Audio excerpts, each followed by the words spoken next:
Chapter 1. The Big Shot Becomes a Village Maiden. Red Flag Brigade. June 1979. The sun was scorching, making people sweat profusely, but everyone seemed oblivious to the blazing sun above. Some were busily spreading out the wheat on the ground with dexterity, while others in the distance were sowing seeds in the fields. Everyone was working fervently, but contrary to everyone else, a 16 or 17-year-old dark and plump girl sat under the shade of a tree looking somewhat bewildered. Her eyes gradually changed from being turbid to clear and full of vitality. Didn't she die? Lu Man watched groups of people dressed in simple overalls laboring nearby, her eyebrows furrowed slightly as she calculated mentally. She, Lu Man, had passed away peacefully at the age of 80, recognized as the most prestigious feng shui master in Xia country with 3,000 disciples, having a grand burial. But she never expected that someone tampered with her life destiny before her death. Her 7 souls and 6 goik essences were sent back to the 1970s, reborn into a little girl who was born with congenital deficiencies. Lu Man's gaze fell on the group of women diligently working not far away, who were busy drying the communal grain under an expansive cloudless sky, with the sun shining brightly. If there was no unforeseen event, this batch of wheat would be dried by nightfall. But within half an hour, there would be a heavy downpour. Daughter, do you feel better now? Lu Mother Chen Xiufeng anxiously asked when she saw her daughter approaching. The daughter had fainted just moments ago. Though her daughter might react a bit slowly, she was her treasured gem. Many girls around the same age looked enviously but dared not say anything. After all, how could they criticize if the one in question was none other than Lu Man, the cherished treasure of the Lao Lu family? Lu Man paid no heed to what those people were thinking. She raised her head to glance at the sky, her expression immediately stiffening. She stood up quickly and approached her mother, who was hard at work. What's wrong? Mom, there will be a heavy storm soon. With a serious look, Lu Man gazed at the sky. Hearing her daughter's words, Chen Xiufeng looked up too. Seeing the blazing sun standing high without even a trace of clouds, she frowned deeply. It didn't look like it was going to rain heavily. What are you talking about, niece? On such a good sunny day, you say there will be rain. Why are you causing trouble? Lu Xiaodai also heard Lu Man's words. Even before Chen Xiufeng could speak, she started making sarcastic remarks.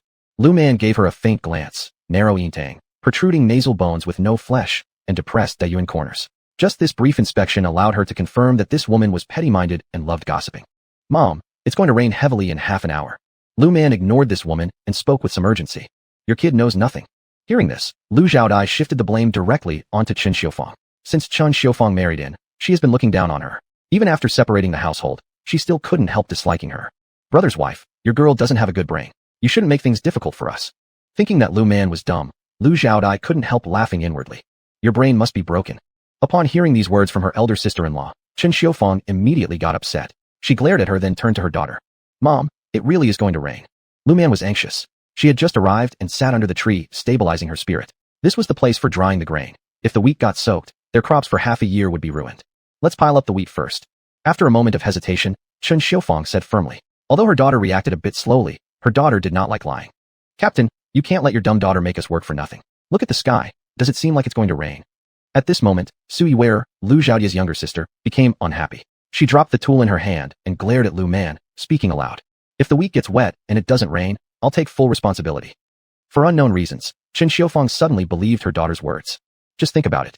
If it rains, we've saved our crop for half a year. If it doesn't rain, we'll just have wasted a bit of effort. Seeing the unwilling expressions of everyone, Chen Xiufeng spoke gravely. Lu Man said nothing but went over to help. There was so much wheat. If it wasn't covered well now, and a sudden downpour occurred, it would all be soaked. Captain, you can't tease us just because you spoil your daughter, right? Sui Wear-eyed Chen Xiufeng unpleasantly and glanced at the sky again. Chapter 2. It's going to rain. Look at this weather. It's going to rain. You're just dreaming. Do you think your foolish daughter will let us do all the work? You may spoil her, but we don't have any obligation to help you with that. After Sui Wear finished speaking, she stopped working and sat down under the shade of a tree. When Lu Xiaodi saw this, she also glanced at Chen Xiufeng and went to sit with Sui Wear. Seeing this, Chen Xiufeng didn't say a word and silently began to continue working. Those who had good relationships with Chen Xiufeng looked at Sui Wear and her group, then at Chen Xiufeng, and decided to help her stack the wheat. As Chen Xiufeng had said, if it really rained, their wheat would be saved. If it didn't rain, it would only involve some extra effort on their part. Within 20 minutes or so, everyone was in a flurry as they stacked the wheat together and covered it properly with plastic sheets. Lu Man looked up at the sky, sighed in relief, made some calculations, and gazed toward the east. He frowned as he noticed a dark cloud hidden within the distant clouds. I'm telling you all, it's pointless to mess around like this. Look at that beautiful sunshine. You've gone and stacked the wheat, rather than leaving it out to dry under the sun. Dry it faster, so we can quickly pay our grain taxes. Sitting in the shade of a tree, Lu Xiaodi mocked Lu Man with sarcastic words. Lu Man glanced at Lu Xiaodi again. Auntie, please mind what you're saying. This year isn't favorable for verbal confrontations. Niece, are you finally sane, or still losing your mind? Lu Xiaodi glared irritably at Lu Man after hearing his words. Lu Man was notoriously known as a fool by everyone in the 10-mile area. yet his family cherished him like a treasure, always showing favoritism. Qin Xiufang had actually believed in the foolishness of Lu Man and followed his advice without question about stacking the wheat. She wanted to further mock Lu Man when she suddenly saw the cold light in his eyes, making her shiver involuntarily with fear. Auntie, you'll soon face disaster involving bloodshed. Please be careful. Lu Man couldn't help but warn her, and upon hearing his words, Lu Xiaoti's face immediately turned pale. Niece, whether you see me as an elder or not, cursing me is unacceptable. Xiaoman, are you tired? Would you like to rest? Qin Xiufang, worried, looked at her daughter. At this moment, she realized something important. When her daughter spoke just now, she acted completely normal, which reminded Qin Xiufang of what the old man had once told her. Her daughter would face life-threatening danger at 16 years old. Surviving it meant living peacefully thereafter, failing meant otherwise. Just now, seeing her daughter faint had almost scared her to death. She thought she might lose her daughter forever. Unexpectedly, her daughter recovered quickly. However, there seemed to be something different about Lu Man after waking up. Mom, I'm not tired. As Lu Man spoke, she looked at the sky, which had been clear moments ago, but was now thick with dark clouds. Mom, it's going to rain. Let's go hide somewhere. It's really going to rain? Everyone, including Lu Xiaoti, watched in shock as black clouds quickly enveloped the sky, followed shortly by howling winds that made the plastic covering the wheat flutter loudly. Afterward, Lu Man pulled Qin Xiufang to a warehouse nearby to take shelter from the impending rain. At this point, no one dared to say anything. Not even Lu Xiaoti had any remarks. Her eyes were filled with caution as she glanced at Lu Man. How could this fool suddenly become lucid and know so much about weather conditions? Chapter 3. It happened again. Hey, niece, did you really just say what I thought you said? Lu Xiaoti soon ran into the warehouse with them, hesitantly asking. Aunt, you should be more careful. Even a small misstep could result in bloodshed. The implication of this was clear to Lu Xiaoti, and it scared her. What do you mean? Does she even know how to read fortunes? Sui-wearer disdainfully glanced at Lu Man, thinking that she was capable of reading faces.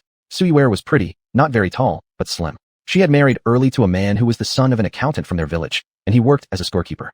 She normally didn't get along with Qin Xiufang, so when she saw Lu Xiaoti so easily believing the nonsense from that girl, Sui-wearer became even angrier. Lu Man, however, focused intently on the dark clouds above, rapidly calculating. Her face immediately turned pale. Weak yang energy, noon's instability, and a massive flood at the Dragon King's temple. It's terrible. What's happening in the due west? The reservoir at the village entrance is there. Qin Xiufang looked surprised at Lu Man's serious expression. Mom, hurry, let's go to the river. Something bad has happened there. Hearing Lu Man's words, the group suddenly felt uneasy. The sudden downpour made everyone concerned. The children often played by the river. If one fell in, they wouldn't dare think about what might happen next.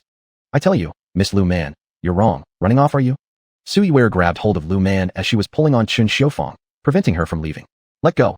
Lu Man forcefully shook off Sui-wearer's grip. If you don't let me go, something might happen to your son, and don't blame me for not warning you. Lu Man didn't originally want to say anything, but Sui-wearer wouldn't let go of her hand, making her extremely anxious. Waiting any longer could mean the child might drown. You little witch, you curse my son? I'll kill you.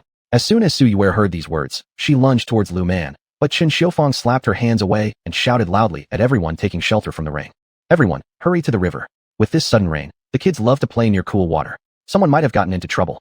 Realizing the gravity of the situation, everyone rushed out, unable to help but panic. Each household had children, and if something were to happen to one of them, their parents would be heartbroken. So, amidst the chaos, the crowd hurried to the riverside. When they arrived, they discovered a child struggling in the river. Everyone wanted to help, but the distance between the child and the shore was too great, leaving no immediate solutions. With a splash, Lu Man also jumped into the river. When Sui-wearer arrived, seeing the shape of the child struggling in the river, she collapsed to the ground. Dogsy, Dogsy, my Dogsy. She screamed uncontrollably while sobbing, but no one by the river paid attention to her. Some continued searching along the riverbank for more children, while others tried to find ways to rescue the child. Lu Man swam swiftly towards the struggling child. Grabbing the child's arm, she fought fiercely against the current to swim back towards the shore. Man! Qin Xiuxiu worriedly watched her daughter struggle in the water, gripping her fists tightly and staring anxiously at Lu Man on the water's surface. Humph! This body was still too weak, swimming only this much already exhausted her. Breathing heavily, Lu Man mentally complained that being fat wasn't real fat, it was being flabby. Quick! Grab the tree trunk. Madame Chun had found a thick long log somewhere, holding it out towards Lu Man who wasn't too far from the shore, yelling loudly. Seeing the tree log nearby, Lu Man stretched out her hand and gripped it firmly. Together, everyone helped pull Lu Man and the boy named Dogsy onto the bank. Dogsy, my Dogsy. Sui-wearer, upon seeing her son rescued, seemed invigorated somehow. With great strength, she snatched her child from Lu Man's arms and burst into wails. Chapter 4. Saved. What are you crying for? Look at the child. Lu Man saw Sui-wearer's reaction and shouted angrily at her. She snatched the child from her arms. When she realized the child had no breath, she started performing CPR on the child. Sui-wearer wanted to rush forward, but was grabbed by the quick-eyed widow Chin on her arm. If you delay man-girl saving the child, your son will really be gone. Sui Ware was so frightened by Widow Chen's words that she didn't dare to move. Everyone also anxiously watched Lu Man. They were all peasants and couldn't understand what Lu Man was doing at all. As everyone saw Lu Man breathe into the boy's mouth, they were about to scream, but were scared silent by one glance from Qin Xiufang. Could it be that Lu Man was an immortal reborn? Otherwise, why would she be breathing into the boy? Was that the breath of an immortal? Cough, cough, cough. The boy's coughing made everyone look toward Lu Man unconsciously. The boy is saved. Aunt Zhou, take him home. Lu Man wiped the rain off her face and said solemnly to Sui Ware. Sui Ware immediately knelt down before Lu Man. This was her only son. If he was truly gone, so would she. No, I can't accept it. Lu Man quickly dodged, and Qin Xiufang pulled her daughter behind her. Everyone go back and check on your own children. If any child isn't at home, search for them immediately. Qin Xiufang's words made everyone scatter in a hurry, leaving only Lu Xiaodi behind, watching Lu Man bring the lifeless boy back from the brink of death. She could predict the weather, foretell misfortune and good fortune, and make accurate predictions. Didn't that mean her prospects were ominous rather than auspicious? Dear niece, please save me. Lu Xiaodi wailed as she clung onto Lu Man, and despite her struggles, Lu Man couldn't break free. Auntie, let go. Lu Man helplessly said to Lu Xiaodi, and even Qin Xiufang tried to pry Lu Xiaodi's hands loose, but Lu Xiaodi simply wouldn't release. Dear niece, I'm sorry. Please, save me. Lu Xiaodi cried pitifully as she begged Lu Man, who looked at her. Auntie, talk less and act more. Avoid gossiping behind people's backs, and maybe you'll avoid calamity. Lu Man said helplessly, and Qin Xiufang gave Lu Xiaodi a severe glare. Niece, rest assured. I'll definitely pay attention. I promise I won't gossip behind anyone's back anymore. Lu Xiaodi promised Lu Man, but Lu Man glanced at her with disbelief in every word Lu Xiaodi said. Regardless of whether Lu Man believed her or not, Lu Xiaodi had gotten the answer she wanted, so she sheepishly let go of Lu Man and ran away. This person. Seeing this, Qin Xiufang disdainfully glared at Lu Xiaodi's retreating back. Daughter. Qin Xiufang anxiously looked at her daughter. When she had raised her head to look at the sky just now, she had a vague sense of oppression. Man raised her eyes to the sky, the soul-crushing pressure making her feel slightly uncomfortable. It had been a long time since she had felt this way. Mom, it's fine. Though her gaze never left the sky, she still noticed her mother Qin Xiufang's unease. Daughter, shall we go home first? This rain might last for a while, and if they stayed out here, they might catch a cold. All right. Man nodded and turned around with Qin Xiufang to leave. Just as she was leaving, she once again looked up at the sky. Among the pitch-black clouds, there seemed to be a dark shadow. The figure flickered in and out of view, vaguely resembling a dragon. She squinted her eyes to take a closer look, but the shadow vanished instantly. Chapter 5, Fame. The heavy rain really lasted all night, and combined with the event of Lu Man saving a dog yesterday, she became famous again. Only this time, instead of being known for being dark-skinned, fat, ugly, and dumb as before, now she was getting recognition because things were going well for her, and it seemed like she could also tell fortunes and read physiognomies. Because of Lu Man's advice, the wheat in Hongqi Brigade didn't get wet from the rain. However, other nearby villages weren't so lucky. Many got soaked by the rain. On the second day, after having breakfast, everyone went to work. Some women returned to the threshing ground to dry the wheat, while others went to the fields to sow corn. Little man, can you really predict the future? Lu Man went to work as usual with Qin Xiufang. The moment they arrived at the threshing ground, they were surrounded by a group of people who started asking Lu Man questions one after another. Little man, can you give me a fortune reading? Another person leaned close to Lu Man and whispered softly beside her. Lu Man widened her eyes in surprise. Auntie, I don't know how to tell fortunes. After coming home yesterday, Lu Man understood the situation here. She wouldn't dare to reveal her past identity as a metaphysical master from her previous life. She didn't want any trouble. Little girl, didn't you save Dogsy yesterday and also forecasted the weather correctly? That auntie persisted relentlessly, causing Lu Man to frown. I'm telling you, isn't your family member blind? Look at her former dull and foolish manner. How could she tell fortunes? It was just a coincidence, said Sui Ware sarcastically. Not wanting anyone to mention Lu Man's rescue of her own family dog, Sui Ware cast an oblique glance at Lu Man. Lu Man looked back briefly at Sui Ware, who had a metaphorical storm cloud hovering above her head, without uttering a word. But that meaningful look made Sui Ware feel somewhat uneasy inside. What happened to her? Did something else occur? She wanted to ask, but recalled what she herself had just said, so she swallowed her own inquiry down. Niece, did you make up those predictions yesterday when you told me there would be a blood disaster? At this point, Lu Xiaodai approached. Seeing everyone surrounding Qin Xiufang and Lu Man's mother and daughter pair, she scoffed and thought they were only trying to scare her by saying that some kind of blood calamity awaited her. Wasn't she fine? Lu Man glanced again at her eldest uncle's wife. She knew this battle of words was about to start, and the so-called blood disaster was approaching. But Lu Xiaodia's blood disaster would hurt not only herself, but others as well. Uncle's wife, didn't you disbelieve me? Lu Man responded indifferently. When Lu Xiaodai saw Lu Man's composed expression, for reasons unknown, uneasiness began to rise in her heart. Yet, thinking of how Lu Man used to be perceived as dim-witted, her confidence re-emerged. She raised her head and chest, mocking Lu Man. You were just lucky to hit on the right guess. Saying this, she crossed her arms and walked away to find a group of friends with whom she liked to gossip. After the dampness dissipated, they began drying the wheat. Lu Man also helped beside Qin Xiufang. At this moment, Lu Man heard the sarcastic remark of her elder uncle's wife. Some people just love flirting with other men. Upon hearing these words, Lu Man frowned, looked up, and saw Lu Xiaodai along with Su Yuer mocking a widow in the village. The widow Lu Man recognized was Chun Guiflower from the east end of the village. Her husband had recently died in an accident while digging a river, and now Widow Chun was raising their child alone. Villagers, considering the plight of Widow Chun due to the tragic death of her husband in the river project, would offer her help whenever possible. If Widow Chun needed assistance, villagers would readily lend a hand wherever they could. Chapter 6, Bloodlight Disaster. This child, we don't even know if it's from the old Chun family. Lu Xiaodai said this about Widow Chun for this very reason. When Lu Man heard these words, his heart skipped a beat. He looked in the direction of Widow Chun, squinted at her belly, and softly muttered, "It's coming." Widow Chun heard Lu Xiaodai's words, and with bloodshot eyes, directly pounced on Lu Xiaodai. "I'll stop your nonsense." She grabbed Lu Xiaodai's face before Lu could even react, leaving a fiery sting on her cheek. Lu Man didn't dare to open her eyes, knowing that Lu Xiaodai was going to be in trouble. "Widow Chun, I'll fight you to the death." Once Lu Xiaodai realized what had happened, she began resisting. Widow Chun lived alone with a 10-year-old child. Though sometimes villagers helped out their motherless family, most of the time Widow Chun relied on herself. As for Lu Xiaodai, having a husband meant she often worked lazily and had less strength compared to Widow Chun. Widow Chun did not say a word, just using one hand to pull Lu Xiaodai's hair, while the other hand snatched at Lu Xiaodai's neck or face whenever she wasn't paying attention or pinched her where it hurt most. Lu Xiaodai screamed in pain while Widow Chun remained silent. "Enough. Both of you stop." Chun Xiufang frowned, looking painfully at the two women who were still grappling. Widow Chun wanted to severely punish Lu Xiaodai, while Lu Xiaodai was fuming, trying to retaliate. "Aren't you going to separate them? What are you standing there for?" As Chun Xiufang spoke, she arrived between the two. She grabbed her sister-in-law Lu Xiaodai, and Widow Chun took advantage of the situation to tear at Lu Xiaodai's lips again before stepping back a couple of steps. In pain, Lu Xiaodai gritted her teeth and glared at Chun Xiufang. "What are you making all the fuss for? If you think the job of drying wheat is too easy, then go work the fields with the men." Chun Xiufang was highly respected among the group. Once she spoke, Lu Xiaodai stopped fighting. Clutching her face, Lu Xiaodai carefully touched the fiery, stinging area. When she saw the blood on her fingers, her eyes changed expression. "Sister-in-law, you need to watch yourself more closely next time. Dogsheng's mom isn't the kind of person you can accuse lightly." Chun Xiufang criticized Lu Xiaodai with a grim expression. "You're getting old now. Your kids are almost ready to get married, but your mouth still won't stay closed. Guahua, you shouldn't have resorted to violence either. Next time someone talks behind your back, come find me. Whoever says bad things about you, I'll make them collect manure." After giving both sides an equal share of reprimands, Chun Xiufang consoled Widow Chun, and that ended the matter. The two finally settled down. Just as they quieted down, Widow Chun collapsed on the ground, clutching her stomach.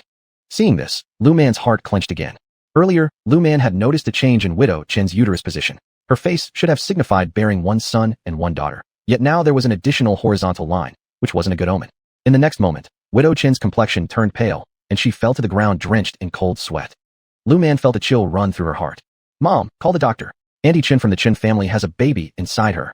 This shout made Lu Xiaodai, who was cursing loudly, turn ghostly pale, collapsing onto the ground. Widow Chun, clutching her stomach, kept muttering, "Save my child, save my child."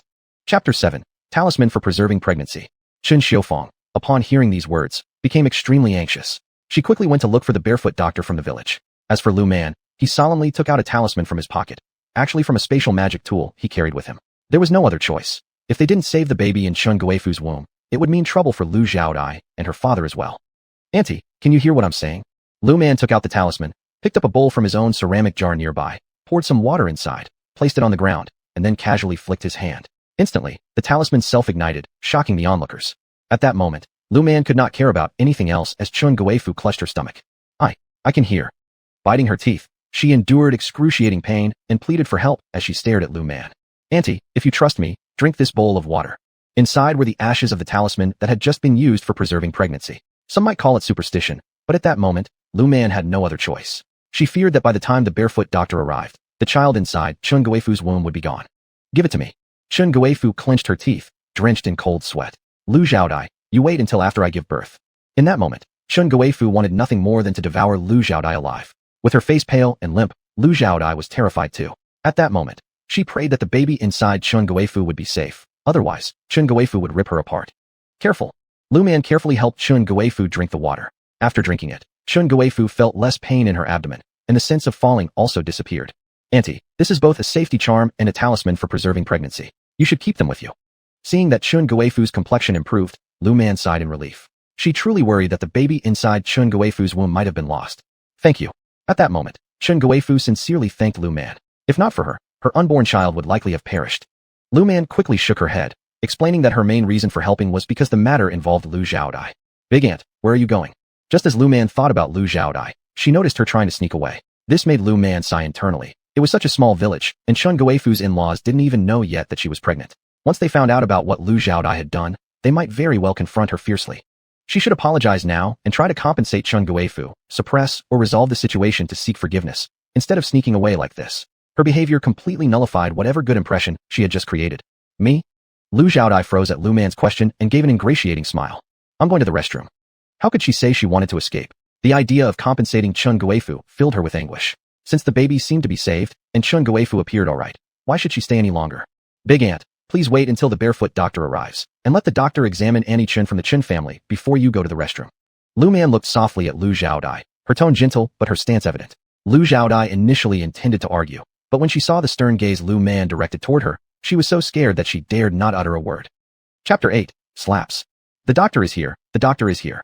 Chen Xiufang grabbed the doctor's hand and ran over. Following her were also the mother-in-law and father-in-law of Chen Widow. When Grandma Chen saw Chen Widow lying in Lu Man's arms, with an acceptable complexion and no blood on her body, she sighed in relief.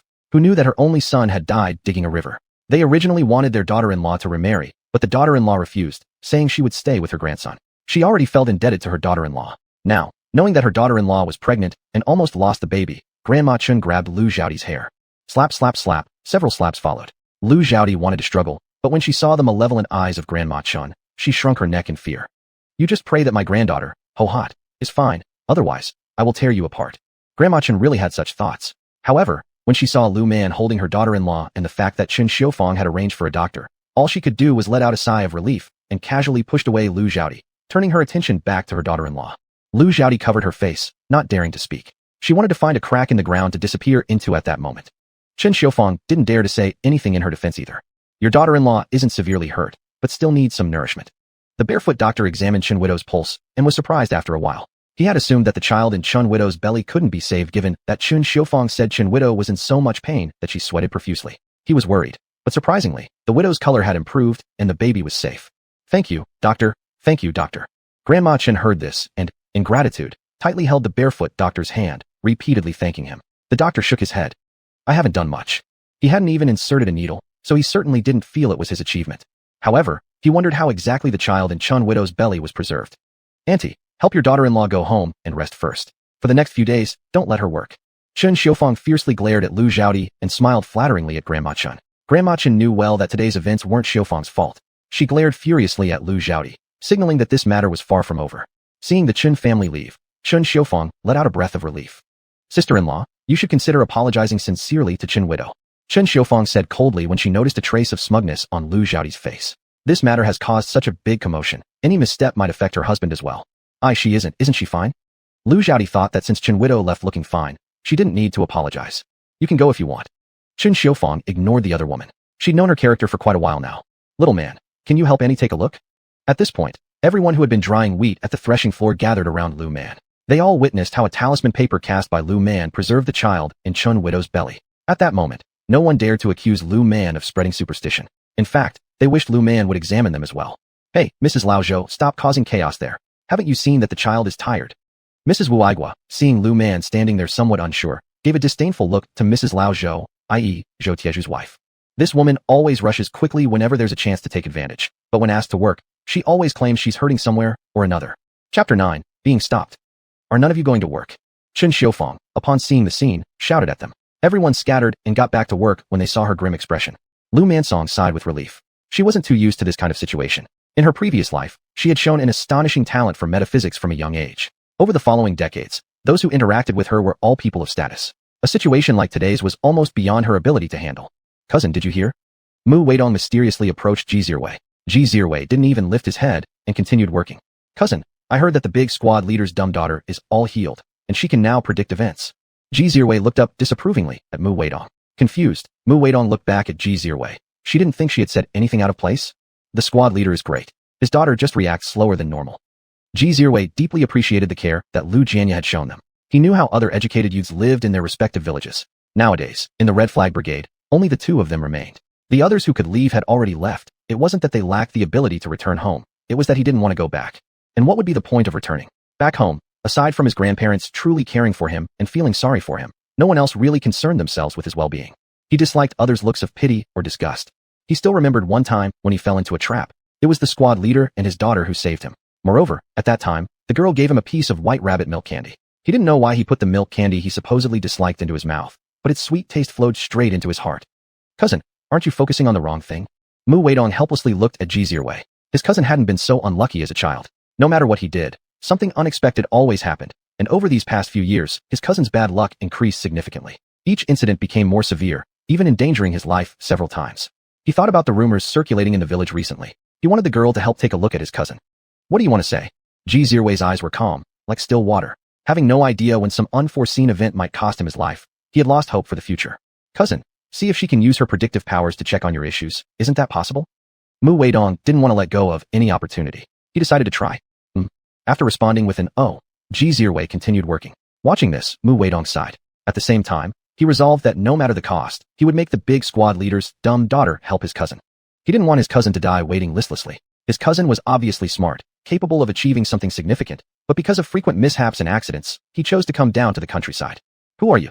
After finishing her work and following Chun Xiufeng back home, Lu Man found herself bored at home and decided to stroll around the village, while also checking out the conditions of the village. Unexpectedly, as soon as she stepped out, a young man blocked her way. There was no information about this man in the memories of the original owner.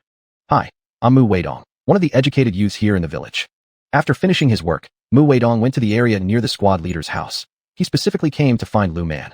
Initially, he just wanted to give it a try, but now, after seeing the calm demeanor and the lively gaze in Lu Man's eyes, he changed his mind. Chapter 10, The Problematic Bracelet. Is something wrong? Lu Man nodded to indicate that she understood, but they didn't seem to know each other well. I want to ask for your help. When Mu Weidong said this, his face immediately turned red.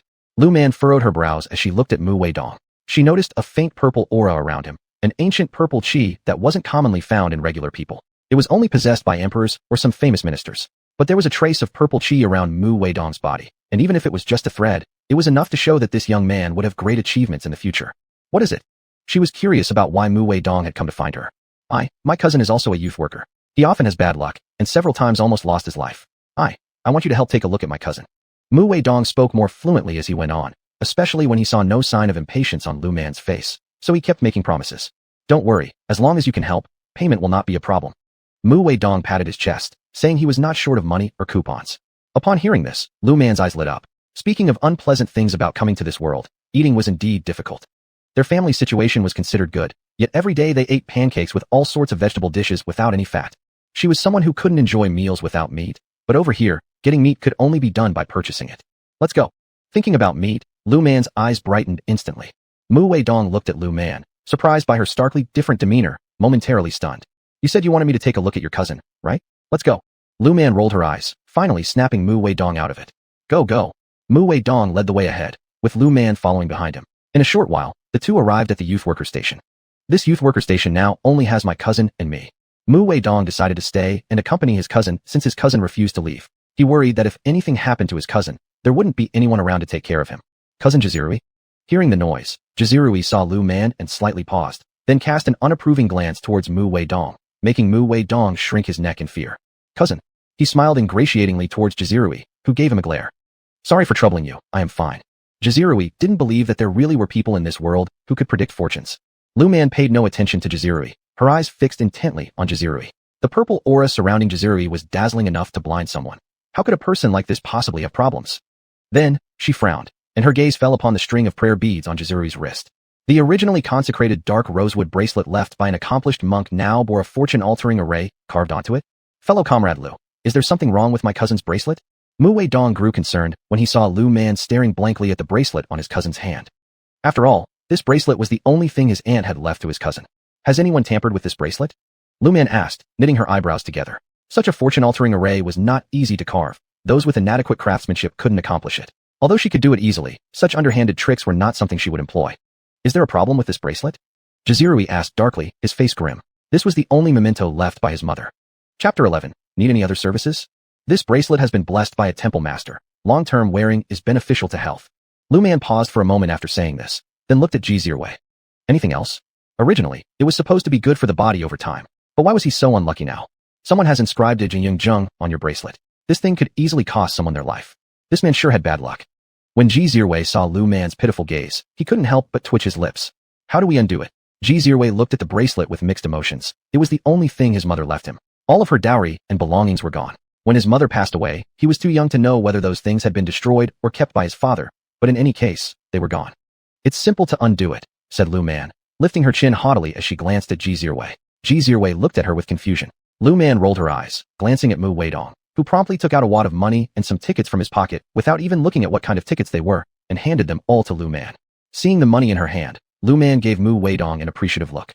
Ji Zirui twitched his lips again, surprised that the daughter of the team captain had become such a money lover after getting better. He noticed that Lu Man had almost started counting the money before suppressing that thought, and regretfully glanced at the cash. Give me your bracelet.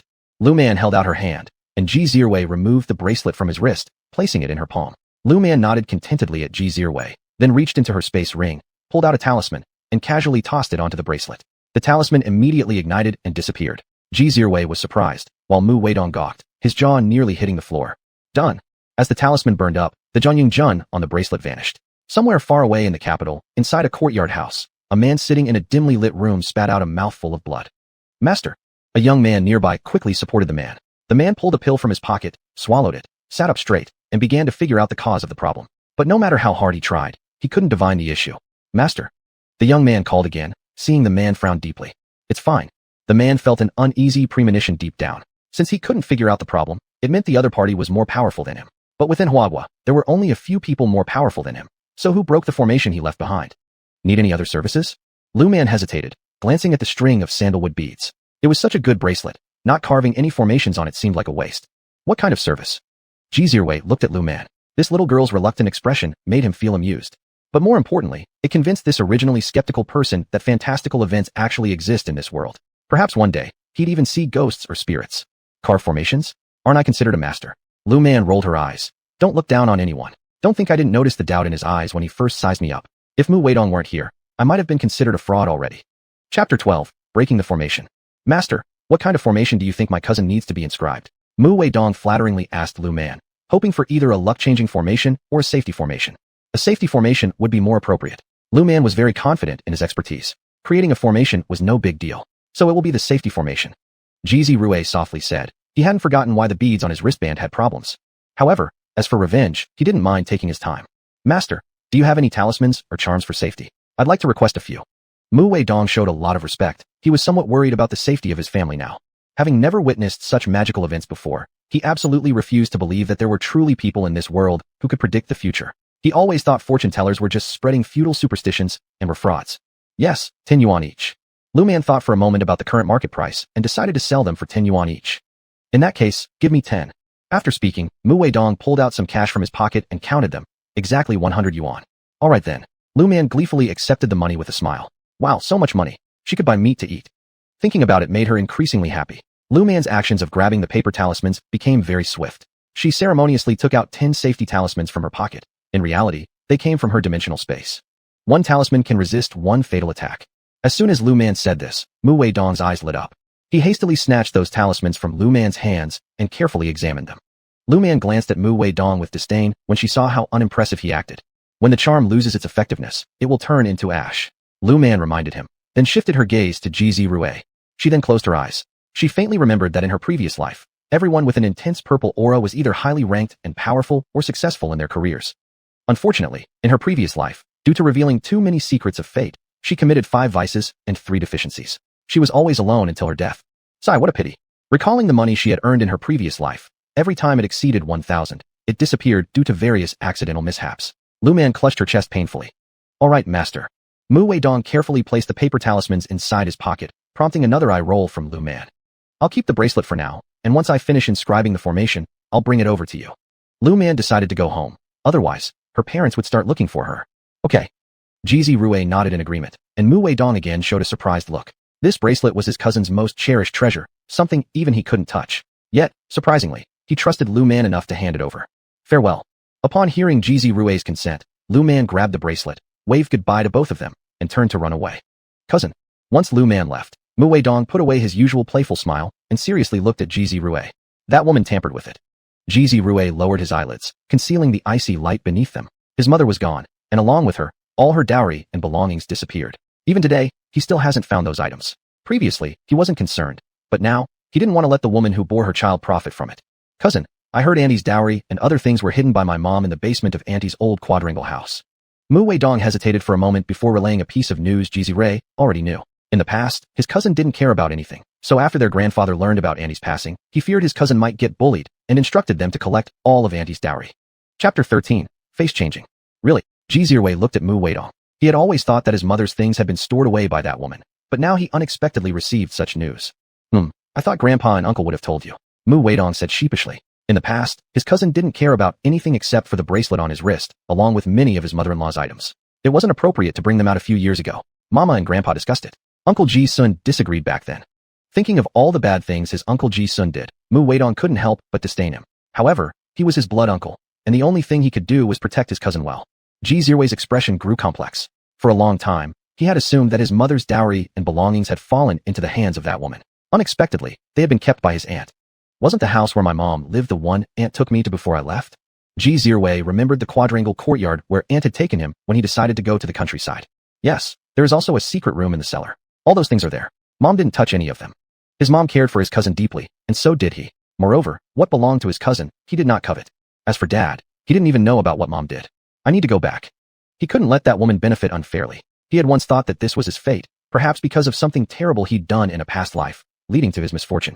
But when he realized it was all caused by others' actions, how could he not hate them? Cousin, you should have gone back long ago. Thinking about Ji Ziyun's arrogance, Mu Weidong felt nothing but disdain. Hey girl, where have you been? Meanwhile, Lu Man had no idea about Ji Zirui and Mu Weidong's conversation. She hadn't stepped inside, yet when she saw her mother rushing anxiously out of the room. Seeing her daughter, Chun Xiufang immediately grabbed her daughter's ear. Bad girl, why didn't you tell me before leaving? This made her worry so much that she sent both her son and the old man out looking for her. Mom, let go? It hurts. Lu Man stood on tiptoe as Chun Xiufang shot her a glance. She hadn't even used much force, yet the girl already complained. Mom, can we go inside? Inside. Lu Man noticed some nosy neighbors peeking around. Considering her recent fame in the village, she felt that if she showed them money in the yard, everyone in the village would know about her earnings by tomorrow. That would lead to endless trouble. Fortune-telling wasn't something that could be done easily. The more one's destiny was read, the weaker it became. This wasn't just an idle saying or an excuse. Yet, the villagers, due to recent events, all wanted her to read their fortunes. Just wait and see what you say after entering. Chun Xiufang released her daughter's ear irritably and pulled her hand to enter the house. Once inside, she sat on the Kong bed and glared angrily at her daughter. Mom, what do you see? Lu Man noticed her grandmother's anger. She pretended to take something seriously while secretly pulling out the 2 bundles of cash given by Mu Weidong from the hidden space. Chun Xiufang first felt excited upon seeing so much money, but soon, her face turned grave. Chapter 14. Where did this money come from? Shocked by so much money, Chun Xiufang turned pale and looked at her daughter. It's not money you found on the street, right? Once she thought that this money might be what her daughter had picked up, she grabbed her daughter's arm and was about to head out with the cash. Lu Man immediately held on to Chun Xiufang's hand, giving her shoulder a comforting pat. Mom, seriously? Who would lose such an amount of money? Lu Man couldn't help but roll her eyes. There wasn't anyone in their village who could afford to lose that much money. So, where did this money come from then? Chun Xiufang clutched the 2 bundles of money tightly, unease flickering in her heart. This was no small sum. Basically no one in the village had that kind of wealth. My girl earned it. Lu Man tilted her chin upward, chest puffed out as she slapped her own chest proudly. This money was hard-earned through her own abilities. How exactly did you earn it? Was someone trying to fool her naive daughter by offering fake promises? With that thought, Chun Xiufang loosened her grip on her daughter's hand. Lu Man didn't know what the old lady intended to do, but when she saw the old lady release her hand, she too let go of the old woman's hand. The old lady picked up one bill and inspected it closely for quite a while. It's not counterfeit. At this statement, Lu Man burst into a laugh. Mom, when did I say it was counterfeit? Lu Man sighed with a mix of laughter and sadness looking at Chun Xiufang. Would she, Lu Man, ever accept counterfeit money? And don't you think that people wouldn't dare to fool your daughter like that? That would be like committing suicide willingly. And still, where does this money come from? Chun Xiufang slapped Lu Man lightly. Feeling wronged, Lu Man glanced up at Chun Xiufang. Chun Xiufang gave Lu Man a stern glare. Stop delaying and just tell me, she said sharply, accusingly. What drama is this? Receiving her mother's threatening glance, Lu Man quickly flashed a placating smile at her. I made this money helping Ji Jiqing check something about his condition. When Lu Man said this, Chun Xiufang froze in the middle of checking the money, still unable to believe its authenticity. That unlucky guy? The one having problems every other day. In her mind's eye, Chun Xiufang pictured Ji Zirui, the man plagued with daily misfortunes. What did you discover? Curiosity lighting up her face, Chun Xiufang asked. Lu Man took Ji Zirui's purple sandalwood bracelet out of her pocket. Seeing the bracelet, Chen Xiufang's expression changed again. Isn't this that kid's thing? How did you end up with it? She didn't believe her daughter had stolen it. She trusted her daughter wholeheartedly. The bracelet had been tampered with. I dealt with it. They spent a bit more money, asking me to carve a piece array on it. This piece array carved into the purple sandalwood bracelet worked far better than a regular piece talisman. The symbols carved into this bracelet could deflect 10 fatal attacks. And this? Can things really be tampered with? Chen Xiufang felt unsure, somehow skeptical. There's a luck-changing array carved onto it. Lowering her eyelids, Lu Man concealed the cold light in her eyes. Regardless of the time, some people who favored unorthodox methods always existed. Don't they worry about karmic retribution? Or do they simply trust in their ability to protect themselves? Too much wrongdoing will lead to one's downfall. She hoped those people knew better. A luck-changing array? Bewildered, Chen Xiufang gazed at her blankly. Lu Man explained softly. It transfers all Ji Zirwei's good fortune to someone else, which is why he's so unfortunate. Lu Man also possessed this ability, but never used it. Such things exist? A chill ran down Chen Xiufang's spine. This was truly beyond prevention. Chapter 15. Parents being manipulated. There is. Lu Man said seriously, pointing out that there were indeed many devious methods, and they were hard to prevent. All these devious methods require certain conditions. Lu Man hoped that through this matter, her parents would have a heightened sense of awareness in their hearts. To set up some of these devious things, one cannot do without the birth date and time, as well as fingernails, hair, and perhaps even blood. Lu Man solemnly explained. These devious methods were really quite numerous, and she knew quite a bit about them too. She didn't wish for her parents or her friends to encounter such things. Fingernails and hair. Chen Xiufang's face turned pale at once. She just recalled that a few days ago, when her eldest brother came over with his wife, claiming that they wanted to visit little man. While they were talking, her sister-in-law mentioned cutting their hair since it was getting long. What's wrong? Seeing Chen Xiufang's suddenly pale face, Lu Man hesitantly asked. A couple of days ago, your eldest uncle and aunt came over saying our hair looked too long, so they cut both mine and Dad's hair. Later, they also casually clipped our nails. Upon hearing this, Lu Man felt a chill inside, starting to carefully observe her mother's features. Mom. Lu Man squinted her eyes, looking serious. Her mom's physiognomy had changed right at that moment. Little man. Chen Xiufang tightly gripped Lu Man, seeing her daughter's terrible expression. Did her elder brother and sister-in-law really do something against her and her husband? And what about her husband? Little man, your dad? Chen Xiufang anxiously asked, looking at her daughter. No problem, Mom. Don't worry, I'm here. It was outrageous that someone dared to manipulate her family right under her nose. Little man. Chen Xiufang, now pale-faced with trembling hands, clutched her daughter tightly, cold sweat beading on her forehead. She couldn't imagine what her elder brother and sister-in-law had done to them. It was certainly nothing good. Mom, don't worry, this is a small situation. Lu Man decided to remove the life-switching formation from her parents tonight. The reason she knew it was a life-switching formation on her parents was simple, because just a few days before when she last checked her mom's face reading, she was destined for wealth and longevity. Today, it had changed into a fate where she'd die prematurely at 40. A person's physiognomy can change with time, but no matter what, it shouldn't transform from a destiny of wealth and longevity into an untimely death unless that person committed grievous sins. However, her mom hadn't done anything wrong. Don't worry. Seeing Chen Xiufang's still trembling hands, Lu Man grew resentful toward her unseen eldest uncle and aunt. I'm fine. Chen Xiufang suppressed the fear rising in her heart. She even thought of immediately going over to ask them why they resorted to such extreme measures against her and her family. Mom, don't be scared or worried. Originally, Lu Man only intended to warn her parents not to carelessly give away personal items like hair or nail clippings to others in the future. Mom, rest assured, even if they did something, I'll still be able to deal with them. While comforting her mother by holding her hand, Lu Man could feel that despite Chen Xiufang's efforts to calm herself down, her hands continued to tremble slightly. She couldn't fathom how it might have ended if little man didn't have such skills. She even considered confronting her parents, wondering why they were so ruthless, willing to take their own daughter's life for the sake of their son. Mom, if you're scared, let me break the array for you first. When Dad comes back, I'll check the formations on him and remove them as well. As soon as Lu Man was about to act, she was stopped by Chen Xiufang. Chapter 16. Fate Switching. Mom, what do you mean? Chen Xiufang could see the inquisitive look in her daughter's eyes and shook her head. I want to wait until your father comes back. In case her brother and sister-in-law were plotting against them as a couple, she was worried they had other means up their sleeves. Okay. Lu Man nodded. She now yearned for her dad to come home soon. On the other hand, at Qin Village, Dad, does that mean from now on I can live my entire life with Brother Song? Lu Anan looked full of joy at her father as she asked. Just imagining not having to worry about dying before 40 years old made her excited enough to want to go running a few laps outside. Lu Yuanjie nodded. With his daughter's safety no longer an issue, he let out a sigh of relief. Not only would she live long, but she would have offspring too. Although this village was called Qin Village, there were quite a number of people who shared the Lu surname. They had lived here generation after generation alongside the Qins, but in Qin Village, the status of their Lu family was actually higher than the Qin family. He had always hoped his daughter could marry someone better, but who would have thought she set her mind on Qin Song, a guy from within the village. Thankfully, Qin Song had good fortune, though it changed drastically upon marrying his daughter. turning from being doubly blessed with longevity to short-lived and all his luck gone. Currently, poverty clung to him. He hadn't advised his daughter against divorcing Qin Song for nothing. But unwilling to give up, he eventually resorted to deploying the heaven-replacing lifeline formation, something not easily done. The conditions were extremely strict. The two individuals must be long-lived, must possess wealth, health, and longevity, and their birth charts must also be auspicious. They also had to be married to each other. Under such harsh conditions, he searched for years until by chance he found out the birth chart information of Lu Jianya and his wife. It was only then that he was sure they were the ones. If only Lu Man were present, she would probably rip both father and daughter apart.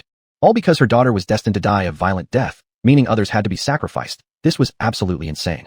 Great. Finally, I can have a baby for Brother Song. Lu Anan leaped around happily, unable to hide her delight. For so many years since their marriage, they had no children. She wasn't unaware that it was due to her, neither was Qin Song.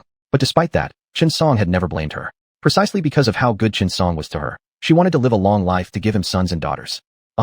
Lu Yuanjia once again nodded. He extended a hand to gently pat his daughter's head, saying, from now on, just focus on living well. After speaking, he closed his eyes and settled into cross-legged meditation by the desk. Lu Anan knew this meant her father was going to meditate and practice cultivation, so she quietly turned and left. Old man, finally you're back. Where have you been?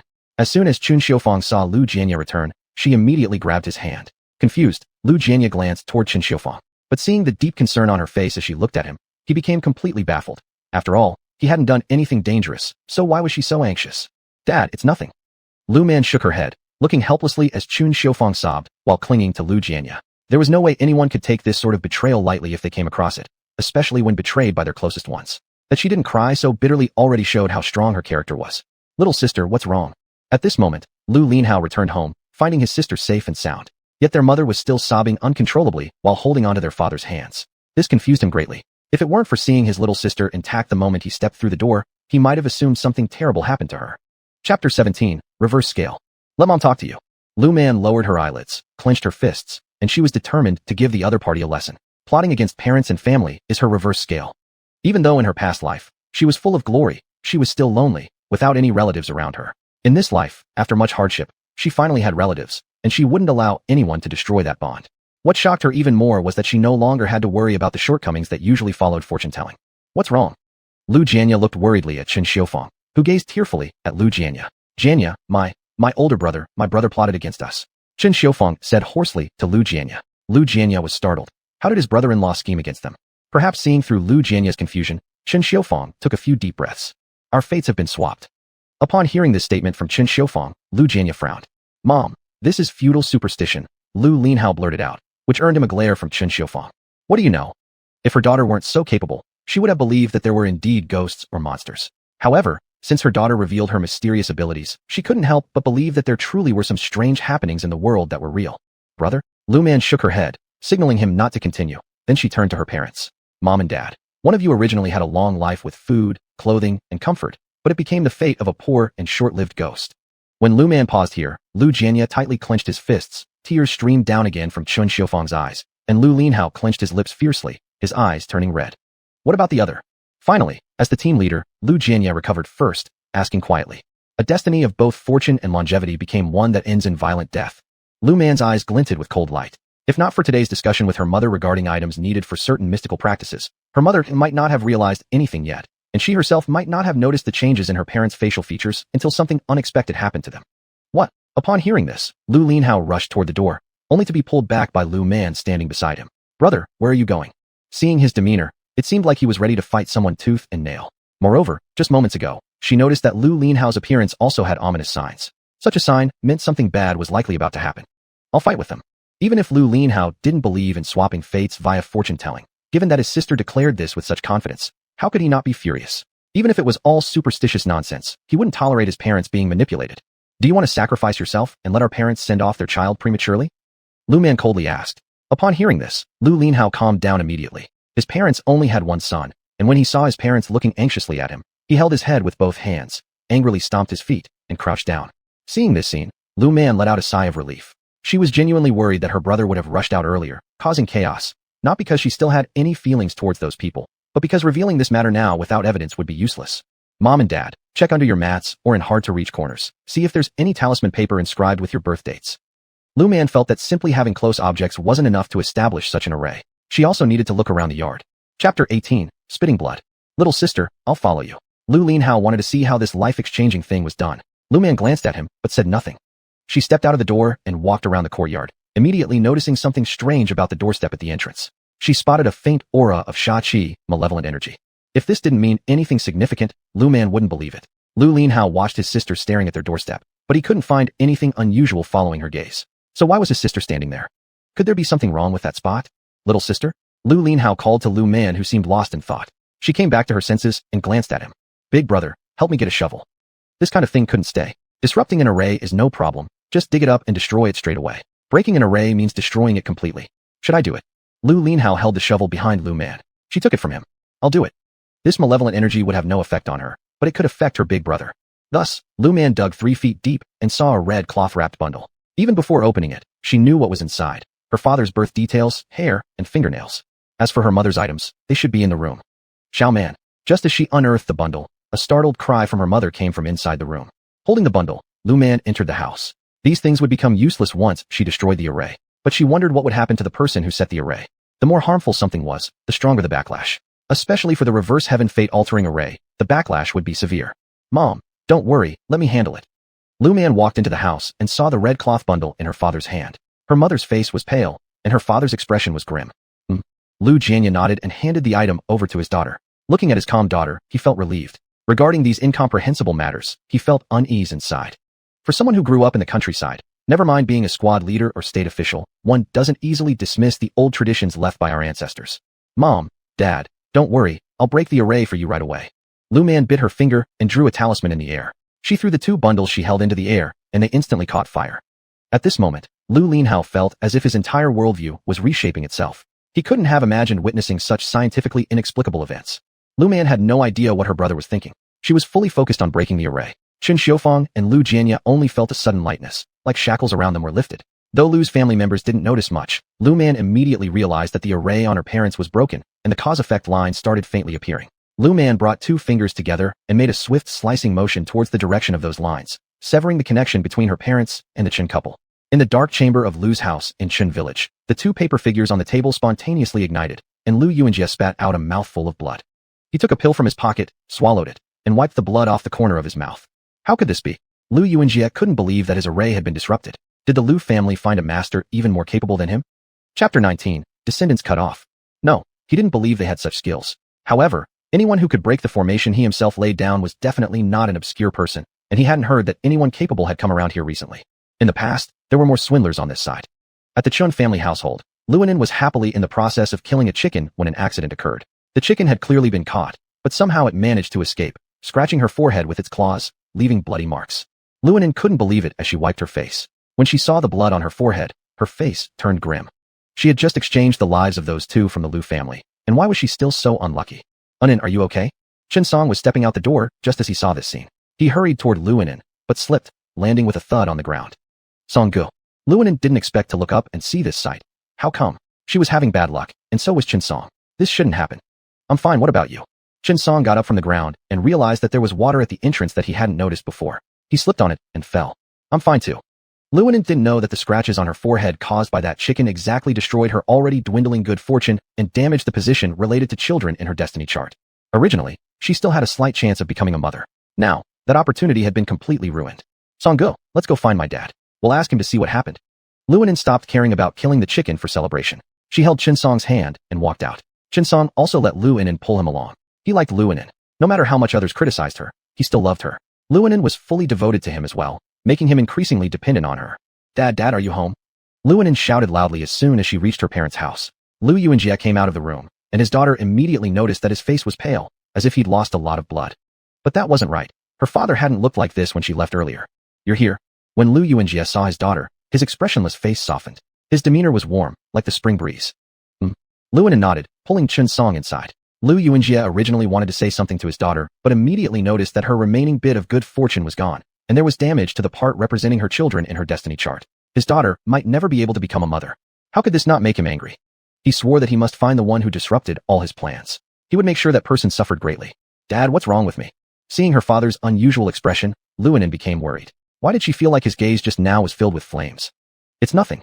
He would surely find a way to solve the problems with his daughter. As for the fact that she wouldn't be able to be a mother, it was better not to tell her for now. If she found out, she would be devastated. Lu Man didn't know what Lu Yuanjie was thinking. If she did, she would absolutely scoff at him. In front of his daughter, he might act like a kind father, but he didn't hesitate to scheme against others for her sake. People like him deserve to have their descendants cut off. Chapter 20. They will come. I already know why you've come. Lu Yuanjie directly changed the subject. He looked at his daughter and son-in-law again, sighing in his heart. The daughter's vital position in the palace of life had been completely destroyed, and the little good fortune she had left was gone. The son-in-law's originally bumpy fate had now turned into a fatal end on the streets. Thinking of his daughter's feelings for Chen Song, Lu Yuanjie lowered his eyelids. Compared to his son-in-law, he valued his daughter more. Dad, what is going on with me and Brother Song? Luanin was still worried, fearing that her and Brother Song's fates would switch back again. She didn't want it. She didn't want misfortune every few days. She wanted to give Brother Song children. There's nothing serious. In a few days, I'll take care of it. Lu Yuanjie decided to go to the Red Flag Brigade. You two go back first, don't worry. After saying this, he closed his eyes and rested on the chair. Seeing her father's attitude, Luanin knew that no matter what she asked, he wouldn't say anything more. Brother Song, let's go home first. Helplessly, Luanin held Chen Song's hand, and Chen Song lowered his eyelids. In fact, he knew about the exchanging lives matter. At first, he thought his father-in-law was bluffing, but now, he wasn't so sure. It was precisely because of this uncertainty that his heart was even more restless. At first, he thought it was a joke, so he didn't pay much attention, but now knowing that his father-in-law wasn't joking, he felt some inner conflict. Compared to his younger sister and brother-in-law, he valued Anin and himself more. With this attitude from his father-in-law, it was clear that the exchange of lives had encountered an issue. Thinking of the fact that he and Luanin had been married for 20 years without having children, he lowered his eyes. Luanin didn't know what Chen Song was thinking. Her father had already taken the stance of saying nothing, so she could only drag Chen Song away. It's all over, don't worry. Lu Man sighed in relief after seeing that there were no problems with her parents. The unclear futures on her parents' bodies had now returned to their original destiny paths. At this moment, she could finally relax. Lu Linhao also breathed a sigh of relief. As long as mom and dad were fine, that was all that mattered. Sister, when did you learn these things? Lu Linhao was surprised as he looked at Lu Man, not knowing that she had such abilities. When I was young, Grandma taught me.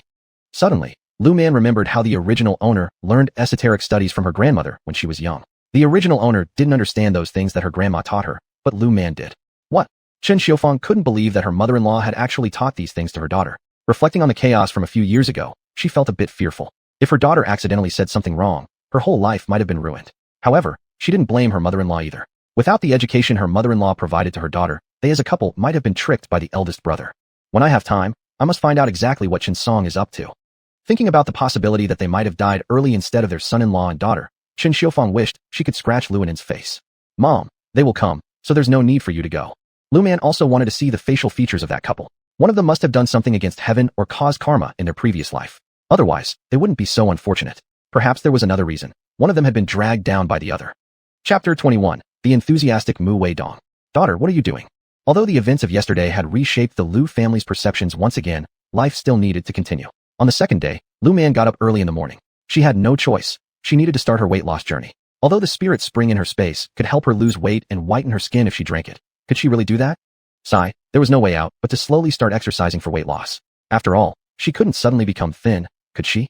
If only she could study and see if there were any slimming talismans that help with weight loss without doing anything else. Alas, it was better not to think about it too much because at least right now, she couldn't draw them. I'm cleaning the room. Lu Man watched her daughter in confusion. When did her daughter become so diligent? She didn't know about this before. Was it because she didn't like how her room was decorated now? Or maybe her daughter wanted to place an array inside the room. Why are you doing this? If you want to clean your room, just tell me, and I'll take care of it. Chen Xiaofang held Lu Man's hand compassionately, feeling sorry for how hard her daughter had worked. In the past, her skin had been so tender and soft, yet now, her child was tanned and thinner, which saddened her parents as they felt powerless. Lu Man looked at Chen Xiaofang, her face full of bewilderment. What was her mother daydreaming about this time? Even in the previous life, when she was old, she always dressed herself beautifully. Now, even though she wanted to dress up, there was no chance. However, thinking about this life, without the drawbacks from last time, she no longer had to worry about the safety of her family or whether she could save enough money. Nevertheless, good deeds still needed to be done. Fortune-telling might count as revealing heavenly secrets, but even though this life wouldn't have those repercussions, she still hoped to help more people in the future. Mom, I need to start studying step by step. Lu Man said helplessly. She was already old enough that if her family still cleaned her room, she'd be embarrassed. She wasn't the original main character with incomplete soul fragments who acted foolishly. She was a normal person. You should keep your hands busy drawing talismans, Chen Xiaofang replied sympathetically. While speaking, she started bustling around. There was nothing Lu Man could do except sit on the Kong and pick up the carving knife resting on the Kong table. Slowly, she began to carve the formations on her sandalwood bracelet. She hadn't had the time yesterday, so today was the perfect moment to begin. Finishing earlier meant she could return it sooner. Cousin, do you think she is reliable? Mu Weidong also hadn't seen Lu Man today, which made him somewhat worried. That bracelet belonged to his cousin's most treasured items. If Lu Man didn't return it, his cousin would surely be heartbroken. Don't overthink it, Ji Zirwei said coldly. His speech didn't stop him from cooking, because yes, he was making food. Otherwise, the two of them would starve. Ji Zirwei often criticized his cousin for knowing only how to eat, but not cook. Mu Weidong knew Ji Zirwei often criticized him, but what could he do? He really didn't know how to cook. Cousin, I'm worried we won't get the bracelet back, Mu Weidong said anxiously. What if she greedily keeps it for herself? Mu Weidong observed Ji Zirwei's unconcerned look and scowled slightly. He thought, why was it easy for Lu Man to receive something so precious, while he himself couldn't even touch it? This naturally left him envious. Could you broaden your mind a little? Ji Zirwei frowned disapprovingly at Mu Weidong. He found it puzzling how his cousin had changed so much these past few days. Allowing Lu Man to hold onto the bracelet was mainly because he hoped Lu Man could help change his current fate. Did you write to Grandpa? Just as Mu Weidong was about to say something more, he heard Ji Zirwei's words and stared at him with wide eyes, filled with disbelief. He thought his cousin would spend his entire life stuck in this small village. Never had he imagined that Ji Zirwei had written to their grandfather. Cousin, have you finally come to your senses? Mu Weidong looked at Ji Zirwei with joyous anticipation. Did this mean they wouldn't need to stay in this backward mountain village forever? The issues within me have been resolved, so I need to go back and deal with those who tried to harm me. In the past, going to the countryside was considered unavoidable for Ji Zirwei because his stepmother signed him up for it. In reality, his move to the countryside was mainly to avoid bringing trouble to his grandparents. Now, having learned that his own problems stemmed from his stepmother, how could he possibly remain here indefinitely? However, when he thought about the chubby little girl, a trace of reluctance crept into his heart. Perhaps that girl was the only one outside of his family who treated him kindly after he left home? Perhaps it was the unfamiliar warmth that made him want to continue living. For him, Lu Man was different. After moving to the countryside, due to his frequent bad luck, no one would come close to Ji Zirwei except for his cousin. They were all worried that being near him would bring them bad luck too. Although his misfortune wouldn't affect others, people still found him extremely unlucky. But that little girl didn't care. Although her reactions were always slow when they spoke, she was truly kind, and he quite liked her as well. Cousin, Mu Weidong saw the gentle smile on Ji Zirwei's face and felt uneasy for some reason. He thought Ji Zirwei had just been thinking about that chubby girl. Is there something? Ji Zirwei noticed Mu Weidong's cautious appearance and couldn't help but find it amusing. Well, let's eat. After finishing the meal, he wanted to see that girl again. Also, he hoped that the girl could see both his future and his cousin's future. Girl, are you going to rest at home today? When it was time to work in the fields, Chen Xiaofang looked at Lu Man with concern. Lu Man glanced at the sky outside. She shook her head. Mom, I'll go with you. Anyway, she didn't need to do anything too strenuous. At worst, she would follow her mom and sow seeds. All right. Chen Xiaofang couldn't refuse her daughter's company. She held her daughter's hand while Lu Man rested her arm around Chen Xiaofang's waist, and the two of them went to work. On the way, the villagers greeted Lu Man enthusiastically, which made her feel a bit awkward. However, since she had just arrived, she could only respond with a smile. When they reached their destination, the women were assigned tasks by Chen Xiaofang, while the men were arranged by their respective team leaders. Xiaoman, you're here? Seeing Lu Man, Mu Weidong greeted her warmly. Staring at the overly enthusiastic Mu Weidong, Lu Man was momentarily unsure how to react. Chapter 22. Springtime in her eyes. Shut up. Ji Zirwei saw Mu Weidong enthusiastically greeting Lu Man, and when everyone's attention was on Lu Man, he hit Mu Weidong's head lightly. This guy, so enthusiastic, didn't even worry about ruining the girl's reputation. Although most people might think Lu Man looked that way and no one liked her, for some reason, Ji Zirwei felt she was quite cute. Her facial features were fine, she was just fat. If she slimmed down, she would look absolutely good. Cousin, Mu Weidong looked pitifully at Ji Zirwei. He was only giving a greeting to Lu Man. He hadn't done anything wrong. When Ji Zirwei saw Mu Weidong's confused face, he almost wanted to slap him again. Look at those around you staring at the two of you. Ji Zirwei scolded Mu Weidong with a glare. Being a man, Mu Weidong could be excused for his behavior, but Lu Man was different. She was a girl. Cousin, I forgot. Mu Weidong stammered. Now he even dared not to look at Lu Man, who appeared indifferent to others' gazes in the village. Xiaoman. Chen Xiaofang held her daughter's hand and glanced at Mu Weidong's direction. Mu Weidong is a young intellectual worker. You two are from different worlds. Lu Man was surprised at what Chen Xiaofang said. Wasn't she still young? Moreover, she had nothing particular toward Mu Weidong. Was her mom thinking too much? In her life, she had never considered if she should get married or not.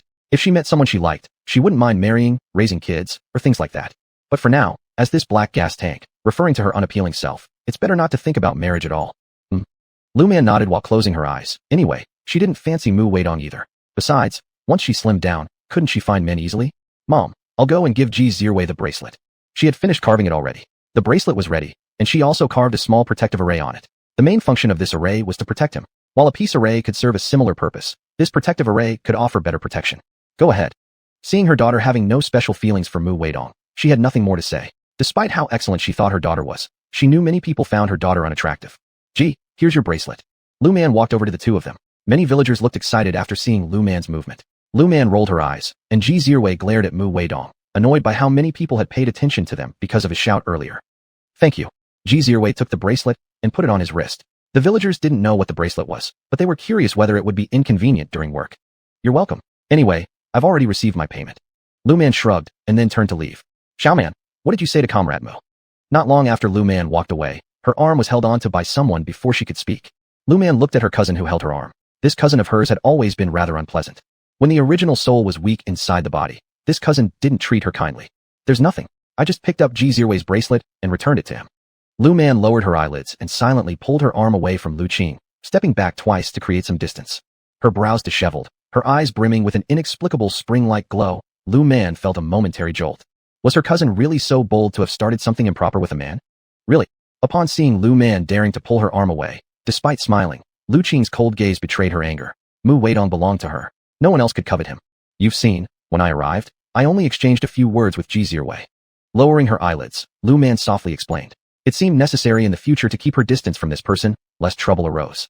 Remember, next time you encounter Comrade Mu, stay far away. If he greets you next time, don't reply. Lu Qing lowered her voice threateningly, glancing at Lu Man, who pretended to be frightened, stepped back, and vigorously nodded. After saying that, she turned and left. Watching Lu Man walk away, Lu Qing coldly snorted. Little wretch, ugly beast, fool, daring to treat me this way. Lu Man didn't know how unsatisfied Lu Qing was with her performance. Even if she did, she wouldn't care. People wanting to scheme against her had better endure her retaliation. A master, if scheming against someone, could make them die without knowing how. It was just that, under normal circumstances, she wouldn't do such things, as the consequences would also diminish the blessings on her. You keep away from that girl in the future. Chen Xiufang, seeing her daughter come back, lowered her voice to give her daughter an instruction. That Lu Qing was not a good-tempered girl at all. She had seen that girl getting particularly close with an educated youth from a neighboring village just a few days ago. Mom, I know. No matter what the reason was for Chen Xiufang to say this, she would take it to heart. Mom, remind Dad to watch out for Lu Qing. I'm worried that she'll do something that could harm our Lu family's reputation. Lu Man said reluctantly, though originally, she didn't intend to mention this. But considering her father was the team leader, and since Lu Qing was his own niece, if anyone knew about her deeds, it could be quite troublesome. What's wrong? Hearing these words, Chen Xiufang looked toward the direction of Lu Qing. When she saw Lu Qing talking to a girl in the village, she glanced at her own daughter. I suspect she has some inappropriate relationships with men. Lu Man lowered her voice and whispered into Chen Xiufang's ear.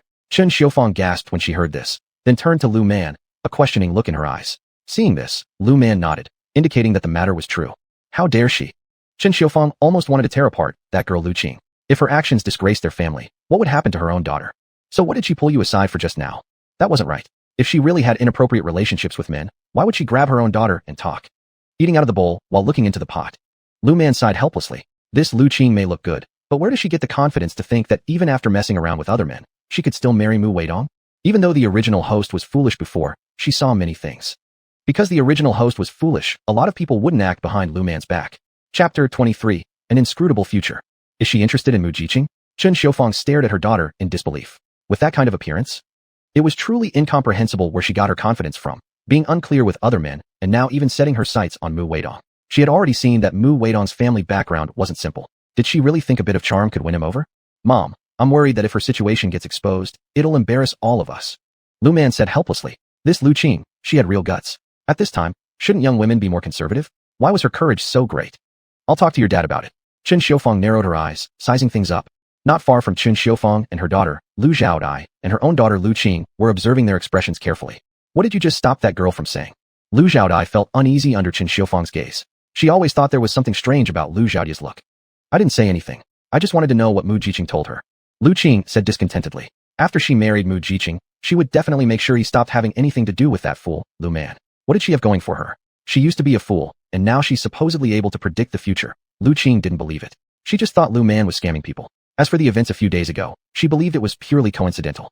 Why do you care about that? Lu Zhaodai didn't want anything to do with Lu Man anymore. She always felt that girl's gaze was eerie. It could read the most truthful thoughts from deep within your heart. Yet, for some reason, she also didn't dare to offend her. Can I ask? Lu Qing stamped her foot impatiently, her gaze again falling on Mu Weidong. Mu Jiqing looked so handsome. Don't bother. He doesn't even notice you. It wasn't that Lu Zhaodai looked down on her own daughter. It was self-awareness.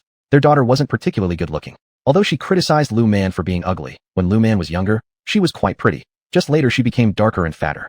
However, these past few days, Lu Zhaodai noticed obvious changes in Lu Man. Before, Lu Man had been foolish. Now, Her eyes were lively, and the debut expression on her face had gained many more emotions, drawing others' attention involuntarily. Even though Lu Man still wasn't very attractive, every time Lu Xiaodai saw her, she unconsciously relaxed. What's wrong with me? I look fine, and our family conditions are great. Lu Qing said confidently.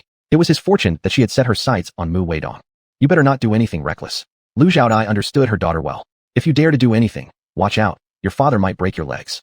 This wasn't idle threats. Her husband's temperament was somewhat violent, and Lu Xiaodai didn't want to get beaten. Mom, why can't you show a little more backbone? After speaking, Lu Qing turned and left. She approached Mu Weidong. Mu Jiqing. A forced, artificial voice rang out suddenly, startling Mu Weidong. He took several steps back before realizing who had come. He clutched his chest, breathing heavily a few times. Do you need anything, Comrade Lu? Mu Weidong asked somewhat irritably. He had long known Lu Qing liked him, but he had never considered looking for a partner in the countryside. Besides, he didn't like her personality. Although he often laughed carefree in the past, he preferred straightforward girls, not those who acted one way in front of you and another behind your back. I. Seeing how gently Mu Weidong had smiled at Lu Man just moments ago, but now was so cold towards her, Lu Qing couldn't accept it right away. If there's nothing, my cousin and I are going to work. With that, Mu Weidong dragged Jizi Rui away, and Jizi Rui cast a faint glance at Lu Qing. Even though he knew Lu Man now had the ability to protect herself, different from her past, Jizi Rui was still concerned. He worried that due to Mu Weidong's attitude, Lu Qing might stir up trouble for Lu Man. Lu Qing stomped her foot in anger, glaring furiously at Lu Man. Lu Man rolled her eyes in response. With Mu Weidong disliking her, she should reflect on herself instead of glaring at her. Did she really think she couldn't teach her a lesson? Ignore her. Chen Xiufeng, seeing Lu Qing glare at Lu Man earlier, instinctively pulled her daughter behind her. This feeling of being protected was indeed nice. Let's go to work as well. Chen Xiufeng mentioned the day's task and spoke to Lu Man, who nodded in agreement. Together, the two went to sow seeds. There was no choice. Manual sowing was still the only method, and this outdated approach made Lu Man somewhat dissatisfied. Mom, can't we figure out a way to improve the sewing method? Lu Man thought about the machines she had seen on TV and in videos before. Although she couldn't make them, she could roughly draw their appearance. If you have a way, go tell your dad. When it came to her daughter, Chen Xiufeng mostly indulged her. For her daughter's talk of improving the sewing method, all that mattered was her daughter's happiness. I'll think about how to make it. After speaking, Lu Man decided to take some time to draw up the plans. The machine, one person pulling in front while another steadies it from behind, wasn't hard to make. The main thing was that some parts needed to be iron made. The only question was whether they could produce it here or not. If she were to say, bringing the blueprint straight to manufacture would be ideal, but now, she wasn't sure if it could actually be made. 3 days later, Lu Man brought the blueprint, ready to go to town, and asked if the steel factory there could produce the seed sewing machine she had drawn. Even if it wouldn't be used this season, it could still be used for the next one. If she were to suggest it, with more animals, they could simplify the seeder further so that the distances could be adjusted for greater practicality. Are you going to town too? As Lu Man just left the village, she ran into Jizi Rui, who was heading to town with Mu Weidong to make a phone call. Jizi Rui noticed Lu Man and curiously greeted her. Lu Man glanced at Jizi Rui, noticing his good fortune had improved since their first meeting. His black, ominous aura had diminished considerably, which satisfied Lu Man, prompting her to nod approvingly. Is there something wrong with me? Jizi Rui's heart skipped a beat when he saw Lu Man sizing him up. You don't have major issues. Just do more good deeds in the future. To accumulate more merit. This way, when someone schemes against you, you'll have more protection. Does my cousin still have problems? Mu Weidong said anxiously. If his cousin still had issues, no matter how much money it cost, they'd have Lu Man check it out while they were still around. He doesn't have major problems right now, but the good fortune he lost hasn't come back yet. He still has plenty of ominous aura on him. Lu Man hesitated before answering. She couldn't see Jizi Rui's future clearly. For some reason, whenever she tried to look, all she saw was an endless expanse of whiteness. Chapter 24, The Bronze Sword and the Bell. Is there a way to break it? Mu Weidong asked nervously, while Jizi Rui stood indifferently. For all these years, he had survived unscathed, and he believed he would continue living in the future. There is. Lu Man nodded, quickly making a mystical gesture. Jizi Rui felt an immediate lightness overtake his body. Thank you. Jizi Rui thanked Lu Man, feeling a flicker of curiosity towards her now. He wondered who exactly had taught Lu Man such abilities. You're welcome. It was like after-sales service. Anyway, Jizi Rui wouldn't make her suffer unjustly. Let's stick together. For some reason, Mu Weidong suddenly felt that he would be safer staying close to Lu Man. Thus, the group chatted and laughed their way as they walked into the town. What brings you here, Comrade Lu? Now that they'd arrived at the town, Mu Weidong finally asked what he'd been dying to know. A little side project. Lu Man wiggled the blueprint held in her hand, causing Jizi Rui to raise an eyebrow. Can I take a look at it? Jizi Rui was intrigued by the blueprint Lu Man was holding. He looked at her, surprising him because this man had spoken little on the road, and if she hadn't known his personality, she would have thought he disliked her. I just doodled it randomly. Lu Man didn't mind revealing the information. Anyway, she didn't expect to make money from this kind of thing. I'm not even sure if it can be made. Jizi Rui took the blueprint, examining it carefully. From his pocket, he pulled out a pen, marking off areas where Lu Man had drawn incorrectly. This blueprint is very practical, especially for the Red Flag Brigade. It could significantly reduce the manual labor needed, given how few animals they had available for plowing fields. You should take this improved version to someone and ask if it can be manufactured. The dimensions need to be handled by an experienced master. As he said this, he hesitated briefly. He had planned to call his grandfather today, but he was too busy at the moment. If you're in a hurry, after my phone call, I can find you. Lu Man, upon hearing this, looked astonished at Xia Rue. Won't it trouble you? This Xia Rue really seemed like a good person, intelligent, knowledgeable, and understanding. She lacked confidence in her original design, but after Xia Rue adjusted it twice, it looked much better. It won't. After Xia Rue said this, Mu Weidong widened his eyes in shock. Rubbing his eyes again, he realized the person he just saw wasn't his usual cousin. He knew his cousin's temperament inside out, yet this was the first time he'd ever seen him act so warmly. Well then, I'll wait for you. Lu Man immediately nodded, glad Xia Rue was involved. With his expertise, it would surely help bring her plan to life. Good. Xia Rue then reached out and gently patted Lu Man's head. Confused, Lu Man glanced back at him. As their gazes met, Xia Rue realized what he had just done, and his face turned red instantly. Yes, sorry about that. It was just a subconscious action. No worries. Let it count as payment for his assistance. I'll go check out the scrapyard first. We'll meet up there later. She had plenty of magic items in her space including talismans, cinnabar, etc., but if she wanted to use them openly, she needed a legitimate excuse. The scrapyard seemed like an excellent choice. At the same time, she also wanted to investigate how deep the esoteric studies community was in this world. Ever since she came here, she had yet to encounter anyone else with similar knowledge. Okay. After parting ways, Lu Man went to the scrapyard, handed over 50 cents to the staff there, and easily entered. Once inside, she headed directly toward the section storing books and paintings. She completely ignored everything else. Not that she didn't notice the heaps of scrap iron or old bronze artifacts lying around, but they were neatly stacked, suggesting they were clearly arranged for visitors. Even if she wished to examine them, it would likely prove inconvenient. After arriving at the book section, Lu Man found many old books and textbooks there.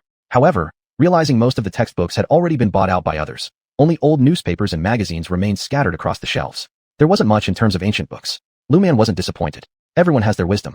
Some things might have been dangerous years ago, but after a while, those things became precious treasures. She couldn't believe that truly intelligent people would carelessly dispose of anything truly valuable. The truly valuable items must be safely stored in the hands of smart individuals. Just when Lu Man was feeling disheartened and planning to check out the piles of old scrap metal, she found a book. The book appeared to be an ancient text introducing the art of metaphysics, talisman drawing, and formation arrays. What's this? Lu Man carefully cleaned the stains off the book and cautiously flipped it open. Upon discovering numerous introductions to formation arrays and talisman creation methods, she knew this book indeed contained genuine knowledge. She gently placed it aside, planning to mix it in with some newspapers and books later to take it out unnoticed. Then she headed over to the neatly arranged piles of scrap iron and copperware. After scrutinizing them for a long time, she concluded these were unusable items. Lu Man spotted another inconspicuous object. She moved aside those things covering it and picked up the bronze sword, rusted and unremarkable. After looking around and confirming that the staff wasn't paying attention to her, she also placed the bronze sword carefully to one side. Here's a bell too. Lu Man immediately recognized the bell as a magical artifact. It only rings when encountering ghosts or monsters. Otherwise, the bell would remain silent. To many people, this item might seem like a mere decoration. However, to those truly capable, this bell was an invaluable treasure. You're both mine now, Lu Man silently said to herself while carefully picking up the bronze sword and the silent bell. She then went through the motions of selecting a pile of newspapers from the stack of books, mixing in the rusted bronze sword and the silent bell. After letting the staff who had let her in handle the accounts, she left. Once outside, she discreetly stuffed the newspapers into her personal space at a secluded spot. As for the bell, she held it in her hand. She began carefully examining the bell and found it to be quite remarkable. It could be hung by the doorway as precautionary measure against unexpected occurrences. She always felt that, on the surface, this world seemed no different from the normal world. However, she had a gut feeling that this world wasn't much different from her previous one. While ghosts and monsters may not be rampant, there were likely traces of their existence in places she couldn't see. To protect her family, she must recover her skills, but she wondered when her powers would return. Are you done with your business? Lu Man was surprised to see Xia Rue and Mu Weidong waiting for her at their agreed-upon meeting spot. Actually we just made a phone call, Xia Rue said with a slight curve of his lips, always in good spirits when facing Lu Man. Because of this, his attitude toward Lu Man was always pleasant during every meeting. However, he didn't notice that his cousin's jaw had nearly dropped. What could one say about this older cousin of his? How could he be so hypocritical? Let's go. Lu Man led Xia Rue to the steel plant. This steel plant, in the town, was really just a small processing factory. They couldn't produce much beyond simple agricultural tools, but it was enough for the townsfolk. Since Lu Man had come with an introduction letter, she quickly met the person in charge here. When she took out the design blueprints, the responsible party was utterly amazed. Who among you drew this? The responsible person looked between the group. Lu Man and Xia Rue exchanged glances. Him, her, pointing at each other, the overseer sighed helplessly. So who really drew it? The feasibility of these blueprints was extremely high. which was why he cared so much. If they could make this seed sowing machine, then in the future, their steelworks wouldn't remain as small-scale workshops anymore. They could start producing mechanical tools. That change would be significant. I drew part of it. He marked the dimensions afterward. Lu Man saw Ji Zirwei seemed unwilling to claim credit, so she explained reluctantly. The drawings were something she pulled out from her own memory. Whether they would work, she still wasn't sure. Can you make it? It doesn't have to be all iron. Wooden parts are fine too, except the bottom seating mechanism must be made of iron. Lu Man thought for a moment and said. She didn't have high hopes for this sewing machine, but a little hope was still better than none. She hoped it could be completed soon so her parents wouldn't need to work as hard. Just as Lu Man was about to say more, she looked up and noticed dark clouds gathered over the head of the responsible person. There was also a gray haze on his forehead like lingering dust, along with black lines cutting across his temple, accompanied by a pale color tinged with dark bluish marks, indicating ominous signs. Moreover, his face had already begun to exude some kind of deathly aura, though it was temporarily suppressed by a tiny spark of vitality. But this faint trace of life wouldn't last long. She abruptly looked at him and subconsciously cast a divination spell for him. It turned out his vitality originated from her. This sparked her curiosity. Wait, this man shouldn't be someone prone to a short lifespan. Why did his face show signs of imminent death? What's wrong? Ji Zirwei noticed Lu Man staring at the man's face for too long, lowered his voice, and asked, Is there anything unusual about him? Uncle, after chatting for so long, I haven't even asked what your name is yet. Lu Man gently shook her head, ignoring Ji Zirwei's question, and instead asked the responsible party for his name. My name is Zheng Hongtao. Young girl, what about you? Zheng Hongtao smiled kindly. He had always liked obedient girls, but unfortunately, he had no daughters. His initial impression of Lu Man was quite favorable. Now, seeing Lu Man smiling sweetly while asking his name, he answered in the same cheerful tone. Uncle Zheng, don't take your usual road home from work this afternoon.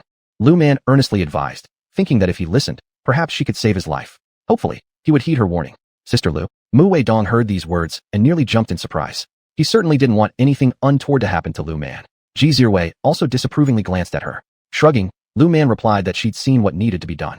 Ignoring impending doom wasn't something she should do as a Taoist master. But if, after being warned, he still chose not to listen, that was beyond her control. What's wrong? What was this young lady talking about? Why shouldn't he take the familiar route he always walked? Was something wrong with that path? No, that road, he walked daily. He passed through there just this morning and nothing had happened. Uncle Zheng, belief brings spiritual power. Disbelief makes it ineffective. Lu Man shook her head and replied, leaving the choice between life and death in his hands. Sister Lu. Ji Zirwei tugged on Lu Man's sleeve, signaling her to stop, concerned that further conversation might bring unwanted attention. I've noted it down. Seeing Lu Man's solemn expression, he assured her that he'd remember, though he wasn't entirely sure why this girl had said what she did. Still, given her seriousness, he kept her advice in mind. Uncle Zheng, this is my gift for you. From looking at Zheng Hongtao's face, Lu Man could tell that he was an upright person, and she didn't wish for anything unfortunate to happen to him. What? After Zheng Hongtao took it, he discovered it was a talisman. He raised his eyebrows slightly and casually shoved it into his pocket. He didn't display any look of disgust, but neither did he pay much attention to it. Upon seeing this, Lu Man didn't say anything further. The gift had been delivered. If Zheng Hongtao believed in its power, he would escape calamity. If not, death would be his only fate. Little girl, you've said so much, but you haven't told me your name yet. Zheng Hongtao moved on from the previous topic, as if Lu Man had forgotten it too, and she smiled brightly at him. Uncle Zheng, my name is Lu Man. Lu Man grinned, and Zheng Hongtao nodded after hearing her words. Little girl, leave these blueprints here with me. If we really manage to produce the item, I'll have someone deliver a message to you. Despite Zheng Hongtao having the time to entertain them now, it was mainly because he'd heard earlier from Lu Jianya that his daughter would come to see him. Otherwise, he wouldn't have bothered to meet them personally. All right. Lu Man nodded, knowing that the item couldn't be made within 1 or 2 days, so she didn't press further. Uncle Zheng, goodbye. Lu Man also noticed how busy Zheng Hongtao seemed. Even while speaking to them, he often glanced at his watch. Clearly, he was preoccupied. She didn't care about his attitude toward them. She just needed to do what she was supposed to do. Goodbye, little girl. After saying this, Zheng Hongtao turned around and left. Seeing him depart, Lu Man followed suit and left as well. Little man, you shouldn't have acted so impulsively just now. After leaving the steel plant, Ji Zirwei looked at Lu Man disapprovingly, and Lu Man helplessly shook her head. If I hadn't said it, he might have lost his life today. She couldn't bear to stand by and do nothing while someone perished. As a master Taoist, her primary responsibility was to protect more ordinary people. Though some individuals might deserve bad karma due to their misdeeds, those who hadn't done wrong didn't deserve to die, and she wouldn't stand idly by and let that happen. Chapter 26. Crying in Error. Then you were too impulsive. What if the other party accuses you of spreading feudal superstitions? Mu Weidong also looked at Lu Man with disapproving eyes, and Lu Man raised her hands in surrender. I was wrong. Admitting her fault directly was what she should do now. As for whether she would help if she encountered the same thing next time, she would still make the same choice as today. Mu Weidong had long seen through that this girl was just humoring him. You must be more careful in the future. Otherwise, with your personality, sooner or later, someone will scheme against you. Hopefully, this girl can become smarter in the future. Such a talented person, if they were schemed against, it wouldn't end well. People who want to scheme against me won't even know how they died.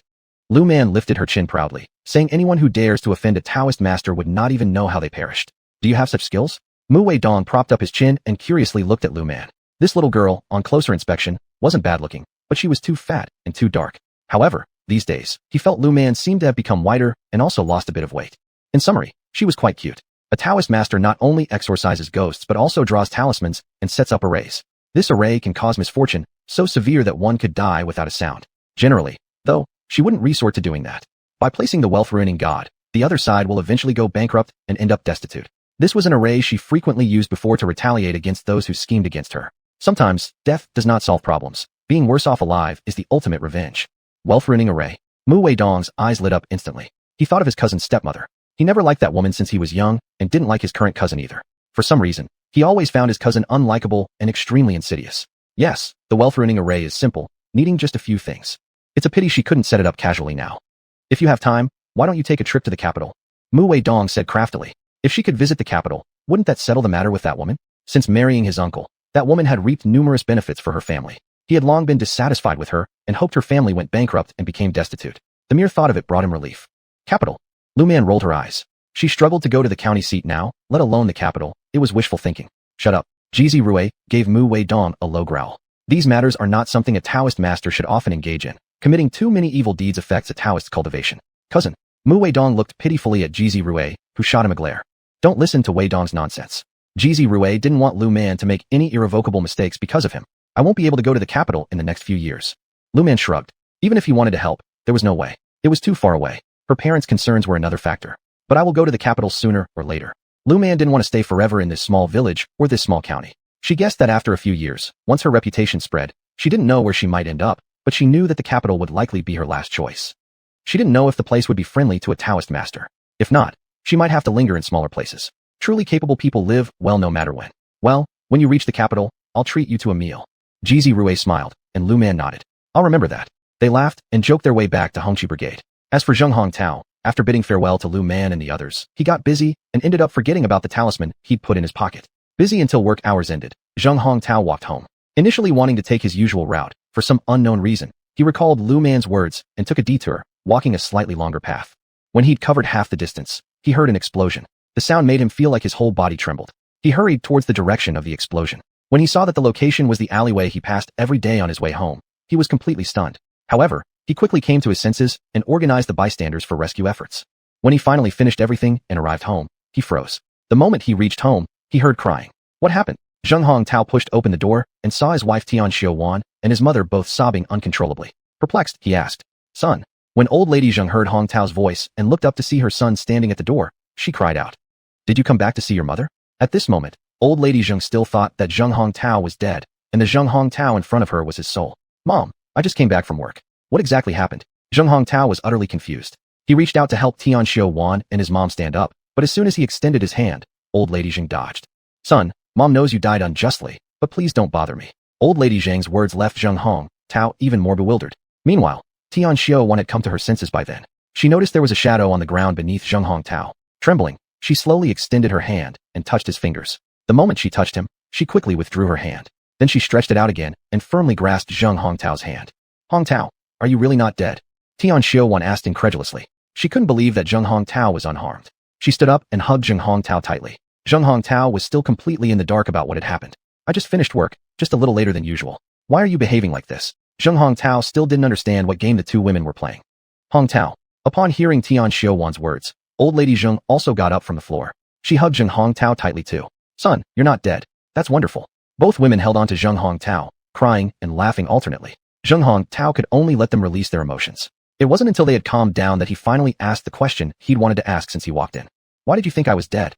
Zheng Hongtao asked curiously, and at this, Tian Xiuwan burst into tears again. It's not that we assumed you were dead. It's just that the road you frequently take had an accident. Tian Xiuwan hadn't forgotten. When she first heard the explosion, upon learning where it happened, she lost control and cried out loud. After her mother-in-law saw her crying and asked why, she told her the truth. That explained the scene that had unfolded earlier. Chapter 27, Energy. It's fine. I didn't take that road today. Zheng Hongtao said with a sigh of relief. He had also seen the scene just now and was extremely glad that no one was killed by the explosion. Although he did not know how the explosion happened, he saw the house that was completely shattered. Now when he thinks about it, he still feels scared. Fortunately, only a few nearby people were injured, and no one died. Hongtao. Tian Shoujian hugged Zheng Hongtao tightly and cried. This feeling of regaining something lost is what Tian Shoujian never wants to experience again. It's fine, it's fine. At this moment, Zheng Hongtao thought of Lu Jia's little girl. At first, when he received the message from Lu Jianya that his daughter wanted to make something, he decided to personally greet her due to their relationship. Unexpectedly, that little girl was so astute that she instantly noticed his life and death crisis. He couldn't imagine what would have happened without Lu Man's warning. Perhaps he would be unrecognizable as a corpse. At the time of the explosion, according to his usual speed, he would have precisely arrived at the explosion scene. Seeing the small yard flattened into nothing, he really couldn't imagine what fate would have awaited him. However, we need to thank someone. Zheng Hongtao decided to personally go and thank Lu Man. If it weren't for her, he wouldn't have returned. Thank who? Tian Shoujian looked at Zheng Hongtao with doubt, and Grandma Zheng also stared at him in confusion. Today, a friend told me that his daughter wanted to come to the steel factory to create a sewing machine. At the time, I thought my friend might be mistaken, but due to our relationship, I still personally greeted her. When she left, she gave me a talisman and warned me not to take the road I usually took when going home. Thinking back to his reaction then, he wanted to slap himself twice now. Luckily, he obeyed her advice. Did she save you? Tian Shoujian looked at Zheng Hongtao in complete shock, finding it hard to believe. Although the girl isn't very old, she indeed saved me. As Zheng Hongtao spoke, he pulled out the talisman from his pocket. Look, this is what she gave me before leaving. Even though this talisman wasn't used, the girl was truly capable. Take good care of it. Tian Shoujian glanced at the yellow paper talisman and handed it back to Zheng Hongtao. As the mainstay of the family, she certainly did not want anything to happen to her husband. Yes, even without his wife saying anything, he would store this thing well because one never knows when it could save a life. Due to being saved, Zheng Hongtao kept Lu Man in his heart and planned to repay her when he found the time. Meanwhile, Lu Man completely forgot about Zheng Hongtao's matter. She carried on with her routine, working in the fields daily with her parents and living comfortably under her mother's protection. Xiao Man, help! Help! One day, while Lu Man and Qin Xiufang were weeding in the field, Lu Man heard a cry for help. Looking up, she saw Li Xiulan, wife of Shu Liping from the same village. Their families were neighbors, and she remembered Li Xiulan should have been visiting her natal home today. Why was she running back looking disheveled? Auntie, what's wrong? Qin Xiufang was surprised when she saw Li Xiulan. The two women were childhood friends from the same village and got along well. Plus, since their families were neighbors, their bond was even stronger. Seeing Li Xiulan in such a state now, how could they not be astonished? Little man, save me. Li Xiulan ignored what Qin Xiufang was saying, frantically ran to Lu Man, and hugged her tightly. Feeling the other woman tremble, Lu Man looked down at Li Xiulan crouching in her arms. Auntie, don't panic, speak slowly. She gently consoled Li Xiulan, whose body continued to shiver uncontrollably. Helpless, Lu Man allowed herself to be embraced. Auntie, whatever happens, you must tell us. Lu Man sighed helplessly. What was going on? Lately, she had been very careful and hadn't done anything out of the ordinary. Little man, save me. Finally calming down a bit, Li Xiulan looked up at Lu Man. From Li Xiulan's face, Lu Man saw yin energy. How strange. Since coming to this world, she hadn't encountered any form of yin energy yet.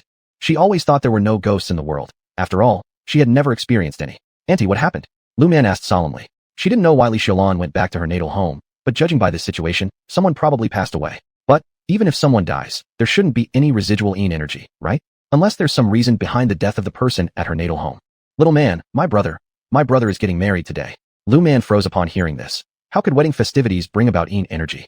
But, the person exchanging vows with my brother is a dead person. Li Xiulan shivered as she recalled the scene. She had been so scared that she fainted right there on the spot. She remembered clearly, the girl was fine during the wedding ceremony. So how did she lose her breath right after the ceremony concluded? Where's your brother? Lu Man's expression turned somewhat grim. If the bride was fine during the ceremony, why did she lose her breath immediately afterward? Moreover, the body still emanated with yin energy, a sign this was no ordinary occurrence. At home, he is handling the aftermath. The bride's family had raised a huge commotion at their house. Just recalling that scene filled Li Xiulan with lingering fear. Mother, go and check it out with Aunt. Lu Man thought of the bell she had hung by the door and the bronze sword she purchased. Both items had already been consecrated by her, and now they could be put to use. Go ahead. Qin Xiufang didn't stop her daughter. Since her daughter hadn't said she was unable to deal with it, it meant she must have a plan. Be careful and stay safe. Even though her daughter was skilled, Qin Xiufang still felt worried. Things you cannot see or touch were precisely what caused fear. However, if her daughter had these abilities, then she couldn't stand idly by. Okay. Lu Man grabbed Li Xiulan's hand and left in large strides. Those who overheard the conversation between them began murmuring amongst themselves, speculating what exactly had happened to Li Xiulan's brother. Was it perhaps a ghost-related incident? Are you all done working? Are you giving up your labor points? Qin Xiufang saw the crowd becoming increasingly excited, and her cold voice rang out. Everyone scattered instantly. No one dared to cross paths with Qin Xiufang at this moment. Joking aside, Lu Man could divine future events. How would anyone know whether something they couldn't handle was coming their way? Provoking Qin Xiufang right now would be foolish. Unaware that her mother's single statement had driven away the gossipy villagers, Lu Man went home, took down the soul-stabilizing bell hanging by the door along with the bronze sword she bought, and stepped outside once more. Chapter 28. Een year, een month, een day. Xiaoman. Seeing the item in Lu Xiaoman's hand, Li Xiulan's previously restless heart calmed down. Lu Xiaoman also noticed the change in Li Xiulan and gave her a smile. Auntie, let's go. She needed to hurry over and check what was going on. If something had indeed happened, she had to handle it as soon as possible. She also needed to figure out the situation with that bride and whether ghosts truly existed in this world. This was what she wanted most to know. All right. Li Xiulan grabbed Lu Xiaoman's hand, and they quickly rushed toward her parents' house. Neither of them spoke along the way. Lu Xiaoman was pondering over what could have caused the bride to die just after finishing the wedding ceremony, while Li Xiulan only hoped they would reach her home sooner so Lu Xiaoman could see for herself what had happened. Thus, within less than half an hour, they arrived at Qin family village. As they reached the entrance of the village, Lu Xiaoman furrowed her brows. This place looked like a feng shui treasure land, but for some reason, Lu Xiaoman always felt something wasn't quite right. What's wrong? Li Xiulan noticed that Lu Xiaoman had stopped walking at the village entrance, and she anxiously watched Lu Xiaoman. At this moment, Li Xiulan remembered how her parents had been traded by their elder brother to exchange lives. Nothing. Let's head to your family's house first. Lu Xiaoman lowered her eyelids, suppressing her doubts deep inside, while raising her vigilance about the village. For some unknown reason, she felt a slight unease, though she couldn't yet identify exactly what the problem was. However, the most urgent matter now was to go check Li Xiulan's family, to understand the situation there. Li Xiulan led Lu Xiaoman to her parents' home. Just as they arrived, Lu Xiaoman furrowed her brow again. What's wrong? Li Xiulan became worried each time she saw Lu Xiaoman frown. Go inside first. With her brows still furrowed, Lu Xiaoman spoke, and Li Xiulan brought her into the courtyard. Upon entering, Lu Xiaoman noticed a crowd gathering outside and frowned again. Everybody, please step aside, step aside. Li Xiulan pulled Lu Xiaoman into the room through the throng of people. As soon as she entered, Lu Xiaoman immediately spotted the situation inside. She saw the bride lying on the ground, with some people around her struggling and fighting. Again, Lu Xiaoman's eyebrows knotted together. After taking another quick glance around the room, when she recognized someone familiar among those watching, she frowned even deeper. Stop it, all of you. Li Xiulan saw the chaos and realized the bride lying on the floor. Her face turned grim because, no matter what, it wasn't right for the bride to simply lie there like that after dying. But Lu Xiaoman ignored the disorderly scene and directly squatted down to check on the bride. Li Xiulan also squatted next to her, unable to do anything else since no one was listening to her. At least now she could try to understand what had happened to the bride. Auntie, when the bride bowed during the ceremony, were there bruises on her neck then? Seeing the marks on the bride's neck, Lu Xiaoman furrowed her brow as she asked. She hadn't seen any ghostly presence in the room or any grudge on the bride's body. How had the bride died just after bowing? No. After recalling, Li Xiulan replied. This caused Lu Xiaoman to furrow her brow even more. Now, she felt something seemed slightly off. She couldn't help but think something strange was up with the bride. These marks on her neck clearly showed someone had strangled her. If these weren't there before bowing, could the bride really have been strangled during the ceremony? Were there signs of pain on the bride's face when she bowed? There should have been plenty of people watching the ceremony, so if there had been something unusual about the bride's expression, others should have noticed it too. There was nothing unusual. Li Xiulan responded again. If there had been something amiss, they wouldn't have missed it. The bride simply collapsed suddenly without breath while performing the bowing ritual. Hearing this, Lu Xiaoman's brow furrowed deeply as she glanced toward the groom, surrounded by people. When she noticed the red string tied around his wrist, her eyebrows arched slightly upward. Auntie, is the bride from this village? Lu Xiaoman hadn't visited here often before, and the original host didn't remember many details either. Yes, she's from this village. My nephew and this girl grew up close, and when they came of age, both families decided to arrange their marriage. Li Xiulan looked confused at Lu Xiaoman and wondered why she had asked this question. I see. Lu Xiaoman took a talisman paper from her pocket and casually waved it, causing the talisman to ignite instantly. Though Li Xiulan had seen such a scene once before, she was still astonished when it happened again. Lu Xiaoman ignored Li Xiulan's stunned expression as she attempted to summon the soul. She wasn't sure if the bride's soul was still around, and the bride was fully dressed in red. Moreover, looking at the bride's appearance, it seemed she had died a violent death. Oddly enough, the red string was still tied to the groom's wrist. That was wrong. When the bride died, this red string should have disappeared. Now that the string was still there, who or what was on the other end of the red string? Was it human or ghost? Lu Man didn't sense the presence of the bride's ghost, surprising her. Even if the bride had become an evil spirit, Lu Man could still summon her ghost. So how could the bride's soul vanish like this?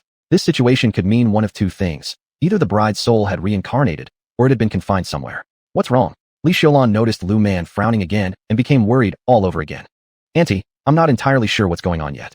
Lu Man said helplessly. Her current powers hadn't recovered to their peak, so if someone interfered with some crooked techniques, it would take her time to find the bride's soul. Xiaoman, do you mean you can't figure out exactly what happened to the bride? Li Xiulan immediately turned pale. This situation, if handled poorly, could lead to enmity between the two families. Auntie, I'm uncertain. Indeed, Lu Man hadn't figured out how the bride met her demise. However, all the people present had an aura of Een energy about them, which was probably caused by the bride. But without the bride's soul, Lu Man couldn't confirm where her soul had gone. Thus, she didn't know the details yet. Auntie, could you tell me the bride's birth date and time? Lu Man wanted to check through the bride's birth data. After pondering for a moment, Li Xiaolan revealed the bride's details. Lu Man calculated quickly, only to furrow her brows again. The bride's birth date and time were quite peculiar. It was exactly the type favored by certain evil heavenly masters. Born during a Yin year, Yin month, and Yin day, a combination rarely seen. Lu Man knew the bride's soul was still around, but she couldn't figure out where it was located. Chapter 29, The Reversed Bow. Xiaoman. Luonan never expected to see Lu Man here, especially when she noticed Lu Man's finger-pinching gesture. She let out an exclamation. Following the sound, Lu Man turned her head and immediately saw Luonan. Malefic Qi. Lu Man could not help but carefully observe Luonan's facial features. Luonan seemed to be fated for an untimely death. Although it was unclear how she would die, Lu Man could discern many things from her appearance. This woman herself did not seem to have done anything that damaged virtue, but it was uncertain about her ancestors. Xiaoman, do you dabble in this sort of thing? Luonan stared at Lu Man intently, hoping to discover something from Lu Man's expression. I know a little, but not much. Lu Man smiled as she said this. After finishing, she ignored Aunt Luonan altogether and returned her focus to the bride's physiognomy. Lu Man noticed that the bride's physiognomy had changed, from someone destined for longevity and happiness to one destined for an untimely end. When she glanced back at Luonan, Luonan's once tragic fate transformed into one fraught with hardships and poverty. Xiaoman, why are you looking at me? Luonan took 2 steps backward. She felt as if Lu Man's gaze just now had been able to pierce through her entire being. I didn't come to meddle. I just wanted to watch the commotion, she added defensively. It's nothing. Lu Man lowered her eyelids. This matter seemed to involve Luonan somehow. Now she was curious. Who possessed such skill? How come she hadn't heard of anyone related to Luonan being knowledgeable in these areas? But after the second incident, she understood that Luonan wasn't ordinary. It could also be the person behind her who was extraordinary. Lu Man certainly wanted to know who this person was. Auntie, I haven't figured out what caused this event. As Lu Man lowered her eyelids to mask all emotions, she truly did not understand Luonan's situation. But she believed, sooner or later, she'd learn who stood behind Luonan. Perhaps they were her relatives, or people who cared deeply for her. Xiaoman. Li Xiaolan looked incredulously at Lu Man, who regretfully shook her head toward Li Xiaolan. She hadn't found the bride's soul, thus unsure of what happened. Well, Xiaoman, shall I take you home first? Li Xiaolan knew that if Lu Man claimed she hadn't discovered anything, then there probably was nothing unusual to find. So she didn't insist any further, considering this child was still young. Alright, Lu Man decided to ask Li Xiaolan, checking if she might know whether the Lu family included anyone knowledgeable in these esoteric areas. Even if Lu Jia may have concealed some facts, Lu Man believed she would uncover the truth eventually. Exiting the door, Lu Man glanced around the surroundings of the house. When she noticed a small pond by the entrance, her eyebrows furrowed. Having stagnant water near the front gate was indeed an ill omen. Why on earth did they dig a pond right in front of the door? Xiaoman, is something wrong? At this moment, Li Xiaolan least wanted to witness Lu Man frowning, as it always suggested she'd uncovered something ominous. And ever since arriving at their house, Lu Man had been frowning continuously. Auntie, when exactly was this small pond dug? In response to Li Xiaolan's query, Lu Man asked offhandedly, while turning her gaze back to the courtyard of the Li family. Nothing seemed particularly out of place within the courtyard itself, but once outside, she realized the environment surrounding the yard posed significant issues. The stagnant pond water near the front gate brought no benefit. While flowing water benefits humans, standing water does quite the opposite. Even worse, the road in front of their house formed a bow shape, a reversed bow shape, and this signified grave problems. And at the back of the Li's courtyard grew 2 locust trees, which were certainly not suitable to be planted around the home. These locust trees belonged to Yin energy, known to attract malevolent entities. Moreover, the Li family's house grounds were lower than those of their neighbors. It felt as though they resided in a pit. Combined with their house structure, Lu Man began to suspect that the Li family's courtyard resembled less a dwelling for the living and more like a spirit dwelling meant for the dead. Such homes, called Yin dwellings, were reserved for deceased souls. Auntie, aren't your family members often sick? Lu Man whispered softly, startling Li Xiaolan with her inquiry. How did you know that? Apparently, Li Xiaolan hadn't mentioned this issue to Lu Man before. She wondered curiously how Lu Man had guessed it correctly. Auntie, your residence has problems. It doesn't seem suitable for living people. After Lu Man's words, Li Xiaolan's face abruptly changed. Her childhood home had not shown such signs.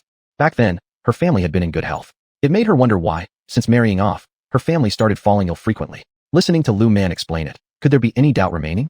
Xiaoman, you must save my maiden home. Li Xiaolan was almost on her knees before Lu Man. All she could think about now was that this house wasn't meant for the living. Cousin, if I can help, I will. Lu Man didn't know how to solve the problem with this house at the moment. Tearing it down and rebuilding would work, but did the Li family have the money for that? Cousin, give one of these amulets to each person in your natal home. For now, they should wear the amulets while she figured out what to do about the house. There was no immediate solution that came to mind. Alright, Li Xiaolan clutched the amulet tightly against her chest. Cousin, go back first. Give them the amulets after their commotion has settled. Lu Man decided to go home and look through the books in her space to ensure she hadn't misjudged the situation.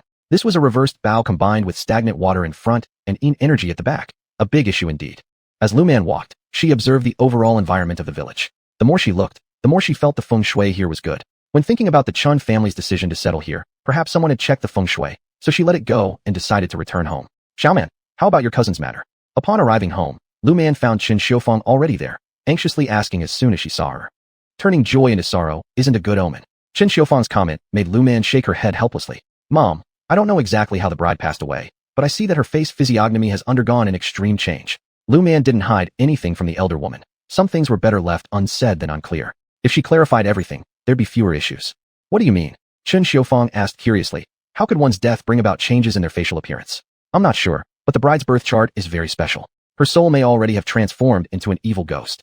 Lu Man explained helplessly. Otherwise, there wouldn't be any yin energy around the lease, and she had even noticed sha qi, though not abundant.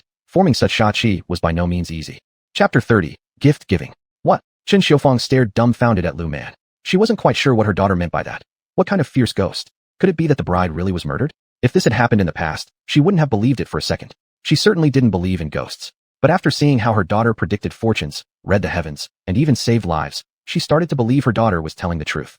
Mom, don't worry, you and Dad will be fine.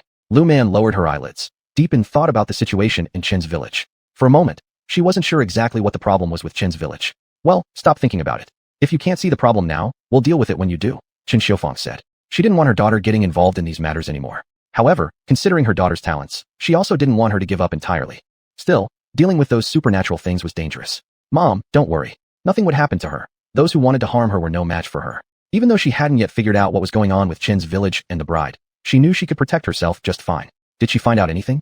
Lu Yuanjie was once again sitting on the floor in front of his ancestral shrine, placing offerings daily before the plaques. Below the plaques, however, on a small table, there sat a black statue. The statue resembled a man, whose features, at first glance, weren't much different from Lu Yuanjie's. Dad, she hasn't found out anything.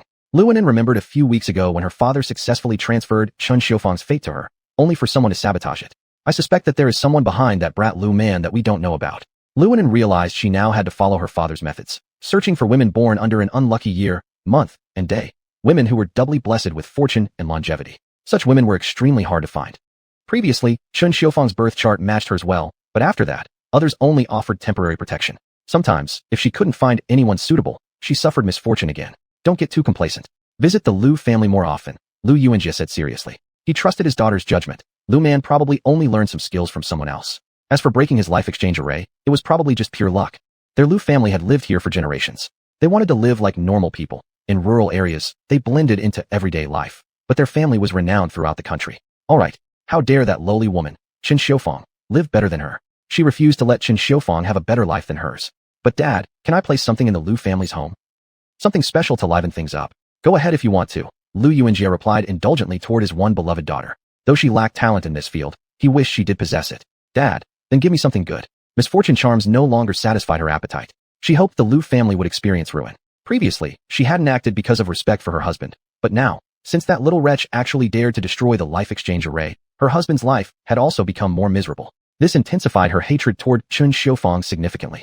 This is an amulet made from the bone of a child who died of violent death. Give it to your sister-in-law, Lu Yuanjie said.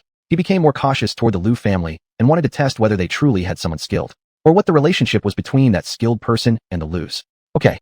Although Lu Yuanjie lacked talent in these areas, she still understood that the charm made from a violently dead child's bone was highly malevolent. That's all. Go home now. Lu Yuanjie was ready to continue meditating and cultivating. Lately, the energy of qi had grown scarcer, and he found cultivation more difficult. It had been a long time since he'd made progress, and now he needed more time to practice. Alright. Lu Yuanjie took the amulet home. Lu Yuanjie sighed deeply, unsure why, but a feeling of unease arose within him. He immediately suppressed this unrest. Regardless of the reason behind the unease, he was confident he could handle it.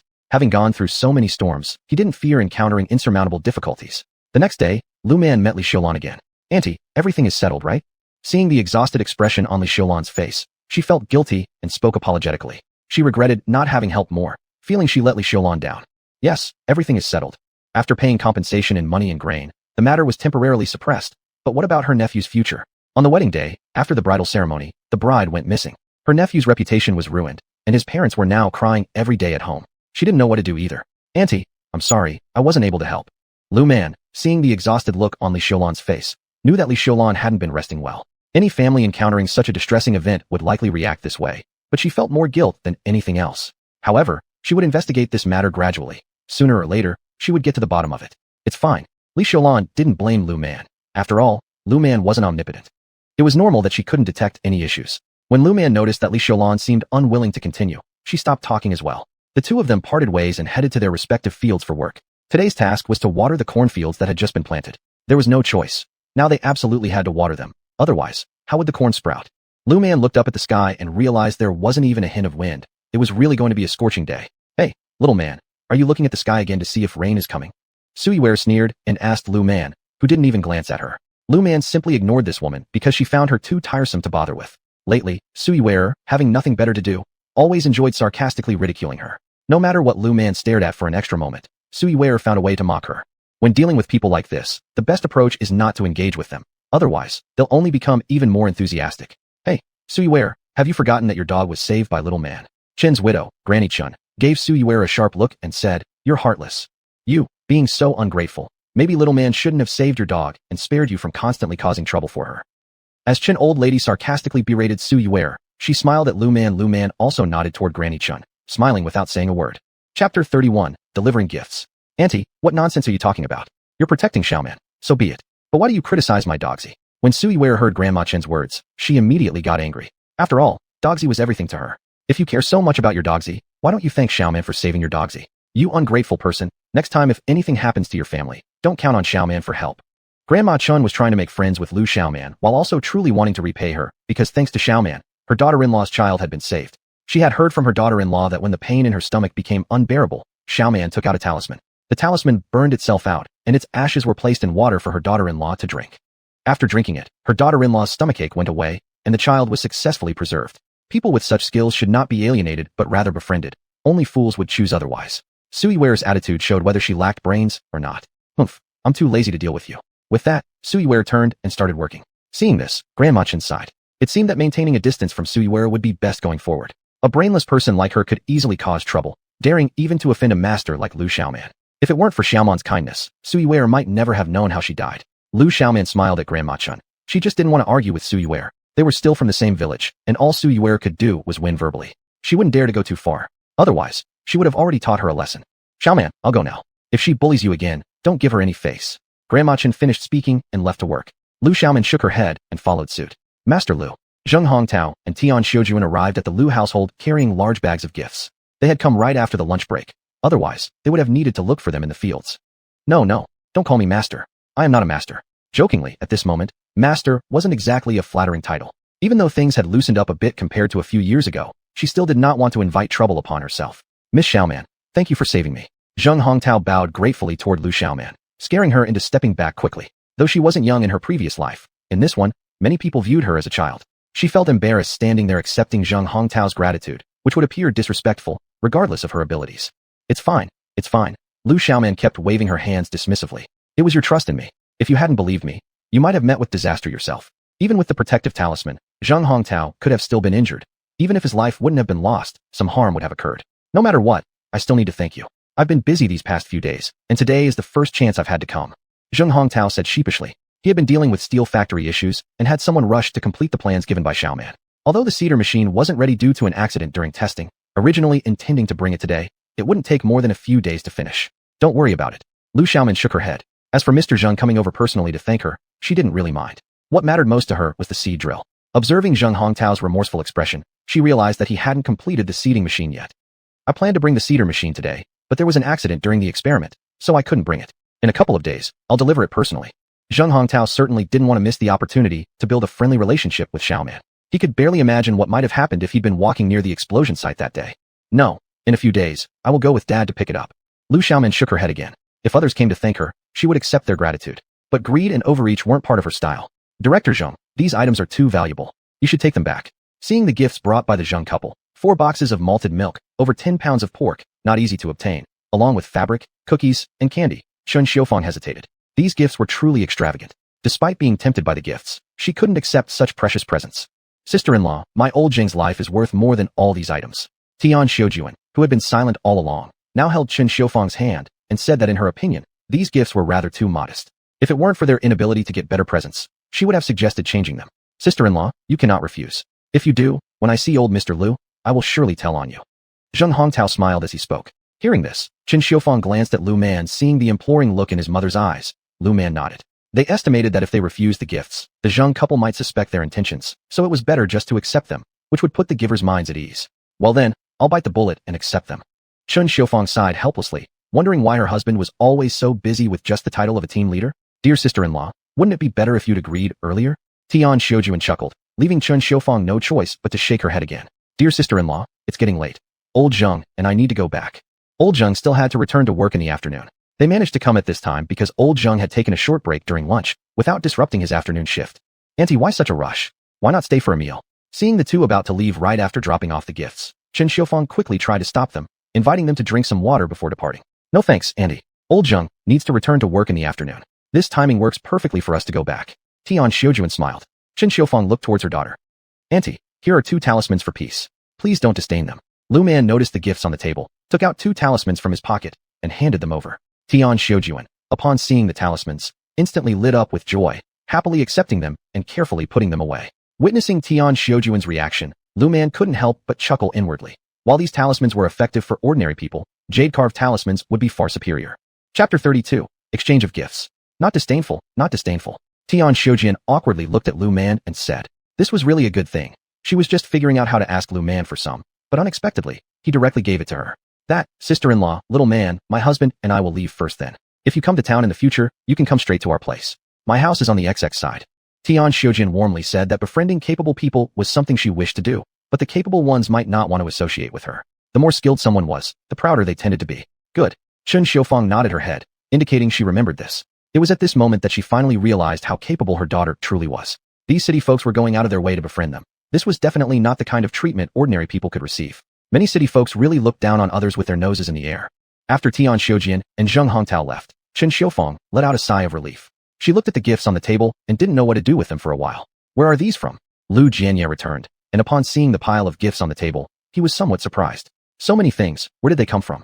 He couldn't believe that his wife bought them. Even if they could afford them, there wasn't any means to buy so many things.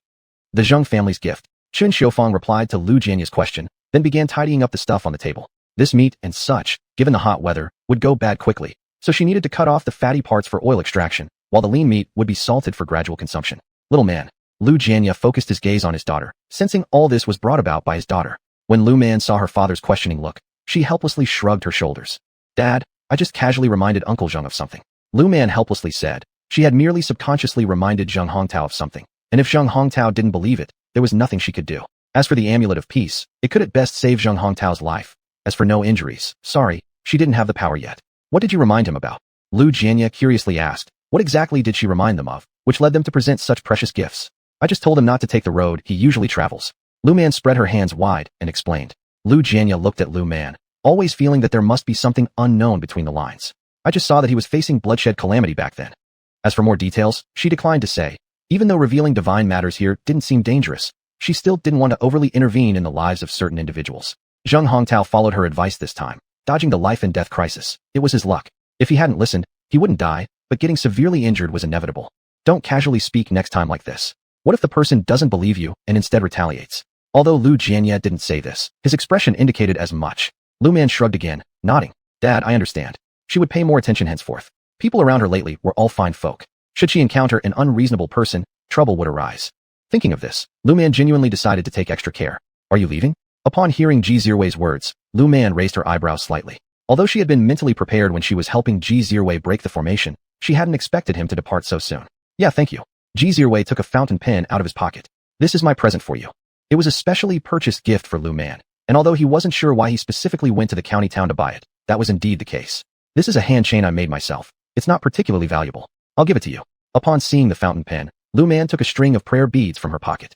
This string of beads was handmade during her idle time and was not made from expensive wood material. At most, the array of the charm was pretty good. It was a prosperity-gathering array. Ji Zirwei might not necessarily need it since his inherent fortune was already strong, but perhaps with this bead, it might bring him additional blessings. Thank you. Ji Zirwei accepted the bead chain and put it on his left hand. Now he wore one string of beads on each hand. You're welcome. Lu Man responded lightly and then turned away. It wasn't suitable for the two of them to keep standing there. But even though Lu Man paid attention, her conversation with Ji Zirwei still fell into the eyes of those who had a motive. Indeed, Lu Man had barely taken a few steps when someone blocked her way. Little man, are you and that G intellectual in a relationship?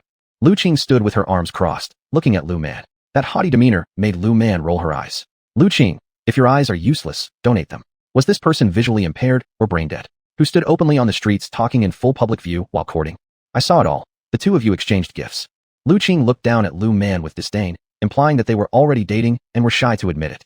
He was just thanking me for helping him out last time. Lu Man explained again. If she were in a relationship with Ji Zirwei, she wouldn't hide it. TCH, if you don't want to say, then don't. Lu Qing turned around and walked away after speaking. Lu Man watched her leave and shook her head slightly. There's no way to reason with people like her. She then turned and left as well. After Lu Qing left, her scheming mind clicked into action and she turned toward Lu Man's house. As for Lu Man herself, she went up the mountain. She had a craving for mushrooms and wondered if there might be some on the hill. And 2. I just saw Little Man talking to Ji Jiqing on the street, and they even exchanged gifts. Lu Qing whispered mysteriously to Chen Xiufang. Upon hearing this, Chen Xiufang looked at Lu Qing, trying to gauge whether she was telling the truth or lying. And 2. You don't think I'm lying, do you? Lu Qing exaggeratedly covered her mouth. She couldn't stand this cousin of hers since they were little. Even if her cousin were a fool, Uncle 2 and Aunt 2 always treated her like a treasure. Even though they were both girls, why did her cousin receive all the affection from them while she felt treated like grass? I personally saw Little Man give Ji Jiqing a string of beads, and Ji Jiqing gave Little Man a fountain pen. Seeing the skeptical look in Chen Xiufang's eyes, Lu Qing lifted her chin proudly and glared at her aunt defiantly. Hearing this, Chen Xiufang frowned slightly. She didn't say much. She didn't believe her daughter would start dating an educated youth. Though she thought her daughter was the prettiest, she also knew that those urban educated youths favored slim and pretty girls, and her daughter certainly wasn't slim. However, a faint tinge of worry crept into her heart, but she chose not to show it. Aunt 2, aren't you worried? Seeing Aunt 2's indifferent demeanor, Lu Qing began to feel anxious. Little Man helped Ji Jiqing a few days ago. It must have been his way of expressing gratitude by giving her a fountain pen. Chen Xiufang glanced at Lu Qing and said calmly. Don't think she hadn't noticed the gleam of malicious joy hidden in Lu Qing's eyes. This girl clearly lacked a righteous heart. Chapter 33, Intentions. Aunt, I'm not an outsider. Lu Qing didn't believe that Ji Zirwei and Lu Man truly had nothing going on. If Lu Man really did have something with Ji Zirwei, she would actually be happier. Ji Zirwei was so unlucky. Sooner or later he'd meet a bad end because of his misfortune. By then, wouldn't Lu Man just become a widow? As for herself, she'd marry Mu Weidong. Mu Weidong was handsome, and his family background was decent. As for her current boyfriend, if Mu Weidong liked her, why would she even need that man? Lu Qing, I've already made it so clear. Can you please stop making things up? Chen Xiufang glared at Lu Qing as she spoke. Upon hearing these words, Lu Qing coldly snorted. If we don't say it, then fine, but when you've done it and still won't let us speak, what's the point? After stamping her foot, she turned around and left. Seeing this, Chen Xiufang sighed. Lu Qing's sharp tongue would surely cause trouble again sometime in the future. She couldn't understand why the girl always behaved that way. Cousin, you're back? When Mu Weidong saw Ji Zirwei return, his face lit up with joy as he greeted him. Ji Zirwei seemed somewhat downcast, though he wasn't quite sure why he felt low. Perhaps it was because he had lived here for so long, or perhaps it was because of that plump young woman. They hadn't seen each other for several days now, and he noticed that the girl seemed to have gotten slightly whiter.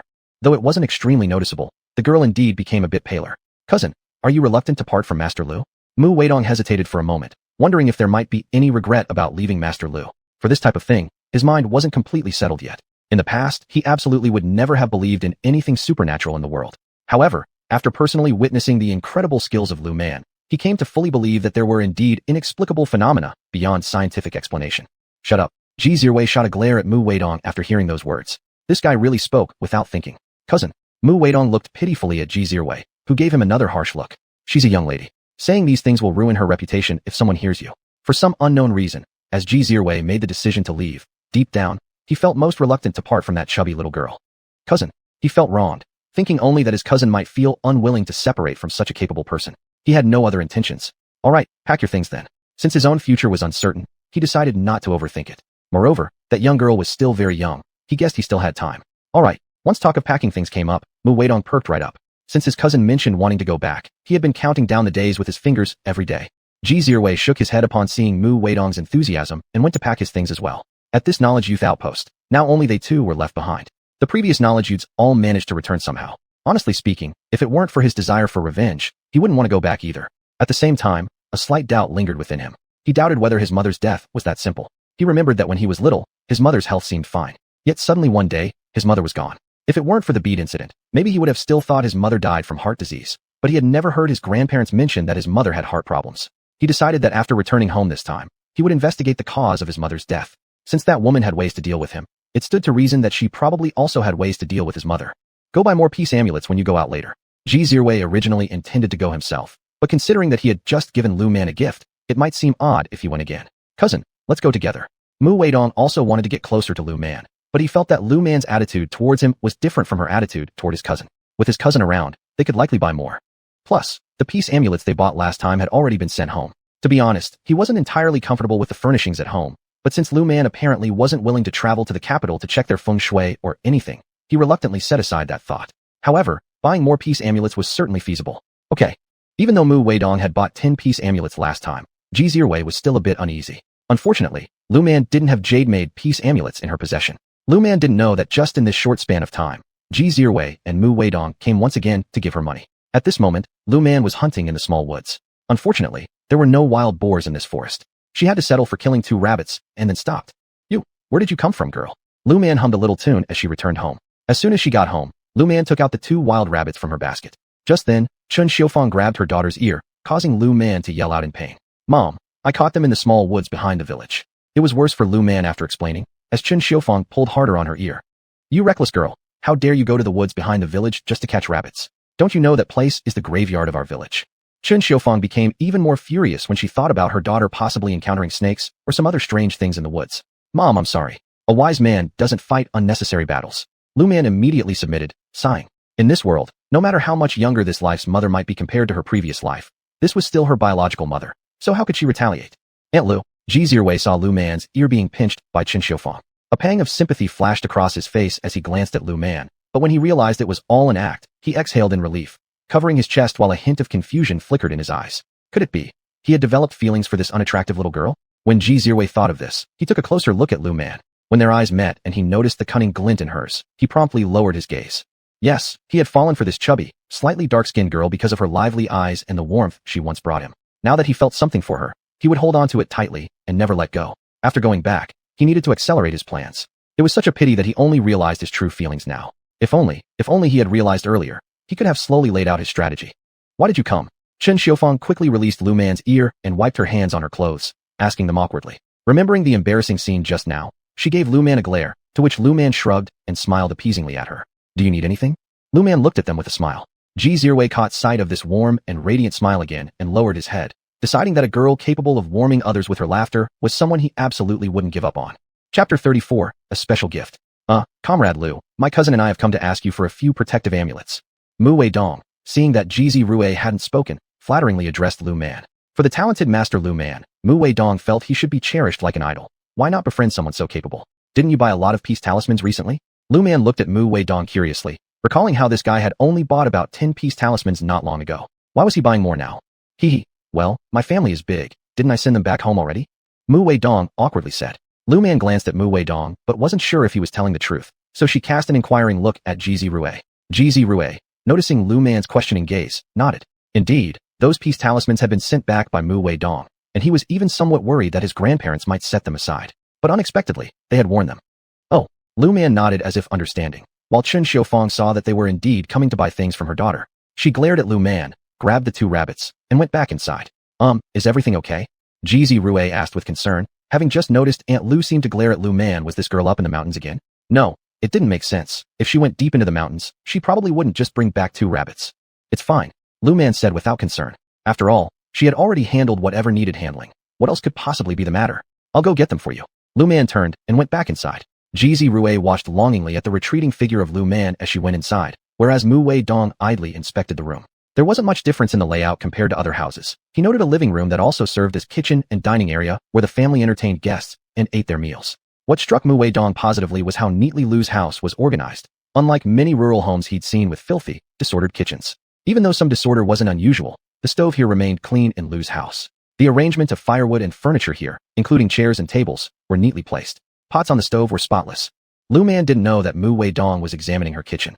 If she did, she would probably just mutter something about Mu Weidong having peculiar interests. With feigned seriousness, she took out a stack of protective amulets and peace talismans from a drawer in her room, not really caring if they wanted more peace talismans or not. How many do you want? Lu Man came out holding peace talismans and protective amulets.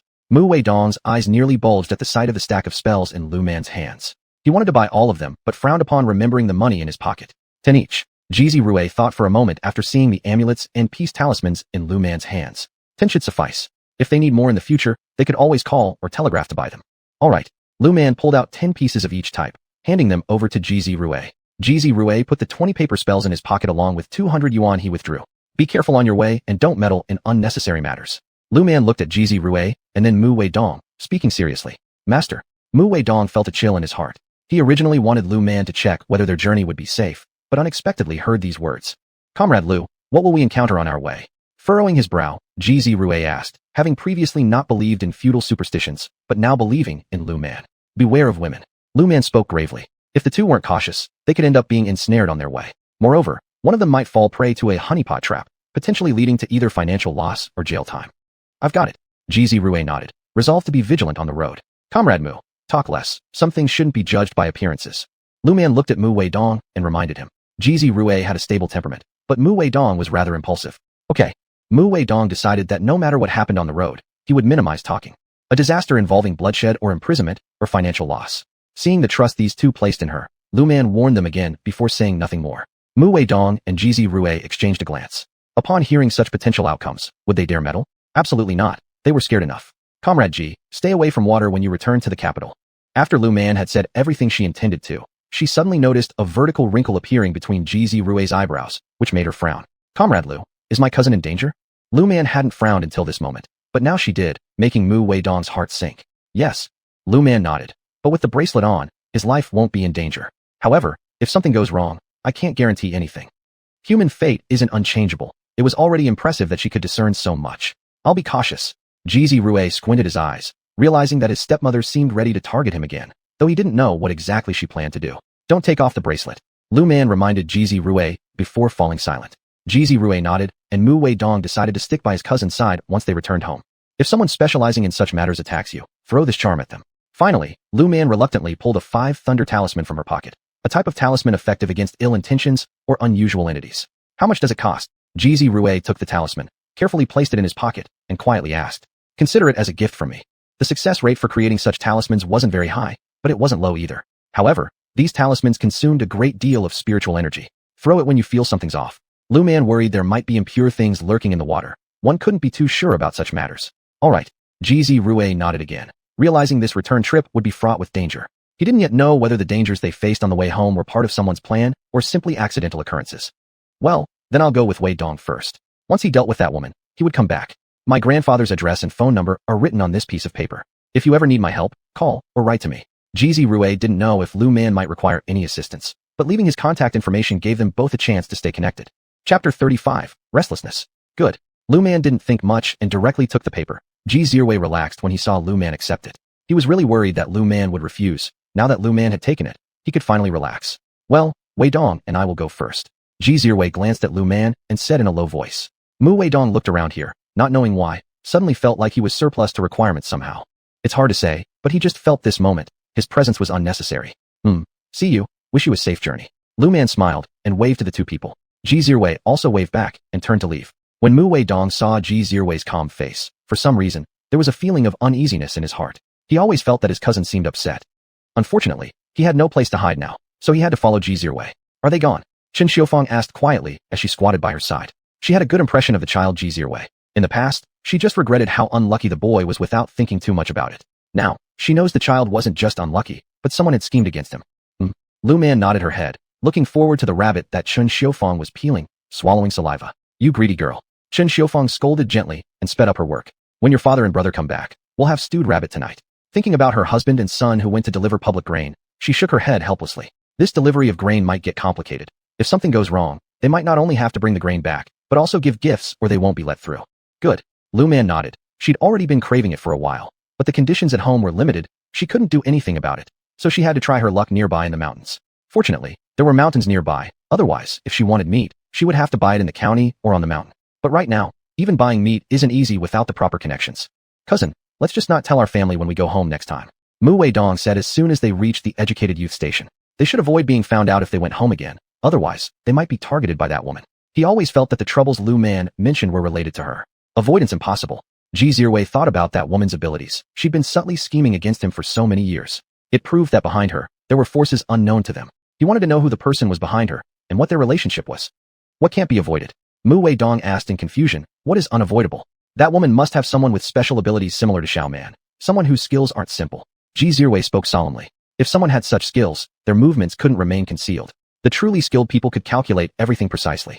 Could those types not figure out where they were going? Cousin?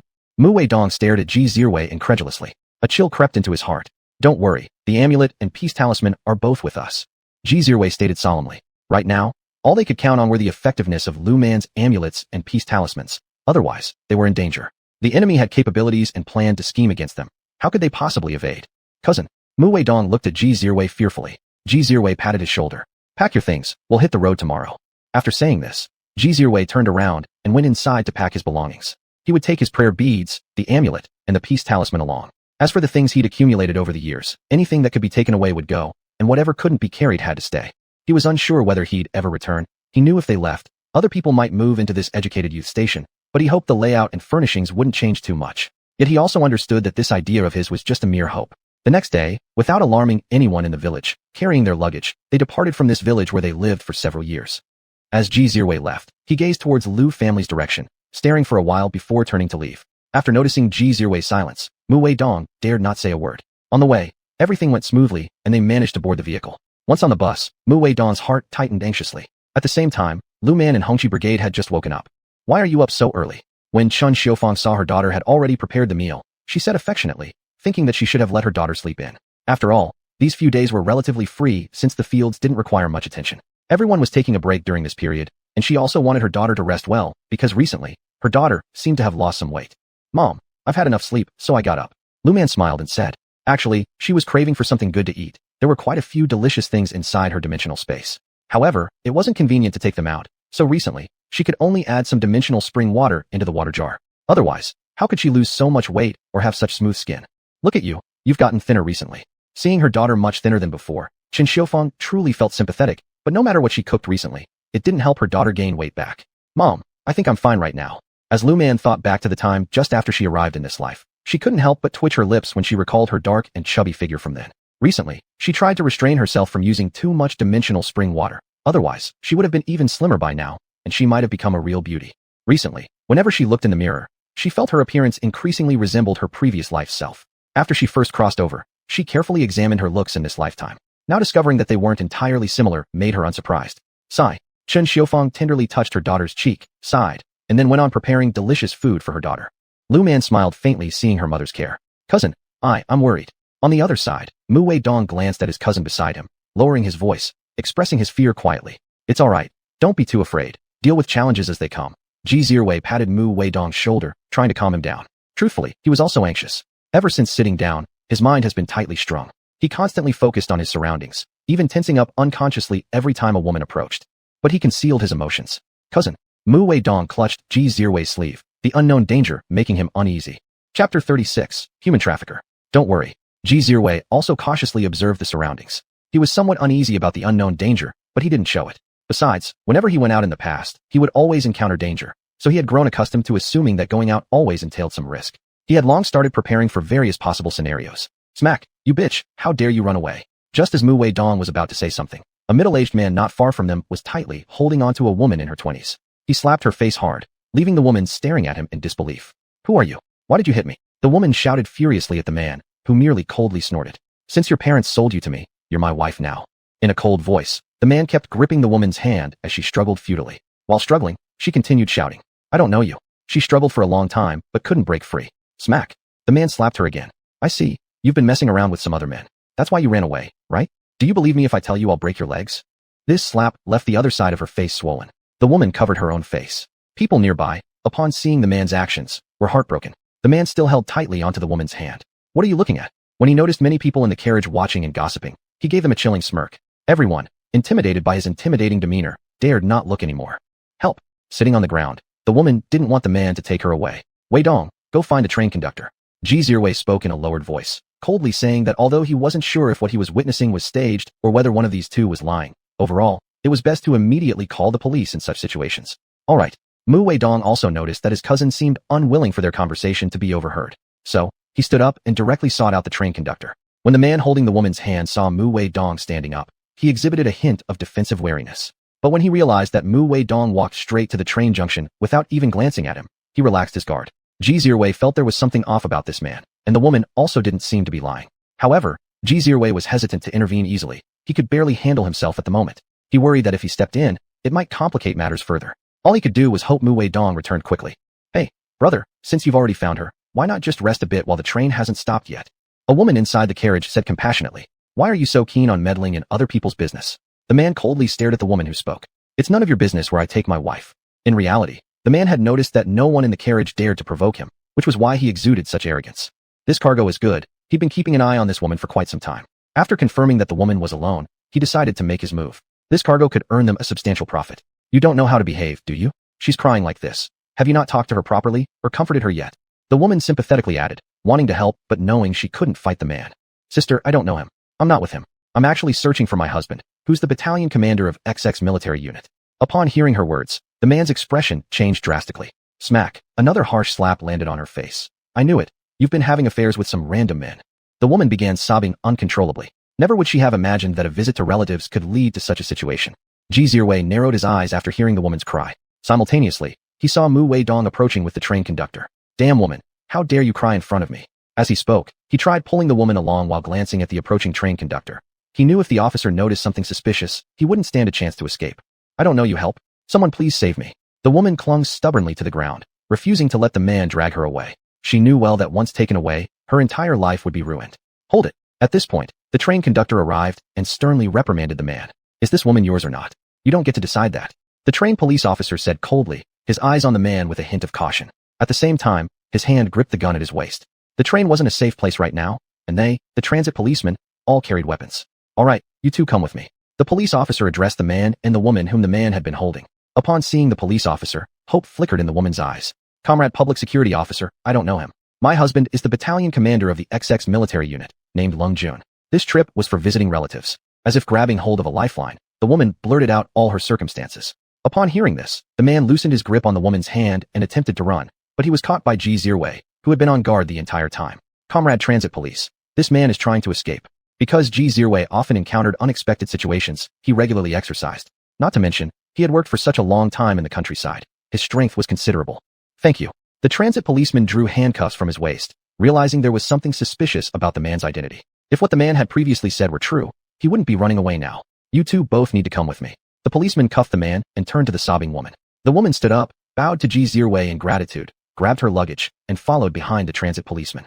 At this moment inside the carriage, the other passengers finally realized that the man had been acting strangely. Brother Weidong? When Mu Weidong saw both the man and the woman being led away by the police officer, he let out a sigh of relief, truly worried that the matter might lead to unforeseen complications. Be careful. Ji Zirwei said nothing more, sitting back down in his seat. Mu Weidong also returned to his own seat. Despite exchanging glances, neither relaxed their alertness. They hadn't anticipated that human traffickers would have such audacity these days, daring to abduct someone openly. If Ji Zirwei hadn't noticed the signs, the woman would likely have met a tragic fate. But then came the trouble. The man probably still had accomplices. They wondered whether the remaining individuals would target them next. Chapter 37, A Special Guest. What are you doing? Mu Weidong grabbed the hand of a man who was trying to take money from his pocket and rebuked him coldly. How could this guy be so bold as to attempt something like this in broad daylight? What did he mean by this? Did he think they wouldn't dare to catch him?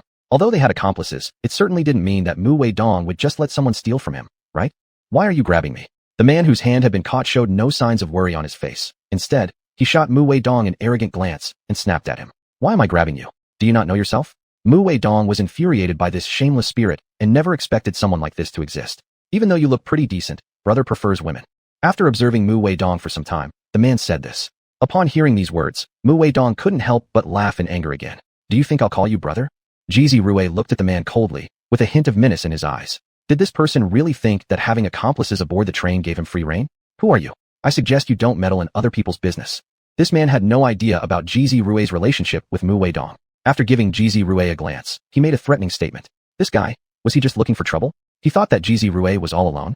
Didn't he realize that, since this man dared to act so brazenly on the train, there must be a bunch of people backing him up? People like them usually have accomplices, and weapons too. Even if they didn't have guns, knives were surely something they carried around frequently. So he took out a knife. The train was approaching its stop anyway. He could jump off then. Seeing the man's movement, Ji Zirwei narrowed his eyes further. His expression grew colder. He had known from the beginning that they wouldn't have a peaceful journey. Although he wasn't sure if it was related to that woman's backers pulling strings behind the scenes, one thing was certain, they were far from safe along this trip. What do you plan to do? Mu Weidong stood up and firmly grabbed the hand holding the knife.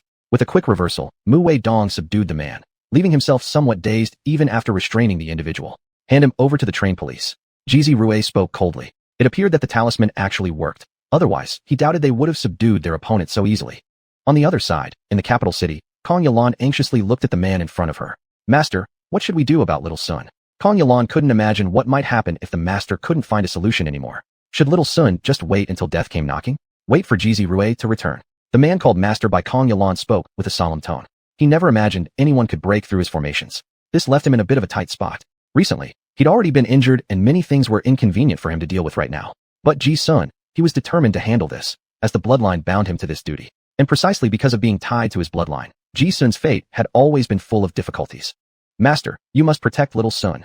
Kong Yalan held onto the master's hand pleadingly. She refused to lose her only son. You can trust me. The man spoke firmly. Jizi Rue. He wanted to know exactly who managed to unravel his arrangement. All right. Finally, Kong Yalan found some reassurance. Despite sharing a child, Ji Sun, she still remained submissive to this master. Lu Man knew nothing about what happened, nor about the dangers Jizi Rue and Mu Wei Dong encountered on the train. At this moment, she was busy receiving guests. Yes, guests. Unfortunately, as these visitors were brought by Zheng Hongtao, she had no choice but to endure. Master, I've been extremely unlucky recently. The visitor, looking distressed, complained. Ever since stepping out lately, he kept losing money or encountering various accidents. This worried him immensely, so much so that he secretly sought help from other fortune tellers before, but none of those proved useful. It was only because he knew Zheng Hongtao, and through him got introduced to Lu Man. Along the way, he'd already heard that Lu Man wasn't old yet. Coming here this time, he truly came prepared, and even pulled out a red envelope without waiting for Lu Man to start. I will take a look. Lu Man examined the man in front of her. As she did, she saw that the man wasn't naturally this unlucky. His luck was glowing red, indicating prosperity rather than misfortune. Something wasn't right. In fact, how come there's a black bug within his aura? Have you recently come into contact with any unusual objects? Lu Man asked solemnly. Clearly, whatever this was, it wasn't good. It was harmful instead. She just couldn't understand why so many people, instead of walking the righteous path, preferred to take the shortcuts or engage in unsavory practices. Didn't they know? Such a path was simply unworkable. Or would they eventually run into trouble due to karma and retribution? Or had those folks now become indifferent to the consequences of their actions? I haven't come into contact with any special items recently. The man thought for a moment and said, his life was extraordinarily simple. Every day, apart from work, he would go home and drink tea, rest by playing chess downstairs, nothing else out of the ordinary. Think again carefully. Lu Man asked seriously, this bug wasn't ordinary. It seemed to be created by some wicked celestial master using special techniques. The bug was consuming the man's luck bit by bit. If his luck disappeared entirely, this man would fall into great misfortune, possibly even losing his life. This wasn't a trivial matter. Hai Sheng, you think really hard. Zheng Hongtao urged anxiously. Lu Man's question must have its reasoning. He already saw quite a few things on Lu Man's face earlier. Lu Man was certainly someone capable, otherwise she wouldn't raise such an issue. You know me, I didn't do much besides working and going home. My only hobbies are drinking tea and playing chess. What else did I do? In my daily life, it's almost impossible that I've come into contact with anything unusual. The man referred to as Hai Sheng by Zheng Hongtao was Meng Hai Sheng. Hadn't it been for Zheng Hongtao's insistence that he knew true masters who had helped him avoid life or death crises, Meng Hai Sheng wouldn't have come here at all. Now, looking at Lu Man's solemn expression, Meng Hai Sheng didn't know why, but a sense of unease welled up inside him. Could it be that he really encountered something science couldn't explain? Uncle Zheng, this gentleman? Lu Man took another glance at the man in front of her, asking. Meng Hai Sheng stared at Lu Man in astonishment. Even though he believed Lu Man was capable, deep down, doubts still lingered. After all, his profession shaped his character into skepticism. But he never expected how impressive the other party truly was. Chapter 38, Bloodthirsty Insect. Meng Hai Sheng, shouldn't you believe my words this time? Zheng Hongtao looked at Meng Hai Sheng's astonished face and burst out laughing while saying to Meng Hai Sheng. At first, he was extremely worried, but when he saw the look on Lu Man's face, though serious, it showed no sign of anxiety. He knew that Lu Man should be able to resolve this matter. He hadn't forgotten the look on Meng Hai Sheng's face when he said he would bring him to meet the master. He had even remarked that there were no such things as ghosts or monsters in this world. Only rumors existed. If it weren't for his recent string of misfortunes, he probably wouldn't have come back.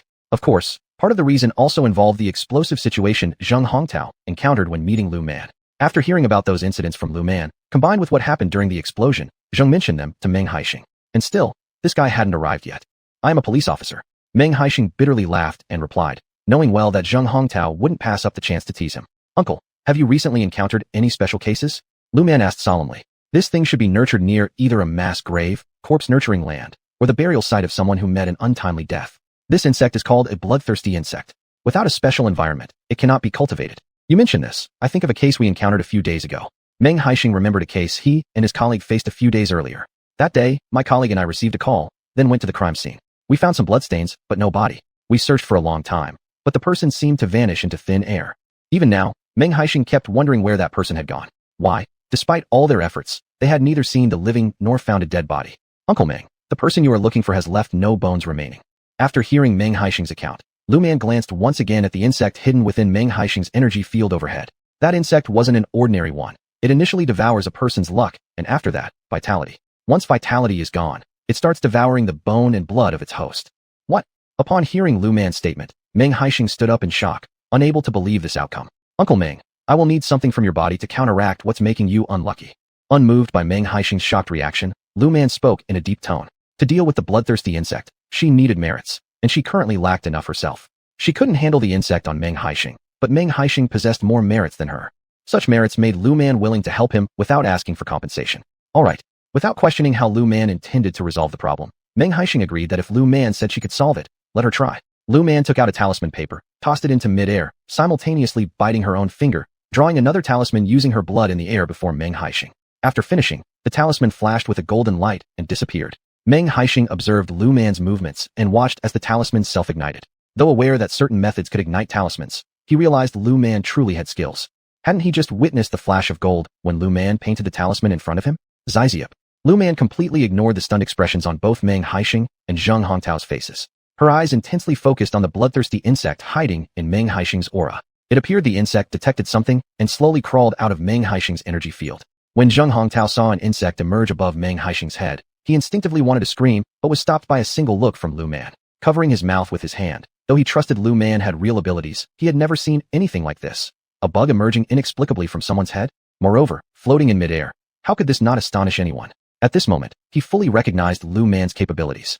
Seeing the insect appear, Lu Man immediately threw another talisman paper. The insect, sensing danger, tried to hide back within Meng Haixing's aura, but Lu Man did not give it the opportunity. The next talisman she hurled was the 5 Thunder Talisman, which split the insect into ashes instantly. In a small courtyard in the county town, a man spat out a mouthful of blood. Who is it? The man wiped the blood from his mouth and roared angrily. Attempting to perform a divination with his fingers, he found nothing came to fruition. Closing his eyes, he prepared to continue his meditation practice. Having just expelled a mouthful of vital blood, he needed time to recuperate. As for the matter of him spitting blood, he decided to investigate it slowly. For him, recovering his strength was the most important thing right now. All right, it's resolved. Lu Man let out a sigh of relief, but she did not relax her vigilance. The person behind this would likely continue committing crimes. She needed to deal with that evil celestial master. Xiaoman, what was that insect just now? Zheng Hongtao asked after hearing Lu Man say it was resolved. He had also seen the lightning strike that insect and how it turned to ash immediately. With a hint of shock, he looked at Lu Man for an answer. A bloodthirsty insect. Lu Man whispered quietly. It wasn't easy for something like this to form, and precisely because of that, Lu Man harbored strong animosity toward that evil celestial master. She and that person were enemies. She wouldn't tolerate such deviant practices. This insect. Zheng Hongtao hesitated in asking how dangerous this insect was to people.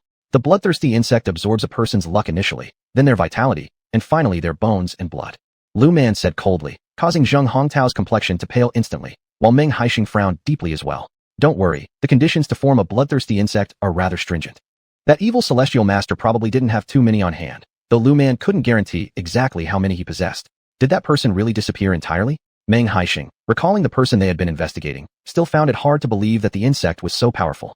Yes, they should be gone. Lu Man replied helplessly. She hadn't expected anyone to dare create such a thing. The bloodthirsty insect was similar to the gu, used in Miao territories. It took several years to cultivate one there, and similarly, this insect required several years of refinement. She just didn't know how many this person had succeeded in refining yet. Master, will that person continue committing crimes? Meng Haixing stopped caring about the disappeared bloodthirsty insect for now, and only wanted to know whether the person who wielded it would continue committing crimes. Chapter 39, Giving Gifts. I'm not sure. Lu Man shook her head. That person should be injured, and she wasn't certain how many they had in their possession, but there shouldn't be too many. I will keep track of this matter subsequently. She decided to go to the county town tomorrow, and at the same time, try to locate that person. If she could find them, it would be ideal. If they escaped, she wouldn't have a choice. She realized that this small place seemed to harbor quite a few capable individuals, but it seemed none of them were on the right path. In that case, thank you, Master Lu. Meng Haixing stood up and bowed to express his gratitude to Lu Man. Lu Man quickly sidestepped, joking that Meng Haixing was an all-out public security officer serving the people with virtue and merit. She didn't want to accept such formalities from him. Just a token of appreciation. Please accept it, Master. Meng Haixing pulled out another red envelope from his pocket and pushed it along with the one he'd placed on the table earlier toward Lu Man. After glancing at Meng Haixing, Lu Man returned the latter envelope. This is enough. She wasn't greedy, nor could she afford to be. But Meng Haixing wasn't okay with it. After all, he wanted to continue collaborating with Lu Man. Should the master be dissatisfied, how would he discuss future collaborations? As police officers like himself might encounter special cases in the future. Even if he hoped they wouldn't need to collaborate, he still needed to leave himself an out. Little man, just take it. Zheng Hongtao, noticing Meng Haixing's imploring gaze, smiled and said so. It seemed that this old man must have been scared by what happened. Given his peculiar line of work, similar incidents might arise again in the future. In that case, I'll give you these 2 amulets. Seeing the expectant look on Meng Haixing's face, Lu Man thought for a moment before pulling out 2 amulets. These amulets can withstand 3 attacks. Once they turn to ashes, they'll be ineffective. Lu Man added, and upon hearing this, Meng Haixing quickly put the amulets into his pocket. Lu Man shook her head smilingly. Uncle Meng, next time you encounter something that science can't explain, don't forget to come see me. Truly, Lu Man didn't want them to encounter danger again, though the frequency of them being endangered was relatively high. Alright, Meng Haixing also hoped they wouldn't have to collaborate again, but he wasn't certain whether or not they would. With their goal achieved, Meng Haixing and Zheng Hongtao took their leave. As Lu Man stared at the 2 red envelopes on the table, her mood became somewhat complex. She considered whether she should buy a house in the city. She believed that if they were indeed wise, the money inside these red envelopes wouldn't be insignificant. Little man, are those 2 gone? Chen Xiufang came home after finishing her shift, noticing her daughter staring blankly at the red envelopes. Out of curiosity, she asked about it. Although she didn't inquire what exactly those 2 people were doing here, or what problem required her daughter's resolution, Chen Xiufang understood it involved odd matters. Yeah, they're gone. Lu Man casually opened the red envelope and raised an eyebrow when she saw 500 yuan inside. Wasn't Meng Haixing usually more reserved with gifts like this? So much money. Chen Xiufang gasped in surprise as she looked at the stack of cash in Lu Man's hands. You should save it for your dowry when you get married. Chen Xiufang hurriedly instructed, to which Lu Man shook her head and laughed. After all, she didn't even have a boyfriend yet, and at 16, she was far from marrying age. Mom, I'm thinking about buying a little courtyard in the county town with this money. Lu Man knew that houses in the county town would appreciate in value later on. Additionally, she planned to secure a job for her older brother, or perhaps open a shop for him in the future. She didn't want him to spend his entire life farming in the countryside. Why buy one? Chen Xiufang looked puzzled at Lu Man. Why would she need to purchase a house in the county? Wouldn't the husband's family provide a house when she marries? Mom, see? This money is useless in my hands. It might as well buy a little courtyard. Lu Man explained helplessly. Buying property was a form of investment, and keeping cash in hand could lead to its devaluation. We'll talk about it then. For now, just hold on to the money. Chen Xiufang said once more. After considering it, Lu Man decided to keep the money first and think about buying property when she went to the county town a few days later. She wanted to meet the person who bred the bloodthirsty bugs, but wasn't sure if she'd find them. Little sister, are you home? On this day, as Lu Man was preparing to head to the county town, she heard someone shout outside the door. Furrowing her brow, since she was the only one at home today, the call for little sister wasn't directed at her, but rather at her mother. The identity of the caller became clear instantly. Auntie. Lu Man glanced at Lu Anin, and when she saw Lu Anin's facial features, she furrowed her brow again. Little man, where's your mom? Lu Anin frowned upon seeing this fool Lu Man opening the door for her. She had come to deliver something to that wretched girl, but since the target wasn't home, how was she supposed to give it? No, that didn't matter. She had a way. After all, the wretched one cared most about her only daughter. It baffled her how the other could be so kind to such a fool. Even though Lu Man was no longer foolish now, Lu Anin still looked down on her. Lu Man caught the disdain in Lu Anin's eyes immediately, but said nothing. Apparently, she looked down on her, but Lu Man also didn't think much of Lu Anin either. Auntie, Mom has gone to work. Lu Man rolled her eyes and said that. Everyone should be working at this time. Didn't Lu Anin know that? No. Actually, Lu Anin had never worked before. She hadn't even worked back in her maiden home, and after marrying Lu Man's cheapo uncle, she'd done even less. Only now did Lu Man realize this fact. Oh. Hearing what Lu Man said, Lu Anin laughed instantly. Little man, Annie came here today because I got a great thing. They say this item can bring good luck. Lu Anin, glinting her eye mischievously, told Lu Man with a smile. Seeing Lu Anin behaving craftily, Lu Man inwardly rolled her eyes again. This woman really treated her like a fool. If there were truly such a wonderful item, wouldn't Lu Anin have kept it for herself? Little man, what's that look on your face? Infuriated, Lu Anin shot a glare at Lu Man. This brat, she would pay for it later. When she put the gift on her, she'd see how long little man could survive. Auntie, my expression? I don't have any particular expression. I'm just surprised that Auntie would remember me with something good. Feigning surprise, Lu Man replied, making Lu Anin feel quite smug about herself. You're my only niece. How could I forget you if I remembered anyone else? This made Lu Man inwardly roll her eyes once more. This woman must not have any good intentions. Otherwise, why would she bother giving her a present? Chapter 40, Making a Move. Look, this is what I've managed to buy after great effort. Lu Anin saw the look of anticipation on Lu Man's face and couldn't help but feel smug at the thought of all the accidents that would soon befall Lu Man. After all, how dare Chen Xiufang, that little wretch, have someone break the life exchange formation her father had set up? Now their family didn't know when they might get into trouble. Every time she thought about their recent misfortunes, Lu Anin wished nothing more than to devour Chen Xiufang. When Lu Man saw the bracelet Lu Anin handed over, she narrowed her eyes and concealed the cold gleam in them. Originally, she had been pondering whether she should only investigate the person behind Lu Enin and her disreputable uncle if they hadn't done anything suspicious yet. But clearly, they were not planning to give up easily. Lu Man took the bracelet and slipped it on effortlessly. She knew if she didn't wear it, the other side wouldn't rest. Still, as there was a saying, no return for kindness is impolite. In the past, Lu Man rarely used special means against others. But these people kept trying to attack her family. Thus, Lu Man decided to teach them a lesson. She casually drew a pattern in the air. This was no ordinary design. It was a particular type of talisman that could be activated with spiritual energy alone. This talisman wasn't a protective charm. It was a curse that infused one's body with malevolent energy. It would bring endless bad luck and accidents to anyone who originally had good fortune. And given Lu Enin's already unfavorable destiny, she would surely suffer even worse. Most ordinary methods wouldn't work to counteract it. At the same time, Lu Man wanted to see whether the person behind Lu Enin could handle this. Of course, Lu Man hadn't used a fatal technique. It wouldn't kill her, but neither would it let Lu Enin go unscathed. What did you just do? Although Lu Enin hadn't mastered her father's techniques, she felt something was off about Lu Man's movement just now. I didn't do anything special. I just waved my hand. Lu Man blinked innocently as she looked at Lu Enin, leaving Lu Enin slightly suspicious, but without any evidence. She decided to ask her father once she got home. Xiao Man, it's getting late. I'll take my leave now. After saying that, Lu Enin stood up and left without waiting for Lu Man's reply. Lu Man watched Lu Enin leave, narrowing her eyes. What arrogance. That person was asking for it. She lightly touched the bracelet on her wrist with her fingers, and with a crack, the bracelet shattered. The ominous energy attached to the bracelet disappeared instantly. Moreover, the little ghost embedded within the bracelet was now firmly grasped in Lu Man's hand. You little guy, do you want to dissipate completely, or would you prefer reincarnation? Lu Man asked coldly, looking at the small ghost trapped in her hand. It was a baby ghost, the kind who hadn't even been born before dying, an extremely troublesome type. Such ghosts lacked moral judgment, following their master's commands blindly. However, if their demands weren't met, these ghosts could also turn on their masters. You look utterly confused. Sighing, Lu Man gripped the collar of the ghost to prevent its escape. Then she quietly chanted the spell for rebirth. When the dark malevolent aura around the ghost disappeared, and it turned into an innocent white chubby child, she frowned and pulled out a summoning talisman, opening the gate of the underworld. A shadowy figure of a ghost official appeared in front of Lu Man. This little ghost is yours. Just handle it according to the rules, Lu Man instructed. The ghost official, seeing Lu Man, was astonished to find such a major figure here. He nodded to her respectfully, then took the ghost away, and closed the gate to the underworld. Frowning deeply, Lu Man realized that Lu Enin must have an evil Taoist master backing her up, though she still wasn't sure exactly who this person was. She suspected that the incident involving the Li family last time may have been orchestrated by whoever was hiding behind Lu Enin. Yet this individual was highly adept at covering their tracks. She hadn't uncovered any information about experts in such things near Li village. However, the item Lu Enin presented this time made Lu Man rather dissatisfied. If she herself wasn't knowledgeable about these things, her family would have probably suffered destruction long ago. Ouch. Meanwhile, Lu Enin was not faring well either. On her way home, for some unknown reason, she fell into a hole in the middle of the road. Though the hole was small and clearly dug by kids playing pranks, Lu Enin twisted her ankle when she fell. Is anyone around? Lu Enin looked around, but found no one nearby. She called out again, still no response. Why am I so unlucky again? Lu Enin wondered aloud. Her father had just helped her find a substitute soul, so why was she suffering misfortune again so quickly? Could it be that girl Lu Man did something? No, she didn't even drink water from the Lu family.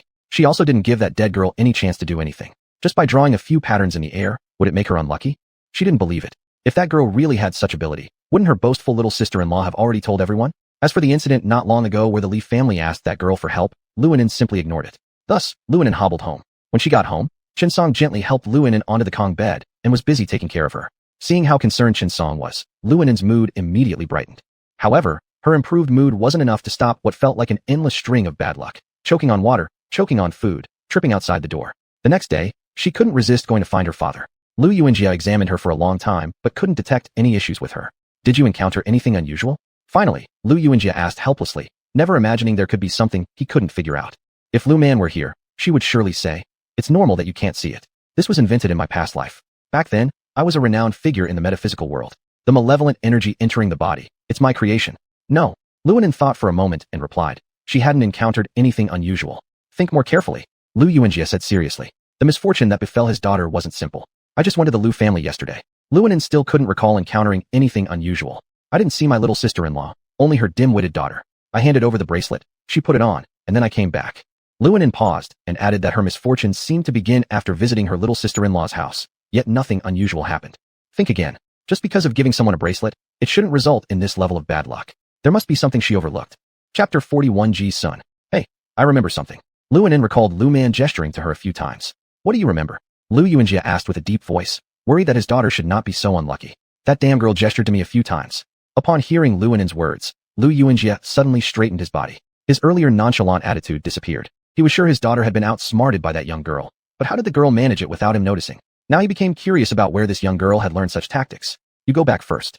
Take this amulet with you for now. Lu Yunjie once again took out an amulet. He wasn't certain if it would work. Dad, will this thing actually work? Don't I already have one?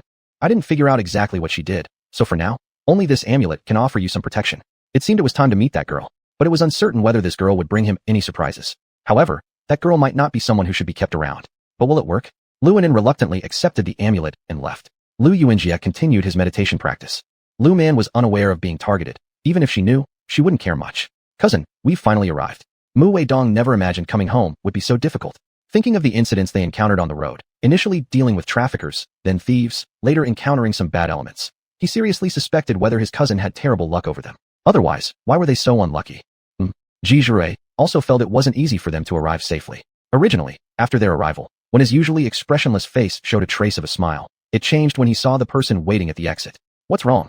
Mu Weidong immediately sensed the tension in his cousin when it grew heavy, and he looked towards the exit as well. Seeing the person arriving, Mu Weidong frowned. Cousin, did we not inform our family when we'd arrive? He genuinely worried now about the skills possessed by the person behind that woman. Ji Zhirui lowered his eyelids, hiding the cold light in his eyes. Let's go, Ji Zhirui said coldly. Since the other party had come, he harbored no intention of retreating either. Okay. Mu Weidong carried a few large and small bags as he followed behind Ji Zhirui. Ji Zhirui also carried quite a few items in his hands. Big brother, cousin. Ji Sun greeted Ji Zhirui and Mu Weidong with a bright smile when he saw them. Frankly speaking, both brothers weren't against Ji Sun personally, but they disliked Ji Sun's mother. In the past, his mother often tried to squeeze Ji Zhirui out of the family. Later, it got worse. When Mu Weidong learned that all these years of misfortune Ji Zhirui faced were caused by Ji Sun's own mother, he became more cautious towards Ji Sun as well. How did you know we were coming? Though Ji Zhirui disliked Ji Sun's mother, he wasn't particularly hostile towards Ji Sun, hence his attitude remained relatively calm. My mom said that big brother and cousin would arrive today, so I came to pick you up, Ji Sun said with a smile. Upon hearing this, Ji Zhirui narrowed his eyes slightly. Son, neither cousin nor I called home to let them know which day we would return, right? Mu Weidong interjected. They hadn't informed even his parents or grandparents due to concern over potential accidents during the journey. Confused, Ji Sun looked at Mu Weidong, then transferred his gaze to Ji Zhirui. Since I'm unlucky from a young age, regarding returning home, I merely mentioned it to grandfather. But about the exact day of return, we too didn't specify. Ji Zhirui's statement left Ji Sun puzzled. Cousin means that neither of us informed the family when we were returning. So, how did Aunt know that cousin and I were coming today? Mu Weidong asked seriously. Now he was confident that the person behind that woman indeed had real skills. I don't know. Ji Sun shook his head. He just heard that his older brother was returning, felt excited, and thus came to welcome him. How his mother knew that the brother and cousin were returning today, he didn't ask. Oh, let's head home first. Ji Zhirui responded deeply. Back home, he needed to confront that woman. How have you been recently? After getting into the car, Ji Zhirui asked softly. Seeing Ji Zhirui's caring gaze, Ji Sun smiled brightly at him. I'm doing pretty well, just still frequently falling ill. Ji Sun didn't mean to keep it a secret. Originally, it was supposed to be him sent down to the countryside, but because of his poor health, his parents felt sorry for him, and eventually, it was his elder brother who went instead. Ji Zhirui nodded slightly as he looked at Ji Sun. He didn't notice anything wrong with Ji Sun, yet he was puzzled by why their Jun transfer formation being disrupted hadn't affected Ji Sun at all. He remembered Lu Man mentioning that if this transfer was broken, the other person should also be affected. But how come Ji Sun showed no signs of any effect? As such, he began carefully observing Ji Sun. When Ji Zhirui saw the jade pendant hanging around Ji Sun's neck with an unclear pattern on it, and the prayer beads on his wrist, he lowered his eyelids. This was likely the reason Ji Sun wasn't affected. Still, Ji Zhirui didn't believe Ji Sun was completely unaffected. Little Sun, how's home? Ji Zhirui asked casually, while Ji Sun answered without any suspicion and smiled as he spoke about things happening at home. After hearing Ji Sun's updates, Ji Zhirui frowned deeply. It seemed his previous plan wasn't effective. Perhaps that woman had shifted her focus. And the new target? Of course, it had to be his own father. With this thought, Ji Zhirui's lips curled up into a smirk, revealing a trace of a cold sneer. Mu Weidong listened silently to the two of them talking, and a chill ran down his spine. He'd now uncovered the cunning schemes of that woman. His so-called uncle appeared to have had misfortunes recently, losing money every time he went out or encountering various accidents. The worst incident even resulted in him breaking his leg just recently, and he'd barely recovered. Touching the talisman inside his pocket nervously, Mu Weidong decided firmly not to visit his uncle's house anytime soon. No matter what anyone said, he wouldn't budge. He was worried about being manipulated by that woman.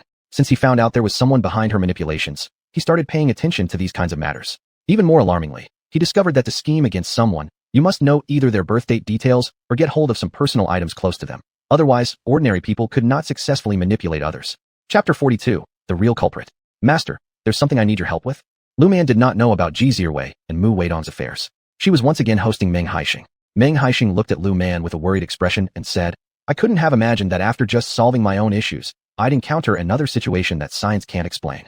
They were once again faced with a crime scene marked only by a small pool of blood. As for the victim, they were nowhere to be found, neither alive nor dead. What is it? Lu Man asked solemnly. When Chen Xiufang saw Meng Haixing, she didn't speak, but became particularly tense. Coincidentally, she happened to be at home today. Otherwise, she wouldn't have known that Meng Haixing had returned. We've encountered another case where the person is missing and there's no body, Meng Haixing said bitterly, adding that he now wondered if they were cursed, as they had once again run into such a case. Why am I encountering these kinds of situations again? I'll go take a look with you. Lu Man grabbed her bag by her side and stood up to speak. Upon hearing this, Meng Haixing quickly nodded. God knows how worried he was that Lu Man would refuse. Girl. Chen Xiufang looked at Lu Man with concern all over her face. Lu Man smiled back at her. Mom, don't worry. Even if Meng Haixing hadn't come, Lu Man knew she would have gone anyway after learning about the matter. As a celestial master, she had to do what she must. Just like some people say, the greater the ability, the greater the responsibility. She needed to handle what was hers to do.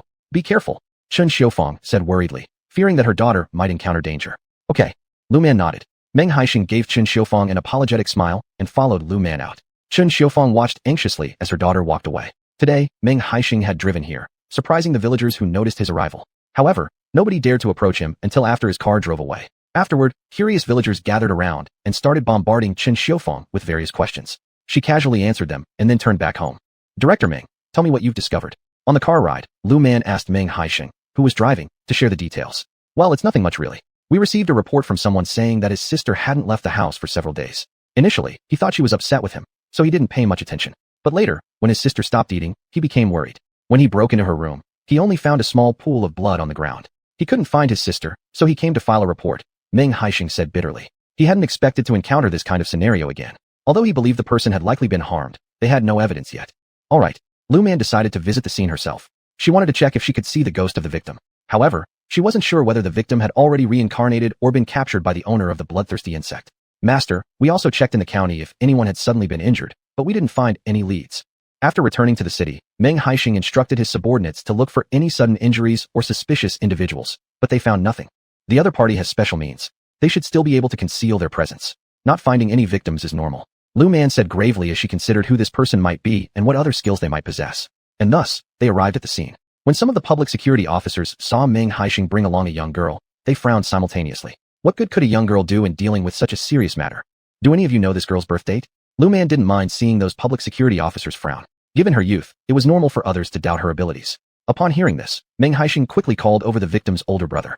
Tell the master your sister's birth date. Meng Haixing told the victim's brother, Qindahan. Qindahan looked at Meng Haixing, utterly perplexed. Director, Zhou Ming, one of the public security officers on site, didn't understand what Meng Haixing was up to. Tell me your sister's birth date. Meng Haixing ignored Zhou Ming and reiterated his request to Qindahan, who, though equally confused, obediently recited his sister's birth date. Lu Man calculated with her fingers and shook her head at Meng Haixing. Seeing Lu Man shaking her head, Meng Haixing understood that the victim indeed had met with harm. Director, is this girl related to you? Zhou Ming questioned again, not wanting Meng Haixing to make any mistakes. Clearly, the girl appeared to be underage and inexperienced. Director Ming, stop calling someone a master. These days, all masters are frauds, don't you think? This is the person I invited to help. Meng Haixing shook his head and said, clearly troubled as he hadn't anticipated that the other party had bloodthirsty insects. Director Ming, I'll wander around town first. Lu Man already knew that the police officer who spoke doubted her abilities, but she had no intention of arguing with him. When he truly understood her skills, he wouldn't doubt her anymore. Be careful. Meng Haixing originally wanted to say he would follow, but upon seeing Zhou Ming's disapproving expression and Qindahan's pleading face, he reminded Lu Man briefly. Then Lu Man turned around and left with decisive efficiency. After leaving the victim's house, she retrieved her compass from her spatial item storage. When she noticed the needle on the compass pointing toward a specific direction, she followed it in the indicated direction. She hadn't walked far before Lu Man arrived at the entrance of a small courtyard. It looked just like any other courtyard she'd seen, yet it was close to the girl's home. Raising an eyebrow, Lu Man took out her 5 thunder talisman and tossed it into the air above the yard. Perhaps sensing something inside the yard, the person drew out a peachwood sword. Unfortunately for him, his cultivation wasn't as high as hers. He hadn't even moved before the 5 thunder talisman struck him directly, killing him instantly. Lu Man frowned again. She'd expected this person, having bloodthirsty insects, to have other means too, but apparently, he couldn't withstand the power of her talisman. Lu Man had planned to leave and find Meng Haixing, but then she noticed something drop from the man's body. She furrowed her brow again, a tiny porcelain bottle. The bottle was sealed. After picking it up, she broke the seal. The spirits of 5 or 6 people floated out of the tiny bottle. Lu Man frowned yet again. These souls needed purification and proper rituals so they could be reborn. She certainly couldn't perform such rites here. Moreover, one of them appeared to be a young girl, whose face seemed somewhat familiar. She bore a resemblance to the victim's brother she'd just met. Chapter 43, Appearing Before People. Sigh. Lu Man once again sealed away these few souls. The Wangxing curse is more suitable to be performed at night. Moreover, these people were probably killed by that guy, and she had just killed him with a bolt of lightning. Now, she was somewhat worried because, although she could completely explain that this matter had nothing to do with her, she feared that Meng Haixing would suspect her of being involved in that man's death. Thus, she slowly returned to Chun Dashan's house. When she saw that Meng Haixing was still there, she released the soul of Chun Dashan's younger sister from the porcelain bottle. She threw another talisman, and instantly, the soul of Chun Dashan's younger sister appeared before everyone. Little sister? Chun Dashan, upon seeing his suddenly appearing sister, rushed a few steps forward, wanting to embrace her. However, he passed right through her soul. There was no way for him to hold her in his arms. He looked toward Lu Man. Lu Man frowned slightly. Your sister has already met her demise. Fortunately, her soul still remains, Lu Man helplessly explained. She had no other options, as when she first found the girl, she was already a soul, making it impossible for someone without corporeal remains to be revived. Even if the body had been intact, she wouldn't consider doing such a thing. This, Chun Dashan, hearing Lu Man's words, looked sorrowfully at his sister's soul. Director? Zhou Ming stammered while pointing at Chun Dashan's sister's soul. He had always believed in ghosts, but today, he actually saw one. Just get used to it, said Meng Haixing. In fact, he was shocked too. Even though he had seen Lu Man display true abilities, he had never encountered a ghost himself before now. Could he be thankful that this ghost didn't differ much from an actual person? Otherwise, he might have been thoroughly terrified. Director, you've seen one before? Zhou Ming asked hesitantly, wondering if their director had really seen a ghost before. No. Meng Haixing shook his head, admitting that he had never seen a ghost until this very day. This encounter made him realize thoroughly that ghosts indeed exist in this world. From now on, when he encountered murder cases or something similar, he could try collaborating with Lu Man. Although he did not look forward to handling such cases, neither did he mind working together with Lu Man should they arise. Big brother, take care of yourself. Chun Dashan's sister choked back tears as she saw her brother. Her consciousness was intact only because Lu Man had manipulated her soul. Otherwise, considering her violent death, maintaining rationality would have been an impossibility. Big brother, I'm sorry. I used to be so naive. Now that I'm gone, big brother can marry and start a family, she continued. These words caused tears to immediately stream down Chun Dashan's face. Since his teenage years, he had lived with his sister depending solely on each other. He never regarded his sister as a burden. Instead, he cherished her as his dearest relative. But now his sister was gone. Master, I wish to reincarnate. After speaking with her brother, Chun Dashan's sister turned to Lu Man and said this. Upon hearing her words, Lu Man nodded.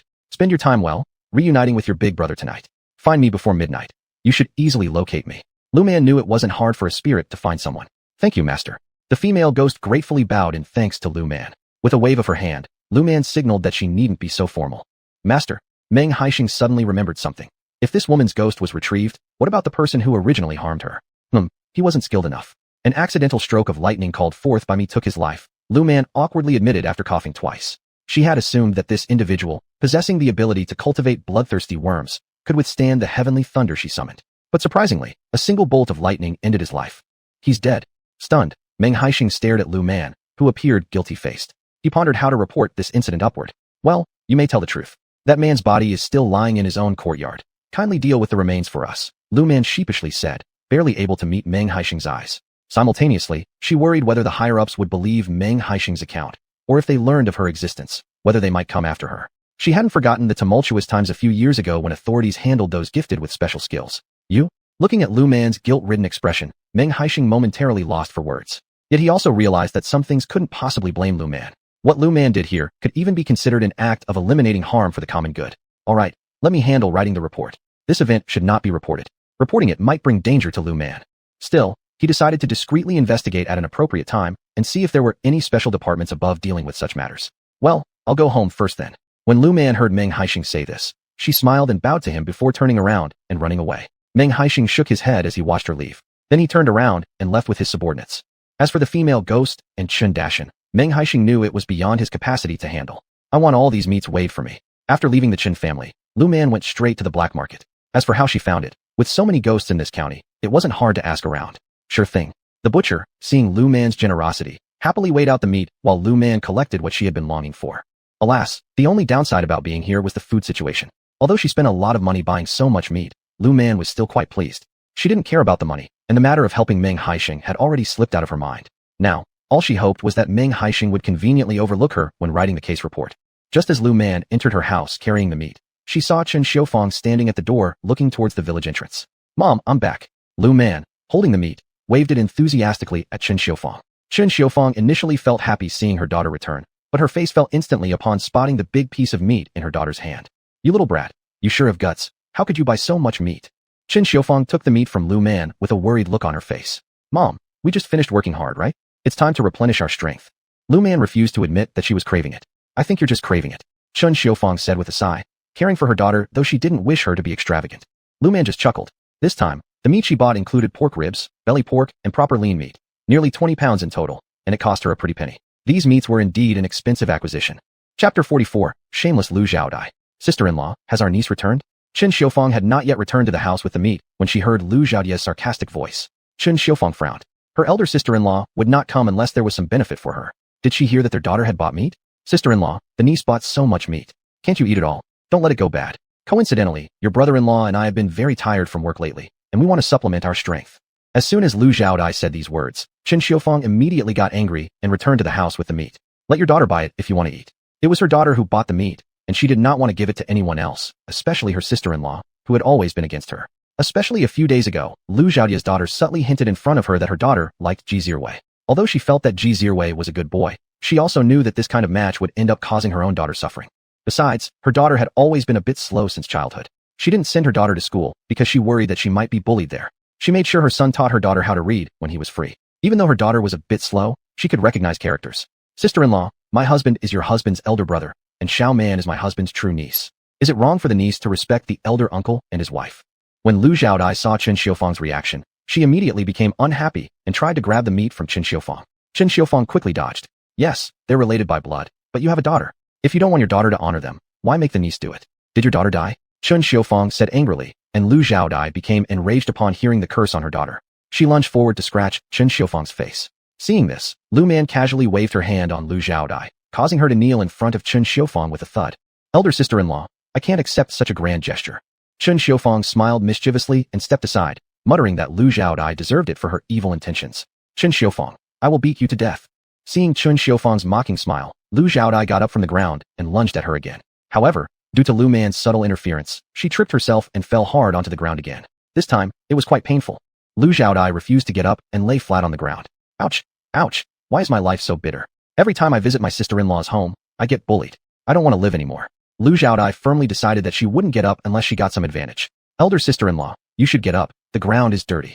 Lu Man curled her lips slightly and said to Lu Xiaodai, who was lying on the ground. Her elder sister-in-law had always liked to take advantage of their family. Before Lu Man arrived, she wasn't quick enough to react, but now that she had arrived, there was no way she would let this continue. I don't want to live anymore. Lu Xiaodai acted as if she hadn't heard Lu Man's words and kept crying loudly on the ground. Chen Xiufang furrowed her brow, set down the meat, and tried to pull Lu Xiaodai up. Seeing Chen Xiufang put down the piece of meat, Lu Xiaodai quickly got up from the ground, grabbed the meat, and attempted to run, but Lu Man blocked her path with ease. Elder sister-in-law, this isn't something belonging to you. Taking it may bring you misfortune, Lu Man said coolly. Lu Xiaodai lifted her chin arrogantly. This piece of meat is compensation for the way you've treated me. While speaking, Lu Xiaodai hugged the piece of meat tightly. Humph. The meat now belonged to Lu Xiaodai. Thinking about how long a family could eat this large chunk of meat excited her immensely.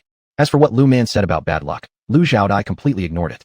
In the past, she hadn't suffered any ill fortune even after taking many things from their family. Elder sister-in-law, I advise you to best place the meat back down, Lu Man said coldly, her words carrying a hint of threat. Lu Xiaodai didn't budge at all. Refusing to release the meat, she clutched tightly. Niece, move aside. If she didn't move aside, Lu Xiaodai warned that she wouldn't hesitate to take action. With such a large piece of meat, her family wouldn't dare to buy this much even during the spring festival. Elder sister-in-law, Lu Man narrowed her eyes, her gaze gleaming with a chilling light. If Lu Xiaodai continued to act irresponsibly, she intended to take matters into her own hands. Lu Xiaodai, believe me or not, if you dare to take this piece of meat out of my house, I will let my husband transfer all your family's work points to our account. Chen Xiufang angrily shouted at Lu Xiaodai, who raised her chin, showing no sign of fear. Ho ho, just because your husband is the team leader doesn't mean he can act recklessly. If you dare to do that, I'll report you to the commune. Lu Xiaodai proudly said, as she didn't care about Chen Xiufang's threats at all. If Chen Xiufang dared to do that, then she would cause Lu Jianya to lose his position as the team leader. TCH. Lu Xiaodai smirked triumphantly when she saw Chen Xiufang was so angry that she wanted to beat her, but didn't dare to take action. Lu Man looked at this and curled her lips slightly. Aunt, greediness will bring bad luck. Lu Man warned that if Lu Xiaodai would stop causing trouble, she wouldn't mind helping her get rid of the evil aura on her body once she left their home. But if Lu Xiaodai acted stupidly, this evil aura would not only bring her misfortune, but also let her encounter ghosts at night. Little brat, what nonsense are you talking? Lu Xiaodai originally wanted to say, don't talk nonsense, there is nothing like that. But upon thinking about Lu Man's abilities, she started feeling guilty. However, she couldn't bear to let go of the meat in her arms. Aunt, don't you know whether I'm talking nonsense or not? Lu Man crossed her arms coldly in front of Lu Xiaodai. She was too lazy to fight with someone like her. But if the other party acted foolishly, she didn't mind using force either. Things belonging to her would only be given by her will, and anyone who dared to snatch it from her would face a lesson from her. Her skills weren't something ordinary people could solve. Lu Xiaodai, my daughter bought this piece of meat. My daughter has been thin recently, so I plan to keep this meat for her to replenish strength. Chen Xiufeng said resentfully. As she spoke, she reached out to grab the meat. Lu Xiaodai held on tightly to it and refused to let go. At this scene, Lu Man frowned deeply. She felt somewhat disgusted by the meat, but giving it to Lu Xiaodai, just like that was unbearable. After all, it was hard for her to carry it back from the county town. Giving it to Lu Xiaodai now meant not only wasting the money she spent, but also the effort she put in. Chen Xiufeng, do you dare to fight with me? Lu Xiaodai couldn't believe that Chen Xiufeng snatched the meat from her. She wouldn't agree, but today seemed like her day of bad luck. After avoiding Chen Xiufeng, she fell to the ground again. Seizing the opportunity, Chen Xiufeng quickly placed the meat inside the room and locked the door. I don't want to live anymore. Lu Xiaodai began to cry and scream again, causing Lu Man's face to turn dark.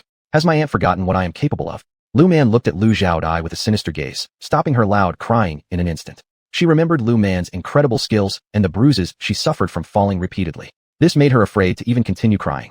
You and your son are bullying me. Lu Xiaodai pitifully accused Lu Man, believing her bad luck was all due to that girl Lu Man. Aunt, if you were not so greedy, would this have happened? Lu Man coldly replied. Thinking about not leaving empty-handed and recalling the piece of meat she had snatched earlier, Lu Xiaodai felt an even greater ache in her heart. I don't care. You have to compensate me. Lu Xiaodai decided she wouldn't get up until they compensated her. If you don't compensate me, I won't leave. I will eat and stay in your house. Determined not to leave without some advantage, Lu Man hearing this furrowed her brow. Aunt, it is out of respect for you that I call you aunt. Do you believe me? If you don't leave, I'll have someone escort you out. Lu Man casually took out a soul-summoning charm from her space. You, what do you intend to do? Lu Xiaodai hadn't forgotten how one of Lu Man's charms protected the unborn child in Widow Chen's stomach. I'm not doing anything. I just want to ask Grandpa and Grandma to escort you out, Lu Man coldly said. At the mention of her in-laws, Lu Xiaodai immediately shivered. She vividly remembered how she treated them after their separation. Humph, I won't argue with people like you. After saying that, Lu Xiaodai got up and ran away. Seeing Lu Xiaodai run off, Lu Man sighed in relief, worrying that the woman might actually stay indefinitely otherwise. You shouldn't come home next time after buying something valuable, Chen Xiufeng helplessly advised. For the fact that her sister-in-law didn't benefit from this altercation filled her with joy. Mom, it won't happen again. After one experience like this, she knew better than to repeat the same mistake. Next time, she'd directly take the goods home when no one was around or delay returning until nightfall. Chen Xiufeng shot her a look before turning around to open the door, ready to deal with the meat, rendering lard from the fat and stewing the lean part for tonight's meal, then preserving the rest. Lu Man busily helped out alongside Chen Xiufeng. Seeing the meat, her hunger grew as she swallowed saliva. I wonder what's wrong with you lately. Your weight is dropping drastically. Seeing Lu Man swallow saliva, Chen Xiufeng worriedly said. Her own daughter's weight was hard-earned, but now disappeared completely. Although thinner meant prettier, she still felt sorry. Mom, I'm growing taller. Lu Man smiled, unwilling to remain black and overweight forever. Being fat and dark-skinned was unbearable, especially for a girl, making her feel quite self-conscious. Even while growing taller, you can't be so skinny. Chen Xiufeng sympathized, since noticing her daughter losing weight. She had been supplementing her diet consistently, but it wasn't effective. I don't know where all your daily food has gone to. Listening to Chen Xiufeng's nagging, Lu Man smiled broadly. She enjoyed these warm family interactions. Returning home every day to be with her parents, even listening to their complaints, made her happy. Hee. Lu Man gave a foolish laugh, then stopped speaking. Chen Xiufeng, seeing her daughter stop talking, also began working. The remaining oil from frying the pork belly was mixed with a bit of sugar by Chen Xiufeng, giving a small bowl to Lu Man. The rest will be saved for tomorrow to make dumplings. Thinking about how both her husband and son had become thin, Chen Xiufeng regretfully mentioned that they needed to replenish now that there was meat available. Okay. Lu Man nibbled on some fried pork pieces, feeling satisfied. She then held a few more towards her mother. Mom, you don't like eating. Chen Xiufeng shook her head, feeling extremely delighted watching her daughter enjoying herself. Lu Man ignored her mother's denial, knowing full well that parents always claimed not liking to eat, actually saving all good things for their children. Realizing this truth, she directly stuffed some fried pork into her mother's mouth, who lovingly looked at her daughter. Others may say daughters are financial burdens, but Chen Xiufeng thought differently. To her, a daughter was her little coat of warmth. Looking at other children who never remembered their parents during feasts while her own daughter cared deeply, made her exceptionally pleased. A daughter who thinks of her mother even while enjoying delicious food herself. As the mother and daughter were happily together on one side, Lu Xiaodai, after being affected by evil influences, had tumbled several times on her way home. This time, She truly dared not provoke Lu Man again. She didn't even know what Lu Man did to her before her bad luck began. Lu Xiaodai thought about asking for Lu Man's forgiveness, but reflecting on her actions today, she feared that Lu Man wouldn't forgive her. Moreover, she couldn't bring herself to do it with pride. Thus, she limped back home. Mom, what happened to you? Seeing Lu Xiaodie's disheveled appearance, Lu Qing asked with a hint of disdain. She wondered how her mom could be so careless. I fell. Lu Xiaodai felt like she was falling apart. She expected her daughter to lend a helping hand, but instead, Lu Qing turned around and left, causing Lu Xiaodie's frown to deepen. You won't even help me up? Lu Xiaodai glared at Lu Qing with dissatisfaction. Lu Qing reluctantly turned back and helped her mother up, which made Lu Xiaodai breathe a sigh of relief as she feared falling again. She couldn't believe how unlucky she was. She had fallen several times just on the short journey from Chen Xiufang's house to hers. Mom, what caused this? Though reluctant, Lu Qing still had to ask because she lived under her mother's roof after all. I've just been unlucky and fell multiple times. Lu Xiaodai didn't disclose the incident at Chen Xiufang's place, believing that it was Lu Man's doing. Thinking about Lu Man's mysterious skills, she decided it would be best to keep her distance moving forward to avoid more misfortune. She worried it might only get worse.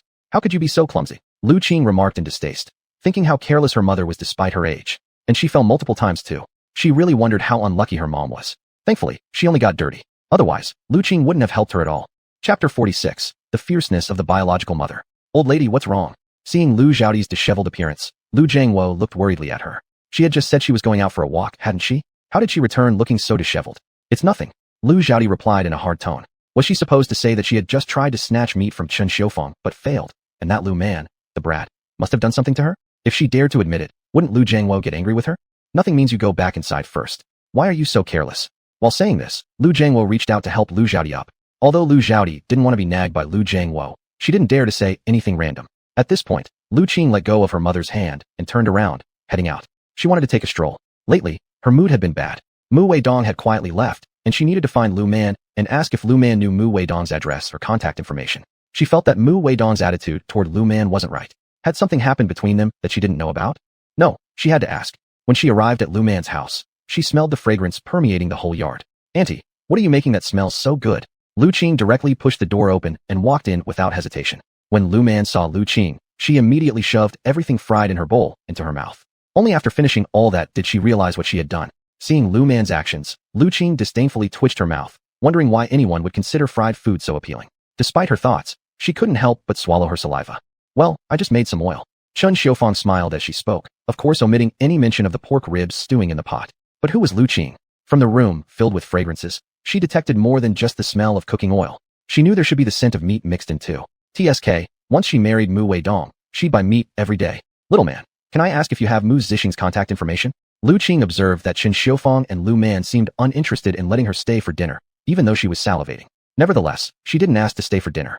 No, Lu Man answered without thinking. Since she wasn't going to admit it anyway, she wanted to see what else Lu Qing could say. She always felt Lu Qing acted overly confident, not knowing where her confidence stemmed from. Even while being unclear with other men, she still intended to marry Mu Weidong. Mu Weidong's family background was far beyond that of ordinary people. She had figured that out at first glance. His parents and grandparents held significant positions. Even though she wasn't interested in those aspects, she had no intention of leveraging Mu Weidong's family status for anything. You're lying, Lu Qing accused while staring at Lu Man. In response, Lu Man simply shrugged her shoulders. I'm not close to Mu Weidong. How do you think we would have contact information? Lu Man mockingly glanced at Lu Qing. Even if she had Mu Weidong's contact information, why would she give it to Lu Qing? Besides, what relation are you to him? This question left Lu Qing momentarily speechless. There wasn't really any particular connection between her and Mu Weidong. She just liked him. What does our relationship matter to you? Lu Qing angrily retorted. Regardless of their actual relationship, it was none of Lu Man's business. I don't need to tell you anything. I can tell you that I have no relation to him. No, what do I have his contact information? Lu Man casually shrugged, and Lu Qing glared at her before turning and leaving. Watching Lu Qing leave like that, Lu Man momentarily became curious. She hadn't realized why Lu Qing suddenly walked away. Mom, what's wrong with her? Lu Man curiously looked at Chen Xiufang, who smirked. She knows she won't get anything useful from you, and she doesn't want to appear weaker than you. Chen Xiufang understood Lu Qing's intentions clearly. That girl was overly proud and had always looked down on their little man. In the past, and even now, she had looked down on their entire family. Her smiles were reserved only for their captain, her father-in-law, or male superior. Otherwise, that girl wouldn't even give them a friendly face. Oh, Lu Man promptly dismissed the matter. Regardless of what Lu Qing did, it wouldn't drag her into trouble. Alright, in the future, you should be smarter. Don't be swayed by flattery from others. Chen Xiufang was now troubled, worrying about what kind of son-in-law her daughter would find in the future. If she found someone from the village, Chen Xiufang felt he wouldn't be good enough for her daughter. But if she found someone from the city, would they look down on their daughter for not having gone to school? Mom, I won't look for a man. I'll just depend on you and Dad for the rest of my life. Lu Man had truly never considered the matter of finding a man. In her view, someone like her who dealt with all sorts of strange things every day shouldn't ruin others' lives. Foolish girl. Chen Xiufang gently patted Lu Man's hair as she cooed over her. You will grow up, and a woman's life without marriage is like it wasn't worth living, isn't it? Chen Xiufang had never thought about a woman not marrying. How could one enjoy married life or the joy of having children without getting married? Mom, a woman not marrying doesn't mean her life isn't worth living. Lu Man raised her head and calmly said that she had never believed that a woman's life was wasted if she didn't get married. If you don't marry, how can you experience the happiness a man brings? Chen Xiufang's words made Lu Man's eyes widen in shock. Mom, Lu Man hadn't expected her biological mother to be so bold this lifetime. Foolish girl, those matters between men and women, though they aren't appropriate for you to know yet. Mom hopes you can understand. Sometimes, it feels rather nice.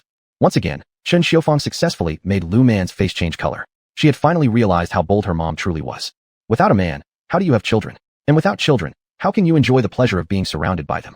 Chen Xiufang was never the type to quietly conform. She only settled down because she met a man who made her willing to do so. Otherwise, she might have become a woman despised by everyone. She always felt that women were just like men. What men can do, women can too.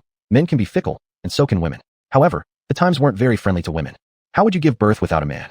And without children, how can you savor the joy of being surrounded by your offspring? Chen Xiufang never conformed without reason. She only did so after meeting the right man. If not, perhaps she would have turned into a woman that people universally looked down upon. Chapter 47. Everyone has their own plans.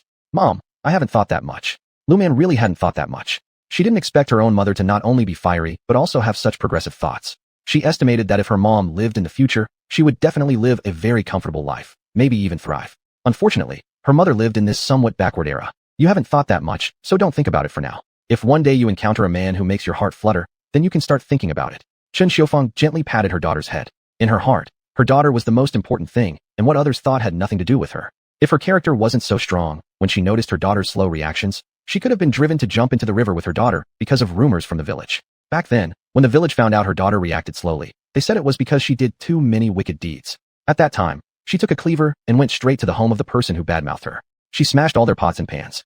It was precisely because of that fight that she gained a reputation as being tough in this 10-mile radius around the village. And it was precisely because of that fight that women in the village didn't dare say bad things about her behind her back. Okay. Lu Man could feel the deep maternal love Chen Xiufang had for her. In the previous life, she was born without parents or relatives, sent to an orphanage. Though the orphanage was decent to her, it couldn't compare with having a real mother like Chen Xiufang. When she was at the orphanage, because she was naturally able to see ghosts, she was considered different and alienated. Back then, she didn't think too much about it. She enjoyed the solitude since some ghosts were there to keep her company anyway. After Lu Qing left Lu Man's house in a huff, she was extremely upset. Without realizing it, she ended up walking to the small forest where she often met Song Zifen. She never expected that when she looked up, she would see Song Zifen collecting firewood right there. In a few quick steps, she approached him. Zifen, a plaintive yet melodic voice rose, prompting Song Zifen, who was collecting firewood, to look up. When he saw Lu Qing, his face lit up with a bright smile. What a coincidence. Song Zifen smiled as he spoke. He claimed to be gathering wood, but he was actually just trying his luck here. As a young intellectual unable to return to the city, he had to resort to other means. Since he started dating Lu Qing, his life improved noticeably. Not counting anything else, every few days he received eggs from Lu Qing. Just these eggs alone were enough to make him happy. There was no way around it. His parents didn't care for him, he couldn't go back to the city, and while working in the fields, he didn't match up to the people in the village. Right now, he was merely someone who barely survived hunger. What's wrong? Song Zifen noticed Lu Qing's long face and immediately showed concern as he asked her what was wrong. The two of them each had their reasons for being together. Lu Qing simply wanted a man who would cater to her, and Song Zifen, on the other hand, merely sought a girl who could offer him material assistance. As for marrying Lu Qing, he had never even considered it. It's my cousin, Lu Qing said, clearly displeased. She knew that as soon as she told Song Zifen, he would comfort her, perhaps even give her advice. Suddenly, Lu Qing thought of a plan. Her eyes shifted as she sized up Song Zifen, and upon noticing his good looks, she smirked slightly. What is it? Song Zifen didn't think much about it, but he was curious about what had happened between Lu Qing and her dull-witted cousin. Wasn't I visiting her house today? She was eating oil dregs, and when she saw me, she stuffed all the oil dregs from the plate directly into her mouth. Am I the type who would snatch things from her? Lu Qing acted dismissively, though in truth, she wanted some herself. However, what Lu Man did made it impossible for her to ask outright. Moreover, Chen Xiufang was there. Although she usually looked down on Chen Xiufang, she was still intimidated by her. Normally, Chen Xiufang seemed easygoing, but when it came to her dull-witted cousin, she was prone to losing her temper. Don't bother with that dull-witted one. Song Zifen consoled Lu Qing after hearing her complaint, but Lu Qing shook her head. It's not that I'm picking on her, it's just what she did was too annoying. Also Aunt Tu. Why does Aunt Tu dislike her so much? Didn't Aunt Tu used to let her play with that dull-witted one? How strange. Although her family stewed meat, They didn't even mention inviting her to stay for dinner. Yeah, she's annoying. Song Zifen absent-mindedly consoled her. In truth, he was curious if Lu Qing had brought him anything to eat. If not for the food and the fact that Lu Qing wasn't bad either, he could indulge his desires with her words. Then he wouldn't bother humoring this village girl at all. Does she really think that just because she's prettier than most ghost Nong in the village, she can make him fall for her? Stop dreaming. He plans to marry a city girl. You have no idea how much my second uncle and aunt spoil that fool. Lu Qing shifted her gaze and realized Song Zifen seemed to be seeking benefits from her. She didn't mind enjoying the attentions he gave her, and providing some favors to Song Zifen would ensure he stayed strong and healthy when she needed him. Isn't she better now? Song Zifen suddenly recalled some news he'd heard recently, saying that after Lu Man recovered, she could predict the weather and had other skills. He didn't believe it. Yes, but she's worse off now than before. Lu Qing stomped her foot and said so. Song Zifen instantly knew that Lu Qing had been snubbed by Lu Man. We shouldn't be upset. How about we go shopping in town tomorrow? It was perfect timing as his toothpaste and toothbrush were worn out, and Lu Qing had money. He could coax her into buying these essentials for him. All right. Lu Qing also planned to take advantage of this time. She wanted Song Zifen to flirt with Lu Man. If Lu Man liked Song Zifen, then getting Mu Weidong's contact information would be a piece of cake. She could also smoothly get rid of Song Zifen, knowing full well that the only reason he fawned over her was to gain benefits from her. Fine. Both of them were suspicious of each other. Both had their own hidden agendas. Ironically, they both believed their schemes were well concealed, undetectable to the other, without realizing they'd already seen through each other. Had Lu Man witnessed their interaction, she'd surely grab some sunflower seeds and watch the drama unfold. Chapter 48, The Cooling Charm. Tai Dan, where are you? In the evening, Tian Danyu was calling her son Tai Dan to come home for dinner. Tai Dan shouted from the small forest behind the village. I'm coming. After that, he ran quickly out of the small forest. Although his parents often warned him not to play in the small forest, claiming it would disturb their ancestors, the children in the village didn't care about that. There were a lot of kids playing there in the small forest. It was normal for Tai Dan to be there. Tian Danyu frowned upon hearing Tai Dan's voice coming from the direction of the small forest behind the village. Generally speaking, people in the village didn't care where their children went to play. However, some places were forbidden. She guessed by the direction of the sound that it might have been near the graveyard. She furrowed her brows again. But still, she didn't pay too much attention. After all, children were mischievous. As long as nothing happened, everything was fine. So when Tai Dan ran up to Tian Danyu, she slapped him twice. Tai Dan chuckled, and then Tian Danyu pulled him back home. This was just a little interlude in the village. After all, this was how things were with the children in the village. As long as the children were safe, no one really scolded them. At midnight, 12 o'clock, Lu Man waited for the ghost of Chun Dashan's sister. She opened the small porcelain bottle that she had thrown into her space, releasing all the ghosts inside. Then she recited the spell for sending souls to rebirth once again. She summoned the ghost officer once more. The ghost officer paid respect to Lu Man and led the ghosts away. Seeing the ghosts being taken away, she went to sleep. After all, her task was complete. The next day, Lu Man got up early as usual. Now she practiced cultivation, but the time she spent practicing was different from her previous life. In her past life, the world was dangerous, whereas in this life, even without cultivating exactly like before, her abilities were rapidly improving. Are you awake? Chen Xiufang smiled when she saw her daughter get up. Lu Man nodded and headed off to wash up. She noticed that since arriving at this world, she seemed relaxed, yet her cultivation level rose faster than it had in her previous life. Perhaps because she was rebuilding herself in this life, or maybe because she didn't feel the same pressure she had felt in her previous life. Anyway, her powers grew rapidly in this life. She felt that in another couple of years, her abilities would match those of her past life. Mom, do we have to work on the land today? At the thought of working in the fields, Lu Man immediately felt resistant. Sigh. If there was anything unpleasant about this life, it was having to work every day, whether it was hot or cool weather. As long as they were busy, they had to work in the fields. We need to weed, Chen Xiufang helplessly said, thinking that if her daughter didn't want to go, she didn't have to. If you don't feel like going, you can stay home and rest. We don't rely on your share of food.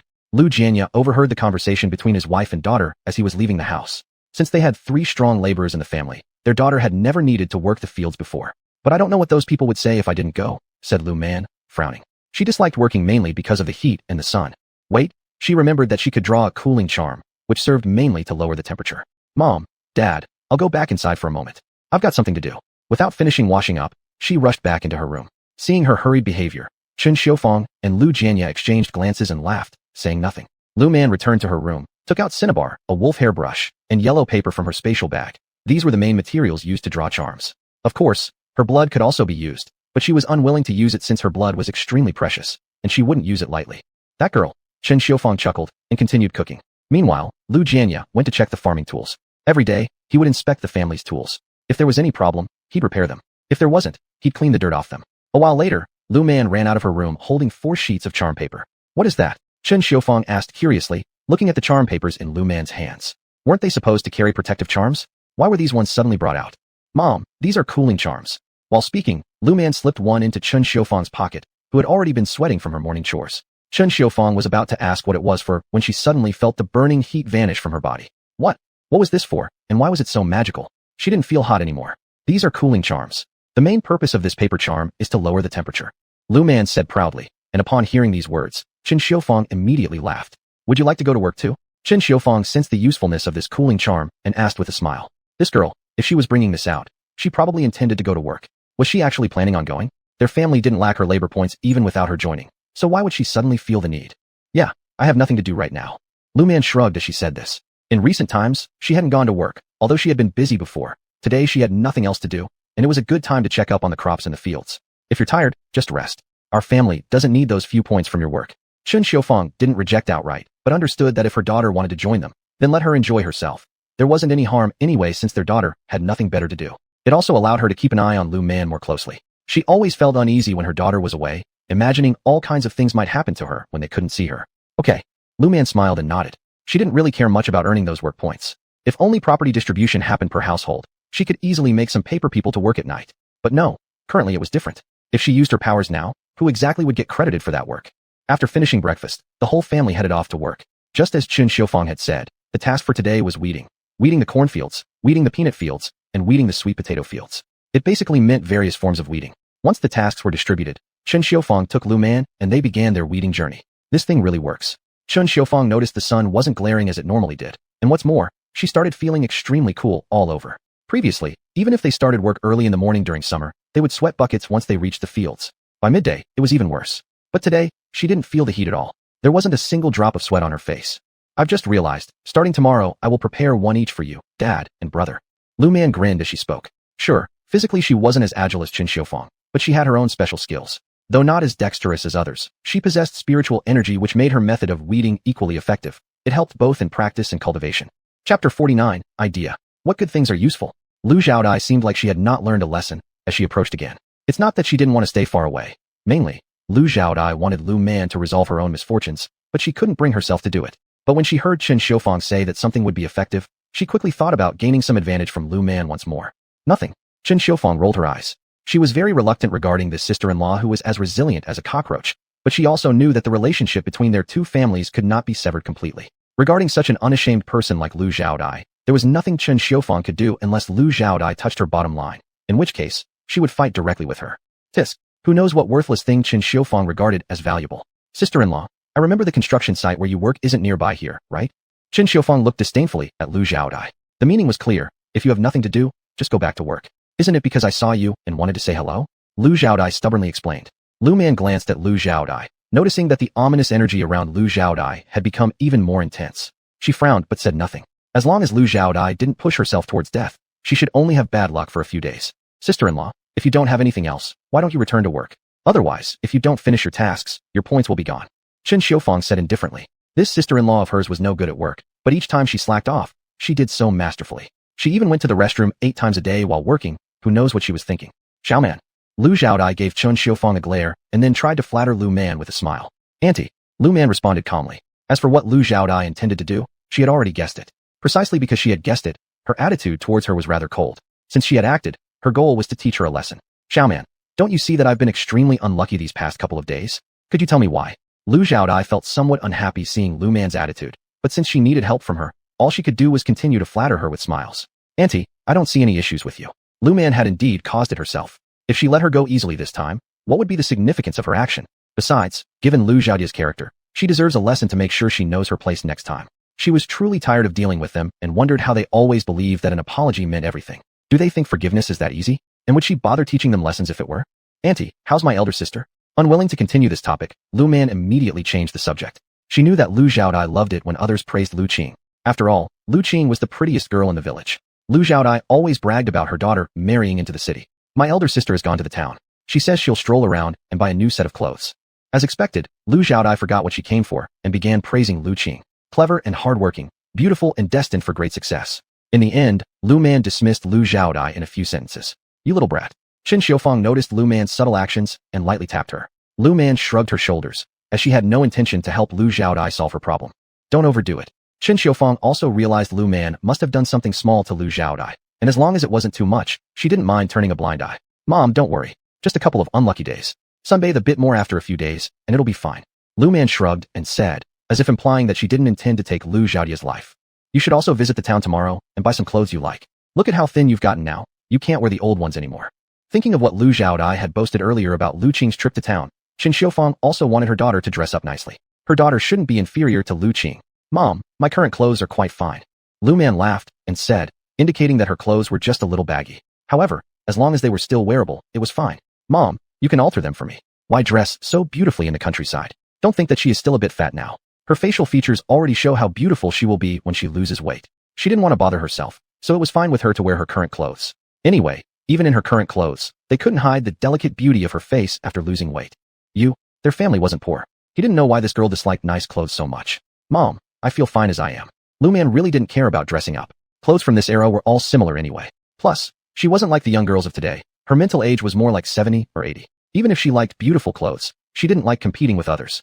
Zifan. After buying her clothes, Lu Qing looked at Song Zifan in front of her and called his name. What's wrong? Song Zifan turned towards Lu Qing, gazing gently at her when he heard her call. Tired. He thought Lu Qing might be tired. He glanced around, but didn't see any place suitable for resting. No, I just wanted to ask if you're planning to go back to the city. She had overheard Song Zifan mention this on a phone call with his family. She now felt conflicted. Should she continue pursuing a relationship with him if he returned to the city? Song Zifan sighed with a bitter laugh. During that call, he hoped his family could help him figure out something, but their response was that they couldn't assist him at all. What's wrong? Lu Qing saw the wry smile on Song Zifan's face and grew curious. Did his family say they wouldn't help? That doesn't make sense. If that were true, would Song Zifan have to stay in the countryside forever? My parents said they can't help me return to the city and suggested I solve the problem myself. Song Zifan didn't hide anything from Lu Qing. In fact, he hoped Lu Qing might lend a hand.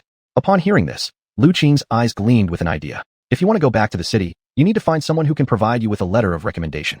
Lu Qing deliberately lowered her voice while saying this. Song Zifan's eyes widened. Wasn't he aware that he could turn to the captain of their village? The problem was, their village captain demanded significant favors. Chapter 50, An Unexpected Encounter with Dis. What should I do? Song Zifan was momentarily at a loss. Was she asking him to flatter her? But no, he had already been flattering her all along, hadn't he? My uncle's daughter-in-law, Xiao Man. After Lu Qing said this, she walked away with her things.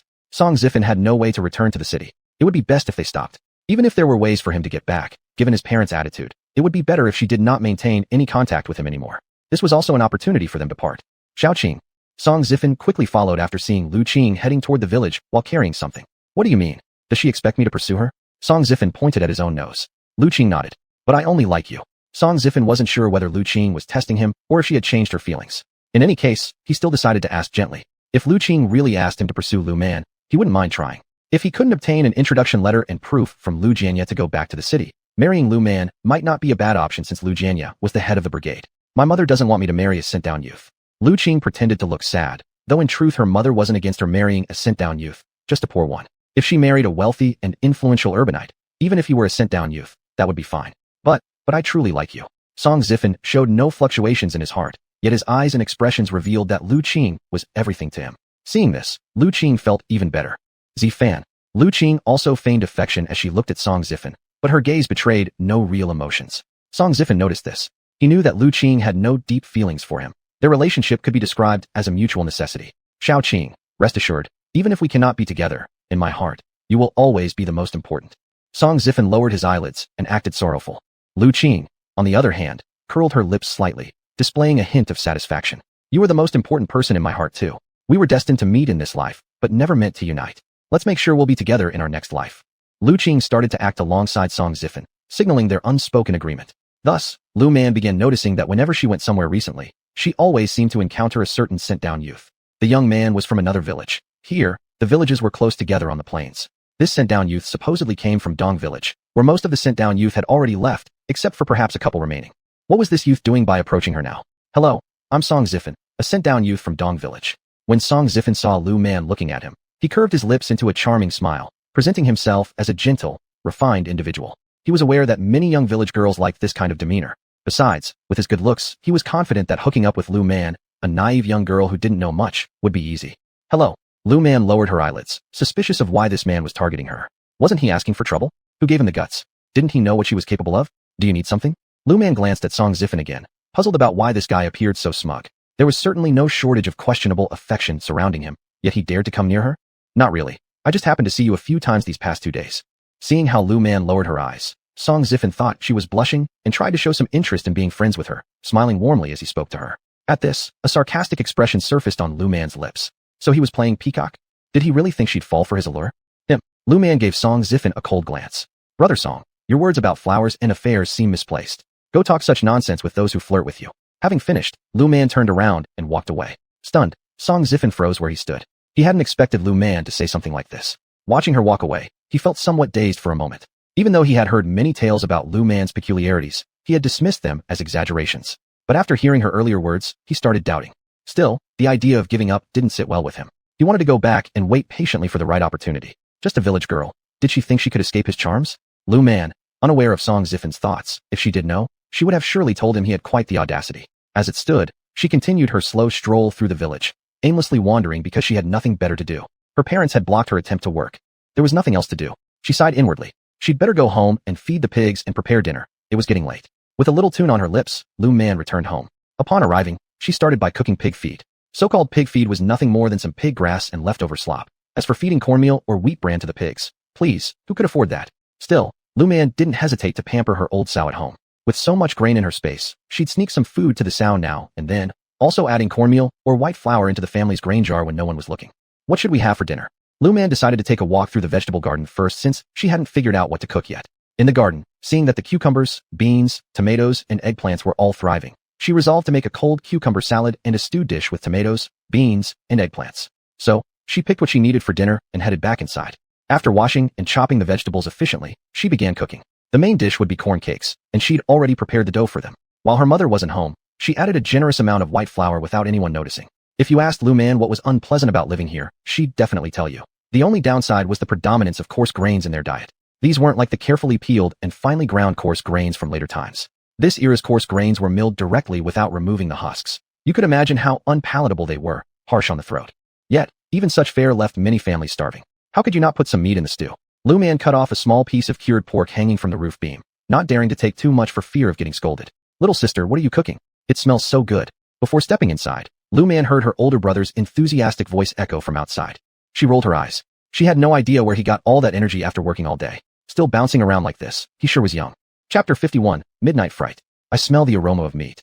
Lu Linhao ran into the house, and when he saw the steaming stew, he reached out to lift the pot cover. Slap. Lu Man hit Lu Linhao's hand away with a slap. Did you wash your hands? And you want to uncover the pot? Lu Man rolled his eyes. If he hadn't washed his hands, and there was some dust on him that fell into the pot, how could they eat? Hee, I'll go wash now, I'll go now. Seeing Lu Man was angry, Lu Linhao smiled flatteringly at Lu Man and turned around to wash up. Little man, we can slowly eat this meat later. We're not busy these days, no need to eat so well. Chen Xiufang said pityingly. Every time she thought about her daughter cutting plenty of meat while she wasn't at home, she felt sorrowful. This meat could have been saved for New Year's or festivals, or for visiting relatives. Now that it has been eaten, what will happen during those occasions? Mom, if we want to eat meat, let's buy it. Your daughter has money. Lu Man patted her own pocket, and her wealthy demeanor made Chen Xiufang glare at her. This girl, she was acting spoiled now. However, after this girl recovered, her personality had become too mischievous indeed. But seeing her cleverly mischievous daughter brought her more joy because it proved that her daughter was fine. Thinking about this, her smile became even brighter. Naughty girl, stop fooling around here. Haven't you gone to fetch water for me and your father yet? Chen Xiufang finished speaking, found a stool to sit down, and waited for her daughter to serve her. Seeing this, Lu Man could say nothing but obediently went to fetch water. Our daughter works pretty hard every day. After Lu Man left, Lu Jianya said tenderly. Recently, his daughter had lost weight quickly. He felt incredibly sorry for her. No matter how they tried to supplement her nutrition, they couldn't keep up. Do you feel sorry? Do I not feel sorry? Chen Xiufang shot Lu Jianya a glance and said unhappily, what could she do if their daughter refused to gain weight? She couldn't just paste pork on her daughter's body, right? Even if she could, would it work? Thus, the family quarreled while enjoying a comfortable meal. Whether the stew prepared by Lu Man, the cucumber salad, or the pancakes she made, everything was consumed. Lu Man looked at the empty dishes on the table satisfactorily. She only hoped her family members could eat a little more. It was best if they could supplement themselves well. Even though she secretly used the spring water from her space to supplement her parents, their bodies were greatly deficient. If they didn't take advantage of this opportunity to recover, their health would collapse soon in the future. This girl, the food tastes good, but uses too much oil. Chen Xiufang looked at the clean dishes and lamented pitifully. Mom, our family is not short of money. Lu Man didn't understand why they were still unwilling to spend money. All right, we have money. Chen Xiufang didn't like scolding her daughter, so she could only let her daughter talk nonsense here. Wah! Just as the Lu family was preparing to rest, a child's cry echoed through the village. The chilling sound made many people run outside. Lu Jianya ran even faster, and Lu Linhao also ran super fast. Daughter, stay at home. Don't go anywhere. Qin Xiufang, while speaking, directly closed the main door and locked the room door. She even tightly shut all the doors and windows and double-checked all the locks. Seeing this, Lu Man couldn't help but laugh. Mom, it's either thieves sneaking into the village or traffickers coming around. A child must have been frightened. Lu Man noticed Qin Xiufang's pale face and sweaty palms. She realized Qin Xiufang herself was shocked. After all, this was an old habit from their past. In the old days when it was chaotic, once they heard a child crying, they would subconsciously lock the doors and windows. Really? Qin Xiufang tapped her chest, realizing it wasn't those bad years anymore. It should be true. Lu Man nodded affirmatively, as she hadn't seen any strangers in the village. Moreover, if real traffickers were around, would children be able to cry? Sure enough, soon afterward, they both heard a knock on the door. Hearing the urgent knocking, Lu Man didn't rashly open the door. Instead, Qin Xiufang held onto the kitchen knife tightly. Who is it? Lu Man asked, and shortly after, the familiar voice of her father came. Xiaoman, open the door. Upon hearing Lu Jianya's voice, Qin Xiufang put down the kitchen knife, opened the room door, and then went to open the main door. Seeing this, Lu Man curled her lips slightly. It was better this way, avoiding unnecessary trust leading to exploitation.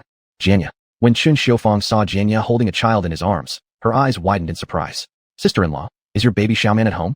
Just as Qin Xiufang was about to ask whose child this was, a woman suddenly darted out from behind Lu Jianya, making her jump in fright. But when she looked under the moonlight and recognized the woman, she let out a sigh of relief. It was Tian Danu, with her husband Chao Chongqing following behind her. Yes. Qin Xiufang was puzzled. Why was Chao Chongqing here? And why did he allow his child to be carried by someone else's man? Sister-in-law, my Titan only stops crying when the team leader holds him. Perhaps Chao Chongqing noticed the confusion in Qin Xiufang's eyes and gave a bitter laugh, explaining that both he and his wife couldn't soothe the boy. When Captain Lu happened by, little Taidan ran up and clung tightly to the captain's leg. Left with no choice, the captain had lifted Taidan into his arms. Come in first. Qin Xiufang looked at the situation and realized that Taidan must have been startled. Knowing that the villagers now trusted her daughter, she let them in without hesitation. If they didn't believe her daughter's abilities, she wouldn't let them cross the threshold. Dad, Xiaoman was surprised to see her father carrying a child. Taidan doesn't know why, but tonight he hasn't stopped crying. His cries were so chilling, and all he kept saying was that someone hit him. Tian Danu's face showed worry. Taidan had been fine during dinner, but after falling asleep, he turned like this. Someone hit him? Xiaoman examined Taidan carefully and could only sense a faint trace of negative energy around him. There wasn't any ghost or spirit present though, so how could anyone have struck him? Yes, he just cried incessantly, claiming it hurt and that someone beat him, added Tian Danu anxiously. She felt scared herself, unsure of what to do next. After all, they hadn't seen anyone near him either. Taidan, can I take a look at you?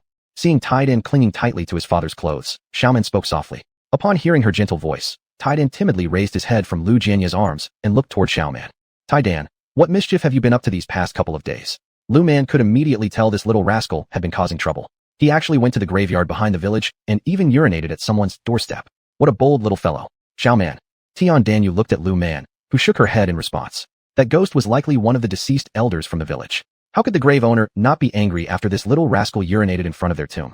The ghost probably couldn't bear it and gave him a good scolding. In fact, if this kid had apologized directly afterward and told his family about the incident so they could offer some paper money to the deceased, the matter would have been resolved already. But this little rascal returned home without mentioning anything. The other side had given him 3 days grace, yet he didn't seize the opportunity, leading to retaliation. Xiaoman Jia, I'm sorry. Taidan timidly apologized to Lu Man, but she shook her head again. You shouldn't be apologizing to me, Lu Man said with a smile. This guy should apologize to the right person. Only after they forgive him will the beatings stop. Besides, they weren't trying to harm him seriously, they just wanted to give him a taste of discipline. Boy, are you still going to keep quiet about what you did? Tian Danu smacked Taidan's butt, causing him to burst into tears. I don't know why. Taidan didn't realize his mistake and felt deeply wronged after getting slapped by Tian Danu. Didn't you go to the small forest behind the back door of the village and even urinate on one of the graves? Lu Man asked with a grin, amused by the 8-year-old's naughtiness. It was quite common for kids of that age to be mischievous, but to piss in front of the ancestors' tombs wasn't normal at all. Even though their village had various surnames, everyone in the village was related one way or another. Behind the village, there was a small grove where people of the village were buried. This young rascal caused trouble over there. If an adult or a child from another village had done the same thing, there'd be no end of trouble. Cub, is what your Xiaoman sister said true? Chao Chongqing also gave Taidan a slap on the back, making him cry loudly. I'm sorry. Taidan knew he would get hit again if he didn't admit his fault. Uncle, Aunt, this isn't a big issue, but it isn't a small one either. It's not too serious because the tomb belongs to an elder from our village. That elder probably just wants to give Taidan some lessons, nothing life-threatening. Lu Man explained this to Tian Danu and Chao Chongqing. For such a case of mischief in front of an elder's tomb, a few spanks or punishments were expected, but harming the child wouldn't happen, though exceptions may exist. Why do we say this isn't small? Because it seems your Taidan urinated somewhere near the entrance of the tomb. Luckily, he didn't urinate on the roof. Otherwise, he would have been beaten long ago. Lu Man laughed at the boy's audacity. Maybe children simply don't understand fear naturally. Well, Xiao Man, how do we resolve this? Tian Dainyu let out a sigh of relief upon hearing Lu Man's words. If left unresolved, what if the spirit kept haunting their Tai Dan? Uncle, Auntie, tomorrow you buy a few things and let Tai Dan guide you to indicate the location. Have Tai Dan sincerely apologize, you both apologize as well, and burn some paper money, then it'll be settled. Lu Man smiled while giving the solution. But for the next few days, Tai Dan had better behave and spend more time soaking in the sunlight at home. Tai Dan should stay home these days and soak up some sunshine. Lu Man advised Tian Dainyu. Since this was within the same village, she felt it was necessary to help them settle this minor matter. Xiao Man, haven't I heard you have talismans of safety? Tian Dainyu thought about the news she had heard and lowered her voice to ask. Aunt. Lu Man looked curiously at Tian Dainyu. Xiao Man, how much do your talismans cost? I want to buy one for Tai Dan. Tian Dainyu worried that the spirit might continue to harass them, even though Lu Man had assured her that letting Tai Dan sunbathe would suffice. She just couldn't put her mind at ease. Aunt, 10 yuan. Seeing Tian Dainyu's sincerity, Lu Man quoted a price up front.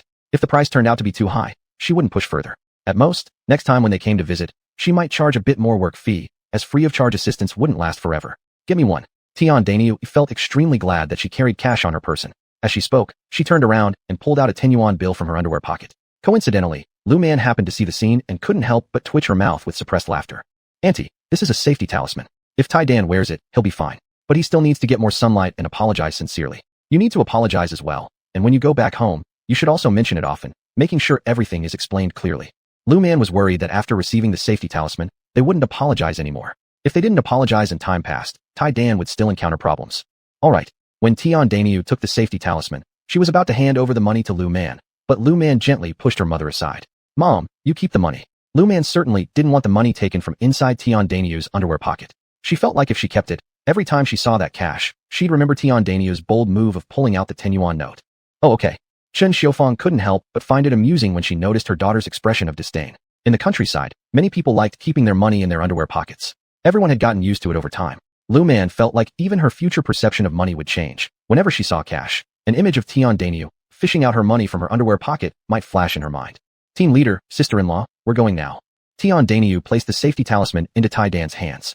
Unlike before, Tai Dan no longer clung tightly to Lu Jianya. Chao Changsheng then carried Tai Dan in his arms, and they left just like that.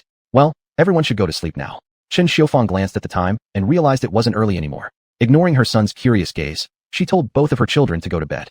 Lu Man obediently went into the house, while Lu Linhao, despite wanting to ask how his little sister had known that Tai Dan had peed on someone's tomb, decided not to push further upon noticing her reluctance to speak about it. He resolved to ask tomorrow, and while he was at it, he also wanted to know whether his little sister's abilities were something he could learn too. If he could master these skills, he'd have something to brag about in front of his friends later on, wouldn't he? Recently, because of his sister, a lot of people had been asking about her abilities. If not for his concern that his sister wasn't yet engaged, he would have already told everyone everything about her capabilities. Chapter 53, Covert Confrontation. The next day, many people in the village knew that Tai Dan had urinated at a grave. Everyone also learned that because of this incident, Tai Dan was being haunted by an unclean spirit. Xiao Man, do you still have any peace talismans? Can you give me one? After Lu Qing heard about the matter, she directly found Lu Man. At that time, Lu Man was in the vegetable garden. When she heard Lu Qing's words, she burst out laughing. 10 yuan. Lu Man stretched out her hand, which was still covered with dirt, and said so. Hearing this, Lu Qing looked at Lu Man confusedly. What do you mean by 10 yuan? Lu Qing looked at Lu Man in disbelief. Lu Man shrugged and nodded. Why don't you just go rob someone? Lu Qing's words made Lu Man laugh. Robbery is illegal. Lu Man blinked her eyes innocently as she replied to Lu Qing. After hearing this, Lu Qing glared at Lu Man angrily. How could this girl become so detestable now? And she didn't know where this trait came from. How could she be so obsessed with money? But when she thought about the peace talisman, she started to waver. She was worried that she might encounter an unclean thing herself. Although she didn't often go deep into the small forest, she often went on dates there with Song Zifen. She was concerned about unintentionally running into something unclean. We are close cousins, right? Lu Qing gritted her teeth and tried to flatter Lu Man.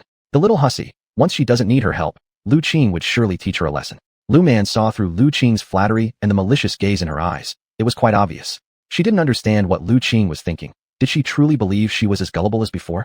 Yes, but even brothers should settle their accounts clearly. Lu Man innocently blinked her eyes and said, anyway, their relationship wasn't good enough for such favors. If you're not willing, then don't buy it. 10 yuan for anyone. Lu Man knew that Lu Qing was trying to take advantage of her. If she really let her buy the talisman for 10 yuan, she would definitely regret it. Lu Man, how can you have no sense of friendship at all? Lu Qing looked at Lu Man in disbelief, then quickly turned her mind around and said. Lu Man shrugged. Lu Qing, when you come asking me for a peace talisman, haven't you noticed that none of the villagers dare to get my talismans for free? Lu Man smiled faintly as she looked at Lu Qing. If Lu Qing wanted to take advantage of her, she'd better be prepared to face the consequences of doing so. Is Lu Qing, who's only thinking of taking advantage here, truly ready to bear the cost? Insulting a master priestess is the worst thing you could possibly do. It's just that now she's older and kinder. Otherwise, if it were her previous life, anyone daring to scheme against her like this would have regretted living. If you don't want to give it to me, then fine. If she's being petty, then just say it directly instead of finding excuses. Lu Qing thought inwardly, but dared not voice it out loud. For some unknown reason, seeing Lu Man's calm eyes, she felt that if she actually spoke up, Lu Man would probably do something she wouldn't anticipate. I'm leaving. Lu Qing turned and ran away. Lu Man shook her head, having no opinion about Lu Qing's nature. Cousin. Mu Wei Dong felt uneasy looking at his cousin's stepmother. They've used quite a few peace talismans recently, yet his cousin still hasn't managed to investigate who exactly is behind this woman. As for why they met this woman again, the reason was simple. It was because his late grandmother's brother-in-law, a cheap way to refer to him, had been hospitalized. Therefore, they encountered this cheerful-looking woman whose gaze, directed towards his cousin and his estranged uncle, held a hint of coldness. He really didn't understand why his distant uncle would find this viper attractive. Big brother cousin. Ji Sun greeted Ji Zirui and Mu Wei Dong with a radiant smile upon seeing them.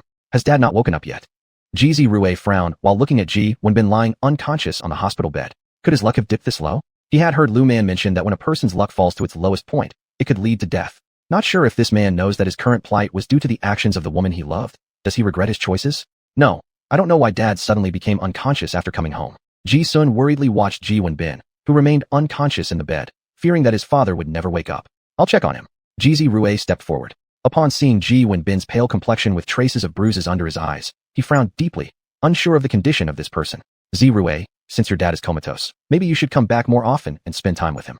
Kong Yalan said with feigned sadness. Actually, her main purpose was to check if Ji Zirui had anything protective on him. Otherwise Ji Wenbin wouldn't have been hospitalized so quickly. She initially intended to scheme against Ji Zirui once more. However, after Ji Zirui returned, he proved to be very cautious and she couldn't find an opportunity. She even failed to touch any of his personal items like hair or nails.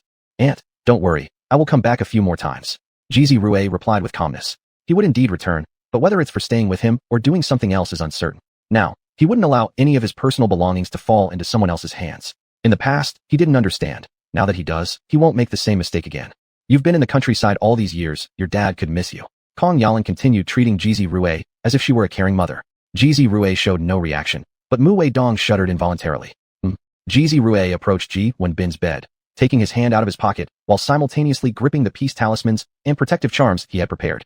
He pretended to straighten the blanket for this worthless father while actually slipping the protective charm and peace talisman under Ji Wenbin's mattress. Kong Yalan didn't notice Ji Zirui's subtle actions and thought he was worried about Ji Wenbin. Son, aunt, my cousin, and I will leave first. After completing those small deeds, Ji Zirui bid farewell to Kong Yalan and left directly. With the protective charm and peace talisman, that man should regain consciousness. But he doesn't know if that man would realize there's something off about the woman. Of course, if the woman did something or triggered an event the old man would avoid upon waking up, that would be best. Brother? Leaving the hospital gate, Mu Wei Dong hesitated before calling out to Ji Zirui. He felt as though his cousin did something, but he couldn't figure out what. I hope the peace talisman and amulet will be useful. Ji Zirui said in a low voice, and Mu Wei Dong stared with wide eyes. Brother, when did you do these actions? Mu Wei Dong looked around, but did not ask out loud. Let's go back. Ji Zirui said indifferently. Upstairs, in the hospital bed. Son, go home first. Kong Yalan said pitifully as she looked at Ji's son. That bastard didn't care about his own father. Why should her son watch over this old man who was about to die? Mom, I will stay with you and Dad. Looking at Ji Wenbin lying on the hospital bed, he sympathetically said, while Dad is here, with life hanging by a thread, how could he leave? Dad has always cared for him since childhood. With big brother not here, he also needs to guard beside Dad. Who? Suddenly, Ji Sun spat out a mouthful of blood, and Ji Wenbin's face became a bit rosy all of a sudden. Sun. Kong Yalan felt dizzy when she saw Ji Sun spitting blood, and she hugged Ji Sun. Doctor, doctor! Kong Yalan shouted loudly. The doctors heard the commotion and rushed over. They thought something had happened to Ji Wenbin on the hospital bed, but unexpectedly, they discovered that Kong Yalan was holding Ji Sun. What happened to this comrade? The doctor frowned upon seeing the bloodstains on the ground. I don't know, he suddenly spat blood. Kong Yalan said anxiously. Just thinking about her son spitting blood made her panic, even though her son didn't show any other symptoms. But with his pale face, it still terrified her. Let's check him first. The doctor couldn't determine much immediately, so he said this. Hearing these words, Kong Yalan nodded promptly. Thus, she helped Ji Sun leave, leaving Ji Wenbin alone on the hospital bed. Not long after they left, Ji Wenbin opened his eyes. When he saw the white walls, his mind was still a little confused. He had no strength throughout his body. He wanted to call someone to help him up, but when he turned his head to look around, he found no one in the ward, so he furrowed his brows. Could it be that they went out for some reason? Ji Wenbin thought to himself, yet more than 10 minutes passed, and he didn't see anyone come back. Struggling, he sat up from the hospital bed. Slowly getting off the bed, he laboriously shuffled his steps toward outside the ward. When he was almost at the nurse's station, he saw Kong Yalan making a phone call. Originally, he intended to call her name, but he heard her talking about Ji Sun's situation. Do you have time? Little Sun spit blood. Upon hearing this, Ji Wenbin quickly took a couple of steps forward, just about to ask what was wrong with Sun. Then he heard Kong Yalan continue with another sentence. That old bastard seems like he's about to go. You must continue finding someone whose birth date matches Sun's for good fortune preparation. After hearing these words, Ji Wenbin's mind became confused once again. Who is this old bastard? And who is the person on the other end of the line Kong Yalan was speaking to? He stepped backward twice, abandoned going to the restroom, and slowly shuffled back into the ward. He never expected that Kong Yalan would scheme against him like this. Maybe his loss of consciousness was due to her doing. How could she be so heartless? Kong Yalan. Ji Wenbin gritted his teeth and whispered these 3 words. Although he may seem unclear in matters of love and affairs between men and women, in other aspects, he was sharp indeed. He knew well that geomancy and fortune-telling were mostly false. Yet there are indeed people with real skills who can help others avoid calamity and bring good fortune. Even altering fate against the heavens was possible, but the consequences of such an action would be severe. He suspected that he had been tricked by Kong Yalan. It wouldn't do. He had to find someone reliable to check his situation. Otherwise, he wouldn't feel at ease. However, at present, he couldn't alarm her prematurely and could only seek other opportunities. Therefore, he lay down on the hospital bed again. He decided to wait for Ji Zirwei to visit, asking him to find a dependable master. Right now, the only person he trusted completely was the eldest son he used to disdain. Ji Zirwei, however, had no idea that Lu Man's amulet and talisman were that effective, and that his rotten father, having such luck, woke up and actually overheard his stepmother calling someone while he was going to the bathroom. If he knew, he'd be laughing joyfully. How coincidental. Lu Man didn't expect that she would bump into Song Zifen simply while cutting pig grass. Was this guy back in town again? Not exactly a coincidence. Lu Man disdainfully shot Song Zifen a dirty look, feeling itchy all over. I remember I warned you before. As soon as these words were spoken, Song Zifen just froze for a moment. I came to collect firewood. Song Zifen feigned nonchalance as he held up the rope and saw in his hand. Lu Man rolled her eyes. If you dare to approach me again, I'll give you a lesson you won't forget. Lu Man decided to go to the county town soon to see if there were any 100-year-old ghosts around. She wanted to find a good-looking female ghost. If that didn't work, she'd have no choice but to summon one.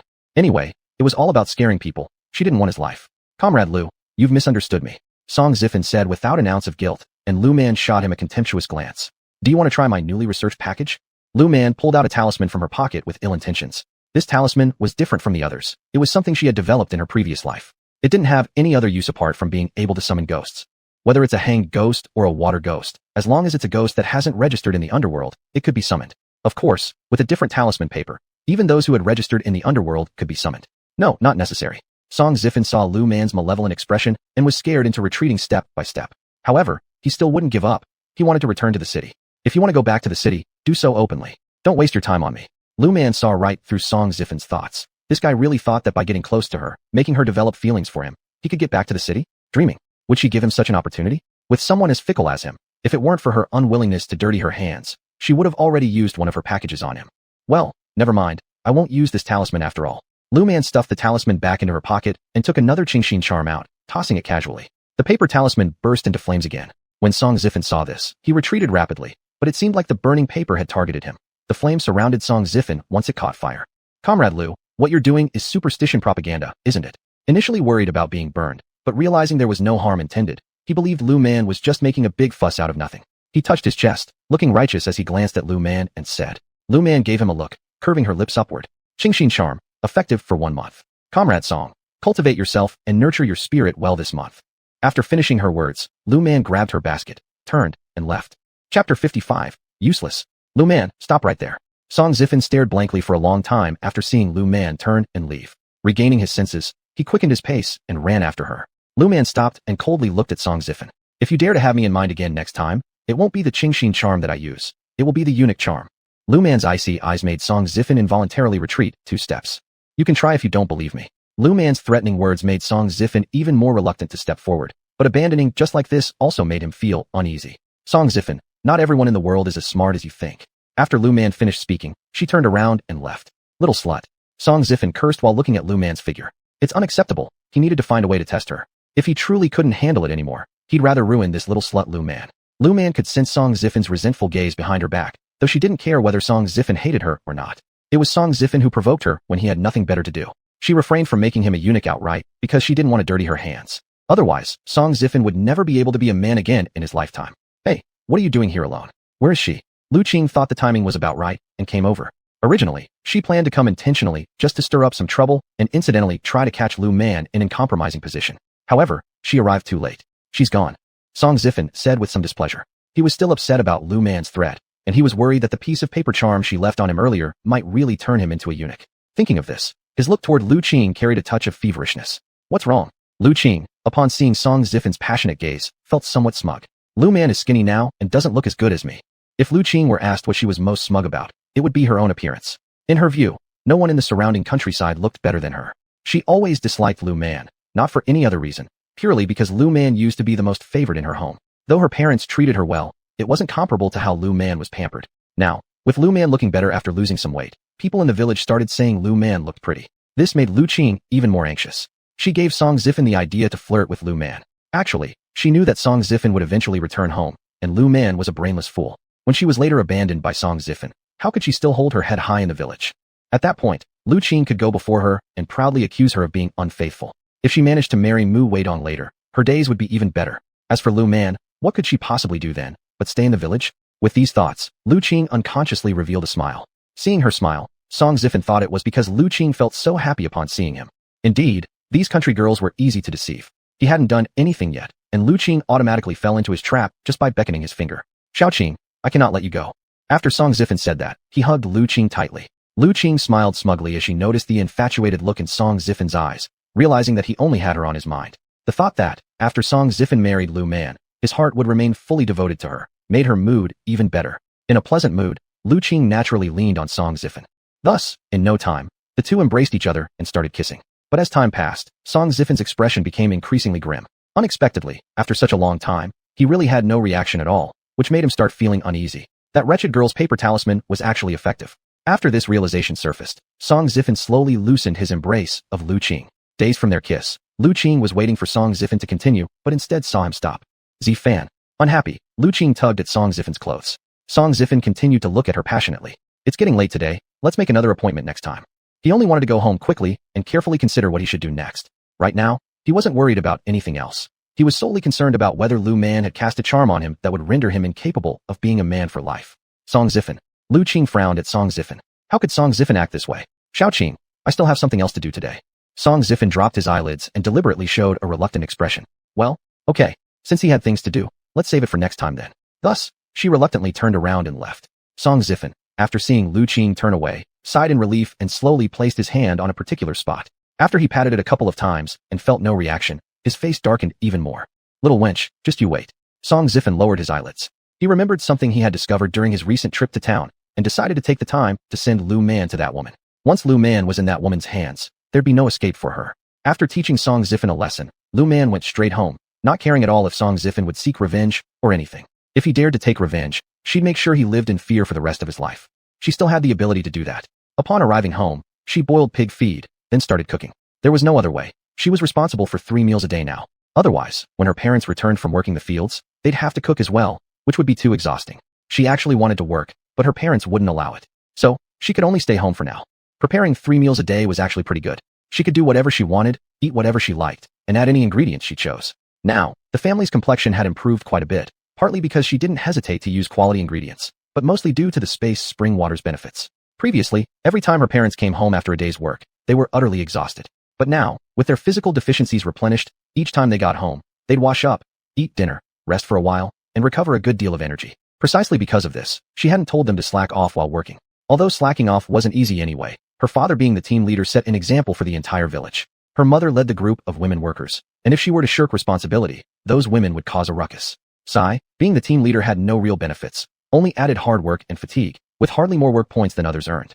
Chapter 56, Calculations. Is what you said true? After a quick glance, Zhou Pozi wasn't entirely convinced by Song Zifan.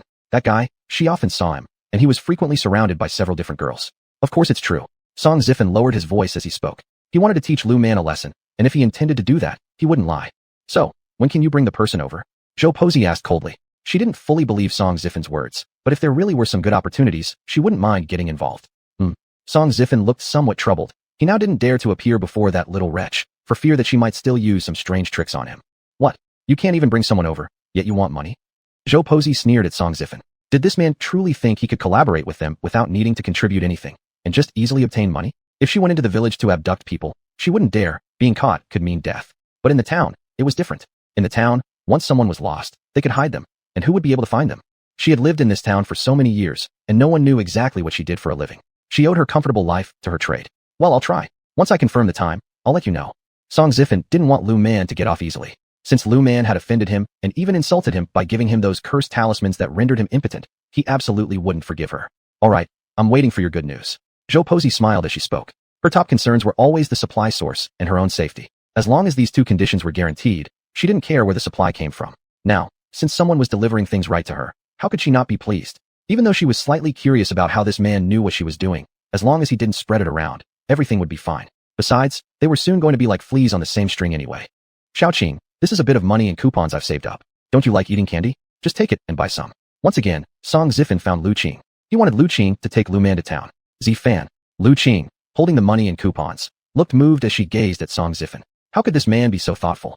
After all these years of you taking care of me, this time it's me secretly going to town and exchanging mushrooms from the mountain. Song Zifen dropped his gaze and acted disheartened as he spoke. Anyway, in the end, all this money and goods would belong to him. Or if not, he'd gain even more. Zifan, next time don't work yourself so hard. Lu Qing said emotionally, feeling somewhat reluctant to part with Song Zifen now. But remembering her past relationship with Song Zifen, she hardened her heart. Didn't you say last time that Lu Man often goes to town to shop? This time, why don't you go too? Song Zifen brought up Lu Man as if casually. Humph. Upon hearing Lu Man's name, Lu Qing felt unpleasant. Are you really starting to like her? Lu Qing said jealously as she looked at Song Zifen. Even though she didn't like Song Zifen herself, she couldn't allow him to fancy Lu Man. Nope. In my heart, there's only you. Song Zifen looked deeply into Lu Qing's eyes. Why was this woman so dense? Wasn't what he was saying clear enough? Shouldn't she understand his intentions by now? Tomorrow, she's also going to town. I'll go with her. Humph. That woman always bought so much stuff and flaunted it. This time, she'd also show off that Song Zifen gave her money and sugar coupons. Humph. She wanted to see what expression that woman would have later. I should go first. Lu Qing wanted to flaunt her wealth and tickets to Lu Man. Thus, she paid no further attention to Song Zifen. When Song Zifen saw Lu Qing leave, he sighed in relief. Recalling what she just said, his mood suddenly improved. Recently, he kept observing Lu Man's movements whenever he had nothing else to do. He knew that Lu Man went to town every few days, and each time, she returned carrying plenty of purchases, meat or food grains. The better Lu Man's life seemed, the more vengeful Song Zifen became. Why after she did such a thing to him, could she still live so well? Thinking about this, he stealthily followed Lu Qing, knowing that she was likely heading to see Lu Man. Sure enough, Lu Qing was indeed going to see Lu Man. Xiao Man, are you going to town tomorrow? Lu Qing grinned as she asked Lu Man, who was cooking pig feet. Lu Man didn't even look at Lu Qing. Yes. There was nothing she could do. It was just too hot at this time of year. If she didn't go to town every few days, she would have no way to explain all the items she brought out every day. Well, in fact, she was just craving something more. While at it, she also wanted her family to eat better. All right, let's go together then. Lu Qing said as she fingered the money and tickets in her hand. The amount wasn't overwhelming, but it was by no means insignificant. When Lu Man caught the note of triumph and joy in Lu Qing's tone, she raised her eyes briefly to glance at her. Good. After saying that, Lu Man went back to her chores. Xiao Man, let me tell you, you should find a decent man to marry. Look at you. All you do every day is washing clothes, cooking meals, or feeding the pigs. Lu Qing remarked offhandedly. Recently, it wasn't busy on the fields, plus her parents were hoping she'd find a suitable husband. She told them that she had recently met a decent man in town, otherwise, her parents wouldn't let her idle around all day. If you have nothing to do, you can leave. Lu Man responded coolly. She never thought about getting married anyway. Moreover, what was wrong with her doing housework like washing clothes, cooking, or feeding the pigs? Xiao Man, don't take this the wrong way, but listen. You used to be thought of as foolish. Now even though villagers know you aren't foolish anymore, people around here still think you are. Why don't you settle down with someone good enough soon? What if no one will marry you later? Lu Qing lectured her in a deep and sincere tone. Had she only managed to conceal the smirk of schadenfreude on her face, Lu Man might have thought her sister was wholeheartedly concerned for her. But without even trying to mask her gloating expression, there was no hiding her ill intent. I'm not going to get married. My parents will support me for life. Lu Man looked up and replied coldly. I'm different from you, sister. You change men around you every few days. Lu Man's words instantly changed Lu Qing's expression. Admittedly, besides Song Zifen, Lu Qing had affairs with other men. But so what? She wanted to live a better life. Wasn't that okay? What nonsense are you spouting? Lu Qing glanced around hurriedly. Seeing there were only the two of them nearby, she breathed a sigh of relief. How irritating Lu Man could be. Chapter 57. The nightmare symbol appears. Lu Qing, we were actually doing pretty well without crossing paths. Lu Man glanced at her and said indifferently. This Lu Qing, she must have some problem with her brain, always coming to her for what reason? Be more careful next time you sneak around. Lu Man's words made Lu Qing's face turn pale. You're talking nonsense. After saying this, Lu Qing turned around and left. Lu Man shook her head, not wanting to comment on the fact that Lu Qing was flirting with several men. It was Lu Qing's own choice, and it didn't matter if she eventually failed or not. Chen Family Village. Chen Song from the Chen family has encountered trouble again, but this time it wasn't just a minor issue. He broke his leg. Brother Song, Lu Anan let out a cry of surprise upon seeing Chun Song's broken leg. Let's go to the health center. Lu Anan decided that once Chun Song recovered, she would ask her father to come up with other solutions for her. She didn't want to see Chun Song constantly getting hurt anymore. In recent times, Chun Song often got injured, while she herself has been doing a bit better lately. Still, her luck hasn't been great recently either. However, she was fine, at most tripping or falling down occasionally without other issues. But for Chun Song, things were different. He kept getting hurt. Alright, Chun Song also felt like he had been more unlucky recently. He hoped Lu Anan could help him find another way. Actually, he already knew that his luck improved last time because he stole his brother-in-law's fortune, but he didn't regret it. He didn't want to be perpetually unlucky, and even less did he want to lose his wife. He liked his wife since childhood and managed to marry her despite difficulties. Even after so many years of childlessness between them, he never thought about changing wives. A while ago, his wife mysteriously mentioned that as long as they could obtain their sister and brother-in-law's hair and nails, everything would be resolved, and perhaps, they might even have a child of their own. Because of such thoughts, he agreed with Lu Anan's method and even helped her with it. Sure enough, their fortunes improved for a short period, but soon afterward, his luck became worse than before. His wife's luck started declining too. Come on, I'll take you to the health center in town. So Lu Anan pushed a cart with Chun Song lying on it, and took him to the clinic. After arriving, the doctor set his bone, immobilized his leg, and gave him some medicine before letting them return home. Anan, it's my fault for dragging you into this. Chun Song thought about how breaking his leg would mean spending money, not being able to work for a long time, and causing trouble for others. No, brother Song, it's me who's dragged you into this. Lu Anan knew that ever since she married Chun Song, her fate of having many descendants gradually changed to the current situation of not having children. In fact, she already understood that they would never have children. When you get better, let's adopt a child. We'll raise that child well. Lu Anan now no longer wanted to have biological children. She just wanted to grow old with Chun Song. Alright, although Chun Song was disappointed, he also understood that not being able to have children might not necessarily be Lu Anan's fault. Besides, he had initially promised Lu Anan that even without a child, he would treat her well. The Lu family didn't know about Chun Song's injury. The next day, after Lu Man finished cooking and tidying up as usual, she went to the market. Recently, she had been frequently going to town to buy meat, offal, or some bones. At first, the family complained that there was no meat on the bones and the offal tasted bad, but after eating it a few times, they stopped complaining. They found out that the taste of the bone soup was really good. After boiling it every time, they could drink a delicious bowl, and even use the broth for cooking vegetables. As a result, the Lu family grew fond of the bone soup. Moreover, they discovered that their health seemed to be improving. Hence, they stopped scolding Lu Man for wasting money. Xiao Man, let's go together? For some unknown reason, Lu Qing approached her again. Lu Man acted as though she hadn't noticed, and continued walking forward. Lu Qing disregarded whether Lu Man agreed or not, chirping away non-stop about trivial matters. Most of it was about Song Zifen giving her money and coupons, praising him greatly, while lamenting that unfortunately, she didn't like him. Listening to this, Lu Man almost wanted to frown. Why is Lu Qing so persistent like a cockroach that can't be killed? Still, she pretended not to hear anything. As they walked, Lu Qing spotted Song Zifen walking ahead of them. Is Song Ziqing also going to town? When Lu Qing saw Song Zifen, her face lit up with surprise as she called out to him. Song Zifen, seemingly just noticing them, turned around. Upon seeing Lu Qing and Lu Man, he smiled at them. Alright, I'm going to the town to send a letter. Song Zifen pretended to be scared when he glanced at Lu Man, then switched to a tender gaze toward Lu Qing. Not daring to provoke Lu Man now, he deliberately acted extra friendly towards Lu Qing, with his eyes hinting something more. Lu Man, as if completely ignoring the two beside her, paid no attention to their actions. She actually wanted to quicken her pace, but when she realized that no matter how fast she walked, she couldn't get away from them, she understood they were doing this on purpose.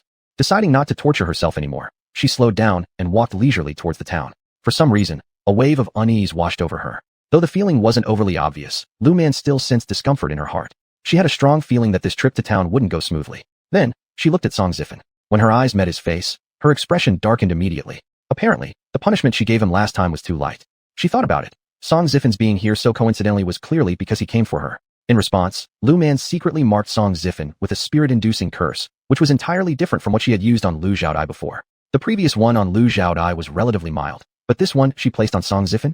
This would affect him for life. From this day forward, Song Zifen wouldn't know a single moment of peace. Lu Man had no intention of killing him, but she did want to ensure that every action he took would result in misfortune, leading him to a life of mediocrity. Lu Man was utterly satisfied with her decision. Furthermore, she wouldn't let the person Song Zifen was working with go unpunished either. No matter the reason, since that person trafficked women and children, Lu Man didn't intend to let them off lightly. The punishment was straightforward. Once she unleashed the nightmare symbol, those individuals would spend the rest of their lives trapped in nightmares. She was curious whether they had the strength to endure such torment, and Song Zifen wouldn't escape unscathed. So, Lu Man added the nightmare symbol to him again. These two symbols could follow Song Zifen for his entire life. Chapter 58, Human Traffickers. Little man, let's go to the supply and marketing cooperative first. When they arrived at the town, Lu Qing seemed to remember Lu Man. There was a hint of pride and anticipation in her gaze towards Lu Man. Lu Man looked back at Lu Qing and clearly saw from Lu Qing's face that she was about to be sold off. Although Lu Man couldn't see her own fate written on her face, she suspected it wasn't much different. Okay, there were mirrors around, but even if she looked, she wouldn't have seen anything. This is a typical case where the Heavenly Master can't predict his own fate. She took a quiet look at Song Zifen. He had a rosy complexion, an appearance of imminent, unexpected wealth. However, this money would not stay long. It would be followed by a spell in jail. Seeing this, Lu Man lowered her eyelids. After confirming her plan made sense, she nodded her agreement. Alright, it'd be better to send Song Zifen straight to prison. So, delighted, Lu Qing led Lu Man to the supply and marketing cooperative in the town. As for Song Zifen, after seeing them both enter the supply store, he went to find Aunt Zhou. Upon hearing the news about Song Zifen, Aunt Zhou gave him a deep glance. You need to bring those two girls over here so I can take a look at them. Aunt Zhou thought the items were good. She didn't mind giving some money. Yet, she also started looking down more on Song Zifen than ever before. Alright, Song Zifen nodded, leading Aunt Zhou to the supply and marketing cooperative. In Lu Qing's hand were just enough coupons and money to buy a pound of candy. As for Lu Man, she bought baby formula, pastries, brown sugar, white sugar, and some cloth. These things were necessities for their home. Watching Lu Man shop like this, Lu Qing was jealous to the point where smoke almost came out of her eyes. Where did you get the money and coupons, little man? Lu Qing stared at Lu Man with a bit of an accusing tone. Why could this idiot afford all these things? She originally thought receiving a pound of candy coupons and some cash from Song Zifen was already wonderful. Now, she realized Lu Man was the one who truly had been shopping extravagantly. It appeared as though Lu Man didn't have to worry about prices when buying things, and that made Lu Qing incredibly jealous. I earned it myself. Lu Man replied lightly. She acted as if she hadn't noticed Lu Qing's envious look. Did you really earn it yourself? Lu Qing looked completely incredulous at Lu Man. How could she possibly believe that Lu Man earned all this money herself? Why couldn't she make such money? Yes, Lu Man said indifferently. Sooner or later, everyone in the village would know that she could make money. The last time, didn't the incident with Zheng Hongtao spark a lot of discussion in the village? And afterward, when Zheng Hongtao brought people to search for her, it was discussed for a very long time in the village. Who were those men driving cars who came to look for you that day? Lu Qing hesitated, recalling the message she had heard that day, then curiously asked. Some things are best left alone. Be careful you don't cause trouble for yourself. Lu Man glanced at her with a warning tone, speaking lightly. She wondered if Lu Qing had learned any lesson yet. The last time, Lu Qing hadn't even told her parents. It was only after Meng Haixing secretly gave her some money and coupons that everything passed over.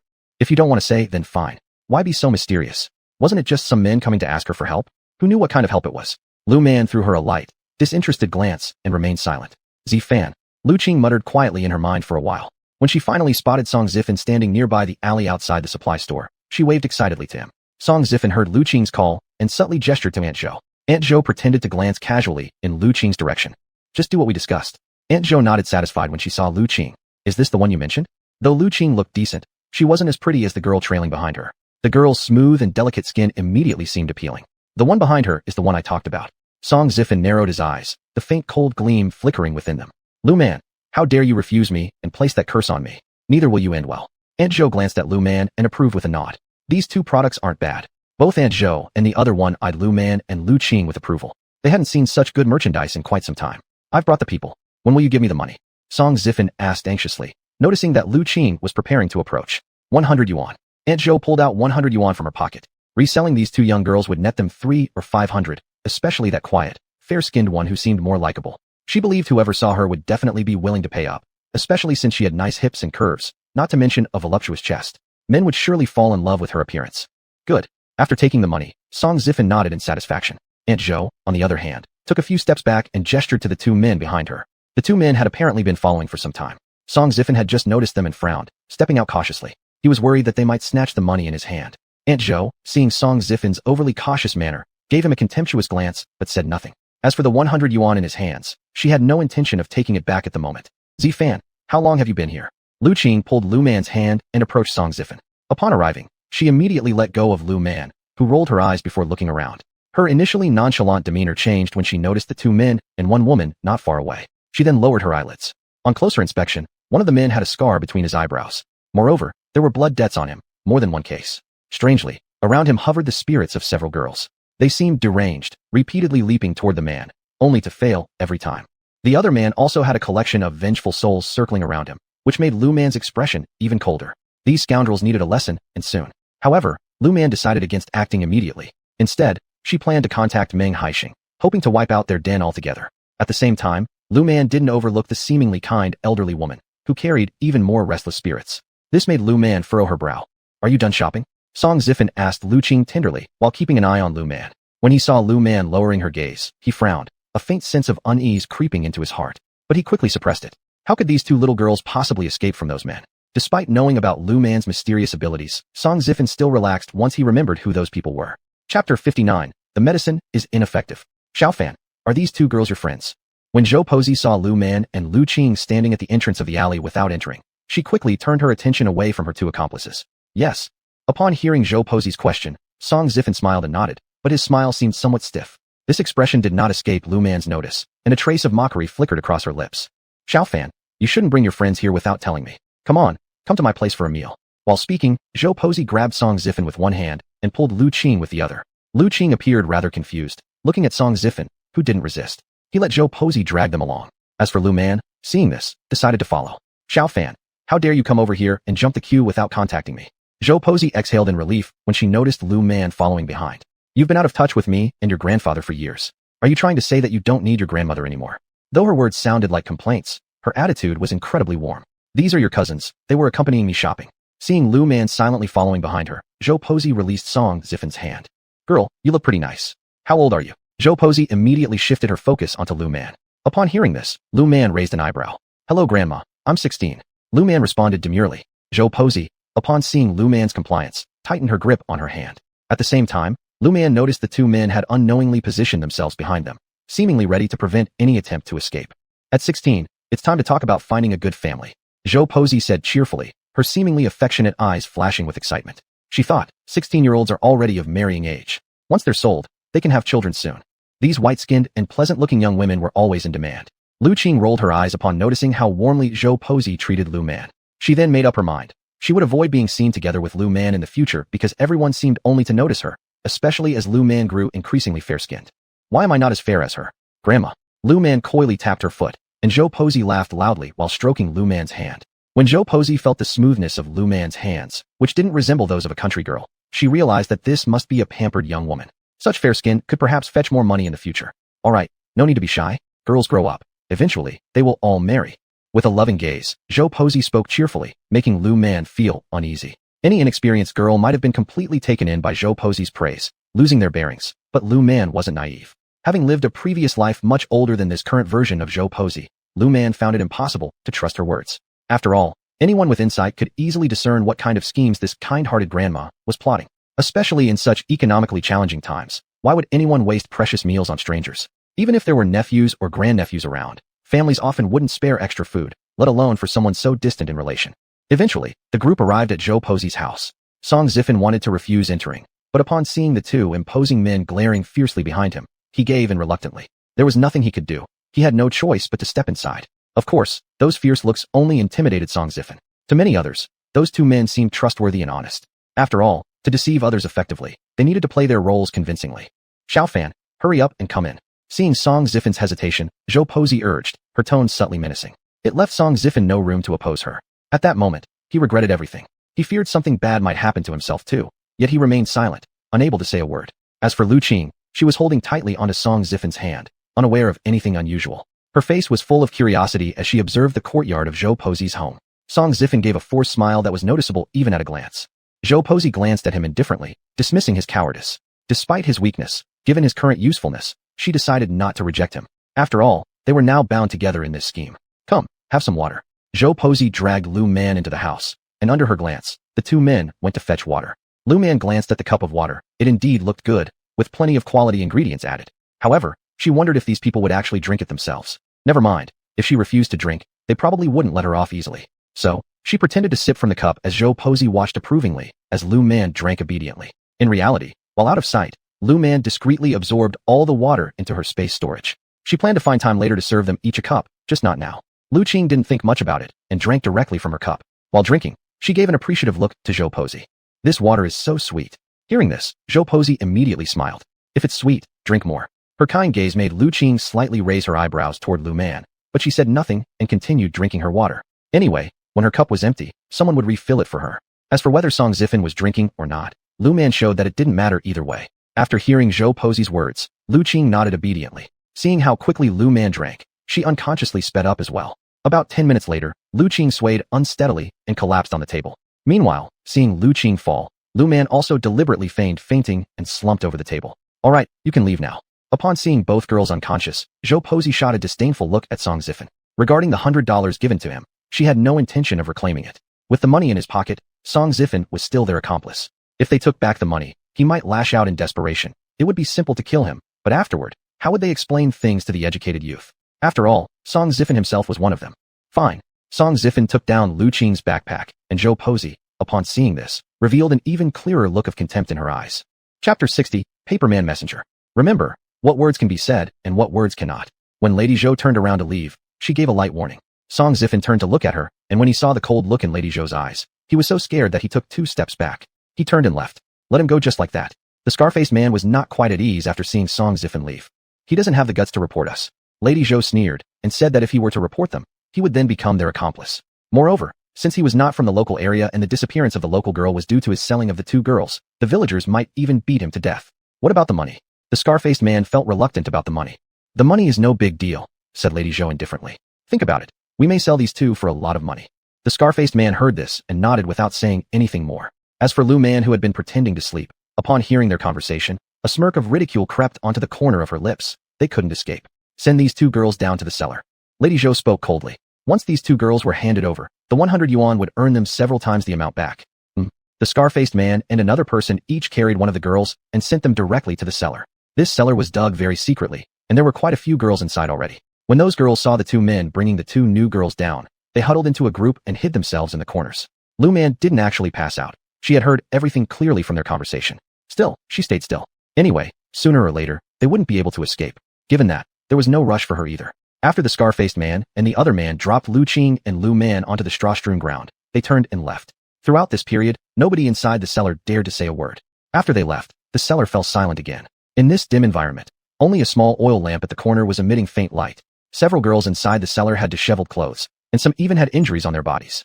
None of them dared to speak or move. Even after those 2 men had left, they did not dare to move. When Lu Man confirmed they were gone, she grunted and sat up from the ground. As for the things she bought, they were all in the hands of those guys now. Want my things? Let's see if you're fated to keep them. Lu Man always felt like there should be some connection upstream and downstream between these people. After she sat up, she took out the paper-cut human figures from her spatial pocket. The people saw Lu Man's actions, but none of them dared to speak a word. Regardless of them, Lu Man took the paper human figure and blew on it. Just like that, the paper figures came to life. At this moment, someone among the group of girls gasped in surprise, but immediately covered their mouths. Lu Man ignored them as she placed the paper man on the ground. It moved as though it had a life of its own, going straight outside. This paper man was for contacting Meng Haixing. She believed that once Meng Haixing saw this paper man, he would understand her intentions. Thinking of this, Lu Man sighed with relief. Girl, what's your name? Just as Lu Man had finished setting everything up and was preparing to rest on the ground, she heard a hoarse voice. Lu Man. Lu Man responded indifferently. The girl heard Lu Man's voice, bit her teeth, and came closer to Lu Man. Miss, I am Mu Weihong. Mu Weihong whispered softly. She hadn't forgotten what she had seen earlier. This girl was so powerful, perhaps she could rescue them. Do you have something? Lu Man looked at the girl briefly. Her eyes had adapted to the dark surroundings by now. Why did this girl seem familiar? Miss, can you think of a way to save us? After contemplating for a while, Mu Weihong asked hesitantly. She didn't want to be sold. She hadn't been sold yet, possibly because those people wanted to hold out for a better price or hoped to sell her at a higher price. I'm not sure. Seeing the hopeful gaze of the dozen or so girls, Lu Man shook her head and replied. Then, can you find a way to escape? Mu Weihong refused to give up. She always felt that Lu Man seemed not to be telling the truth. But considering that this girl also didn't trust them, it made sense, given that they weren't familiar with each other. Even though they ended up in the same situation, there was no real connection between them. I don't know. Lu Man said it again. Escaping herself wasn't an issue, but she currently didn't want to flee. After all, if she really ran away, what about these people? It wasn't that she cared too much, or that saving lives against danger wasn't her style. Rather, she wanted to accumulate merit, and this merit would help her future cultivation. If it's possible, can you help me send a letter? Mu Weihong didn't know why, but she was sure that Lu Man could escape. All right. Lu Man nodded in agreement. This girl had good fortune, but there was an obstacle this year. If she overcame it, her life would proceed smoothly. Otherwise, her destiny would change drastically. From her facial features, it was evident that this girl was raised in an affluent family and had a commendable character. However, the obstacle she encountered stemmed from her misplaced trust in small-minded individuals. If she hadn't trusted them so much, she might have avoided it. Alas, she was currently facing this critical moment. Thank you. Mu Weihong took out a letter from inside her blouse. When Lu Man saw the crumpled envelope, she raised an eyebrow. When she noticed the familiar address on the envelope, her expression showed surprise, yet she said nothing. Mu Weihong hadn't noticed Lu Man's reaction. She placed the letter in Lu Man's hand, who then casually tucked it into her spatial pocket. Lu Man felt that even without her assistance, the letter would find its way. Perhaps considering Mu Weidong's contribution to her initial financial gain, she'd still lend a hand. Well, even without involving Mu Weidong, she intended to rescue them all anyway. On the other side, Meng Haixing was reviewing documents in his office when he heard a knock knock knock against the glass. Looking in that direction, he spotted a paper figure knocking persistently on the window. Instinctively, he clutched his chest. His heart raced, but he quickly recovered, opening the window. The paper man entered through the window as Meng Haixing swiftly shut it. Curious about what the paper man would do next, Meng Haixing watched as it pulled out a note from somewhere. He accepted the note and, upon reading its contents, stared sharply at the paper man. Chapter 61. The paper person leads the way. Wait for me. Meng Haixing decided to follow the paper person and find the den of the human traffickers. As for catching them, that was best left untouched for now. He believed the master would be able to handle it. Their task was simply to wait until the master resolved the situation. The paper person could not speak, but it could nod. Meng Haixing saw that the paper person agreed, so he placed it in his pocket and instructed his team to go and find the traffickers' hideout. Meanwhile, Lu Man was drawing talismans. Not just any talismans, but nightmare talismans for the traffickers, and others to empower the ghosts who had died unjustly. Of course, she also prepared a contingency plan. She intended to find time to destroy the evil aura or protective charms of those people. She wouldn't let them off. Those people deserve death. Though from ancient times to the present, the trade of human trafficking has never been eradicated, Lu Man still wished this profession didn't exist. If she could, she'd like to kill all human traffickers. Alas, in this era, many young women in rural areas were sold by their own families. In some families, parents or relatives valued boys over girls, even going as far as selling their daughters or granddaughters so their sons or grandsons could marry. Faced with such situations, Lu Man didn't know what to do. After all, no buying means no harm. She could only help when she sees or encounters these cases, but ultimately, it's up to the young women themselves to stand up. Otherwise, even if someone helps, it won't make much difference. Thinking about this, Lu Man frowned. Xiaoman, what are you doing? Mu Weihong noticed Lu Man constantly holding a brush, not knowing what she was painting. She leaned in and saw Lu Man mysteriously pull out a brush, a container filled with red pigment, and a stack of yellow paper. Aren't these paper talismans? Mu Weihong widened her eyes in disbelief. How did Lu Man know how to draw these things? Though, she merely muttered silently to herself and didn't ask aloud. Don't be surprised. Lu Man couldn't help but chuckle when she saw Mu Weihong cover her mouth in astonishment. This girl was full of curiosity and somewhat timid. Why be so shocked just because of a talisman? How can I not? Mu Weihong said nothing, but her facial expression clearly conveyed her thoughts. Lu Man knew too well that in this era, things like these were forbidden to bring up. Yet, they were the very skills she possessed, and they truly worked. Xiaoman, be careful with this, don't let anyone see. Mu Weihong recalled events from a few years ago. She felt that Lu Man's items should remain hidden, otherwise trouble might arise. You can trust me. I know someone at the County Public Security Bureau. Lu Man replied with a smile. She generally avoided showing her abilities to strangers unless absolutely necessary. Despite this, Mu Weihong remained concerned about Lu Man's safety. She gave a warning glance to the remaining girls in the cellar. They all lowered their heads, avoiding eye contact with Mu Weihong. Lu Man also noticed Mu Weihong's small gestures, but didn't say anything. She handed over an amulet and a peace charm directly. With these two things, Mu Weihong's safety wouldn't be a big concern. We've got plenty of goods this time. When are we shipping out? The scar-faced man thought about the dozen or so girls locked in the basement. He felt they should quickly get rid of their stock before problems arose from keeping them for too long. In a couple of days, Grandma Zhou considered carefully and replied. They must act normally as they have always done, since they've been operating here for 10 years, effectively putting down roots. Here, they lived like ordinary urban residents. Her two accomplices officially passed as her sons, both working jobs in the county while never getting married. If questioned, they would simply claim their wives had passed away. But when they visited the countryside, they sought out attractive young women unimportant to their families. After offering money, they took the women away. For those left behind, they ensured enough payment to suppress questions and prevent searches. In fact, they wouldn't even give the addresses to avoid being traced. Moreover, they typically bought women from remote places. All right, leader? Zhou Ming looked at the paper person again, stuttering once more. All right, you've seen the ghosts. Are you still afraid of paper people? Meng Haixing didn't mention that he had been scared by the paper person too, but saying such a thing would be embarrassing, wouldn't it? So, it was best to say nothing. He felt that in the future, he would see even more amazing things. He decided to adapt beforehand. Director, shall we just go like this? Zhou Ming was a little worried. If they went in their public security uniforms, wouldn't people see them? Change clothes. Let's scout out the location first. The rest can come over at night. Meng Haixing said solemnly. Their primary goal was to find the location. As for other matters, those could wait until nighttime. I hope those people aren't desperate criminals. Meng Haixing chuckled wryly and said, anyone who could do this kind of business were certainly not good people. People like these should be fed peanuts. Zhou Ming said coldly. Every time he thought about how many children and young women had been lost from their homes, he wanted to cut them into pieces. But they had no right, and they couldn't even discipline them privately. And don't lose your head, Meng Haixing said helplessly. As a civil servant, he had to follow the law, even though he himself wanted to beat those people up. He wasn't allowed, because they only had the authority to arrest, not the authority to act with violence. Zhou Ming nodded.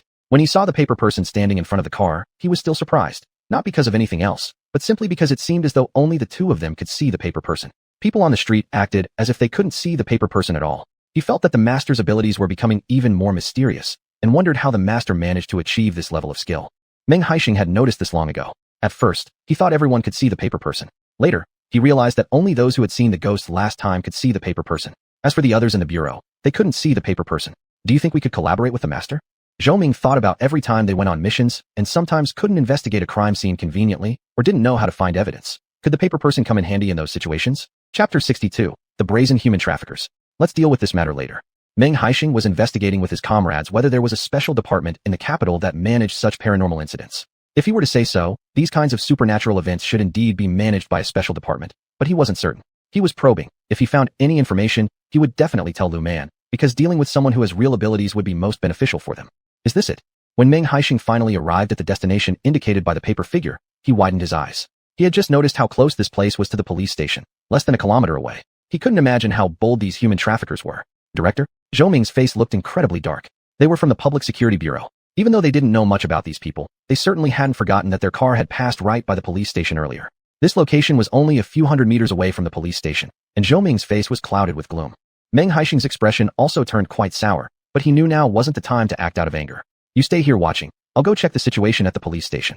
Meng Haixing decided to return first. As for this place, nothing significant should happen at this moment during daylight, when those people wouldn't dare leave with so many girls.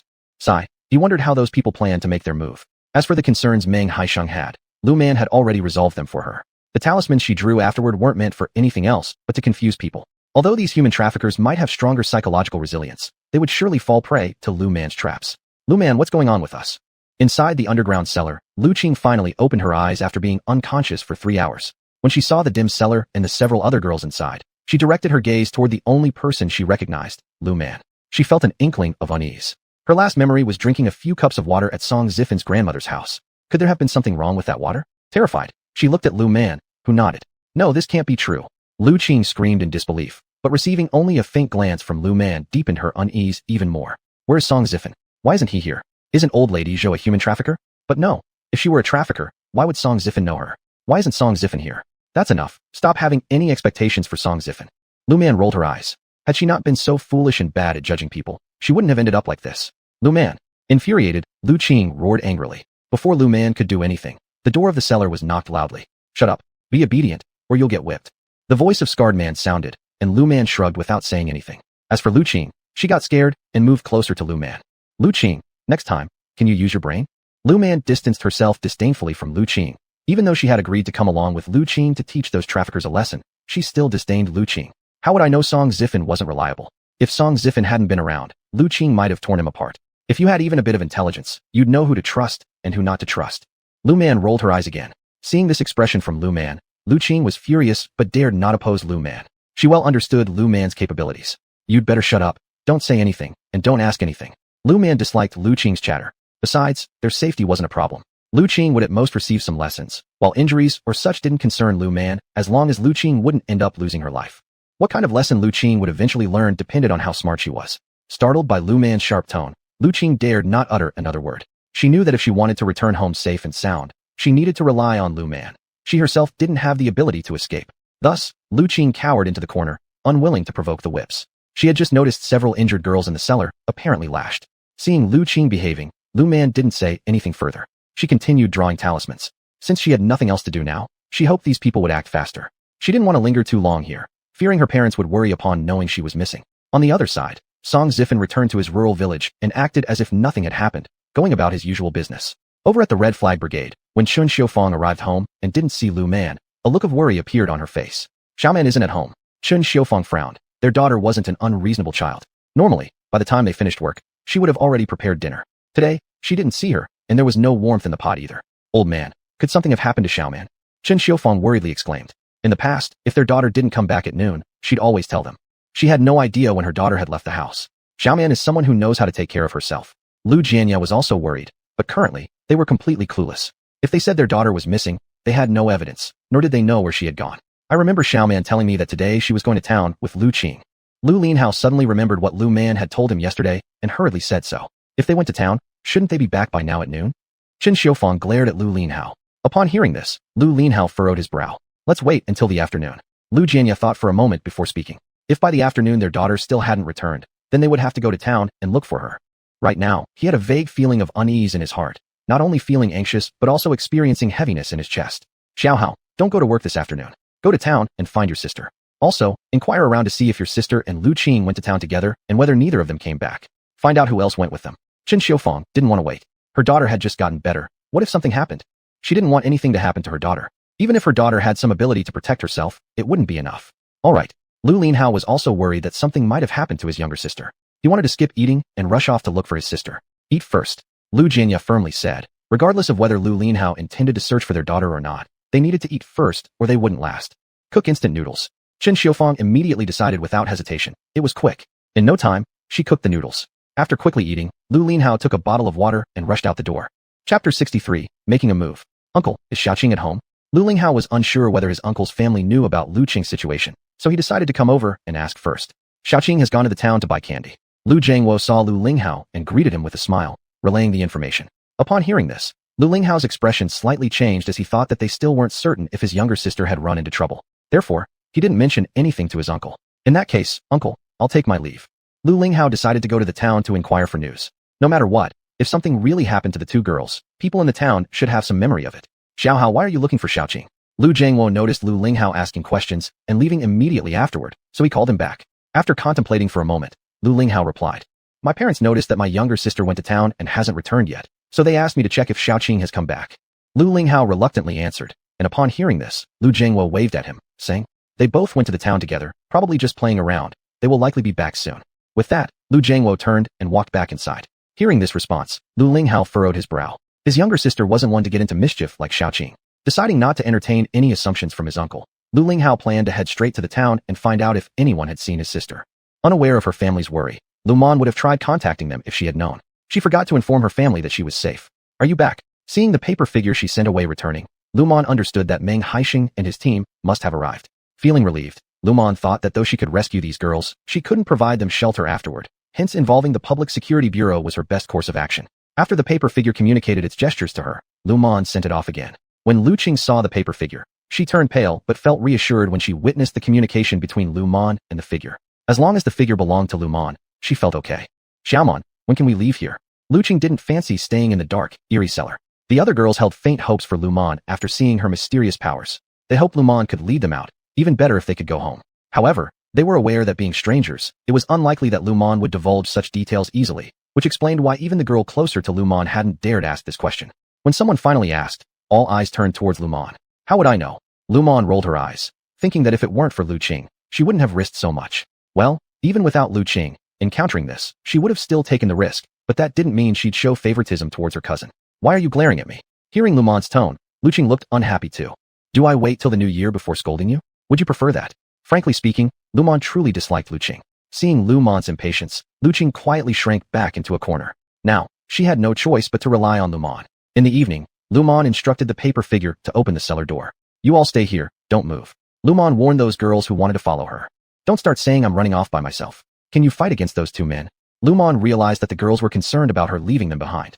I can handle them. If you all go along, you'll just slow me down, and none of us will escape then. Her warning had an effect. The girls glanced at each other and hesitated to make any rash moves. Wei Hong, I only trust you. Watch over them. If anyone disobeys, just toss this paper talisman into the air. It wasn't that Lu Man was cruel or overly cautious. Her intention was to capture the entire gang in one fell swoop, making them understand their fear. Otherwise, based on their nature, extracting information about their network might prove difficult. She'd sacrificed so much for their sake. She definitely wasn't going to let them go easily. Understood. Mu Weihong firmly grasped the paper talisman Lu Man handed over, casting wary glances at the rest of the girls. Lu Qing, you behave yourself too. Otherwise, I wouldn't hesitate to teach you a lesson. Fearing that Lu Qing might act recklessly due to their familial ties, upon hearing this warning, Lu Qing suppressed all her thoughts. I understand. Although unwilling, Lu Qing also knew that it was best to be obedient at this moment. Otherwise, Lu Man wouldn't hesitate to discipline her. Actually, she had been in the wrong from the start. Despite her sharp tongue, Lu Qing was fully aware that the predicament they were in today was all because of her. If only she hadn't trusted Song Zifen so much, and if only she hadn't come to town out of greed for bargains, none of this would have happened today. Wei Hong, you stay by the door of the cellar and watch them. I'll take care of the outside. After saying this, Lu Man climbed out, pushing open the door above the cellar. As soon as she opened the door, she threw a paper talisman, which merely had the effect of causing confusion. The cellar was located inside the scarred man's bedroom. The moment she pushed open the door, the scarred man noticed it. He wondered who could be bold enough to attempt an escape. But when he looked around, he realized he wasn't in his room anymore. Instead, he was in a vast white expanse. No matter how long he walked forward, he couldn't find a way out. This filled him with unease. At this moment, Lumon emerged smoothly, throwing another paper talisman.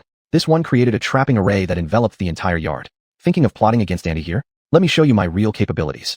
Lumon sneered as she watched the scarred man running circles on the ground. She then threw another paper talisman at him. The beads on the scarred man's wrist shattered instantly, revealing the ghosts who had been unable to get near him before. They rushed towards him now. You can't kill him, Lumon called out. She didn't want these spirits to waste their chances on such a wretch. To punish a person like this, they should make him suffer more than death. A lot of the ghosts had lost their minds, driven purely by their grievances. Lumon threw yet another talisman, restoring some sense to those deranged spirits. Don't let your next lives be wasted on such a villain. After warning the ghosts, Lumon left. She hadn't forgotten about the two other people still in the house. Chapter 64, Caught. Have you been looking for me? Luman arrived, noticing the old woman Zhou and another man. She lightly touched them, causing the prayer beads on their wrists to crack.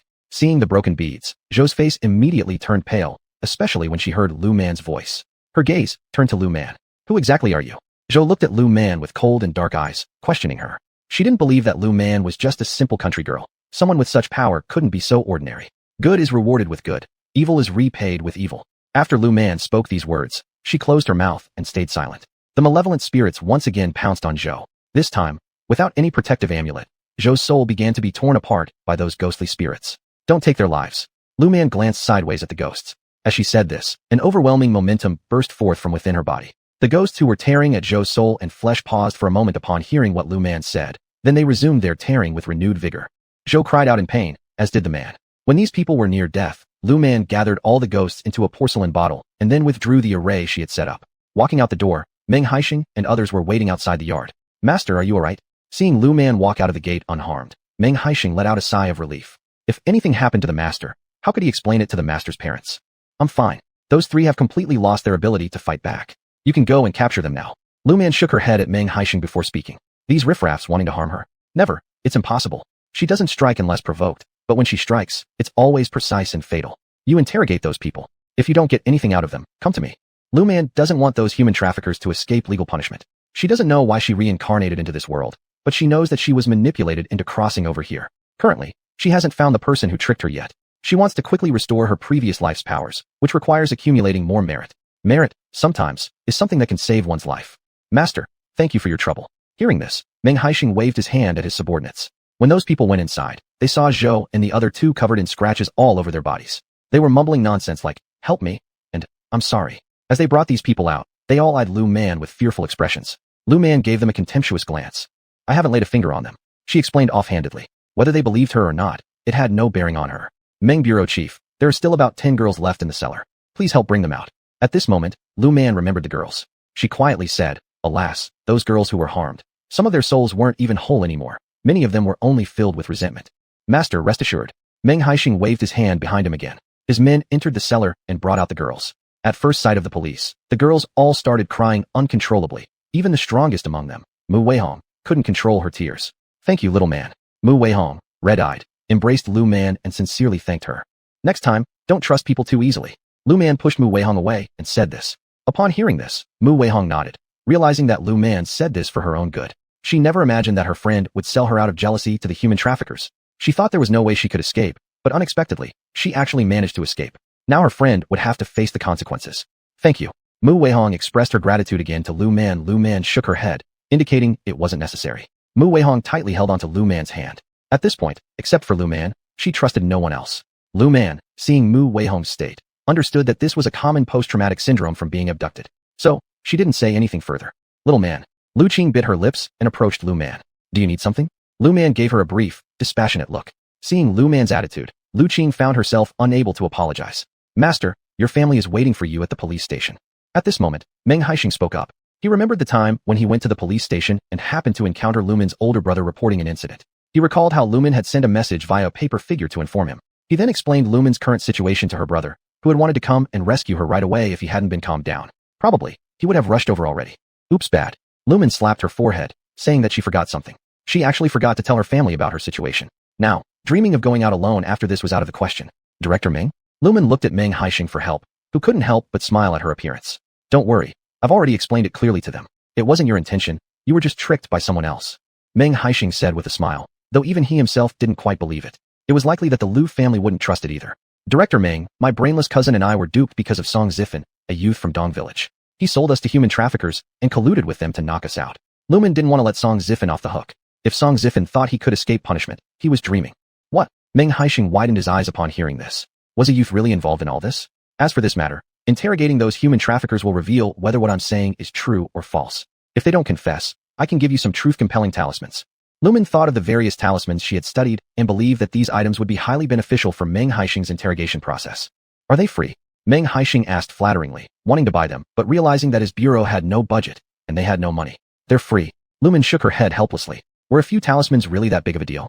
Thank you. Meng Haixing sincerely thanked Lumen, who replied that there was no need for thanks. There's no need to thank me. It would be enough if Director Meng could put in a good word for me. Lumen wasn't sure how to face her parents now. She felt like she might not get through it. She imagined that as soon as they saw her, they would definitely give her a thorough education filled with love. Thinking of this, Lumen's expression turned serious. Chapter 65, Got into trouble. Girl, you're asking for it. As expected, Luman had just arrived at the police station and was grabbed by the ear by her worried mother who had been waiting anxiously there. She was now somewhat regretful, covering her ears while pleading with a wince. Mom, I was wrong. No matter what, admitting fault first was the smartest choice. Otherwise, she didn't even want to think about the punishment that awaited her. Who knows how much blame was actually deserved, since she forgot to notify the family. Habitually acting alone in past situations, despite having parents and family in this life, she always acted without considering them. Aunt, I'm sorry. It's all my fault. Although Lu Qing found some schadenfreude in Lu Man's predicament, she didn't forget that Lu Man had saved her. Moreover, this incident was caused by her actions. Now she couldn't even imagine what would happen if Chen Xiufang knew that it was her fault that got Lu Man involved. Lu Qing. Upon hearing Lu Qing's voice, Chen Xiufang immediately released her grip on Lu Man's ear and walked briskly over to Lu Qing. Seeing Chen Xiufang's reaction, Lu Qing shrank back instinctively and covered her face. She didn't want to be slapped by Chen Xiufang. SEC second aunt. Lu Qing stammered as she addressed Chen Xiufang. Lu Qing, you are brainless. Can you stop dragging my daughter into trouble? Chen Xiufang wanted to slap Lu Qing but thought better of it when remembering they were in the police station. This did not mean, however, that she'd let Lu Qing off easily. Aunt, I didn't know Song Zifan would betray us both. When mentioning Song Zifan's name, Lu Qing gritted her teeth with anger. She never imagined that Song Zifan would so ruthlessly betray her and Lu Man. You really are brainless.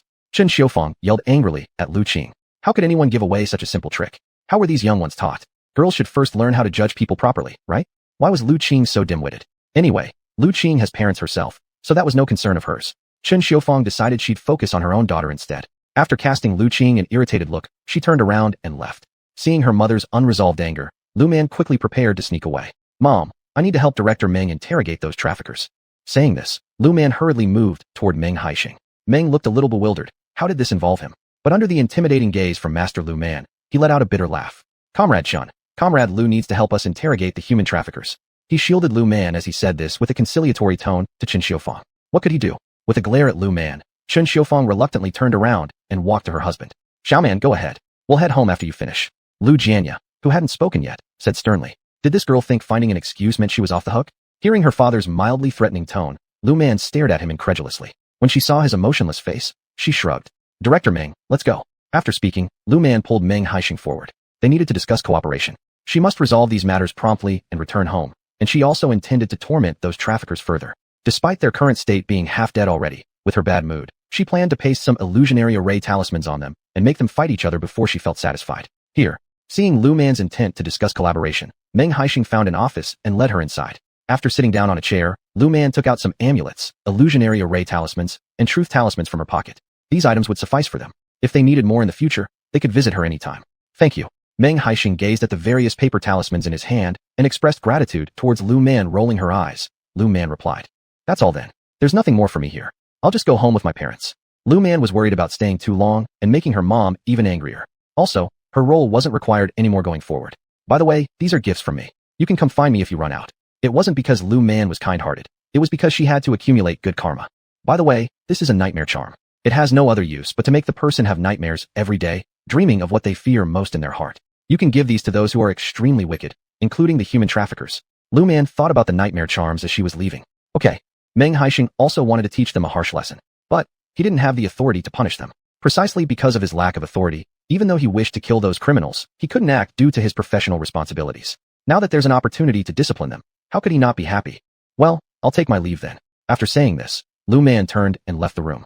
Meng Haisheng, seeing Lu Man turn to leave, followed behind her intending to see her off. They had received such significant help from her, so although he couldn't privately reward her, it was absolutely necessary for him to escort Lu Man out properly. At the same time, he decided that once this case was over, he would apply for a reward for Lu Man. Xiaoman, can we go now? Lu Jianya saw his daughter come out with Chief Meng trailing behind her.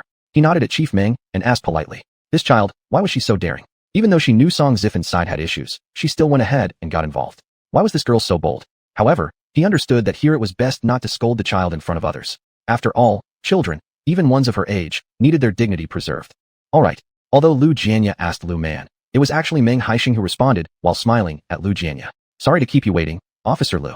Meng Haisheng apologized, but Lu Jianya waved his hand dismissively. It's nothing. After finishing his sentence, he shot Lu Man a glare. She immediately shrunk her neck. Inside, she was lamenting.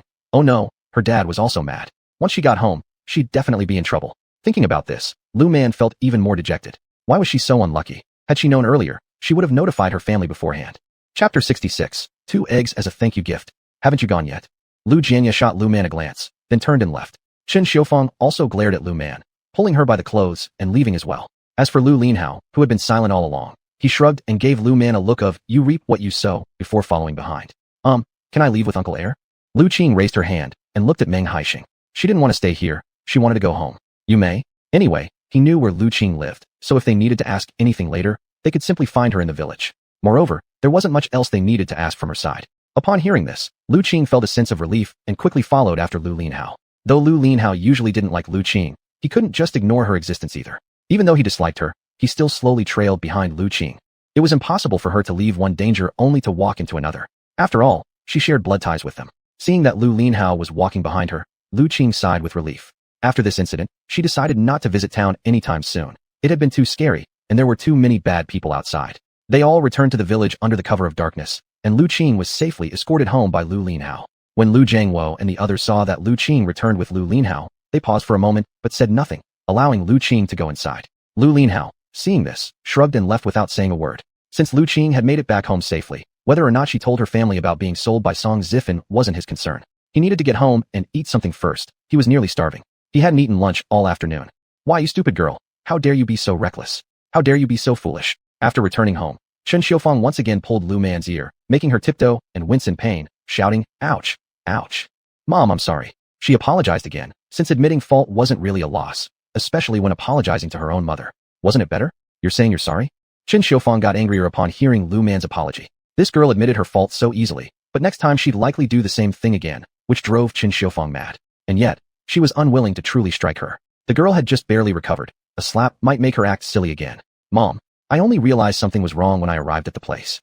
Lu Man helplessly explained. Whether or not it was true that she only noticed something amiss upon arrival, she stuck to this explanation now. I don't believe you.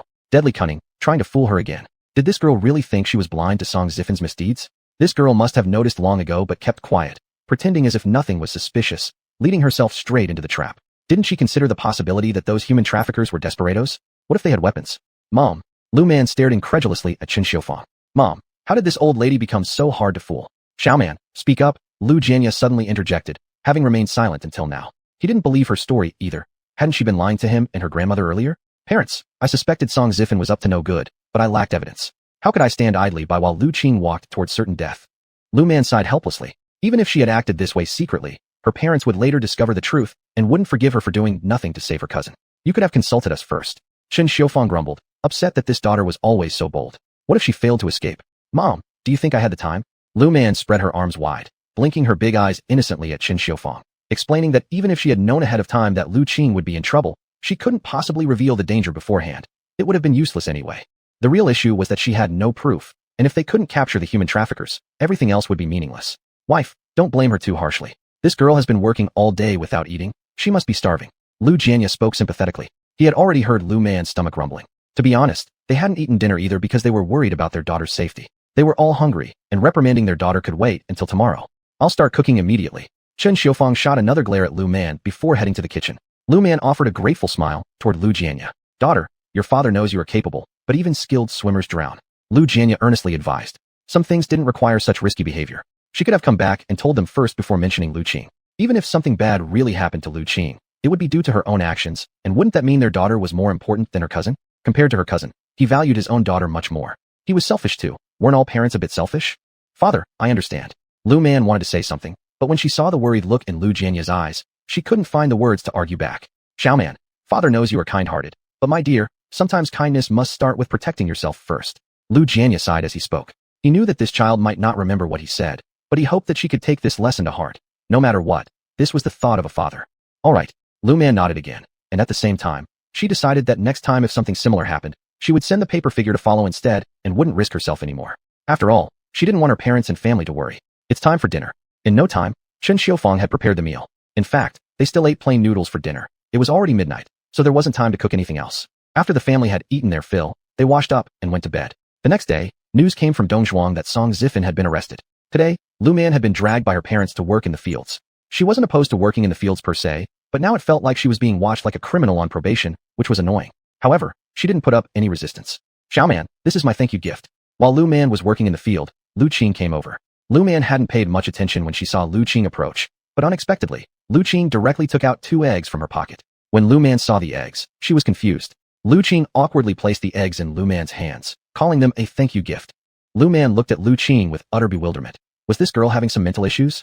Hadn't she always looked down on her? Lu Man had saved her, yet she hadn't expressed any gratitude yesterday. Not only that, she hadn't even said a single word of thanks. How come today she brought her a gift? Chapter 67, Dormitory Ghost Incident. I'll pass. Lu Man quickly realized what was happening and shoved the 2 eggs she was holding back at once. She didn't even glance at them. These 2 eggs were supposed to be a thank you for saving her life? Was this price of gratitude too low? Besides, if she accepted these eggs, Lu Qing would likely rebound and parade around her triumphantly every day. This was certainly not the scene Lu Man wanted to witness. Lu Man, what do you mean? Lu Qing tilted her chin up, staring at Lu Man. Do you look down on people? How detestable. Why did she have to be saved by someone like that? I don't mean anything. I just look down on those 2 eggs. Lu Man looked at Lu Qing with a half smile, half sneer. With someone like Lu Qing, you couldn't show kindness or she might act without restraint, doing whatever comes to her mind. Besides, how could she lack such trivial items as 2 eggs? My family eats 2 eggs every day. Do you think I need your 2? Lu Man was deliberately taunting Lu Qing right in front of her face. You there, better start thinking about how you're going to explain things to your parents once the police make an announcement. Lu Man expressed that after the matter with the human traffickers is resolved, she will instruct her own parents to tell Lu Qing's parents everything so they understand exactly what Lu Qing has done. Lu Man.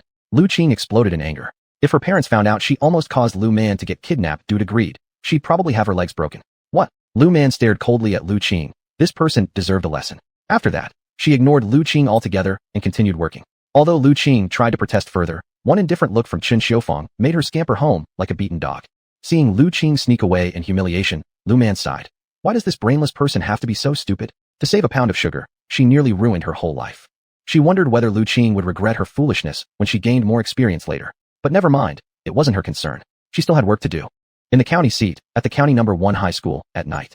A ghost. Ma Lily from class 1 of grade 2 screamed and dropped the mirror in her hand when she saw a blood-streaming woman's face appear in the mirror. Her roommates, hearing her scream, all crowded over. When they saw the broken mirror displaying a blood-streaming female figure, they all trembled in fear. Even worse, that figure with blood streaming from its 7 openings smiled chillingly at them for.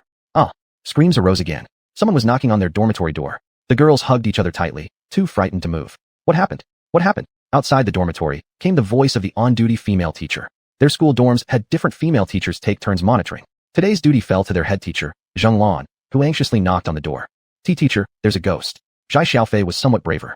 She loosened her grip on her roommate and opened the door for Zheng Lan. What ghost? Zheng Lan looked at the pale-faced girls, completely confused.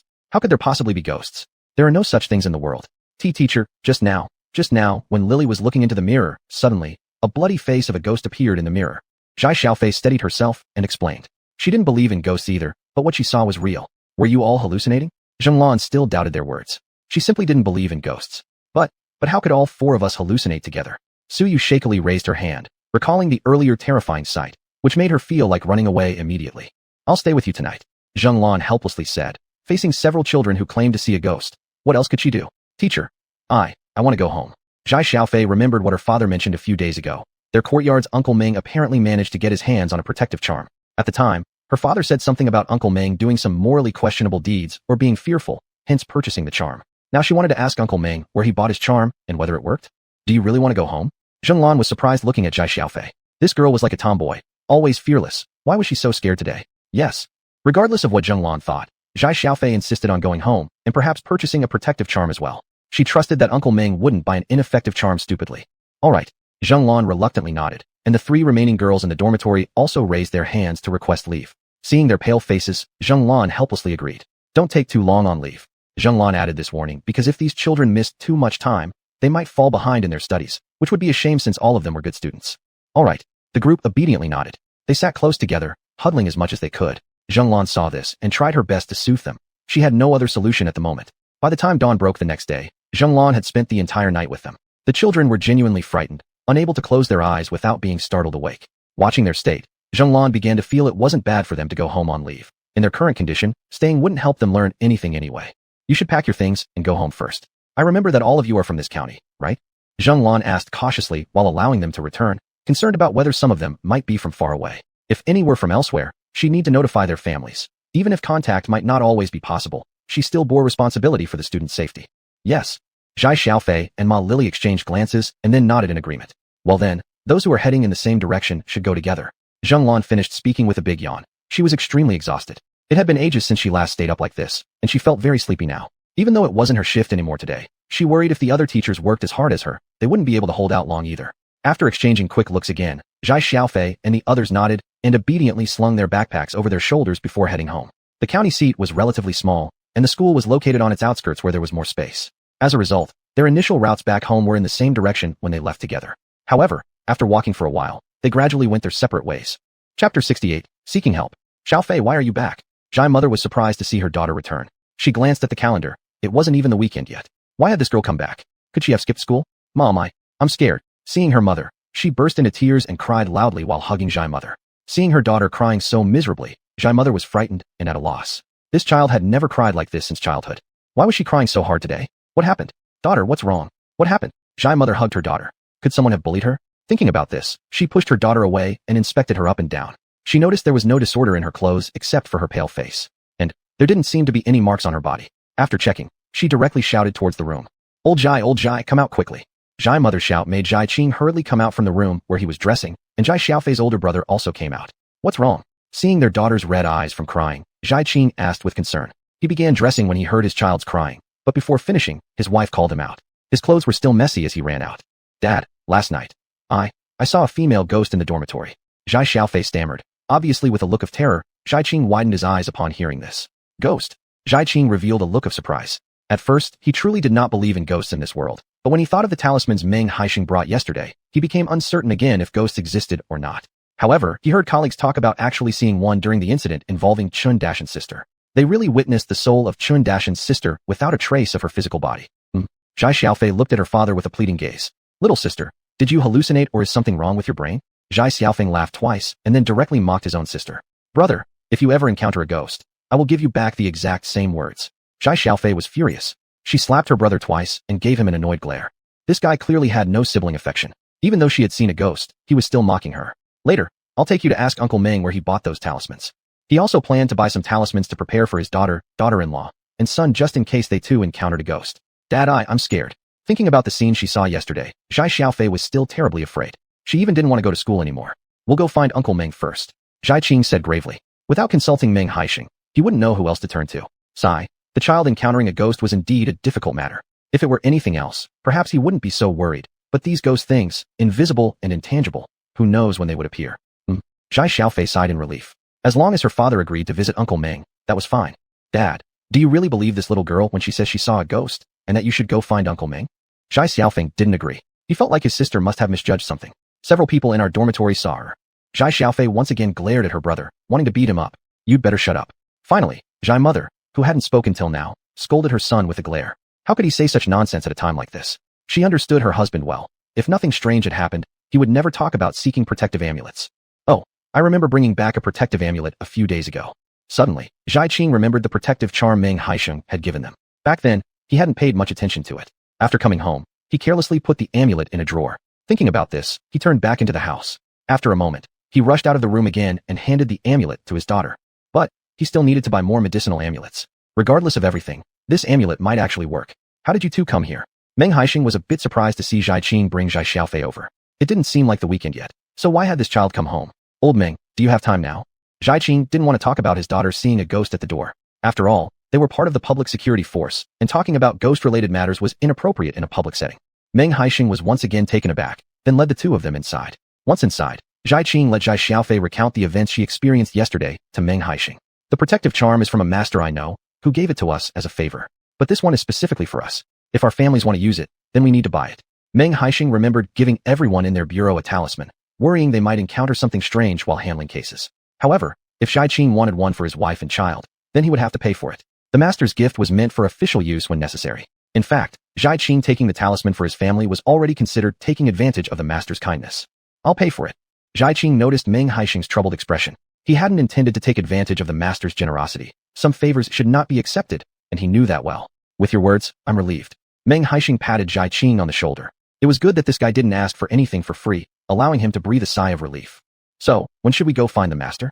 When Xia Qing said this, he himself felt embarrassed because policemen like them were starting to believe in superstition. Don't feel bad. You'll change your mind once you truly see a ghost. Looking at Xia Qing's expression that resembled someone suffering from constipation, Meng Haixing found it amusing and said that even he didn't believe in ghosts until he actually saw one. Then, he realized that the things written in ancient books weren't all mere stories. Some were true events. In a few days, Meng Haixing thought about the human traffickers they caught following up leads, and he decided to apply for the reward money first before presenting it all together to the master to save an extra trip. Xiaofei, carry the talisman with you. If you're scared, stay home and rest for a couple of days. If you don't feel afraid anymore, you can go back to school without any problem. As long as you carry the talisman, even if the ghost comes again, she won't dare to harm you. Meng Haixing knew how formidable Master Lu Man was, and there was no way a female ghost would dare to scare Xia Xiaofei while she carried the master's talisman. Chapter 69, Being Blocked at the Door. After hearing Mr. Meng Haixing's words, Xia Xiaofei thought for a moment and decided to return to school. She loved studying. It wasn't that she wasn't afraid. Rather, she believed in what Mr. Meng said about the amulet being effective. As long as the female ghost didn't dare approach her or harm her, everything would be fine. If your teacher or principal wants to find a master to help deal with the female ghost, you can go to Hongqi Township's Hongqi Brigade and find Lu Man, Master Lu. Mr. Meng Haixing, after some consideration, mentioned Lu Man to Xia Xiaofei. He didn't know if there were other masters in their county, but he only trusted Lu Man. Despite her young age, that girl had significant abilities. That girl may be young, but she truly has great skills. Mr. Meng Haixing worried that the school teachers might not respect Lu Man because of her youth, which could cause trouble. After all, she was his referral, and he did not want to offend Master Lu Man regardless of others' opinions. He certainly didn't wish to offend such a master. To be honest, people like them often encounter deceased individuals or various issues, so he sincerely hoped to establish good relations with this kind of master. Uncle Meng, I've noted it. Xia Xiaofei prayed that the teachers or principal would quickly resolve the female ghost issue. Otherwise, how could they attend school? Constantly being scared by a ghost would definitely leave her terrified too. Don't worry. Mr. Meng Haixing couldn't think of much else to say. School matters, after all, would depend on whether the principal agreed. If not, even if they wanted to do something, there would be no way. Take care of your amulet. In the end, Mr. Meng said one last thing before indicating that Xia Xiaofei could leave. Xia Xiaofei looked at the time and decided to head home first to eat, then go back to school afterward. As for her roommates, she didn't know how they'd handle the situation. Sighing deeply, Xia Xiaofei lamented that she was now in a bind herself. She hoped that when the female ghost really lost control, the amulet on her body would be effective. Otherwise, she'd have to return home and ask her parents to take her to a master. Even though neither the school teachers nor the principal believed that the county's #1 middle school was haunted, news of the haunting still spread several days later. There was no way around it. Too many students had seen the female ghost in the girls' dormitory, and many were so frightened they wouldn't come to school. It was precisely because of this that the story of the haunting at the #1 middle school kept gaining momentum. Eventually, the news reached Lu Man, who was still in her rural hometown. Little Man. When Chun Xiufang heard the news, she glanced at Lu Man, who shook her head to indicate that she didn't know. She hadn't been to the county recently and hadn't paid attention to what was happening there. In regards to the school's haunting issue, Lu Man felt it was improbable. Generally speaking, schools are built near mass graves. Because of the abundance of human activity and students' strong yang energy, over time, the accumulated yin energy from the mass grave would dissipate. Therefore, schools are among the least likely places to experience hauntings. If a school is haunted, it could mean someone is targeting the school or there are special reasons involved. Normally, such situations wouldn't occur. Some children from our village also study at the county #1 middle school.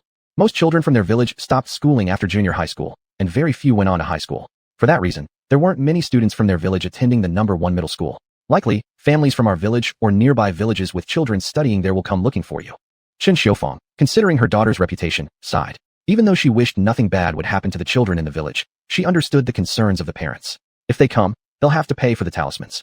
Lu Man said nonchalantly. In most cases, the female ghost at the school wouldn't cause fatalities, and unless the school formally asked her to handle it, she wouldn't get involved with dealing with the female ghost, since it would be hard to explain why she acted without invitation and might make her seem like a busybody. Will they agree to pay for it? Chun Xiufang hesitated. Would the parents accept spending money? Mom, I can't start that precedent. Paper talismans were easy for her to draw out, but things easily obtained wouldn't be cherished. Over time, they might even blame her for interfering unnecessarily or think her help was automatic. I'm just worried. It doesn't look good to charge people from the same village. Chun Xiufang helplessly expressed her concern. Her husband was the village captain, and if people in the village started to complain, it wouldn't look good. Mom, if they're unwilling to spend money, let them suffer. As long as no one dies, there will be no problem. Lu Man said indifferently. My dad is the team leader, so there are a lot of things he can't do too much about. But I'm not like that. I'm not the team leader either. Why should I fully and wholeheartedly dedicate myself to those villagers just like my father does? That's true. After learning her daughter's attitude, Chun Xiufang felt reassured. Anyway, if those people dared to cause trouble, she wouldn't mind giving them a piece of her mind. Why should they be indulged when it comes to her daughter? She herself wouldn't say a harsh word to her daughter. If they weren't willing to spend money, then they shouldn't buy the talismans. If someone loses their life, well, that's just bad luck for them. Sure enough, as evening fell and work was over, a few women from the village came. Little man. One of the women smiled flatteringly at Lu Man and called her name. Hello. Lu Man politely nodded at the woman, smiled, and greeted her. After all, everyone in the village knew that the original owner had been considered somewhat dim-witted. It was normal that she didn't know most of the villagers. Little man, look, my son studies at the county number 1 middle school. Lately, there's been a lot of talk about ghosts haunting the place, you know? The woman grinned flatteringly at Lu Man, and the meaning was quite clear. Auntie, if you want an amulet, it's 10 yuan per piece. Lu Man caught the gleam of cunning in the other woman's eyes. Upon seeing her features, Lu Man already understood. This woman had come with intentions to take advantage of her. They figured she was young and easy to manipulate, so they tried to exploit her. She wouldn't mind giving away free talismans, but she wouldn't start such a precedent. Little man, we're from the same village. Another woman who looked kind and benevolent spoke in a gentle tone. Lu Man glanced at her coldly. This one was sweet on the outside but bitter on the inside. Crossing her arms, standing silently here, Lu Man wanted to see what these people would do next. Were they taking advantage of her being a girl, and now that her parents and older brother weren't home, thought it'd be safe to bully her? Chapter 70. Ho blocking the door. Little fool, we're from the same village. Can't you give a discount? One of the women looked at Lu Man with ill intentions and said. She seemed to worry that Lu Man wouldn't fall for it, so she continued. Surely you wouldn't stand by and let someone die, would you? As soon as those words came out, Lu Man was amused by her statement. You're their own flesh and blood, and yet you're not willing to spend 10 yuan. How is it my responsibility to save them? After she said this, everyone started chattering about how terrible Lu Man was. Lu Man remained unfazed, calmly looking at them. Do you know who you shouldn't offend under any circumstances? Lu Man's calm voice echoed despite the cacophony of voices around her. This seemingly soft sentence made a few people fall silent immediately. One type is doctors. They are legal executioners with a medical license. The moment she said this, everyone's faces changed instantly, and it seemed Lu Man wasn't done frightening them. The other kind is the tianshi, masters. Offend a tianshi, and you won't even know how you die. When these words were spoken, everyone stared at Lu Man with looks of horror. What? Don't believe me. Lu Man smiled faintly, scanning her surroundings. She noticed the somewhat skeptical expressions on some faces and curled her lips slightly again. If you don't believe me, I won't argue much. In any case, if you dare say anything, then I won't mind losing some merit. After hearing this, everyone thought of Lu Man's abilities. Little fool, here's 10 yuan. Give me an amulet. The woman whose face looked sweet but whose heart was bitter hesitated when she saw the displeased expression on Lu Man's face. She'd heard before that offending a tianshi meant one could simply move a finger and you wouldn't even know how you died. And worse still, meddling in someone's ancestral tomb might result in your family line being cut off. Before, she thought those stories were exaggerated scares. But now considering Lu Man's ability to foresee things, she didn't dare oppose Lu Man anymore. Lu Man took the money, glanced at the woman, pulled an amulet out of her pocket, and handed it over. In truth, Lu Man had also observed that there was no immediate danger for the descendants present, so her attitude remained firm. Their children might go through some hardship at most, but she wouldn't really abandon them to their fate. I'll buy one too. When they realized their past tactics, crying or demanding things, had no effect on Lu Man, and could even lead to worse impressions and retaliation, none of them dared to joke around with their family's well-being. 10 yuan for one, cash on delivery. After saying this, Lu Man took out a few amulets. Whether they willingly handed over the money or not had nothing to do with her. Either way, since they paid, she gave them the goods. What are you doing here? Chun Xiufang arrived home and just happened to find these people at her doorstep. She held a hoe with a guarded look that made everyone exchange glances. They all greeted her nervously. Hee, sister-in-law, nothing much. We're just here to buy amulets. No one among them was stupid enough to admit that initially they intended to come unprepared and try to get something for free before being reprimanded by Lu Man. Alas, this girl, after becoming smart, seemed difficult to deal with. Still, they knew better than to truly provoke her, so there was nothing left to do but pay up obediently. Really, Chun Xiufang did not lower the hoe in her hand. She looked toward her daughter, Lu Man, who shrugged without speaking. The tension in these visitors immediately rose as they begged Lu Man with pleading eyes. Why had they forgotten how troublesome this person was? Back in the day, because a gossipy woman in the village had angered Chun Xiufang by calling Lu Man a fool, she chased that woman all the way home with a kitchen knife. If it hadn't been for the arrival of the team leader later, Qin Xiufeng would have hacked her. Though it was true that the woman deserved it for her vicious tongue, that battle alone earned Qin Xiufeng a reputation throughout the village. Precisely because of that, people avoided confronting Qin Xiufeng. Now they regretted their earlier decision to avoid paying and trying to obtain the amulet for free. Mom, they all paid. Seeing her mom intimidating them was enough, Lu Man decided to give them a break for now. If they acted like this again, next time she wouldn't hesitate to punish them directly. Still, this time, she'd let it slide. After all, their kids had suffered enough misfortune. For now, she wouldn't hold a grudge against them. They paid. Qin Xiufeng looked at them with distrust, and Lu Man suddenly felt a little amused. Mom, they really paid. Lu Man nodded again to confirm, and Qin Xiufeng put down the hoe in her hand. You can go now. Don't think she didn't know what kind of people they were. They probably didn't plan to pay at first, but somehow her daughter managed to get them to pay. Otherwise, they wouldn't have been willing to spend any money at all. Well, sister-in-law, we'll be going then. After saying that, several of them rushed off immediately, running away. Qin Xiufeng watched them disdainfully. With such cowardice, they probably wouldn't dare to really bully her daughter. Well, it was best not to scare them anymore. Little sister, did they originally plan not to pay? After everyone left, Qin Xiufeng asked her daughter.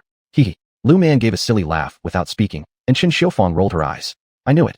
After saying this, she went to wash up. As for Lu Man, she just shrugged and followed her mom indoors. A while later, her dad and older brother returned too. The whole family happily enjoyed a delicious meal. After all, who could resist food made with space spring water? The taste of dishes cooked with space spring water was truly remarkable. Anyway, Lu Man certainly ate her fill. Xiaoman, if no one comes from the school side, don't get involved.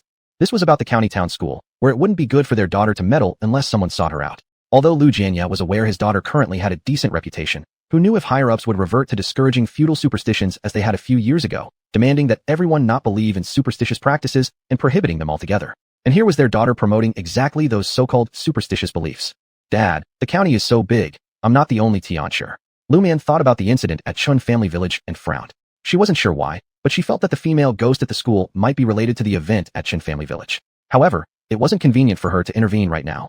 Chapter 71, Truly Useless. It's true, you're still young, and it's best to stay low-key for now.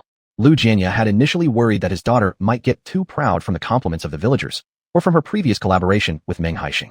But seeing how clear-headed she remained about what she could and couldn't do made him feel relieved. As long as you know what to do and what not to do, that's fine. Just don't let the talk of the village women get to you. After saying this, Lu Jianya turned and walked back into the house. For this girl he had cherished since she was a child, he didn't expect her to be exceptionally talented in the future. All he hoped for was that she would live peacefully. Hey dad, I'm still young. Lu Man smiled as she looked at Lu Jianya. She wasn't that foolish. Recently, she had often felt like she was being watched. No matter whether she tried divination or anything else, she couldn't figure out who or what it was. Because of this, she recently decided to avoid being overly conspicuous. You have a good understanding, Dad feels relieved. Don't listen to the idle talk of those women in the village. Lu Jianya finished speaking and turned back into the house. He cared less about his daughter becoming successful than about her living a safe and peaceful life. What did you say? Mu Weidong widened his eyes when he heard what his sister said. He never expected they would have such an unexpected connection with Lu Man. Their talisman provided by Lu Man resolved something their cousin had been unable to solve for years, and even caused their uncle to no longer trust his current wife. Previously, they were brainstorming ways to deal with the woman. However, after their sister went missing, they became completely lost, despite their family's influence failing to find her. They feared the worst until eventually she contacted them again after escaping. How could Mu Weidong not be shocked? Now that his sister had returned and told them that she managed to escape due to Lu Man's help, how could he not be astonished? Lu Man. Mu Weidong was surprised when he saw that Mu Weihong seemed unaffected. Brother, do you know Master Lu? Mu Weihong admired Lu Man's abilities and wished she could possess similar skills herself. Yes. Mu Weidong subconsciously nodded. Of course, he knew Lu Man well, having purchased several talismans from her on his return. Brother, do you know her address? I want to send her some gifts to thank her. Mu Weihong quickly asked. Someone with such remarkable abilities was someone she didn't want to miss the opportunity to connect with. Even if they couldn't become friends outright, maintaining goodwill would be valuable. Yes. Mu Weidong nodded. It was perfect timing since he also wanted to express his gratitude. My cousin and I used to go down to work in the same village where Master Lu resides. When Mu Weidong mentioned this, Mu Weihong immediately widened her eyes. Could it be that both her brother and cousin had lived in the same village as Lu Man during their rural reassignment period? So, was Master Lu already extraordinary even as a child? Mu Weihong was highly curious about Lu Man's childhood. A master with such great talents must have shown exceptional abilities from a young age. Upon hearing Mu Weihong's question, Mu Weidong hesitated. Could he tell her that Lu Man used to be slow-witted but has recently improved? After thinking for a moment, he decided not to reveal it. There was no need to mention it. Knowing wouldn't benefit anyone and would only make her more curious. I don't know. Mu Weidong directly replied that he didn't know, even though he knew very well. Knowing Lu Man's history as a former slow thinker was not beneficial for others to learn, and besides, trying to keep it a secret wouldn't help either way. Oh well, if you don't know, then so be it. Mu Weihong shook her head regretfully. accepting that some questions would remain unanswered. So, do you know what Master Lu likes? Mu Weihong wasn't sure what gift to give Lu Man. After all, Lu Man had saved her life, so she wanted to show her appreciation.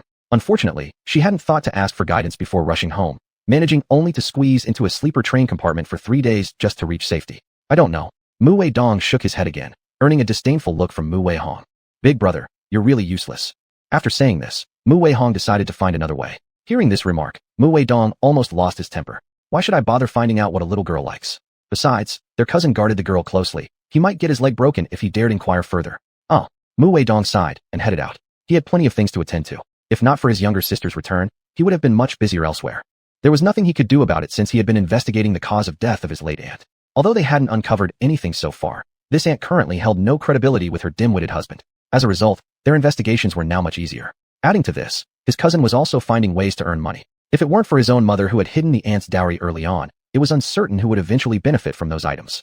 Lu Man wasn't aware of what was happening in the Mu family. At this moment, she was glaring at the person standing before her. Uncle Meng, I'm too young. Lu Man furrowed her brows and refused. She wanted to uncover the identity of the person behind all of this first. The school wouldn't suddenly have ghost problems without reason. That female ghost had caused trouble for several days, yet nothing happened, and Lu Man didn't believe that there wasn't someone pulling the strings.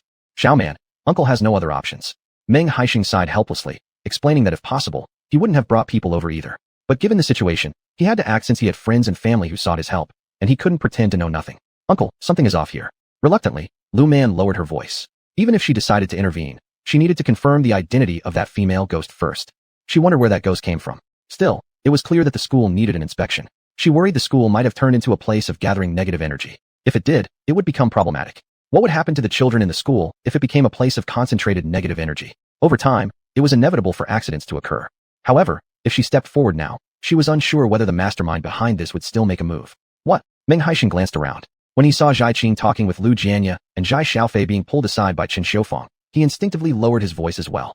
Uncle, I can't go openly and deal with this matter. Lu Man said helplessly, worrying that she might already be under someone's watchful eye. Chapter 72, Rearrangement. What's going on? Meng Haixing asked with a face full of shock. Lu Man was a true master, someone with real skills who usually never had to hide. Why was she being so cautious now? Uncle, I'm not sure either, but I do know that under normal circumstances, there wouldn't be any ghost haunting in the school. Lu Man said with a wry smile, unsure of what means the other party had employed at the school. It's just simply scaring the children, without doing anything extreme.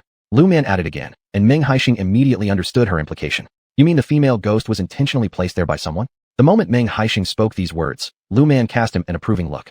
Wrinkling his brows, Meng Haixing almost cursed it out loud. How could someone be this ruthless as to target children? Uncertain. Subsequently, Lu Man replied. In fact, she didn't know exactly what was happening. She hadn't been to the county town lately, not because she didn't want to go, but because she couldn't leave recently. Well, actually, she couldn't leave the village. Can you check it out? Meng Haixing insisted on asking Lu Man to take a look. Lu Man gave a bitter laugh. Uncle Meng, I understand your intentions, but as the school hasn't given any indication yet, it wouldn't be appropriate for me to go there. Who knows if I would be held responsible even with Uncle Meng's protection. She didn't want her parents to worry right now. That makes sense. Meng Haixing nodded gloomily. Although Zhai Qing had been chatting with Lu Jianya all along, he had heard every word exchanged between Meng Haixing and Lu Man clearly. He gave Meng Haixing a glance, which instantly made Meng Haixing understand. Xiao Man, if you can't go there, can you sell us more protective talismans and peace talismans? Said Meng Haixing helplessly, to which Lu Man agreed promptly upon hearing. 10 yuan per piece. A fixed price, take it or leave it. Give me 20 each. As Meng Haixing spoke, he took out 4 bundles of money from his pocket. Upon seeing the money, Lu Man turned back into the house. In a short while, she brought out the peace talismans and protective amulets Meng Haixing requested. They are disposable up to 3 uses. After 3 uses, they will combust spontaneously. Lu Man had confidence in her paper talismans, of course, unless those ghosts were extremely powerful evil spirits, in which case her talismans might only hold up for a short while. If it's a particularly powerful evil ghost, you'd better have a few extra ones ready. Lu Man added a reminder, hoping their luck would be good. Otherwise, she couldn't protect them either. Meng Haixing took the talisman, nodded, and Zhai Qing saw that Meng Haixing also decided not to invite anyone else over. He could only abandon his own idea for now too. If it weren't for his daughter's insistence, he would have preferred to let his daughter stay at home resting. Uncle Meng, I wonder where in the county town houses are sold. Lu Man thought about the money in her hands and felt that it should be enough for her to buy a house in the county town. While she liked the countryside, she knew her future wouldn't be in the countryside. When she eventually got tired of wandering, returning here for retirement would also be an option. Anyway, regardless of time, rural houses always belong to oneself. What? You want to buy a house? Upon hearing Lu Man's words, Meng Haixing's eyes lit up. He worried that due to the distance, they wouldn't make it in time if something happened. But if the master bought a house in the county town and moved in, They wouldn't need to worry about timing when encountering events in the future. Yeah, I want to buy a small courtyard. Ideally, I'd like my elder brother to find something suitable to do there too. Lu Man said while shrugging her shoulders. Her elder brother wasn't particularly talented. Even after graduating from junior high, he still couldn't find a job. Now, businesses could be established in the county town, so she wanted her elder brother to open a small store or something. This way, her elder brother wouldn't have to stay in the countryside to farm for life. This kind of land doesn't yield much success anyway. Of course, at the start of the reform and opening up, growing greenhouse vegetables could work. However, many villagers couldn't afford the cost of building greenhouses, let alone talk about making money. Does Master already have plans? Meng Haixing's eyes lit up again, curious how Lu Man would arrange things for her elder brother. My elder brother cooks pretty well. I thought of setting up a braised meat shop for him, Lu Man said with a smile. Anyway, it was just earning some hard-earned money. As long as he was willing to endure hardship, it would work out. However, this premise depended on her teaching him all the ingredients required for braising the meat. Otherwise, her elder brother definitely lacked that ability. At this point, it wasn't like in her current world, where everything could be looked up online as long as one wanted to. Nowadays, recipes like those were secrets. Braised meat shops were no different. Then, we need to find a house with a small courtyard that can do business at the front. Meng Haixing thought for a moment and said, as he couldn't immediately think of a suitable place. Uncle Meng, you help me keep an eye out. When you find something suitable, have someone send me a message. Lu Man also knew that it might not be easy to find a suitable house right away, so she didn't pressure herself into buying one immediately. However, she wasn't in a rush. If she found something suitable, she would buy it. If not, she could wait. I'll keep an eye out for you. Meng Haixing smiled as he spoke, thrilled to be able to help Lu Man. Then, we will take our leave first. Meng Haixing glanced at the time, realizing it was getting late. He decided to bring Zhai Qing and Zhai Xiaofei back to town. He now intended to gradually investigate whether anything strange had happened at the school, though he wasn't sure what he might uncover. Take care on your way out. Lu Man didn't try to stop them. As for the gifts they brought, they left them behind, and she didn't ask them to take them back. At worst, when they really encountered trouble, she could directly lend a hand. Do you mean that girl hasn't left her home? In Shin village, Lu Yuanjia looked coldly at his disciple Lu Chong, speaking with disdain. He had planned to lure the stubborn girl out, but hadn't expected her to be so patient. She was usually eager to meddle in other people's affairs, so why was she holding back this time? Master, I don't know either. Lu Chong helplessly replied, as he had been watching the girl for quite some time, yet the girl had remained inside the village without stepping out. Alright, I understand. Lu Yuanjia didn't ask Lu Chong to retrieve the female ghost just yet. Instead, their master-disciple duo had already laid down a gathering array there, which made the area more and more sinister over time. As long as the gathering array was active, sooner or later, it would all fall under his control. Recently, because of that girl, he had suffered injuries. In order to recover quickly, he needed to reorganize his plans. Chapter 73, Lu Jianya gets injured. Master, why don't you just deal with her directly? Lu Chong didn't understand. His master was so powerful, so why couldn't he just deal with her? She was just a little girl, what could she do? If master wouldn't act, he would. He didn't plan to do anything major. Just use some tricks at the Lu family ancestral graveyard, and see what that little girl could do. Lu Yuanjia had no idea his disciple had gone to play around at the Lu family graveyard with the knowledge he'd gained after studying for a few years. In the evening, Lu Chong took out his compass and left home. At midnight, everyone in the countryside was sleeping, except for some rowdy kids. Without any trouble, he reached the Lu family graveyard. Holding the compass, he found the right position and buried something wrapped in red cloth near the Lu family's grave, then tidied up and returned home. Since Lu Man never visited the gravesite, she didn't notice that someone had tampered with it. That day, Lu Jianya, as usual, went to the fields with others from the village. There wasn't much work in the fields now, just weeding and watering. But since it had rained a few days ago, this was a good time to remove weeds. After assigning tasks, he joined everyone in weeding, just like any other day. However, unexpectedly, two villagers started arguing. As the team leader, Lu Jianya dropped his hoe and rushed over. Li Ergu, if you dare to keep mouthing off, I'll kill you, yelled Zhou Debao. The relationship between their families had always been tense, but unfortunately, they were neighbors. During work, they weren't too far apart either. This time, Li Ergu said something disrespectful about Zhou Debao's wife, about her big butt or how much flesh she had. Hearing this, Zhou Debao got extremely angry. Zhou Debao, your wife flaunts herself every day when she goes out. Shouldn't I have the right to say something? Li Ergu rolled his eyes. Everyone in the village knew that Zhou Debao's wife dressed improperly, especially on hot summer nights when she came back home after work. Their houses were next-door neighbors separated by a short wall. Every night, when Zhou Debao's wife went to the toilet, she'd wear only a tiny tank top and shorts. No one understood what that woman was thinking, but there was no denying her body was indeed plump. Hear me, Li Ergu. I'm going to take you down. Zhou Debao raised his hoe and swung it toward Li Ergu. Just then, Lu Jianya arrived. Seeing Zhou Debao making a move, Lu Jianya rushed forward to stop him, but tripped somehow. In the chaos, Zhou Debao's hoe struck Lu Jianya's shoulder instead. Blood instantly gushed out, and Zhou Debao froze in shock, looking helplessly at Lu Jianya. Chen Xiufeng and Lu Linhao quickly ran over when they saw Lu Jianya get hurt. Jianya. Chen Xiufeng pressed her hands against Lu Jianya's wound, but the blood wouldn't stop flowing. Lu Linhao's eyes turned red with anger. Zhou Debao, Li Ergu, if my father is fine, all well and good. But if he isn't, I swear I'll kill both of you. Lu Linhao's rage boiled over. At this moment, he wanted nothing more than to kill them both. Mom, go home and ask my sister for money. Seeing the deep cut on his father's shoulder continuing to bleed, Lu Linhao realized that getting his father to the town clinic was the most urgent priority. If not, his father might bleed to death. Captain's wife, please fetch Xiao Man. Remember last time? The ash from the talisman she gave your wife. Maybe it will work again, interjected Chen Laotai, recalling how the talisman ashes given by Lu Man helped prevent a miscarriage for her daughter-in-law. I'll go immediately. Chen Xiufang stood up, running back home as if she had regained confidence. Lu Linhao replaced Chen Xiufang in pressing his father's bleeding shoulder. I am fine. Lu Jianya broke into cold sweat due to the pain, but it wasn't intentional from Zhou Debao. Still, this incident was quite serious, and Lu Jianya planned to address it further after he was discharged from the hospital. Dad, stop talking. Lu Linhao spoke briefly to his father, then glared at Zhou Debao and Li Ergu. Why are you still standing there dazed? Don't you know yet to push a cart and send my dad to the town health clinic? Lu Linhao was furious. Did these two actually hope for his father's demise? We're coming. Zhou Debao dropped his hoe and rushed home in a panic. Li Ergu, seeing that Zhou Debao had fled, also went home to get money. Captain Lu was injured because of their fight. No matter what, they had to take responsibility for the captain's medical treatment. Xiao Man, your father is hurt. Chen Xiufang's voice trembled as she said these words. Upon hearing the news, Lu Man didn't hesitate and immediately went out without a second thought. She hurriedly ran towards the fields. Just as she had run only a short distance, she saw someone from the village pushing a cart as fast as they could. Lu Man realized this cart was surely intended to send her father to the hospital. She still wasn't sure what exactly happened, but her father's health was the top priority at the moment.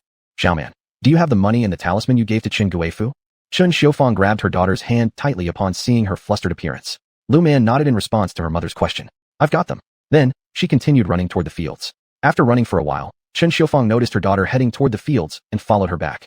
She wouldn't feel at ease until she saw her husband safe with her own eyes. When Lu Man arrived at the field, she saw her father being lifted onto the cart by her brother. The sight of the fresh blood streaming from her father's shoulder made her frown. Dad, how are you? In a few swift steps, Lu Man reached the side of the cart and pulled a stop bleeding talisman from her pocket, pressing it against Lu Jianya's wound. You should stay still. Seeing the blood flow slowing down, Lu Man let out a sigh of relief. I'm fine. Despite the pain, Lu Jianya managed a faint smile, trying to comfort his daughter. However, his pale complexion void of any color caused Lu Man to furrow her brows further. Don't talk for now. Let's go to the clinic first. Lu Man decided that treating her father's wound properly was the immediate priority before anything else. Thus, Zhou Debao and Li Ergu pushed the cart, with Lu Linhao helping them along. As for Lu Man, she now had a moment to think about why her father was injured in the first place. After learning the reason, Lu Man cast a glare at both Zhou Debao and Li Ergu. Chapter 74, Problems with the Ancestral Graves. Just this glance made Zhou Debao and Li Ergu feel chills down their spines. They shrank their necks in fear. They looked at each other, both seeing regret in each other's eyes. However, now that the team leader was injured, even if they wanted to plead for mercy from him, they didn't dare to speak up. They never would have guessed that Lu Man, though young, had a truly intimidating gaze. They didn't know what was going on with her, but the aura around her was extremely frightening. They felt that the aura Lu Man emitted was even more terrifying than when the team leader was angry. What's going on? Lu Man saw that the facial appearance of her father changed again, transforming from one of having many descendants into the fate of losing all offspring. She focused her gaze on her elder brother's face. When she noticed his complexion indicating a violent death, she frowned.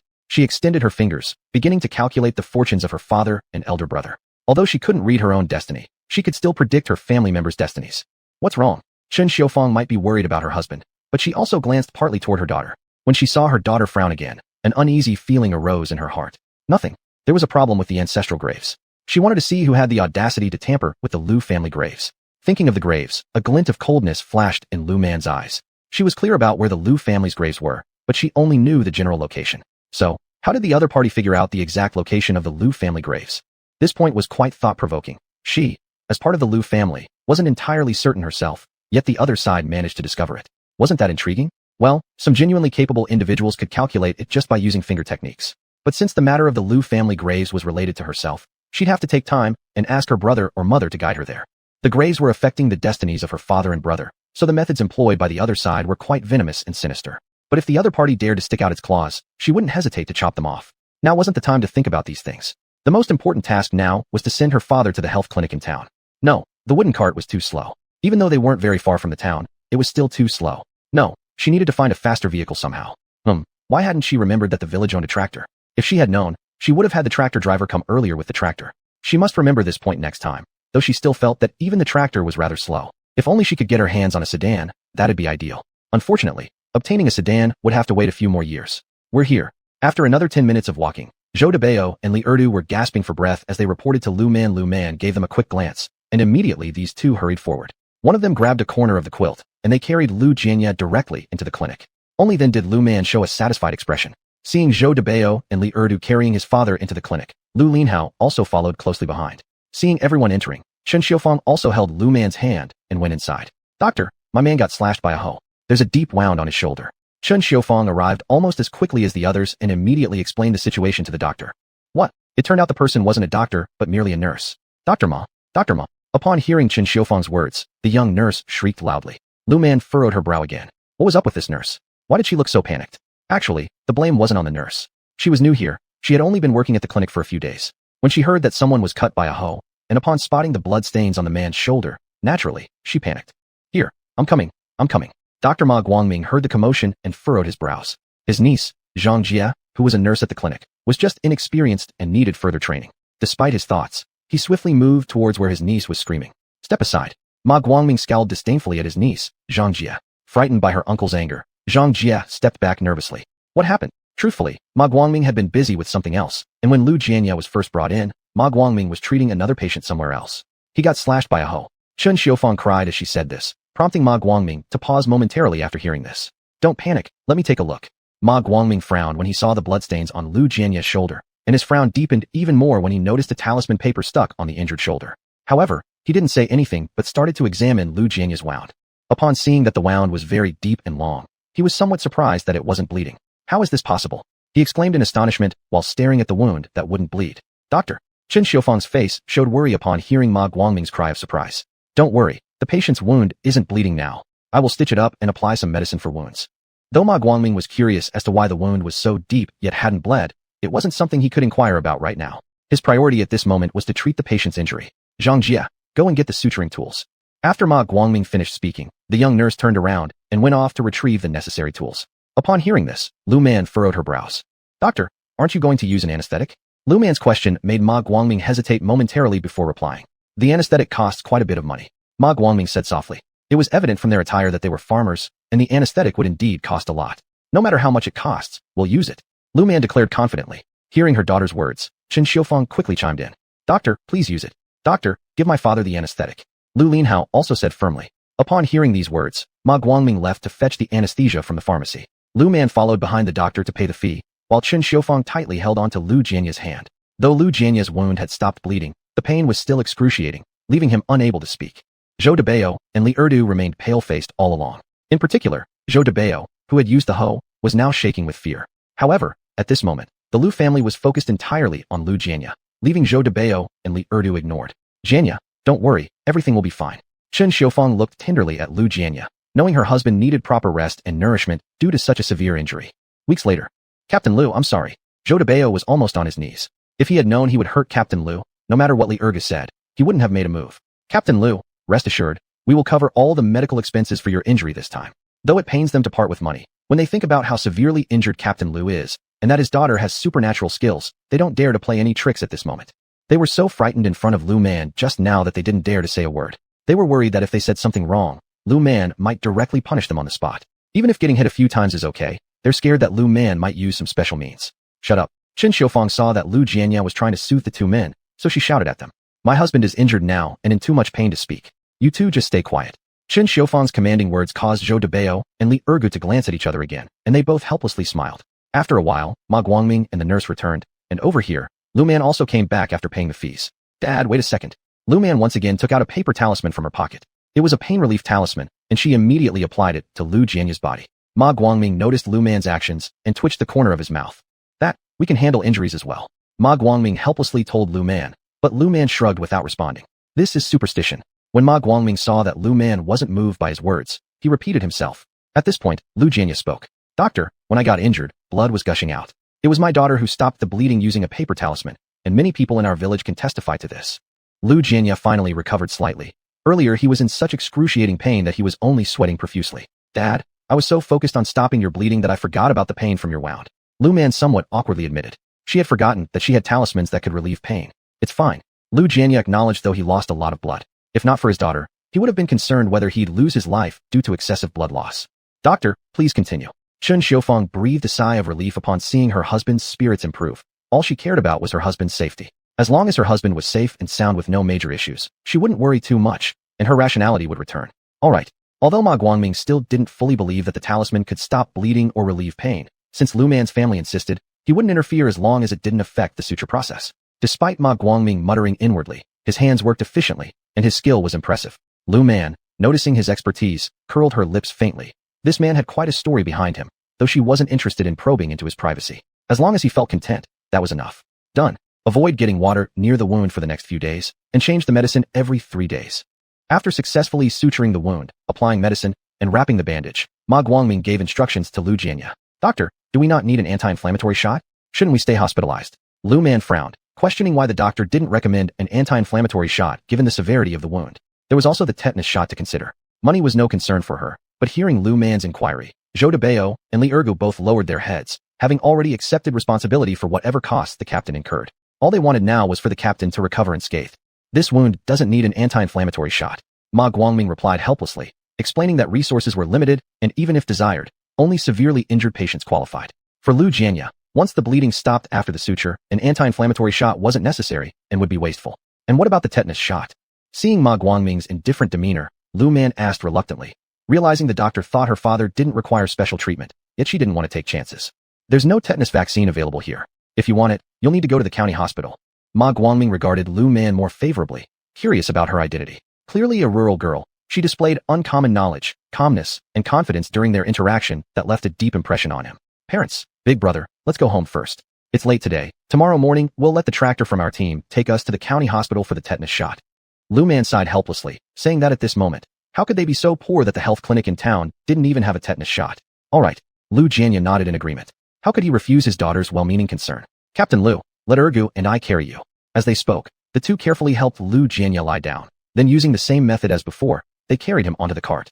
Lu Man rolled her eyes. She was now teaching these two a lesson. But when they returned home, she would definitely make them taste the pain her father had endured. Chen Xiufeng also gave the two men a stern look without speaking. Meanwhile, Lu Linhao fixed his gaze on Zhou Debao and Li Ergu with intense hatred, worried that a blink might result in another injury to his father at their hands.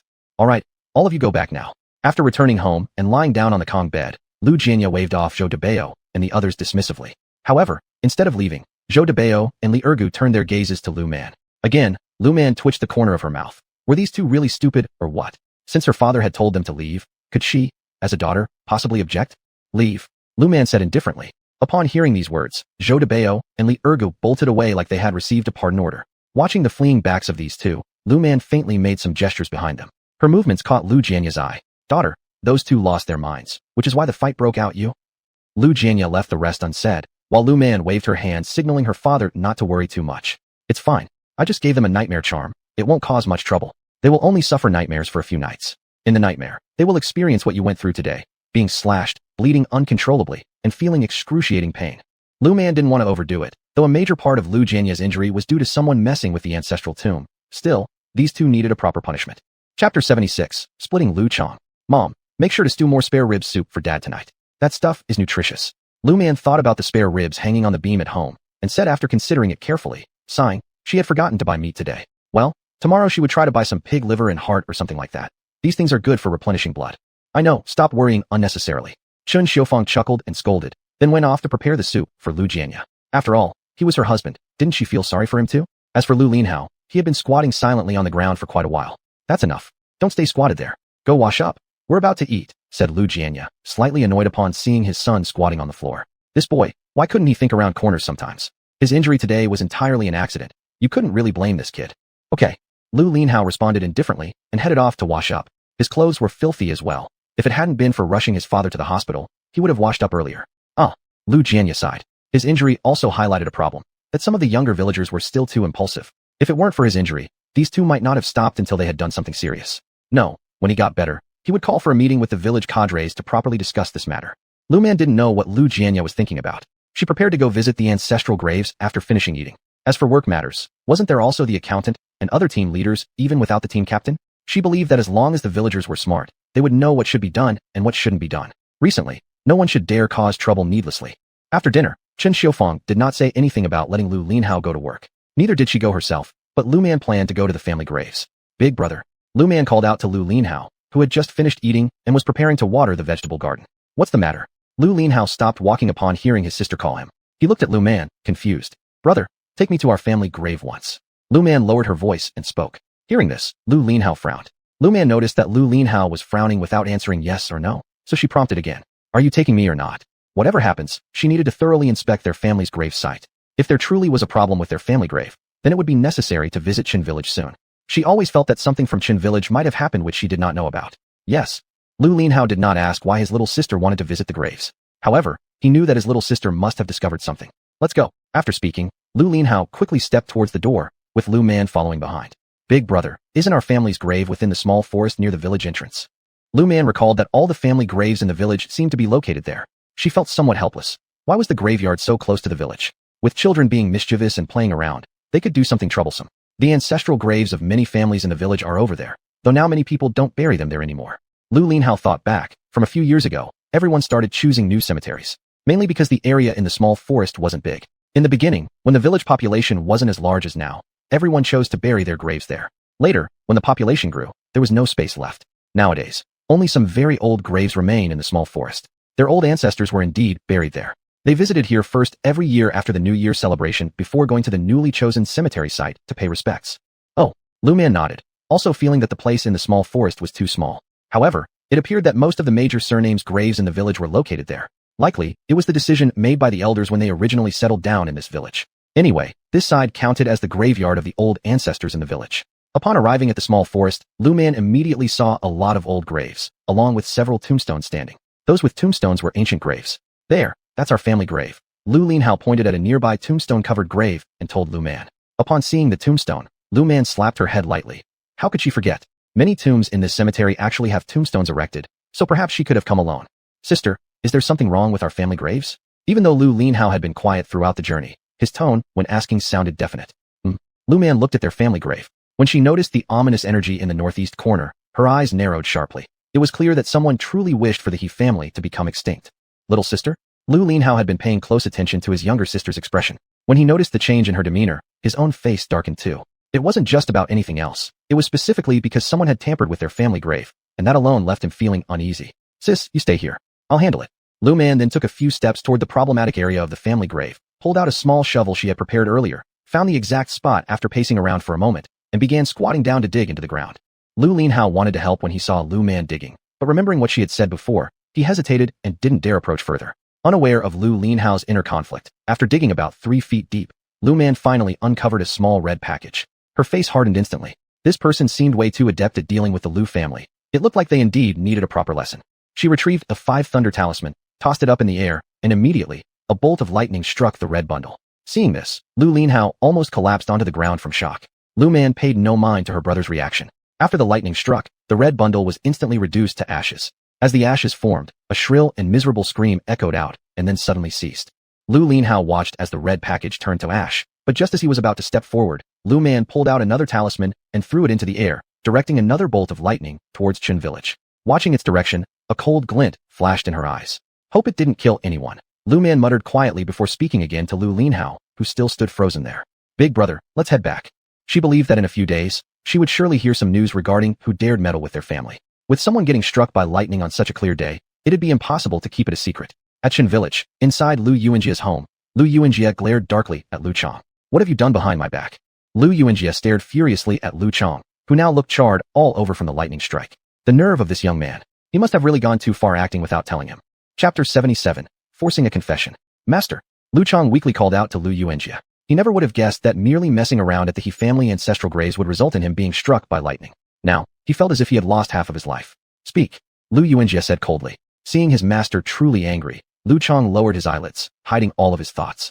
Lu Chong, if you dare to hide anything from me, I'll expel you from the sect. Lu Yuanjia wasn't joking. He was really furious. Right now, he couldn't even summon the 5 thunder talisman, and he wanted to know what kind of existence this guy managed to anger. The thought that this kid might have offended someone so powerful made him even angrier. He wanted to beat this kid senseless right now, but since the boy was half dead already, he'd have to wait until he got better. Otherwise, one more blow and the boy might not survive. Master, I really didn't do anything. Lu Chong gritted his teeth, looking at his master's livid face. It made him even more hesitant to confess what he had done. Lu Chong, think it through. If you did nothing, why were you struck by lightning for no reason? Lu Yuanjia was almost laughing with frustration at Lu Chong's behavior. Did this kid really believe that being struck under broad daylight was normal? Or are you trying to fool me like I'm an idiot? Lu Yuanjia's words left Lu Chang speechless again. Speak. The impatient tone of Lu Yuanjia startled Lu Chang. Looking up and seeing his master's icy gaze, Lu Chang hesitated and said, Master, I really didn't do anything serious. As soon as those words came out, Lu Yuanjia nearly slapped the living daylights out of this kid. I just couldn't help myself the other day and tampered a bit with the He family's ancestral graves. But he never imagined that person would be so powerful, not only discovering what he had done, but also summoning lightning to strike him near death. Are you sure about that? Lu Yuanjia frowned when it seemed Lu Chang wasn't lying. Could the young lady of the He family truly possess such abilities? Something wasn't adding up here. If she possessed such great skill, why hadn't anyone ever heard of her before? And who on earth taught her these abilities? Master, I wouldn't dare lie. Lu Chang whispered softly. Seeing that Lu Chang probably wasn't withholding any information, Lu Yuanjia glared at him. Just stay home and recuperate. Don't go anywhere for now. After finishing, Lu Yuanjia turned and walked away. This kid, having been dealt with by someone else, angered him greatly. But what concerned him more was the possibility that the He family harbored someone with such power and might retaliate against the kid. Now, Lu Yuanjia resolved to deal with the mess caused by this kid. He definitely didn't want anyone showing up unannounced. However, today's incident where the kid was struck by lightning would be difficult to conceal. If the other side wanted to investigate, they could easily find out.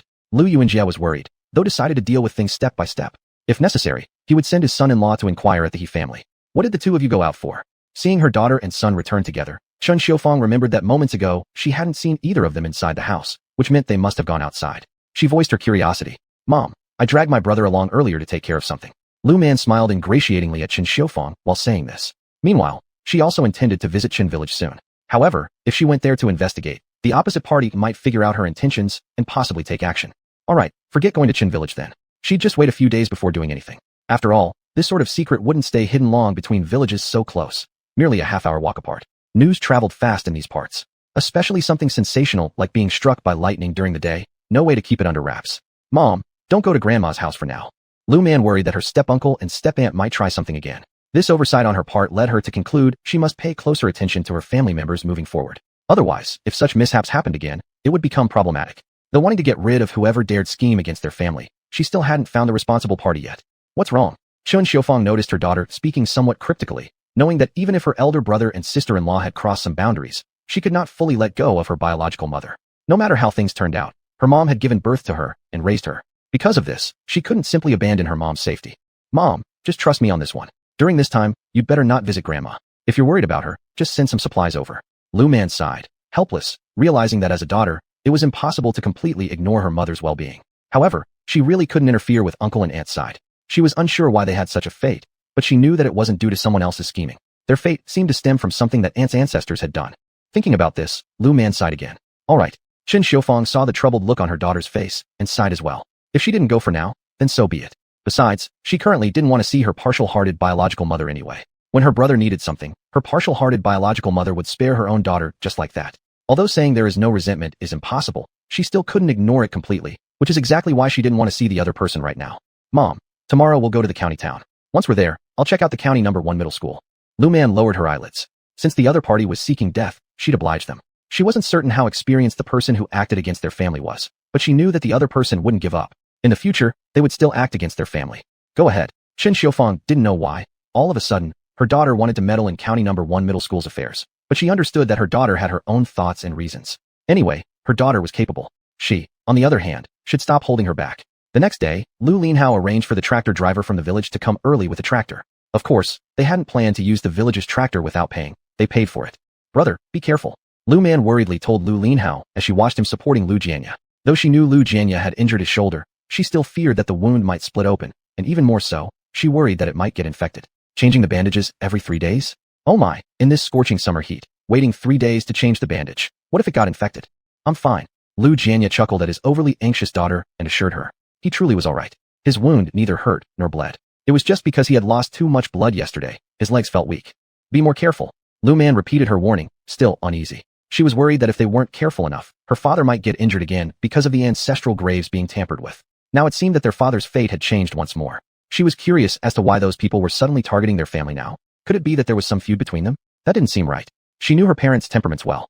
I'll be careful, said Lu Jianya with a laugh. He was in fairly good spirits at the moment, and his wound wasn't causing him much pain. His daughter insisted he should receive a tetanus shot, which he thought was unnecessary. But given her concern, he agreed.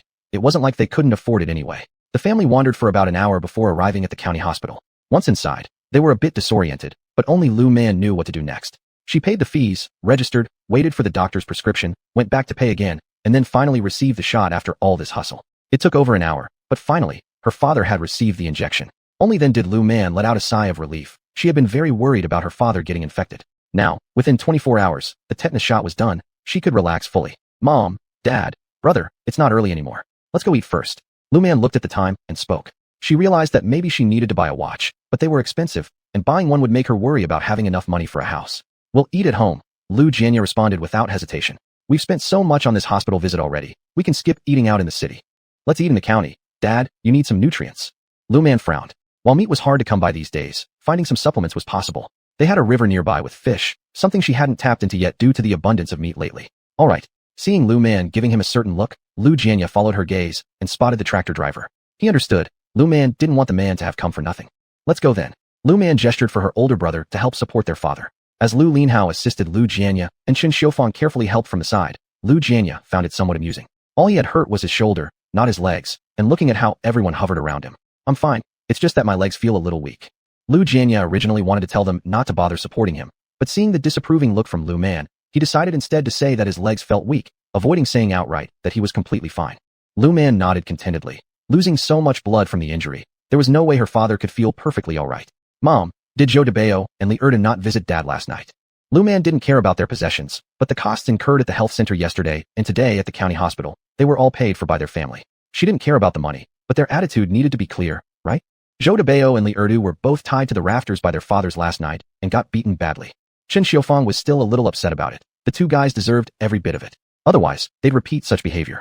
And their families? Lu Man narrowed her eyes. She wanted to know whether their families had come. Their families came, just around the time you and your brother left. Chen Xiufang recalled the eggs they had delivered. Regarding any payment or compensation, she didn't take it when it was offered. She said they'd keep track of all medical bills incurred during the hospital stay, and when their husband recovered, each family involved would cover half. Plus, the lost work points during the period her husband was recuperating would also be accounted for. She had thought through it thoroughly. If she didn't give them a firm lesson, what would stop them from doing something reckless next time? Well, if they've come, that's fine. Upon hearing her mother's words, Lu Man nodded to acknowledge it. If they dared not show up, she would certainly teach them a stern lesson. Speaking of lessons, she wondered if those nightmares brought on by the nightmare talismans they gave the other night had sunk in yet. By the way, after Zhou Debao and Li Erdu were beaten that night, they began having nightmares. When saying this, Chen Xiufang stared intently at Lu Man. Lu Man blinked her eyes. Mom, what are you trying to imply? How could you possibly think your own daughter would pull off tricks like that? If you didn't know better, it seemed as if Chen Xiufang had implied something strange. Little rascal. Chen Xiufang gave a laugh mixed with scolding. This girl truly thought that her little tricks were something she didn't know about. However, she also knew that for some things, even if she wanted to ask, if the child didn't say it, she wouldn't press the issue. Let's go eat at a restaurant. Lu Jianya had also noticed his wife and daughter. When he heard their conversation, he felt warm in his heart. All along, it was him who protected his wife and children. Now, being protected by them brought a feeling he couldn't describe. All right, the family got onto the tractor and went to the state-owned restaurant. Even though there might be small restaurants in the county town by now, they still habitually went to the state-owned one because it was easier to find, and this place offered more varieties of dishes. As for needing ration tickets or anything like that, Lu Man wasn't worried about it. Give us braised pork, braised ribs, fish soup, and tofu stewed with cabbage. Lu Man saw the menu on the blackboard and began ordering directly, since if she didn't, they probably wouldn't know what to order. Could the chef make the fish soup lighter? My dad's wound hasn't healed yet. Lu Man disregarded the server's impatient expression and spoke directly to the waitress. You eat what the chef makes.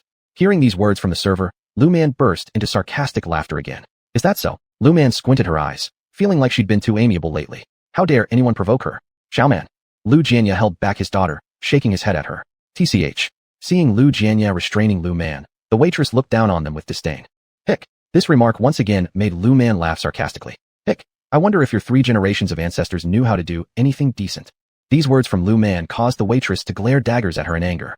By the way, you're not really from the city either, are you? You're just a temp worker bragging here. All because you've married a capable man.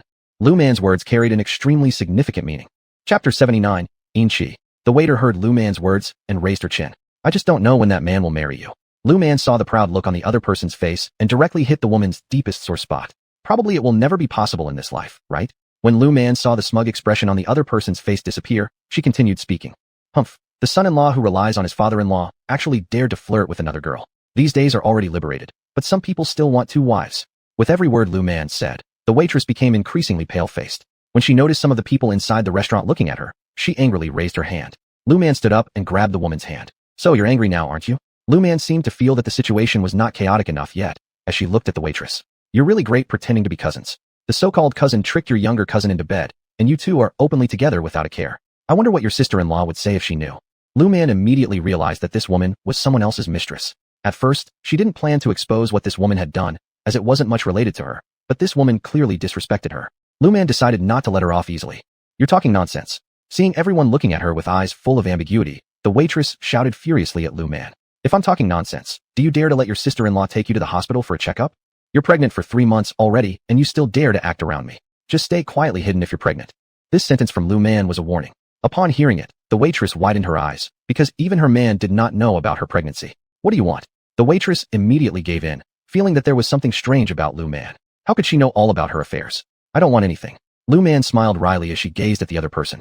She personally had no issue with having a child before marriage, but she did not like being involved in third-party interference situations. Such matters depend on the individual. One palm cannot make a sound. If it were mutual consent, then no one could blame anyone. However, she truly looked down on those third-party interferences. People who look down on others with disdain. Lu Man released her grip on the waiter, finding herself too lazy to deal with this person. Should this person lack judgment, she wouldn't mind continuing further. Don't even think of framing me. As soon as Lu Man let go, the waitress seemed ready to bump into her. Lu Man gave her a warning look. The cold stare from Lu Man scared the waitress, causing her to step back twice. She grabbed the receipt in her hand and ran away. Xiaoman. After the person left, Chen Xiufeng looked at Lu Man with disapproval. Although she did not oppose her daughter's capability, certain things didn't need to be revealed. Mom, if I didn't speak, she might have said something worse next. Lu Man helplessly responded. She truly disliked unnecessary trouble, but troubles found her instead. What could she do? Some things are not suitable to disclose publicly. Chen Xiufeng reminded her. Lu Man nodded to indicate her understanding. If nobody provoked her, she wouldn't reveal other secrets. But if someone unnecessarily caused trouble, she wouldn't hesitate to stab them where it hurt. It'll be fine next time as long as I pay attention. Lu Jianye did not find any issues with how his daughter handled the situation earlier. Nowadays, being kind-hearted only invites mistreatment. He didn't want his daughter to be bullied, so having a slightly assertive nature wasn't a bad thing either. However, don't abuse your talent. Lu Jianye worried that too many people knowing about his daughter's abilities might attract undesirable attention. If someone with ulterior motives targeted her skills, they might take action against her. This world is filled with ruthless individuals. Okay. Lu Man obediently nodded her head. Still, everyone seated knew that her behavior was somewhat feigned, especially the tractor driver accompanying them. This time, he really dared not play tricks in front of Lu Man anymore. Originally, he thought that since the team leader asked him to make this trip into the city and treated him to dinner, asking him to drink later would be normal. But now, he no longer harbored such thoughts. He feared that once Lu Man saw through his small schemes, she would retaliate. Lu Man ignored the tractor driver's scheming and waited directly for the dishes to arrive. Oh, I forgot to pay and give the ticket. After saying this, Lu Man went straight to the cashier, told them about the dishes she ordered, handed over the money, and returned. She believed that the smart waitress should have informed the chef about the dishes she had ordered moments ago. Mom, Dad, you two go back first later, I'll go check out the county number 1 middle school. While waiting for the dishes, Lu Man spoke to Lu Jianye. She wasn't sure whether she'd be able to return home that day or not. If I don't come back by nightfall, don't worry about me. I'll stay at the guest house. Lu Man noticed Lu Jianye's inquiring look and shook her head to signal that she was fine. Upon hearing this, Lu Jianye didn't say much else. Chen Xiufeng looked at Lu Man with concern. Lu Man caught hold of Chen Xiufeng's hand and gave her a reassuring smile, signaling she really was fine. In just a short moment, the food ordered by Lu Man arrived. As Lu Man gazed at the milk-white fish soup simmering away, she smiled. Pretty sensible, aren't they? She remarked silently to herself before lowering her head and beginning to eat. When everyone had finished all the food on the table, Lu Jianye left, while Lu Man, carrying her shoulder bag, leisurely made her way toward county number 1 middle school. As for taking any sort of transportation, don't even dream about it. There was no bus service within the county seat. Fortunately, the county wasn't large, so it only took Lu Man a short time to reach county number 1 middle school. Standing at the gate of county number 1 middle school, Lu Man furrowed her brows. She saw one of the school buildings emitting a thick layer of sinister energy. That's odd. Why is this chi so heavy? Could someone have died at the school? Why hadn't she heard anything? Who are you looking for? Just as Lu Man was about to think up an excuse to enter, she heard the gatekeeper ask. I'm here for Xia Xiaofei from class 1, grade 2. After some thought, Lu Man remembered how Meng Haixing had once introduced a male and female who came along with him that day. The girl's name was indeed Xia Xiaofei. Oh, you can go ahead then. Upon hearing who Lu Man was looking for, the gatekeeper did not stop her. Lu Man paused for a second, realizing that during this time period, schools seemed to manage things like this rather loosely, so she didn't give it another thought and walked right into the campus. As she stepped onto the school grounds, she retracted all of the spiritual energies around her body. She wasn't sure if the ghost was still lingering in the school and didn't want the entity to detect her presence. Chapter 80, Gathering Information. Lu Man was strolling leisurely around the campus. She said she was looking for Xia Xiaofei, but that was just an excuse to get in. Pretending to be nonchalant, she reached the place where the energy was strongest. When Lu Man arrived at this building, she immediately noticed that someone had set up a gathering formation here. For such a thing to be placed here with no clear purpose would seem highly unlikely even to those who knew about such things. In a school, setting up a gathering formation. Her eyes flickered with a trace of coldness. This person must have been doing it either to nurture spirits or for some other reason. She wanted to see what else this person had done. However, somewhat unfortunately, the door to this building was locked. Lu Man frowned. While the locked door couldn't really stop her, simply going in without permission seemed impolite. Moreover, as this was a dormitory building, if someone happened to lose something, it could lead to unclear accusations. So, she decided not to break in. Thus, Lu Man wandered over to the teaching building instead. The teaching building was easy to find since the campus wasn't too big. It didn't take her long to reach it. After taking a look at the classroom layout inside, she directly went to the second floor. Master. The two words were cut off when Lu Man shook her head and gestured for her not to finish. Xia Xiaofei immediately understood Lu Man's meaning and came out of the classroom with a smile on her face. When she walked up to Lu Man, she was still somewhat surprised to see her there. Little man, Xia Xiaofei cautiously called out, and Lu Man smiled and nodded. Do you have time? I've come to ask you something. Lu Man glanced at Xia Xiaofei's complexion, feeling relieved when she saw that her overall health was fine. However, as she noticed that many girls in this classroom carried traces of yin energy, she frowned. Now, she wondered whether under that building, there was a mass burial ground, because otherwise, why would so many people have traces of yin energy on them? Yes, she technically had time, though these days weren't actually easy for her. Even though she had several talismans, they only protected her from danger, but couldn't stop her from experiencing the same nightly troubles as her roommates and classmates. Whenever they looked into the mirror, they would see ghosts. Eventually, even without mirrors, they could all see the ghost woman. Let's find somewhere then. Lu Man looked at the many tired-looking girls in the classroom, raising her eyebrows slightly. It appeared the ghost woman had been intentionally placed there by someone. That person's intentions seemed fairly obvious, likely to nurture spirits. With the gathering formation and the spirit nurturing underway, Lu Man worried that the teachers and students of the school would eventually be affected. Master, you're finally here. Xia Xiaofei led Lu Man to a small forest behind the teaching building and excitedly spoke. Seeing Xia Xiaofei's excitement, Lu Man couldn't help but feel amused. Hadn't she given her a protective talisman? That should suffice. Master. When Xia Xiaofei noticed Lu Man laughing, she grumbled and called out again. Don't worry. Lu Man reassured Xia Xiaofei. With your talisman, the ghost woman wouldn't dare do anything to you. Lu Man stated confidently. Xia Xiaofei recalled how recently the ghost had seemed to become increasingly aggressive. Once, the ghost even tried to pounce on her to scare her, but her talisman seemed to have injured it. The ghost hadn't shown up for several days after that, but lately, the ghost had returned, seemingly becoming more powerful. Master, you don't know. At first, the ghost just scared us in the mirror. Later, it began appearing in front of people suddenly and even leaping onto them. Thinking about the troubling days plagued by the ghost, Xia Xiaofei felt overwhelmed with complaints. Our teacher has already reported the presence of a ghost to the principal, but he doesn't believe it. Xia Xiaofei griped, thinking that it would be interesting if the principal spent one night in their dorm room, but being an all-girls dorm, she didn't suggest that outright. Nevertheless, she was very frustrated. Because he doesn't believe? Is that why no one handles the issues at your school? Lu Man furrowed her brows. Even though, in this era, many claim disbelief in superstition, quite a few people, especially elderly ones, still firmly believe in ghosts. Yes. Recently, Xia Xiaofei had thought about going home to sleep at night to avoid trouble, but it was just inconvenient due to the late hour. Are there any legends related to your school? Lu Man now wanted to confirm whether their dormitory was built on a mass grave. Otherwise, why would the gathering formation have such a great effect? Legends. Xia Xiaofei looked at Lu Man with a puzzled expression. Why couldn't she understand what the master meant? There didn't seem to be any legends about their school. Even if there were, she wouldn't know about them. It was impossible for her to be aware of such things as she was just a good girl who had no knowledge of any rumors or legends regarding the school.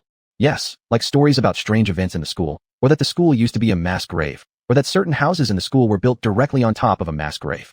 Lu Man gave examples and explained that if she didn't know this, then she would need to investigate around the dorm area. I don't know. Xia Xiaofei shook her head. She had never believed in ghosts before, so she wouldn't care about these questions. She didn't even pay attention to the rumors at school. So, can you go into your dormitory building right now?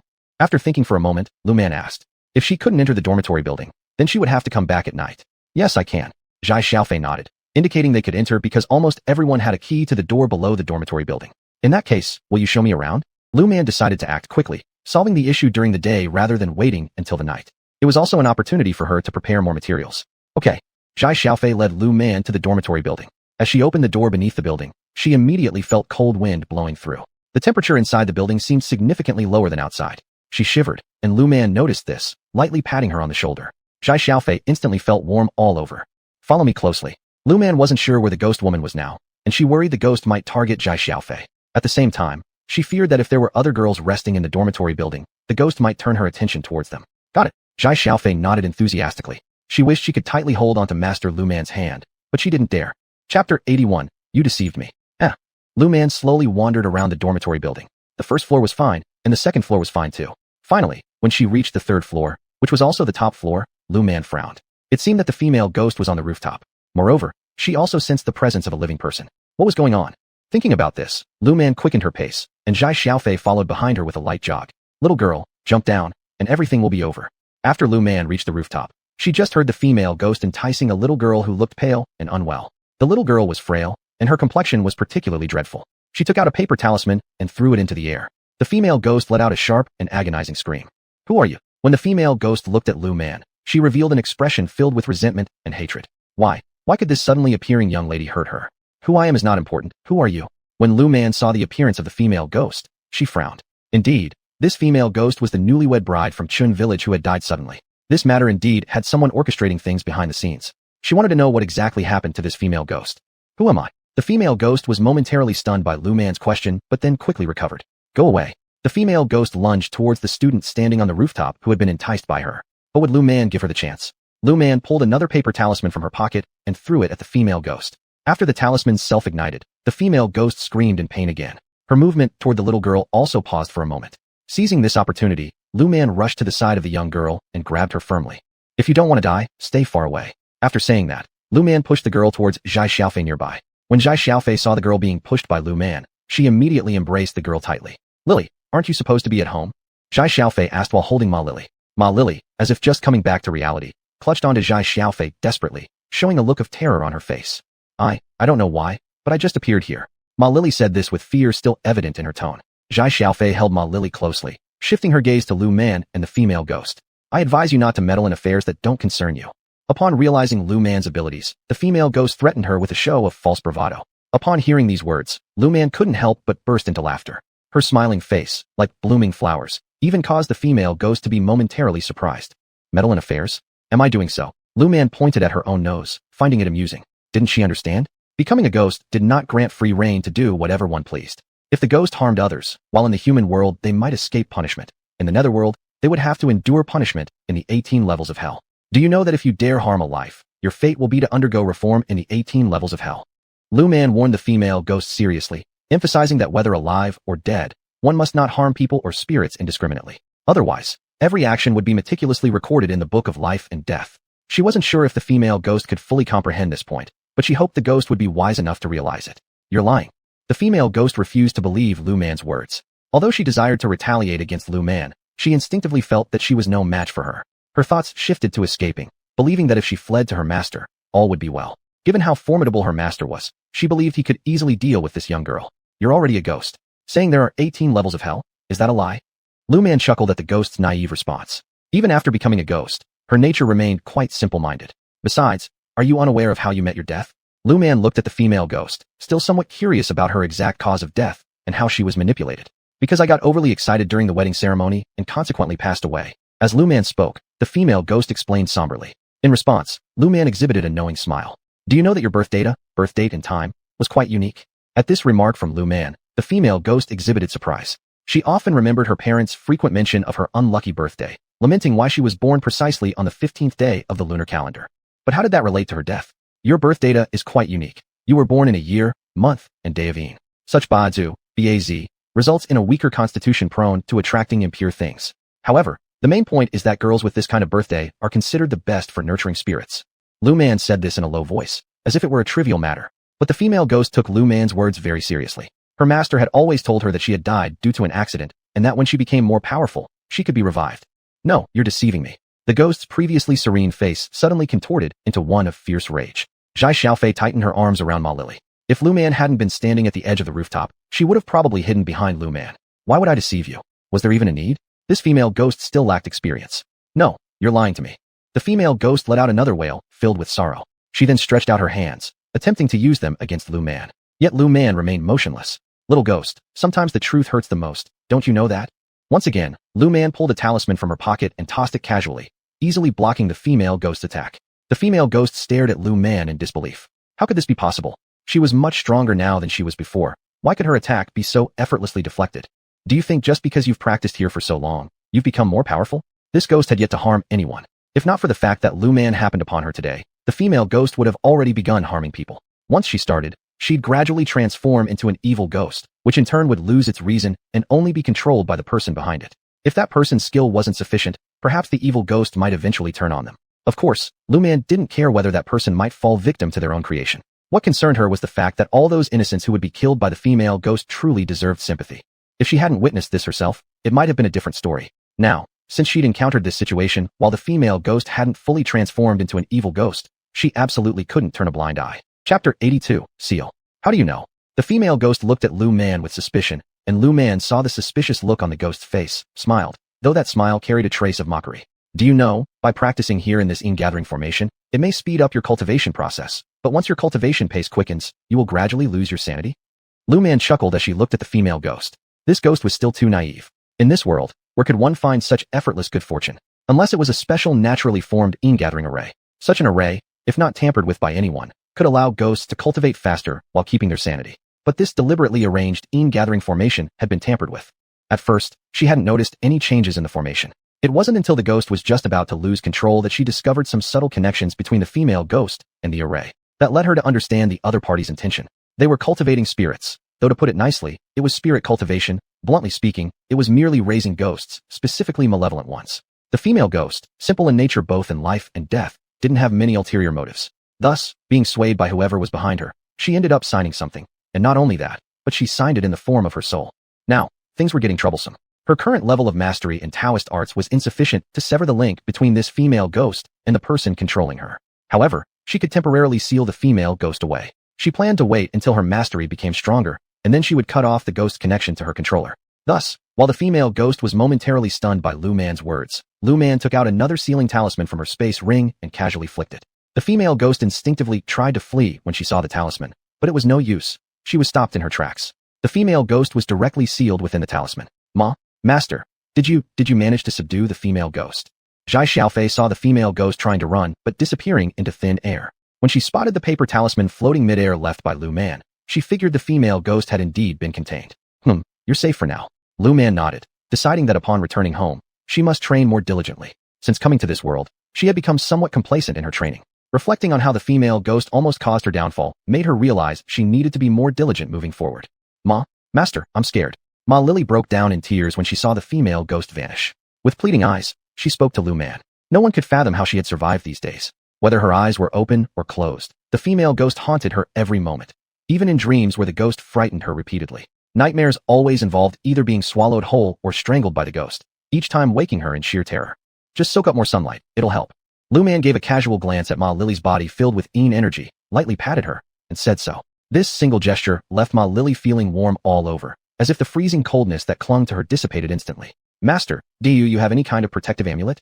Previously, Ma Lily refused to believe in ghosts, but after being tormented for half a month, she would never again deny their existence. 10 yuan. Lu Man directly stated the price. Hearing the amount, Ma Lily was initially shocked, but quickly retrieved 10 yuan from her pocket, money she had saved for quite some time. If Lu Man's talisman had cost more, she might not have afforded it. This type of talisman will protect you 3 times against ghosts like the one we just encountered. Once the talisman combusts on its own, it becomes ineffective. Lu Man explained to Ma Lily. Clearly, the young girl had been thoroughly frightened. However, Lu Man thought that getting used to such matters would come with time, since it was her first encounter. Nevertheless, in the future, you should still be more careful. Lu Man immediately identified why Ma Lily was the first to be harassed by the ghost. Her 8 characters, BAZ, were weak. Although she wasn't born on a fully date, her BAZ was indeed weak. Master, what's wrong with me? Still stuttering, Ma Lily gazed at Lu Man, fear evident on her face. She worried whether she might experience something similar again. This time, it was luck that got her through. Next time, who could she turn to for help? You have a weak BAZ, so in the future, avoid going to specific places, like cemeteries or homes where someone has just passed away. Lu Man gave a reminder, though she herself wasn't sure if Ma Lily would encounter such situations again in the future. She hoped that next time, Ma Lily wouldn't be afraid and wouldn't just sit there like this time. I'll remember that. Ma Lily tightened her fists. Simultaneously, she made up her mind to save more money in the future. Only with more money could she afford additional protective amulets. Lu Man, seeing that they were both fine now, exhaled in relief. It's all clear here. You two shouldn't stay on the rooftop anymore. Lu Man felt grateful that she had come today. Otherwise, the female ghost might have killed someone, and Lu Man would have been burdened by guilt for life, since at first, she thought the female ghost was harmless. Now it seemed she couldn't afford to make such mistakes in the future. All right. Ma Lily heard Lu Man's words, clung tightly to Xia Xiaofei's hand, and didn't dare to let go. She was too scared to hold on to Master Lu Man's hand, so now she could only clutch onto her classmate's hand. Actually, Xia Xiaofei had been scared stiff as well, but she held tightly onto the amulet around her neck. Upon hearing Master Lu Man confirm it was safe, she sighed in relief. Master, what will you do next? After locking the door and heading down the stairs, Xia Xiaofei focused her attention on Lu Man once more and asked, I'll continue checking around here. In the dormitory building, Lu Man hadn't found anything unusual, so she suspected the gathering formation should be arranged outside the dormitory building. Hearing Lu Man's response, Xia Xiaofei dragged Ma Lily off to the classroom. She had forgotten to take leave from class earlier. School had already been going on for quite some time, but she didn't regret following Master Lu Man here. If she hadn't followed, she wouldn't have known how close her roommate came to being killed by that female ghost. Lu Man watched as the two young girls quickly ran toward the teaching building, and she smiled slightly before shaking her head. Though her current body in this lifetime was young, she never seemed to carry the same youthful vigor found in those of the same age. However, this thought flashed across her mind only briefly. Once she refocused, she continued circling around the dormitory building. When she reached the northwest corner, she noticed an old locust tree. Chapter 83, The Mass Grave. An illusionary formation? Lu Man looked at the old locust tree in surprise. How could there be an illusionary formation here? And what about the gathering formation? No, these two formations were combined. When Lu Man took another look at the old locust tree, she muttered a sentence. She took out a paper talisman and threw it onto the old locust tree. Sure enough, the array pattern emerged. This person was quite skilled. Lu Man couldn't help but comment on this. And when she realized the two formations were combined, she became more cautious. She never thought herself to be invincible in this world, but if these two formations remained here for long, the place would soon gather many spirits. Over time, this dormitory would become a paradise for those spirits, which was certainly not what she wanted to see. So, Lu Man once again took out a 5 Thunder Talisman.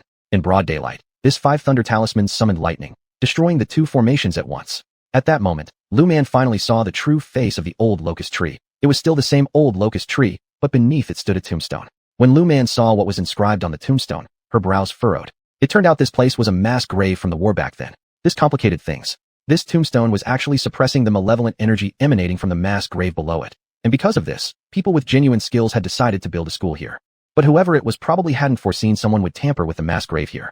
She wasn't sure who exactly had laid the gathering formation, but one thing was certain. Whoever did it wasn't up to any good. Still, the illusionary formation indirectly helped that person as well. It seemed she'd have to come back at night since doing anything during the day wasn't convenient. Thus, she relayed the illusionary formation and directly destroyed the gathering formation. Without the gathering formation, there was already plenty of malevolent and energy in this area. She felt that this dormitory shouldn't be assigned to girls. It should be assigned to sturdy young men instead. However, when she noticed the building not far from the dormitory, she understood why the girls were housed there. It turned out the other building was also within the mass grave's influence. Most likely, there were young men in that building, and their situation was better than here. Lu Man sighed helplessly. Apparently, she wouldn't be able to leave tonight.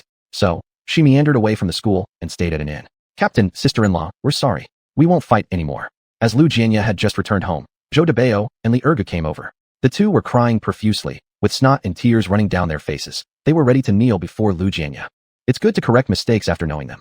Lu Jianya didn't know why these two were so agitated, but he smiled and tried to calm them down.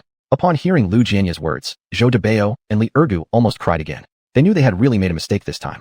They would no longer dare to start fights recklessly. Throughout the night, they kept dreaming of being struck by hoes on their shoulders, blood streaming endlessly. Every time they woke up from the pain, they fell asleep again only to return to the same nightmare. How could they not cry? If they hadn't realized by now that they were being disciplined, they would be fools. Captain, sister-in-law, we've made a mistake, the two said simultaneously, realizing something unusual in Lu Jianya's response. Seeing the haggard looks on these two, Lu Jianya paused for a moment in confusion. What did they do in just one night? Were they stealing? That didn't seem right either. If they'd really been stealing, they wouldn't be in such bad shape. Speak up, what's wrong with you two? Lu Jianya frowned, looking sternly at the two. His bruise was also concerning him. He worried whether they had started fighting again in his absence or done something else, because if they had truly done something wrong, he wouldn't show mercy. Captain, we both had nightmares all night. Zhou Debao spoke first. Each time, he woke up in pain, and whenever he fell asleep again, he dreamed of being slashed by a hoe, waking up covered in blood and pain. Especially yesterday, he got punished by his father. Combined with this experience, one could imagine how harrowing this day had been for him. If he hadn't reached his limit, he wouldn't have bothered Captain Lu in this manner. I'm really fed up with it. Even closing my eyes, regardless of how long I slept, brought nothing but being hit by a hoe, followed by blood streaming and waking up in pain. I don't even understand why I ended up like this. What does your nightmare have to do with me? Lu Jianya was amused by Zhou Debao's words. This kid, because of his nightmare, came to find him, as if he would help him with it? Or did this kid think that being near Lu Jianya would stop the nightmares? Clearly, this kid was scared. Captain, Zhou Debao truly cried now. He wiped away both tears and snot, knowing he had been taught a lesson by Lu Man this time. But there wasn't much he could say since his own impulsiveness almost got him into a fight with Li Ergu, which then led to them both being disciplined. Speak. Lu Jianya barked in anger. What on earth was this kid trying to do? Captain, let me explain instead. Li Ergu gave Zhou Debao a push out of disdain. Why was this guy so stupid that he hadn't explained things clearly after so long? Captain, last night, Zhou Debao and I were plagued by nightmares for an entire night. Every time we closed our eyes, all we saw was us fighting. But the one getting injured in my dream wasn't you, Captain. In my dreams, I got hurt myself, and in Zhou Debao's dreams, he got hurt. Each time, one of us would be slashed by the other. The wounds in our dreams were identical to where you got injured. Afterwards, there was blood streaming everywhere, and that's when we woke up in pain. Regardless of how long we slept, we kept dreaming about this over and over again until the pain woke us. Otherwise, they'd keep dreaming of this forever. At first, no matter how painful it was, they wouldn't wake up, but later, whether because Lu Man went easier on them or not, they finally woke up after 10 such cycles. Of course, they didn't wake naturally. They woke only because they dreamed of being woken by the pain. Even though it was just one night, the two felt like they were close to death from crying so much. It was really that unbearable. That bone-penetrating, heart-stabbing pain had made them realize exactly how much their captain had suffered. I see. Now Lu Jianya understood why these two looked so pitiful. But what did it have to do with him? Captain, we truly know we've made a mistake. Please, little man, give us mercy. Otherwise, they didn't know how long they'd continue to endure this punishment. Chapter 84. The key? Xiaoman is not at home. Lu Jianya, seeing the expressions on these two guys' faces, said in a deep voice. Either way, they are just having nightmares. No one has died, so having them for a few more days isn't bad either. Just right. He hasn't figured out how to punish these two yet. Now that these two have been punished, he's happy about it. Captain. Liurda started crying too. He really didn't want to keep dreaming. The never-ending dreams with constant blood loss were terrifying even in dreams. Moreover, the pain was unbearable, piercing straight to the bone. He couldn't take it anymore. Xiaoman is not at home. Lu Jianya gave them both an annoyed look. Your nightmares have nothing to do with Xiaoman. As long as there's no evidence, no one can say it's his daughter who caused this, even if she did. As long as there's no evidence, he would never allow his daughter to admit to it. Anyway, in such a situation without proof, who can find fault with it? Captain. Seeing that Lu Jianya seemed to be ready to let them continue, Liurdu thought Lu Jianya was using this opportunity to teach them a lesson. Captain? What kind of captain? Lu Jianya gave him a hard stare. Their nightmares had absolutely nothing to do with his daughter. Your nightmares have nothing to do with Xiaoman. Lu Jianya's words made Zhou Debao and Liurdu glance at each other and helplessly laugh. They knew well that the captain wouldn't let anyone criticize his daughter. Still, Lu Man's method was truly unparalleled. She neither beat nor scolded them, instead making them have nightmares every day. Captain, we know it has nothing to do with her. We just hope Xiaoman could take a look. Liurdu, trying to flatter Lu Jianya, received a roll of the eyes. Look at what? It all depends on when his daughter decides to let them off. Xiaoman might not even take a look. Lu Jianya wasn't going to admit that his daughter had done anything. No matter who said it, it wouldn't count. Captain. Zhou Debao suddenly became anxious, but Liurdu pulled him back. What? Lu Jianya gave Zhou Debao a somewhat unpleasant look, wondering what this young man intended to do. Mutiny? Captain, we really can't handle it anymore. Zhou Debao cried. If he had known the consequences of fighting would be like this, he wouldn't dare to fight again. He truly didn't want to keep having those nightmares. I don't see anything wrong with you. Lu Jianya coldly said. If they didn't learn their lesson, these two will just keep fighting in the future. Their families are neighbors, but these two guys haven't got along since childhood. Neither of them knows why these two keep being at odds despite being about the same age. They should actually have a good relationship. However, these two often argue or fight every 3 days or so. Captain, when will Xiaoman come back? Liurdu wailed as he asked Lu Jianya. Lu Jianya rolled his eyes and turned away from them completely. Alright, if you two don't have any other matters, go do what you need to do. Chen Xiufeng disdainfully glanced at them. These two wanted to waste her husband's energy here while her husband needs to rest properly. Sister-in-law? Zhou Debao and Liurdu simultaneously called out once more. Chen Xiufeng didn't bother to acknowledge them and simply ignored the pair. Just stay home if there's nothing, or else go to work. After saying this, Chen Xiufeng stopped paying attention to them and went directly to care for Lu Jianya. Zhou Debao and Liurdu glanced at each other and dejectedly walked out of the Lu family gate. Zhou Debao, it's all your fault. Liurdu blamed. Hearing this, Zhou Debao's face darkened. Why don't you say it's because of your loose tongue? Zhou Debao replied stubbornly. If you hadn't idly found something to pick a quarrel over and provoked me, would I have paid you any attention? Zhou Debao just couldn't understand. Why did Liurdu have to trouble him when there was nothing to do? He needed to reflect that every argument between them was started by Liurdu's foul mouth.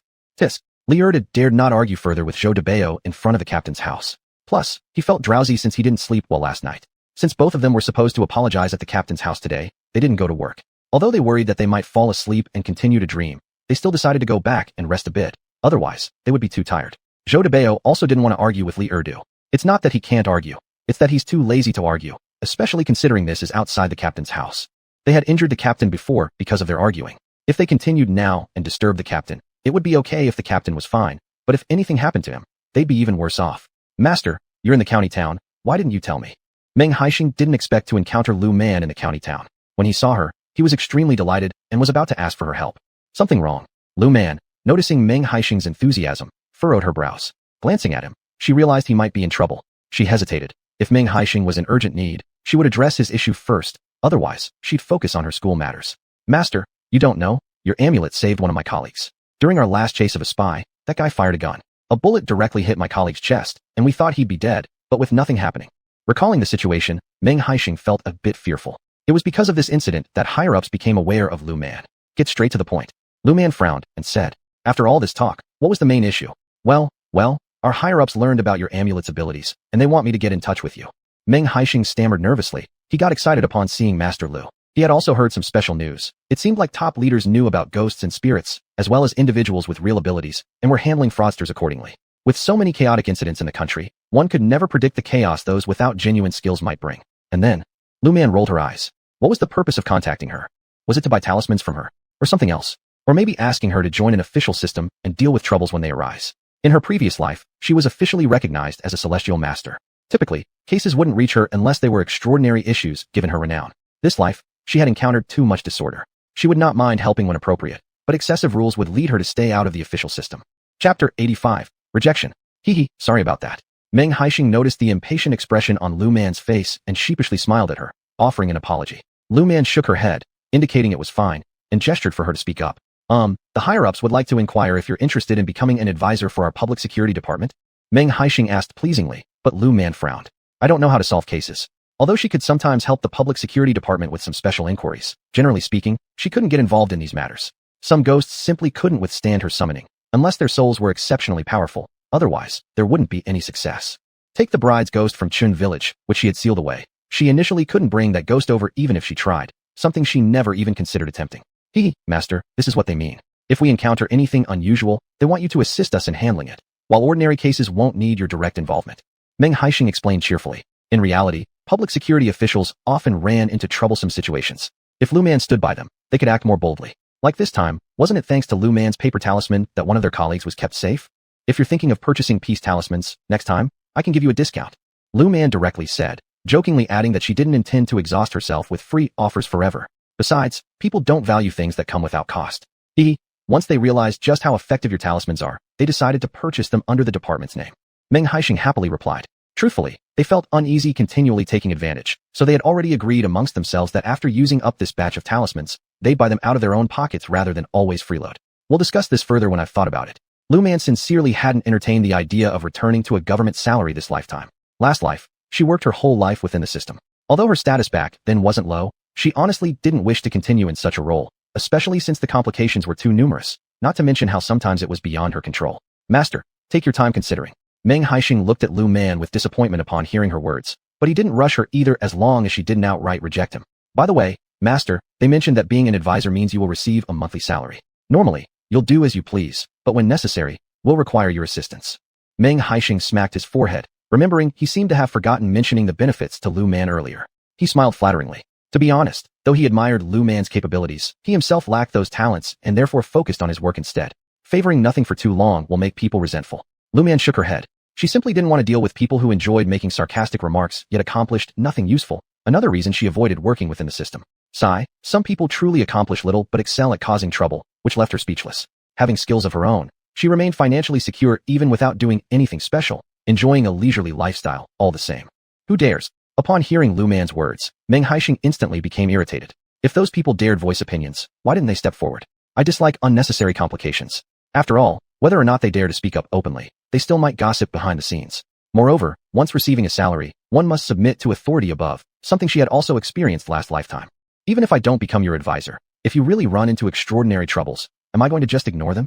Lu Man's statement slightly reassured Meng Haixing. Still, relatively speaking, if people criticized, he preferred Lu Man accepting the advisory role. Yet, as Lu Man currently declined, he didn't know how to respond to those above. But, having you as an advisor would give us much more confidence. With hopeful eyes, Meng Haixing gazed at Lu Man, who again shook her head. This life, she had never envisioned entering any system unless absolutely necessary. Collaboration suited her better, giving her the freedom she desired, a life she wanted to lead. As for whether those above would agree later, that depended on their thoughts. Honestly, she didn't wish to live in constant weariness anymore. She only wanted to live well now. All right. Lu Man looked at Meng Haixing and shook her head, directly rejecting him. No way, she was finally living the life she wanted. Why would she jump back in again? Well, if you change your mind in the future, just let me know. Regardless of whether Lu Man agreed or not, he wasn't going to offend her. After all, with Master Lu around, they could be saved from a lot of trouble. At the very least, if anything strange happened in the future, he'd know someone to turn to for help.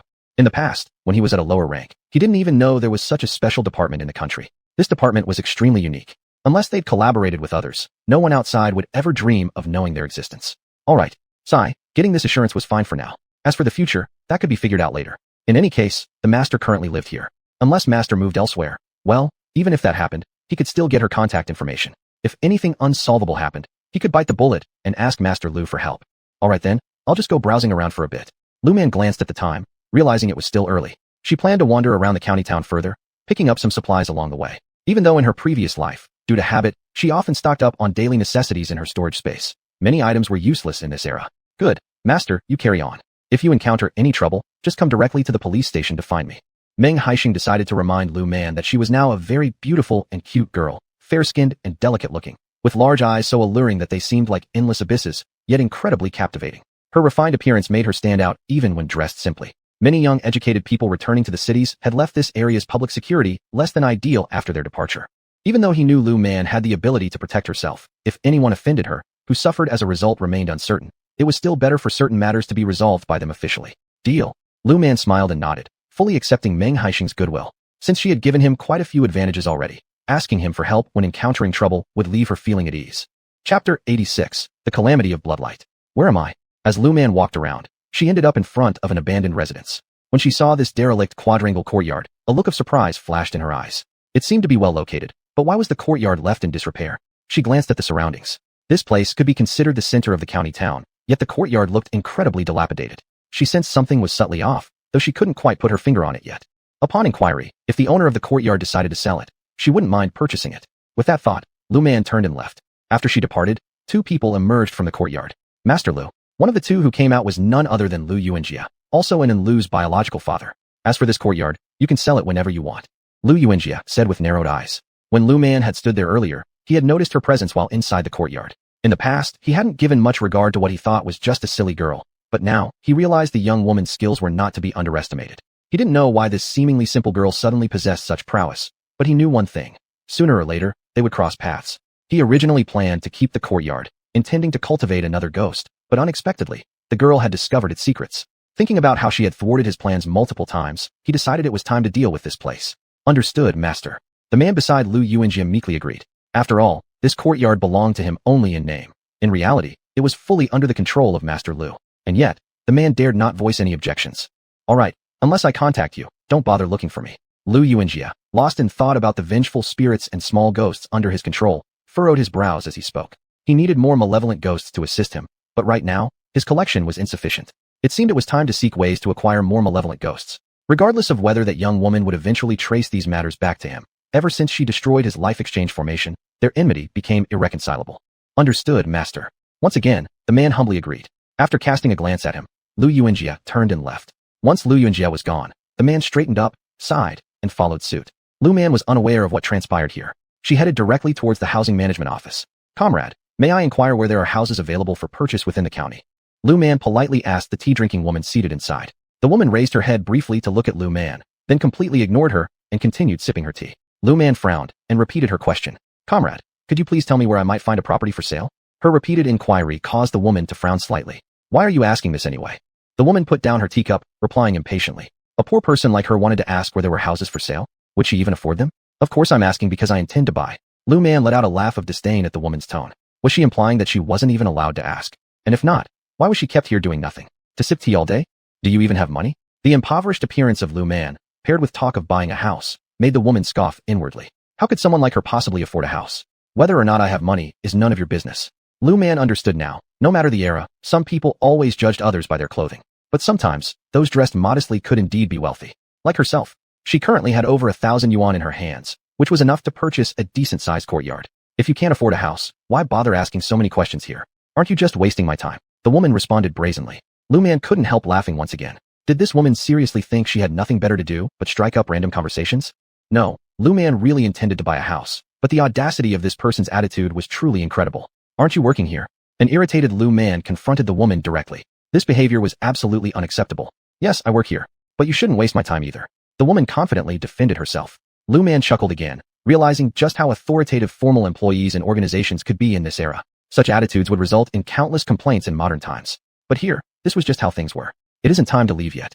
Lu Man retorted coldly. Since it wasn't the end of the workday, mentioning wasted time was surely a joke. In the face of such arrogance, Lu Man decided not to bother with this woman anymore. She thought she would take some time to ask Meng Haixing instead. Based on her understanding of Meng Haixing, he had lived in the county for so long. Asking him about that courtyard would definitely yield results. As for this woman, why bother with her at all? She was just a gossiping busybody. There was no need for Lu Man to deal with her. This woman would surely bring misfortune upon herself. With that thought, Lu Man turned and left. The woman watched as Lu Man walked away, sneering at her departing figure. Can't afford it, but still making noise here. Having said that, the woman resumed drinking her tea and reading her newspaper. Lu Man actually heard what the woman had just said, but she didn't bother responding. Anyway, they wouldn't have much contact in the future, so why waste time on someone without brains? Not long after Lu Man left, another woman arrived at the housing management office. This new arrival said nothing, simply walked up and slapped the earlier woman who had insulted Lu Man across the face twice. Why are you hitting me? After initially being stunned, the woman came to her senses, holding her cheek and yelling furiously at the woman who hit her. I'm hitting you, you lowlife tramp who doesn't know how to guard your mouth. It seemed the woman wasn't finished yet. She grabbed the hair of the other woman from the housing management office. The woman tried to struggle, but couldn't break free. The newcomer was taller and stronger than the housing office worker. Thus, the worker ended up having a miserable time, her lips soon bleeding and her face bruised. Only when she saw her adversary thoroughly beaten up did the newcomer feel satisfied. The next time you dare to spread rumors recklessly, I'll kill you.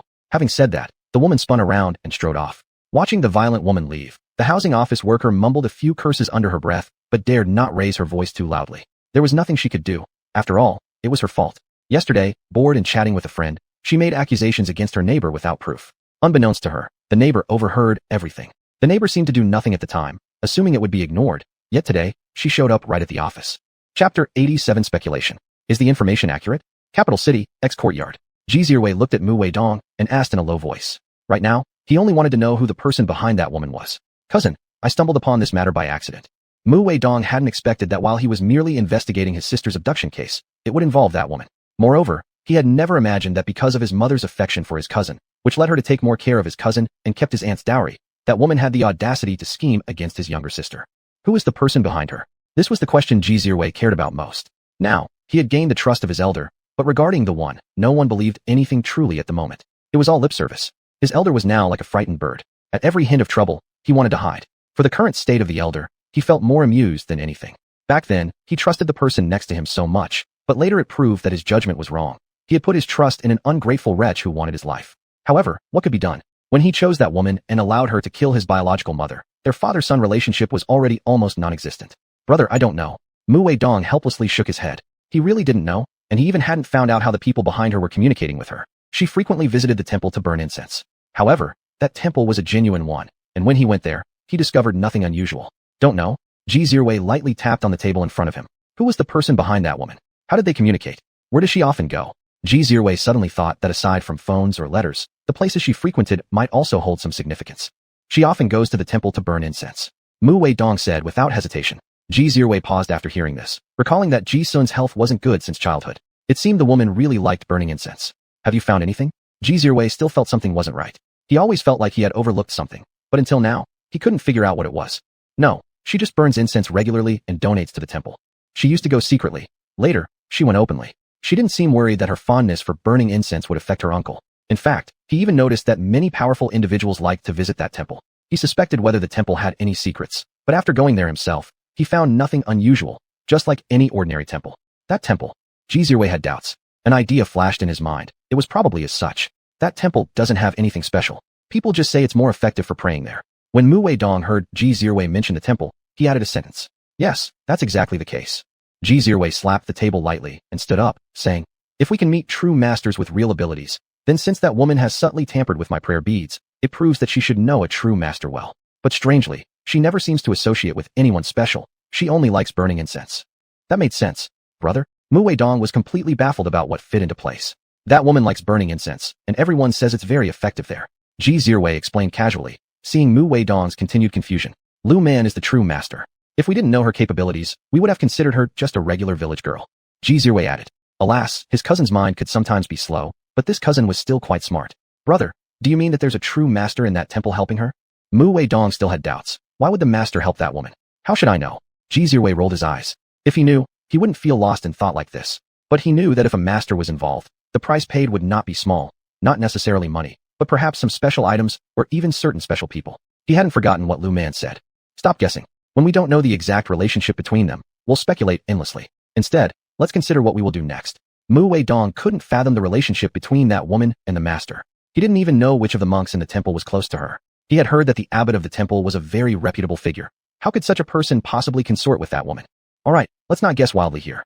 We should focus on our business instead. Ji Zirwei's power hadn't matured yet, so he hadn't thought of joining the system. It wasn't that he lacked the ability, it was that he didn't want to join, as he still intended to take revenge on that woman. If he joined the system, it would only lead to various restrictions that would prevent him from acting freely. That woman's parents and 2 younger brothers were indeed within the system, and if Ji Zirwei entered it too, he'd be suppressed. Even with his grandfather's help, it wouldn't be easy for him to deal with them. However, he could gather evidence against them. In this way, being inside the system would actually make things more inconvenient for him. He certainly didn't believe that her family was made up of law-abiding citizens. They had gone from being dirt poor to becoming somewhat well-known families in the capital. To claim they had never broken the law was pure nonsense. Ji Zirwei refused to believe it. By staying outside the system, he would be better positioned to investigate any evidence of their crimes. Once he entered the system, he'd be powerless to act. Brother, what do we do next? Mu Weidong had long known Ji Zirwei's choice. Initially, he didn't understand why Ji Zirwei rejected a good job to start a business, but after they discussed it once, Mu Weidong understood the reasons. He also harbored hatred for that woman because she constantly bullied his mother. In the past, when he wasn't home, he wasn't aware of the situation, but now that he was home, he frequently heard that woman's sarcastic remarks directed at his mother. To be honest, he found that woman contemptible. Even with their grandparents around, her condescending mannerism made him furious. I think right now our country is in a stage of recovery from everything. People are concerned about food, clothing, shelter, and transportation. But currently, it's a planned economy.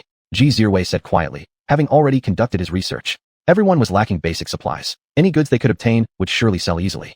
Chapter 88. Xia Xiaofei, who wanted to cry but couldn't. Brother, right now, we can't come openly. That woman is watching. Don't think that his cheap uncle doesn't believe her now, but after living with his uncle for so long, the woman might have already emptied everything from his uncle. Who knows whose side that woman is on and whose heart is toward our uncle. I'm thinking we should keep an eye on the market first, then try to buy more shops or places where shops can be opened.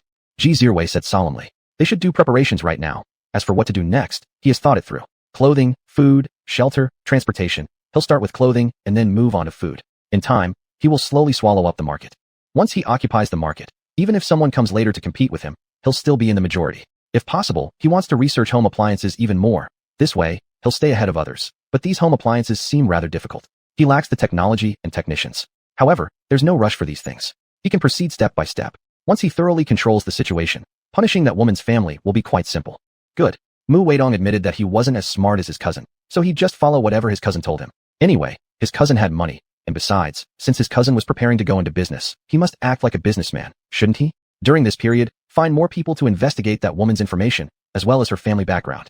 Ji Zirwei said firmly. Once they confirmed that this woman caused his mother's death, he would take her life. He's never been the kind of person who returns kindness for resentment. He believes in treating others how they treat him. As for those who want to profit at his expense, that all depends on whether he allows it. Alright, just as well, he also wanted to see what skills this woman's family possessed. After dinner in the afternoon, Lu Man once again made her way to County No. 1 High School, taking advantage of the fact that the school gates weren't closed yet. She returned to the dormitory building, though she didn't search for Xia Xiaofei. This issue would be better resolved at midnight. She needed to drive away the negative and ghostly energy here, and also send off the countless spirits trapped beneath the mass grave below. Alas, it was regrettable that so many people had died. Initially, these people were killed by savages. Thinking about those ancestors, Lu Man frowned. Although the lives of commoners in the world she lived in were good, her world also went through wars, much like this one. Thinking about the experiences of both worlds, she felt like causing trouble for those people. Knowing that she couldn't currently leave the country, she decided to let things be for now and deal with it later. If there was an opportunity in the future, she absolutely would go and cause trouble for those supernatural beings at the holy toilet. Master, Xia Xiaofei didn't expect to see Lu Man again, and especially not when it was almost dark. No matter what you hear tonight, don't go outside. When Lu Man saw Xia Xiaofei call her nervously, her face full of astonishment, she spoke softly, thinking that this child was still too young. If possible, she hoped that all the girls in the entire dormitory could leave and go to a safe place. But unfortunately, the person who could give such orders isn't present here, and that person doesn't even believe in ghosts anyway. So, she could only proceed secretly. Master, does that mean something is wrong in our dormitory? Xia Xiaofei was close to tears. All she wanted to do was go home. Back home where she wouldn't encounter such strange and eerie situations. Her courage used to be big, but now, she felt incredibly timid. She really didn't want to see any ghosts anymore. You should warn your classmates to remain quietly in their dorms, and the rest you don't need to worry about. They won't be able to escape. Lu Man humorously looked at Xia Xiaofei. Actually, these vengeful spirits are only irrational because of the accumulated evil energy over time. Once they are released, conducting a proper ceremony to guide them onward would suffice. Once their negative energy dissipates, they will regain rationality. Every time she witnessed such scenes, Lu Man felt heavy-hearted. Okay, master. Hearing Lu Man's reassurance, Xia Xiaofei sighed with relief. As long as they were safe, she wouldn't mind. Master, when will you take action? Xia Xiaofei wanted to know when Lu Man would start. At 12 midnight. Lu Man glanced at the sky and said, there are still a few hours left. It's not that I don't want to act now, but now isn't the right time. She needed to dismantle the Jin formation and the illusion formation here. Of course, the most important thing was to lift whatever was suppressing the souls of the 10,000 people buried in the pit here. Though she didn't know what method the other side used, it would probably be among those common ones. Then, Master, do you want to rest in our dormitory for a while? Xia Xiaofei asked tentatively. With the master around, she could feel more at ease. No need. It will be troublesome to come out at night. Lu Man shook her head and said that staying here would allow her to study how the other side set up the illusion and Jin formations. That would be enough. As for going to the dormitory, forget it. How would she get out later? Even if she had several ways to escape, it would still be troublesome. The weather wasn't cold at this time, so she could just stay outside. Then, Master, is there anything you need? Xia Xiaofei didn't know why Lu Man appeared again at this time, and even warned her not to go out no matter what sounds she heard tonight. She knew that something must be happening which she didn't know about. No. Lu Man shook her head. This child had a good character. Well, Master, I'll go upstairs first. Xia Xiaofei decided to tell her roommates and classmates as soon as she went back not to go out tonight. She wasn't too worried because she carried an amulet, but she worried that her classmates might encounter danger or something terrifying. Go ahead, be careful. Lu Man saw the little girl's concern. She reassured her that everything was fine. Xia Xiaofei relaxed when she saw Lu Man's calm demeanor. As long as the master was here, their safety would absolutely be assured. After Xia Xiaofei left, Lu Man found an inconspicuous place to sit down and rest. There was nothing she could do but recover some energy since tonight. A tough battle awaited her. Chapter 89, finished. Time's up. After Lu Man rested well, she looked up at the sky. When she saw the moon already hanging high in the middle of the sky, she murmured a phrase softly, got up from the ground, and patted off the non-existent dust on her clothes before walking under the big Y tree where the Jin array and Con array were located. Today, you cease to exist. Lu Man patted this old Hua tree and said quietly, to be honest, if this tree hadn't been tampered with, there would have been no need to get rid of it. But as it stands now, we cannot keep it here. If we do, it won't be good for the children. Furthermore, this old Hua tree had absorbed Yin energy for so many years. Leaving it here could also create issues down the line. Thus, Lu Man took out a talisman and threw it onto the old Hua tree. Instantly, that piece of paper started burning by itself, and the old Hua tree turned into ashes. As a result, both the Wan array and Jin array using the old Hua tree as the focal point vanished. The array pinning down the vengeful spirits was also gone. In the blink of an eye, hordes of vengeful spirits emerged. Lu Man looked at men, women, elders, and youths, some of whom were missing limbs while others had their stomachs ripped open. She frowned when seeing these spirits' appearances. She took out items required for conducting rites and began guiding these souls one by one. Unfortunately, if they weren't properly guided, they might eventually turn into irrational, malevolent ghosts. She hadn't expected that things here didn't align with what she originally thought. Even though something had been suppressing them, their condition should not have been like this. The malevolence on their souls was almost tangible, leading Lu Man to realize that it wasn't merely something that restrained them. It was deliberate manipulation drawing the surrounding malevolent and Yin energy toward this location. As a result, the spirits deteriorated to their current state. Of course, these spirits were far from compliant. Fortunately, Lu Man had foreseen the situation and prepared beforehand by setting up arrays. Otherwise, these spirits would have scattered long ago. Relying on herself alone to catch all the spirits would have been impossible. Because of her preparation, as those spirits wildly clawed to escape or tried to attack her, they were all blocked by her prearranged setups. Precisely due to this, Lu Man managed to continue with their rites until finally all the spirits were dealt with. Afterward, Lu Man gazed at the ghosts. You can now reincarnate. Lu Man stated calmly, truthfully wishing to confront and eliminate the war criminals responsible back in the foreign land. However, given her current constraints, passing time wouldn't make her more capable to act directly.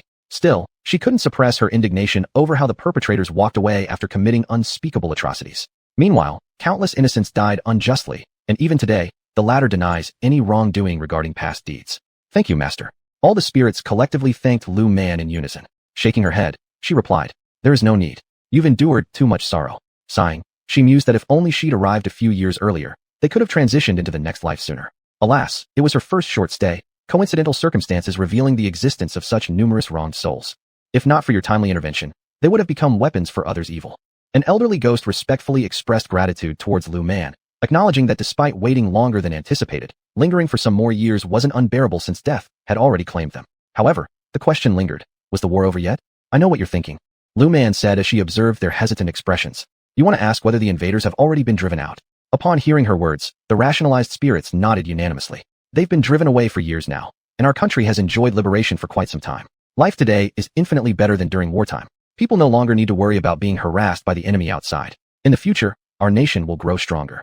Recalling her previous life, especially entering the millennium, the rapid development of her nation became remarkable, transforming it into one of the world's strongest powers. By that era, many previously advanced nations found themselves nearly on par with their own nation's strength. At that point, regardless of where her compatriots ventured globally, they never feared adversity, because behind them stood the power of the motherland. She would always remember a phrase said by a soldier from the later generations. That soldier had said, "Perhaps the Huaxiao passport can't take you to any place in the world, but with Huaxiao's passport, it can bring you home from anywhere in the world." She also remembered when she heard those words, her heart swelled with excitement. That's good, that's good. Upon knowing those beasts had been driven away, they could finally rest assured.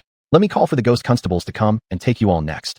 Lu Man saw the look of relief on everyone's face and sighed in relief. She was worried that these individuals might harbor deep-rooted grievances and refuse to reincarnate. Thank you, Master. The ghosts thanked Lu Man once more, and she took out a talisman, summoning the ghost constable.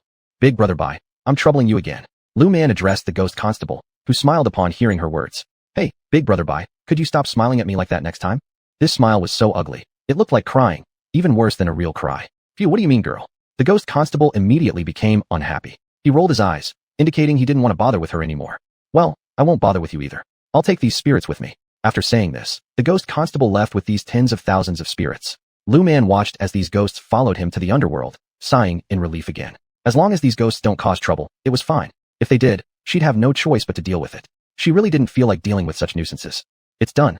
After all the ghosts were taken away, Lu Man patted the imaginary dust off her hands, stood up, and pulled out another paper talisman, tossing it into the air casually. The talisman burned once again, causing the evil chi and yin energy around here to vanish instantly. I'm going home. Lu Man decided to go back to the hostel to rest. She wasn't made of iron after all. She was still human, and humans need rest. Chapter 90. Lu Yuanjia's concerns. Xiaoman, is that matter settled? As soon as Lu Man returned home, she heard Lu Jianya's inquiry. When Lu Man saw her father's worried expression, she nodded. It's all settled. There will be no problems from the county high school. Lu Man was now curious to know if the person who helped out would trace the disappearance of the female ghost, and also the disappearance of the ghosts in the mass grave, which had provided malevolent energy to the female ghost back to her. However, if the other party really did trace it back here, then she wouldn't hold back anymore. If they didn't, then she'd slowly look into it herself and find out. She believed the other side would come knocking sooner or later. As for why she thought so, they were probably in the same county, and it looked like the other side might be an evil celestial master who doesn't hesitate to do bad things. It was just a matter of time before the car came. Otherwise, the other side might not even know how far their actions could go. Are you alright? Lu Jianya scrutinized his daughter and found no injuries, but he was still worried because she was young. If something dangerous happened, they couldn't help much. I'm fine, Lu Man said again. She really was fine because the one responsible wasn't around right now. Now she wondered who this person could be. Xiaoman, was it you who made Zhou de Bao and Li Erdu have nightmares at night? Lu Jianya curiously asked. With his current injury, he couldn't work, so staying home alone left him bored despite being able to take care of himself well. Yes. Lu Man smiled and nodded. Lu Jianya also nodded, understanding. Oh, by the way, how long will those two endure nightmares? Lu Jianya curiously asked. He wasn't sure how unbearable the nightmares might have been for them, but he knew how painful his injury was. Worrying about potential after-effects on his arm, he chose not to burden Lu Man with his concerns until his wounds healed better. 7 days perhaps? Lu Man pondered and answered, believing they deserved this lesson. They wouldn't know pain without it. Will anything go wrong?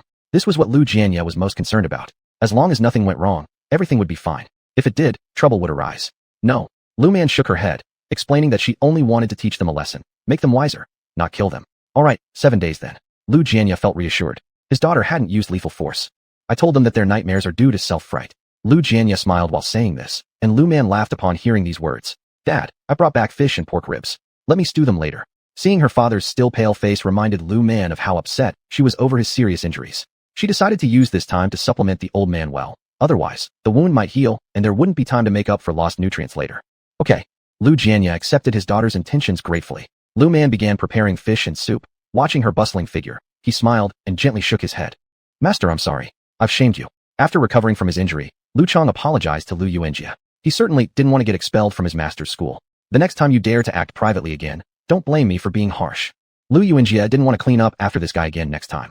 This time the girl didn't come, but he sensed it won't last too long. Master, it won't happen again. He didn't dare anymore, recalling his master's facial expression upon learning what he had done. You just hope the thing about you being struck by lightning doesn't leak out. If it did, hiding this event would become impossible. Master, probably no one paid attention to me. Lu Chong remembered how rarely he went to work and how seldom he stepped outside. This incident, he believed, would not be disclosed. Well, if there's no problem with you, then go back and cultivate. Lu Yuanjia gave Lu Chong an annoyed glance. This disciple, hopefully, learned a lesson this time. Alright, master. Alas, he wondered when he could graduate under the guidance of his master.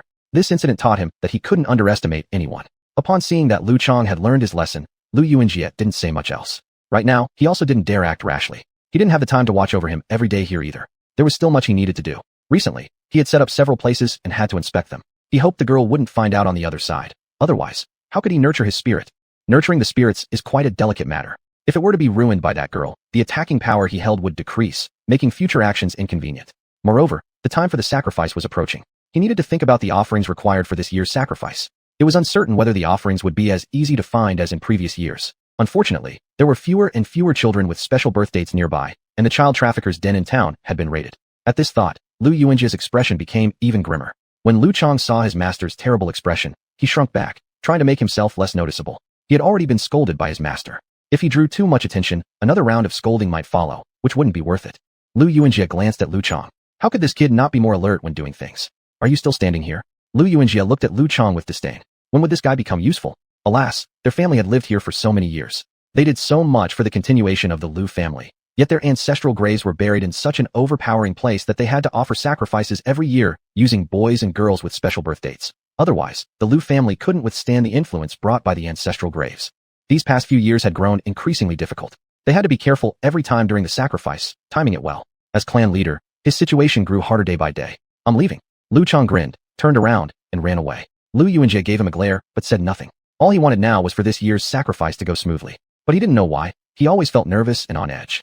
It seemed to foreshadow that this year's sacrifice wouldn't go well. No, the girl couldn't stay in the village during the sacrifice. They must figure out a way to send her away for a while. Chapter 91. I'm pregnant. Hey, have you heard? Someone in Chen's village got struck by lightning.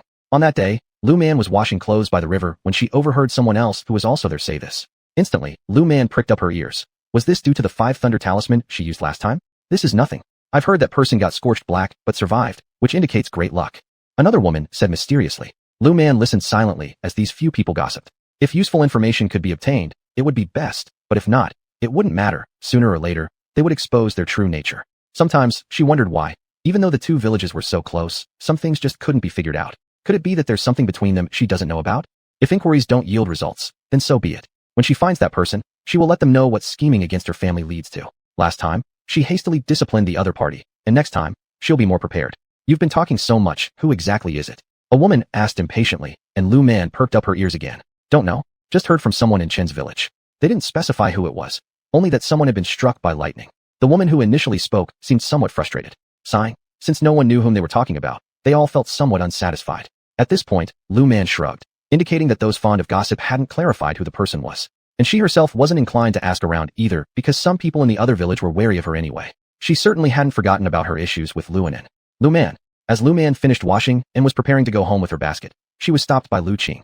Looking at Lu Qing's fluctuating expression, Lu Man frowned. What was this troublemaker doing here again? Every time she saw her, her mood plummeted, yet Lu Qing acted so self-assuredly. It was almost unbelievable how foolish she seemed. Is there something? Lu Man rolled her eyes directly. She didn't want to see Lu Qing at all. In fact, she wished Lu Qing would get married quickly so she'd stop seeking her out for unnecessary trouble. Lu Qing bit her lips, remembering the reason she came to find Lu Man. If there's something, say it. If not, move aside. This nakedly disdainful attitude changed Lu Qing's demeanor immediately. What do you mean, Lu Man? Lu Qing glared at Lu Man indignantly. How dare this girl look down on her? During the past days, she was confined in her house by her parents, and she didn't create any problems for Lu Man. How dare Lu Man now despise her? Who gave her the nerve? Lu Qing, haven't you noticed?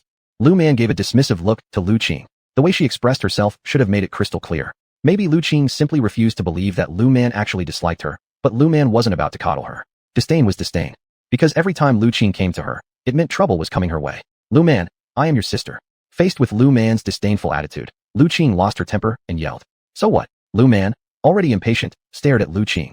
Wasn't this straightforward? Come and talk business. What use did flaunting familial superiority have? She wasn't like the original owner, a slow-witted young girl. She was an average person. I want to ask for your help. Hearing Lu Man's words, Lu Qing stuttered slightly before saying so. Now only Lu Man could help her. To seek help, one must adopt an appropriate attitude. Lu Man remarked disdainfully. When asking for help, how could one look down on others through one's nose? Was Lu Qing stupid? Or did she assume that as long as she said she needed help, Lu Man would have to oblige? Where did this confidence come from? You? Upon hearing Lu Man's comment, Lu Qing flared up again, but looking into Lu Man's icy gaze, she suddenly lost her retort. What's wrong with me? Say what you need to say. I'm busy too. Once more, Lu Man voiced her disdain. Couldn't Lu Qing just state her needs plainly? Was she planning to make Lu Man suggest helping first, and then put on an act like, if you hadn't asked me, I wouldn't help? Were Lu Qing's thoughts too strange? Was she the type of person who kept quiet after being taken advantage of? Lu Qing truly behaved unreasonably. Are you going to say it or not? If not, I'm leaving. Lu Man looked at Lu Qing with impatience. She was still holding the wooden basin of laundry, and while she had greater strength, she wasn't immune to fatigue, especially as it was nearly noon and she still had to cook when she returned home. There was no leisure to waste time chatting idly with Lu Qing. Can we find somewhere to talk? Lu Qing bit her lips. She was actually not satisfied with Lu Man's attitude. However, other than asking for Lu Man's help, there was no one else she could turn to. If Ran Lixio were to find out about her affairs, then not only would marrying into the city be a distant dream, even marrying a peasant might leave her scorned. You go ahead. Lu Man had no idea what Lu Qing wanted to say. She didn't bother looking at Lu Qing's face anymore. Either way, Lu Qing always came up with one issue or another. As for the last time when Lu Qing dragged her into trouble, she hadn't brought it up with Lu Qing's parents yet. It couldn't be helped since their father had encountered some accidents, right? And Lu Qing, whether she told her family or not, she certainly hadn't left the house for a while. Lu Qing led the way forward. After walking a distance and reaching an isolated place, speak. Lu Man glanced at the sky. It wasn't early anymore. She had little time to waste on Lu Qing. I'm pregnant. Lu Qing's words hit Lu Man like a bomb. Her eyes widened. You're pregnant? Why are you telling me? After saying this, Lu Man turned around with the basin, ready to leave. Was this person brain damaged? If she was pregnant, why not find her parents or the man responsible? Why tell her? Lu Man, don't go. Lu Qing grabbed Lu Man's arm as she tried to leave. What was she supposed to do if Lu Man left? Finding Lu Man was the only solution she could think of now. Why should I stay? Would she play the role of the baby's dad? Or perhaps act as the mom? Neither option interested her. Lu Qing truly had some nerve. Just recently, Lu Man noticed from her face that her eyes sparkled with spring. Now, she outright claimed to be pregnant. Pregnancy outside of marriage was disgraceful, and even in the future, being unmarried but pregnant was frowned upon. She absolutely did not want to get involved in such a messy situation. I didn't hear anything you said today, and your issues won't concern me. Lu Man yanked her arm back from Lu Qing's grip and coldly stated, this kind of situation, mishandled, could make someone appear guilty on all sides. How was Lu Qing's pregnancy related to her? Chapter 92, Giving Face. Lu Man, are you really that heartless? Lu Qing saw Lu Man about to leave and hurriedly chased after him again, grabbing his arm. Her attitude was very clear. The matter at hand today is something you have to deal with whether you like it or not. Lu Qing, are you someone who's given face but still shows no respect? This kind of situation, where one gets all muddy and smelly without catching any fish, is something Lu Man would do. No matter what choice Lu Qing makes, it's her own business or perhaps her family's business, and has nothing to do with her. Lu Man, how can you be so heartless? Lu Qing yelled angrily at Lu Man. In response, Lu Man rolled her eyes. What about me? Didn't she realize when being intimate with a man, they didn't even think about contraception? If she didn't use contraception and ended up pregnant, then why not go directly to the man who made her pregnant? If you're pregnant, go find the man who made you pregnant. Lu Man spoke bluntly, which caused Lu Qing's expression to change. Lu Man didn't know what Lu Qing was thinking. You're pregnant. Don't go to anyone else if not the man who made you pregnant. Why come to me? It's not as if I got you pregnant. Lu Man's words could be said to give no face to Lu Qing whatsoever. Hearing this, Lu Qing became even angrier, stamping her foot in frustration. The baby belongs to Song Zifan. Closing her eyes, Lu Qing shouted out loud, although she still had some sanity left and instinctively lowered her voice despite yelling. Lu Man rolled her eyes once again. Is that my problem? Regardless of whose child it is, it had nothing to do with her. Lu Qing, I'll repeat what I've said before. Your pregnancy has nothing to do with me. Having said that, Lu Man pulled her arm from Lu Qing's embrace. If you dare bother me again, go straight to your parents. These intimidating words made Lu Qing hesitant to continue pestering Lu Man. However, Lu Qing still wasn't satisfied. Lu Man, how can you be so cold-hearted? Despite being unwilling to let go, Lu Qing persisted on following Lu Man, who stayed silent and quickened her pace home. She had already decided that no matter what Lu Qing said, this matter was something she wouldn't meddle with. Do you have any talismans that can cause an abortion? Desperate, Lu Qing quietly asked Lu Man, who kept silent and increased her speed.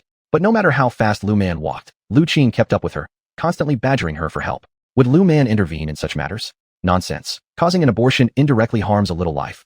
Would she do anything detrimental to her merits and virtues? No kidding. Absolutely impossible. She wouldn't assist with such a thing. Not to mention, she didn't have such talismans, and even if she did, she wouldn't give them to Lu Qing. Giving them to Lu Qing, if nothing happened, Lu Qing wouldn't thank her. If there were complications, she would never be able to live peacefully. This hassle, she certainly doesn't want to get involved. Seeing that no matter what she said, Lu Man remained silent, Lu Qing grew even angrier. But when she thought about it, Lu Man was currently the only person she could turn to for help. No matter how dissatisfied she felt inside, she had to suppress it, or else she wouldn't be able to find anyone to help her. Thus, she began a new round of pleading for help. The more she spoke, the more she felt sorry for herself. Lu Man merely listened half-heartedly, pretending she hadn't heard anything. Lu Qing should have considered these consequences when she mixed around with men. Maybe she'd end up in trouble like this. As for her, she would never be so foolish. But if she genuinely fancied someone and wanted to have a child without marriage, she wouldn't mind having one for fun. However, this fleeting thought disappeared quickly. She wasn't ready to bear the responsibility of motherhood. In this way, Lu Man was dragged by Lu Qing along the way, listening to her complaints about how pitiful she was and imploring for her assistance. I'm home. Looking at the entrance ahead, Lu Man spoke coldly. The implication was clear. Stop talking, I'm home. No matter how eloquent you are, I won't help you. Are you really that heartless? Lu Qing's tone carried a hint of displeasure. Even though she had lowered herself significantly, Lu Man showed absolutely no respect for her. It's not that I'm heartless, it's simply that I won't help you. Lu Man responded indifferently. She didn't care whether Lu Qing resented her or sought revenge on her. She had already decided that she wouldn't meddle in this matter, be it helping her with the abortion or whatever. You can hate me or seek vengeance on me in the future, but I won't interfere in this. After finishing her words, Lu Man went home with the laundry basin. Upon returning, she stood in the courtyard to hang out the clothes to dry. Lu Qing stood at Lu Man's doorstep, watching Lu Man as she bustled about. The expression on Lu Qing's face gradually changed from anger and embarrassment to resentment. Lu Man had long noticed that something was off with the way Lu Qing was looking at her, but she chose to act like it didn't matter. There were already so many people who hated her. One more Lu Qing wouldn't make a difference. Nevertheless, she felt this matter needed to be mentioned to her parents so they could mentally prepare themselves, considering their eldest son still had no partner. At this thought, Lu Man frowned again. According to their family's circumstances, their eldest brother should have trouble finding a partner, shouldn't he? Their family only consisted of 2 siblings. Her father was the captain of the team, and their living conditions weren't bad. But why did their older brother still have no partner? What was the reason? With this question in mind, Lu Man decided to check on her brother that night. If there was an issue with her brother's marriage prospects, she would investigate. If everything was fine, and it was simply due to late fate, she wouldn't say anything else. Having resolved this, she ignored Lu Qing, who stood outside her house without leaving. Seeing that Lu Man truly paid her no attention, Lu Qing thought about entering the yard but hesitated. She didn't know what she could do after entering. So, she remained standing outside, while Lu Man returned inside to start cooking. Lu Qing just stood there. When she saw Lu Man busy in the kitchen, fetching vegetables from the garden and frying dishes, she noticed that Lu Man never spared her a glance during all her work. Xiao Qing, Chen Xiufang, and Lu Linhao came back holding hose. Seeing Lu Qing standing in front of their door, Chen Xiufang was puzzled as to why the girl hadn't come in. Second aunt. Upon seeing Chen Xiufang, Lu Qing stomped her foot in frustration. A look of regret flashed across her face. Now that she had encountered Chen Xiufang, if asked why she was standing there, how would she explain herself? Do you want to come in? Chen Xiufang glanced at Lu Qing's hesitant and regretful expression and smiled as she asked. No, second aunt, I need to go home. As soon as she said that, she turned and ran away. Watching Lu Qing flee, Lu Linhao raised an eyebrow in puzzlement. Chapter 93, Pulling at the Wound. Xiaoman, what did Lu Qing come for just now? Lu Linhao returned home, without even washing up, and went straight into the house to find Lu Man. He was worried that Lu Man might have been bullied. Lu Qing used to bully his younger sister quite a lot in the past. Back then, his younger sister didn't know how to resist. Now that she had learned, he still worried about her. I don't know. Lu Man shook her head. As long as she hadn't told her parents about Lu Qing's pregnancy, she wouldn't tell her brother either since it wouldn't be good for him to know. Xiaohao, go wash your face. Look at you, all covered in dirt. Chen Xiufang noticed her daughter didn't seem to want to tell her son why that girl Lu Qing had come, so she didn't press further. As long as her daughter hadn't been taken advantage of, that was all that mattered. Whether her daughter would share information about Lu Qing or not wasn't something she cared too much about. Anyway, Lu Qing wasn't her daughter. Thinking of Lu Qing, she started to worry, fearing the girl might do something disgraceful that could affect the marriage prospects of her 2 children. Thinking this over, she sighed. Mom, Lu Qing came today asking me for an abortion talisman. Seeing that Lu Linhao had gone to freshen up, Lu Man pulled Chen Xiufang aside to a corner and whispered quietly to her. Stunned, Chen Xiufang looked at Lu Man and lost her voice temporarily. How daring could that girl Lu Qing be? The purpose of the abortion talisman was unmistakable. It was for inducing a miscarriage. Miscarriage? So, the brat was pregnant? You didn't give it to her, right? Chen Xiufang tightly gripped her daughter's hand. They absolutely couldn't get involved in this matter. What if that girl got hurt somehow? What would happen to their family, Xiaoman? Mom, I don't even have such a thing, nor do I plan to create it. In fact, Lu Man did have a way to end the pregnancy without harming the mother, but she wouldn't do it. It would harm her karma. Besides, being a celestial master, she shouldn't be doing such things. However, she needed to be vigilant against anyone attempting evil using the unborn child. Particularly with cases like this, where the pregnancy has progressed several months before being terminated, such situations demand extra caution. Children like this usually lack basic discernment of right and wrong. Thinking about this made Lu Man feel headache-ridden. Why must she deal with all these problems? Why couldn't that girl Lu Qing simply use precautions if she intended to be intimate with a man? She should have thought through all this beforehand instead of trying damage control now. The baby is already inside her belly, and she gets to choose whether or not to keep it based on her whim. What kind of logic was that? Remember, no matter who asks, always say you neither have the talisman nor know how to draw it. Chen Xiufang grasped Lu Man's hand firmly and instructed her seriously.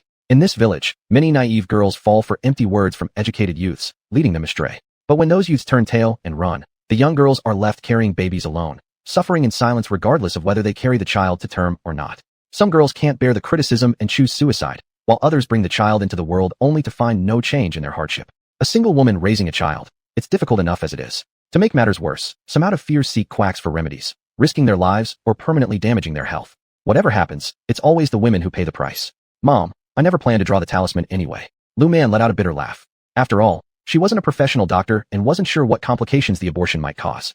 Since nothing was certain, there was no need to meddle in such affairs. Remember, Chen Xiufang reiterated her warning, then turned back into the room. She would discuss this matter with her husband because if it were revealed suddenly, they wouldn't have a chance to cover it up. That would undoubtedly impact the marriages of their 2 children. Seeing Chen Xiufang's anxious expression, Lu Man helplessly shook her head, thinking there was nothing more she needed to do herself. After all, her parents were handling it. Jianya. Chen Xiufang rushed into the room in panic, deliberately lowering her voice. Upon hearing her urgency, Lu Jianya furrowed his brows. At the same time, he also glanced toward Chen Xiufang, clearly inquiring. Jianya, that little wretch Lu Qing came to see our Xiaoman again. Thinking about why that brazen girl sought Xiaoman, Chen Xiufang felt an urge to slap her. Her own daughter was still a pure young maiden, yet that girl dared ask her for help. What exactly did she want? What did she do this time? Lu Jianya also felt somewhat annoyed upon hearing Chen Xiufang's words. That girl, it seemed she only came when she had no other choice. He was worried that the girl might do something reckless that would drag their own daughter into trouble. She's pregnant. Chen Xiufang's words fell like a thunderclap into Lu Jianya's ears. He poked his ears, somewhat doubting what he had just heard. Say that again? Lu Jianya coldly said, that girl is pregnant? Isn't she still unmarried? She's pregnant. Chen Xiufang rolled her eyes at Lu Jianya and said, what's so surprising about Lu Qing being pregnant? Did he forget the last time their daughter warned them? How could this happen? Lu Jianya still couldn't believe it, and Chen Xiufang directly shot him another glare. Given Lu Qing's nature, if she hadn't gotten herself into trouble, it wouldn't have been like her. Alright, stop being shocked by this. You better think about how to handle it. If this gets out, they can forget about the family's dignity, and if it affects the marriages of their 2 children, she would strangle that dead girl Lu Qing. What can we do, since I'm not her father? Lu Jianya was also seething with anger. He wanted to strangle that restless girl. This isn't even the worst part. The worst part is that that dead girl has the idea of getting an abortion from our Xiaoman. Chen Xiufang gritted her teeth and said, just thinking about that dead girl putting this idea on their daughter made her want to teach her a harsh lesson. She doesn't even know what that dead girl was thinking, not respecting herself, and then dragging their daughter into this mess. What? Upon hearing these words, Lu Jianya was so angry that he almost jumped off the Kong bed. If it weren't for the pain in his shoulder as he raised his arm, he would have hit the bed in anger. Sigh. Even so, the pain was unbearable. It seemed the wound had been pulled. You shouldn't be so upset. How's your wound? Chen Xiufang, looking at Lu Jianya clutching his wound, asked worriedly. If the wound reopened, it would cause much more suffering. As for Lu Qing, her life or death has nothing to do with them. If necessary, they could move. If that didn't work, they could find ways to move to the city to live.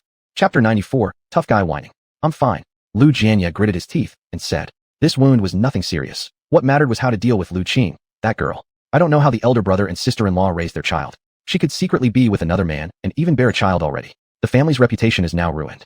Don't get angry. We still have your elder brother and sister-in-law. Chen Xiufang somewhat regretted her straightforward words. I'm fine. Lu Jianya paused and said, the matter concerning Lu Qing needed a prompt resolution. It would be best to find out who the father of that girl's child is. If it can't be solved properly, we might as well marry her off to a man who cannot afford a wife. We cannot let her interfere with our 2 children's marriage prospects. Do you think I don't know you? Chen Xiufang examined Lu Jianya's wound. When she saw that the wound wasn't bleeding anymore, she sighed in relief. As long as it doesn't seep blood, everything will be alright. How could that girl be so shameless? Lu Jianya exclaimed in anger. He wanted to go to his elder brother's house right away and beat that shameless girl. That's enough, don't be upset. This matter must be resolved quickly, or it will affect the marriages of our 2 children. Sigh. In the past, the eldest son's wedding plans were ruined due to Xiaoman. Now that Xiaoman has improved and proven herself capable, they've decided not to interfere too much in her personal life, hoping that once the elder son settles down, everything else will fall into place for them. After dinner, let's go to the elder brother's place together. Lu Jianya spoke seriously. No matter what happens to Lu Qing, he needs to tell her parents exactly what she has done. What they choose to do with her afterwards is none of his business. If things get out of hand, there will be no other choice but to move. Lu Jianya was reluctant to leave the place where he had grown up, but staying here might cause trouble in arranging proper marriages for their 2 children. Choosing a bride isn't too hard if the girl is good, but what about their daughter? Now that the Lus have such a precedent set by Lu Qing, how will others perceive their daughter? What if others start thinking that their daughter is also like Lu Qing? In that case, their daughter's future will be ruined. This cannot happen. He doesn't want Lu Qing to ruin their daughter's life. Relocating won't be easy. Chen Xiufang sighed. How would they survive after moving out? Should they beg? Or rely on their daughter forever to support the entire family? Their daughter supporting them was understandable, considering they raised her. But should their son depend on her as well when he needs to get married and start a family? If their daughter supports everyone, regardless of whether she has objections or not, Chen Xiufang wouldn't approve anyway. Parents, time for dinner. Lu Man felt it was high time for her mother to inform the old man about Lu Qing's situation. After yelling towards the room, whatever decision they made was not her concern anymore. Anyway, What happened to Lu Qing was her own choice and had nothing to do with Lu Man herself. Let's eat first. Chen Xiufang helped Lu Jianya off the bed and came to the kitchen. After washing their hands, both sat at the table. Parents, let's eat. Lu Man noticed some subtle uneasiness in her parents' expressions, worrying it would affect their mood and appetite. Lu Linhao didn't know what his parents had been discussing in the room, but seeing the plentiful food on the table, he beamed with joy. There was eggplant stew, cold cucumber salad, green bean stir-fried, and mixed buns with flour and rice. He was extremely satisfied with today's dinner. Of course, Lu Man had specially prepared spare rib soup for Lu Jianya. These ribs were bought beforehand and salted by her. Unfortunately, without refrigerators in every household these days, any meat had to be eaten all at once. Otherwise, it would spoil. Looks like tomorrow he'd have to head back to town to buy more meat again. Luckily, they could still procure meat from the black market. Otherwise, she feared her old man would suffer due to lack of nutrients. There's no need to make special soup just for me. When Lu Jianya saw the spare rib soup, he sighed sympathetically. Eating meat every day costs so much. From the pained expression in Lu Jianya's eyes, Lu Man understood exactly what the old man meant. Father, your health is far more important than money. Lu Man laughed as she spoke and handed a steamed white flour bun to Lu Jianya. Nowadays, the white flour is different from the pure white kind from later times. It contains bran and lacks any whitening agents, so the bread turns slightly yellow or brownish. I'm feeling much better, and we don't need to eat so well from now on, Lu Jianya said in a low voice. Although his daughter still acted independently, he really didn't want her to keep spending money. They had no idea how much more they'd have to spend in the future. Maybe they would even ask their daughter to pay for a house so they could move to the county town. Otherwise, with all that Lu Qing has done becoming known, they wouldn't be able to show their faces in public ever again. Dad, your daughter is not short of money. Lu Man reiterated once again. This old man must have thought of something again, thus beginning to worry about money. Although Lu Man knew that this was how all elders behaved at the time, they were reluctant to spend money or enjoy good food and kept saving it. But money came with you neither when you were born nor when you die. So why keep it all? She can make money as long as she spends it, and she isn't worried about running out of it. Even if you're not short of money, we shouldn't spend like this. Lu Jianya replied seriously. They both have hands and feet. Depending on their daughter to support them all the time wouldn't demonstrate any real ability. This just wouldn't do. Fine. Lu Man decided to agree first and think about it later. And so, the family finished lunch. As soon as they finished eating, Chen Xiufang helped Lu Jianya go outside. Lu Linhao wanted to follow but was scolded and sent back inside. Seeing this situation, Lu Man knew where the old couple had gone off to. She could guess, though she couldn't say it aloud. Little sister, where did mom and dad go? After their parents left, Lu Linhao approached Lu Man, flashing her an ingratiating smile. How should I know? Lu Man rolled her eyes and responded. Upon hearing this, Lu Linhao promptly rolled his eyes too. Wasn't his little sister treating him like an idiot? Didn't he see that when mom returned home earlier, she was pulled aside by little sister for a private conversation? He tried to ask, but never found the right moment. Now, after finishing lunch, their parents immediately went out, saying it was for nothing. He would believe that when pigs fly. Little sister? Lu Linhao gave another ingratiating smile toward Lu Man. Come on, just tell me. Lu Linhao's rugged, masculine pout gave Lu Man goosebumps.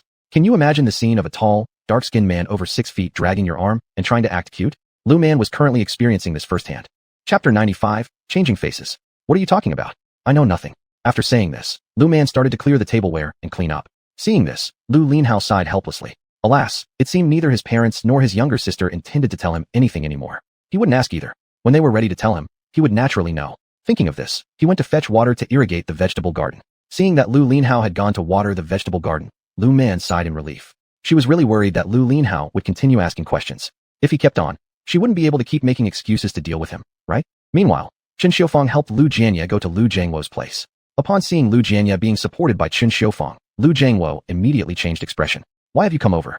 If there's something, Xiao Hao could have called me. As he spoke, Lu Jiangwo carefully helped Lu Jianya sit down on the Kong bed before he relaxed. Big brother, today I came because I need your help. Lu Jianya glanced around the room and saw everyone from Big Brother's family was present. Lu Zhaodi was also there, as was Lu Qing. When he looked at Lu Qing, his gaze lingered on her for a moment. Lu Qing didn't know why, but she always had an uneasy feeling. Why did you come when you haven't fully recovered yet? When Lu Jianya got injured, Lu Jiangwo wasn't home. By the time he knew, the wound was just left for medication change. Still, he visited Lu Jianya after carrying some items over. Now, just a few days later, Lu Jianya had come to his house. What major issue made him so hurried? Big brother, big sister-in-law, you know my temper. Seeing Big Brother's bewildered expression, Lu Jianya gave Lu Qing a blank look. That one glance again made Lu Qing retreat several steps out of fear. Just say it. Seeing Lu Jianya's grimace, Lu Jiangwo also frowned slightly. After all, the last time Lu Jianya showed such a look was after their parents' unexpected passing. This time, Lu Jianya showed this same look again, and Lu Jiangwo's expression became serious too. Lu Qing, don't you have anything to say? Before speaking himself, Lu Jianya instead turned his gaze toward Lu Qing, who had been trying hard to minimize her presence. Seeing Lu Jianya directing his attention towards Lu Qing, Lu Jiangwo frowned deeply. For this only daughter, while he couldn't exactly say that he spoiled her, he still loved this child dearly. After all, he didn't have many children, just 3. 2 sons, still young, now both attending school. His only daughter, who didn't do well academically, didn't even pass junior high. But for some reason, this girl was always dreaming of marrying into the city. Is it so easy to marry a city dweller? Throughout history, marriage has always followed the principle of equal social status. Without that, what kind of good life could come after marrying into a different class? Yet these 2 women, mother and daughter, seemed possessed, always muttering about getting married into the city. In the end, he simply stopped caring. SEC. Second uncle. What do you mean? I don't understand at all. Lu Qing carefully argued back, thinking inwardly. Lu Man, you little scumbag, you actually sold me out. Despite appearing careful on the surface, in her heart, she had been cursing Lu Man nonstop. If Lu Man had been here, Lu Qing might have already scratched her face. Lu Qing, instead of tying a rope and taking care of yourself due to doing disgraceful things, you're pretending to be dumb here? Lu Jianya chuckled in exasperation upon hearing Lu Qing's words. Second uncle, what shameful thing did I do? Lu Qing pretended to be angry and glared at Lu Jianya, which made Lu Jianya see through her facade. You're messing around with men without keeping a shred of shame. Don't make the entire Lu family disgrace themselves because of you. These words hit Lu Qing like a thunderclap, jolting her awake. Second son, is what you said true? Lu Jiangwo gritted his teeth, gripping his fists tightly. It seemed like he was about to strangle Lu Qing the moment Lu Jianya confirmed the truth. Big brother, if it weren't real, I wouldn't have come despite not fully recovering. Lu Jianya sighed bitterly and replied, knowing full well that it wasn't wise to let these things spread from his mouth, but failing to clarify it with his big brother might affect the marriages of his own 2 children. How dare you be shameless? With a slap, a handprint landed on Lu Qing's face. Not satisfied, Lu Jiangwo delivered a kick. Holding her stomach, Lu Qing crouched on the ground as tears streamed down her face. Even Lu Jianya was surprised at Lu Jiangwo's actions. He didn't react fast enough before Lu Jiangwo had already started hitting her. Big brother. Chen Xiaofeng realized what happened and immediately pulled Lu Jiangwo back from attacking again. At the moment, our top priority is figuring out how to handle little Qing's situation, not beating her up. Lu Jianya retorted irritably. He had asked him to figure out a way to solve the problem, not resort to violence. Stop pretending to be good here. Lu Qing glared at Lu Jianya with venomous eyes. It was all his fault. If not for him, how would she have ended up getting beaten? Slap. Lu Zhaodi also slapped Lu Qing. She had been planning to marry this girl off in the city so she could support her 2 younger brothers. How dare this girl cause such trouble for her? Shut up. After shouting, Lu Zhaodi put on a flattering smile toward Lu Jianya. Little uncle, the child is ignorant. At this time, this girl still dared to blame others. Didn't she realize that once people found out about her affair, they'd never be able to hold their heads high again when stepping outside the door? Big brother and sister-in-law, you decide how to handle this. As for us, we won't intervene. We've just informed you about this matter. Lu Jianya spoke solemnly. He would not help them deal with this matter. Regardless of how they punished Lu Qing, he wouldn't say anything. Let's go. Seeing Lu Jiangwo seemed like he wanted to say more, Lu Jianya directly said to Chen Xiaofeng. They had merely told Lu Jiangwo about Lu Qing being pregnant, and already she hated them so much. If they interfered further, who knows what crazy things Lu Qing might do. Sigh, this girl, who used to appear so smart, why did she stumble so badly over this issue? Alright, Chen Xiaofeng didn't want to meddle either. Hearing Lu Jianya's suggestion to leave, she helped Lu Jianya walk away. Lu Jiangwo reached out as if wanting to stop Lu Jianya, but seeing that neither of them seemed willing to lend a hand, he dropped his hand helplessly. Well then, whose is the brat in your belly? After Lu Jianya left, Lu Jiangwo cast a grim look at Lu Qing. Upon catching her father's gloomy gaze, Lu Qing was startled. She had never seen her dad wear such an expression before. In their family, her mom usually made the decisions. But today, it was her dad stepping forward. A sense of unease welled up in Lu Qing's heart.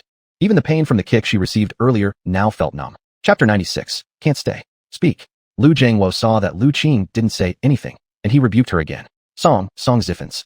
Lu Qing stuttered. In fact, she herself was not sure. When she was with Song Zifen, she also had been with a worker from the textile factory in town a couple of times, but that person looked down on her for not being a virgin anymore, so after 2 interactions, he stopped acknowledging her. Say it again. Lu Jiangwo squeezed out this sentence through his teeth, referring to the captured Song Zifen. Song Jiqing? Song Jiziu, Song Zifen. Lu Qing closed her eyes and said, anyway Song Zifen was inside, and that man probably wouldn't admit it. This child can only be Song Zifen's. Lu Qing, why don't you just find a rope to hang yourself? Lu Jiangwo angrily pointed at Lu Qing and said, just thinking about how their family would have to bow their heads whenever they go out made him wish he had strangled her as soon as she was born. Who would have known she'd be such a curse? Dad, Lu Qing couldn't believe what she was seeing in Lu Jiangwo's eyes. I'm not your father. Lu Jiangwo glared at Lu Qing. For this daughter, he truly didn't know what to say. You tell me, how could you be so stupid? Lu Jiangwo continued cursing. How should they deal with this situation? This child cannot stay. Lu Zhaodi saw how angry Lu Jiangwo was, and gritted her teeth as she spoke. This bastard cannot stay. Mom, I didn't intend to keep him. Lu Qing weakly said. She went to Lu Man so that Lu Man could help her get rid of this child. I went to that little hussy Lu Man so she could help me. I didn't expect her shameless self to actually report us. Lu Qing clenched her teeth and said, she hated Lu Man's whole family now. Shut up. Lu Jiangwo's eyes were bloodshot when he heard Lu Qing's words. Lu Qing, after doing such shameless deeds, you don't even let others speak about them? When Lu Jiangwo thought that Lu Qing didn't even call Uncle Tu anymore, but directly addressed second brother by name, Lu Jianya, he wanted to slap her across the face. Though he was upset with second brother's family for not helping, the root of the problem is Lu Qing's shameful behavior. Lu Qing wanted to explain, but when she saw Lu Jiangwo's cold gaze, she couldn't say a word. Lu Zhaodi, you go to town and try to get some medicine. Lu Jiangwo, noticing neither Lu Zhaodi nor Lu Qing saying anything, decided after some thought that there was absolutely no way to obtain medicine in the village. It could only be done in the town. Don't be stingy with spending money. Even though Lu Jiangwo wanted to strangle Lu Qing, he did not want anything to happen to her. Lu Qing, hearing Lu Jiangwo's words, felt slightly less hatred towards him. She knew that deep down, her father still cared about her. At least he hadn't throttled her yet. Her mother even went to fetch the medicine for her and explicitly mentioned not to be stingy with money. All right. Lu Zhaodi didn't eat any dinner, took the money, and headed straight for the town. As for Lu Qing, she nervously tidied up and started preparing dinner. Parents, you're back? Lu Man rushed forward when she saw Lu Jianya and the others return, supporting Lu Jianya. Seeing Lu Man like this, Lu Jianya involuntarily smiled. I can walk by myself. Lu Jianya increasingly liked Lu Man these days. This child used to evoke pity, now brings forth heartache. She was too sensible. Especially when compared with Lu Qing, his daughter was unmatched within 10 miles or more of the area. Father, if you have nothing to do recently, rest at home. Rest a few more days. Either way, someone will pay for the work days you missed. Lu Man grinned while speaking to Lu Jianya, taking advantage of the situation to take some extra time off. She had already planned everything. In the coming period, she wanted to give Grandpa more supplements, and incidentally, also supplement mother and elder brother, as their bodies needed it too. If not for father's injury, she wouldn't have found any excuse. Now, this timing suited perfectly. Lu Jianya did not refute his daughter's words. However, he also decided that as soon as his body permitted, he would go to work. Thus, the family continued to chat merrily. When it came time to go to work, Qin Xiufeng and Lu Linhao continued working, while Lu Man stayed home to look after Lu Jianya, and Lu Jianya continued reading books, quotations, and newspapers at home. The atmosphere at Lu Jianya's home was peaceful and harmonious, whereas Lin Jiangwo's house became tense. After arriving at the health clinic in town, Lu Zhaodi asked the doctor to prescribe some medicine and quickly returned home. She had taken leave this afternoon, while Lu Jiangwo had gone to work. Mom, Lu Qing looked at the bowl of medicine in Lu Zhaodi's hand and hesitated to retreat. She touched her belly, and Lu Zhaodi noticed, causing her expression to harden. If you dare to say you're going to keep this bastard, then you'd better be ready for your father to strangle you. Lu Zhaodi's words brought Lu Qing back to her senses. Thinking of Lu Jiangwo's bad temper and his readiness to resort to violence, Lu Qing picked up the bowl of medicine and tipped it towards her mouth. In one motion, she drank all the contents of the bowl. Immediately, Lu Qing frowned in reaction to the bitterness of the medicine. She set down the bowl, picked up the teapot on the table, and drank a cup of water to wash away the bitter taste in her mouth. I've finished. Lu Qing lowered her eyelids as she said this to Lu Zhaodi. Seeing that Lu Qing had taken all the medicine, Lu Zhaodi turned around and left. Lu Qing gently touched her belly and silently apologized to the child inside. She didn't know why she suddenly couldn't bear to part with this child inside her. Even though she hadn't planned to keep the child after discovering her pregnancy, now that she was about to abort the child herself, she found she couldn't let go. Next life, don't reincarnate into my womb again. After saying this, tears streamed down from Lu Qing's eyes. She wiped the tears from the corners of her eyes, then closed them, waiting quietly for the child inside her body to leave. Not knowing how much time had passed, she felt pain. She took some paper and went to the bathroom. When she saw the blood flowing, she knew this was the sign of the child leaving her body.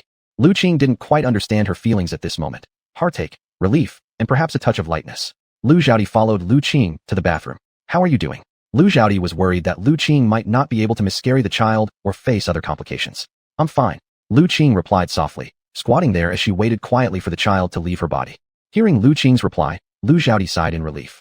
If everything was fine, she could put her worries to rest. Her greatest fear was that something would go wrong. If you feel unwell or keep bleeding, call me, okay? Lu Zhaodi reiterated her instructions, making sure Lu Qing understood. Lu Qing nodded slightly. Chapter 97. I can help you get revenge. It's over. After Lu Qing felt that she wasn't bleeding anymore, she left the restroom and said to Lu Zhaodi who was waiting for her. Seeing Lu Qing's calm demeanor, Lu Zhaodi somehow had an uneasy feeling, but he couldn't figure out anything odd. Are you alright? Lu Zhaodi asked anxiously, and after hearing this, Lu Qing looked at him and smiled slightly at the corner of her lips. I'm fine. Haha, the child was already gone. It was also her decision not to keep this child, so even if there was something wrong with her, what could she do? Anyway, the child was now gone. Saying she was fine, but in her heart, she still held some resentment towards Lu Man. If Lu Man hadn't told her parents wouldn't have found out about her pregnancy so quickly. Lu Man, you just wait. Lu Qing silently vowed in her heart. When she got a chance in the future, she would surely teach Lu Man a lesson. Unbeknownst to Lu Man, she had been on Lu Qing's mind again. Actually, even if Lu Man knew, she wouldn't care because anyway, debts piled up, and worry was no longer an option. You little fool, be more careful from now on. Lu Zhaodi, seeing that Lu Qing was okay, poked her forehead hard, and scolded her somewhat angrily. Fortunately, this incident was discovered early. Otherwise, when her belly grew big, they'd find out, and their family's reputation would be ruined. I know. Lu Qing replied impatiently and turned back toward the house. Seeing Lu Qing like this, Lu Xiaodai finally gritted her teeth and took 2 eggs out of a jar. She also took some brown sugar from the cabinet and made a red-brown sugar egg drink for Lu Qing. Even a small confinement period requires recuperation. Lu Qing returned to the room, lying down on the Kong bed. Tears flowed from the corners of her eyes as she touched her abdomen. While the child was inside her body, she felt nothing but trouble. However, now that the child had truly left her body, she felt even more reluctant to let go. Lu Xiaodai walked into the room and saw Lu Qing lying on the Kong crying. Don't cry. Crying during your confinement will harm your eyes. Lu Xiaodai sighed and said, able to guess part of Lu Qing's thoughts. Because of this partial understanding, she didn't wish for this child to stay, because if the child stayed, it would be a bastard, and regardless whether it's a daughter or son, it would constantly live under other people's criticism. Lu Qing said nothing. She just sat up, drank the egg and brown sugar water that Lu Xiaodai cooked for her, and then lay down again to rest. The event didn't stir up much trouble in the village. Everyone didn't even know how Lu Qing's pregnancy disappeared quietly. But coincidentally, Lu Yuanjia from Chun village learned about this matter. One day, he specially came from Chun village to Hongqi Brigade. Who are you? Lu Qing, currently very guarded against strangers, instinctively stepped back 2 steps when she saw herself being stopped by a middle-aged man. It doesn't matter who I am. What matters is, do you want revenge? Lu Yuanjia looked at Lu Qing. This girl clearly had no guile, and while he wasn't certain whether his actions would significantly hurt Lu Man, he knew one thing. That his actions would hinder Lu Man and make her too busy to notice his ancestral worship matters. Ancestral worship was a major event for their Lu family, and he didn't want Lu Man to disrupt the ceremony. Who are you? Lu Qing stepped back 2 steps again. Even if she wanted revenge, she wouldn't trust someone she has never met before. It doesn't matter who I am. Lu Yuanjia simply stared at Lu Qing. He believed that Lu Qing would choose his side. You want revenge, and I can help you get it. When Lu Yuanjia glanced at the tiny figure that always followed behind Lu Qing, he curved his lips and showed a playful smile. He was indeed curious. Curious whether Lu Man knew that the soul in Lu Qing's belly had already taken form. Moreover, the soul of that child hadn't left Lu Qing's side, perhaps due to the child's reluctance, or something else, but it seemed to have deep feelings for Lu Qing. Such souls were the best. Young children were completely clueless about right and wrong, making these ghosts the easiest to train and use. The only condition was whether you could control such ghosts. Refining such ghosts into mother-son ghosts was best, but if not properly controlled, they could cause trouble. Another type was like Lu Qing. Losing her baby around 3 months pregnant resulted in a ghost that was relatively easier to control. How can you help? Despite being cautious about Lu Yuanjia, Lu Qing still considered revenge upon hearing those words. The little ghost following you is your son. Lu Yuanjia smiled as he said this, though his smile was slightly stiff and playful. Although Lu Qing didn't have much experience, she could clearly sense that he didn't genuinely want to help her. He seemed to have other plans, yet she wanted to cooperate with him once. I understand. Lu Qing lowered her eyelids. She wanted to know what the man intended to do. As for what he said, she didn't fully trust him but believed a bit of it. Was there any sign of your child's blood or bones during your miscarriage? Seeing the wary look in Lu Qing's eyes, Lu Yuanjia asked in a low voice. No. Lu Qing answered without hesitation. At that time, she hadn't thought much about it, only believing the baby inside her was just an unformed child. She didn't give it more thought. I'll give you a method. Try communicating more with the child. When you eat, also place a set of chopsticks and bowls for him. Over time, your relationship will become tighter. Once you can see him, your bond will be even stronger. Then you can let him do things that you can't conveniently do yourself. After saying this, Lu Yuanjia turned around and left. As for things like spirit tablets, he never thought about giving them. After all, these tablets require special wood and inscriptions, something he had no interest in doing. Is it true? Lu Qing wasn't sure if what the man had said was real or fake, but she wanted to try it. She wanted revenge on Lu Man because in her mind, it was all Lu Man's fault. If not for Lu Man, her parents wouldn't have discovered her pregnancy so quickly, and the baby wouldn't have been lost so fast either. Mommy doesn't know you're by my side. Wait, Mommy will go and cook something good for you. After speaking, Lu Qing turned back home. Once at home, she stewed an egg for the invisible child, even though she didn't know if the child could eat it. It was the only thing she could find in her home. Chapter 98, A Bit of Regret. Lu Man suddenly remembered the female ghost she had sealed away that day and released her. Have you remembered anything? Lu Man asked coldly. The ghost's malevolent aura had been purified considerably, otherwise she wouldn't have released her. Master, I was wrong. The ghost admitted guilt immediately, but in her heart, she was planning when to escape. She would never stay by this person's side again. Being confined in the small dark room felt absolutely terrible. What did you do wrong? Lu Man watched the ghost amusingly. The ghost had become smarter. Her earlier arrogance had completely disappeared. It was unclear if the ghost truly realized her fault or was simply trying some new trickery. Regardless of the ghost's intentions, Lu Man would continue playing along with her. Until she found out the cause of the ghost's death, she wouldn't let her reincarnate. Master, I shouldn't have believed that, Master. The ghost stuttered while sneaking a look at Lu Man. When Lu Man saw this, she smirked.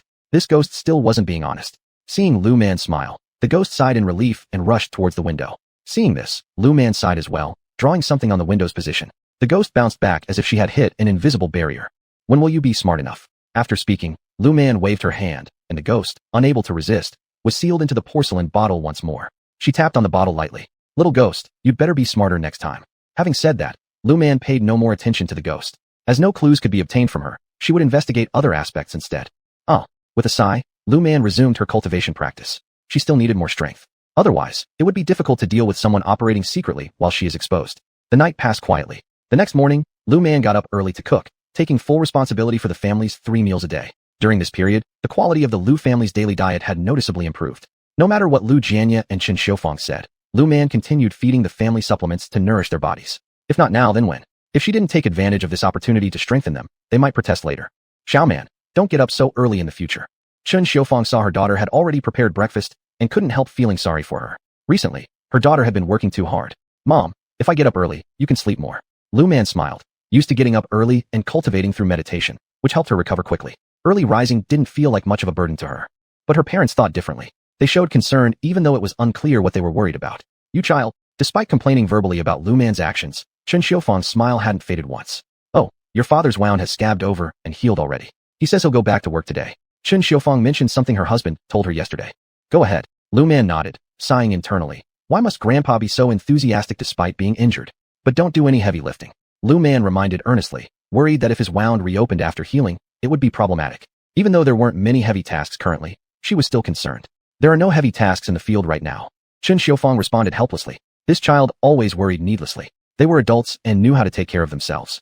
Still, it was unclear why this child behaved this way. Mom, Lu Man looked dissatisfied at Chen Xiufeng. If she didn't remind them, who knows what they might do when faced with strenuous tasks, especially since her father was likely to lead the charge. By the way, how are those 2 unlucky ones doing?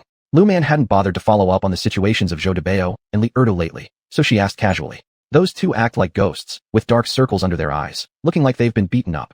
Recalling Zhou Debao and Li Erdu, Chen Xiufeng instinctively smirked. As the wife of the squad leader and also the assistant squad leader for women, some matters weren't within her purview to comment on. However, seeing the men responsible for hurting her husband suffer misfortune made her quite satisfied.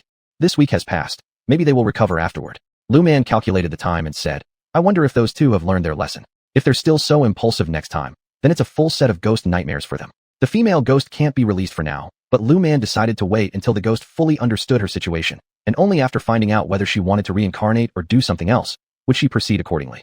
Alas, it seems I should find some errand runners soon. Otherwise, there will be no way for me to gather information in the future.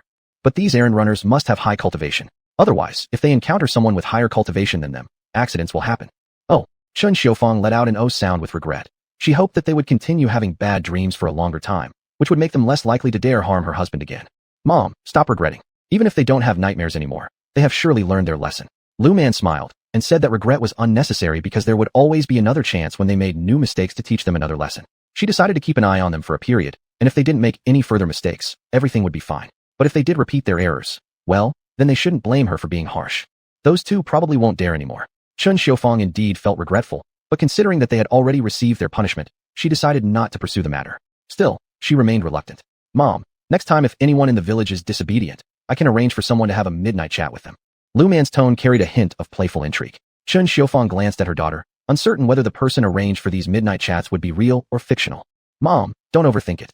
Just tell me who in the village doesn't listen. Scaring them a little might make them compliant, and this deal seemed quite profitable. However, it was unclear if those people would remember the lesson. If not, well, that was something to be addressed later. That's enough. Stop thinking about this. Even if they didn't listen, doing such things was not good for her daughter. Lu Man shrugged and continued cooking. For breakfast this morning, Lu Man prepared sweet potato porridge, pickled vegetables, 1 boiled egg per person, and 1 steamed bun each. Quite a feast indeed. Chapter 99. The red envelope on the ground. Hey, a red envelope. Lu Linhao didn't expect to find such good fortune while just coming to town to buy things for his younger sister. He looked around and found no one nearby, so he bent down and picked up the red envelope from the ground. When he opened it, he saw that there were 10 yuan inside. This was a big bill. Seeing this large note, Lu Linhao's smile became even brighter. Without hesitation, he stuffed the red envelope into his pocket. Today, I won't have to spend my younger sister's money on meat. Lu Linhao thought to himself as he continued walking forward. Not too far away, out of Lu Linhao's sight, a couple saw him pick up the red envelope and sighed in relief. Finally, someone had taken the red envelope, allowing them peace of mind. They glanced at each other, and both saw a sense of relief in each other's eyes. We can finally be at ease now, said the woman of the couple to her husband. She couldn't have imagined that after their daughter was gone, she would haunt them incessantly, bringing them no rest even in death. Otherwise, How could they have willingly given so much money to others? 10 yuan for peace of mind, the man coldly said. Before, he hadn't believed in ghosts either, but after his daughter passed, he realized ghosts truly exist, and some are especially powerful. At the thought of this, he couldn't help but smile faintly. From now on, that dead girl wouldn't torment them anymore. It's just a pity about the money. 10 yuan could have bought so many delicious treats, the man lamented as he turned and left. The woman felt quite heartbroken too, but when she thought about seeing that dead girl in her dreams every night, saying how bored and lonely she was underground, she initially wanted to give that dead girl a scolding. She yelled at her for half a day, but later, after misfortune fell upon her instead, she dared not anymore. In the end, all they could do was try to pacify her. Eventually, the other side relented. As long as they could find her a husband to marry, she wouldn't cause trouble for them anymore. In the end, they could only listen to that dead girl's request, wrapping a large red envelope, dropping it on the ground, waiting for someone with fate to pick it up. Yes, not just anyone could see or take that red envelope. This red envelope also depended on fate. Lu Linhao had no idea about these matters. He was cheerfully using that 10 yuan to buy meat, spending it all. Luckily, his younger sister had meat coupons. Otherwise, buying this amount of meat, nearly 10 kilograms, would have been impossible for him to even dream about. After we go back, let's ask our little sister to cook it all. What can't be cooked should be salted and stored for later use. Lu Linhao muttered to himself and whistled a little tune as he headed home. When Lu Man saw the large piece of meat in Lu Linhao's hand, she couldn't help but smile slyly. Big brother, did you use your private savings to buy this meat? Lu Man teased, not thinking much, just making a lighthearted joke. Upon hearing Lu Man's words, Lu Linhao immediately laughed. Younger sister, you don't know? Today I had such good luck when I went to town. I found 10 yuan on the ground. Lu Linhao happily told Lu Man, who didn't overthink it. Oh, you sure had good luck. Lu Linhao, hearing Lu Man's words, laughed again. Yeah, I never expected my luck to be so good. Lu Linhao finished speaking and walked briskly into the house with the meat. Lu Man followed closely behind and entered the house as well. Once inside, she picked up the meat Lu Linhao had placed on the cutting board, washed it with water, and began contemplating how to eat it. The best option might be to render the fat for oil, as most of the meat Lu Linhao bought today was fatty. What a pity. If the meat was 3 parts fat and 7 parts lean, it would be perfect for making dumplings. Nevertheless, she decided to first render the fat for oil, then use the remaining meat to make dumplings. In any case, the meat wasn't much. Little sister, isn't this meat great? When I arrived at the market, this pig had just been slaughtered, and I immediately set my eyes on this piece, Lu Linhao said proudly. Lu Man curled her lips slightly. Good, rendering the fat will allow us to have more oil. Lu Man helplessly said, thinking that perhaps next time, she should be the one buying the meat and opt for ribs instead. Younger sister, next time, follow my lead and choose this kind. Eating all that fatty meat is the most flavorful, Lu Linhao said, imagining how the fatty meat dripped with oil in his mouth, which made him salivate uncontrollably. Hearing this, Lu Man rolled her eyes once more. But she knew that people in this era preferred fatty meat, mainly because it tasted fragrant. Back then, everyone lacked nourishment in their diet. Unlike future generations where probably nobody would buy such fatty cuts of meat. By that time, everyone already had enough cooking oil, and people started to prefer lean meat since it didn't have as much fat. If you like it, then I'll leave some for you to stew in your dishes. Lu Man said helplessly. If he liked it, she would keep some for him. It was just right because their parents could also have some. They probably liked it too. As for the rest, it would all be used for rendering fat and making dumplings. Big brother, go and pick a few string beans from the vegetable garden. We're having dumplings for lunch. Lu Man decided to make dumplings for lunch since her older brother was at home. Their parents, of course, were off to work. All right. Lu Linhao immediately perked up upon hearing about eating dumplings. He ran straight to the vegetable garden. They had a wide variety of vegetables growing there. Eggplants, potatoes, cucumbers, string beans, and even cabbage. However, the cabbage wasn't ready yet. It was still seedlings, so it couldn't be eaten now. Otherwise, Lu Man wouldn't have mentioned making dumplings with string bean and pork filling. To be honest, she preferred dumplings stuffed with cabbage or radish. Oh, dumplings with leek filling are good too. Big brother, pick some leeks on your way back. Dumplings filled with leek, scrambled eggs, and vermicelli were also excellent. Got it. Lu Linhao cheerfully agreed and got to work. After all, what they ate at noon was entirely up to his younger sister. As for whether it would taste good or not, Lu Linhao trusted his sister's cooking skills. After cutting the fatty meat into pieces and putting them in the pot, Lu Man added a little water and lit the fire. The flame wasn't very strong, and she wasn't in a hurry either, because rendering fat can't be rushed. The heat shouldn't be too high either, otherwise, not only would no oil come out, but it might burn. Meanwhile, Lu Linhao returned and sat on a small stool, picking through the leeks while Lu Man started kneading dough. Younger sister, don't make all white flour dumplings. It's too wasteful. Lu Linhao looked at the pure white flour his younger sister was using and sighed sympathetically. Their supply of white flour wasn't much, and if they used it all up, what would they eat during festivals? Don't worry, we'll buy more in town. Lu Man shrugged indifferently, thinking that this was just some white flour after all. If she weren't worried about being discovered by their parents, she would have taken some directly from her storage space. Just tell me, do you like eating it or not? Lu Man's one sentence left Lu Linhao speechless. Like, who doesn't like eating white flour dumplings? Lu Linhao said with a smile, but he also had to consider his mother's thoughts. He didn't want to be scolded. Afterwards, perhaps you will start liking cornmeal dumplings. Thinking of the future life of everyone, In the past, they would always talk about when they could eat white flour dumplings, and that was considered a New Year's celebration. In the later days, when food became abundant and living conditions improved, people began to miss coarse grains. At that time, some elders would say that you don't like this or that because you haven't suffered from hunger enough. Thinking of those elders lecturing the younger generation, Lu Man couldn't help but laugh. Maybe it was really true that later generations hadn't experienced hardship or hunger and therefore didn't truly understand the value of grain. Impossible. Lu Linhao responded thoughtfully. If there are white flour dumplings, who would eat cornmeal dumplings? Cornmeal just doesn't taste good. In the future, children might eat coarse grains for weight loss or lean meat. Lu Man continued, while Lu Linhao's face was full of disbelief. Sister, are you talking nonsense?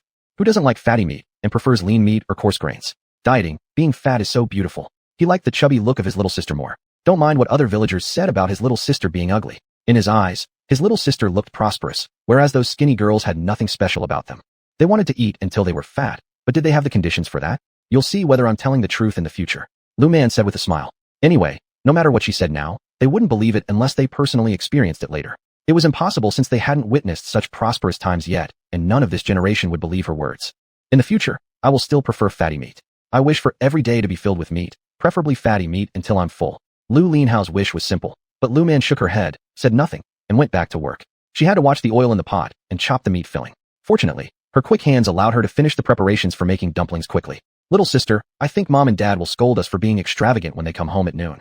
Seeing so much dumpling filling and so much meat, Lu Linhao swallowed his saliva and said, though getting scolded, he still wanted to eat dumplings. After all, they last ate dumplings during the spring festival. He never imagined they would eat white flour dumplings so soon again. Do you want to eat or not?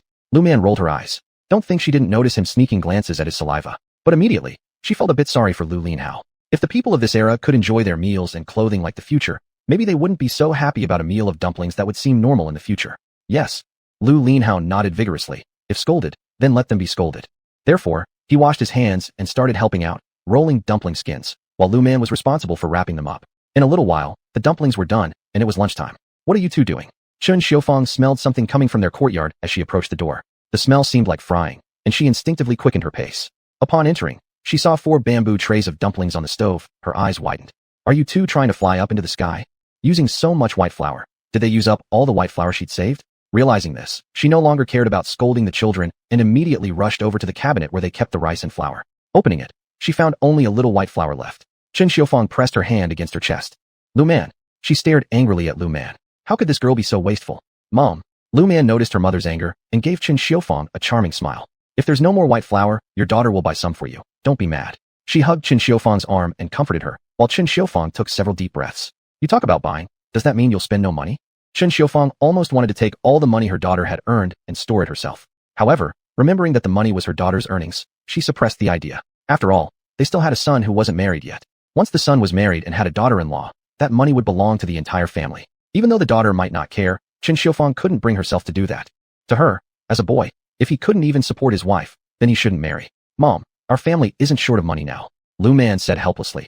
If we're not short of money, why don't we let our family's life be better? Money, in fact, wasn't really important. But people like her parents at their age, they like to hoard money and good things. Alright, stop shouting. If the daughter made them, then just eat. As Lu Jianya entered the house and saw his wife pulling their daughter's ear, the daughter was pleading for mercy. Even though he could tell his wife wasn't using much force and the daughter was putting on a show, he still felt pain for her. Whenever you eat is fine, Lu Jianya admitted. He was craving. You little devil, all you do is upset me. After saying that, Chen Xiufang released her hand from her daughter's ear, and Lu Man deliberately made a grimacing face. Mom, I would never upset you. After speaking, she quickly darted back into the room and took out a bottle of liquor from her storage space. Dad, look what this is. Men, no matter when, always liked drinking, especially men in the countryside who loved alcohol even more. It wasn't that they were all alcoholics, but after doing physical labor all day, drinking helped them recover faster. However, how many families in the countryside could afford to trade grain for alcohol? So, villagers could only drink during festivals or when someone had some good news. Little girl, when did you buy this? Lu Jianya grabbed the bottle from Lu Man and hugged it close while asking. I bought it a while ago, forgot to bring it out.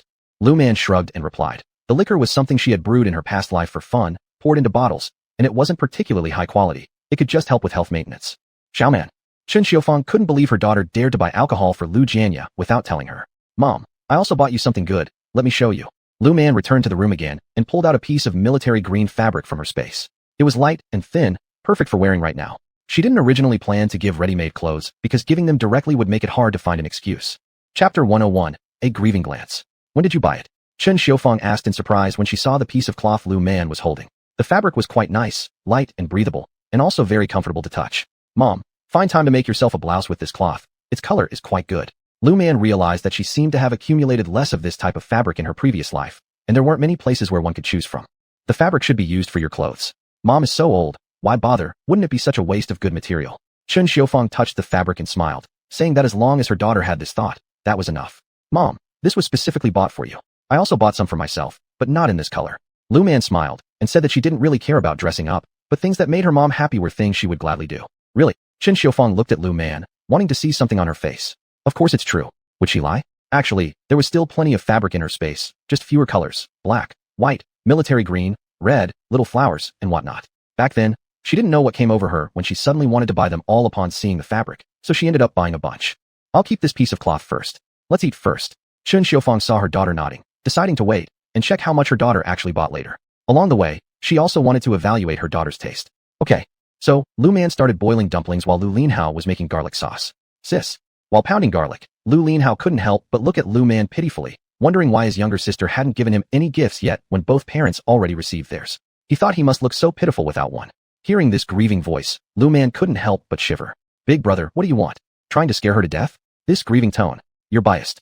Lu Linhao accused Lu Man who, in turn, stared at Lu Linhao in astonishment. Me? Lu Man pointed at her own nose, disbelievingly asking. Parents got their gifts, but what about me?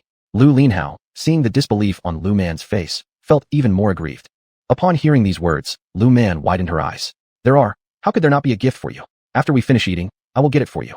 Lu Man said this out loud, but inside, she rummaged through warehouses within her space to find something suitable as a gift for Lu Linhao. Delicious. The family was eating dumplings, and Lu Jianya even poured himself a glass of wine. Of course, it wasn't much since they had to work later in the afternoon. Dad, isn't it busy recently in the fields? Lu Man actually wanted to ask if there would be more tasks to do soon in the fields. Recently, except for watering crops and weeding, there isn't much else to do. When Lu Jianya mentioned watering, he couldn't help but give a bitter laugh. Though many plots of their land can now use machinery, some places still require manual labor. Is it the cotton field side, Dad? Lu Man furrowed her brow when she remembered that part of the cotton field needed manual intervention because other lands suitable for mechanical irrigation wouldn't cause her father to look so frustrated. Can we not dig a well? Lu Man frowned and asked. If they could dig a well, they could definitely mechanize irrigation. Digging a well costs money, and it requires manpower. I've been there many times, but can't find anyone. Lu Jianya bitterly laughed and said that he'd gone many times, but each time he couldn't find people. Sometimes the higher-ups said they were busy, other times they said there were no available slots. Isn't there another way? Hearing Lu Jianya's words, Lu Man frowned. She didn't know the exact procedures for digging a well at the moment, but she knew that an application was necessary. Higher-ups need to approve materials and assign people for surveying. It was simply troublesome. If there were another way, would I still be worried? Lu Jianya said helplessly. This was the result of lacking connections. If someone high up in the government had connections, wouldn't the exploration and well digging be done quickly? But since they don't have connections, this is why their applications always failed. Even after giving gifts, it made no difference. At this point, Lu Man frowned again. If it was only surveying, maybe she could come up with some ideas, but regarding the materials and techniques required for digging a well, she could provide nothing. That's enough, stop worrying about this matter. Let's talk about it later. Lu Jianya comforted his daughter, seeing her furrowed brows. For this kind of situation, he had already gotten used to it. It's not that he lacked ability, but rather, connections. This was the reason he had never successfully applied for a well slot. Lu Man nodded helplessly upon hearing this. Ever since she was little, her talent as a Taoist priest had been discovered, and she was taken away by the government. Thus, she didn't know much about the countryside. However, after hearing her father's words, Lu Man still agreed with her father's thoughts. After all, he was a genuine farmer, who understood these things far better than her half-baked knowledge. After the family finished eating the dumplings, those who needed rest did so, while others cleaned up the dishes. In no time, the yard quieted down. Just as Lu Man finished cleaning the dishes and was about to rest, she saw Lu Linhao standing in the doorway. She was startled. Brother, do you want to scare me to death and inherit my wealth? Lu Man patted her chest irritably. She had almost been frightened. Little sister, what about the gift you promised? Upon hearing Lu Man's words, Lu Linhao looked at her pitifully. How could his sister do this? She had promised a gift, but now it seemed like she wanted to take it back.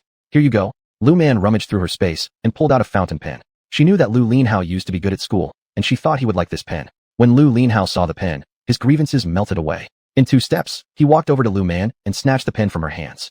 Full of joy, he told Lu Man that he liked it, then turned around and ran off. Lu Man rolled her eyes. Her brother was truly ungrateful. However, she was glad he liked it. Next time when giving gifts, she absolutely wouldn't forget her brother anymore. She would either give everything or nothing at all, just to avoid her big brother staring at her with resentful eyes again. The feeling of being stared at with resentment was too haunting. Thinking about this, Lu Man shook her head and lay down on the calm, preparing to rest for a bit. Even though her cultivation was rising quickly recently, with so many household matters, she still felt tired. Getting up early in the morning to cook, feed the pigs, and wash dishes, and busy herself all day long in the morning, Lu Man also wanted some rest. It seemed that being a full-time housewife was quite exhausting too. Some might think that if one doesn't work in the fields, life would be easier, but there were so many tasks in the house itself. Without working in the fields, one could still feel extremely tired. Washing clothes, cooking, cleaning the house, feeding the pigs, it was truly exhausting. Chapter 102, The Bride Arrives. At night, Lu Man was cultivating, while on the other side, Lu Linhao had washed up and gone to bed. It was summer, so people often slept with open windows. Of course, no one wanted mosquitoes in their room, so they would light mosquito coils before going to bed. This way, it was cool at night, and there were no mosquitoes. Who are you? In his sleep, Lu Linhao saw a woman dressed in red appear in his room. Startled, he quickly sat up and asked, I'm your bride. The woman giggled and told Lu Linhao that if she hadn't chosen him, how could he have picked up her red envelope? So, in the evening, she came directly over. They were already husband and wife, so there was nothing anyone could say. You're lying. Hearing what the woman said, Lu Linhao wasn't happy. He didn't have a girlfriend yet. Where did this bride come from? How am I lying? Look, we are tied together by a red thread of fate. While speaking, the woman showed her hand. Lu Linhao then saw a red thread tied between their fingers, making him suddenly nervous. I don't know who you are. Lu Linhao refused to acknowledge it and decided to ask his younger sister later about why all of a sudden he had a wife. You may not know me, but I know you well. The woman smiled, admiring the man's good looks and figure. On the other side, during Lu Man's cultivation, she sensed an unusual energy in their home. She furrowed her brows, opened her eyes, and walked out of the room. When she noticed the additional presence in her older brother's room, her expression immediately changed. She had been busy recently and overlooked the situation at home. She arrived at her brother's room and found the source of the energy. Her brother was still sleeping soundly in bed, while not far away sat a ghostly woman. A faint smirk crept across Lu Man's lips. Who are you? Before Lu Man even responded, the ghost asked first, thinking she'd better deal with her marriage to her supposed husband before someone interfered. Do you even know who I am and you dare to scheme against my brother? Upon seeing the appearance of the female ghost, Lu Man knew this must be a drowned spirit, and worse, one who died unmarried. No matter whether she killed herself or was killed by others, bothering her brother wouldn't be allowed. No one is scheming. He picked up my red envelope, which makes him my man. The ghost replied coldly. Only now did Lu Man notice the red thread tied between her brother's hand and the ghost's hand. That was when she realized the money her brother had picked up earlier today was indeed from a red envelope. Humans and ghosts belong to different paths. Lu Man spoke icily. If the ghost didn't understand propriety, she wouldn't mind teaching her a lesson. He is my man, and he has agreed. The ghost persisted, reluctant to give up. It wasn't that she didn't want to act, but she always felt something dangerous emanating from Lu Man, stopping her from taking direct action. If it were an ordinary person, she would have scared them away or thrown them out long ago, since she wished to consummate the marriage. Without doing so, wouldn't it be a loss for her? He doesn't know the red envelope means this. Lu Man said coldly. Next time, she must properly educate her brother, so he remembers what he can accept and what he shouldn't. The red envelopes left around can be avoided if possible. Could those items just be picked up casually? Now see the trouble caused? I don't care. He is my man now, and he has agreed to marry me. Moreover, he already used the money to buy meat and eat. The ghost insisted. Hearing this, Lu Man's expression turned stern. If you keep stalling, I will make sure you vanish. Lu Man said impatiently. How dare this ghost be disrespectful? Upon hearing Lu Man's words, the ghost became irritated as well. What? This girl being disrespectful too? With that, she flicked her hair, and the ghost's hair seemed to come alive. Lu Man immediately took out her peachwood sword from her spatial storage. As for the bronze sword, she didn't bother. It would be overkill against this female ghost. When the ghost saw the peachwood sword appear in Lu Man's hand, her face changed. She couldn't believe that Lu Man was actually a celestial master. But now, there was no way for her to retreat. Again, she commanded her hair to try and snatch the peachwood sword from Lu Man's grasp. If Lu Man let her take away the tool she used to earn a living, she might as well go buy a block of tofu and bash her own head in. With a swift swing of her peachwood sword, Lu Man severed the ghost's hair. The ghost stared at Lu Man's actions in surprise. Ever since she became a ghost, this move had never failed. How could it fail now? If you were smart, you'd know what to do and what not to do. Lu Man said coldly. The ghost gritted her teeth and tried to flee. Her prideful skill had been foiled by the other party, leaving her powerless against them. But how could the other person deal with her? So, she turned around and attempted to run. However, would Lu Man give her the chance to escape? She pulled out the soul-taming bell from her spatial storage, preparing to trap the female ghost inside and subdue her. Master, please spare my life. The ghost begged once she realized Lu Man's abilities. Lu Man paid no attention to the female ghost. In the instant she captured her, she lifted her peachwood sword and cleanly severed the red thread of fate connecting her to her older brother. No! The female ghost screamed as she was trapped by Lu Man. At this point, Lu Linhao woke up too. When he saw the shadow standing by his bed, he jumped in fright. Ghost! His scream rang out before Lu Man could stop him. That one shout successfully woke both Chun Xiufeng and Lu Jianya, who scrambled into Lu Linhao's room in confusion. Lu Man lit a candle and crossed her arms, watching this absurd scene unfold. Chapter 103. The consequence of picking up red envelopes. Lu Linhao, what do you want to do? When Qin Xiufang saw her daughter standing by her son's bed, she immediately slapped her son and said irritably, how could her son not recognize his own sister? It was absolutely unacceptable, and they were even woken up because of this. Mom, in this pitch-dark night, it's normal that I didn't recognize Xiao Man. Lu Linhao complained while holding his head. In the middle of the night, who would expect his sister to appear in his room, let alone just stand there silently? He hadn't even wet himself from fear, which already proved he had courage. All he did was yell out once. Really, he did well. Shut up. Qin Xiufang didn't believe that her daughter would come into her son's room without a reason. There must be something unusual that happened to her son during the night. Xiaoman, what's going on? After scolding her son, Qin Xiufang turned to look at her daughter, who was crossing her arms and hadn't spoken a word. For some unknown reason, she noticed dissatisfaction on her daughter's face. It seemed to be directed toward her son. Did their foolish son do something again? Thinking about this, Qin Xiufang's expression also turned somber. You asked your dumb son. Lu Man said unhappily. She couldn't understand how her big brother's brain worked. Could something as lucky as finding money fall from the sky? Instead of turning in the money or leaving it where it was found, he actually used it to buy meat. If she hadn't noticed something strange, her big brother would have truly married the female ghost tonight. Lu Linhao explained. Qin Xiufang stared at Lu Linhao after hearing her daughter's words. Lu Linhao looked completely confused at Lu Man. Red envelope. Lu Man reminded him coldly, but Lu Linhao still didn't quite get what his sister meant. Mom and Dad, your son almost entered the wedding chamber with a female ghost tonight. As soon as Lu Man spoke these words, Lu Linhao almost fell off the bed. He thought he might be dreaming, but why did it feel like he wasn't dreaming when listening to his little sister's words? Was I really not dreaming? Lu Linhao voiced the question in his heart, and Lu Man chuckled twice. Do you think I'd have nothing better to do than come here if you were having a harmless dream in the middle of the night? Lu Man couldn't help laughing at Lu Linhao's words. This person, sometimes he acted reckless, yet other times, he showed an unexpected timidity that left her speechless. I just picked up a red envelope. Lu Linhao still couldn't believe that simply picking up a red envelope could lead to such an outcome. You only picked up a red envelope, but that envelope was the culprit that almost got you two into a wedding night. Lu Man said angrily, and Qin Xiufang slapped her son again. Is it so easy to pick up red envelopes on the ground? If it were in the past, Qin Xiufang wouldn't have believed in such things either. But after experiencing various strange events, she gradually began to trust them. Nowadays, she refused any bizarre objects outright, especially red envelopes lying on the ground. Even if she came across money, she might still hesitate to pick it up, let alone those red envelopes. Such things are genuinely undesirable. Mom, Lu Linhao really felt full of grievances. He truly didn't know that he shouldn't pick up red envelopes lying on the ground. There are different types of red envelopes on the ground. One type is thrown during weddings for good luck and blessings. These usually contain only a few cents and can be claimed safely. The second type, like the one you picked up, belongs to people arranging a ghost marriage. If the deceased never married in life and remains restless in death, their family will scatter red envelopes on the road. Whoever picks them up agrees to this ghost marriage unknowingly. Lu Man explained, never expecting her older brother to be targeted in this way. Another kind involves someone buying longevity or fortune from others. When Lu Man mentioned this final case, her expression grew increasingly grim. In situations like these, she usually took immediate action against whoever tried such sinister tactics. People employing such vicious methods were rarely decent individuals. Xiaoman, please, don't scare me. Lu Linhao couldn't believe there were so many stories behind those dropped red envelopes. Thinking of those who bought lifespans or fortune, he started feeling uneasy, far more disturbed by this than by encountering a wedding red envelope. Why would I scare you? Lu Man rolled her eyes again. Such matters were genuine, alright? That's why she specifically mentioned it now. All I'm saying is, next time, avoid picking up random red envelopes from the ground. Otherwise, you might lose something precious. Lu Man said helplessly. She didn't want her family to be so short-sighted. Sure, she could handle these matters when she was around, but what if they encountered trouble because of picking up red envelopes when she wasn't there? I will never dare to do it again. After experiencing this, Lu Linhao vowed that he would no longer pick up any random red envelopes on the ground. He was truly scared out of his wits this time. It's good that you've learned your lesson. Seeing that Lu Linhao had indeed learned his lesson, Lu Man let out a sigh of relief. Then, she turned her gaze toward their parents.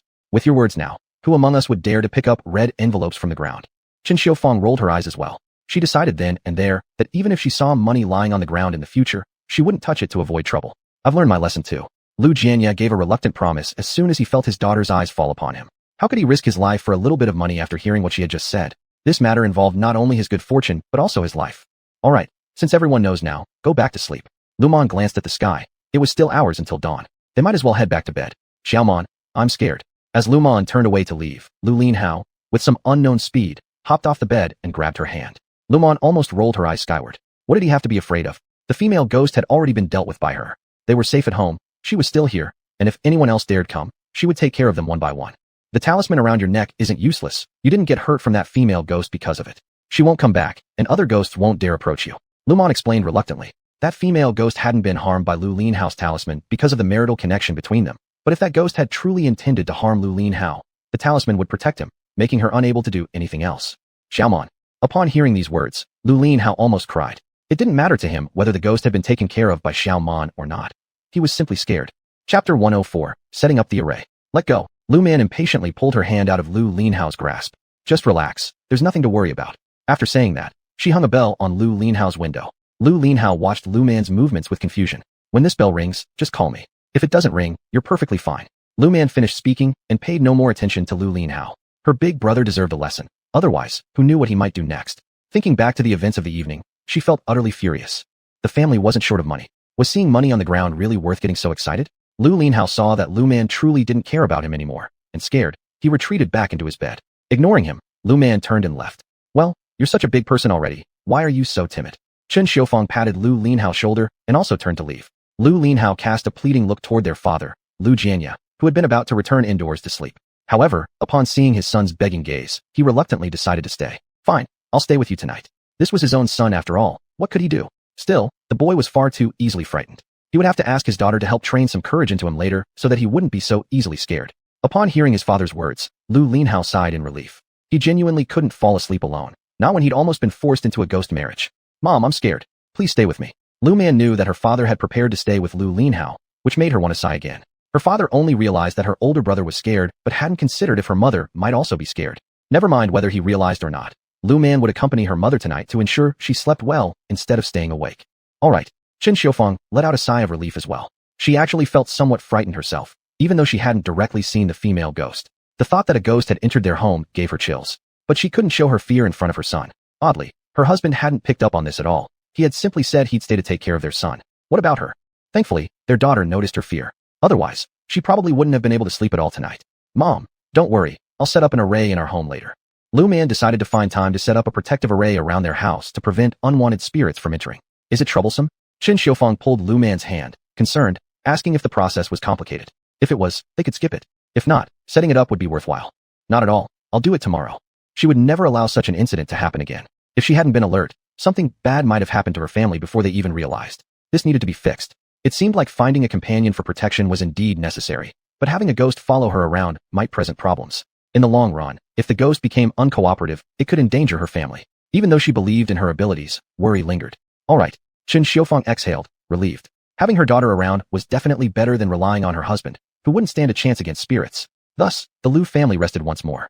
Lu Man stopped practicing to avoid worrying her mother, who might have had trouble sleeping if she found out. Chen Xiufeng thought she would lie awake, yet she fell asleep quickly. The next day, Lu Man got up early to cook breakfast. Surprisingly, Chen Xiufeng had a good night's sleep and only woke up after Lu Man had finished cooking. Little sister? Of the entire family, only Lu Linhao hadn't rested well. His eyes hadn't closed throughout the night, haunted by the memory of the ghost attacking him and forcing him into submission. Despite knowing that the ghost had been dealt with by his little sister, he remained sleepless. Hearing Lu Linhao's voice, Lu Man looked over and chuckled upon seeing the black circles under his eyes, resembling a panda. Brother, are you alright? Her laughter was completely unguarded, which made Lu Linhao feel like stomping his feet. But remembering that he needed her help, he suppressed his irritation. Do I look alright to you? Lu Linhao gritted out these words between his teeth. He wouldn't have dark circles like this if everything were fine. Recalling yesterday's experience brought back waves of frustration. Alright, stop overthinking it. I'll give you a calming talisman in a bit. Lu Man rolled her eyes. There was nothing to fear here. After this lesson, he'd likely never pick things up randomly again.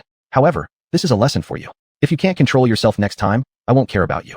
No matter whether you are going to hold the wedding ceremony with a female ghost or being bought for longevity, I really don't care. Lu Man still warned Lu Linhao once, then she went on with her business.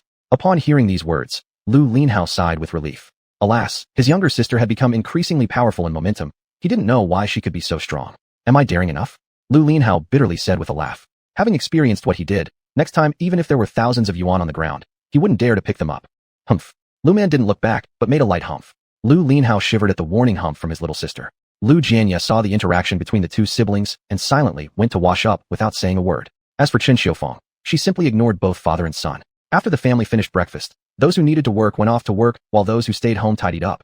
After cleaning up the bowls, Lu Man began patrolling her home and started setting up an array. This was a defensive array aimed to guard against demons, ghosts, and evil people with ill intentions towards their family. Should they encounter someone who wanted to harm them, that person would not be able to enter unless their skill level was higher than hers or they knew how to break the array. Otherwise, they would only be able to circle outside their door. When the defensive array was set up, Lu Man took a breath of relief, hoping no one with bad luck would come seeking trouble. Otherwise, she wouldn't show any courtesy. No, a simple defensive array wasn't enough. Thus, Lu Man arranged another killing array. It was straightforward. If anyone forced their way through, they would fall into the killing array. What fate awaited them, Lu Man herself didn't know. Once everything was properly arranged, Lu Man clapped her hands together. Clearly, her skills hadn't declined over the years. She managed to quickly establish both the defensive and killing arrays. Let's see who's unfortunate enough to be our test subject. After speaking, Lu Man went on with her errands. As for who the test subject might be, Lu Man didn't have a clue. After finishing the family matters, she would focus on her cultivation. She couldn't help it. She needed to strive to catch up with her past life's cultivation level as soon as possible. Chapter 105. The Extra Bowls and Chopsticks. Lu Qing, why do you always put an extra set of bowls and chopsticks on the table when we eat? When Lu Xiaodai saw her daughter Lu Qing place another set of utensils on the table once more, she became angry. She wanted to take them away but was stopped by Lu Qing, who then yelled at her mother. Mom, it's just about setting out a pair of bowls and chopsticks, so what? Lu Qing said impatiently. If she didn't place these, how could she nurture her child? Although the child can no longer be born, its soul still exists. Someone had taught her the method to nourish her child's soul, and she wasn't going to give up on it. Recently, her child's soul has been able to consume quite a lot of food, and even calls her mom in dreams. Though it was because of her selfishness that led to the abortion, if the child can exist in another form, she wouldn't abandon this chance either. Besides, as the child grew stronger, it would be highly useful for her. Recently, her luck had greatly improved whenever she went out. She often came across wild bird eggs, rabbits, or even found money. After experiencing these benefits, she wanted even less to give up on this child. In the past, she had no choice, but now nurturing the child's soul nearby doesn't seem to have any adverse effect, and others don't know. So why shouldn't she continue nurturing it? Are you crazy? Lu Xiaodai frowned as she saw Lu Qing putting some food into the empty bowl. Typically, having such extra sets of utensils on the dining table symbolizes inviting deceased family members to dine together, but no one in their family had passed away recently. What is this girl up to? Mom, just let it be. After saying that, Lu Qing continued to act independently and started placing foods in the bowl, which she believed her child would like. Before Lu Xiaodai could say anything else, she was stopped by Lu Jiangwo, who shook his head, signaling her not to mention it.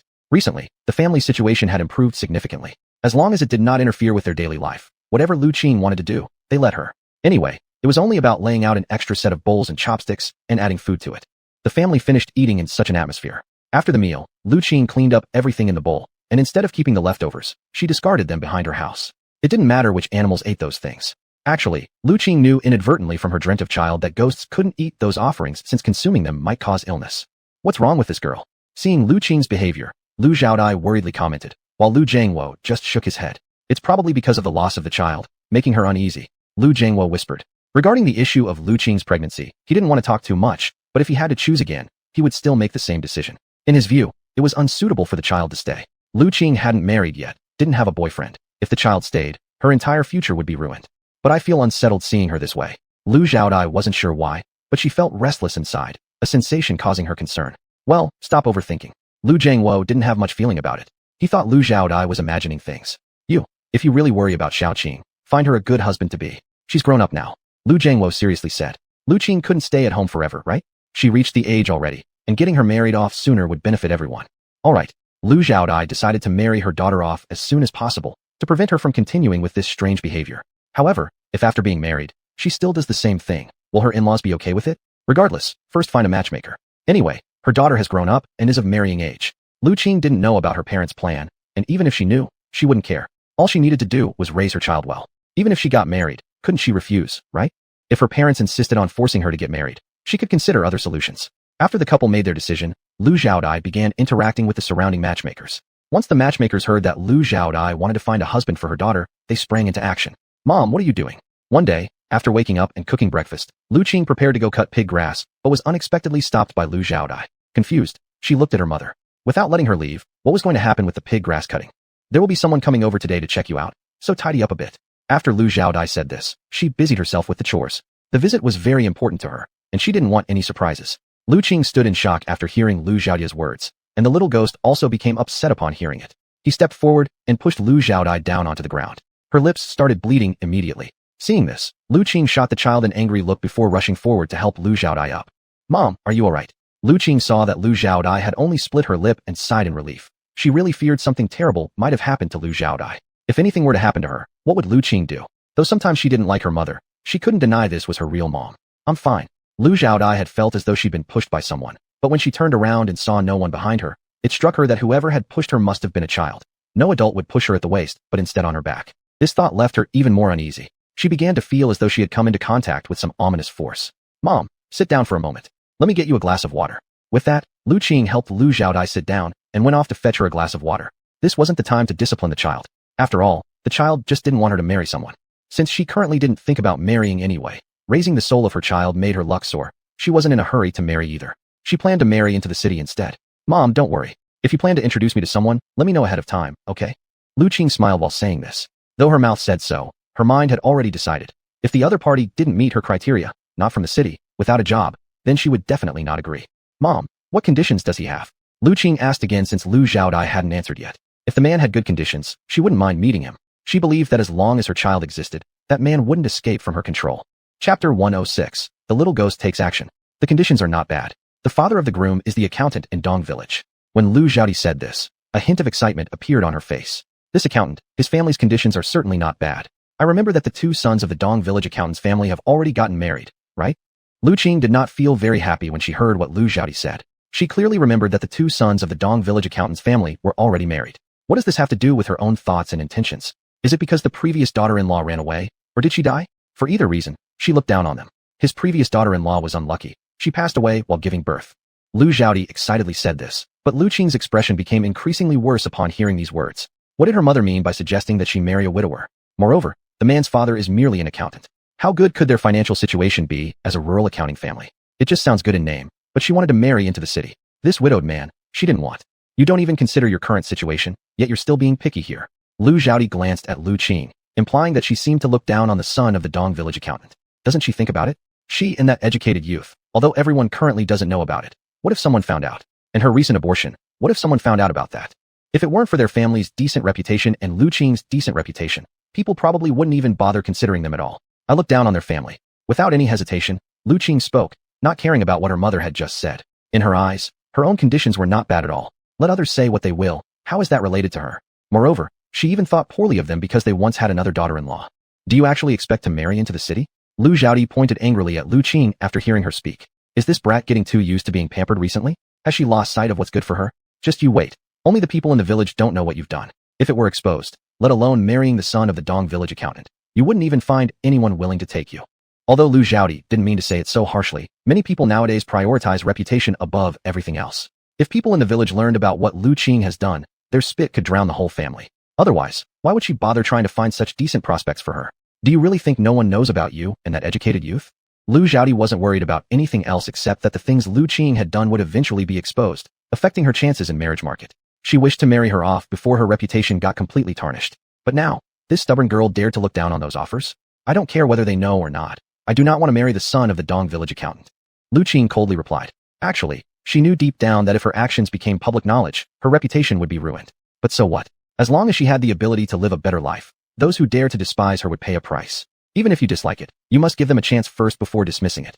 After saying this, Lu Xiaodi turned around and went back into the house. Lu Qing frowned, and the displeasure on her face was quite obvious. However, she also knew that if she refused outright, neither her father nor her mother would agree. I can't let this happen. I'll make time to go to the county town or the township to find someone decent.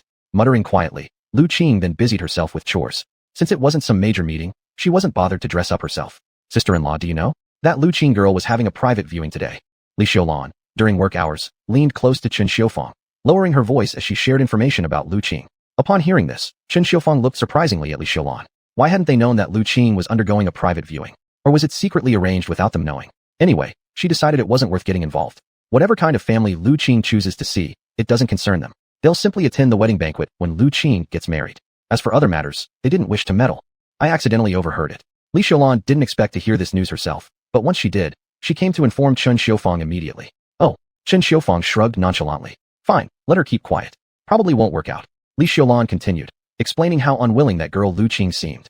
Huh, curious. Chen Xiufang looked at Li Xiulan and asked how she could be so sure it wouldn't work out. I saw how obviously reluctant that girl was. It was really blatant. Looks like it's not going to work out. That girl's ambitions are sky high. Li Xiulan just couldn't understand why that Lu Qing, who was clearly a country girl, always dreamed of marrying into the city. Was it really that easy to marry into the city? Why would people in the city with good conditions choose a country girl? It's not that she looked down on country girls. It's just that many city folks look down on country girls. Not that the country girls were bad, mainly because at this time, a child's hukou, household registration, follows the mother. If the mother's hukou is rural, then the children's hukou could only be rural as well. Precisely for this reason, many in the city didn't want to marry a girl from the countryside. A man marries a country girl either if his family isn't well off or if there's something wrong with him. Be ambitious then. Chen Xiufang shrugged indifferently. To her, She hadn't intended for her daughter to marry into the city, nor did she plan to let her daughter climb higher in social status. For her, as long as her future son-in-law treated her daughter well, that was enough. The rest didn't matter. I'm worried she might do something shameful that could affect Lu Man's reputation. Li Xiaolan didn't finish her sentence because, after all, Lu Qing was also the niece of Chen Xiufang's husband.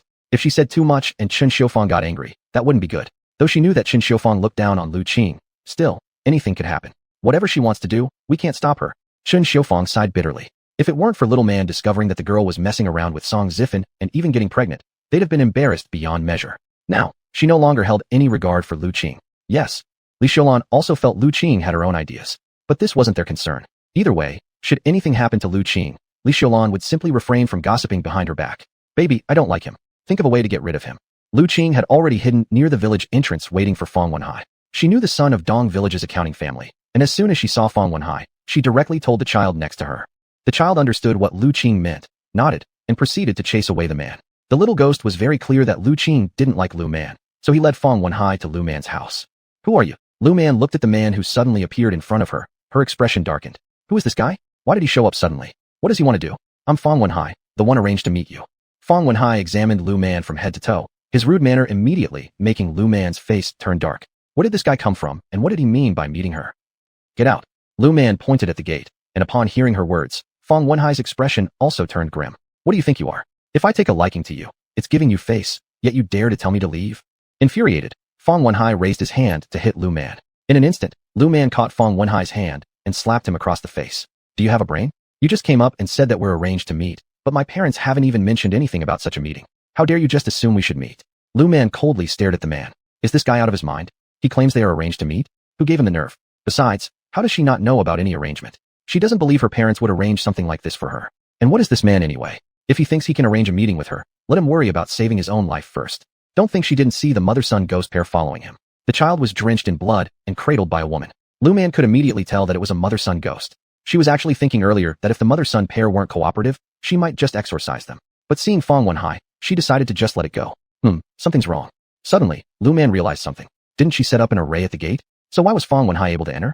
Lu Qing, don't push your luck. What happened between you and Song Zifen? I know everything. Feng Wenhai coldly spoke when he saw how clueless Lu Man was acting. Upon hearing these words, Lu Man laughed in disbelief. This is Lu Jianya's house. As soon as Lu Man spoke, Feng Wenhai widened his eyes. You're lying. Feng Wenhai didn't believe her. If this were Lu Jianya's house, wouldn't that make it the home of the captain of the Red Flag Brigade? Why was he here then? Where were his parents? Lying. Lu Man found Feng Wenhai's reaction utterly disgusting. Where are my parents? Feng Wenhai looked around, but didn't see his parents or the matchmaker who was supposed to accompany them. According to his memory, he had come along with his parents and the matchmaker, so why was he the only one present? Your parents are at Lu Qing's place. Lu Man suspected someone must have tampered with things for this man to be here, but she couldn't detect anything unusual on him. The gate's over there. Now get out quick. Pointing at the gate, Lu Man spoke, and after looking at her for a long while, when Feng Wenhai saw the cold expression on Lu Man's face, for some reason, he felt scared and stepped back. I'll leave. Why are you being so mean? Careful, no one will marry you. After saying that, Feng Wenhai turned and left. Lu Man narrowed her eyes. If you want revenge, I won't interfere, but innocent people shouldn't be dragged into it. No harm to human lives. Seeing the mother-son ghost near Feng Wenhai wanting to take revenge, although Lu Man wasn't sure how they died, she could deduce they passed away during childbirth. After speaking, she drew a talisman in midair. Seeing her move, the female ghost didn't resist. Master, I'll remember that. The female ghost bowed slightly to Lu Man before continuing to follow behind Feng Wenhai. When Lu Man watched Feng Wenhai walk away, she felt something unsettling deep down, but she didn't deign to act against Feng Wenhai directly. But oddly, she still had no idea how he managed to find her place, and mistakenly thought she was Lu Qing. Feng Wenhai, just wait. Muttering under her breath, Lu Man headed to the kitchen. She didn't feel like dealing with such a person. Where's Xiaoqing and Wenhai? After Feng's family and the matchmaker arrived at the Lu residence, Lu Xiaodi noticed her daughter and Feng Wenhai weren't there. She assumed they were chatting elsewhere and asked the matchmaker with a grin. They're probably talking somewhere behind. The matchmaker laughed. In her recollection, those two had fallen behind the group right after meeting. She hadn't noticed their absence until now. If they weren't around, that meant they were likely chatting. This indicated she'd be collecting her fee for setting up the match. Everyone please sit down. Have a drink. Upon hearing this, Lu Xiaodi couldn't help but burst into a broad smile, warmly inviting everyone to sit down. As for Lu Jiangwo, he sat quietly without a word. He also had some understanding of the Feng family situation. Besides, since the two children were cultivating their feelings, it meant that they probably took a liking to each other. Otherwise, how come those two kids didn't return with them? As for his silence, the main reason was that he was on the female side, and the female party needed to express her attitude. In no time, the scene became lively. Lu Qing, Feng Wenhai saw Lu Qing standing not far from Lu Jiangwo's doorstep. Her carefree appearance made Feng Wenhai feel somewhat uneasy for a moment. Lu Qing also knew that Feng Wenhai should return soon, but she didn't expect him to come back so quickly. Let's go. Feng Wenhai didn't know why he went to the wrong place. He thought it was his mistake, so when he saw Lu Qing, there was still a tinge of guilt in his heart. Lu Qing didn't care whether Feng Wenhai felt guilty or not. Anyway, she wasn't interested in him. She calculated that if Feng Wenhai didn't return, she would just go home. But unexpectedly, he came back so fast. She felt a bit uncomfortable inside. Why didn't the baby send him to the mass grave area? If he were sent there, maybe he wouldn't have come back, and she might not have had to make excuses. Feng Wenhai didn't know what Lu Qing was thinking, but he could tell that Lu Qing was upset. He didn't know what to say because he realized he had gone to the wrong place. It was understandable that he felt guilty. When Lu Qing saw Feng Wenhai's timid appearance, she felt nothing but disdain, though she didn't show it. Are you back? The matchmaker, seeing Feng Wenhai and Lu Qing return together, couldn't hide her smile. Lu Qing silently entered the house without saying a word. The matchmaker noticed this and directed her gaze toward Feng Wenhai, making Feng Wenhai even more uneasy. This left the matchmaker completely confused. What happened? Didn't those two chat well before? Why did they suddenly become tense now? Xiaoqing, Lu Zhaodi, seeing Lu Qing walk directly into the room, also had an unappealing expression. She was discussing dowry matters with the Feng family, yet the girl walked in with a cold face. What was she trying to do? Chapter 108, The Scythe Beneath the Neck. What's up? Lu Qing impatiently replied. She had already made her attitude very clear. Don't think she didn't hear it. They were seemingly discussing the dowry just now, and her face wouldn't have looked any better. What's wrong with you? Lu Zhaodi asked coldly as she gave an apologetic smile to Feng's family. I just don't think we're a good match. Lu Qing blurted out without hesitation before turning back into the house. When Lu Zhaodi saw Lu Qing like this, her expression changed instantly. What a foolish girl. How could she be so undisciplined? Even if she doesn't like them, there's no need to say that outright. Couldn't she at least avoid being rude behind their backs? You foolish girl. Lu Zhaodi scolded Lu Qing, but Lu Qing acted as if she hadn't heard it and walked straight back inside. Lu Zhaodi watched in frustration and apologized to the Feng family. Sorry, my daughter doesn't know any better. She couldn't help it. Her child was too straightforward. Fine, if it's not suitable, we'll leave then. The faces of the Feng family members turned unpleasant as well. They never said anything about disliking Lu Qing, yet she dared to reject their child. As for Feng Wenhai, he silently followed his parents away, while the matchmaker's face also looked quite grim. Just moments ago, both families were discussing the dowry, and she thought everything was all but set for this marriage. But then the two kids returned and rejected each other outright. Little Hai, don't get upset. A girl like that, I don't like either. Feng's mother spoke gravely. Just thinking of Lu Qing's attitude earlier, she became extremely annoyed. Wenhai remained silent, walking behind slowly. However, what he was thinking wasn't about Lu Qing's words. He recalled the image of Lu Man instead. Recalling Lu Man's exquisite features and tender, pale skin, his throat felt dry. Sister-in-law, don't be angry. Sometimes these matches just don't work out on either side. The matchmaker quickly appeased Feng's mother to smooth things over, though she now viewed Lu Qing much less favorably. Previously, she thought Lu Qing merely had high standards, but now she realized that the girl just looked down on others. And stop bringing us girls like that in the future.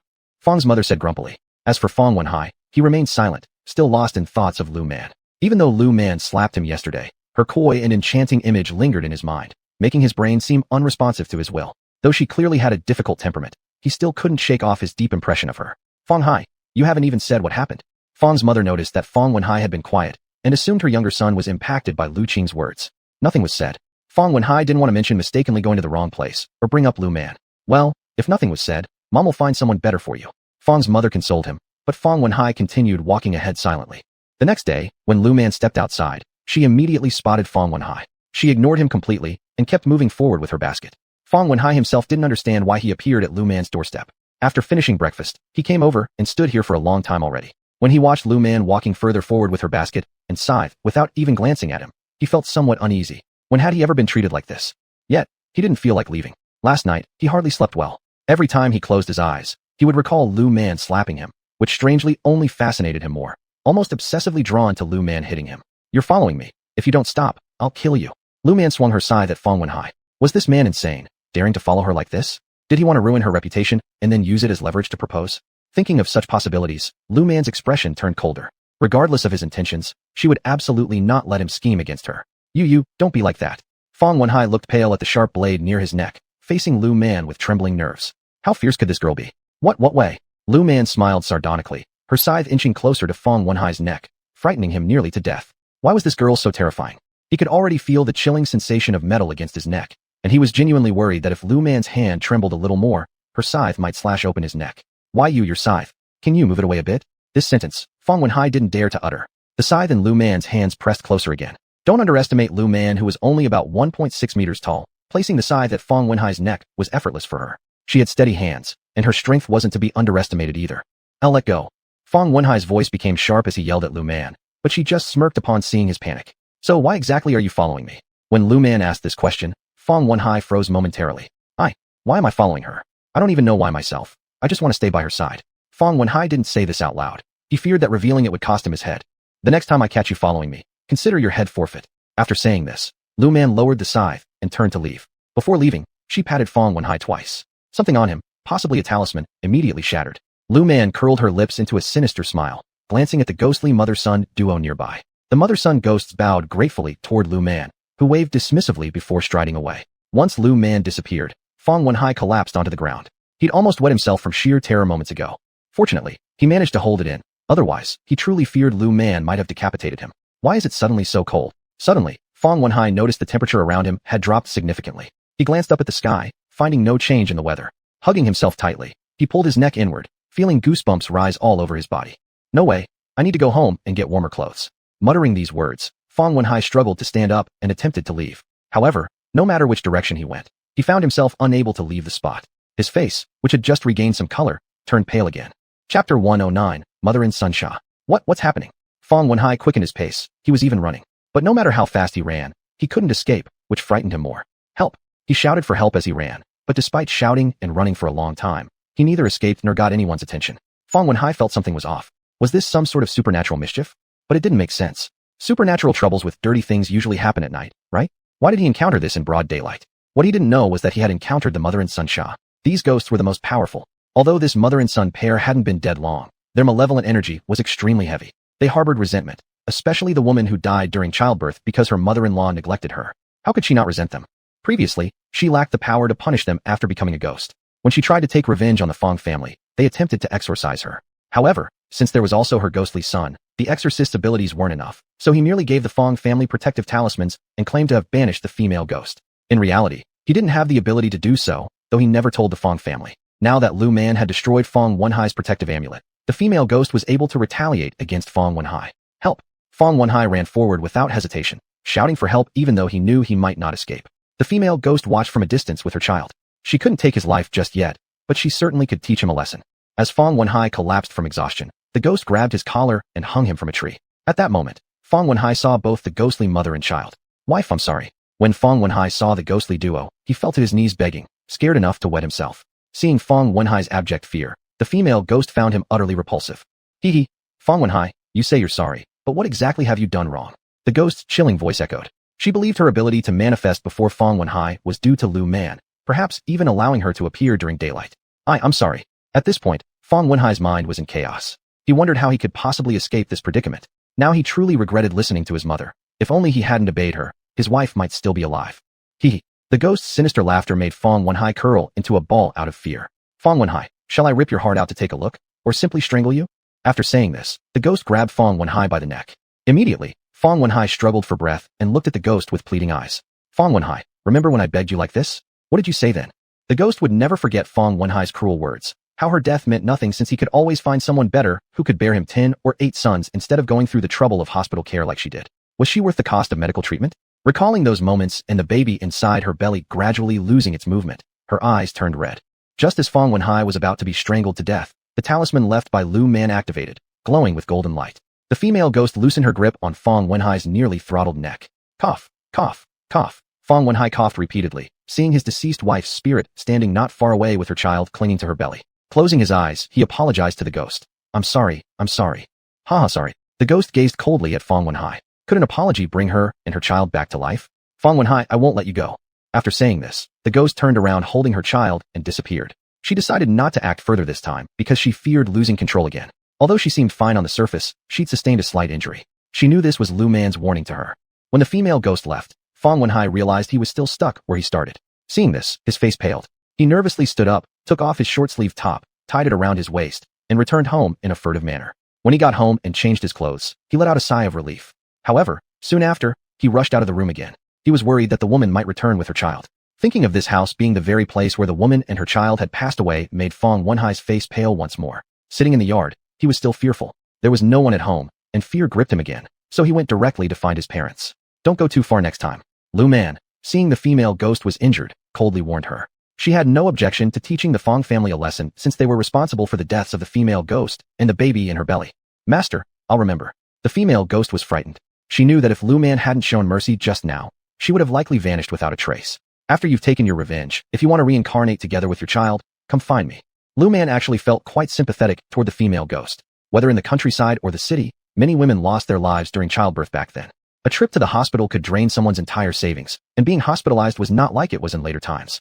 Because of the exorbitant costs, most women gave birth at home, often relying on midwives to assist, or sometimes even the mother-in-laws would help deliver the baby to save the cost of hiring a midwife. However, this significantly increased the chances of complications. There were plenty of cases where children couldn't survive, some lost their babies, others lost the mothers, and numerous cases ended with both mother and child perishing. Thank you, Master. Upon hearing Lu Man's words, the female ghost thanked her again before leaving with her child. She wanted her revenge but couldn't kill them, which made her resentment grow stronger. Yet, she also understood that Lu Man was doing this for her own good. If a ghost caused human death, then in her next life, she might never be able to reincarnate as a person. Chapter 110. Alas, it's hard to be a woman. After saying this, Lu Man went back to cutting pig grass. As for what the female ghost would do next, she no longer cared. As for whether the Feng family would experience ghostly disturbances, it had nothing to do with her either. Mom, today I ran into the guy who was supposed to meet Lu Qing. Lu Man decided to inform her parents about what Feng Wenhai had done. After all, strangers coming to their village would catch everyone's attention. If someone happened to see them talking and rumors spread, her parents might get upset without being mentally prepared. What did that guy come here for? Chen Xiufeng curiously asked, wondering if he came because he fancied Lu Qing. That guy somehow showed up at our place yesterday, but I drove him away. Today, he tried blocking our gate again. Lu Man rolled her eyes and said that Feng Wenhai was such a nuisance, and there was no way she could ever fancy someone like him. Moreover, she didn't even want to get married. Even if she were interested in marrying, she wouldn't marry a person of his character. His wife died during childbirth because he refused to spend money on medical care. Consequently, the child also perished. How could she approve of someone with such morals? What? Chen Xiufeng stood up in anger and almost rushed out. Mom, don't be mad. Lu Man grabbed her mother as she was about to rush out. That guy got scared by me, nearly wetting his pants. If he's smart, he should realize not to bother me anymore. Lu Man smirked and said that if anyone thought she was easy to deal with, they didn't know her well.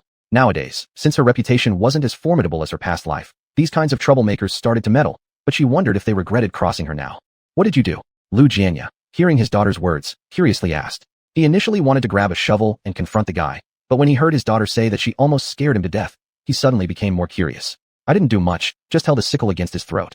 Lu Man shrugged as she spoke. Her words made Lu Linhao, who hadn't spoken but had been fully focused on her, burst out laughing while spitting water from his mouth. Little sister? Lu Linhao didn't expect such a response. Thinking about what his sister had done and the possibility of people seeing it, he slapped his forehead. Mom, Dad, I think we'd better prepare ourselves to take care of sister forever. It wasn't that he disliked Lu Man. Rather, due to her fierce personality, once others learned about it, very few would dare to marry her. Honestly, he lacked the courage to marry a woman like her. Don't talk nonsense. Chen Xiufeng glared at Lu Linhao for speaking so rudely. The next time something like this happens, break his leg directly. Hearing Chen Xiufeng's words, Lu Linhao immediately shut his eyes, unwilling to witness what followed. His parents truly indulged their younger sister far too much, so how could she possibly find a husband? Xiaoman, the next time you encounter something like this, break his legs right away. Lu Jianya coldly commanded, knowing he couldn't confront Feng Wenhai at the Feng household easily, but he wouldn't let the situation go unnoticed either. Feng Wenhai dared to hassle his daughter only because his father was the accountant of Dong Village. He wanted to show Feng Wenhai how powerless his father would be without his job. Parents, don't worry. Their family won't have an easy time lately. Thinking of the ghostly mother-son pair, Lu Man felt the Feng family was about to experience quite a taste of misfortune. Little sister, what exactly did you do? Lu Linhao curiously asked. Although he preferred gentle women, as long as his sister didn't lose, her personality didn't matter much. Given her retaliatory nature, it suited her perfectly. His ex-wife passed away while giving birth. Lu Man said with a laugh, prompting Lu Linhao to roll his eyes. Many people around here know. This statement made both Chen Xiufeng and Lu Jianya nod simultaneously. Well, did you know, if his ex-wife had been sent to the hospital, perhaps both mother and child could have survived? Lu Man's comment startled Lu Linhao, widening his eyes. Could he really be so heartless? How could Lu Linhao have imagined Feng Wenhai being such a person? Wasn't he concerned about losing both his wife and child? If she had been taken to the clinic, both mother and child would have survived, but it required spending money, Lu Man remarked sarcastically. Some people can become exceptionally cruel when it comes to money, and some lose their bottom line over finances. There was little she could say about such situations. It was ultimately personal choice. Though the female ghost and her son weren't directly killed by Feng Wenhai, they were indirectly caused by him. It was only natural that they would seek revenge on Feng Wenhai. She also approved of them going to teach the Feng family a lesson. This way, who would dare to marry their daughter into that family? Lu Linhao coldly said, and upon hearing this, Lu Man rolled her eyes. Brother, it's just that you don't know much about such things. At this time, most people valued sons over daughters. In order to make sure their sons had good futures, families often sold off their daughters. Wasn't this common? Alas, Lu Linhao also thought about how some families in the village treated their daughters. He didn't know what to say either, but he knew for certain that he wouldn't act like that. To him, whether it's a boy or girl, aren't they all your own children? If they are your children, why be so partial? Before the children grow up, he will try his best to treat both equally. After they grow up and get married, he might lean towards helping his son a little more, but he would never neglect his daughter. Well, stop worrying about it. It seems like their days ahead won't be easy anyway, Lu Man said with a smile. She wasn't going to feel sorry for the Feng family if they met such an outcome. Being scared was one thing. Their lives would not be endangered though. But she wondered where the amulets that Feng Wenhai and his family carried came from. She sensed that those amulets didn't seem to be made by someone from Qin village. If they were from that person, would he have let the mother-son ghost duo go free? Don't joke around. If that person intervened, the mother-son pair would probably already have been completely under their control by now. Still, it was necessary to be cautious. What did you do? Qin Xiufeng curiously asked. She didn't think highly of the Feng family, but she still wanted to know what her daughter had done. Nothing special. I just ruined the amulet on Feng Wenhai's body and gave the female ghost a protective talisman. Lu Man grinned while saying this. Hearing her words, Lu Linhao rolled his eyes. His younger sister was indeed capable, pulling off all these small tricks. Nonetheless, the Feng family deserved their comeuppance. Chapter 111. Won't help. Old man, if this doesn't work, let's ask around and see where we can find a reliable master nearby. Feng mother said to Feng accountant. Feng accountant was also deeply worried. Lately, their household had been in turmoil. The dead wife of the second son wasn't attacking them fatally, but was still tormenting them. Now, everyone in their family except for the child was having a hard time. They didn't know what the other side intended to do. But the master we found last time has disappeared. We don't know where he went. Feng accountant thought about the last master they had found. He suddenly felt a headache coming on. Last time, it was unintentionally that he had met that master, but now, when they needed him, they couldn't find him. There must be others around here who understand these things. Feng mother firmly stated. This could not continue. If it did, the whole family would eventually collapse. She wasn't ready to die yet. That low-life woman, even after death, wouldn't leave them in peace. No, this time, once they find a master, they would make sure to completely disperse the soul of that little slut. Otherwise, she wouldn't feel at peace. But around here, I haven't heard of anyone. Initially, Feng accountant didn't believe in ghosts either. However, after the second son's wife passed away and strange events began occurring in their home, he started believing in their existence. Helpless, he had to look for someone. Last time, he had found someone in the county town. But this time, he really didn't know where to look anymore. After the incident occurred in their home, he searched again for that master, but couldn't find him. I heard the daughter of the Red Flag Brigade captain knows about this. Mrs. Feng's elder daughter-in-law, who hadn't spoken until now, whispered hesitantly. She had only heard about this and wasn't sure if the girl truly understood how to deal with ghosts. Who? Upon hearing her eldest daughter-in-law's words, Feng mother fixed her gaze on her sharply. The daughter of the Red Flag Brigade captain. The eldest daughter-in-law confirmed, just having remembered it herself. Old Feng. Feng mother turned her gaze to Feng accountant. After pondering for a moment, Feng accountant made up his mind. Take money and gifts, go seek her out. Feng accountant didn't have any other options now. If they allowed things to keep happening as they were, their family would become a laughingstock in the village. Although, even now, they were somewhat regarded as a joke. He certainly didn't want the situation to worsen further. Alright. With gritted teeth, Feng mother returned inside to get the money and tickets. First, they needed to purchase some items, then go and ask for help. Mom. Feng Wenhai, overhearing their conversation, revealed an expression filled with worry. He couldn't forget the previous time he met Lu Man and how harshly she had treated him. Thinking about meeting her again, his legs trembled involuntarily. Do you have something to say? At this moment, all that occupied Feng mother's mind was finding someone to help get rid of the evil spirit. She failed to notice the anxious and troubled expression on Feng Wenhai's face. No, nothing. Terrified, Feng Wenhai shook his head. He dared not reveal what he had done or how Lu Man had dealt with him. At this moment, he deeply regretted his actions. If only he'd known that the woman would be so hard to provoke, he wouldn't have angered her. Unbelievable how formidable she turned out to be. Wait, it was after his superior targeted that woman, and later his deceased ex-wife kept haunting him again, right? Could there be her involvement in this? At this realization, Feng Wenhai's heart skipped a beat. What if everything they were currently experiencing was due to that woman?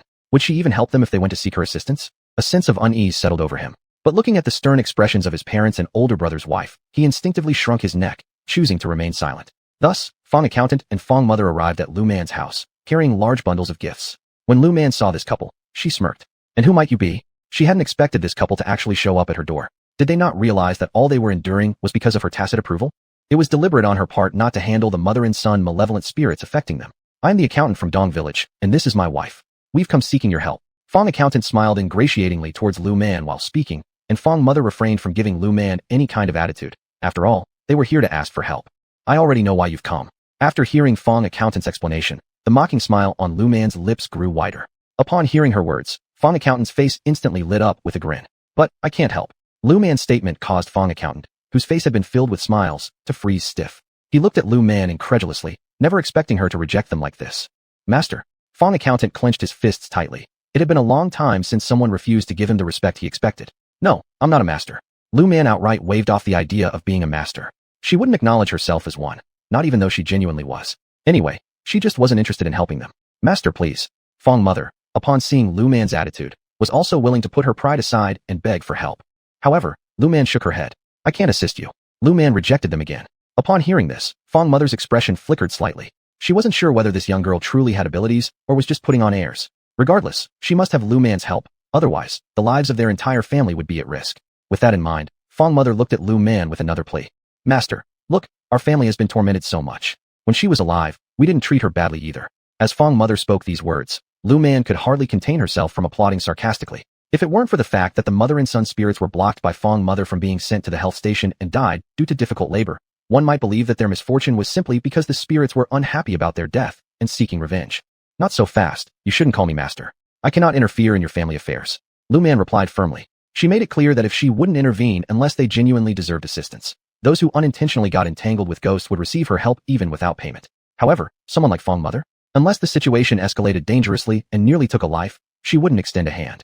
Master. Feng mother's face darkened slightly. Even after saying so much, this young girl still refused to help. What conditions does the master require to intervene? Gritting her teeth, Feng mother asked. As long as it could scatter the soul of that accursed woman completely, she would agree no matter the cost. Someone who has done wicked deeds should think of making amends instead of relying solely on others' assistance. It's a debt of 2 lives. I'm incapable of helping resolve this.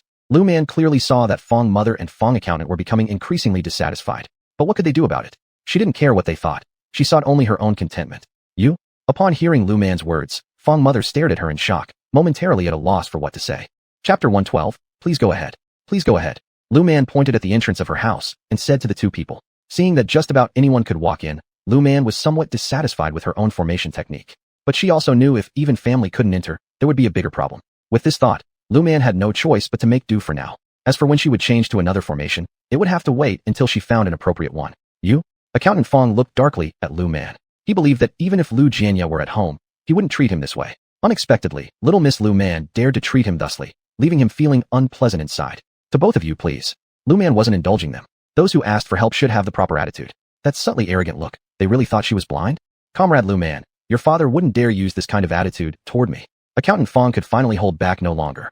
His eyes carried strong dissatisfaction as he stared coldly at Lu Man, who lifted her chin with a smile looking back at him, showing absolutely no signs of fear or retreat. What did it mean that even her father wouldn't use this attitude? Who was he anyway? Was the fact that he was Dongzhuang's accountant related to their Hongqi brigade in any way?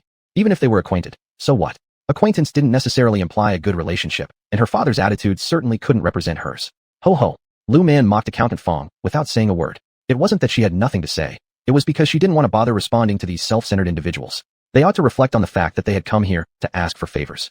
Lu Man. Accountant Feng scolded coldly, and Lu Man raised her eyes to look at him. You're here asking me for help. If you find someone better who can help you, by all means don't hesitate to choose them. After all, aren't you the ones who believe you can just act as you please? Lu Man gazed laughingly at Accountant Feng, yet her words quickly jolted him from his rage-induced haze. You?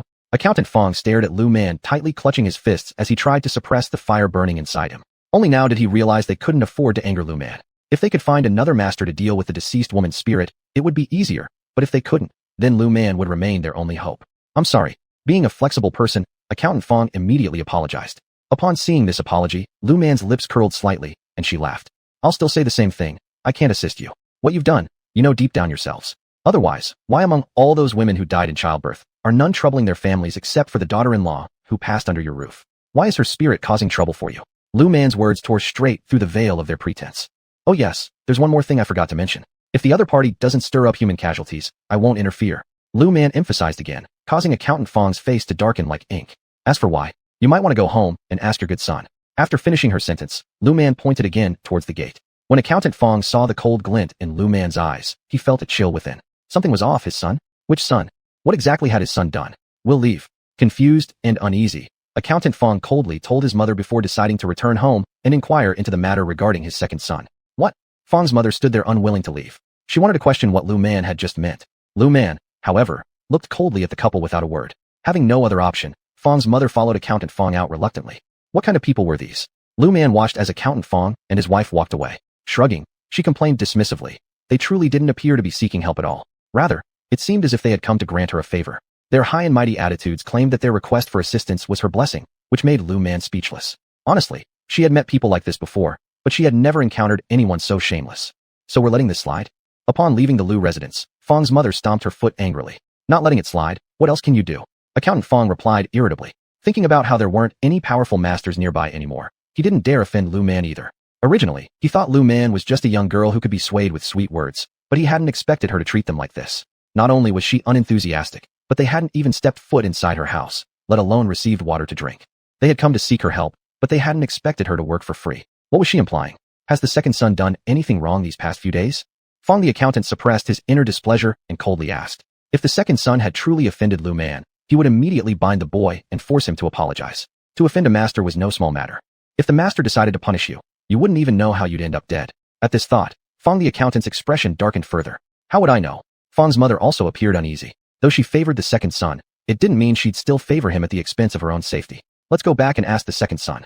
Having spoken, Feng the accountant turned and walked ahead. Feng's mother stamped her foot in frustration, but followed closely behind. It only took them a short while to get home. When they arrived, they saw the older son and his wife looking at them expectantly. After a brief glance at each other, Feng the accountant spoke. The second son, tell us what you've done to offend Lu Man. Feng the accountant had originally intended to dismiss the elder son and his wife, but after racking his brain for an excuse, he found none and so decided to address the issue directly. I haven't offended Lu Man. Feng Wenhai stuttered, his guilty expression evident even to the usually honest elder brother. Second son, if you don't want our entire family to perish because of you, then speak up. The elder brother held strong resentment against Feng Wenhai. His deceased wife's spirit now haunted their home. The only reason he hadn't yet acted against Feng Wenhai was due to their brotherly bond. Otherwise, he would have already driven Feng Wenhai out. He wasn't sure whether expelling Feng Wenhai would prevent his former sister-in-law from continuing her disturbances, but he certainly didn't wish to endure the embarrassment any longer. This ghostly trouble was entirely unfair to their household. Seeing his parents, older brother, and sister-in-law all watching him, Feng Wenhai felt trapped. He struggled to find the right words to explain. Chapter 113 Confession and Beating. Speak. The accountant Feng slammed the table, scaring Feng Wenhai almost to his knees. A few days ago, when I was meeting with Lu Qing, I went to the wrong place. I thought she was Lu Qing, and I almost hit her. Feng Wenhai didn't mention his later attempt to corner Lu Man. He felt that if he did, a beating would be certain.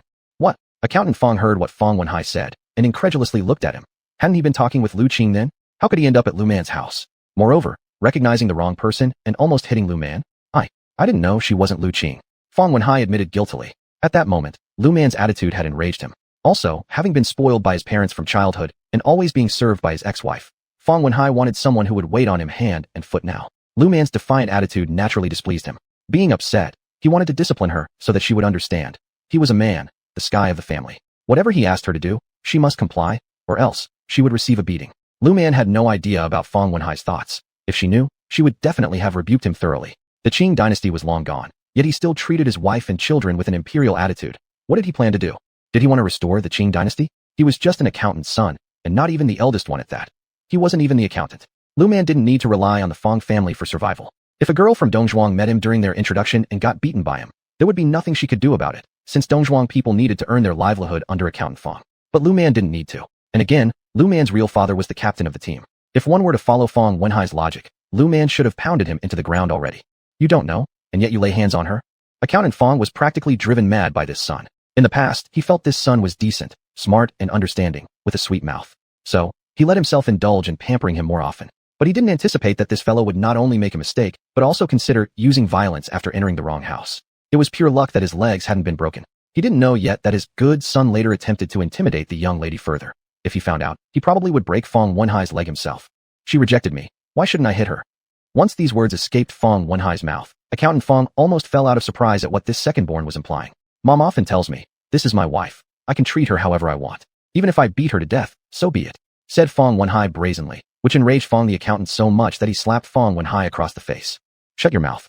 If others heard these words, his job as an accountant would be over. He wouldn't dare say such a thing either. Don't talk nonsense first. Even if you hadn't made the wrong visit, they were merely introducing themselves. You two weren't officially together yet. So how could you get the audacity to use force? Feng the accountant shot Feng's mother a glare, coldly staring at Feng Wenhai. Why couldn't I hit her? She defied me. Feng Wenhai's bold demeanor led to another kick from Accountant Feng. This time, he showed no mercy at all, directly booting Feng Wenhai onto the ground. Where does this idea of yours come from? Feng the accountant stared furiously at Feng Wenhai. He himself, as an accountant, wouldn't dare have the nerve to speak or act like this. Although he may hold some disdain for women, He would never say or display something like this openly. When his wife makes a mistake, he disciplines her privately, but never excessively because medical costs would pile up if a woman gets seriously injured. My mom keeps telling me, Dad is an accountant. I am the son of an accountant. With my conditions, I can marry as many women as I want. If she doesn't obey, I'll simply replace her. This statement shocked even Feng's mother. These words, criticizing that dead little wretch, were meant differently. What's happening with this second son? Why does he bring up such talk now? If others learned of this, would he still find a wife in the future? Slap. Accountant Feng angrily slapped Feng Wenhai again. Was this boy devoid of intelligence? How could one harbor such thoughts? Nothing was settled yet, and he was already teaching lessons to the other party. If the opponent were a common villager, things might be better given his accounting position and connections. But the other party here is Lu Jianya's daughter. He had heard that even when Lu Jianya's daughter was still a fool, the couple cherished her like a gem. Now that she was not only normal but also competent, wouldn't Lu Jianya dote on her even more? Realizing his younger son had completely offended her family brought him no end of frustration. He wished time could turn back, so he didn't have to worry about his younger son crossing Lu Man. Dad. Feng Wenhai looked at his father with dissatisfaction. What had he done wrong? Mom and Dad, the most important thing now is how we resolve this issue with my younger sister-in-law. Feng Lauda spoke gravely. His annoyance with Feng Wenhai had grown. He decided after handling the ghost problem at home, he would ask for a division of the family assets. If his parents wanted to stay with the second son, they could split off. He would rather leave empty-handed than continue living with the second son. This time the children were unharmed. But what if they got caught up in the ghostly harassment? They couldn't withstand it. Lauda, what should we do? The accountant turned as if just noticing Feng Lauda. The eldest son was already accustomed to their favoritism toward the second son. At the same time, he decided never to tolerate it again. He had resolved to separate the household entirely. Don't know. Feng Lauda answered without hesitation. Back when the younger sister-in-law passed away, he didn't understand what had happened. How did my sister-in-law die? I don't know. Why does her spirit come after us? I don't know either. What should I say? Seeing the displeasure in the accountant's face, Feng Lauda firmly replied. No matter what. This stemmed from the second son's actions and required addressing him directly. However, he hesitated to mention it. Saying so would likely draw his parents' ire once again. He wasn't that foolish. That's enough. If you don't want to say, then don't. With a dismissive wave, Accountant Feng showed his impatience with his eldest son. Wasn't this guy just asking the second son to step in? If that were possible, would he be so worried? This was a matter of life and death. Even if he wanted the second son to appease the situation, they had no idea how to handle the woman's spirit. Everything they had tried, like chicken blood or dog blood, had proven useless. This was precisely why he feared. Could they really sacrifice the second son and his wife to stop the ghost haunting them? All right, if you don't want to talk, then don't. Feng the accountant dismissed Feng Lauda with an irritated hand motion. All along, the eldest son just wanted the second son to resolve things. But if it were easy, would he be so concerned? Chapter 114 can't stand it. No, I must go and inquire further to see if there are other masters around here. Accountant Feng was not willing to give up. He did not want to see Lu Man's detestable face at all right now, but he also didn't dare to offend Lu Man. He worried that if they offended Lu Man, they wouldn't find another master, and in that case, they would have no way to deal with the woman. Slap, slap, slap. The female ghost holding her child in her arms immediately acted as she saw this family prepare to deal with her. She slapped Accountant Feng several times. If you dare to look for someone to subdue me, I will kill all of you. The chilling sound scared Accountant Feng to a standstill. He hadn't expected that the female ghost had come out during broad daylight and could already lay hands on him. Yet, he couldn't see her. You, what exactly do you intend to do? Accountant Feng regained his senses and looked towards the direction from where the voice came. When he saw nothing, his face turned even more grim. Regardless of Accountant Feng's expression, the female ghost once again focused on Feng Wenhai as her target. With several slaps, she swelled Feng Wenhai's face and then revealed her shape. A ghost. When Feng Wenhai saw his ex-wife and the child in her arms, he screamed. Especially when he noticed that his ex-wife was covered in blood, along with the child in her arms who was drenched in nothing but blood. Feng Wenhai closed his eyes and fainted. You, what do you intend to do? Upon seeing the female ghost, Accountant Feng was thoroughly frightened. He hadn't seen how she looked when she died, but with her current state, covered in blood with no trace of vitality on her face, Accountant Feng felt amazed he hadn't fainted himself. I don't intend to do anything. I just want both of you to taste the feeling I endured waiting to die. After speaking, the ominous energy surrounding her burst forth instantly. The Feng household transformed into a sight where everyone appeared like the living dead waiting to perish. Each one watched themselves die due to excessive blood loss, enduring death and rebirth multiple times. At this moment, they truly understood how utterly hopeless the female ghost felt upon her death. With a bang, the illusion disappeared. How does it feel? The female ghost looked at them with a half-smile, half-sneer. Feng Mother's face was as white as paper. She hid behind Accountant Feng, afraid even to glance at the ghost's direction. Ho ho, does it feel pleasant? The female ghost snorted coldly, eyeing them with a sinister expression. Rest assured, I won't take your lives, but you shouldn't dream of leading peaceful lives. With another wave of her hand, they found their surroundings changing again, and this time they were transported to a desolate countryside surrounded by all kinds of ghost shadows. Terrified, they crouched down, too afraid to move, but those ghostly shadows weren't about to leave them alone. They lunged forward and began tearing at them. The female ghost observed them being torn apart by the ghostly shadows with cold indifference. Her face lit up with delight. She wasn't going to take their lives, but she could make them suffer so badly that life would be worse than death. Teaching them a lesson on schedule would certainly work well for now. They couldn't find a master now, and she didn't know if they would manage to find one in the future, but at least they couldn't now, which was sufficient. We're wrong. Please spare us. Finally, Accountant Feng lowered his proud head. The female ghost sneered. Since I spared you, who spared my child and me? After hearing Accountant Feng's words, the female ghost suddenly released her menacing aura but quickly restrained it. She hadn't lost her rationality entirely. It was different from when she first became a ghost. Back then, she couldn't control herself when she saw them. Now, she had gained control over herself. In fact, she knew that her ability to exercise such self-control now was thanks to the master. She was grateful to the master for helping her, yet at the same time, she hated the Feng family for being so heartless. Relax, as long as Feng Wenhai is alive, he'll never remarry. If he does, I'll make sure your lives are full of chaos until the end of your days. Spend the rest of your lives accompanying me. The female ghost smirked and spoke to the Feng family. Sister-in-law, my wife and I haven't done anything to harm you. Big brother Feng, after hearing the female ghost's words, quickly interjected. Hearing this, the female ghost laughed. Ho ho. The female ghost laughed at Big Brother Feng's words, a mocking laugh that stung sharply in his ears. Yes, you two haven't harmed me. But each time, you openly witnessed me being beaten and cursed at. When I was giving birth, your wife simply let me wait to die.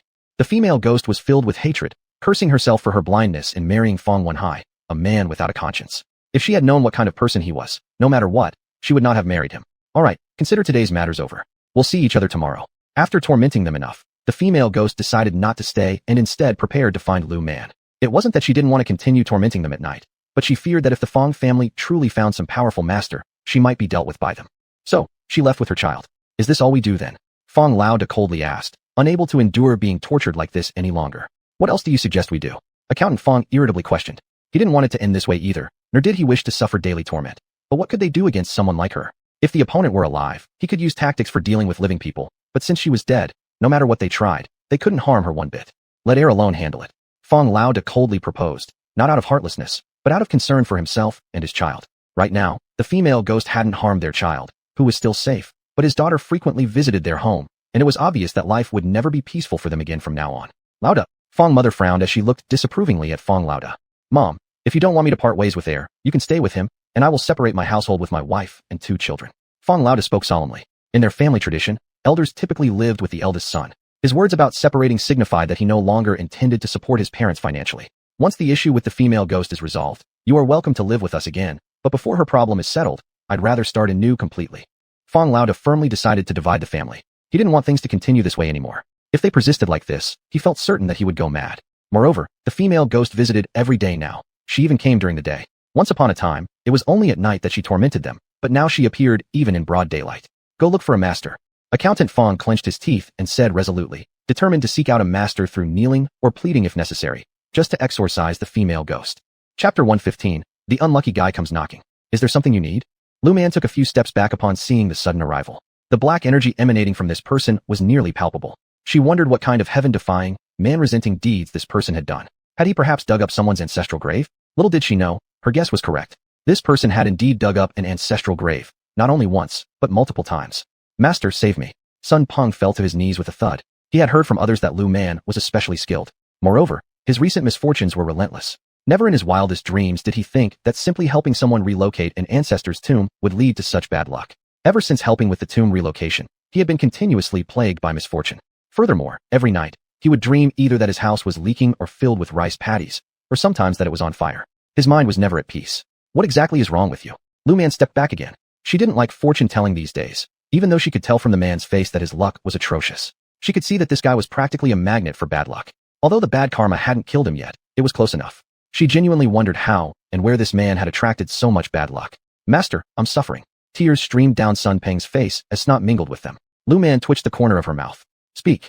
She warned him that if he didn't say anything, she'd leave. She didn't have time to waste on trivial matters. She had plenty of other things to attend to. Master, a while ago, I just helped a friend relocate their family's ancestral grave, and then everything went wrong. Sun Peng sobbed pitifully. He sincerely felt that all he had done was help his friend with the relocation. Upon hearing this, Lu Man glanced at Sun Peng. Indeed, the person had assisted in relocating an ancestral grave, one not even related to his own family. But why had his luck turned so sour? Thus, she began calculating with her fingers. When she discovered the cause of his misfortune, she couldn't help but twitch her mouth again. She was utterly speechless. He truly was innocent. He had only helped out as a favor. Unfortunately, when helping his friend, he failed to notice that some mischievous children had defecated and urinated in the grave hole before the burial. Afraid of being caught, the children covered it up with dirt. Sun Peng hadn't noticed this during the coffin placement, causing the coffin to press directly onto the excrement. Consequently, his friend's ancestors became displeased, which explained his series of bad luck. Master, please save me. Seeing Lu Man silently staring at him without speaking, Sun Peng felt his heart sink. He worried that perhaps his situation was beyond hope. Tears flowed uncontrollably once more, and Lu Man twitched her mouth again. Well, it's just bad luck, she said with a dismissive wave, signaling him to get up and offering an explanation. Master. Sun Peng looked pleadingly at Lu Man. Though he hadn't always believed in ghosts before, after experiencing this firsthand, he vowed never to doubt their existence again. If ghosts weren't real, why had he suffered so much misfortune? You see, it's just your bad luck. While helping your friend relocate the tomb, some naughty children pooped and peed in the grave hole before you arrived. Worried you'd find out, they covered it with soil. Neither you nor your friends noticed, and the coffin ended up pressing right onto the excrement. Lu Man sighed inwardly, finding it quite coincidental. However, thinking about the naughty children who likely got their comeuppance made her feel slightly satisfied. Still, she wondered why the ancestors of his friend were specifically targeting Sun Peng when Sun Peng hadn't done much wrong, just a little negligence on his part. Fundamentally, this seemed more of an issue with Sun Peng's friend. What? Stunned, Sun Peng gazed at Lu Man. He hadn't expected his misfortune stemmed from actions by some kids. But, guarding the tomb wasn't my responsibility. Sun Peng recalled that his friend's family members were supposed to take care of the tomb inspection duties. He had merely gone along to help carry the coffin, tasks that weren't within his assigned duties. Matters like guarding the grave were purely for the main family. So, you've just had some bad luck. Given Sun Peng's light 8 trigram readings, Bazi, combined with descending into the tomb himself, his luck took a sharp downturn. But still, it was fixable with a talisman. If the ancestors refused to comply, Lu Man wasn't afraid to intervene further since it wasn't entirely Sun Peng's fault. Master, save me. Sun Peng resolved never to offer help with tomb relocations again. One instance was enough. Next time, he would decline. After all, merely trying to be helpful had resulted in so much calamity for him. Just take this peace talisman. Lu Man pulled out a peace talisman and handed it to Sun Peng. 10 yuan. Lu Man coldly said as she handed over the talisman. Sun Peng knew that Lu Man's paper talismans cost 10 yuan, and he paid without hesitation. You wait a moment. Lu Man drew another evil dispelling array on Sun Peng's body, and immediately, Sun Peng felt as if something heavy had lifted from him.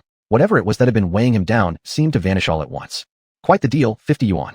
This evil dispelling array wasn't the same as the peace talisman. The peace talisman merely ensured his safety. If Sun Peng were to still be harassed by the ancestors of his friend, the talisman would protect him. However, subduing the negative energy, this streak of bad luck, was no simple matter. Alright. Without complaint, Sun Peng again pulled out 50 yuan. He was not one to hesitate over money, and besides, he wasn't lacking in funds. Compared to his life, money was nothing. Well, you'd better not help out with funeral matters in the future. Other people may assist without issue, but for you, helping will lead to problems. Lu Man gave him a reminder. For this unfortunate man, she even felt a bit of admiration. This guy truly danced on the edge of life and death. He was dancing right on the boundary of survival and demise. Master, I don't want to help either. Sun Peng let out a bitter laugh. If he didn't aid relatives or close friends during their family's funeral affairs, then next time they might not come to his aid when his own family required it. So, when your peace talisman burns up, come back and buy more from me. In any case, the man wasn't short of money. Once his misfortune passed, he'd have a bright future ahead. She hoped this guy could seize his destiny. If he couldn't hold on to it, she wouldn't say anything further. After all, fate depended entirely on oneself. All right, master. Sun Peng finally felt reassured. Even though Lu Man had helped him and charged for it, he worried that in the future he might not be able to get peace talismans. After all, this thing was indeed valuable. Ever since meeting Lu Man, he hadn't experienced any more bad luck. He hadn't forgotten just how unlucky he'd been on the way to find the master. Aside from bird droppings falling on him, which he didn't mention, he'd fallen 8 times along the way. Chapter 116. Bad luck for the family. Sun Peng watching from the sidelines. All right, if there's nothing else, I'll take my leave. Lu Man waved her hand at Sun Peng, signaling he could go. Hearing this, Sun Peng smiled and nodded at Lu Man. Master, I'll be going now. I'm Sun Peng from the town. If master needs anything in the future, just call out. A lot of people in town know me, Sun Peng. It pleased Sun Peng to make friends with a master. No one knows when they might need one. I've noted that. Lu Man nodded, acknowledging she had remembered his offer. As for whether or not she would seek his help in the future, Lu Man wasn't sure yet. She'd decide later. Master, I'll be off now. Humming a tune, Sun Peng left. Watching him leave so spiritedly, Lu Man shook her head. Lu Man shook her head and continued forward. She hadn't forgotten her task. She was going to cut some pig fodder. Alas, she wondered if by year's end she could keep one of the 2 pigs at home. Reflecting on this, Lu Man decided that when it came time to slaughter the pig, she would discuss it with her parents. She thought it would be nice to cure some meat and make sausages this winter, but she wasn't sure if her parents would let her go through with it. If they didn't allow it, then she'd find another way herself. Unfortunately, transportation was underdeveloped here. Even if she wanted to eat authentic cured pork and sausages, she'd have to buy them from the south, something she currently lacked the opportunity to do. And besides, traveling was unsafe now, and even though Lu Man believed she could protect herself, her parents wouldn't want her to go alone. How did it go? As soon as Sun Peng got home, he was surrounded by his father and mother, who looked at him expectantly. There was no way around it. They cared deeply about their only son. If something happened to Sun Peng, what would they do? I'm fine now, the master helped me, Sun Peng said happily to his parents, surprised by how easygoing Lu Man had been. It's good you're alright, it's good you're alright. Sun's mother clutched his hand, tears almost spilling over. She truly feared her only son getting hurt, but they didn't know how they could help either. Mom, don't worry. The master gave me a charm for peace. Smiling, Sun Peng couldn't help but feel curious. Had his friend's ancestor only targeted him, or had both his friend and those mischievous children also been taught a lesson? If the ancestor had only caused trouble for him, then Sun Peng would need to have a serious talk with his friend. He went to help and found out the job at his friend's place hadn't been done properly, leading to his own bad luck. That was unacceptable without proper compensation. A fine meal would be the least expected. Little Peng is fine. Let's go inside. Being a man, Sun's father, despite his concern, didn't show too much emotion. Upon hearing that Sun Peng would be fine afterward, he breathed a sigh of relief. To be honest, the fact that his only son had been recently facing all sorts of bad luck worried him. Otherwise, he wouldn't have inquired about masters in the town. What exactly happened? Seeing that Sun Peng was unharmed, his wife Ringuowan began to ask why he had been so unlucky. Well, bad luck, my birth essence is weak. Coincidentally, Yanjun didn't properly oversee the tomb pit, and some naughty kids defecated and urinated in it. When the coffin was laid down on top of that waste, during the lowering of the coffin, I descended into the tomb pit, and thus became unlucky. Sun Peng explained helplessly. He never expected himself to be so unfortunate. But remembering the master's warning, he felt that perhaps in the future he should get less involved in these kinds of affairs. Helping out was fine, but he should stick to doing other things. Whenever there were funerals among family and friends, helping out by carrying dishes or offering water was sufficient. Lifting coffins and such, he figured better avoid it.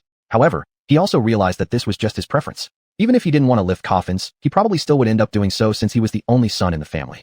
Why haven't I heard about Yanjun being unlucky? Rin Guilwan paused, speaking after pondering this. She hadn't heard any stories of misfortune befalling the Yin family. Could it be that Yan's old ancestor thought Sun Peng was easier to target? This thought made her frown instantly. I haven't seen Yanjun lately. I don't know. Not having heard anything, Sun Peng decided to inquire. If Yanjun was also unlucky, then there was nothing more to say. However, if only Sun Peng had met bad luck while others stayed safe, he simply wouldn't accept it. We'll ask when we see him. Rin Guilwan spoke seriously. If indeed her husband alone faced misfortune, then in the future, they must distance themselves from the Yin family. The way this whole matter was handled was improper. It couldn't always fall to her husband to suffer bad luck, could it? The Yin family has also had issues, and several kids in town have been running a fever for days. They get better after taking medicine, but if they don't, the fever comes back. Sun's mother interjected as she spoke, initially not having thought much of it. But now, hearing her daughter-in-law ask about the Yans and remembering what her son had just said, she began connecting these events. How's Yanjun doing? Sun Peng curiously asked. He hadn't paid attention to the Yin family's situation and hadn't even linked the two incidents together. The Yin family. They've been getting beaten in their dreams every night. When they wake up, they have all sorts of bruises. Sun's mother whispered softly. At first, she had wondered if the Yin family had encountered something supernatural, but with her own son also facing misfortune, she focused all her attention on him. Xiaopeng, go see Yanjun. If he's really in trouble, introduce him to the master. Sun's father said in a serious tone. Yanjun and his son were close friends, and besides, Yanjun was a decent guy. Since Yanjun hadn't escaped this predicament either, Sun's father didn't mind letting his son do Yanjun a favor. If he believes you, take him to the master. If he doesn't, then say nothing. Suddenly, Sun's father added another word. Offending a truly capable master would bring them no benefits. Moreover, since his son seemed to be free from misfortune after returning from the master, Sun's father didn't mind befriending the master. Alright, I'll go right away. Sun Peng was also worried about Yanjun. Their relationship was at least decent, so he should check on him. As for those other children, he wasn't sure if he should inform their parents, but never mind that. Let him visit Yanjun first. If the kids could make a ruckus near Yanjun's new grave, they must also be from families that were somewhat close to the Yin clan. Once Yanjun is fine, the parents of those children will naturally hear the news. Go ahead. Sun's father indicated Sun Peng could leave. However, Sun Peng didn't rush out directly. He went inside, changed into a fresh set of clothes, washed up, and then headed over to Yanjun's house. Chapter 117, Blue and Purple Whip Marks. How did you come here? Yanjun's eyes were black and blue, and he looked at Sun Peng with lack of energy.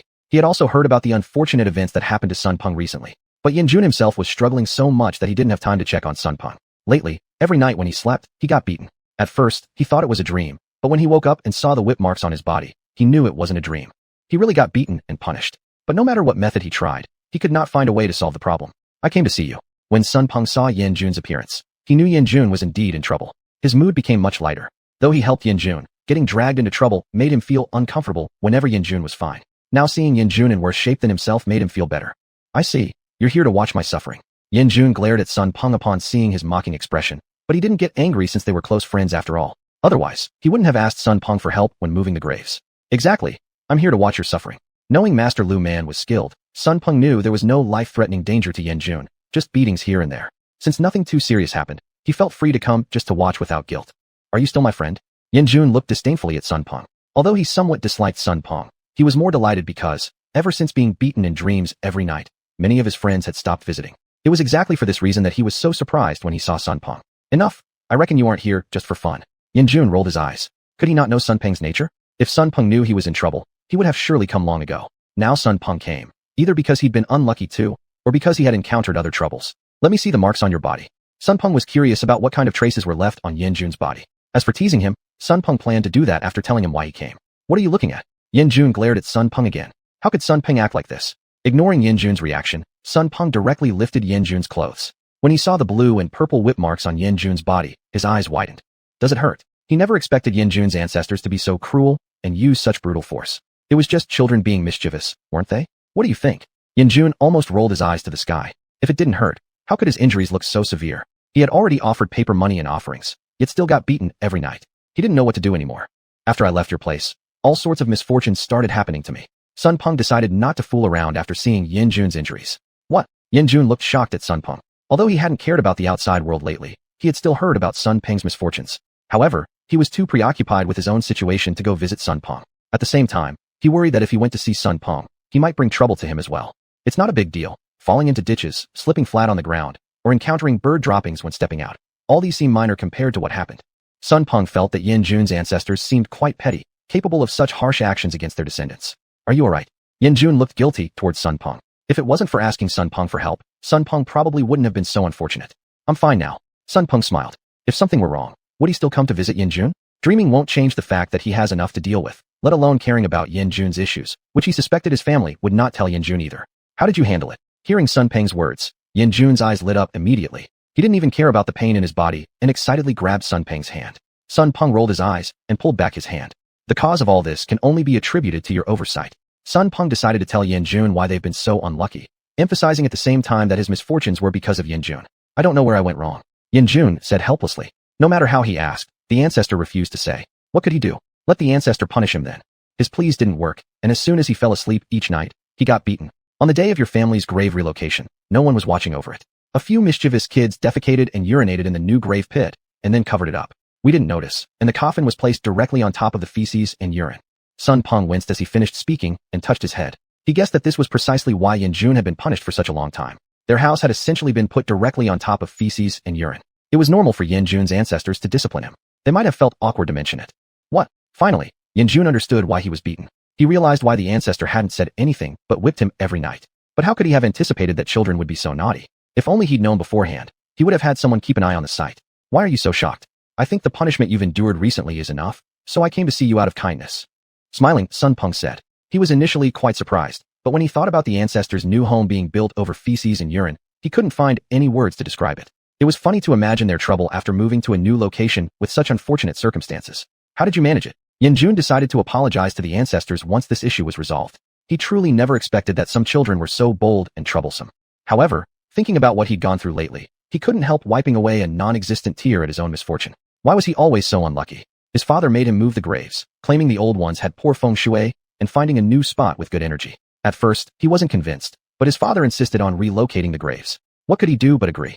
Who could have foreseen that this marked the beginning of his bad luck? Every time he reflected on it, he couldn't help wanting to find those kids who caused all this trouble and give them a sound beating. I found a master. The master is very capable. Proudly, Sun Peng said. Initially, he just gave it a try, but unexpectedly, the master turned out to be extremely talented. He decided that in the future, he would visit the master more often and try to build a relationship. Chapter 1:18 Exorcism. How powerful. Yin Jun looked expectantly at Sun Peng. He sincerely didn't want to be beaten every night, even though it was in a dream. But after waking up, the pain never disappeared from his body.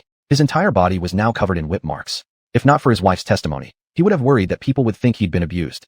But even if no one reported him, just being beaten every day was already unbearable. When I went there, the master gave me a peace talisman, then drew something on my body.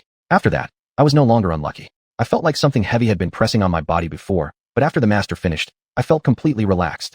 Sun Peng proudly said. At first, he only went with an intention of trying it out. He never expected that the master was truly so skilled and helped him instantly.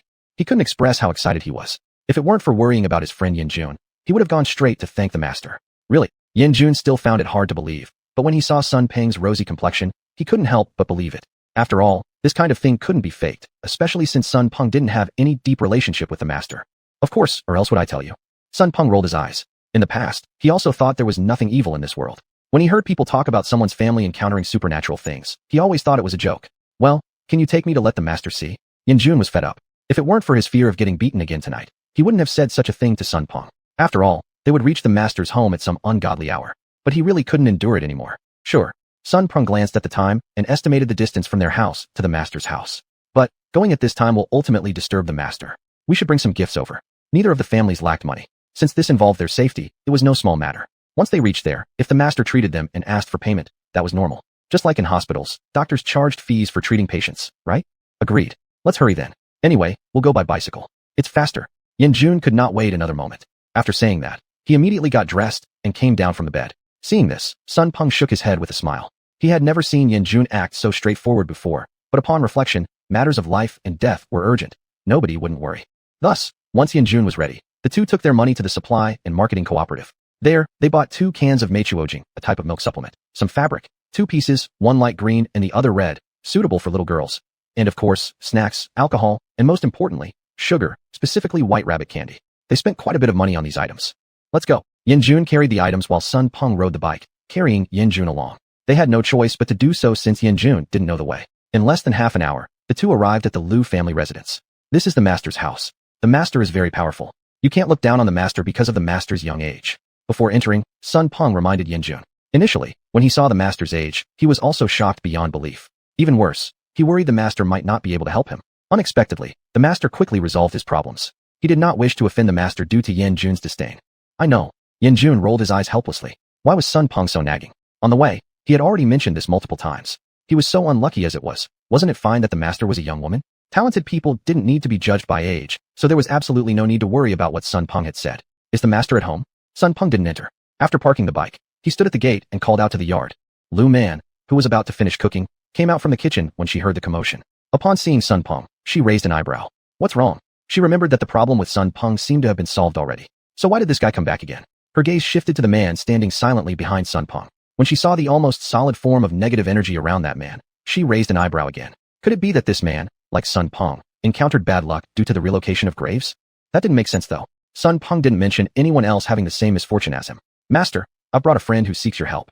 Sun Peng grinned as he spoke to Liu Man, gesturing for Yin Jun to step forward. Yin Jun and Sun Peng had such a good relationship that he moved up a few steps and smiled at Liu Man. Master, I'm sorry to bother you. Yin Jun truly didn't expect Master Liu Man to be so young, but then again, people with true talent shouldn't be judged by their appearance. Considering what Sun Peng had said, Yin Jun decided he wouldn't offend Liu Man in any way. No trouble. Liu Man nodded toward the two of them, signaling them to come inside.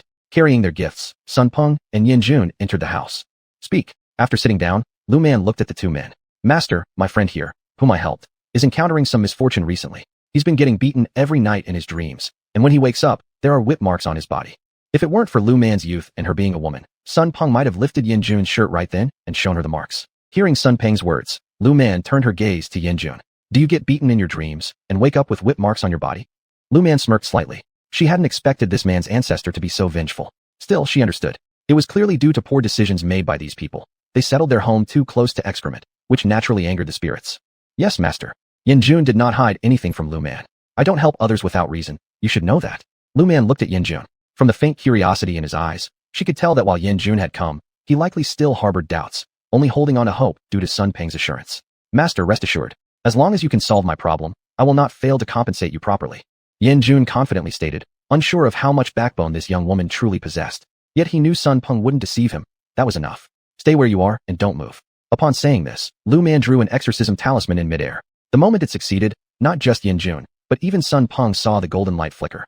In a flash, the light merged directly into Yin Jun's body. At first startled, Yin Jun quickly smiled, amused. Chapter 119. Cheng Hui, 100.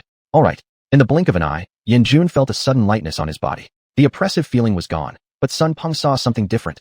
Black smoke rising from Yin Jun's body before his brows relaxed. Stunned, Sun Peng stared at Yin Jun, while Yin Jun looked back at Sun Peng in confusion. Liu Man, on the other hand, twitched her lips. She had forgotten that Sun Peng had just resolved the issue on his own and could naturally see the negative energy.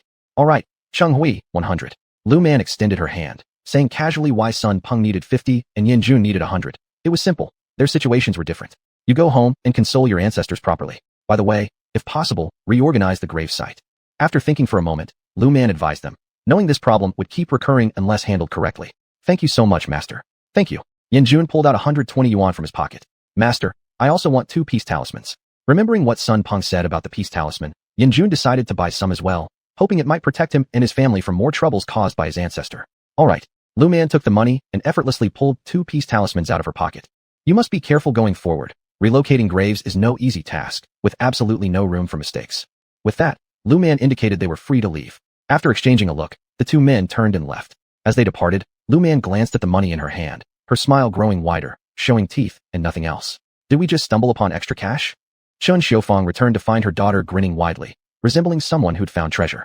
Mom, today I made nearly 200 yuan without leaving the house. Proudly, Lu Man revealed her earnings, an impressive sum of 180 yuan. Where did all that money come from? Curious, Chun Xiufang asked, unaware because she'd been working on the farmland west of the village, where news of people coming to Lu Man didn't reach her easily. Hee, today I got 2 big customers. Laughing, Lu Man extracted 30 yuan from the amount. Mom, here's some spending money for you. 30 yuan equaled almost a person's monthly salary in the city. It wasn't that Lu Man was stingy, but giving too much might lead to refusal from her parents. These things, you should take them into the room. Make yourself a bowl of malted milk essence every day. It'll help nourish your body. Thinking about the gifts those 2 brought, Lu Man wasn't too interested in keeping them. She certainly didn't lack for such things. Alright. Chun Xiufang examined the gifts on the table, 2 tins of malted milk essence, cookies, candy, and brown sugar, and realized her daughter must have solved a major issue for them. Mom, don't hesitate to use these. We'll get more when we run out. Reflecting on her own circumstances, Lu Man thought about how her growing reputation might attract more requests for help. Although she preferred to stay low-key, there were times when she couldn't avoid intervening. Sigh. Understood. After washing her hands, Chun Xiufang locked the items away in a cabinet in the bedroom. With an annoyed tone, she replied, noticing Lu Man shrugging before returning to work. Recently, the farm labor wasn't overly demanding, it was mostly weeding and watering. However, even these tasks kept everyone busy. Nowadays, people left early in the morning, skipping breakfast to start work, returning between 10 and 11 in the morning, eating, resting briefly, then heading back to work around 2 in the afternoon. At times, Lu Man wondered why they worked so hard, year after year, only to receive barely enough food after paying their grain tax. Still, people continued without complaint, something Lu Man deeply admired. Yet, ironically, certain urbanites looked down on villagers, labeling them peasants. Lu Man shook her head, knowing that discrimination would always exist, regardless. Wow. Returning home, Lu Jianya exclaimed in surprise upon seeing his wife arranging a pile of things. Bedsides goods for eating, the bed was practically full of supplies. Your daughter earned them, Chun Xiufang announced, intending to sort through the goods. Items prone to spoilage would be consumed first, benefiting the whole family, while others capable of long-term storage would remain untouched until later. Our daughter really is something else. Chuckling, Lu Jianya agreed, concluding that since the items were respectfully given by their daughter, there was no reason not to use them. Alright, put the pastries I took out aside. Take out 2 cans of malted milk essence, and the candies as well. It's hot these days. Chun Xiufang looked at the snacks and candies in her house, and was a little worried. No, she had to take these things to exchange for something. Otherwise, they would all go bad. Alas, we don't have any children. Chun Xiufang sighed, and said that if there were children in the family, wouldn't these things be consumed more? Well, you should hurry up and find an older sister for him. Lu Jianya, smiling at Chun Xiufang's complaint, suggested. Forget it. Our daughter says that our eldest son's destined match hasn't come yet. Thinking about the other day's event, Chun Xiufang now resisted finding a bride for her eldest son greatly. Before, people would look down on the elder son because later on, he still had to support a dumb younger sister, which everyone opposed. Now, they are not in a rush. Besides, their daughter has pointed out that if they miss the right one, who knows if their eldest son might end up never being content in life. Forcing a melon to grow doesn't make it sweet. We don't have kids, why don't you just eat more? Lu Jianya chuckled, saying that since the family wasn't lacking these things anymore, he hoped his wife would eat more, so she could replenish herself. Back when they had some money, all of it went to treating their daughter's illness, making their household extremely poor. Now with better conditions, he wanted to save more money over the next couple of years to build a house and get a bride for the eldest son. As for their daughter, Lu Jianya felt that she probably wouldn't choose to stay in the countryside. Eat, you eat too. Chun Xiufang, while speaking, grabbed a piece of peach soup, pastry, and stuffed it into Lu Jianya's hands. She quickly placed everything back into the cabinet again and casually took another piece of peach pastry. This peach pastry tastes good. After eating a few bites of the sweet peach pastry, Chun Xiufang remarked wistfully, thinking how in the past they couldn't afford such luxury as peach pastry when the family didn't even have enough food, but now, their house was stocked with snacks more than they can consume. Looking back on the past, and comparing it to the present, this is truly living in a pot of honey now. Chapter 120, Another Visit. Xiaojun, tell your sister-in-law how you got better? Over here, Yanjun had just returned home when he was stopped by several women. There was no way to avoid them because their children were the very ones who had been misbehaving. Now, every night, their children received a spanking, not severe, but each evening their big bottoms were beaten with broomsticks. They really had no other options. They had heard that Yanjun went to see a master and couldn't help but come over themselves. Dear sisters, I saw a master. I'm not entirely sure if I am better. Why don't you wait a bit longer? Jun truly didn't want to go find the master at midnight. It was already dark outside. Previously, walking in the dark didn't bother him at all, but now, he didn't dare walk in the dark anymore. People often say, if you've done nothing wrong, you won't fear ghosts knocking on your door at midnight. Yet, even though he hadn't done anything wrong, he still dared not step out of his house. He feared the ghost knocking on his door, and now, he was completely unwilling to leave. Alright then. The women also calmed down since their kids were only spanked a few times. Other than that, there was no issue.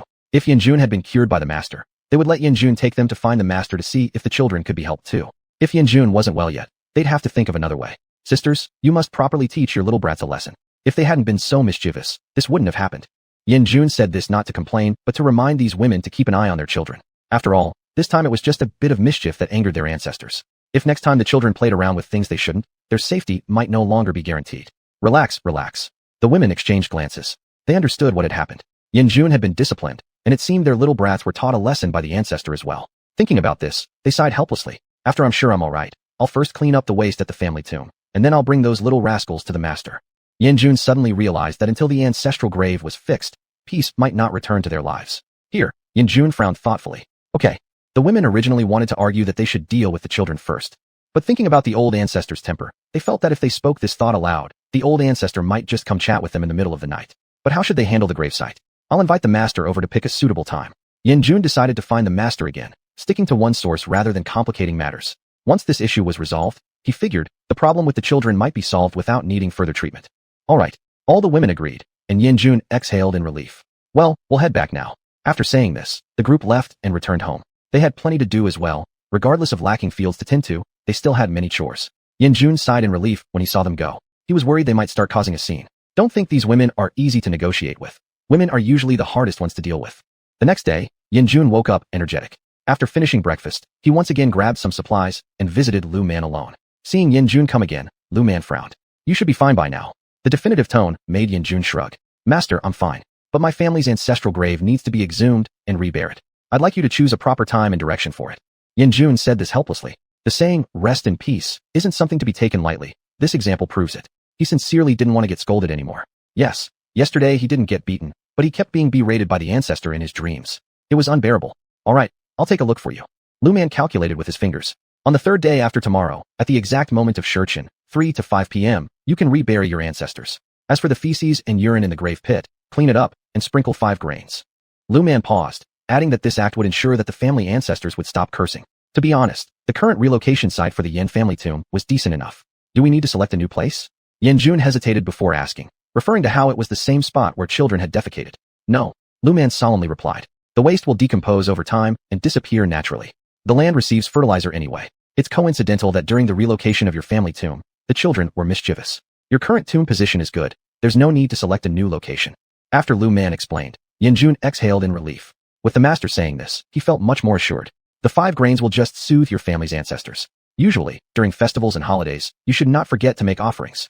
Lu Man gave a reminder. Whether they would listen or not was none of her business. She had done what she was supposed to do. Jun nodded again upon hearing Lu Man's words.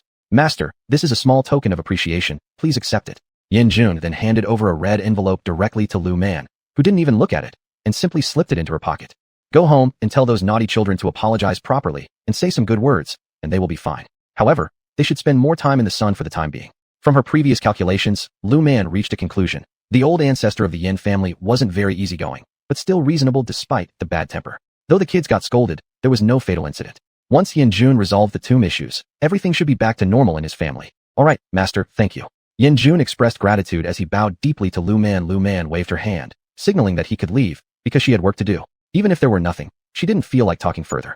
What was wrong with enjoying melon seeds and staying cool in the yard? Why waste time when everything needed had already been said? The rest of the matter was none of her concern. She didn't want to keep wasting words. Jun understood by seeing Lu Man's attitude that it was time for him to go. Since the master didn't want to talk anymore, he could just head home. After all, he had gotten the answers he wanted. As for other things, they weren't important. Talented people have every right to act how they wish, even if their attitude wasn't pleasant. There was absolutely no issue with such behavior. Skilled people can do whatever they want.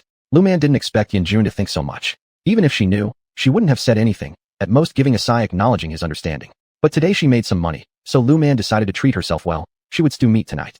It happened that today Jun had brought her a piece of pork, and the meat looked good. It was fatty pork belly, perfect for braising meat with potatoes. Not that she didn't want to only make braised pork, She was worried her mother might nag about her wasting money. Also, this piece of meat weighed around 2 Jin at best, which Yanjun probably had a hard time obtaining.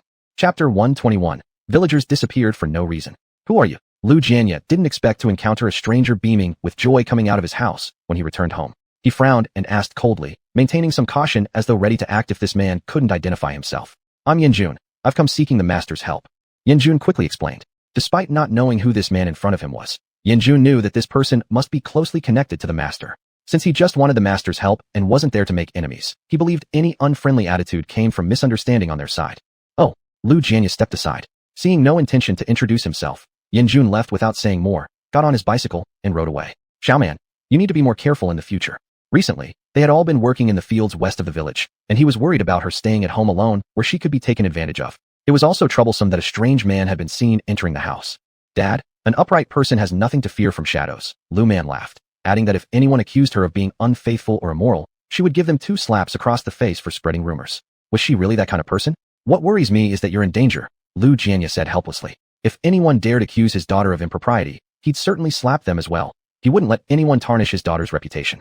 Dad, if someone really tries to scheme against me, do you think it's dangerous for them or for me? Lu Man said amusingly. If someone dared scheme against her, they were truly asking for trouble. Lu Jianya twitched the corner of his mouth. That was true. Given what his daughter was capable of, if anyone tried to scheme against her, she'd likely deal with them quietly but effectively. Dad, why are you back so early? Is there something wrong? Seeing how early it was yet, Lu Man wondered why her father had come home. She looked at his face, noticed nothing unusual, and relaxed. She hadn't used divination techniques to figure out if her father was in trouble because she trusted that if there was anything unsolvable, he'd tell her. Actually, I need your help. Pack up, bring your talismans, take whatever tools you might use, and follow me. Lu Jianya recalled finding something peculiar in the field. Several villagers had vanished suddenly. It troubled him deeply. In their plain area with little cover, it was strange how people had gone missing right under everyone's noses. What happened? Lu Man looked puzzled at her father. She hadn't sensed anything ominous happen to him. So why did he suddenly demand her to bring her usual supplies? There's no time. I'll tell you along the way. Pushing her slightly, Lu Jianya indicated she should go inside and get her things. After grabbing the paper talismans and a peachwood sword, Lu Man considered carefully before hiding her bronze sword in her bag and tucking a small bell into her pocket. Let's go. Once Lu Man efficiently packed everything she might need, she told her father she was ready. They both set off immediately, making sure the door was locked as they left. A few moments wouldn't matter since they had already disappeared for a while. Dad, exactly what's going on? On the road, curious about her father's hurried pace, Lu Man asked. In broad daylight while working in the field, how could they possibly run into anything strange? Perhaps there was something unknown lurking in the fields? But historically, nothing odd had been reported in the village. Why now after she came here? Could it be related to her crossing over, altering the magnetic field somehow? Deciding not to speculate further, Lu Man thought it best to first ask her father exactly what was happening. I don't know either. I was working in the field with the others when I suddenly heard that several villagers had disappeared. When they searched for a long time, they found nothing. They mentioned while they worked together, a few people standing among them suddenly vanished. They didn't see them leave. Lu Jianya furrowed his brow and said that she wasn't sure exactly what had happened, but with this person suddenly disappearing, it seemed something unusual must have occurred. With this thought in mind, Lu Jianya quickened his pace again. Though he felt the disappearance of the other party for a while shouldn't mean anything major, he was still worried about their safety. If they were to encounter any danger, things would get complicated. Furthermore, he was concerned that more people might vanish. After all, there were quite a few reckless folks in the village who didn't care about potential dangers. Their curiosity could easily lead them straight into perilous situations without hesitation. Lu Man also knew about some fearless individuals within the village. To these people, strange and peculiar events often became boasts of bravery. For those reckless souls, Lu Man typically intervened only after they'd learned their lesson. Suddenly, she reflected on her own character since coming to this world. Although she was steadier than the original host, compared to her past life self, her personality had really shifted significantly. Since being reborn in this world, her temperament had changed, not just a little. She no longer carried the weariness of old age. Instead, she now exuded youthful vitality that was common among younger people. Regarding this transformation, Lu Man held no dissatisfaction. On the contrary, she found her current self quite acceptable. Father and daughter rushed along and spent half an hour before finally reaching the scene of the incident. When they arrived, everyone was once again recounting to Lu Jianya the situation that had unfolded after his departure. As expected, after he left, some daring villagers ignored warnings from those around them and went to explore where the incident had occurred. They too disappeared. Hearing this, Lu Jianya's face darkened. Xiaoman, when you retrieve them later, if they've gotten themselves into trouble, as long as it doesn't endanger their lives, ignore them. Lu Jianya said this with a grim expression. Upon hearing his words, the families of those missing villagers who had acted recklessly were immediately dissatisfied. Captain Lu? Li Erga's mother called out to Lu Jianya, who glared at her with a somber look. Chapter 122. How much is your son's life worth? I clearly said when I was coming home, but for some reason the person disappeared here and everyone stayed far away. As Lu Jianya spoke these words, Li Erdog's mother didn't know how to respond for a moment. Even if he doesn't die, enduring some hardship isn't that bad. Lu Jianya reiterated, and after his words came out, Li Erdog's mother's expression changed. Captain, that pleading gaze was ignored outright by Lu Jianya. I think it's because there wasn't enough discipline in daily life. After Lu Jianya said this, he paid no attention to what Li Erdog's mother said next. Xiaoman, go take a look. Since Lu Jianya didn't feel like dealing with the Li family, he told his daughter, if something truly unfortunate happened to more people from the village, even as captain, Lu Jianya wouldn't be spared much blame. Knowing this very well, Lu Man didn't ask any questions and went directly. Dad, let's make this clear. I'll only take care of those who disappeared unintentionally. As for those who dared recklessly and without restraint, I don't want to help them for nothing. After Lu Man took out her talisman paper, she addressed Lu Jianya. What do you mean by that, Lu Man? Before Lu Jianya could reply, Sui Wearer, who had always disliked Lu Man, jumped in first. Are you asking for money from the villagers? As soon as Sui Wearer said this, the families of those who disappeared due to their own boldness started murmuring angrily, criticizing Lu Man. Little man, we've watched you grow up. How can you be so greedy for wealth? Another said, little man, this is wrong. You're taking advantage of someone in trouble. They were certainly saying every difficult thing possible. Upon hearing this, Lu Man laughed coldly and crossed her arms. If you all are so capable, why don't you go find them yourselves? Count me out. Lu Man stood there motionless. At this point, the relatives of those who disappeared at the start couldn't agree to this. Sui Wearer, how heartless can you be? Little man should have let your dog drown in the river without helping, scolded Zhou Posey, mother of Zhou Debao. And you?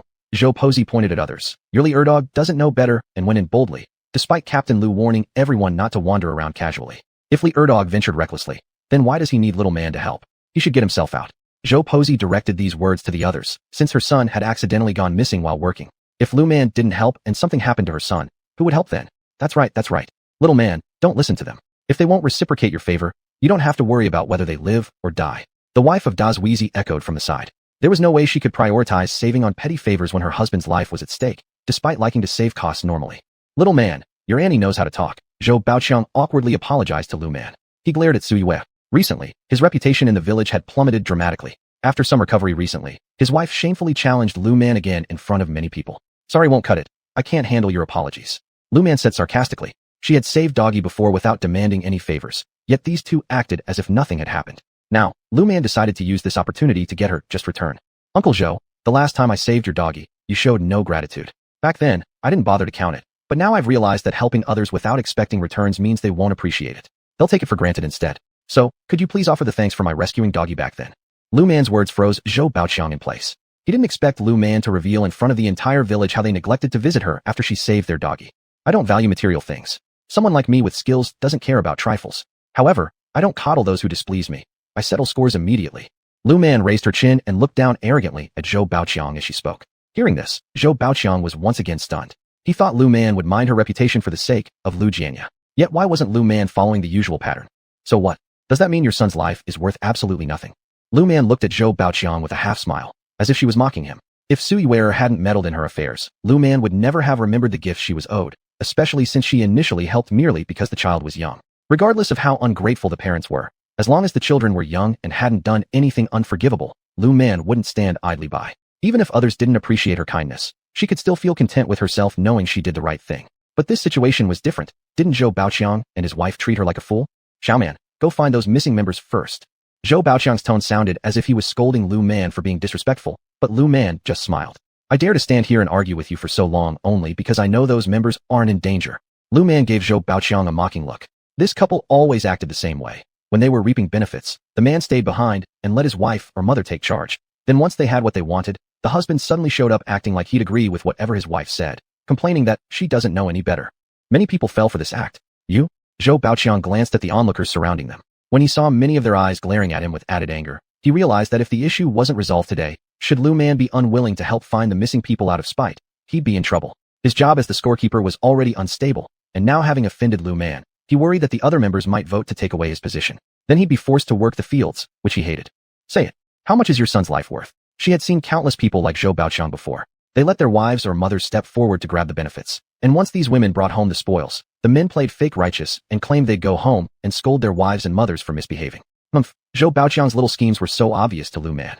She simply chose not to bother dealing with him. However, if someone proved unwise, she found it perfectly reasonable to give them a piece of her mind, just like now. Zhou Baoqiang shifted his gaze toward Lu Jianya, looking at him pleadingly for help. Chapter 123, The Wedding Inside the Ghost Domain.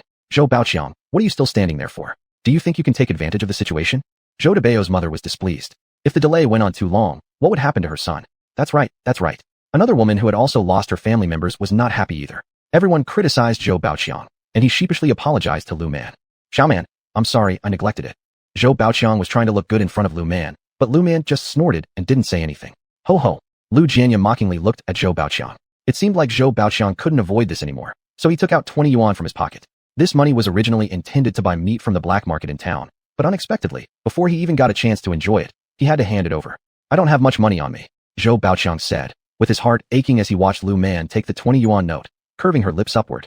Oh, Lu Man took the money and said, Uncle Zhou is so rich. He says 20 yuan isn't much, yet he carries it around. My father doesn't even have a single coin on him. After finishing her sentence, Lu Man took out the paper talisman and looked towards the ghost domain she had already noticed. She wasn't sure how this ghost domain had formed, but any place where a ghost domain could form usually had a powerful being present. However, these people who disappeared shouldn't lose their lives anytime soon. They were likely accidentally trapped inside the ghost domain. Xiao Man, be careful, pay attention to your safety. Chen Xiufeng worriedly looked at her daughter and spoke. She didn't care about the lives or deaths of others. All she cared about was her own daughter's safety. As for others' life or death, what did it have to do with her? All right, I know. Lu Man nodded at Chen Xiufeng in response, then shifted her gaze to the remaining crowd. At this moment, everyone stopped working, and many people gathered here. If any of you idiots decide to go in yourselves, if you die, I won't even glance at you. Lu Man didn't want to trouble herself. Don't think she hadn't seen some young people's eager eyes. Just because she said it wasn't dangerous doesn't mean they should rush in to see. I don't care if it's accidental or deliberate. I certainly will not concern myself with the lives of those who go in after me. Lu Man gave them a warning and also reminded them, although deep down, she wouldn't really ignore everything. Of course, if you want me to help, 100 yuan to get you out. Lu Man noticed some people were still persistent after hearing her say it wasn't dangerous earlier. So, she directly proposed charging for her services. This immediately scared many people off with the price of 100 yuan. You better not expect me to help out freely just because we're from the same village. I don't offer free assistance. After finishing her words, Lu Man took her peachwood sword and talismans and entered. When everyone saw Lu Man disappear from their sight, their faces carried a mix of tension and excitement, yet no one dared to enter and test her limits. Everyone stay put. If you enter and something happens, well, prepare to die. Lu Jianya worried that some unruly boys might try to sneak in. His daughter was alone inside and couldn't possibly handle too many people. If something happened, his daughter wouldn't truly ignore it, but if they made her act without payment, he wouldn't agree to it. Captain, none of us will go in, please rest assured. The onlookers, seeing the dark face of Lu Jianya, knew very well that if they offended Lu Jianya now, they would surely suffer consequences later. Moreover, they dared not easily venture in. They wanted to keep their lives. Regardless of what these people said, Lu Jianya scanned the area. When he saw some eager youths lower their heads, he coughed. Take care of your own children properly. If anyone dares to give Xiao Man trouble, I'll make things hard for you. After Lu Jianya's words, the group grew even more reluctant to challenge him. Lu Man had no idea that while she entered, her father had already settled all the follow-up matters for her. Upon entering, she witnessed an elegant ancient wedding scene, which made her furrow her brows. She wasn't sure what these people had gone through, but she knew that this ancient setting looked exactly like a wedding. As Lu Man frowned, this wedding has somehow created a ghost domain, making her wrinkle her brows in confusion. The bride is boarding the sedan chair. What Lu Man saw was precisely the scene of the bride getting into the sedan chair. Seeing this bustling wedding ceremony, Lu Man couldn't help but worry more in her heart. She hadn't spotted anyone who had entered before her, and she wasn't sure if those people were safe yet. However, the ghosts within a ghost domain, if they didn't have malicious intentions, it would be fine, but if they intended harm, things could become very troublesome. She realized she'd been careless before entering. Had she known it was a wedding ceremony, she wouldn't have wasted so much time outside. Still, it wasn't too late now. She believed that as long as she found the mastermind behind the ghost domain, she'd certainly be able to break it. She still didn't know what exactly happened here. Lu Man decided to observe further. She wanted to figure out what had transpired with the owner of this ghost domain. So, she watched the wedding unfold, seeing the bride helped into the sedan chair and married to a man in his 40s or 50s. Lu Man's face showed no expression as she observed the bride bid farewell to her lover in sorrow, live a miserable life with the older man, and eventually jump into a deep well. Is this what you want me to see? Lu Man coldly asked the female ghost that suddenly appeared by her side. Though she didn't understand why the woman jumped into the well, she did know one thing. Jumping into a well indicated that this woman must have felt compelled to die, or perhaps she did something that inevitably led to her death. Don't you feel pity for that girl? The female ghost looked at Lu Man in surprise at her apparent indifference. Generally, girls her age were supposed to be easily persuaded and sympathetic, right? Why did this girl seem so hard-hearted toward her? Could this young girl really be ruthless and determined to deal with her? What should I pity? Lu Man curved her lips slightly. This ghost was only showing her what she wanted her to see. How accurate was the truth behind all of this? Given how much time had passed since the events occurred, Lu Man certainly didn't believe the lies spun by these ghosts. Are you really that heartless? The female ghost displayed a defensive posture toward Lu Man. It was as if Lu Man hadn't noticed the ghost's wariness. She smirked. It's not that I'm heartless, it's your territory. You decide what I can see, and that's all I'll see. Though Lu Man didn't say this aloud, the ghost understood. Chapter 124, Subduing the Female Ghost. All of this is true. The female ghost coldly said. She had trapped those people's spirits here forever. If she couldn't reincarnate, neither could they. No, that's not true. Lu Man looked at the female ghost, her hand holding the 5 thunder talisman. If the ghost dared to make any move, Lu Man would cast the talisman and strike immediately. She also had her bronze sword as a backup. This bronze sword was different from the peachwood sword. She had merely been accustomed to using peachwood in her previous life. This bronze sword once belonged to General Wang Jian. It wasn't something easily wielded. When it came to subduing demons and ghosts, its effectiveness was beyond question. It is true. Upon hearing Lu Man's words, the female ghost curled her lips into a smile, masking the icy gaze in her eyes. If she said it was true, then it was true. Look, the bride wearing the red dress, and you wearing the white one. Lu Man calmly said. The female ghost, upon hearing these words, stared at Lu Man incredulously. I know that even if I cause the spirit of the ghost in the red wedding dress to disintegrate completely, this ghost domain will still exist. If she hadn't figured this out, she wouldn't be fit to do what she does. The person next to her was the true soul of the ghost, while the one dressed in red was just an entity split off by the ghost. I want to know where the people in our village are. Lu Man asked coldly. The ghost smirked and laughed. If the master is so powerful, go find them yourself. With that, the ghost disappeared instantly before Lu Man. However, Lu Man showed no sign of surprise upon the disappearance of the ghost. For now, all she wanted was to find the center point of the setting arranged by the ghost and locate those missing people. She speculated that their situation might be the same as hers. They were all observing the wedding, and regardless of which area of the ghost realm this wedding took place in, it was repeatedly held. Lu Man frowned. She could tell that these souls were real, but the problem now was, why? If their souls were real, could they appear across different areas? When she thought about this, Lu Man's expression grew serious. She had figured out why the ghost in red was split off from the ghost in white. Moreover, it appeared that the remaining spirits of the other villagers had all been torn into pieces by this ghost. With this revelation, her attention returned once more to the well. This was the center. After arriving at this conclusion, Lu Man raised the 5 thunder talisman, causing lightning to strike directly on the well. How did you discover it? The ghost in white asked Lu Man, revealing disbelief in her eyes. Why? How could this woman have discovered the erase core? It's simple, I deduced it. Lu Man sneered, and tossed another talisman into the air. The female ghost, who originally had a delicate appearance, instantly transformed, her face pale, long nails extending. She started attacking Lu Man, but Lu Man wielded the peachwood sword, stabbing towards the ghost, forcing it to dodge. Lu Man didn't show any sign of astonishment. This ghost was ruthless. She tore apart everyone's souls just for revenge. Now Lu Man was feeling a bit worried. After the ghost was subdued, how should these fragmented souls be dealt with? Why can you analyze it? The ghost still didn't believe that Lu Man had such abilities. Despite Lu Man's young age, why could she uncover so much? Why can't I analyze it? Lu Man continued attacking the ghost. She must first deal with the ghost and destroy the core of the array. I've also realized that the scene where you separated from your lover happened before your wedding, and I also realized that when you jumped into the well, it was some time after the wedding. Hearing these words from Lu Man made the ghost's features become increasingly fierce, her ominous aura intensifying. Why? Why did he betray me? The ghost glared fiercely at Lu Man, unable to understand no matter how many years had passed since the event occurred. It's really not difficult for a man to betray a woman. He may care more about himself, or care more about money, or simply fell out of love. All reasons are possible. Lu Man sneered again, speaking aloud. Though the ghost was losing control, her attacks didn't stop, nor did Lu Man's. Finally, while the ghost was distracted, Lu Man placed a warding talisman on the forehead of the female ghost. The menacing energy around the ghost gradually dissipated. In the end, the ghost revealed her youthful and beautiful features. Women, no matter when, must cherish themselves. If you don't cherish yourself, who else will? Lu Man spoke indifferently. After the ominous energy disappeared from the white-clad female ghost, she also regained her senses. With a wave of her hand, all the scenes playing the wedding disappeared, and the ghost domain turned into an empty appearance. At this moment, those missing people all reappeared. However, they seemed not to have come back to their senses yet. 2 of them had already fainted. What's wrong with those 2 who fainted? Lu Man's icy voice resounded. The white-clad female ghost curled her lips upward, greedy and lustful. The white-clad female ghost's words made Lu Man frown. I don't mind if you want to punish them, but I need to leave. And as for you, will you reincarnate or follow me? Lu Man had to resolve the trouble brought by the white-clad female ghost. Leaving her here could lead to unpredictable consequences in time. Therefore, she must take the female ghost away first. Either option, reincarnation or following her, was valid. There were no other choices. The ghost domain must be completely erased. I'll follow you, master. The white-clad female ghost said coldly. Those who weren't unconscious stood at a distance, afraid to speak after seeing Lu Man's power to subdue the female ghost. Master, please help me collect my bones from this dry well so that I can bury them properly. The female ghost looked at the water while pressed down by stones. She had been here for several decades. Now, she wished to leave this place and go out to see the world. I have no problem helping you bury your bones. Lu Man didn't refuse the female ghost, but when she noticed the threads of causality on the female ghost's body, she frowned. If you follow me, it might take a long time to remove all the causality on your body. You must never do any bad deeds again, and you'll need to help me do good. Otherwise, you'll need to stay in the 18 levels of hell for 100 years. So many people's souls had been scattered by the female ghost, and Lu Man couldn't help but frown as she didn't know how to deal with the misdeeds committed by this female ghost. Chapter 125, Water Disaster.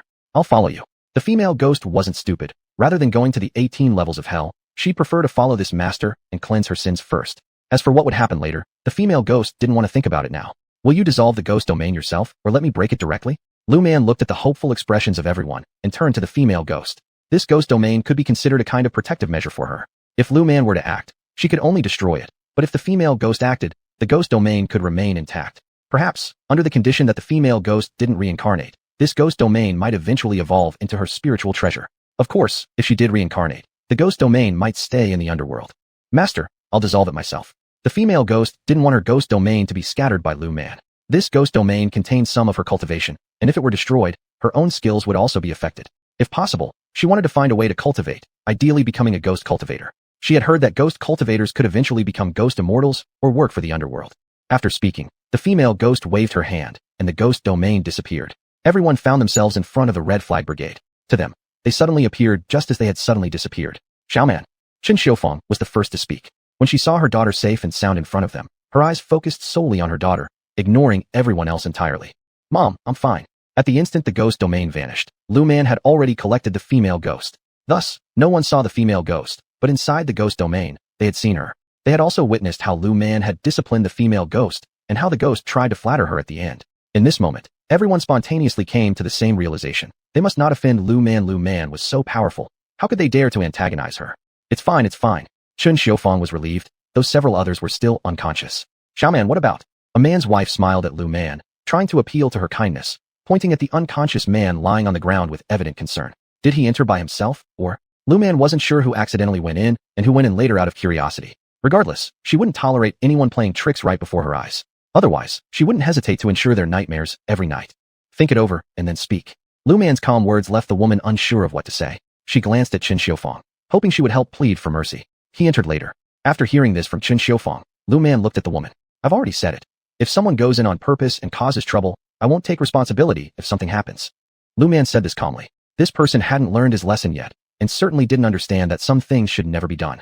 If these people thought she was helping out for free this time, there was no telling what they would attempt next. Imagining herself being forced to clean up after them repeatedly, Lu Man decided she couldn't afford to be lenient. Xiaoman. The woman pleaded, looking hopefully at Lu Man, who shook her head. 20 yuan. Lu Man had deduced that the man had been punished by the female ghost for being attracted to her beauty. While losing his life wasn't inevitable, falling ill was certain. 20 yuan wasn't enough to cover medical costs. In rural areas, however, 20 yuan was quite a large sum of money. Believing that after this experience, the other party would stay far away if they encountered anything similar in the future. Should they fail to avoid it, well, let them accept their fate. Generally, those who faced such situations usually brought bad luck upon themselves, along with specific reasons. Rarely did ordinary people constantly run into strange events. If you want to look, go ahead, but it's no problem if you don't. Let him bask in the sun for a while. It will get better over time. Seeing the man's complexion, Lu Man coldly replied. Her demeanor stopped others who were thinking of seeking Lu Man's help from daring to approach her. My husband entered unintentionally. He just fainted without knowing why. Another woman smiled humbly at Lu Man and explained, hoping for her assistance without wanting to pay. I'll check, but I have to make it clear. The female ghost in the ghost domain would only cause harm to those with lustful intentions or those who did something wrong. So he fainted. Lu Man only said a few more words to the woman because she was straightforward and had good character. Her words were meant to prepare her psychologically. If, after knowing what her husband did, she still insisted, Lu Man would help her. Xiaoman. The woman looked at Lu Man in surprise. She didn't believe Lu Man's words, but she also knew that Lu Man wouldn't cause discord over this. There was no need. If Xiaoman wanted to do something, it would probably be as simple as raising her finger. Let me check on him first. After speaking, Lu Man walked to the side of the woman's husband. When she saw that he seemed to be sleeping, and his soul had become slightly dim, she frowned. She took out a charm for removing malevolent energy and stuck it on the man's body. The evil aura was dispelled, but the man would still get a lesson. He would see ghosts for some time. This was intentional. Lu Man could have solved the problem of the man seeing ghosts, but why should she? For such a lecherous man, seeing ghosts might make him more reserved. Of course, if he didn't reform and met beautiful female ghosts, whatever happened next, she wouldn't care. Or even if she did care, she would charge a lot of money. Xiaoman, here are 10 yuan. When the woman saw Lu Man place a talisman on her husband's body, she took 10 yuan from her pocket and handed it to Lu Man, who stuffed the money into her pocket casually. Sister, if you trust me, avoid going near the river in the coming days. Seeing that the woman's complexion had a red glow with green undertones, Lu Man warned her, not a good sign. This green was indicative of water disasters mixed within blessings. In appreciation of the 10 yuan, Lu Man didn't mind giving her a tip. Xiao Man. The woman, upon hearing Lu Man's warning, was somewhat incredulous. Since she feared water, she rarely went to the river, and even when washing clothes by the riverbank, she only stayed in the shallow areas where the water barely reached her ankles. Sister, there is a joyous occasion in your home, but you personally display a red light tinged with green. This green represents the sign of water calamities. If you're not careful, you might lose your life. It wasn't that Lu Man exaggerated the danger. Disaster avoidance isn't a trivial matter. Some calamities, if possible, can be avoided and shouldn't be underestimated. After all, avoiding many minor troubles could eventually lead to a much bigger disaster. Chapter 126. Everyone comes knocking. Xiao Man, what should I do? The woman anxiously clutched Xiao Man Lu's hand. She knew that since Lu had said it in front of everyone, she must be planning to help her. But the problem was, she was out of money. Her last 10 yuan had just been given to Lu. Sister-in-law, if you trust me, remember what I say. This is a talisman for peace. Keep it. Consider it my gift to you. Lu could see that if this woman got through this ordeal, everything afterward would go smoothly. So she wouldn't stand by and let this woman die. As for the woman's husband, whether he lived or died, was entirely up to him. Men, they all strayed at some point. Lu didn't know what to say about it, or how to comment. All she could hope for was that men might behave a bit more honestly. Thank you, Xiao Man. The woman tightly held onto the talisman in her hand, and she also decided that if she encountered any danger and survived, she would definitely come thank Lu later. Sister-in-law, your husband, make sure he gets some more sun when he's home. Lu gave a reminder and then stopped caring. As for those unconscious people, those who entered the ghost realm accidentally, she helped them all for free. But as for those who went in later, 20 yuan each, no bargaining. There were people who had issues with her, but once they caught the sight of Lu's icy glare, they kept silent. Mom, Dad, there's nothing to worry about here anymore. I'm going home. After Lu finished dealing with the aftermath from the female ghost, she prepared to leave. She didn't want to stay here under the sun. As for working in the fields, her parents and older brother would never let her do such labor, even if she wanted to. Go ahead and return. Lu Jianya knew that his daughter saying she'd go back meant things were safe here, so he signaled for Lu to leave. However, those whose legs felt weak still needed to work. Sister Xiao Man, why don't you sit here in the shade? One of the men who accidentally wandered into the ghost domain flattered Lu while speaking. He looked to be around 17 or 18 years old. Seeing that he addressed her as sister, Lu didn't argue. They were from the same village, and according to the family hierarchy, it seemed fitting. Why should I stay here? Lu curiously stared at him. With no danger left, staying here was useless. She could use the time to go home and cook something nice for her parents. Recently, due to Lu's feeding efforts, her parents and her older brother had gained weight, which wasn't an easy feat lately. Sister, having you here gives us peace of mind, even if you're not doing anything. If he wasn't worried about others refusing, he'd have suggested to the team leader that Lu stay and watch over them while they worked. He was willing to pay her part of his work points to hire her, but he worried others might object upon learning his plan. I've already checked. There's no danger here. Lu rolled her eyes and turned to leave. Was sitting in this cool shade better than resting in the comfortable coolness of her own house? She was thinking of buying 2 fans to place at home. Without a fan in such hot weather, sigh.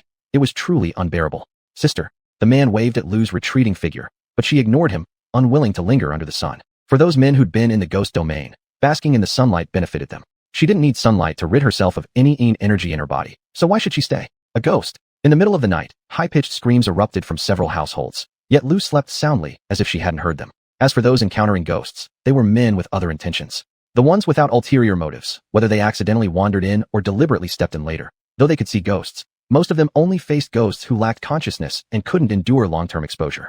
Not every ghost can become a vengeful spirit. Most wandering spirits in the human world slowly fade away without deep resentment or unresolved hatred, eventually becoming nourishment for the cycle of existence. Regarding this fact, Lu could do nothing but accept it. This was the order of the world. The next morning, many people appeared with dark circles under their eyes. More than 10 individuals blocked the entrance to the Lu family home. Their eyes were bloodshot, and their faces were pale without any trace of color. If one didn't know better, they'd assume these folks had all gone thieving together. Leader Lu, save us. As soon as Lu Jianya opened the door, several people surrounded him, nearly collapsing in tears on him. They never would have guessed that after they got out of that ghostly place, they'd be seeing ghosts at night. Imagine this. You're sound asleep, someone calls your name, and when you open your eyes, all you see are various armless, legless, or headless ghosts. A wave of them came last night, which almost made these folks cry while they were exchanging intelligence. They also asked others who went in with them. Some didn't see any ghosts, some did, but not as severely as what they had encountered. If you've got something to say, spit it out. What's all this about? Lu Jianya gave these people an annoyed glare. What was their problem? Were they trying to jump on him or something? Or were they going to do something to him? Would he even give them the chance? If these guys were okay, he'd definitely teach them a lesson for causing trouble so early in the morning. All of them looked like they were mourning. Captain Lu, is Xiao Man home? One of the men hesitantly asked Lu Jianya, whose face darkened at the sight of them. Last night, they were truly tormented badly. They genuinely wanted Lu Xiaoman's help. If this ghostly issue wasn't resolved, they wouldn't sleep tonight. When they opened their eyes and saw a ghost, They were already speechless, let alone encountering one while going to the bathroom. Not to mention other places. Just say what's wrong. If you need to fart, just let it out. Lu Jianya dismissed them rudely. He thought they deserved a good beating. They weren't suffering enough hunger, obviously. Others didn't notice the small actions of his daughter, but he did. He noticed that she drew talismans for some people with wicked intentions, though merely in the air, which was surely enough to torment them. Meanwhile, for those with pure hearts, his daughter quietly helped them as well. How did he know all this? It's his daughter. How could he not understand her?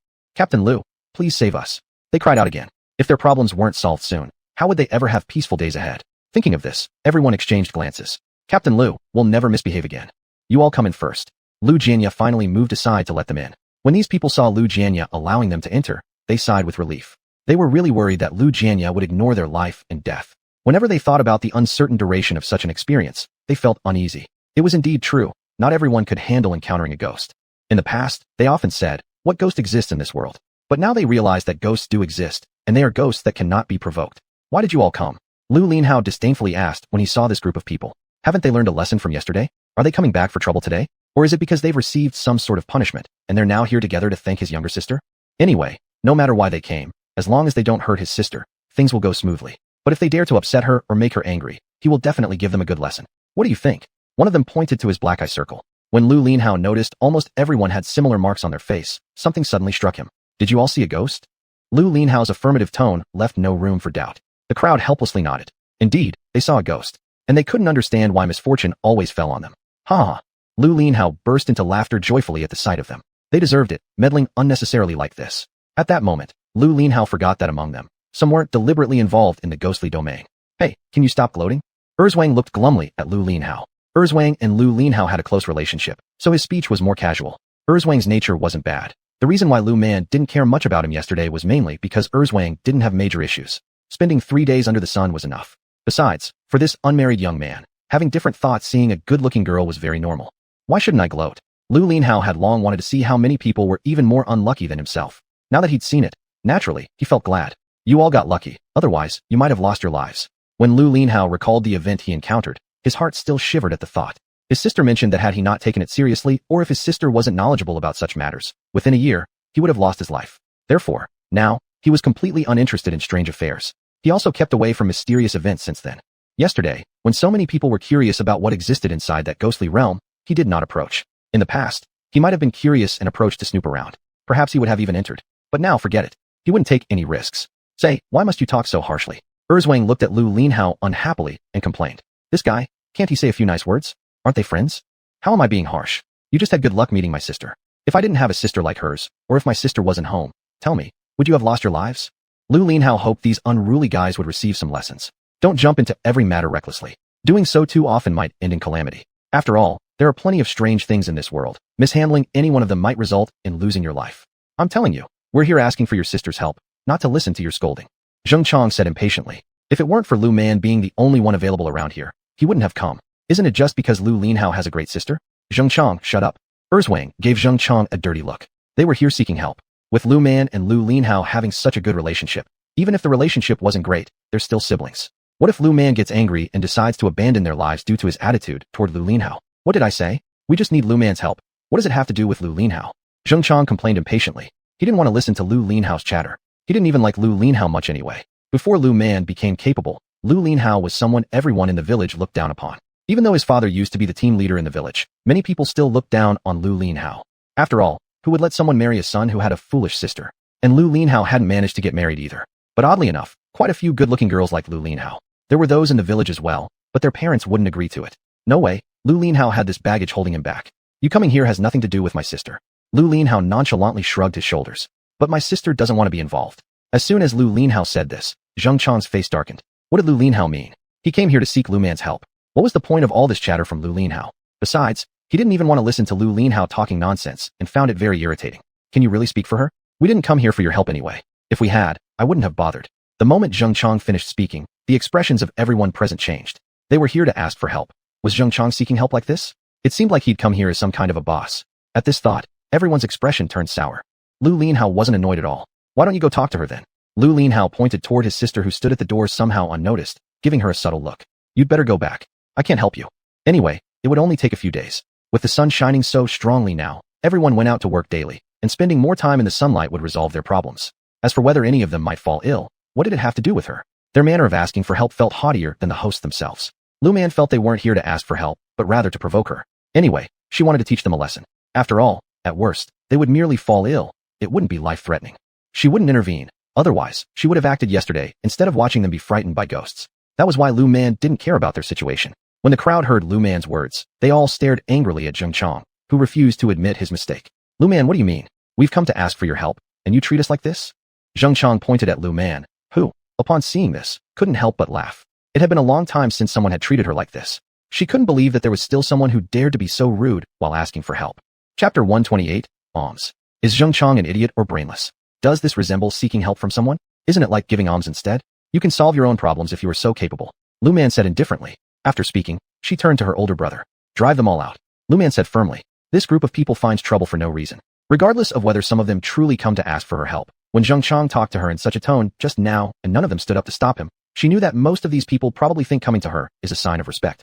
Thinking about their attitudes, Lu Man smiled. Her smile was very bright, and she really wondered how their thought processes work. Or do they think she's still the fool in their hearts, that they come to her as a way of showing respect? Sorry, but she doesn't want that kind of respect. You all leave. Seeing his younger sister get angry, Lu Linhao pointed toward the door and said, these people have been given faces and yet refused them. He could no longer bear it. How's he? Shuizi didn't agree. He had come to seek help, glaring at Zheng Chong.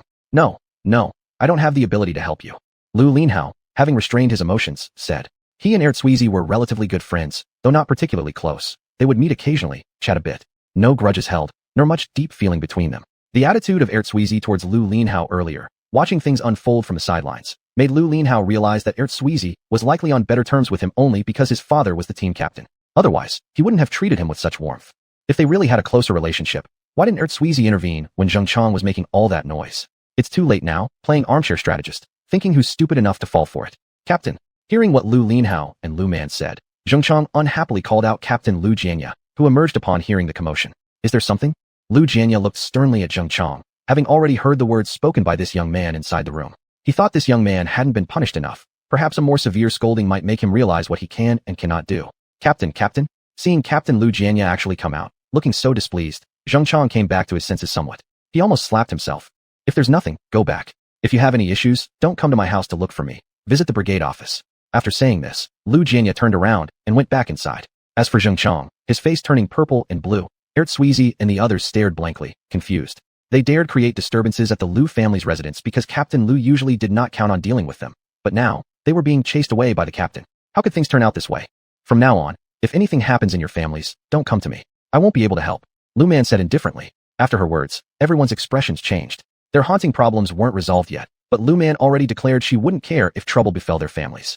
This naturally made their faces change dramatically. They watched Zheng Chong cause a disturbance earlier, relying on the fact that Captain Lu Jianya was generally lenient and would not reprimand them harshly, right? In their hearts, Lu Man was still seen as a fool. Why should anyone treat a fool nicely? But now, they regretted it. If Lu Man refuses to help, what will they do? Will they continue seeing ghosts? And after seeing ghosts, what will they do? Xiao Man, we're wrong. Without hesitation, Shuizi immediately admitted fault. He definitely didn't want to keep seeing ghosts. No, you're not wrong. Lu Man smirked mockingly at them. Her scornful expression angered Zheng Chong greatly. You fool. We came here to seek your help because we respected you. What's this pretense about? Do you want favors? As soon as Zheng Chong spoke, Lu Man hadn't done anything yet when Qin Xiufang appeared. She grabbed the broom near the door and started swinging it toward Zheng Chong and the others. You're the real fool, you complete fool. While beating, she cursed. If you aren't foolish, why do you come bothering our Xiao Man? If you're so talented, solve your own problems. Qin Xiufang's face turned red with anger. Previously, her daughter wasn't very smart, but as long as someone taught her, she always learned some things. For example, taking care of herself posed no issue. She also knew what people in the village gossiped about, that even though her husband was the team captain, maybe it was due to some misdeeds from a previous life that made her daughter turn out this way. After hearing those words back then, she grabbed the kitchen knife from home and went out. It was precisely because of that incident that people in the village no longer dared to say things to her face. However, they would still gossip behind her back. Thinking about this, Qin Xiufang grew even angrier and decided to give them a good lesson. From now on, if anything happens to your families, including the Zheng family, I, Lu Man, will not care at all. Even if you die right in front of me, I won't bat an eye. Lu Man's words were like a death sentence for everyone. They all glared furiously at Zheng Chong. Was Zheng Chong really asking for help, or did he just come here to make enemies? Now, they were all dragged into this mess. Zheng Chong, may you die miserably. Since their own safety was now threatened, these people stopped watching idly as a show. Lu Man lowered her eyelids and wouldn't even glance at them. Zheng Chong, I'll kill you. One after another, they directed hateful stares toward Zheng Chong. As for Zheng Chong, He didn't have time to respond right now because he was being disciplined by Qin Xiufang. Meanwhile, Lu Man quietly made small movements without anyone noticing, just slight actions here and there, and each one left Zheng Chang in great discomfort. Just as he reached the door, Lu Man made a little gesture, causing Zheng Chang to stumble, and the big broom in Qin Xiufang's hands came rushing down. He had no choice but to dodge it. He was thinking that if he ran fast enough, he might escape with his life when Lu Man made another slight movement, and Zheng Chang stumbled again. This happened so many times that Zheng Chang finally realized what Lu Man was doing between all these moments. He glared at Lu Man angrily, and Lu Man smiled back at him brightly. The implication was clear: come and hit me if you dare. Zheng Chang was practically ready to burst from anger. He never expected Lu Man to be so shameless. Still, he knew that there wasn't much he could do to Lu Man usually. It was fine for him to insult Lu Man verbally, but if he ever laid a hand on her, the consequences would be unimaginable. The team captain was fully aware of all the rumors they spread about him behind his back. He just didn't want to waste his time dealing with them. However, should they dare to bully Lu Man, the team captain would grab his shovel and fight them to the death. Chapter 129. What kind of good person are you? Mom, stop being angry. Let's take a rest. Seeing the breath of resentment in her mother finally released, Lu Man took a few quick steps and held Qin Xiufang's hand, signaling that she could rest now. Anyway, their mother had already tidied up everything. This Zheng Chang, who doesn't know how to speak, if he gets beaten, so be it. Perfectly fine for their mom to take this chance to vent her frustrations and also as an opportunity to warn those villagers who have ulterior motives. Lu Man just didn't want to bother dealing with them. She wasn't blind either. She could see right through some people. Although they said nice things out loud, they still considered her as foolish in their hearts. She was simply unwilling to waste time on them. But after pondering about it, she realized her life had been going rather well. When she first came here, she blended with the soul of the original host. Her parents had treated her well both before and after her arrival from her past life. If not, she wouldn't go to such lengths to make their lives better. Although since she arrived, she has acted like a 16 or 17-year-old girl, she isn't inexperienced. Moreover, she has lived through many things herself. Since she traveled through time and arrived in this body, she understood quickly, one way or another, regardless of who ended up scheming against her in the end, she was here now. She had once thought that when she passed away in her previous life, she would go serve as a ghost officer in the underworld, but instead, she found herself here. Since I've come, I must settle down peacefully. Mom, next time you need to punish them, let brother handle it. Watching her panting mother, Lu Man said tenderly. Sigh. Over these years, her mom had endured too much humiliation. After all, back when the original host was around, even though many people dared not say bad things to their faces, there were definitely no shortages of rumors behind their backs. Many people here at the time still adhered to feudal superstitions. No matter how strongly the outside world preached against them, telling people not to believe such nonsense, they couldn't help but hold on to these beliefs. The original host's spirit was incomplete, hence resulting in intellectual issues, which also led to many people pointing fingers at the Lu family. Fine. Qin Xiufang gave a glare to the group of people cowering like quails in one corner of the yard. If you dare to spread lies again, I'll rip your mouths apart. After saying that, Qin Xiufang threw the broom aside and went back into the house. You go home now. In the future, don't come to me when any of you encounter problems. As someone dumb, I can't be much help to you anyway. As for returning evil for kindness, she would never do that. Even though she might not stand idly by while watching them suffer, she would delight in seeing their misfortune. Of course, she wouldn't interfere unless it involved life or death situations. Other than that, she wouldn't care whether they lived or died. Zheng Chang, I'll fight you. Heir Zhuzi could no longer endure it. Just thinking about how he had also been hit several times earlier by Qin Xiufang, despite later attacks being directed solely towards Zheng Chang, his heart was still uneasy. Originally intending to seek help, it turned out they only caused trouble. Reflecting on what consequences awaited after upsetting Lu Man, and considering future family predicaments where Lu Man would refrain from lending assistance, Heir Zhuzi seethed with anger and wanted nothing more than to devour Zheng Chang. Heir Zhuzi, do you think you're anything worth mentioning? Want to fight? Zheng Chang, seeing Heir Zhuzi rushing at him, decided not to wait passively to be attacked either. Hence, the two wrestled. Among the remaining spectators, though they verbally advocated stopping the fight, they secretly attacked Zheng Chang under the cover of chaos. They were mad too. While during Zheng Chang's slanderous remarks about Lu Man, they didn't stop him then, internally harboring similar sentiments. Now they didn't dare express these thoughts aloud anymore, because they wished to mend relations with Lu Man. Lu Man cast a faint look at them. These little schemers. You guys want to fight? Go outside. Lu Man disdainfully remarked. The wrestling pair paused momentarily. Looking at Lu Man, seeing her impatient expression, they sheepishly stopped their scuffle. They beseeched Lu Man pitifully, hoping she could forgive their transgressions, reconsider her words regarding not caring about their family's plights. If their parents knew what happened at Lu's house and how Lu decided not to care about their fates anymore, surely their return would mean facing severe punishment. Get out. Lu Man acted as if she did not see the bruised face of Zheng Chang. Although Zheng Chang had something else to say, he was promptly silenced by the quick-witted Heir Zhuzi. We're leaving. Heir Zhuzi resolved to tell his parents about Zheng Chang's actions once they got home, suggesting they bring gifts to smooth over the relationship. When he thought about gifting, Heir Zhuzi's face changed suddenly. He realized they had really not acted as if they had come for help earlier. Their behavior back then had resembled causing trouble or charity, like giving rather than seeking aid. With that in mind, Heir Zhuzi's expression turned even worse. We should go first. After saying that, a few people dragged Zhengchang away, while Lu Man rolled her eyes. These people will never learn until they hit rock bottom. However, since they had provided some entertainment for her, she decided not to bother with them. If it weren't for the fact that they helped her mother vent her frustrations and allowed her to enjoy the drama for free, she wouldn't have let them off so easily. As for how they planned to make up for their actions, that was their business. These things were best left to their own mothers. As for her, she was idle and pondering what to eat next. She loved making delicious food and never wanted to compromise on meals. Wah. You are a bunch of small-minded individuals, Zhuzi. Zhengchang cursed under his breath, but his mouth was covered by Zhuzi. Even if he tried cursing, Zhuzi couldn't hear him. Zhengchang, I always thought you were smart. Zhuzi let go of his hand covering Zhengchang's mouth and looked at Zhengchang with disdain. Zhuzi, don't act like a good person. Zhengchang spat out those words. Everyone knew Zhuzi's little scheme. Wasn't it clear that Zhuzi just wanted to punish him to gain favor with Lu Man? Zhengchang admitted that what he did today was wrong, but it was his mistake alone. He would not let Zhuzi exploit it to manipulate others' emotions. Do you think Lu Linhao is a fool? Zhengchang looked at Zhuzi with contempt. Did this person really think he was the only intelligent one in the world? Forget it. Zhengchang didn't care about his intentions anymore. Whatever Zhuzi decided to do later, it no longer concerned him. He only needed to focus on himself. As for other people's matters, they had nothing to do with him. Tisk. After saying that, Zhengchang turned around and left. Zhuzi saw Zhengchang walking away and smiled faintly at those accompanying him before leaving as well. The remaining individuals exchanged glances and went home too. They wanted to share today's events with their families and ask for advice on what to do next. Chapter 130, Paperman Plants Trees Online. From now on, when you interact with people, look closely at who they are. Lu Jianya angrily kicked Lu Linhao. This kid can't judge people well. He had always felt that Shuizi was a bad person, and it seemed his initial judgment was right. Dad, Lu Linhao helplessly smiled at Lu Jianya. He didn't expect Shuizi to be such a person, but realizing this now wasn't so bad. Now he knows what kind of people they are. Back then, they looked down on his younger sister, and now, he even looks down on them? Well, just be more careful in the future. Lu Man had no complaints about those people's opportunism. After all, they weren't putting their lives at risk. As for those people being unlucky or encountering ghosts, what does it have to do with her? She doesn't want to interfere, and who could force her to? She isn't that foolish. However, she doesn't insist either. She'll help if there's an affinity. If not, let them deal with it themselves. Dad, do you still need to weed during this period? Lu Man worriedly asked as she thought about the sun. No problem. Anyway, we've got the cooling talismans you gave us, so we don't feel the heat. Lu Jianya remembered this year when they were working in the fields and how they didn't feel hot at all. It was like having a fan around all the time. It was very satisfying. That's good. Hearing what Lu Jianya said, Lu Man sighed in relief. Mom and Dad, I'm going to visit the county town.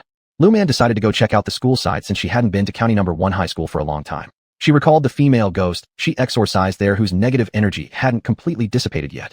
If she hadn't wanted to investigate the mastermind behind everything, she would have already sent that female ghost for reincarnation. Well, forget about that ghost for now. She might as well go to County No. 1 high school first. The array there has been broken, and the suppressed lost souls have reincarnated. Even though they were trapped for so many years, they still held onto their grudges.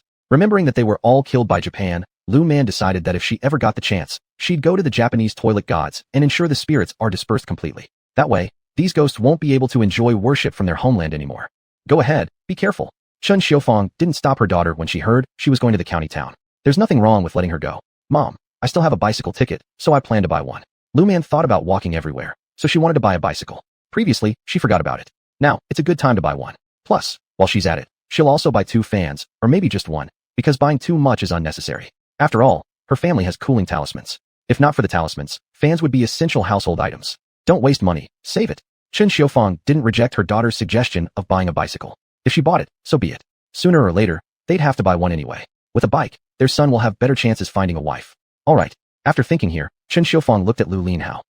Lu Man took her money, slung her bag over her shoulder, and left the house. Watching this, Chen Xiufang shook her head, sighed, and thought that with the speed her daughter spends money, they will definitely need to find someone who earns enough in the future, otherwise they couldn't possibly keep up with her expenses.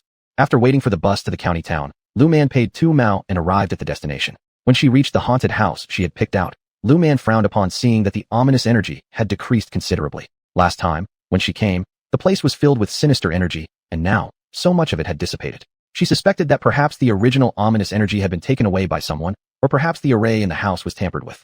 Whichever the case, it seemed like this place was abandoned again. Thinking about this, Lu Man frowned further.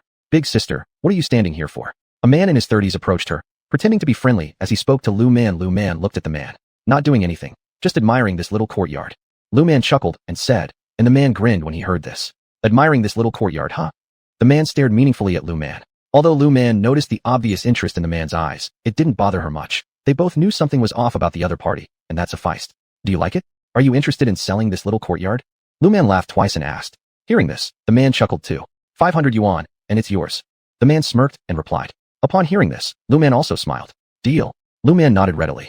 Whatever secrets this small courtyard might hold, she didn't care about them. What mattered to her was that she wanted to buy a small yard in the county town. Not only was this location suitable, but it also had good geography. She planned to clean it up and then open a steamed bun shop here. She believed that it would be a great spot. Besides, this place was not far from the county government office and the department store. Opening a steamed bun shop here seemed like a good idea. Of course, if it were near a school gate, it would have been even better. However, since it wasn't near the school gate, she could always consider buying a storefront or another small courtyard near the school later. When can we transfer ownership? The man grinned as he asked. 500 yuan was no small sum for him. If you're free, let's do the transfer immediately. Lu Man replied calmly. Hearing this, the man's smile grew broader. Then let's go. After speaking, the man led Lu Man to the property registration office to complete the transfer. Once the real estate certificate was firmly in her hands, Lu Man smiled contentedly. This little courtyard belonged to her now. It was going to be her new home. She opened the gate and walked inside. The more she explored the yard, the clearer it became that something was off about it. The oppressive atmosphere inside was extremely evident. Even though the man had clearly tried hard to clean up, traces still lingered within the yard. This was clearly a gathering formation. She wasn't sure what relationship existed between the mastermind and that man, but with the place abandoned, Lu Man thought they wouldn't return. Still, she could investigate step by step. For some reason, she sensed that the person behind the curtain wasn't an ordinary one. But who exactly was this mysterious person? Negative energy? Disperse. Muttering softly, Lu Man tossed out a talisman, removing all lingering traces of malevolent qi that still remained on the premises. It certainly feels much better now. Lu Man remarked thoughtfully, then added, looks like I should plant something in this barren yard. With that, she pulled several fruit trees from her spatial storage, a pomegranate tree and an apple tree. As for the pear and plum trees, she left them be. Once the trees were taken out, Lu Man didn't bother moving herself and simply sent out a few paper men. Without needing her instructions, the paper men began planting the trees. As Lu Man held the pomegranate, she carefully peeled off its seeds and dropped them into her mouth one by one. How refreshing. She sighed contentedly. This is how people are supposed to live. Chapter 131, Anger. After the paper man planted the vegetable seeds and fruit saplings in the positions she had instructed earlier, Lu Man clapped her hands. As for how the room inside looked, Lu Man didn't bother to check. She knew without looking that the room was definitely not in good condition. The haunting here was probably something everyone nearby already knew about. Otherwise, when she bought the house, her neighbors wouldn't have been looking at her as if she were an easy target. Despite being mentally prepared, when Lu Man saw the empty room, a corner of her lips still curved upward.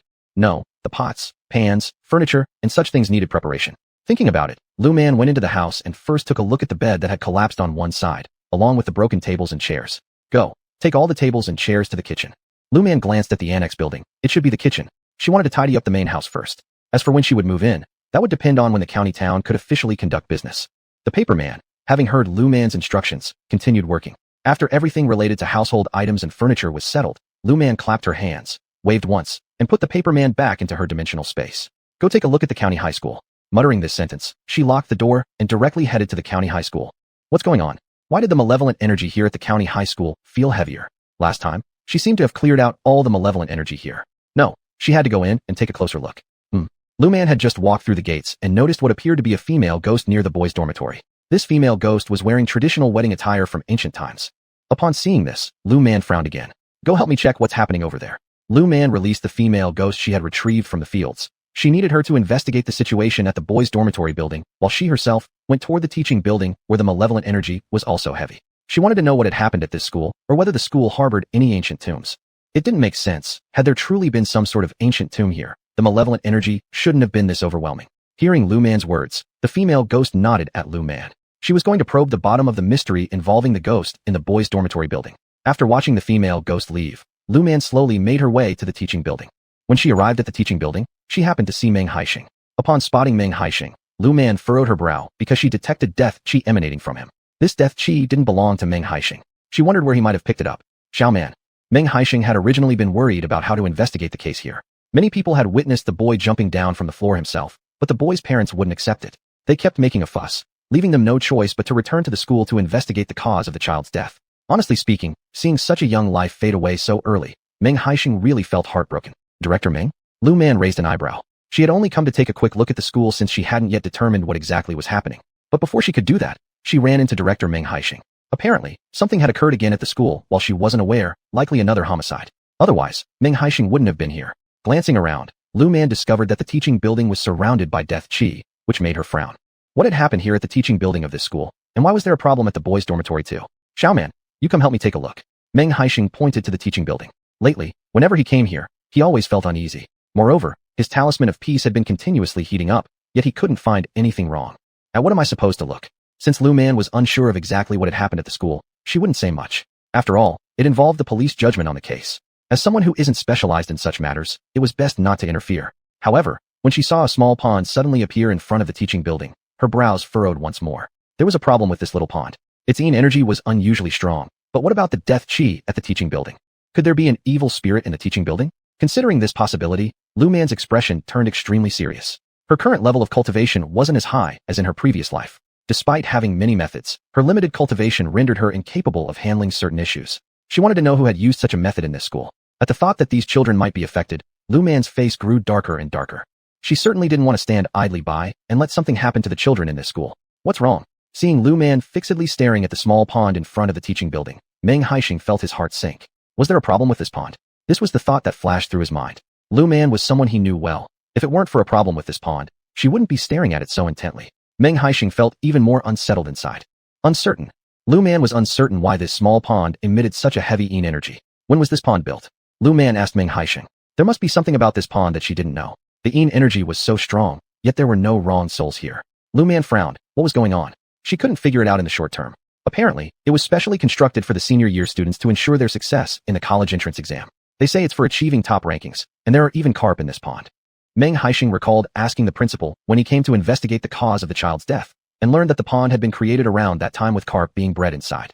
Lu Man twitched her lips. If this pond was purely just a regular pond, perhaps it might indeed enhance the feng shui. Schools usually like raising carps, as they symbolize the carp leaping through the dragon gate, meaning that students will succeed in the college entrance exams. However, this pond wasn't exactly friendly towards the students taking the exam. With such heavy yin energy, if any students participating in the exam come here to make wishes, they'd probably end up extremely unlucky. Forget about carp leaping through the dragon gate. Even the carps inside the pond were tainted with yin energy. Xiaoman, can you tell your uncle if there's a problem with this pond? When Meng Haixing saw Lu Man's reaction to his question, her twitching lips, he felt a sudden jolt in his heart. I don't know what material this pond is made of, but its yin energy is extraordinarily strong. As Lu Man spoke, she took out a bottle of ox tears from her dimensional space and handed it to Meng Haixing. Put 2 drops into your eyes. The moment Lu Man said this, Meng Haixing picked up the little bottle she handed over and put 2 drops into his eyes. When he opened his eyes again, he saw a dark, murky little pond, with equally dark carps swimming inside. Their appearances did not look in the least bit normal. What were these dark things? Before Meng Haixing could voice his doubt, he caught a glimpse of darkness within the teaching building out of the corner of his eye. He quickly closed his eyes out of fear, reopened them, and realized the scene hadn't changed at all. Chapter 132, The Malevolent Ghost Presides. Xiaoman. Meng Haixing held onto Lu Man's hand tightly, and Lu Man rolled her eyes. Don't worry. These death chi and yin chi won't attack you, Lu Man said irritably. She gave him the bull's tears mainly, so he could check out the situation at this school. Of course, she also hoped Meng Haixing would encounter the female ghost, but Lu Man wasn't sure if the female ghost she captured earlier was the same one. It seemed like it was time to ask the ghost her name so that in the future, she wouldn't have the same problem introducing her existence to Meng Haixing. No wonder every time I come here, my talisman of peace always gets warm, Meng Haixing muttered. He didn't want to stay there at all right now, but thinking about the children still inside the teaching building, he couldn't leave. I'll take a look first. You just stay here. Your talisman of peace and protective charm should be enough to protect you, Lu Man said to Meng Haixing. If she hadn't impulsively come to check things out, the school would probably lose a lot of children's lives. Make sure no one gets near the pond.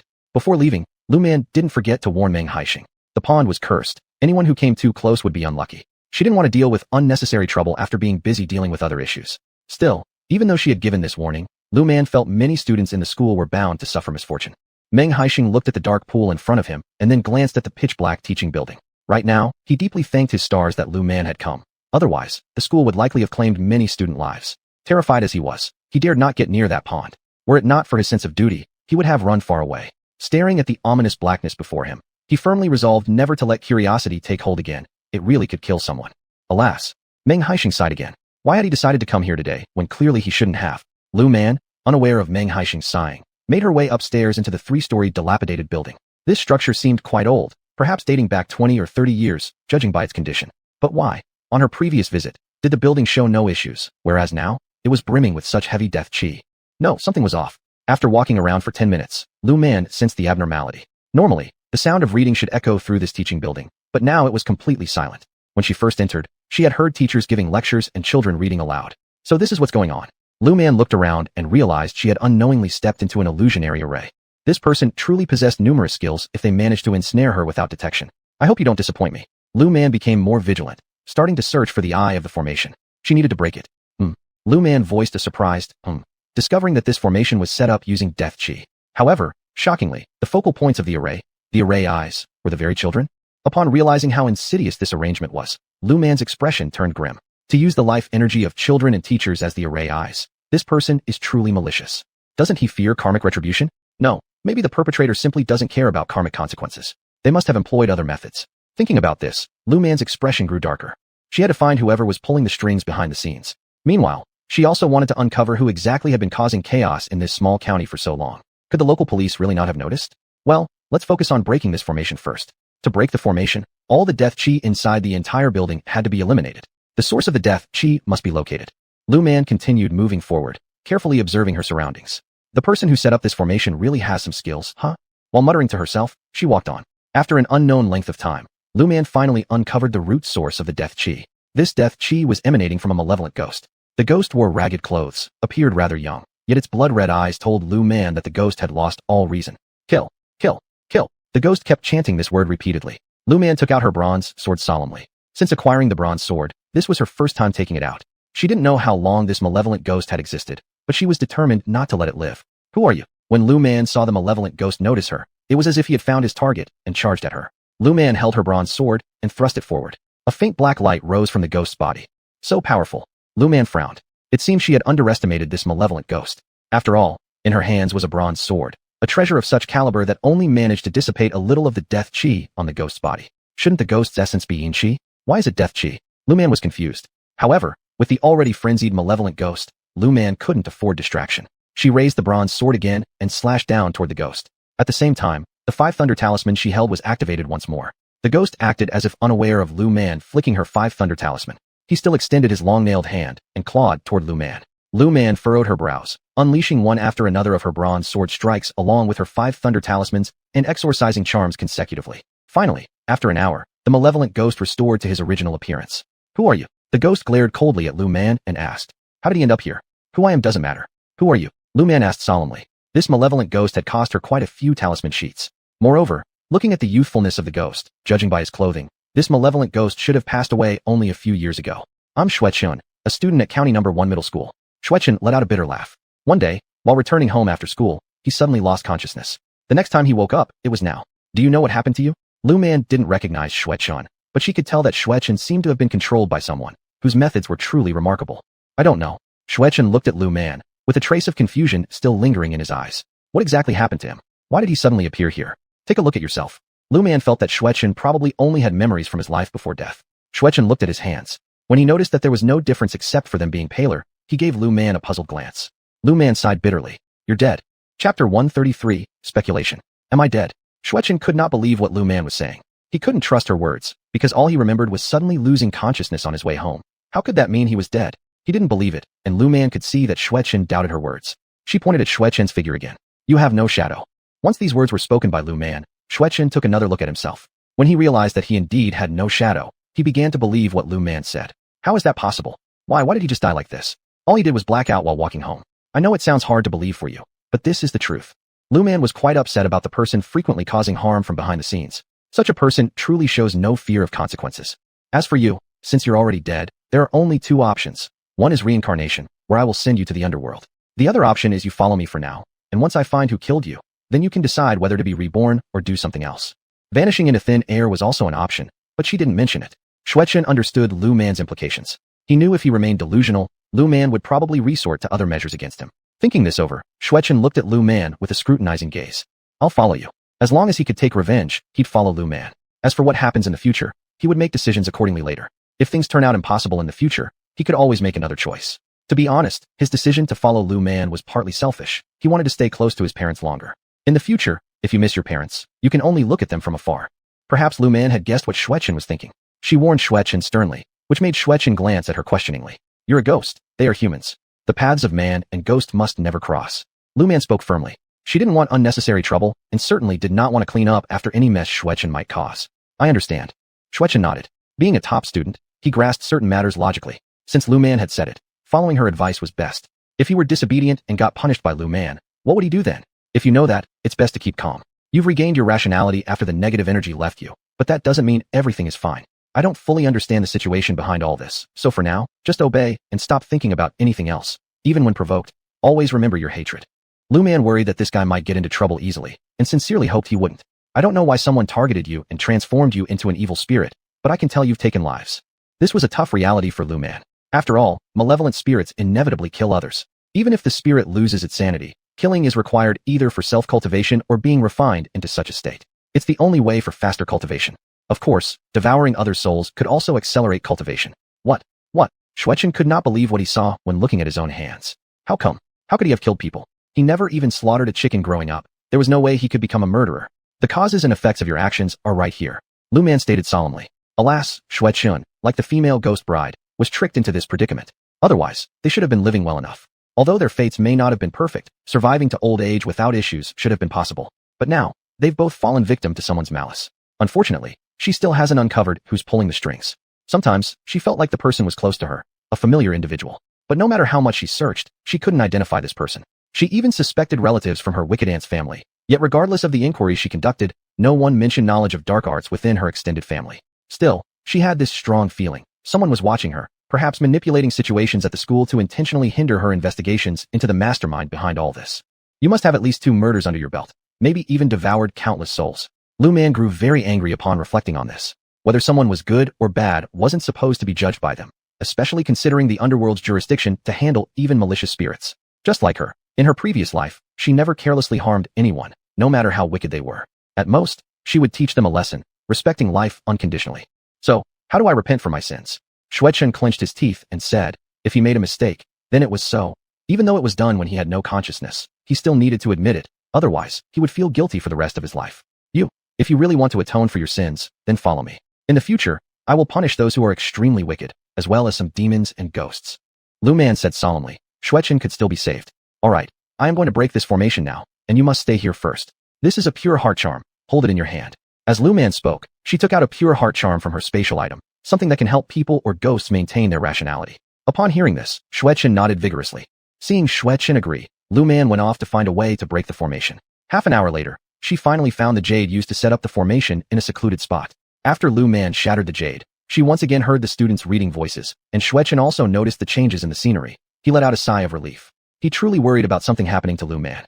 After breaking the formation, Lu Man exorcised all the death qi inside the teaching building, then left the teaching building with Xuechen. Outside the teaching building, she saw Meng Haixing crouched there, frightened into a ball. Seeing Meng Haixing like this, Lu Man paused.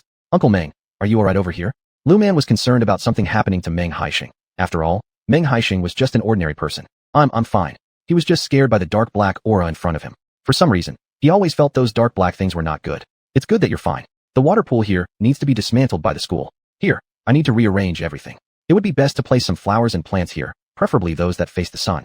Otherwise, there might still be an accumulation of inqi here, which would lead to issues and troubles. Lu Man did not want to come back to handle these matters again. I'll tell the principal. Upon hearing Lu Man's words, Meng Haixing quickly nodded. How could he not help when a master has taken action? Exactly, he was also looking for a master to solve this matter. Now, since the master directly offered help, how could he not agree? Wouldn't that make him a fool? Chapter 134, Missing. Alright, then I'll wait for Uncle Meng to talk to the principal. After Lu Man finished speaking, she ignored Meng Haixing and started chatting with Xuechen. At first, Meng Haixing was a little stunned when he saw Xuechen, but when he noticed Xuechen had no shadow, he nearly fainted in fright. His face turned pale as he ran away, and Lu Man didn't say anything. A while later, the principal and Meng Haixing came over. Comrade Lu, you can renovate this pond any way you want. We will pay for the labor costs. The principal initially did not believe there were ghosts in their school, but when he heard Meng Haixing talking about how dark and ominous the pool at the entrance of their teaching building looked, he still didn't fully believe it. Later, after hearing the detailed description and realizing the teaching building also seemed pitch black until fixed by Lu Man, his doubts began fading. Still, the principal was skeptical. When Meng Haixing said that if he didn't believe, let Lu Man put something in his eyes so he could see for himself, warning him to stay calm and not scream out loud regardless of what he sees. The principal understood from Meng Haixing's words that there must be something mysterious going on. After much questioning, Meng Haixing finally admitted that Xuechen's soul was by Lu Man's side, even describing his appearance and clothing. Though the principal still wasn't entirely convinced, he trusted Meng Haixing, as the head of public security, wouldn't deceive him about such matters, and thus agreed quickly. Alright, Lu Man immediately and forcefully demolished the stagnant water pool at the teaching building entrance. After dismantling it, Meng Haixing sighed with relief, patting his chest. Then she tossed a paper talisman into the pool, changing its appearance instantly, turning the water fish into skeletons. At this moment, the school principal truly believed Meng Haixing's account. He covered his mouth, astonished and incredulous at Lu Man regarding whether Lu Man used any trickery. The principal doubted it. Afterward, plant more flowers and grasses here, like sunflower seeds. It'll look beautiful. They're oriented toward the sun, and after the seeds mature, they are edible too. Lu Man sincerely suggested. This could also be grown on their side, and planting these flowers around the school would be appropriate. Good. The principal readily agreed. Then Lu Man left with Shuech and Spirit. There's nothing we can do about this. Far away in the capital, Ji Zirwei stared grimly at Mu Weidong, having never expected the woman to act so recklessly, attacking her aunt's family and even Grandpa's group. If it weren't for the amulets and peace charms given by Lu Man, that woman might have succeeded. Call Sister Xiaoman, Mu Weidong coldly said, deciding to kill the woman first before anything else. She is backed by someone, isn't she? And she acts fearlessly because of some master supporting her. There's no need to keep the woman's maternal family around either. Mu Weidong was furious. If the woman just opposed his cousin and him, he wouldn't care much. However, targeting his grandfather and grandparents went too far, prompting him to decide to cut off the root cause. How do we find an excuse? Ji Zirwei said helplessly. The idea of being perpetually wary of potential attacks was exhausting. What mattered most now was to take down the woman's powerful mentor behind her so they could continue their fight. Make a call, see if she can come help. If not, let Grandpa contact those above. Ji Zirwei seriously stated, wanting urgently to eliminate or incapacitate the woman's mentor, yet thinking about the fame of that mentor filled him with concerns. They lacked evidence. Even with proof, who knows which bigwigs in the capital might be associated with this master. But since this case involved extraordinary people with special abilities, it necessitated using extraordinary means to counteract. Okay.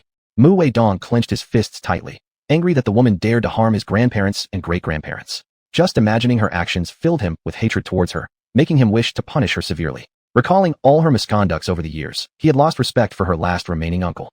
I'll make the call. Ji Zirwei decided to call Lu Man, truthfully admitting that he also missed the young girl. Previously, her gaze was full of innocent naivety, and after recovering, she became noticeably more mature day by day. Thinking of the young girl made Ji Zirwei's previously grim expression soften, a faint smile curling his lips. Even Ji Zirwei himself didn't understand why he remembered her so vividly, right? He didn't know when, but the young girl had taken root in his heart like a seed. Whether it was her initial naivety or the mischievous and money-loving demeanor she displayed after recovering, he liked it all. Mu Weidong breathed a sigh of relief as Ji Zirwei's expression softened slightly. The pressure on him had been immense lately too. Whenever he thought about the oppressive atmosphere surrounding his cousin recently, he wondered how he had gotten through this period. But with Lu Man soon arriving and the issue close to resolution, he felt at ease. Grandpa, I need your help. Ji Zirwei approached Ji Elder directly. He needed the elder to make contact with higher-ups since they were unsure how many unjustifiable deeds that Master the woman had found might have committed. If the Master indeed assisted certain people in doing wrong, there would be no shortage of dark and evil methods at their disposal. And if the Master also schemed against important individuals in key positions, complications could arise. As for why Ji Zirwei hadn't asked his grandfather to involve the special departments, it was out of personal considerations. Firstly, he missed the young girl, and secondly, he worried that members within these departments may have been bought off by that Master. What do you need me to do? Ji Elder felt a sense of guilt toward his grandson, only realizing upon the child's return the extent of suffering he endured due to that woman, yet feeling powerless against her. Grandpa, I'm concerned that the Master behind that woman has committed numerous injustices. This time, if not for the talismans and peace charms you carried, you would have been ensnared as well. Ji Zirwei reminded Ji Elder after careful consideration, who then fixed his gaze on Ji Zirwei upon hearing this. I worry whether he helps those who favor crooked ways. Ji Zirwei expressed helplessly. Should this be true, the situation would grow more complicated. As such thoughts crossed his mind, Ji Zirwei grew even more troubled, but understood resolving this matter was now paramount. Chapter 135, Seeking Help. Are you looking for that master you met in the countryside? Grandpa Ji asked solemnly. Could it be that this young man has something with that master? That's not right. If there was really something, this young man shouldn't be in such a state. Grandpa, that woman attacked you and Grandpa Mu a few days ago. Ji Zirwei said coldly. He wanted to get rid of that person as soon as possible. Her existence was truly a threat to them. He didn't want her to endanger their safety. In the past, he really didn't believe in the existence of gods and spirits, but after his personal experience, he knew they did indeed exist. Was it the day my amulet spontaneously combusted? Grandpa Ji asked curiously. At first, when his grandson gave him the amulet, saying it could protect him, he wasn't entirely convinced. He wore it just to make his child feel at ease. Yes. Ji Zirwei knew that woman couldn't restrain herself anymore, because she was physically unable to endure it recently. Having no other way, she had to seek help from virtuous people, and the most convenient target for her action was the Ji family, as one needs to know someone's birth data. That woman only knows the birth data of a few people. Thus, that woman targeted both the Ji family and the Mu family. You go ahead. Grandpa Ji remembered the self-combusting amulet on his body from a few days ago. This time, he fully believed that supernatural forces truly existed. Xiaoman, phone call. Lu Jianya frowned, thinking about the person on the other end of the line. His expression became rather unpleasant. Ji Zirwei has returned to the capital, so why is he calling? He didn't believe that this phone call had nothing to do with business. Dad, who is it? Lu Man asked curiously. Many people might have her phone number through the group line, but among them, those she personally knew were quite limited. Ji Zirwei, Lu Jianya said coldly. Whenever he thought of Ji Zirwei, he couldn't help feeling that perhaps his daughter would be taken away by him. In the past, this guy always had sinister intentions toward his daughter. Why would Ji Zirwei look for her? Could it be he encountered some trouble? If so, shouldn't he ask people from the special department for help? His place seems much closer to the special department than hers, doesn't it? Or is he here for peace amulets again? Is it business related? Lu Man guessed. Otherwise, she couldn't think of any reason why Ji Zirwei would contact her. Hello, this is Lu Man speaking. Picking up the phone, Lu Man spoke to Ji Zirwei on the other side. Upon hearing Lu Man's familiar voice, Ji Zirwei's lips curled into a smile. Lu Man, it's me, Ji Zirwei. Ji Zirwei said gently into the phone, and Lu Man also smirked upon hearing his voice. Comrade Ji, are you patronizing my business? Lu Man joked, frowning as she remembered they bought quite a few peace amulets and protective charms when they left. Why was he back so soon to support her business again? Concluding that Ji Zirwei must have encountered trouble, Lu Man looked grim. Lu Man, I would like your help. Ji Zirwei said seriously, his voice tinged with urgency and a bit of pleading, which made Lu Man even more curious. What exactly happened to Ji Zirwei? What kind of help? She asked curiously. For Ji Zirwei to say, I beg you. This must be serious trouble, and possibly difficult to resolve. My stepmother took action against my grandpa, and Grandpa Mu Wei Dong. Ji Zirwei said gravely. That woman was too audacious. For her son, she'd do anything. It wasn't until he and Mu Wei Dong discovered clues about the person behind her that they realized she had a connection with that master. You should go to the special department in the capital city. Lu Man hesitated. She heard Meng Haixing say there was a special department in the capital that specialized in handling these types of cases. Why would Ji Zirwei bypass them and reach out? That master is well known in the capital, praised by many. I worry. Ji Zirwei didn't finish his sentence, but Lu Man understood, worrying that the other party had too much backing, or fearing the special department personnel had connections with that master, thus doubting his words. Sometimes, a master's word holds more weight than ordinary people's, and another factor is that masters have more mysterious methods, so common people won't offend them easily. But, I'm over 1,000 miles away from the capital. Seems like I can't help you much. Lu Man hesitated for a moment. After all, going out at this time was not a good thing, and her relationship with Ji Zirwei wasn't that close yet. She didn't want to go on a long trip. Lu Man, please come once. I will fully reimburse your round-trip expenses. I'll take care of everything, food, accommodation, and entertainment. If you can help me solve this person's issue, I will pay you a reward. Ji Zirwei earnestly pleaded with Lu Man. She thought Ji Zirwei was still a decent person, especially since he had treated the former owner well when she was still mentally challenged. I need to discuss it with my family. Lu Man decided to consult her parents. If she could make money from this trip, it would be great because she wanted to buy a house in the capital. Although housing prices in the capital were already expensive at this time, compared to future prices, Lu Man felt this was the best time to purchase property. Alright, Ji Zirwei's heart was still hanging halfway, but he also knew that Lu Man discussing it with her family was normal. After all, Lu Man was still a young girl who hadn't traveled far from home before. I'll call you back after I've discussed it. Lu Man remembered the phone number Ji Zirwei had left, deciding to consult her parents first. Okay, thank you. Ji Zirwei sincerely thanked Lu Man, regardless of whether she agreed or not. Lu Jianya, who had been standing nearby without leaving, frowned deeply. He didn't know what exactly had happened on Ji Zirwei's side, but he did know that something difficult must have occurred. What happened on his side? As soon as Lu Man hung up the phone, Lu Jianya couldn't help but ask worriedly. If something difficult had indeed happened on Ji Zirwei's side, he would consider if he should allow his daughter to go over. To be honest, the boy was nice, but he didn't want his daughter to get too involved with him. The people scheming against him have made another move against his family. Lu Man frowned, still unsure whether or not she should go. If she didn't go, and someone from the Ji family ended up hurt, she would feel guilty forever. However, if she went, it meant she'd have to leave home for at least 1 to 2 months, which was quite a long time. Moreover, there were many potential accidents on the road. Roads in those days couldn't compare to modern times. In the future, losing some money might be the worst that could happen while traveling. But now, she risked losing both her life and her belongings. Chapter 136, Agreement. What are you thinking? Lu Jianya looked at his daughter. He wanted to know what she planned to do. Would she go or not? If she went, he would be worried about her going alone. But if his son went with her, he would also be uneasy. A long journey like this, if they both went, he feared something might happen to them. If I ignore it, I won't be able to get over it mentally. If I go, I'm worried that you won't feel secure about me traveling alone. Lu Man said solemnly. She was caught in a dilemma now. To let the Black Heaven Masters commit wrongdoings without interference was something she couldn't bring herself to do. You should go. When Lu Jianya heard this, he knew that his daughter had made up her mind to leave. Since she intended to go, he wouldn't stop her. But your elder brother must go with you. Lu Jianya conceded. Since his daughter decided to go, then his son must accompany her. Even if there were really some dangers on the road, no one would target his son. The most dangerous person of all was actually his own daughter. It was inevitable. He could never relax knowing how attractive and capable his daughter had become now. Okay. Lu Man nodded. In any case, she'd make sure to prepare some peace charms, protective talismans, and 5 thunder charms for her brother. Whoever dared to provoke the tiger by playing with its whiskers would not be spared from her wrath. Go back and pack your things. Tonight, I'll return and tell your mother. Lu Jianya frowned deeply as he spoke, already imagining the scene when his wife discovered that little man was planning to take their son on an extended trip outside. His frown deepened just thinking about it. Lu Man saw Lu Jianya's troubled expression and understood why he was so concerned. To be honest, she didn't know how to explain this travel arrangement to her mom either. However, Jizi Rui's situation was something she could not ignore. This was a matter of principle. If left unaddressed, she'd feel regretful for the rest of her life. Then I'll go back first. Lu Man happily returned home while Lu Jianya rubbed his temples, dealing with village affairs amidst a headache. The wheat harvest was done, and the grain needed to be distributed soon. If it weren't for the recent planting of corn, peanuts, soybeans, and cotton keeping everyone busy, they wouldn't have delayed everything until now. Unfortunately, there was no choice but to rush things now.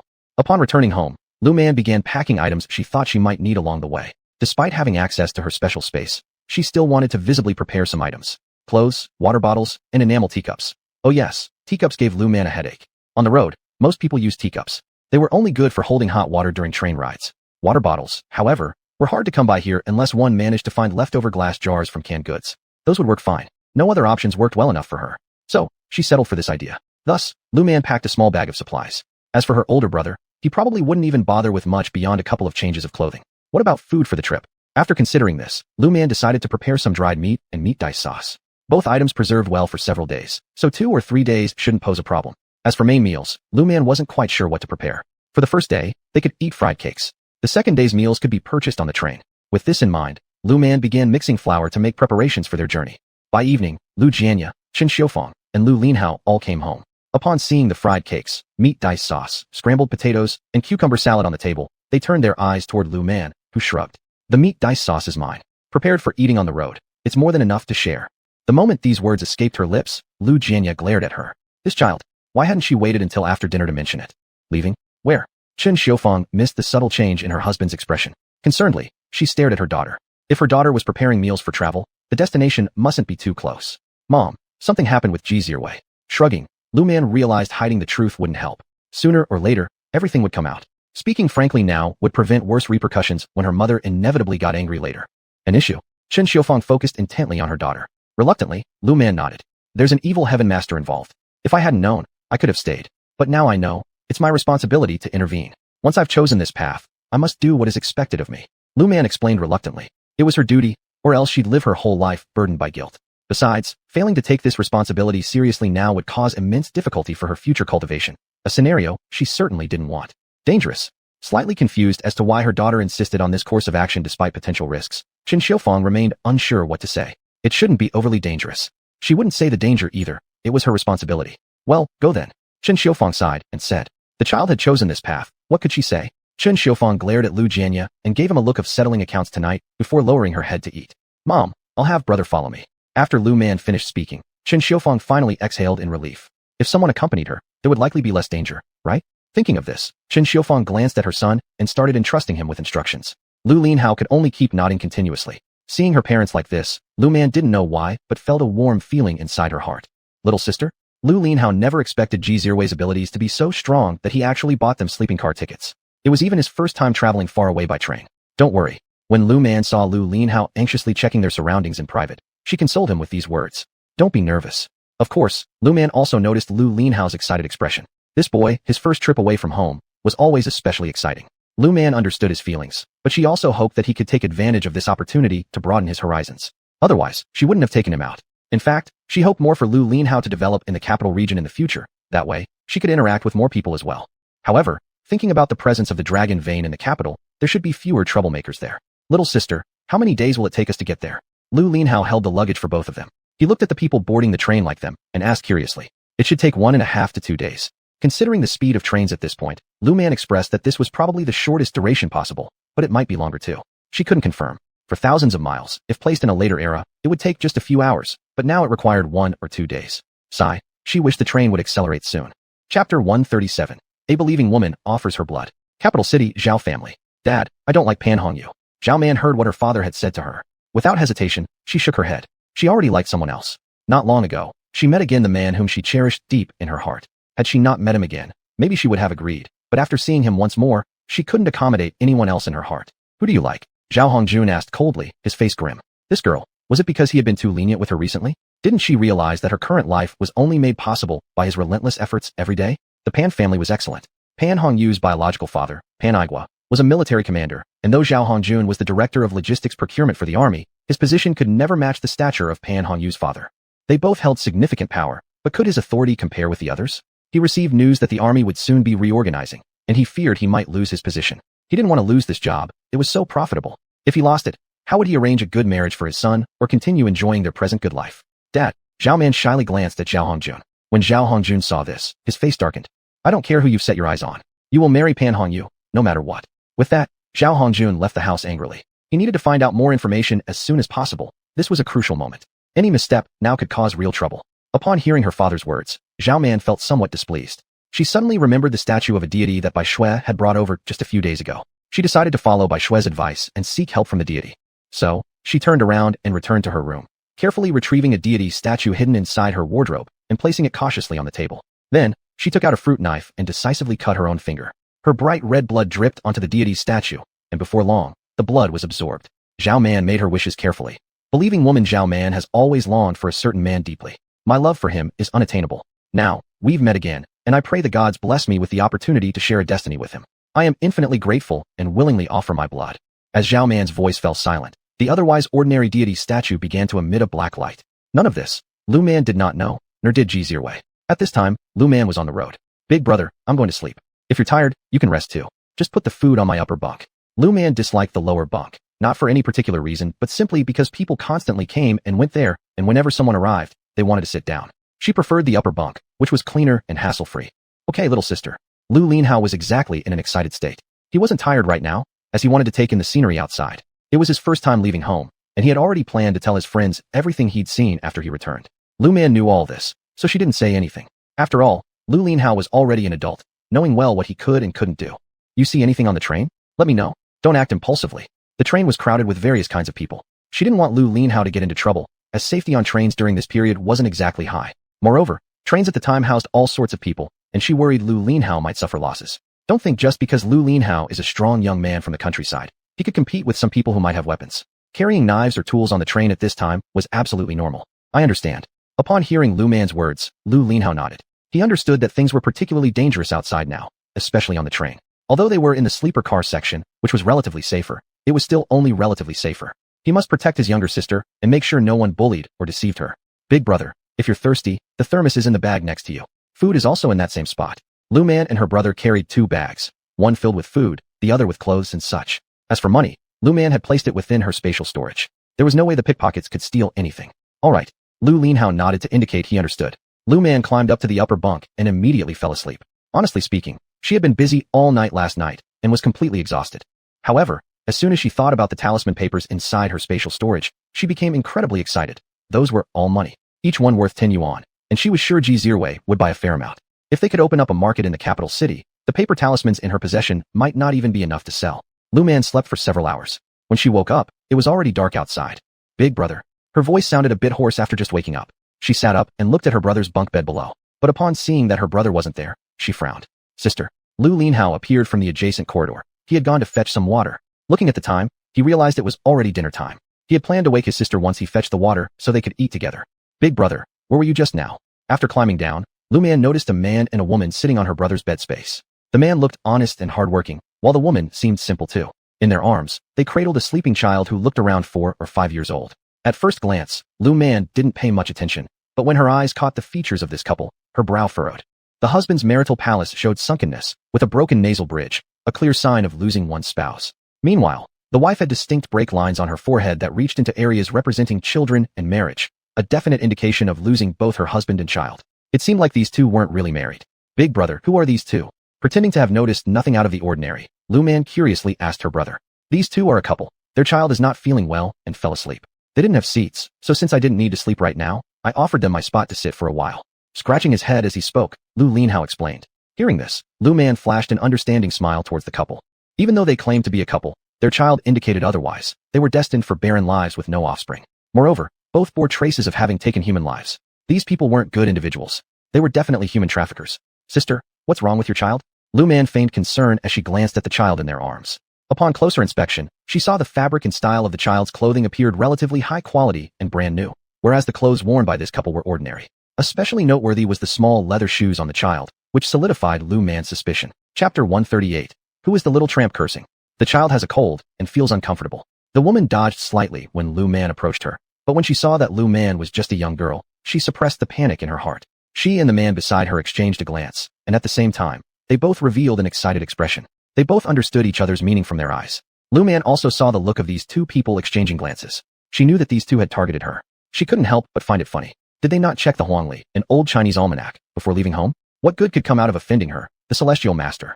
Uncomfortable, huh? Have you taken any medicine? Lu Man pretended as if she hadn't noticed anything, and smiled as she asked. The woman replied to Lu Man's question and nodded with a smile. Yes, took the medicine and fell asleep. The woman lovingly patted the child's cheek. After hearing this, Lu Man knew that the woman had given the child some medicine. Big brother, I'll go to the restroom. You wait for me here. After saying this, Lu Man went towards the train car restroom. The woman, seeing that Lu Man didn't seem to have discovered any issues with the child, continued talking with Lu Linhao. Lu Linhao had been reminded repeatedly by Lu Man before leaving home. As a result, Lu Linhao didn't even mention his own name, let alone their home address. He only talked about trivial matters such as how the weather had become hotter or something about the crops in the field. There was no information about himself and his sister.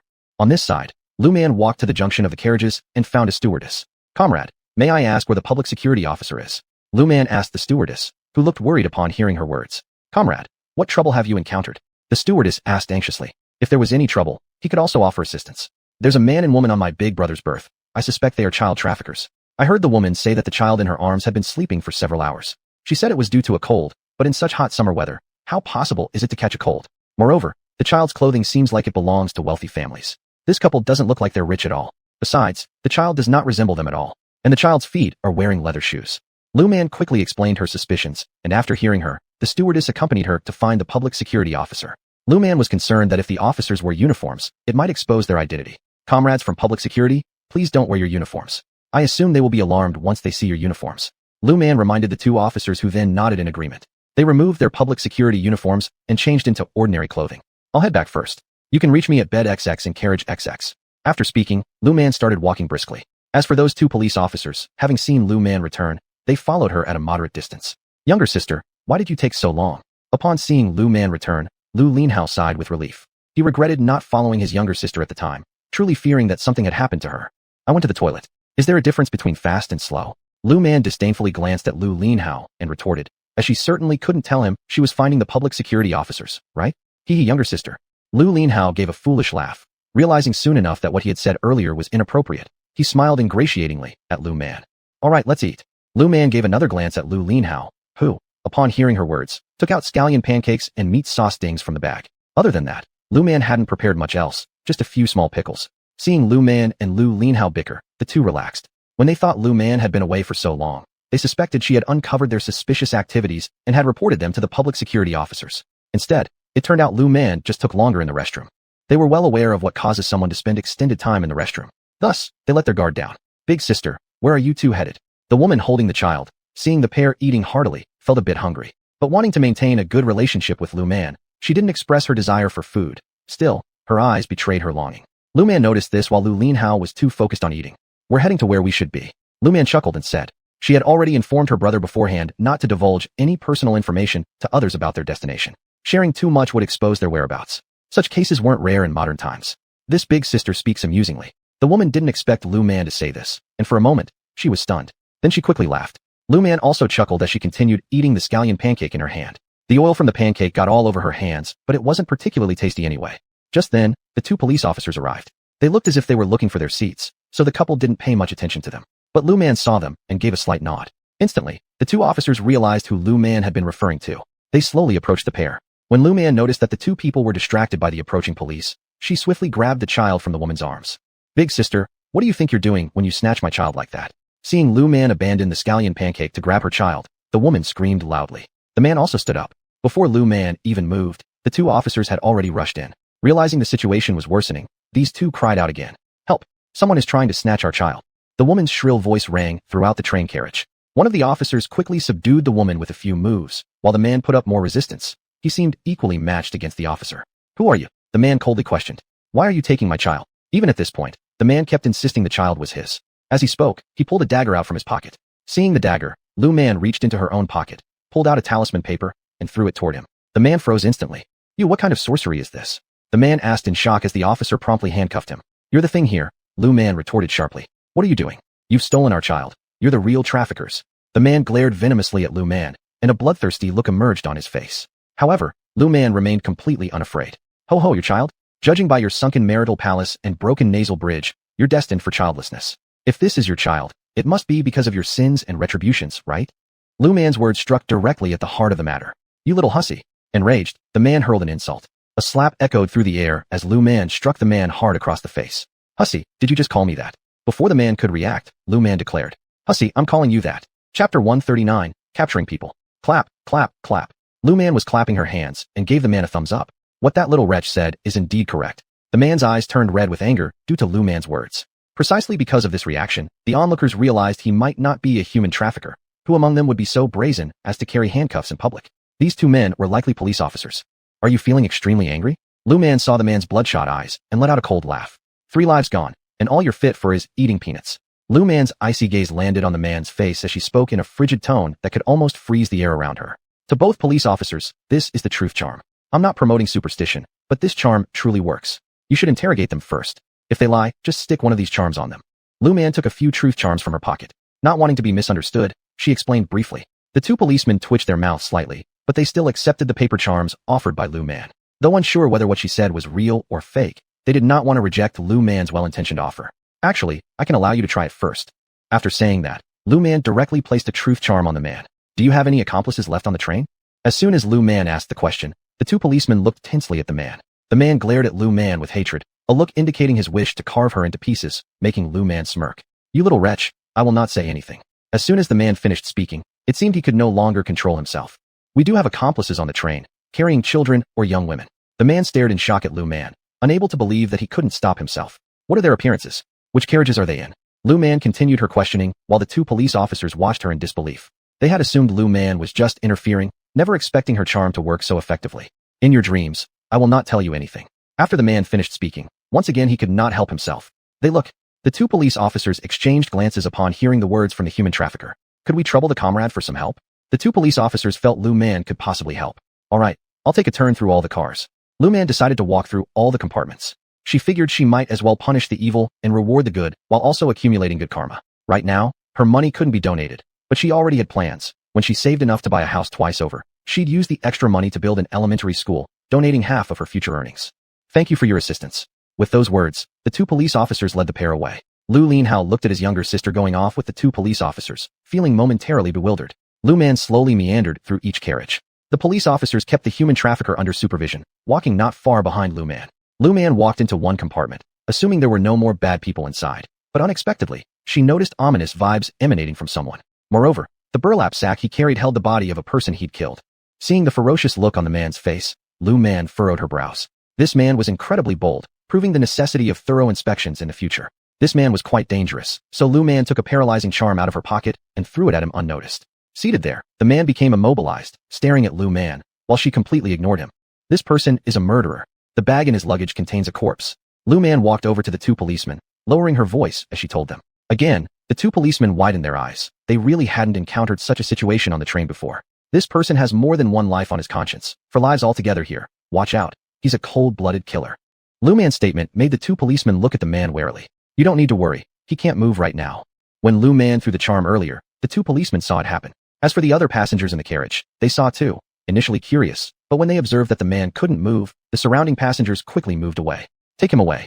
Having said that, Lu Man continued walking forward. The 2 policemen exchanged a glance, pulled out handcuffs, dragged the big man up, who scowled fiercely at Lu Man's retreating figure. Behave yourself. The public security officer angrily rebuked the burly thug, and one of the officers pulled out the man's burlap sack. As he pulled at the sack, his heart sank. He prayed that Lu Man had been mistaken earlier, but when he touched the sack, he knew she was right. So, the 2 officers left with the brute and the sack. Once they were gone, the passengers in the carriage began to mutter softly among themselves. Lu Man made a full round and found there were quite a few bad people on this train. She located all the individuals mentioned by the 2 human traffickers, slapped a charm on each as soon as she saw them, froze them in place, and then bound them together with rope before handing them over to the police. As for the children and young women the traffickers had abducted, these victims had been carried or held by their captors. Here, these are all the villains on this train. Lu Man handed over the criminals to the police, clapped her hands clean, and left. She was hungry and needed to eat. The 2 officers glanced at the 20-odd people and realized they'd never imagined catching so many criminals in such a short time. But when they considered that all of them had been caught by Lu Man, they decided to send a letter of commendation to the unit where Lu Man served. Little sister, you're back? Lu Linhao was restless and seated on the lower bunk. He wanted to go look for his sister, but worried about missing her if he did. So, sitting anxiously in his spot, He was genuinely concerned something might have happened to Xiao Man. Is there anything to eat? Lu Man looked eagerly at Lu Linhao. She was starving. Upon hearing her say she was hungry, Lu Linhao immediately took out a scallion pancake from his thermos flask. The pancake was still warm. He used a food box to fetch hot water and place the thermos inside it, so the pancake wouldn't cool down. Lu Man didn't care how Lu Linhao heated up the pancake. She just sat there and started eating.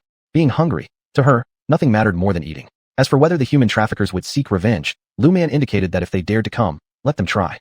Chapter 140, The Soul Bottle. Lu Man, Lu Linhao, over here. After spending 2 days safely on the train, Lu Man and Lu Linhao had finally arrived.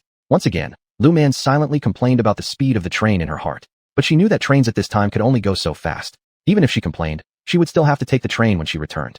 Hearing the voice, Lu Man and Lu Linhao looked up and saw Ji Zirwei and Mu Weidong waiting for them at the exit, with Mu Weidong calling out their names. Let's go. Lu Man was holding a small bag, while Lu Linhao had both hands occupied with one suitcase each. Xiao Man, hold on to my clothes. We don't want to get separated. Lu Linhao was worried that Xiao Man might get lost. Well, although he felt that he himself was prone to getting lost, he didn't think his younger sister would ever be left behind, but he was still worried just in case. Oh, Lu Man didn't object. They were now at the final stop, and there were quite a few people getting off. Lu Man was also concerned about getting separated from Lu Linhao. If she got separated, there wouldn't be an issue. But it was different for Lu Linhao because he hadn't traveled outside before. You've finally come. When Mu Weidong saw Lu Man, he grinned broadly and said to her, explaining how difficult their recent days had been. That woman must be having some strange fits lately, as she had recently targeted both their families. If it weren't for the talismans and protective charms that the members of their two families were carrying, both families probably would have run into trouble multiple times already. He wasn't sure what exactly that master was doing, but why did it seem like family members were often being attacked by him? What's wrong? When Lu Man saw the dark circles under Mu Weidong and Ji Zirwei's eyes, she realized that the two seemed not to have rested well recently. She was curious about this fact, as the protective amulets and talismans she gave them should have worked well. How did these two look like they'd been up to no good? Why were their dark circles so severe? Don't even ask. Thinking back on their experiences in this period, Mu Weidong couldn't help but feel utterly frustrated and hopeless. They hadn't done anything, yet somehow, they kept running into bad luck, unpredictable mishaps that overwhelmed them. We'll talk about it once we're back. Ji Zirwei had already prepared the courtyard house that his mother left for him. He hadn't stayed there recently, which made it a perfect place for Lu Man and Lu Linhao to stay temporarily. Lately, he'd been sticking close to his grandparents because he was worried that if Lu Man didn't come soon, the talismans on him wouldn't last much longer. Talk then. Once they reached the place Ji Zirwei arranged for the two of them, Lu Man said indifferently. Ji Zirwei gave a wry smile. Recently, for some reason, the talismans on my grandparents only last a few days. Every 2 or 3 days, the amulets turn to ashes. Ji Zirwei sighed. And they keep encountering all kinds of accidents. When taking the bus either gets a flat tire or there are robbers. When driving, the car frequently breaks down, and at night, they keep hearing knocks on the door. As Ji Zirwei spoke, he looked at Lu Man, who frowned upon hearing these words. When can I pay a visit to Grandpa Ji? Lu Man was worried that the two elderly people might have been marked by a ghost. If this wasn't dealt with quickly, problems might arise. Right now, all she wanted to know was who was responsible. If only they didn't let her catch them, or else, she'd send a thunder talisman their way. She wanted to see if they survived after causing so many issues. How about you?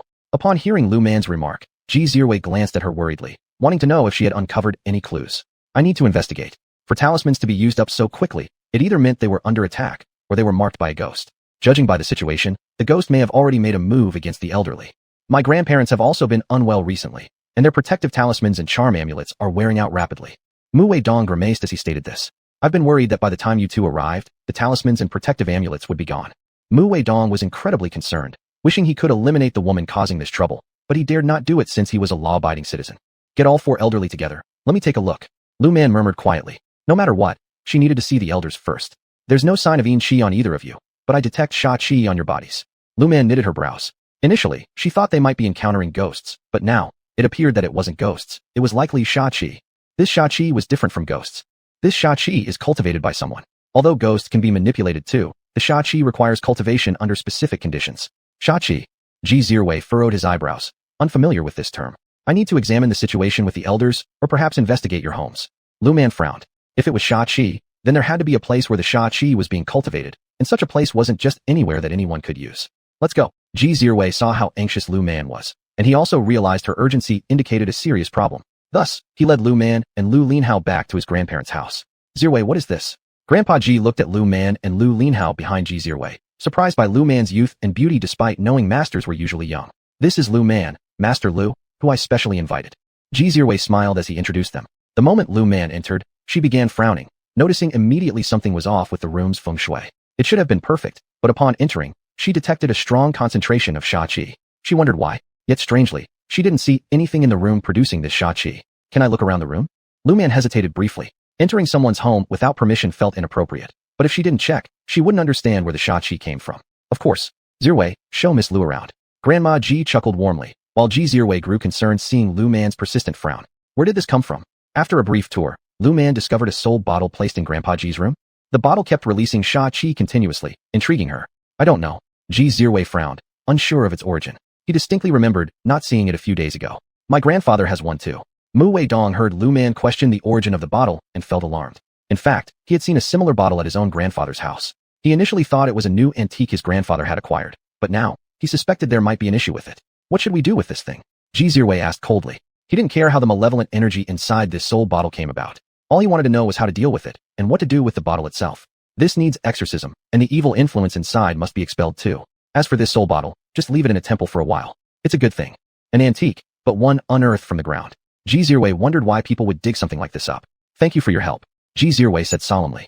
Lu Man then pasted a talisman on the soul bottle. The moment the paper talisman adhered to it, the soul bottle started moving by itself, writhing fiercely as though there were screams emanating from it. Ji Zirwei and Mu Weidong looked at Lu Man disbelievingly. Even though they knew strange things existed in the world, they'd never witnessed anything before now. So how could they not stare dumbfounded? It was merely a bottle that appeared unproblematic on the surface, yet the black qi around it, how shall I put it, was quite terrifying. You two have protective amulets, so no problem, but don't get close, Lu Man said, pulling out another talisman from her pocket. This was a talisman for absorbing malevolent energy. She had to disperse the sha inside the bottle first, collect this energy, otherwise it would affect humans once released. It affected the old man and woman, but it seemed like the Ji family really made some enemies. Why else would someone target them so viciously? If it weren't for the efficacy of the talisman she drew, perhaps the Ji family wouldn't have lasted until her arrival. This is a lesson. Remember it next time. Lu Man finished speaking and began focusing on collecting the malevolent energy. The sha inside the soul bottle seemed to sense Lu Man's intent, and it struggled harder. Lu Man curled her lips into a smirk. In her hand, she held the 5 thunder talisman. For such a condensed sha spirit, Lu Man wouldn't show mercy. Sure enough, the sha emerged from the soul bottle, floating in midair, its gaze coldly looking down at Lu Man. Did you disturb the old ancestor? At these words, the room's temperature plummeted. Lu Man took a few steps forward until she was right in front of the sha. Before the sha could look down at her with contemptuous eyes, Lu Man threw a punch, dispersing part of the sha immediately. How can you harm me? The sha couldn't believe it. How could a mere girl hurt it without weapons when it was an accomplished sha? As surprised, Lu Man sneered and delivered blow after blow to the sha. Originally, it had retained a semblance of humanity, but after Lu Man's punches, it became increasingly translucent. Who are you? It had never encountered anyone who could face it unarmed. It wasn't that it didn't want to run, it simply couldn't escape her. Xiaoman. Mu Weidong let out a surprised shout as he saw Lu Man's ferocious form. Lu Man didn't even spare a glance at Mu Weidong, while Ji Zirwei gave him a glare, causing Mu Weidong to cover his mouth. In just a short moment, the sha became even more transparent, nearly dispersed by Lu Man's fists. All the malevolent energy emanating from it was absorbed by the talismans floating in the air. The sha was practically crying under Lu Man's barrage. Finally, it stopped getting beaten by this female Yama. Xiaoman, what should we do with it? Ji Zirwei asked gently. Leaving it at the grandparents' house didn't seem ideal, but neither did he know Lu Man's intentions regarding its disposal. Just disperse it. As soon as Lu Man finished speaking, she hurled the talisman. A bolt of thunder struck the sha, eliciting a startled scream before it disappeared completely. This. Mu Weidong pointed toward where the sha had been moments earlier. All right, the sha here is dealt with. Let's go to your place. Lu Man ignored Mu Weidong's astonished expression and addressed Ji Zirwei. She trusted the elder brother downstairs accompanying the elders. These seniors looked wise and wouldn't give him any trouble. They were experienced. All right, thanks for your trouble. Mu Weidong expressed his gratitude to Lu Man, who shook her head with a smile. You'll pay the fee. Lu Man teased lightly, which made Mu Weidong chuckle. Sister, rest assured. He thumped his chest confidently. Lu Man laughed. Mu Weidong still kept his nature, and dealing with such personalities was always hassle-free. Upon arriving at the Mu residence, they dissipated the sha. Lu Man examined the feng shui of the Mu household.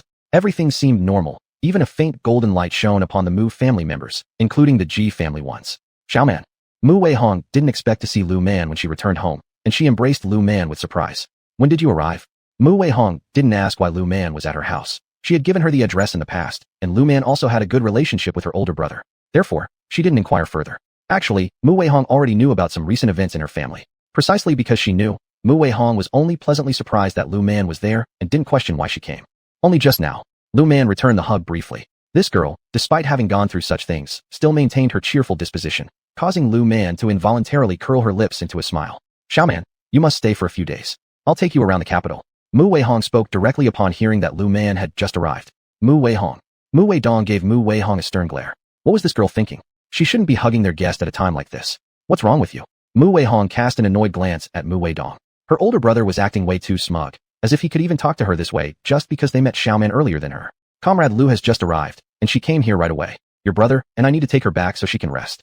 Ji Zirwei said somewhat apologetically. If not for the urgent situations of both families, he wouldn't have asked Lu Man to get straight to work without any rest. But there was nothing else to be done. Bringing Lu Man over first was crucial to resolving the issues before it affected both families' elders. Alright. Mu Weihong reluctantly let go of Lu Man, but she continued holding onto her hand. I want to come with you guys. Mu Weihong insisted firmly. No. Mu Weidong rejected her request without hesitation. They only had one car, and soon they would need to pick up Lu Linhao, leaving no room for Mu Weihong. Why not? Mu Weihong glared at Mu Weidong, questioning why she couldn't accompany them. We need more people. Mu Weidong replied seriously, earning another glare from Mu Weihong. Xiaoman, I'll visit you tomorrow. Mu Weihong decided to skip work the next day to hang out with Lu Man regardless of whether her brother had other plans. She was determined to drag Lu Man shopping the following day. Chapter 142, Declaration of Intent. Thanks for your trouble. Ji Zirwei thanked Lu Man again, and Lu Man shook her head. I'm not doing this for free. 1,000 yuan is fair. Lu Man thought about it, and figured 1,000 yuan should be enough. Combined with the merits of the few elders, she decided to charge a bit less. Otherwise, there's no way it would be less than 3 or 5,000 yuan. By the way, after taking care of these two Xia, I believe the person behind all this will realize something's amiss. Lu Man thought about those foolish fellows, and reckoned they were specifically raised by someone. But she wasn't sure where exactly the Xia was being cultivated. She felt that cultivating Xia would require setting up a special array, and must also be done in an appropriate place. A cemetery definitely wouldn't work, but if not a cemetery, then it could only be an abandoned village or a ghost village with many people who died violent deaths. Is there an abandoned village on the outskirts? Lu Man asked Ji Zirwei. She didn't know if there was such a place nearby, but locals should. There is. Ji Zirwei replied after thinking about it. It was indeed on the outskirts, not far from Chengyan Temple. Where is it? Lu Man asked, wanting to take a look. If someone was really raising Xia or evil ghosts over there, she had to deal with it as soon as possible. As for the person pulling the strings behind the scenes, she had to eliminate them. Otherwise, how many more people would be manipulated by them? If they could cultivate Xia, they were definitely not good people. The place isn't too far from Chengyan Temple. Ji Zirwei spoke seriously. Lu Man nodded. While she didn't know the exact location of Chengyan Temple, she believed Ji Zirwei did. I'll take you, Ji Zirwei said without hesitation, while Mu Weidong remained quiet. Although they had recent family emergencies to attend to, their external matters couldn't be ignored. Ji Zirwei told him he'd accompany Lu Man to handle things they couldn't assist with, so he focused on logistics. After returning to the Ji residence, Grandpa Ji had already prepared a meal, so Lu Man didn't mention leaving. She could see that the meal seemed specially prepared by the elderly couple. It was quite abundant. You're back. We've been waiting for you to eat. Grandma Ji held Lu Man's hand warmly when she saw her. Judging from the expressions on her grandson's face, it appeared he might have some feelings for this young lady. They, though unable to offer much help, could create opportunities for the two to spend time together. Thank you, Grandma Ji. Lu Man responded politely. Although she wasn't any younger than Grandma Ji, she was currently playing the part of the young girl. Good child, you've worked hard. Grandma Ji warmly addressed Lu Man. This girl, upon learning about the issues here, immediately agreed to come over and without rest, started working once they arrived. How could they not feel grateful towards Lu Man? Had Lu Man not dealt with that thing effectively, the two old folks might have been harmed.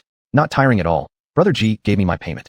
Lu Man playfully said this to Grandma Ji. The latter pulled Lu Man's hand and made her sit next to her. Ji Zirwei sat down next to Lu Man naturally, and Lu Man didn't notice this until Mu Weidong noticed, and arched his brows silently towards Ji Zirwei, but didn't comment. He knew better than to open his mouth now. Ji Zirwei could very well give him a beating, and he wasn't stupid. Here. Ji Zirwei smiled as he handed her money. He observed Lu Man's lively expression and found himself feeling his heartbeat quicken considerably.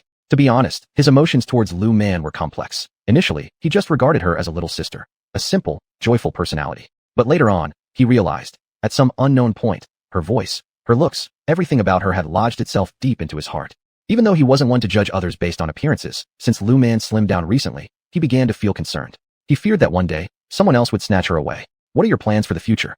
Thinking that Lu Man might be taken away by someone else, Ji Zirwei hesitated, but still decided to probe into Lu Man's plans for the future. According to him, staying in the capital city offered the best opportunities for development. But what did Lu Man think? I want to buy a small courtyard in our hometown county first, so my brother can start doing something there when the opportunity arises. When Lu Man said this, Lu Linhao, who hadn't spoken before, looked at Lu Man. Sis, farming is fine for me. Lu Linhao scratched his head and said, buying a house in the county, how much money would that cost? He had no money, and neither did their parents have that kind of savings.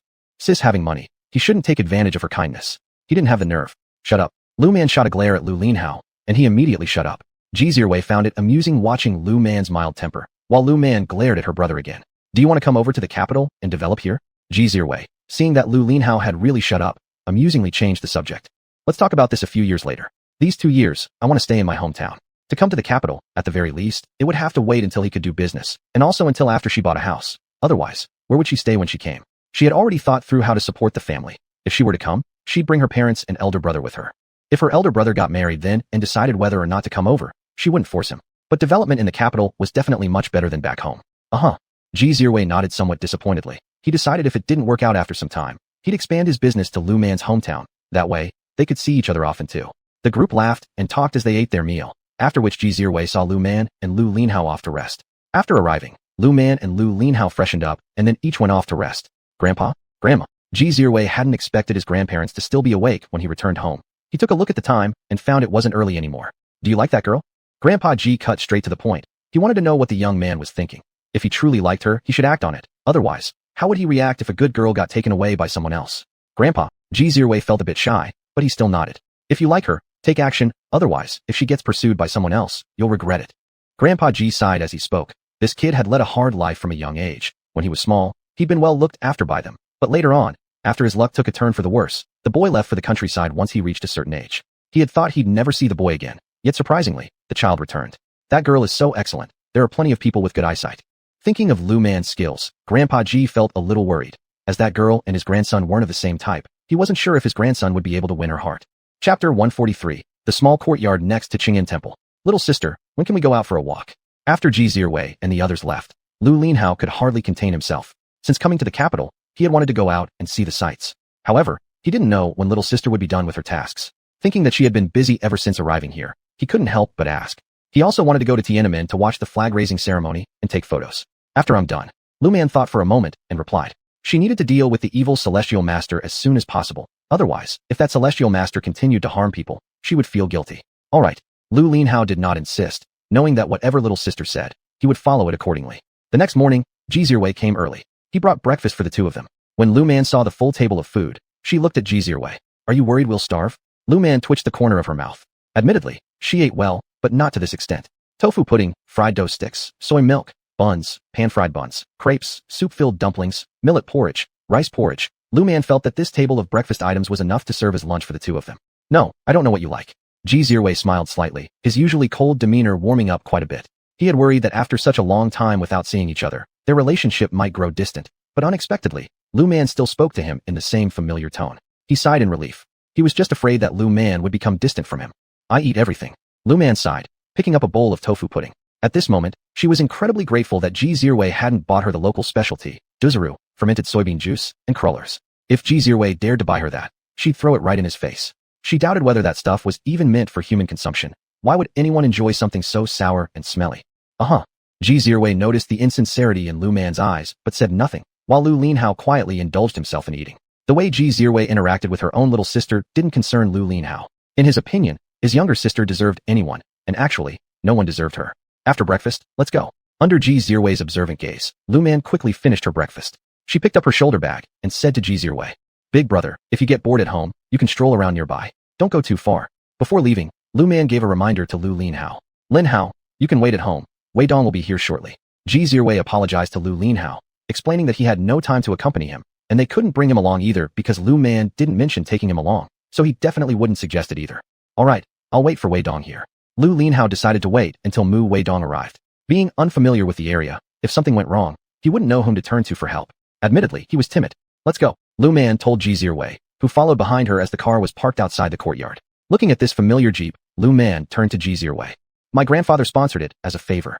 Ji Zirwei shrugged and said, although he wanted to buy a car, he simply couldn't, and right now, he didn't dare buy one. Lu Man wasn't curious about the car. To her, this car was already an antique.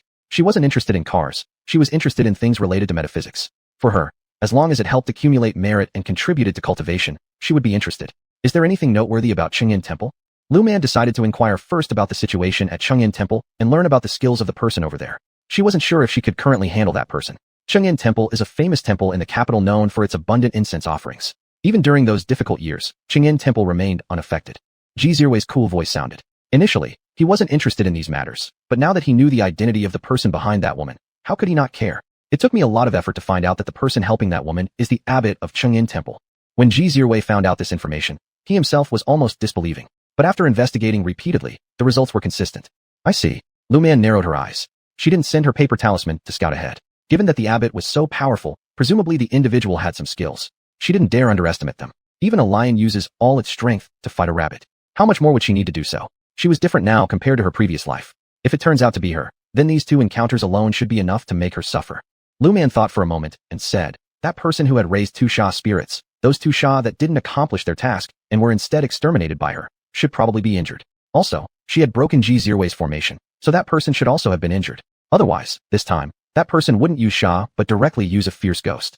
He has heard that the abbot has been in seclusion recently. Ji Zirwei had kept sending people to keep an eye on that master. Even though they couldn't monitor inside the temple, they could still wander around and gather some information.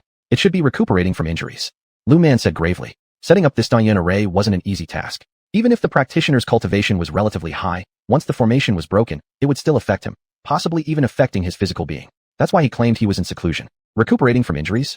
Ji Zirwei hadn't expected such a result, but thinking about what Lu Man had done recently, if the master who helped that woman this time really was the one involved, it was probably true. What a pity. Ji Zirwei regretted missing this opportunity. You shouldn't be scheming against him, Lu Man warned. She herself wasn't sure if she could be a match for the opponent. If Ji Zirwei targeted him, she feared something might happen to Ji Zirwei. I'm not that stupid. Ji Zirwei chuckled, looking at Lu Man. Did she really think of him as someone so impulsive? However, he just regretted not taking the chance to properly teach that woman a lesson. That woman was bizarre. No matter what means he used, she always managed to escape by sheer luck. This frustrated him endlessly. 40 minutes later, Ji Zirwei drove them to Qing'an Temple. When Lu Man saw the golden light above the temple, she frowned. The golden light indicated there was indeed someone in this temple who was a truly meritorious master. However, within the temple, there were also scoundrels. These individuals, with the aid of this golden light, must have committed numerous wrongdoings. Yet, protected by the temple's golden light, the evildoers remained undiscovered and hidden. What's wrong? Seeing Lu Man staring into space while gazing at the temple's sky, Ji Zirwei became concerned and asked, whose courtyard is that?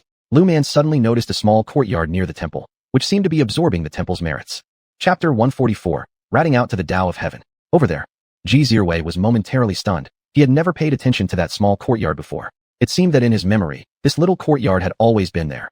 Only he had never noticed it before. No memory? Lu Man looked again at that courtyard. When she saw the temple's merit gold light above being faintly absorbed by that courtyard, she realized that this master wasn't a good man at all. Yes. Ji Zirwei felt curious. He considered himself to have a good memory, so why didn't he remember the courtyard? Moreover, looking at the exterior of the courtyard, its history seemed long. This is probably because someone intentionally made people overlook it. According to Wu Xing Bagua, over there corresponds with the Ken position. Located where it was, it harmonized perfectly with the temple's position. This might also explain how the abbot could utilize the temple's merit gold light for cultivation. With that person still serving as abbot, Lu Man squinted her eyes here. Why would he build a courtyard there? Ji Zirwei asked piercingly. Hearing Ji Zirwei's question, Lu Man smiled. Of course, he's after the temple's merit gold light. Lu Man said disdainfully. After speaking, she threw a 5-thunder talisman into the sky above the courtyard. A bolt of lightning struck down, and the merit gold light above the courtyard returned directly to above the temple. Lu Man, with her eyes half closed, smirked, appearing just like a cat that had stolen some fish. Will he not discover? Ji Zirwei worried that Lu Man wouldn't be able to handle the abbot. He worriedly stared at Lu Man. It's fine. He won't know that I acted. Lu Man said teasingly. If she did not want anyone to detect her cultivation level, no one could sense it. She believed the other party wouldn't have time to manage him now. Originally, he was stealing the temple's merit gold light. Those merits were inherently pure, belonging to the temple, not any individual. Now that she interrupted the master's cultivation using merit gold light, retribution has already begun for him. His current injuries must be more severe now. These stolen things, including merit, certainly wouldn't let the days of the opposite side be easygoing. No, I must inform the Tao of Heaven of this world. After pondering, Lu Man took out another yellow piece of paper. She grabbed cinnabar, drawing an elaborate talisman on the paper. Ji Zirwei couldn't discern what she drew. Then, as a flash of golden light passed, the talisman reverted to its plain form again. What's this for? Ji Zirwei curiously questioned. Was there truly a heavenly Tao in this world? This? It's a talisman specially designed to report misdeeds. Lu Man said with a laugh, surprisingly succeeding at drawing it despite having not done so in quite a while. Then, she took out a bundle of incense from her shoulder bag, a small incense burner, a few biscuits, 2 apples. And again when she pulled out a piece of cloth, Ji Zirwei twitched the corner of his mouth. You sure your shoulder bag can hold everything? Ji Zirwei pointed out to Lu Man, who rolled her eyes. Have you heard of spatial talismans? Lu Man disdainfully eyed Ji Zirwei, leaving him confused as he did not know what a spatial talisman was. Well, just watch. Lu Man spread the cloth on the ground, respectfully lit the incense, and inserted it into the incense burner. She also arranged the fruits in front of the burner. Holding the talisman again, she tossed it into the air. Heavenly Tao, today I, Lu Man of the Lu family, hereby report to the Heavenly Tao. There exists someone utilizing their status convenience to steal Qing'an Temple's merit energy for personal use. I humbly request the Heavenly Tao to uphold justice for Qing'an Temple. Lu Man softly spoke the complaint. Ji Zirwei tightly focused on Lu Man, wanting to know what the consequences of Lu Man's report might be. Simultaneously, he wondered whether there really was such a thing as the Tao of Heaven in this world. Lu Man ignored Ji Zirwei.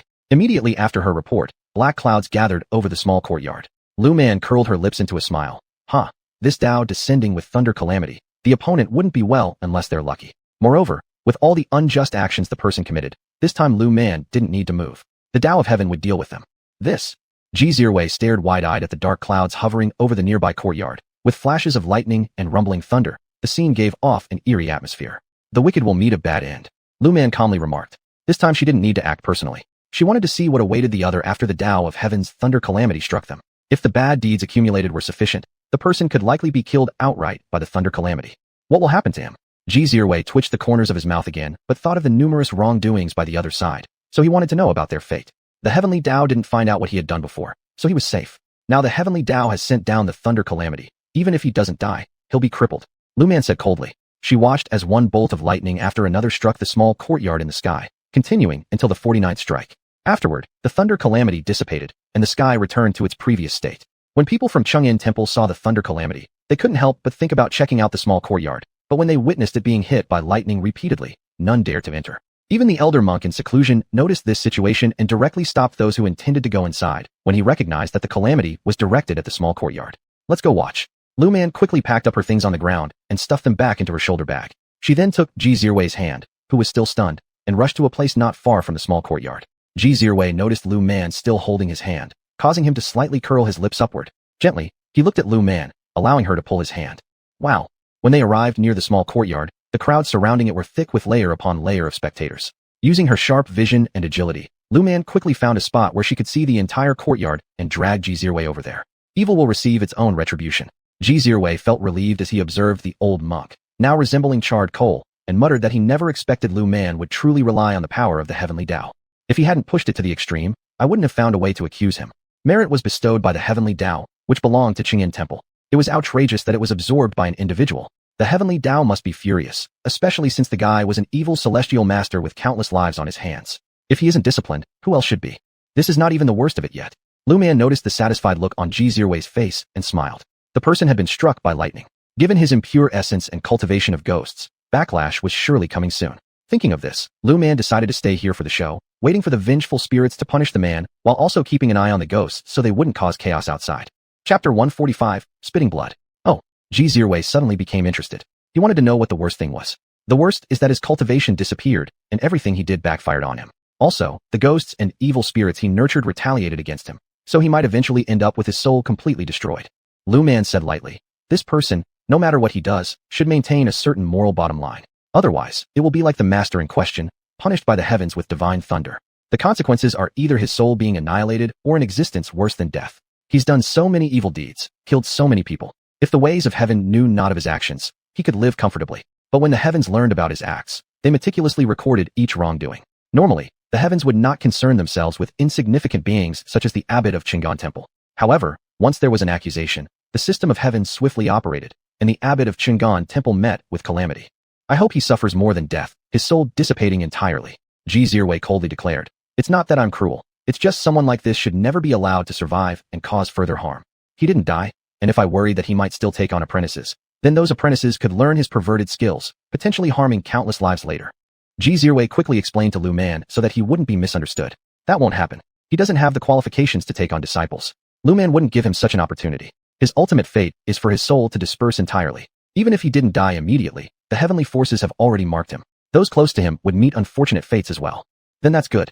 Ji Zirwei sighed in relief. Regardless of whether the abbot dies or not, as long as he cannot recruit more followers, others will not perpetuate his atrocities. Let's continue watching. As Lu Man watched the dark charcoal-like abbot, she thought of something. Amitabha Buddha, if I don't descend into hell, who else will? Sure enough, this guy now seemed like one foot had already crossed into hell. Abbot. The elder stared at the charred figure, still breathing faintly. The elder looked grimly at him, even though he didn't know exactly what he had done. Given that he had summoned heavenly lightning, could he possibly have done anything virtuous? What exactly did you do? Despite his persistence in questioning, the abbot turned into black charcoal and couldn't respond. Looking at the elder, he closed his eyes. The elder's face grew grave. To the hospital. With that said, the elder murmured Amitabha Buddha and walked away uncaringly. Young monks, upon hearing the elder's order, immediately dialed 120. Within moments, the ambulance arrived. Should we follow him, or go to the abandoned village? Ji Zirwei asked Lu Man after seeing the abbot driven off in the ambulance. Lu Man frowned, having not noticed any ghosts or evil spirits following the abbot. Something felt off. Why hadn't the small demons he raised accompanied him? Or were they left somewhere else? We'll go to the little wasteland village. Lu Man decided to investigate herself. If that place indeed had problems, she'd handle it immediately. If not, she'd visit the master directly. In Beijing, Kong Yalan was enjoying fruit in the living room when suddenly, Ji Sun's prayer beads snapped apart. Beads rolled across the floor, startling Kong Yalan into standing abruptly. Why had the string broken? How could it have failed so suddenly? Puff. Suddenly, Ji Sun spat out a mouthful of blood, leaving Kong Yalan shocked, and her complexion turning pale as she quickly embraced her son before he collapsed. Xiaoshuan, what's wrong with you? Kong Yalan anxiously questioned. Everything was fine earlier. How had spitting blood occurred so suddenly? Mom. Pale-faced and weakly, Ji Sun called out to Kong Yalan. Seeing her son's condition, Kong Yalan grew increasingly worried. Mom will take you to the hospital. We need to check you out there. Ignoring what she had arranged with the master initially, she realized now that the string was originally Ji Sun's amulet of protection. Without the amulet functioning anymore, the safeguarding ceased too. Moreover, the abbot's actions indirectly harmed many in trying to protect Ji Sun, so Ji Sun suffered from collateral damage. Mom, I can't make it. Ji Sun, weakly, informed her. He wasn't sure why he went from perfectly healthy to this state, but could feel his strength fading rapidly, feeling that his time was almost up. Mom will take you to Qinggan Temple. Despite Kong Yalan's sudden surge of strength to carry her 6-foot-tall adult son to the car, Ji Sun shook his head. Mom, don't exert yourself. I've managed to survive until now merely because of luck. Since childhood, Ji Sun understood his physical frailty, always envying healthier children. Over time though, despite his poor health, the love of his caring parents made envy fade away. Although he didn't believe his mom often went to Qingyan Temple to seek the abbot's protection for him, now that he was on the verge of death, seeing how his mom had aged by almost 2 decades, Ji Sun still hoped he could survive. After all, he was her only son. What would become of her if he were gone? Don't talk. Mom will take you to see the master. He must save Xiaoshuan. He surely can. Holding on to this belief, Kong Yalan arrived at Qingyan Temple in less than 20 minutes. Throughout this period, she never eased off the gas pedal. Luckily, everyone managed to instinctively dodge out of her way when they heard her coming. Otherwise, with the way Kong Yalan was driving, it would have been impossible to predict how many casualties there might be. Master, save us. Once they reached Qingyan Temple, Kong Yalan frantically shouted at the temple entrance. Seeing Kong Yalan, a young novice monk placed his palms together in greeting. Devotee, the abbot is currently lying in the hospital, his condition uncertain. He had seen Kong Yalan multiple times before. He knew that this devotee was an old friend of the abbot and shared a close relationship with him. What? Upon hearing these words, Kong Yalan collapsed onto the ground. Why? Why was the master in such a precarious state in the hospital? Wasn't abbot master very powerful? Why? Why was he now in the hospital? Please, devotee, do not make such a commotion. The young novice spoke firmly. The news of the abbot's situation spread among the worshippers who had gathered but chose not to leave, curious about what happened next. The novice knew that the elder was already managing the whole situation. How could this happen? Kong Yalan sat dazed on the ground, looking at her son inside the car, his pale face signaling he might breathe his last breath at any moment. She didn't know what to do next. After overhearing the conversation between Kong Yalan and the novice, Ji Sun sighed softly. It seemed he truly wouldn't get through this time. Mom. Ji Sun called out weakly to Kong Yalan, snapping her back to reality as she turned to look at him. Chapter 146. You're about to die. What are you looking at? Lu Man and the others were just about to head to Shaowang village when Lu Man noticed Ji Zirwei looking at something. She followed his gaze and saw the car in front of Qingyan Temple, as well as the woman slumped by the temple's entrance. Oh, I'm looking at my stepmother. Ji Zirwei said quietly, wondering why she had come now. Had something happened to her, or was she seeking help from the master again? Or maybe she had another malicious idea and wanted the master's help with it. If you're curious, why don't you go see? Lu Man smiled, as they didn't have to rush into investigating Shaowang village. It could be done later that night, and if there were any issues, nighttime would be the best time to address them. Is it convenient? Ji Zirwei glanced at Lu Man, not wanting Kong Yalan to see her. I have nothing to hide. Lu Man shrugged, glaring Bumanda, unhappily, at Ji Zirwei, who realized he'd said the wrong thing. I'm sorry, that's not what I meant. Ji Zirwei quickly apologized, knowing he hadn't meant it that way. I just don't want her to know about your existence. Ji Zirwei relaxed when he saw Lu Man didn't appear truly upset. Honestly, he didn't want Kong Yalan to know about Lu Man, not because Lu Man had anything to hide, but because he feared Kong Yalan might harm her. No matter how capable Lu Man was, one couldn't afford to take risks. Let's go, it's fine. Lu Man walked toward the car while Kong Yalan stared crazily at Ji Sun sitting inside, her expression seeming like she might murder someone. TSK. Lu Man examined Ji Sun's face, and it was clear only Master Qingyan's intervention had kept him alive this long. Moreover, Lu Man discovered that Ji Sun wasn't Ji Zirwei's biological brother. You two aren't brothers. As Lu Man spoke these words, Ji Zirwei was surprised but not astonished. He always felt that Ji Sun didn't seem like a Ji family member, though Ji Sun looked like Kong Yalan. Besides, their lousy father had admitted Ji Sun was his son. Thus, Ji Zirwei had nothing more to say. What else did you discover? Ji Zirwei curiously asked. As for him, his Calamity Palace shows signs of root fracture. His luminous palace is dull, he suffers from nightmares and misfortune, and his days may be numbered.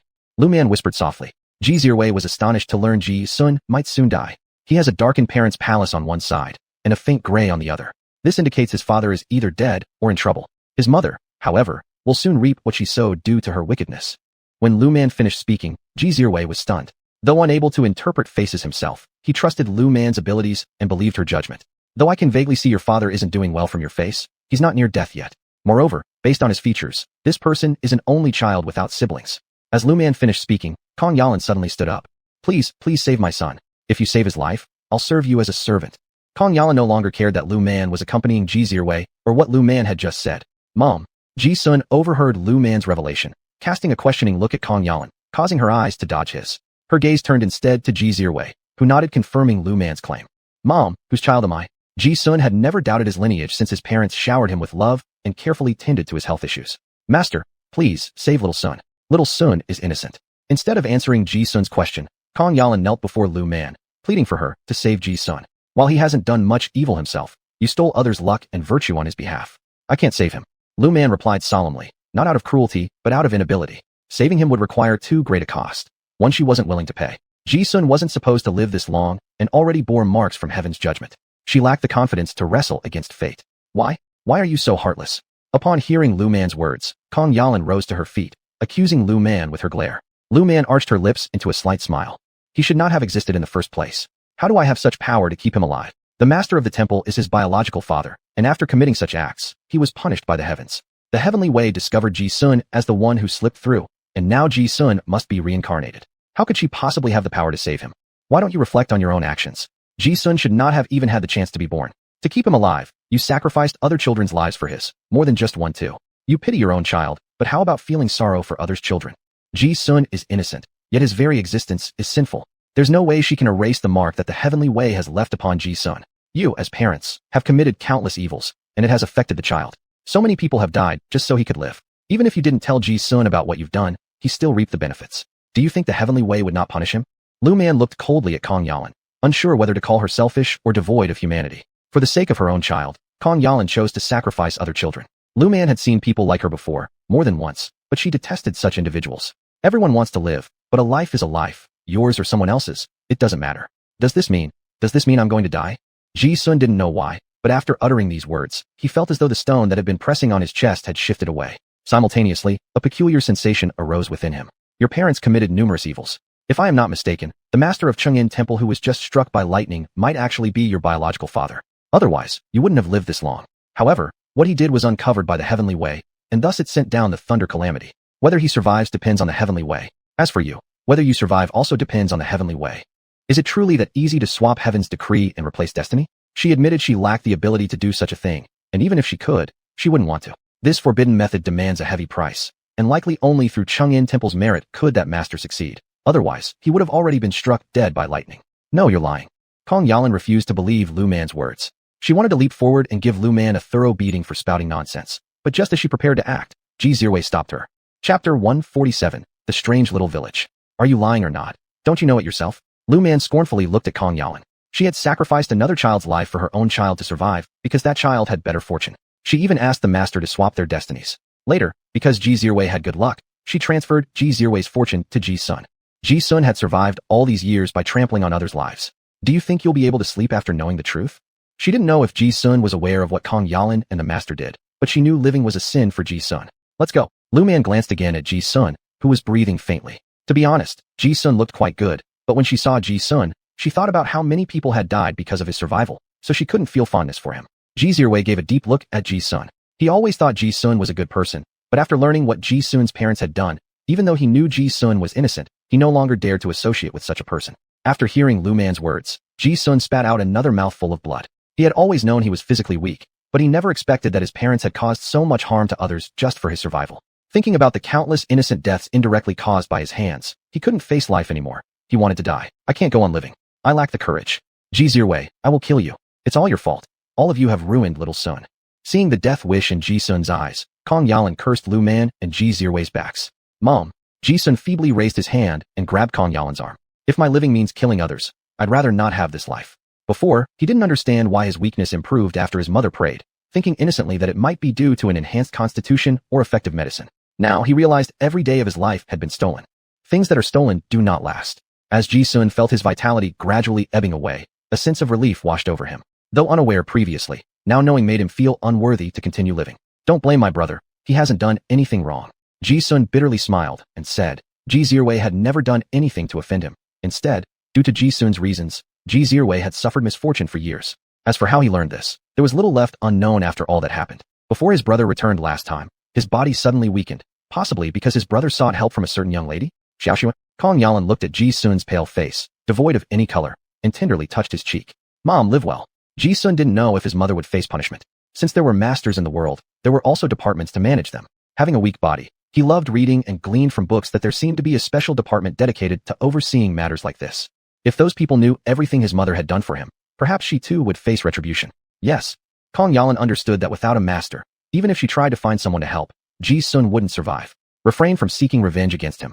This was Ji-sun's final request to Kong Yalan as he cast one last lingering glance at her. Regardless of how many people she had harmed, she had done it all for his survival. For this reason alone, he couldn't resent her. Yes. With red eyes, Kong Yalan responded. Ji Zirwei, since my son is gone, so shall you be gone. Looking at Ji-sun struggling even to raise his hand, Kong Yalan vowed silently to make Ji Zirwei pay dearly by dying along with Ji-sun. Ji-sun's passing meant she no longer had a reason to live either.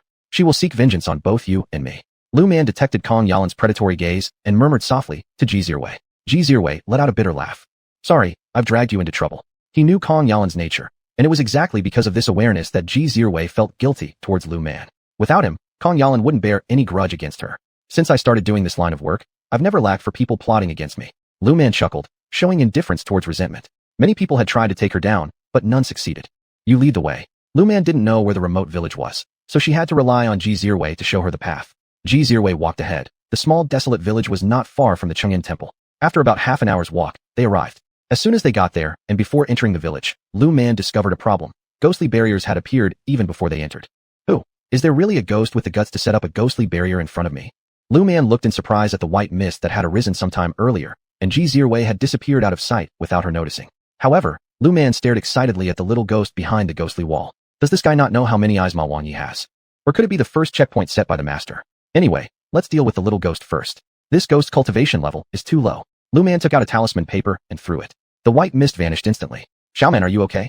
Seeing Lu Man reappear in front of him, Ji Zirwei sighed in relief. He was genuinely worried that something had happened to her. Just a little ghost like that. I don't even want to waste my time. Otherwise, I would have played with it a bit longer. But look, the malefic energy and yin qi here in the village are really strong. It seems this village indeed has problems. The troubles in this village started when a family encountered misfortune. At first, it was the husband and wife. The man rolled down the mountain while he was on the mountain and died, while the woman accidentally chopped her foot with a hoe while working on the fields. A tiny cut caused her death. Thinking about what he had heard during his investigation, Ji Zirwei felt there was something strange about the death of this family. Even if one family had bad luck, it shouldn't be so extreme, right? In the end, their child hanged himself at the age of 20-something. Ji Zirwei continued explaining, and Lu Man frowned as she examined Ji Zirwei's face. Why did the whole village become abandoned? Lu Man followed up with a question because the death of just one family shouldn't lead to such abandonment. And after this area was deserted, no one seemed curious about it at all. Later, people in the village died miserably due to various reasons. Those who weren't scared enough moved away. Those who didn't move, all ended up dead. Chapter 148. The Mysterious Man in the Desolate Mountain. Oh, Lu Man furrowed his brows and once again took out a 5 thunder charm from his hand. This charm, you take it. Lu Man felt that there was something not simple about this village. If such an incident could happen to an entire village, then it certainly wasn't normal. So, hasn't anyone come to investigate? Lu Man thought of that special department. Could it be that no one had come from there? It was impossible. So many incidents had occurred in this village, and it was now completely deserted. No one from that special department had come. There must be something strange about this. They said there's no problem. Ji Zirwei bitterly smiled and told Lu Man the news he had gathered. Lu Man raised an eyebrow slightly. Was there really no problem? Were those people just eating dry rice without doing their jobs? This village has been set with an array, the 7 Killings Lock Soul Array. Lu Man coldly laughed and said, that master truly did an absolutely ruthless job. It seems like he didn't even intend to leave any survivors in this village. What is the 7 Killings Lock Soul Array? Ji Zirwei curiously asked. What does this array do? This array is extremely evil and specifically targets malevolent spirits. Lu Man frowned as he thought about the array. What was the person's real intention? Could it be that he had a grudge against that family? No. If he had a grudge, why wouldn't he have refined the entire family into fierce ghosts? Or was it that he didn't want to turn them into ghosts, but only wanted to severely punish them? What is wrong exactly? Ji Zirwei looked at Lu Man worriedly. He always felt that this time it seemed very dangerous. Otherwise, Lu Man wouldn't give him such offensive charms. 7 killings controlled properly yield great power. If uncontrolled, they cause trouble. Lu Man indifferently said, "Who exactly created this array, and why isn't there any reaction from the special department? I'm starting to suspect that the special department in the capital is merely decorative." Lu Man complained. For such an array, how could none of them have noticed something was off? Or perhaps they hadn't conducted any investigation at all. How could an array like this function for so long? It should be that the abbot came here and said there was nothing wrong. Ji Zhiruwei thought of the abbot from Chengyan Temple and spoke in a cold voice. That person truly deserved to die. He felt like the abbot must have lived a life worse than death to deserve proper punishment. If she were the one who set up this array, her end would be total obliteration of the soul. Lu Man coldly said. Evidently, heaven had spared mercy. Otherwise, that guy probably wouldn't have deserved to live. He is not dead. Ji Zhiruwei gritted his teeth and said, Why? Why is he not dead? He is not dead, which proves that this array was not set by him. Lu Man said in a cold tone, Heaven is fair yet heartless. From heaven's perspective, anything that benefits world development will be rewarded, whereas anything that hinders the world will receive punishment. It appears I need to prepare more things for you. Lu Man said in a cold voice. As he spoke, Lu Man pulled out a stack of talismans from his pocket. There are protective amulets inside. This upgraded version can withstand 3 attacks from someone of my level. Lu Man pulled out one and showed it to Ji Zhiruwei while explaining. Ji Zhiruwei accepted the paper charm. This is a 5 thunder charm, the same as the one I gave you before. With this 5 thunder charm, you'll be able to protect yourself well. No matter what you encounter, even if it's me, don't mind it or believe it. Hold on to your charm paper. No matter what the other party wants to do, as long as it's not me, the paper charm will protect you well. The 5 thunder charm automatically strikes back when faced with someone with ill intentions or demons and ghosts. Lu Man seriously explained these paper charms to Ji Zhiruwei, hoping that these paper charms could protect Ji Zhiruwei. I remember hearing so many warnings from Lu Man. He knew that this time it must be very dangerous. Otherwise, Lu Man wouldn't have given him so many charms. Don't let anyone snatch the charms in your hand. Lu Man added cautiously. She didn't know what they might encounter after entering. Thinking of the degree of danger, Lu Man almost hoped that Ji Zhiruwei wouldn't go in. But now that they'd reached this point, not going in seemed impossible. It won't happen, Ji Zhiruwei said solemnly. Even for his own safety, he would not let anyone snatch his paper charm. If someone transforms into my appearance and says they want the charm in your hand, don't give it to them. I have plenty of charms. Lu Man thought that some demons or ghosts might transform into her form to deceive Ji Zhiruwei into giving away the charms. She didn't want Ji Zhiruwei to fall for the trick. All right, I remember. Ji Zhiruwei nodded again. When Lu Man saw the serious look on Ji Zhiruwei's face, she didn't say much more. All she needed was for Ji Zhiruwei to remember her words and protect himself. As for the rest, she didn't press at the moment. The two of them thus entered the desolate little village. As soon as they went in, Lu Man caught sight of the whole layout of the desolate village. The more she observed it, the more she realized that this village had been decent before it became desolate. However, after falling into ruin, the village gained an added sense of eeriness and oppression. Be careful, Lu Man reminded Ji Zhiruwei one last time. She wasn't sure whether there were any people in the village, but she did know that there were plenty of demons and monsters here. Malevolent ghosts, Shachi, and possibly even zombies. If anyone were to ask her how she knew all this, she would simply reply without hesitation. Isn't it obvious? Of course I saw it. You be careful too. Ji Zhiruwei realized he couldn't offer much help to Lu Man, so all he could do was hope not to become a hindrance to her. I'll wait for you here. Ji Zhiruwei thought for a moment and decided not to follow her inside. He was worried that going further might just end up being a bother for Lu Man. You should come with me. I'm not at ease leaving you alone. After sensing the energy within the village, Lu Man reluctantly said, There's an evil heavenly master here, and this person has committed numerous atrocities. This individual is no doubt crafty. All right. Ji Zhiruwei tightly followed behind Lu Man. When Lu Man noticed that Ji Zhiruwei had caught up, she held the 5 thunder charm in front, walking ahead while Ji Zhiruwei firmly gripped the same charm in his hand, while using another hand to hold onto all the talismans. As they took a few steps, a sudden cold wind arose. Lu Man immediately retrieved her bronze sword and soul-stabilizing bell from her spatial ring. Ji Zhiruwei didn't even have the time to wonder about where Lu Man's bronze sword came from, because now, she wielded the sword in one hand and clutched the bell in the other, holding tightly the 5 thunder charm between her fingers. She was fully armed and prepared. A group of malevolent spirits suddenly appeared in front of them. Ji Zhiruwei's expression darkened. Lu Man, however, carelessly raised her bronze sword. Before the ghosts could even approach Lu Man, they were instantly cut down by her bronze sword, scattering into pieces. Clap, clap, clap. Sounds of applause echoed through the air, and Lu Man saw a man with a hat covering half his face emerge in front of them. Chapter 149. A great battle against the hairy zombie. The little girl's cultivation is quite impressive. The masked man looked at Lu Man and said coldly. Lu Man looked at him, her eyes filled with a guarded expression. Being able to camp here for so many years without being discovered, and also raising so many creatures here, she did not believe that he was a kind person. When she thought about how he didn't get angry when she scattered those ghosts and Sha Qi into nothingness, she guessed that this guy must have other tricks up his sleeve. No good. This is a place where corpses are raised. Suddenly, Lu Man had such a thought. She shifted her gaze onto him. When she saw that there wasn't much vitality left in him, Lu Man felt a sinking sensation in her heart. This guy either was near death or relied on other means to continue living.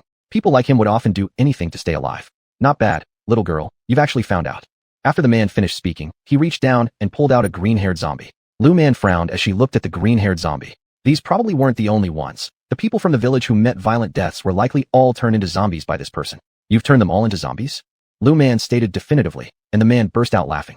You're really smart. The man did not expect Lu Man to be able to see through the situation at a glance. Stay behind me. Lu Man shoved Jizirwei aside and handed him a small bag containing glutinous rice. Hold it. If a zombie attacks you, throw the glutinous rice at them. When it runs out, tell me. After finishing her sentence, Lu Man thrust her bronze sword towards the green-haired zombie. The latter deftly dodged. Lu Man furrowed her brows again. This green-haired zombie was stronger than she expected, indicating that the man should have even more powerful zombies at his disposal. Little girl, you and your lover will stay here forever accompanying me. Once I refine you both, you will be inseparable for eternity. Upon seeing the bronze sword in Lu Man's hand, the man smirked and remarked. If the bronze sword were in his possession, it might be of greater use to him. Lu Man ignored him and took out her soul-subduing bell. The green-haired zombie alone was enough for her to deal with. As for the man, as long as he didn't make a move, Lu Man wouldn't concern herself with him. Jizirwei watched Lu Man anxiously. Regarding the man's words, they were entirely disregarded by Jizirwei. The man noticed that Lu Man seemed unaffected by his provocation, so he summoned another green-haired zombie. Jizirwei's face changed immediately, but he dared not move. He knew well that even if he rushed forward, it wouldn't matter. He couldn't help anyway, and instead, he would only burden Lu Man further. Seeing the other party's actions, Lu Man curled her lips into a mocking smile. She threw the paper talismans clutched in her hand one after another onto those green-haired zombies. The masked man, upon seeing the talismans in Lu Man's hands, widened his eyes in disbelief. Concerned that he might play some tricks on her, Lu Man occasionally tossed a few paper talismans in front of the man as well. When the man saw the talismans, he resisted. Unfortunately, Lu Man's talismans were not something an ordinary person could resist against. The man could only strive to reduce his own injuries. As Lu Man kept throwing the 5 thunder talismans, the man became utterly infuriated and directly summoned a hairy zombie. Lu Man dispatched 2 green-haired zombies with one swift slash of the bronze sword each. Despite their strength, she wouldn't reveal all her cards unless knowing what the opponent has hidden. At the moment the zombies were struck by her sword, Lu Man swiftly drew 2 5 thunder talismans and stuck them onto their foreheads, instantly reducing these green-haired zombies into ashes under the power of thunder. As for the newly appeared hairy zombie, a grave look appeared on Lu Man's face. Such a type of zombie wasn't something to be underestimated. She believed that the man did not possess the more formidable flying zombies. Otherwise, she truly worried they both might meet their demise here. I don't know where you got this corpse cultivation method from, but I know one thing. Raising corpses goes against natural law and cannot be tolerated. Lu Man coldly declared. The man sneered twice mockingly. People won't survive if they don't act in self-interest. So what if I raise corpses? Humans will die sooner or later anyway, right? The unrepentant attitude shown by the man made Lu Man so angry that she wanted to thoroughly beat him up. However, she also understood that arguing at this time would purely waste time. She took out several heavenly thunder talismans, causing the man's complexion to change. You, how can you possibly have these things? The man looked at Lu Man with disbelief. The heavenly thunder talisman was no ordinary talisman. It was a charm that had been lost for a long time. Why would this young girl possess it? Do I need to tell you what I have? Lu Man hurled another heavenly thunder talisman towards the hairy zombie. Agile in movement, the fight between Lu Man and the hairy zombie was evenly matched. The man had no idea what other skills Lu Man possessed. He prepared to grab Jizirwei when Lu Man's full attention was on the hairy zombie, and she didn't even notice the man's small movements. In fact, even if she did notice, Lu Man wouldn't have been able to do anything about it at this point. However, the man was disappointed. Just as he was reaching out to grab Jizirwei, Jizirwei took out a 5 thunder talisman and threw it onto the man. The man screamed in agony instantly. Lu Man curled her lips and gave a cold laugh. This man, who could cultivate 3 zombies, was likely hiding his greatest secret. Even if this man had dominated this place and turned it into a corpse cultivating site, it was estimated that he wouldn't be able to produce too many zombies here. Under the spell of the heavenly thunder talisman, the hairy zombie quickly fell apart from being struck by lightning. Although the hairy zombie had tough skin and bones, one must know that this heavenly thunder talisman was incomparable to any ordinary 5 thunder talisman. It was much more powerful, and Lu Man still had an even stronger purple lightning talisman. However, she decided not to bring it out. She worried that if it were discovered, she would never live in peace again. Haha. And he doesn't care how you managed to survive here, but once you went down the wrong path, don't blame me for being unfriendly. After saying that, Lu Man tossed another heavenly thunder talisman. The hairy zombie was hit again by the talisman and finally disappeared like smoke. As Lu Man looked at the man preparing to use Lion's Roar Kung Fu, the man suddenly grabbed Jizirwei. Despite Jizirwei throwing the 5 thunder talisman onto the man acted as if he didn't feel the pain at all. Jizirwei felt that the man's hand wasn't exerting normal human strength. It seemed as though his neck was going to be crushed. Seeing this, Lu Man's expression turned grave. What exactly do you want to do? Lu Man coldly shouted. She violently shook the bell in her hand, causing the man's action of strangling Jizirwei to pause momentarily. Seizing the opportunity, she thrust her sword forward, severing the man's arm. Blood splattered all over Jizirwei's body. and his face was also covered with blood. Yet, Lu Man still didn't dare to let her guard down. Chapter 150. The 10,000 ghosts returned to their positions. I admit defeat, but neither will you leave. The man finished speaking, holding his arm as the blood continued to flow. He looked at Lu Man and felt a strange sensation. This young girl wasn't old, yet she had remarkable skills. He wondered which immortal taught her. Regardless of who it was, she had to stay. At this thought, the man released his grip on his wounded arm. Knowing he wouldn't survive much longer, he made sure that the little girl and the young man couldn't escape either. With my blood as the trigger, let the 10,000 ghosts return to their positions. He spoke and used his own blood to draw an intricate formation. Upon seeing the man's formation, Lu Man's pupils shrank. The man was using his life force to summon the ghosts. And not just ordinary ghosts, they were malevolent spirits. With that in mind, Lu Man picked up the bronze sword. It's too late. The man gave a cold laugh, and his body immediately turned into a dry corpse. There he stood, staring intensely at Lu Man. Stay where you are and don't hesitate to use your 5 thunder talisman, Lu Man said solemnly. The formation of the 10,000 ghosts wasn't easy to deal with. She hadn't expected herself to be tricked so many times by this guy. Seeing Lu Man's serious expression, Xia frowned involuntarily. He now regretted not being able to learn more skills. If he had abilities like Lu Man's, could he have been helpful to her? Xia bit his lips tightly. Yet he also knew that now wasn't the time to cause trouble. What mattered most was keeping himself safe. Should anything happen to him, Lu Man would likely need to find a way to save him again. Still, it was strange for someone to hide here in the small wasteland village for so long. Unaware of Xia's thoughts, Lu Man sensed a chilling wind accompanied by howls of ghosts. Once again, she took out a heavenly thunder talisman and threw it into the air casually. Some low-level ghost monsters were instantly vaporized, while higher-level ones managed to withstand the lightning and advance further. Seeing the countless ghosts before her eyes, Lu Man frowned even deeper. She kept throwing her heavenly thunder talismans at the ghosts while reciting the recitation for liberation. Although unclear about the origin of these ghosts, she did know they were summoned by the man who had torn the talisman earlier. Eventually, unable to endure any longer, she directly summoned a ghost officer from the underworld. Little girl, what is this? Seeing the ferocious ghosts, even the ghost officer shivered. He had never seen so many ghosts. Do you see? That dry corpse standing there summoned them. It seems his soul has disappeared. This was a live sacrifice, an extremely rare occurrence. Ghost officer brother, can you collect these guys? Lu Man watched as the ghosts kept attacking her, while she continuously dealt with them. She was truly exhausted. Hey!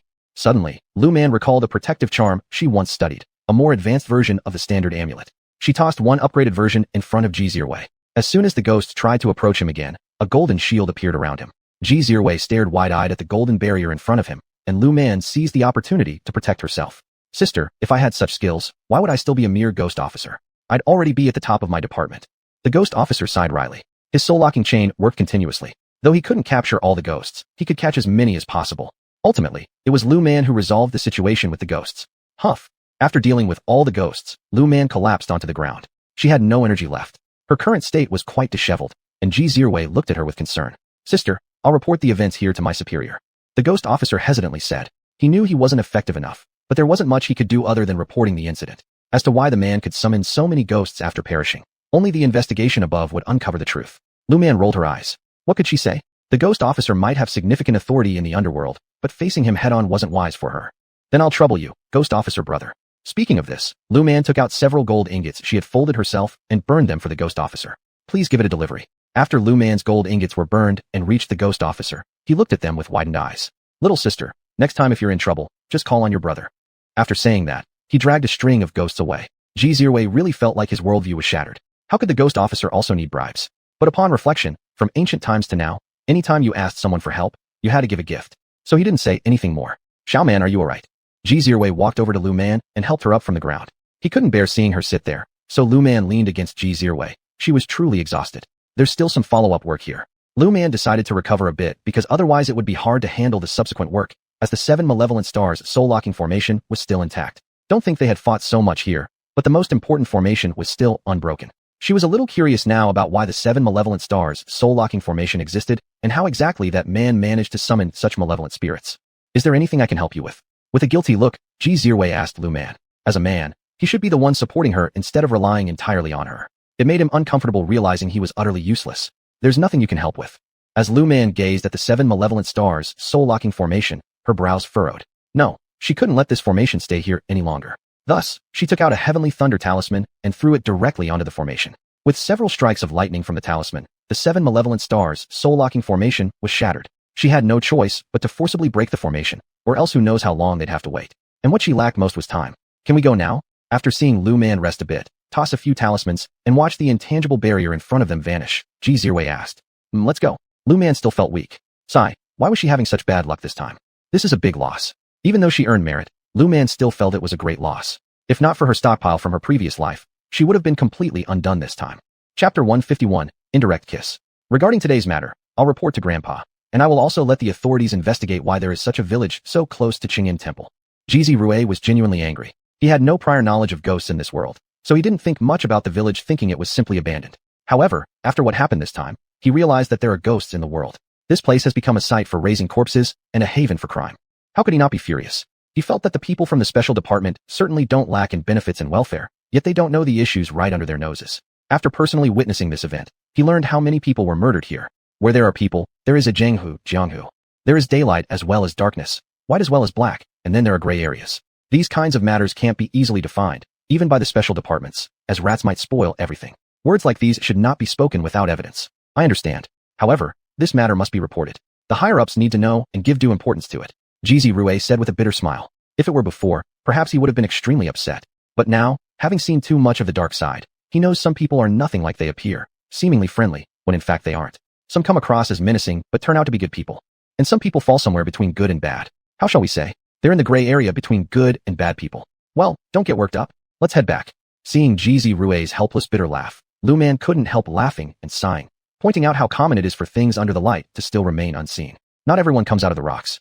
As long as one isn't a rock, one has family and friends, masters and juniors. Just because someone may go astray doesn't mean their siblings or juniors know it, thus giving criminals the opportunity to exploit the situation.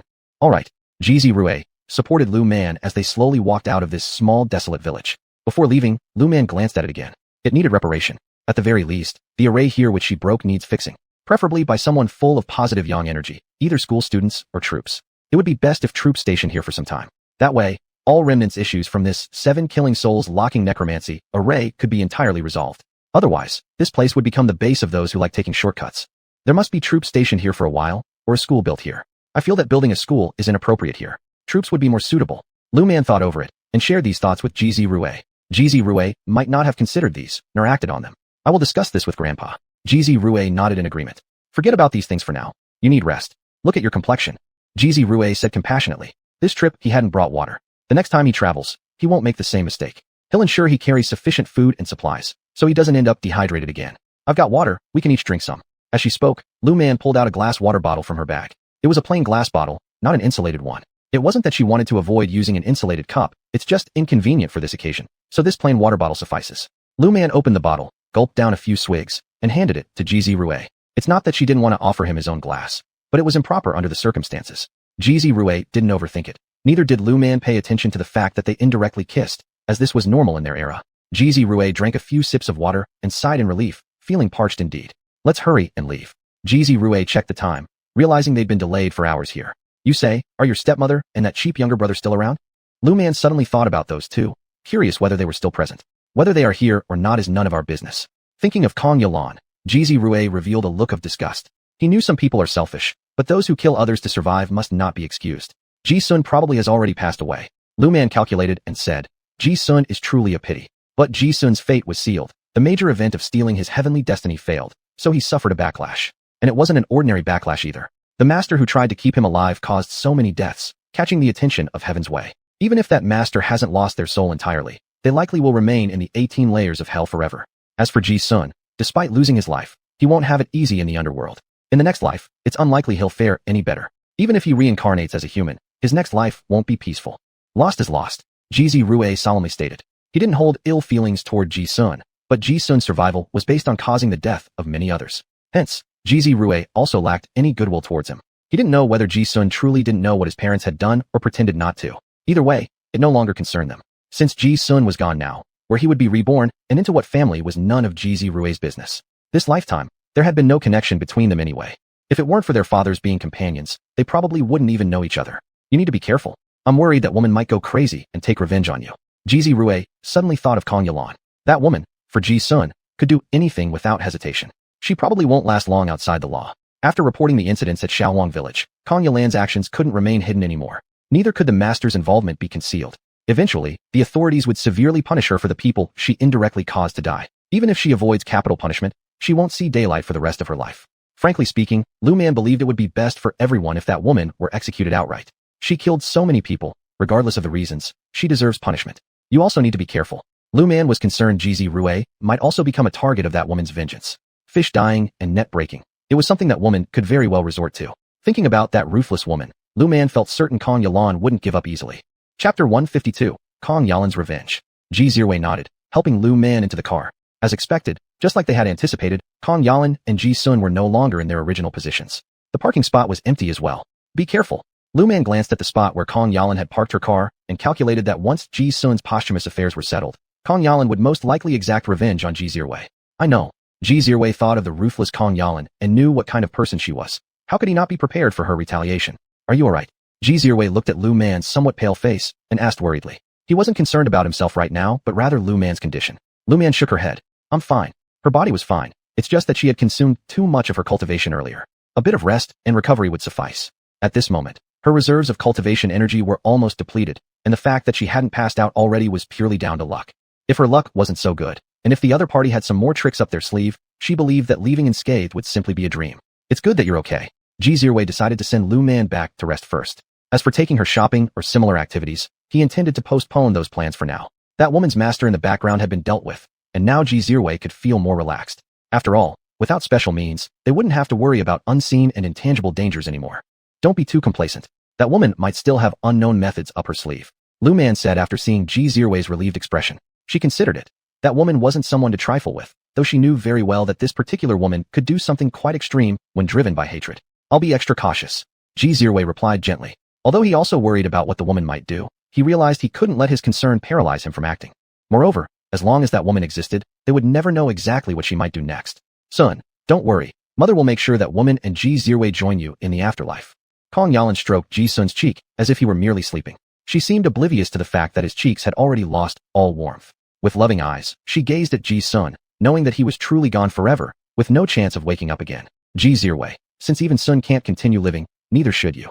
When Kong Yalan mentioned Ji Zirwei's name, there was an unmasked coldness in her eyes, as if she wished nothing more than to rip him apart limb by limb. And then, Kong Yalan pulled off a jade lock from around her neck, its small and delicate appearance contrasting sharply with the malevolent smirk on her lips. She bit her fingertip, and blood dripped onto the jade lock. The originally clear jade turned black after absorbing her blood. Woman, is it you who awakened me? A black shadow emerged from the jade lock. The shadow, upon appearing, regarded Kong Yalan coldly and spoke. Mistress, if you can help me kill 2 people, I'll offer everything I have. Kong Yalan responded wildly, looking at the shadow. Upon hearing this, the shadow snorted contemptuously. Are you sure? The shadow asked coldly. Despite always knowing that some people would pay any price for certain things, he pressed further. Even your soul? The shadow, seemingly dissatisfied with Kong Yalan not specifying enough, and worried she might change her mind, questioned again. Yes. Kong Yalan nodded in agreement, and the shadow, upon hearing this, smiled. He swallowed Kong Yalan whole within moments, and she instantly shattered into pieces of bones. As for Kong Yalan's soul, it was also devoured by the shadow. The shadow became slightly clearer. You may rest assured. I will fulfill my promise to you. After speaking, the shadow drifted away. Ji Sun's corpse lay undisturbed on the bed in the room carefully prepared by Kong Yalan for him. On the floor in front of the bed, a pile of bones scattered. Little sister, are you alright? Lu Linhao nearly panicked when he saw Lu Man being helped out of the car by Ji Zirwei, her face deathly pale. Worried that something was wrong with his younger sister's health or that she might have been injured, the mere thought of either possibility drove him to rush her straight to the hospital. He couldn't bear the thought of facing his father's belt and fists if anything happened to his little sister. I'm fine. Seeing Lu Linhao's anxious expression, she smiled and assured him. Truly, she was fine. All she had was a temporary loss of energy after battling those opponents for such a prolonged period. Given her level of cultivation, it was completely normal to be drained. Really? Lu Linhao turned his gaze to Ji Zirwei, and there was a hint of warning in the look he gave him. It's true, Ji Zirwei said with a bitter laugh. Lu Linhao still didn't fully believe them. He suddenly picked up Lu Man, startling her for a moment, but she soon understood why he had done so. Sister, I'll carry you back to rest. As Lu Linhao spoke, he glanced at Ji Zirwei. If you're fine, you should head back. Lu Linhao didn't want to see Ji Zirwei right now, even if Ji Zirwei hadn't intentionally caused this trouble and wasn't greatly responsible for it. I'll wait until she's fully recovered before leaving. Ji Zirwei refused Lu Linhao's suggestion. He needed to make sure that Lu Man was entirely okay first. As for whether Lu Linhao would get upset, Ji Zirwei couldn't care less at this moment. Lu Linhao rolled his eyes and decided not to waste time arguing further. He carried Lu Man back to her room. Ji Zirwei had prepared a room for Lu Man in the main house of the rear courtyard. Lu Man hadn't paid much attention to these details. She just thought the room was nice and settled in. For Ji Zirwei, however, there were his own thoughts behind this arrangement. In ancient times, the main house of the rear courtyard was typically reserved for wives, and placing Lu Man here reflected his intentions. Little sister, what do you feel like eating tonight? Seeing Lu Man lying down, Zhiwei looked at her pale face and asked tenderly, "Anything is fine." Lu Man smiled and said it didn't matter since what she really needed was rest rather than extra nutrition. "In that case, I'll go to the state-owned restaurant and get some food." Zhiwei decided to buy some chicken soup or braised pork for Lu Man as a nourishing meal. Whether the state-owned restaurant still had those dishes, though, was uncertain, and if they didn't, he'd visit another place instead. Despite the fact that most restaurants in the capital were still state-owned, small hidden alleys already harbored little privately run eateries. These shops mostly catered to regular customers, and someone who frequently roamed around, like Zhiwei, certainly knew about such places. "Don't go out, stay and rest here." Originally, Lu Man had nodded, intending to see Zhiwei off, but suddenly, she noticed his expression change abruptly. Chapter 153, The Shadow Monster. What's wrong? Zhiwei didn't believe Lu Man would suddenly change his mind like that. If Lu Man hadn't wanted her to buy food, she wouldn't have agreed just now. "The appearance of your face has changed. There is misfortune swirling around your forehead, and a bloody calamity looms," Lu Man said gravely. It seemed she had underestimated the woman Kongyalan. That woman must be preparing to take action, though it was still unclear exactly what means she intended to use. Thinking about this, Lu Man's expression became even darker. She was somewhat curious as to why the special department in the capital wasn't acting faster. Didn't they know about the incidents at Qingyin Temple? Didn't they know about what happened in Shaowang Village? She had destroyed the formations and people there. The people from the special department surely should have noticed traces of her struggle with that person and the zombies. Or were these people just incompetent? Thinking of this, Lu Man's face turned grim. "From now on, you two must not leave my side, even for a step." Lu Man spoke seriously while beginning to close her eyes to cultivate. She couldn't do without cultivating anymore. She needed to quickly restore herself, or else she wasn't sure if she could handle what was coming next. Lu Linhao and Zhiwei glanced at each other, then looked towards Lu Man lying on the bed, either sleeping or meditating with closed eyes. Both shook their heads helplessly and quietly found a place to sit to watch over Lu Man. Lu Man ignored Lu Linhao and Zhiwei and sped up her cultivation process. Although the spiritual energy here was rather scarce, after handling the situation in Shaowang Village earlier and appealing to heaven today, her merit had increased significantly, allowing her to progress more rapidly than usual. 2 hours later, Lu Man opened her eyes as Lu Linhao and Zhiwei simultaneously turned their gaze toward her. "Take these talismans. The protective amulets I've given you are the enhanced versions. Here are several more thunder talismans." Saying this, Lu Man took out some talismans from her shoulder bag and handed them to the two of them. "Under no circumstances should either of you leave my side, regardless of what happens," Lu Man instructed solemnly, sensing a subtle danger that rarely affected someone like her. In her case, this feeling was quite rare. "Sister." Lu Linhao, looking at Lu Man, felt a flicker of worry. Although he hadn't personally seen his sister deal with those foul beings before, he understood her capabilities. To see her look so worried made him deeply concerned.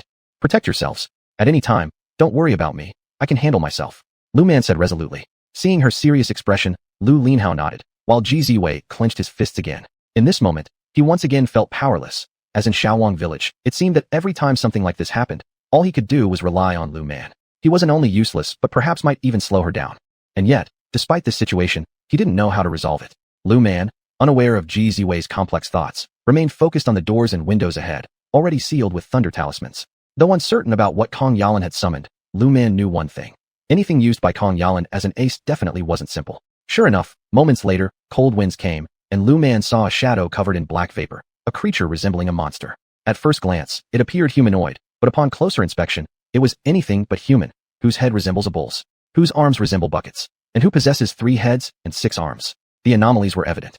"What are you?" Lu Man asked coldly. For the moment, she couldn't identify what this was. "I am what I am," the shadow retorted sharply. After hearing this, Lu Man twitched a corner of her mouth and ignored him, taking out a Heaven Thunder Talisman and tossing it at the shadow. Surprisingly, after being attacked by the Heaven Thunder Talisman, the shadow was completely unaffected. Frowning, Lu Man pulled out a Heaven Fire Talisman from her space ring. Insolent fool. Angered by the heavenly fire, the shadow extended its 6 arms and struck out toward Lu Man. Lu Man drew the bronze sword and delivered a slash, severing one arm of the shadow. Unfortunately, the severed limb promptly regrew in the same position. Lu Man's frown deepened further. She didn't recognize this entity. It seemed as if it had been artificially shaped. Moreover, it was incredibly powerful, leaving her unsure of what to do. But no matter what, she had to kill this shadow. Otherwise, the ones who would die would be them. Thus, Lu Man took out her last resort, 3-flavor True Fire Talisman, tossed it with a flick of her hand, and threw it onto the shadow's body. "How did you get this thing?" Upon seeing Lu Man's 3-flavor True Fire Talisman, the shadow was initially casual about it. After all, the earlier Heaven Fire Talisman had only slightly affected him. However, he didn't expect Lu Man to have not used the Heaven Fire Talisman, but instead, the 3-flavor True Fire Talisman. "It's none of your business how I got it." When Lu Man saw that the 3-flavor True Fire was effective against the shadow, a grim satisfaction crossed her face as the shadow started rolling on the ground due to the flames. No matter what it did, the fire refused to extinguish, burning until the shadow was reduced to a bead. Lu Man picked up the bead from the floor. The bead seemed reluctant to fall into Lu Man's hands and began wriggling furiously. In response, Lu Man took out a talisman paper and stuck it onto the bead, immediately immobilizing it. She then directly threw it into the array within her space ring designed to suppress demons and monsters. Lu Man wasn't taking any chances. She didn't want the bead stirring up trouble in her space when she wasn't aware. Her space contained a special formation dedicated to subduing every kind of demon or fiend. This formation, whose creator was unknown, was extremely powerful. Anything thrown into the formation by Lu Man could never escape, no matter how formidable they were. Little sister? Lu Linhao, his face pale, stared at where the shadow had vanished. At this moment, he truly understood just how terrifying some demons and evil spirits could be. It's over now. Lu Man reassured her elder brother. Alas, she didn't have many three-flavor true fire talismans left in her space. In her past life, she hadn't drawn many of them herself, and in this lifetime, she currently lacked the ability to draw them at all. She couldn't help but worry, since such powerful entities existed even in the capital city. What more might they encounter in the future? Little sister, are you alright? Lu Linhao asked anxiously. His little sister, little man, alas, her complexion seemed even paler now. He feared that the creature had somehow harmed her. Chapter 154, Special Department. I'm fine, not injured, just exhausted. Lu Man shook her head, hoping not to encounter any more trouble. Otherwise, she feared she might really get into serious trouble. But did Kong Yalan have no options left? At this thought, Lu Man shook her head again. She had begun to fail to understand Kong Yalan's thinking. In order to take revenge on them, she had risked her life. She didn't know what was going through her mind. You go rest first. I'll buy you something to eat. Ji Zirwei spoke in a deep voice. Lu Man needed some good nourishment. He hadn't expected that Kong Yalan would have so many tricks up her sleeve. Is the investigation clear yet? Inside an office of the special department, an elderly man with graying hair looked at the person before him. Minister, I'm sorry, it's not clear yet. Shi Guangfa looked guiltily at their minister, Mr. Chun, who was also one of the highest level cultivators in the country. What did Chang'an Temple say? Mr. Chun asked coldly. The abbot of Chang'an Temple had considerable cultivation, so why was he suddenly struck by lightning and turned into a vegetative state? What exactly happened? Why was that person hit by lightning? For people like them, who had cultivation and merits on their bodies, they usually shouldn't attract heavenly thunder. Though they were higher in cultivation, they worked hard to stabilize some uncertain factors, such as fierce ghosts, zombies, and wicked evil Tianshi, which were all the targets they eliminated. Minister, I've heard that that person committed unspeakable offenses against heaven. Shi Guangfa hesitantly said the information he had overheard. According to the people from Chang'an Temple, when the elder saw the abbot being targeted by heavenly thunder, he said that person had stolen the merits of Chang'an Temple. Shi Guangfa wasn't sure if this was true. He felt that merits shouldn't be able to be stolen, but that's what Chang'an Temple said. What? Upon hearing this, Mr. Chin stood up abruptly. Stealing merits? How could that be possible? He wasn't aware there was such a method. Merits came down from the Tao of Heaven, rewarding those who contributed positively to the world. How could these be stolen by someone? It is rumored that this master seemed to have done quite a few bad things, Shi Guangfa said seriously. He never imagined that this master, who appeared kind-eyed and compassionate, and always helped whenever the special department was in trouble, would run into trouble this time, being struck by lightning. Investigate. Dig thoroughly. If this situation wasn't handled properly, then truly there would be another problematic master surfacing. He wasn't certain how many masters like this existed in the country, but this type of individual absolutely couldn't be allowed to exist. Did you find out how he was discovered? Mr. Chun was somewhat curious. If this person had evaded detection for so many years, why was he discovered now? There must be something suspicious about this. I don't know clearly. Shi Guangfa said helplessly. He indeed didn't gather much information. Originally, Chang'an Temple wouldn't share anything, but due to his special status, he managed to learn a little. Investigate further and see if any famous masters have come to the capital recently. Mr. Chin wasn't stubborn. He wasn't the kind who begrudged outstanding masters. He hoped for more talented masters to emerge in the country. This way, when they grew old, there would be successors. Otherwise, what would happen to the nation in the future? The unrest of the previous few years caused many capable people to either disappear or retreat from the world. He had tried to bring back some of these reclusive masters, but they seemed to have no intention of returning. Alright, Shi Guangfa had already started paying attention to this aspect, but he hadn't uncovered much yet. Minister, seasoned Elder Ji has reported a situation. Just as the two were speaking, someone knocked and entered. This person was also from the special department, though without cultivation. He served in an administrative capacity, responsible for liaising with the outside world and gathering intelligence, among other tasks. What situation? Mr. Chin asked solemnly. Elder Ji wasn't an ordinary person. The situations he reported were always significant. Elder Ji mentioned that near Chang'an Temple, in a village called Shaowang Village, there are some issues. Allegedly, there's the Seven Fiends soul-locking formation there, along with a Maojiang, hairy corpse, and a green stiffened corpse. That place has become a necropolis nurturing corpses and contains quite a few fierce ghosts. After the person finished speaking, Mr. Chun was utterly shocked. If this were true, how could they have remained unaware? Let's go. Everyone in the department will come with me to check. Mr. Chun could no longer sit still. He had to examine the site personally. Otherwise, he worried that someone might accidentally wander in and get into trouble. Minister, the issue has been dealt with.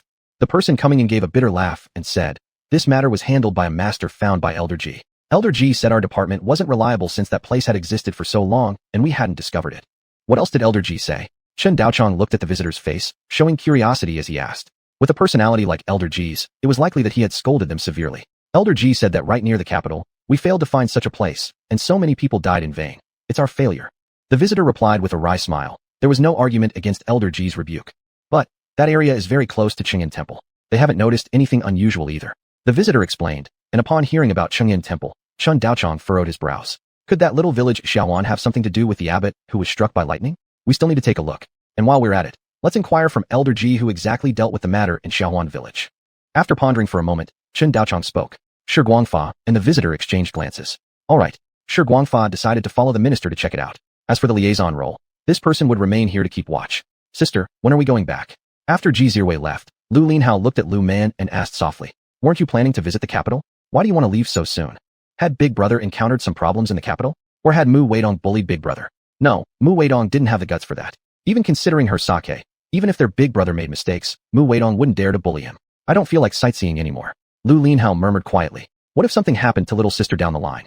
In just 2 days, they'd already run into so much trouble. If someone bad targeted little sister, he wouldn't be able to handle it. He knew he lacked the ability. Are you worried about me? Seeing Lu Linhao reluctant to speak, she pointed to her own nose and questioned. If Big Brother were concerned about her, then it made sense. You, stop worrying about me. I'm fine. Lu Man still wanted to stay longer. She also intended to buy a house here, hoping for an opportunity to come later and start doing business. Chapter 155, A Beautiful Wasteland. Xiaoman, I've come to play with you. Mu Weihong hopped in cheerfully. Behind her was Mu Weidong, reluctantly following. Mu Weidong gave a sheepish smile to Lu Man lying on the bed. He really couldn't stop her.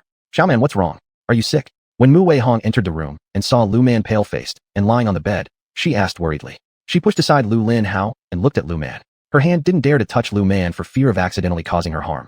I'm not sick. Lu Man smiled at Mu Weihong, but her pale complexion only made Mu Weihong more worried when she smiled. What's wrong then? Mu Weihong turned to Mu Weidong, who shrugged and spread his hands. He indeed had no way to control his younger sister. If you have nothing important, you can leave. Lu Linhao said coldly to both of them. His younger sister needed rest, so why did these two come? Without even greeting, they barged right in. Lu Linhao had an unpleasant attitude towards Mu Weidong and Mu Weihong, and didn't think much of them. When Mu Weihong heard what Lu Linhao said, she suddenly realized that she might have been impolite. Sorry. Mu Weihong immediately bowed her head to apologize, while Lu Man just smiled and waved her hand dismissively. It's fine. She wasn't overly bothered by it, but she decided to buy a house soon. Once she lived in the courtyard she bought, incidents like people intruding without permission wouldn't happen again. At this moment, Mu Weidong also noticed how rude they had been. They hadn't even knocked before entering. They had barged in. Although this courtyard belonged to their cousin, currently, it was inhabited by Lu Man and her brother. When you're better, shall I invite you for a meal? Mu Weihong sheepishly suggested, unsure of how else to make amends. It's okay, don't bother with a meal. Lu Man replied indifferently. Her older brother was upset, and she wasn't about to go against him either. Besides, Mu Weihong and her brother had been in the wrong. All right, we'll leave first. Seeing Lu Man's slightly colder attitude, Mu Weidong awkwardly apologized before dragging Mu Weihong out. Why are you dragging me, bro? Once pulled outside, Mu Weihong broke free from Mu Weidong's grip and glared at him unhappily. Just now we barged right in. That was our fault, Mu Weidong coldly stated. Whether Lu Man would hold it against them or not, they were clearly being disrespectful. Lu Man needs to rest, and yet you insisted on staying there. Were you planning to disturb her rest? Mu Weidong stared at the displeased expression on Mu Weihong's face, speaking sternly. Mu Weihong didn't know what to say. Just now, she hadn't thought too much about it. Because she knew her cousin had arranged for Lu Man to stay in the main house at the back of the yard, she went straight there without realizing her mistake. Well, let's head back. Mu Weidong decided to come specially tomorrow to apologize to Lu Man. Whether Lu Man would forgive them, he wasn't sure, but regardless, apologizing was necessary. How did you guys get here? Ji Zirwei didn't expect to encounter Mu Weidong and his sister upon returning from buying food. My sister dragged me over to play with Lu Man. Mu Weidong awkwardly explained, while Mu Weihong kept her head low and remained silent. Tell me, what did you do wrong? Ji Zirwei's expression darkened. Seeing Mu Weihong's current demeanor, he guessed something had happened. I just now dragged my brother straight into Lu Man's bedroom. Mu Weihong originally didn't want to admit it, but when faced with Ji Zirwei's icy gaze, she flinched nervously. Why was her cousin becoming stricter lately? One look from him earlier almost made her run away. You guys go back first. Ji Zirwei's expression became horrifyingly grim. He had assigned Lu Man to stay in this small courtyard specifically for her to rest well. Yet, it was his relatives who disturbed her.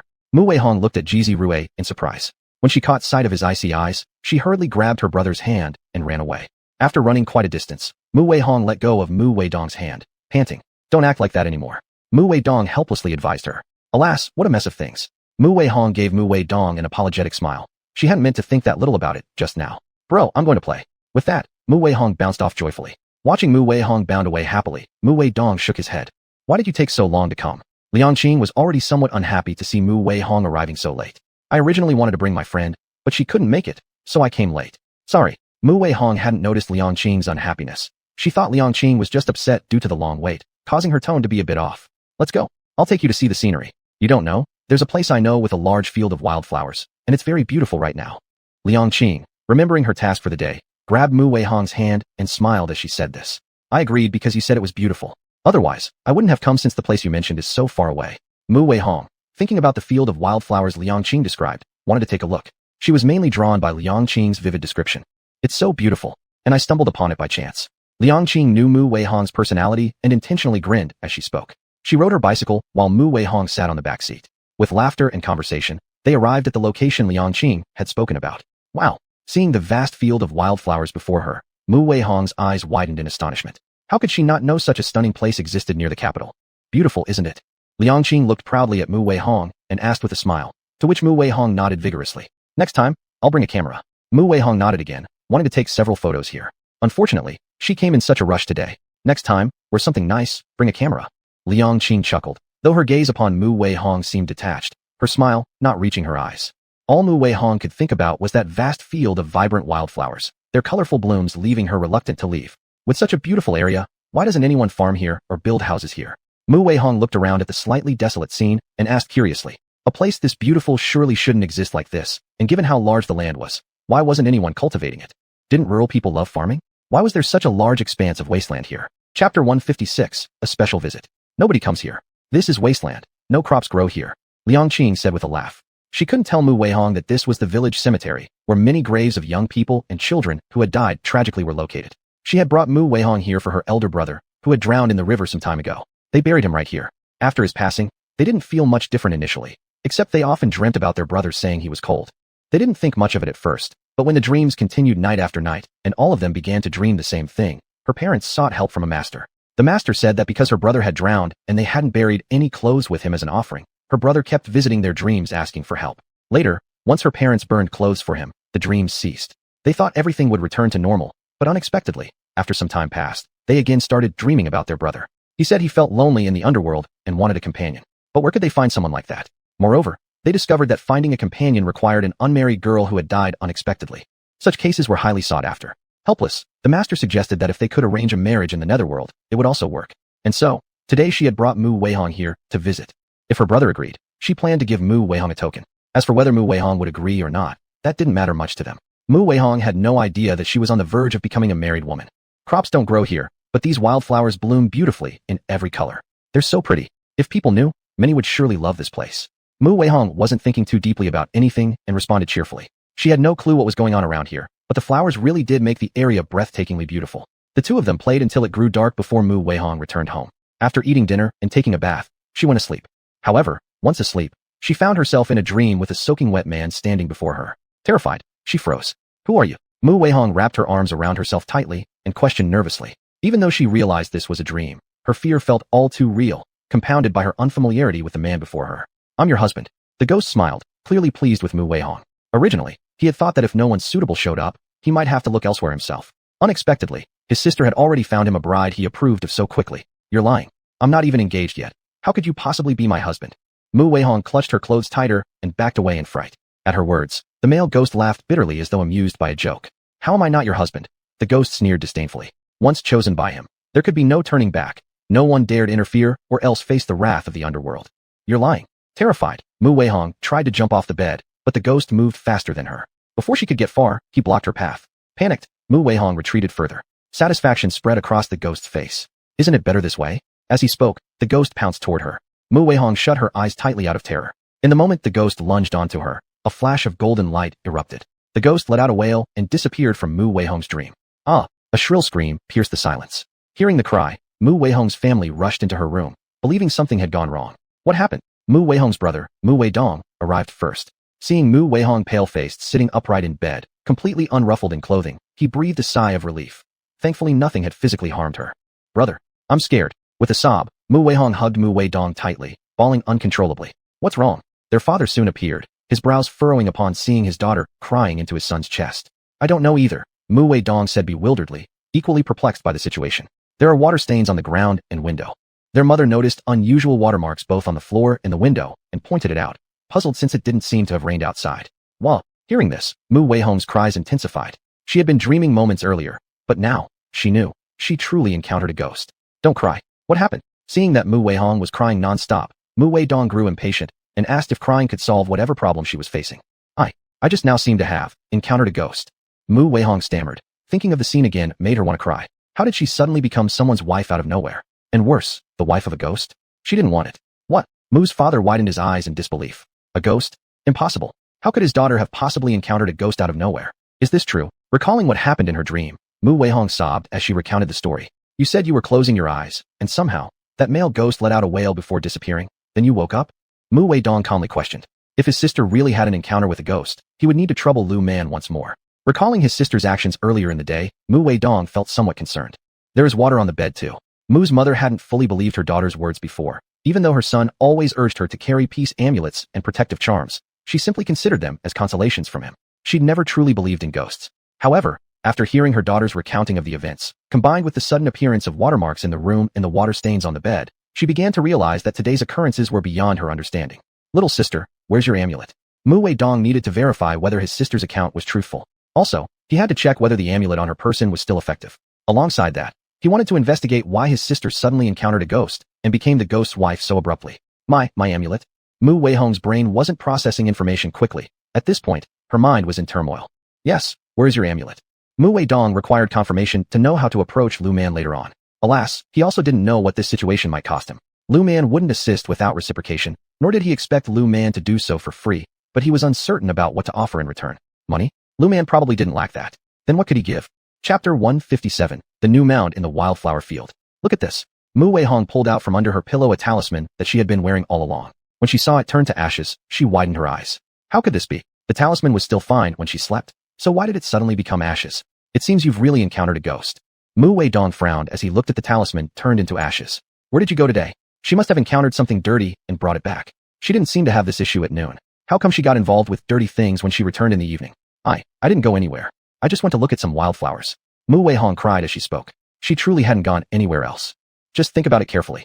Mu Wei Dong said coldly. If she hadn't gone anywhere, how could she encounter dirty things, let alone bring them home? This could cause serious trouble. For a while now, their grandparents kept having various accidents. Just after dealing with the issue with the grandparents, Mu Wei Dong's younger sister ran into problems. He glared at the water stains on the floor, determined not to let whoever was targeting his family get away with it. I didn't go anywhere. After leaving cousin's house, I just went with a friend to see the wildflowers. Mu Wei Hong paused and replied honestly. She hadn't been anywhere else. Where did you go to see wildflowers? Mu Wei Dong's face still looked quite grim. Mu father and Mu mother remained silent. They observed their two children, wanting to confirm what had happened to their daughter. It was on the outskirts. Mu Wei Hong paused again and said there wasn't anything special about that place. Were there any unusual places around there? If there were no unusual places, they wouldn't likely have encountered the evil presence. There's nothing unusual, except by the wildflower fields, where there are many mounds of earth, one of which is new. After thinking for a moment, Mu Wei Hong hesitated before mentioning this. Did your friend take you there? Mu Wei Dong asked coldly. All he wanted to know right now was who had schemed against his younger sister. A mound of dirt, a new one. That would almost certainly be a fresh grave. And buried in that fresh grave must be the ghost. One of my classmates. Mu Wei Hong didn't understand why her older brother asked this question. Did something happen in her family recently? Mu Wei Dong asked coldly, ignoring Mu Wei Hong's bewildered expression and continuing his questioning. Her older brother had an accident a few days ago. After saying this, Mu Wei Hong felt her heart drop as she quickly raised her head, shocked and staring at Mu Wei Dong. Not dumb. Mu Wei Dong glanced at her disapprovingly, muttering that this girl was being tricked repeatedly but still seemed oblivious. Every time someone plotted against her, she fell for it without hesitation. At this rate, it wouldn't be long before someone chewed her up and spat out the bones. Brother? Mu Wei Hong looked pale-faced at Mu Wei Dong, fear flickering in her eyes. Why would Liang Qing scheme against her? Weren't they friends? Alright, stop looking at me like that. I'll give you another talisman. You shouldn't leave it behind this time. For tonight, we'll do as we are. Tomorrow morning, I'll take you to see Lu Man. Mu Wei Dong said helplessly. He needed to think seriously about what to offer Lu Man in return. Last time, Lu Man saved his younger sister, and this time, she would need Lu Man's help once more. If he didn't express his gratitude this time, their relationship might fall apart permanently. Not only that, even if they met again, Lu Man would probably treat him like a complete stranger. Not to mention the issues concerning his grandparents. It was also thanks to Lu Man that his grandparents were safe. Yet he hadn't paid any remuneration for it yet. Even if his cousin planned to compensate Lu Man, he couldn't let it pass unacknowledged. It would be too improper. I'm scared. As Mu Wei Dong turned to leave, Mu Wei Hong grabbed onto his clothes, causing him to frown. You're grown up already. Even though I'm giving you another talisman, it wouldn't be appropriate for me to stay here. Mu Wei Dong responded coldly. His younger sister apparently needed better guidance. Perhaps sending her to the army would help. No ghosts or goblins dared to intrude there. Wei Hong, Mom and Dad will stay here with you. Mu Mother finally found her chance to speak. Whether or not the talismans worked, it was evident that her daughter had encountered an evil spirit. Wei Dong, I'll go with you tomorrow to meet the master. Mu Father said solemnly. With both parents and the daughter encountering these troubles, his involvement was necessary. All right. Mu Wei Dong had initially intended to refuse, but when he saw the cold glare on his father's face, he knew there was no room for refusal. If he dared to reject, his father wouldn't hesitate to discipline him. Dad, I suggest we send the little sister to join the military. Look at her personality. After being tricked once, she actually got fooled again, Mu Wei Dong said as he was leaving. Upon hearing this, Mu Wei Hong's expression changed. I won't go. Without a second thought, she refused outright. She dismissed it as a joke. How could she possibly wear pretty clothes or have leisure time to stroll around if she joined the military? How would she be free to eat whatever she fancied or go out to play? Given her character, if she doesn't go, something will eventually happen. We can't watch over her forever. After saying this, Mu Wei Dong opened the door and left. Whether or not their parents agreed was no longer his concern. Initially, he decided to follow his cousin to the countryside because he didn't trust his cousin alone. As for his younger sister, he believed that joining the military might truly be in her best interest. Wei Hong, I think your brother is right, Mu Father mused, recalling what his son had just said. His daughter kept running into trouble repeatedly, and without good luck, she might not even be alive today. He couldn't fathom why his daughter seemed entirely oblivious after already being betrayed by a friend. Was she simply born without common sense, or was she inherently naive? Father, Mu Wei Hong's eyes welled with tears. Why would her father agree so easily with her elder brother? You're no longer a child. Mu Father spoke gravely, reminding her that she wasn't young anymore. This recurring pattern of misfortune couldn't continue. What if she ran into trouble again while they were away? How would they help her then? The military is safe. Mu Father weighed the matter carefully in his mind. After much deliberation, he found the idea of sending her to the military quite appealing. The place was secure, with evil spirits unlikely to intrude. And while opportunities for deceit were relatively low, this was only true in comparison. Mom, seeing her father and elder brother both seemingly intent on sending her to the military, Mu Wei Hong turned to her mother for help. Initially, Mu Mother wanted to argue against the idea, believing it inappropriate for a girl to join the military. But upon seeing her husband's stern expression, she remained silent. Her husband and son clearly intended to send their daughter to the army. Would opposing them do any good? She doubted it. Chapter 158, Mu Wei Hong's rejection. Is there something wrong? Lu Linhao coldly asked when he saw Mu Wei Dong, Mu Wei Hong, and the middle-aged couple behind them. He was resistant to their arrival because he knew they were bound to have some ulterior motive. Could we ask if your sister is available today? Mu Wei Dong hesitantly asked. Seeing Lu Linhao's unwelcoming demeanor, Mu Wei Dong understood his presence wasn't appreciated. Mu Wei Hong didn't dare say anything about this being her cousin's home or why they weren't allowed inside. If Mu Wei Hong dared to say that, Lu Linhao might directly pack up and leave. My sister has not yet recovered. Lu Linhao cautiously watched Mu Wei Dong. His own sister had not recuperated from the last incident. Her complexion so pale she lacked any blood color. This was not the time for Mu Wei Dong to inquire after her well-being, nor did Lu Linhao want their interference. Perhaps it was a mistake staying here in the first place. Living here meant whenever issues arose with the Mu family or Ji family, his sister would always feel obligated to help. Now, with their families turning to his still fragile sister for assistance, it infuriated him. In that case, we'll come back tomorrow. Seeing Lu Linhao's disgruntled expression, Mu Wei Dong paused before deciding to visit another day. Big brother, what should I do? Upon hearing Mu Wei Dong's plan, Mu Wei Hong quickly spoke up. If they returned tomorrow, she'd endure that ghost tonight once again, an unbearable thought considering its wet, dripping form. If you're urgent, find another master. My sister hasn't fully recovered. Lu Linhao dispassionately replied. The Mu family held no significant ties to them. Moreover, his sister hadn't fully regained her strength. Risking further harm was unacceptable. What if it affected her health long-term? For them, uttering a mere thank you wouldn't compensate if it harmed his sister forever. This was simply not an option.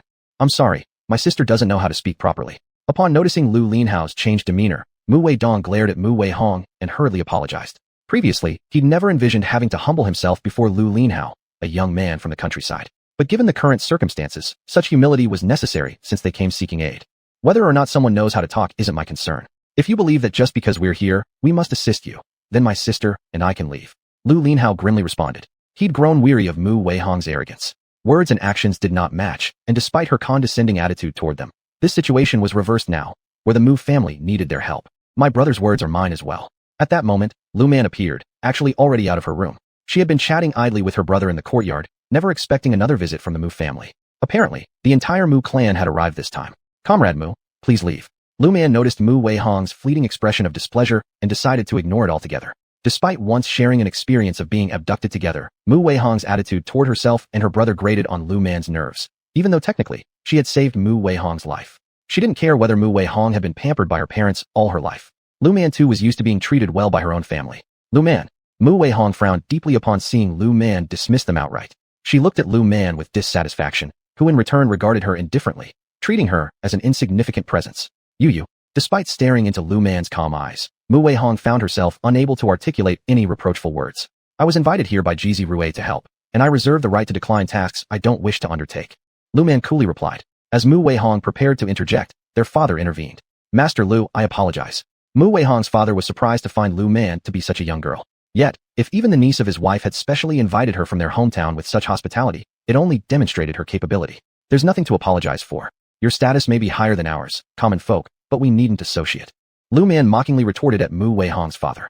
His silence earlier until after his daughter's commotion hinted at disdain, a sense that his child's elevated position made dealing with her beneath his dignity, whereas Lu Man felt equally disinterested. This is Jizi Rue's home. If you want to come in, I don't mind. Lu Man said this when Lu Linhao became displeased. Brother, let's go. After saying that, the two of them turned around and went back. Mu father looked at Lu Man's attitude and felt a momentary sense of admiration. This young girl could be so composed while speaking to him, leaving him momentarily speechless, which left an impression on him. Little sister, what if they come in? Lu Linhao, looking at his sister's nonchalant expression, couldn't help but feel a bit anxious. This is Jizi Rue's place. Whether they come in or not, it's something we cannot control. Lu Man replied indifferently. At the same time, she decided that if the Mu family really acted disrespectfully by coming inside directly, she would pack her things and move to a guest house. Anyway, she had money. She could stay anywhere. She could even buy a house if necessary. As long as we can afford it, buying a small yard isn't impossible either.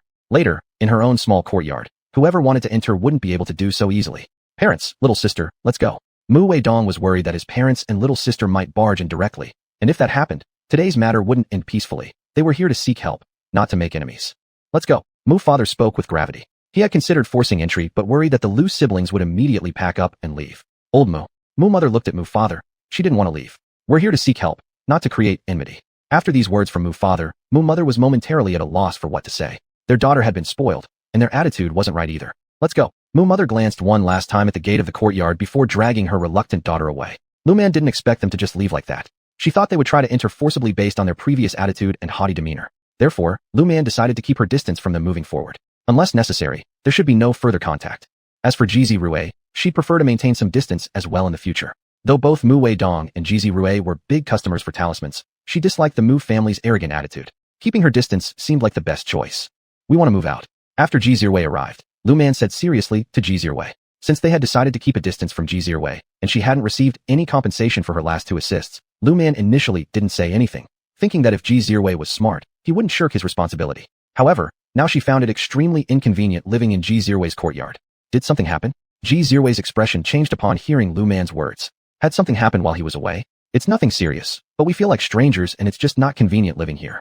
Lu Man replied indifferently as Jizi Rue looked at her, disbelieving of her excuse but unsure what exactly happened. If you feel it's inconvenient, well, I recently bought a small courtyard and it has just been prepared. It was originally meant to be a gift for you. How about we transfer the ownership today? Jizi Rue suggested amicably to Lu Man. Meanwhile, he resolved to find out clearly what exactly happened during his absence. No need. Just giving me money would suffice. Lu Man shook her head in refusal. Yes, Jizi Rue's offer was very appealing, but Lu Man declined it outright. She didn't want a repeat of certain people presuming access due to their connection with Jizi Rue, acting as if they could enter without restraint, just like entering their own home. Xiao Man, though I don't know what exactly happened, I can infer that someone might have done something that upset you while I was away. Next time, whoever it is, if you do not wish to see them, simply do not open the door. I will also remind my friends and family. Jizi Rue apologized sincerely to Lu Man. He never expected that someone had offended her. Though he did not know who it was, there were only so many people, namely Mu family, aware of her stay here. Regardless of what Mu family had done, he would investigate it thoroughly. He was here asking for help, not to create more problems. Lu Man's skills, he knew them well, and because he was clear about them, he became even more hesitant to let any estrangement arise between them. Even if Lu Man didn't possess such abilities, he still wouldn't want her to form any adverse impressions of him. There's no need. My brother and I have already discussed this. Now that your matters are resolved and mine too, everything is fine. Lu Man didn't elaborate further. She had grown tired of dealing with Mu Weihong, whose actions deeply disappointed her. Initially, she thought Mu Weihong was an innocent girl, but now, it was evident that Mu Weihong lacked judgment entirely. She managed to offend this master, yet remain oblivious, still assuming that their relationship was good. In anyone's case interacting with a master, shouldn't their mannerism always be humble? Generally, Lu Man didn't care much for minor slights, but that doesn't mean she allowed Mu Weihong to control her emotions. Her petty intentions were obvious, right? Back then, When both were captured by the human trafficker, seeing her capabilities, Mu Weihong deliberately tried to become close. Later, when Lu Man returned to the capital city, Mu Weihong again altered her attitude. Lu Man wondered where her superiority complex stemmed from. Just because she came from a smaller place, does that mean she knows nothing of the world?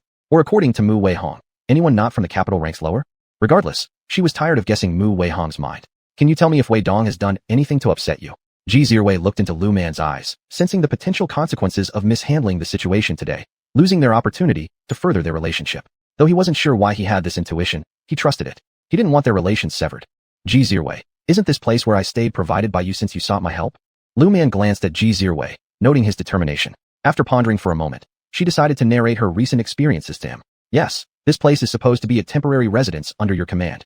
Ji Zirwei immediately affirmed, wanting to avoid any misunderstandings. Since we're staying here, why do random people just come and go freely, and even intrude directly into my bedroom? As soon as Lu Man spoke these words, Ji Zirwei felt a chill run down his spine. He realized the problem. I'll go confront Mu Wei Dong and figure this out. Upon saying that, Ji Zirwei left abruptly. As for Lu Man's intention to leave, it slipped his mind entirely at this moment. Sister, Lu Lin Hao looked at Lu Man, wanting to understand her next plan. Let's wait for Ji Zirwei to return first. Lu Man shook her head, hoping Ji Zirwei understood her point. Moving forward, there was no longer a necessity to associate with the Mu family. Regarding Mu Weihong's affairs, Lu Man didn't intend to involve herself. It's not that she is ruthless, but Mu Weihong herself doesn't pay attention. If she doesn't get a lesson, she will never know what respect means. Mu Weidong, what exactly did you do? Ji Zirwei drove fast to the Mu family home. When he saw his aunt and uncle sitting there with worried looks on their faces, he didn't even ask why. He only wanted to know what Mu Weidong had done to upset Lu Man so much that she didn't want to stay in his courtyard anymore. Cousin, Mu Weidong was surprised at Ji Zirwei's flustered appearance. You tell me what you've done? Ji Zirwei knew Lu Man wasn't the kind of person who would look for trouble without reason. Lu Man didn't want to stay in his small courtyard anymore, and he believed something must have happened. It's nothing. Yesterday my sister barged into Lu Man's bedroom. Today, when we asked Lu Man for help, she wouldn't let us in. Mu Weidong said with a bitter laugh, guessing Lu Man must have told cousin something. Cousin, it's your house. Why can't I enter? Mu Weihong raised her chin and said matter-of-factly, it's my house, but I lent it to Lu Man. Lu Man is a master I specially invited to help me. She owes me nothing. Ji Zirwei was almost laughing at how angry he got at Mu Weihong's response.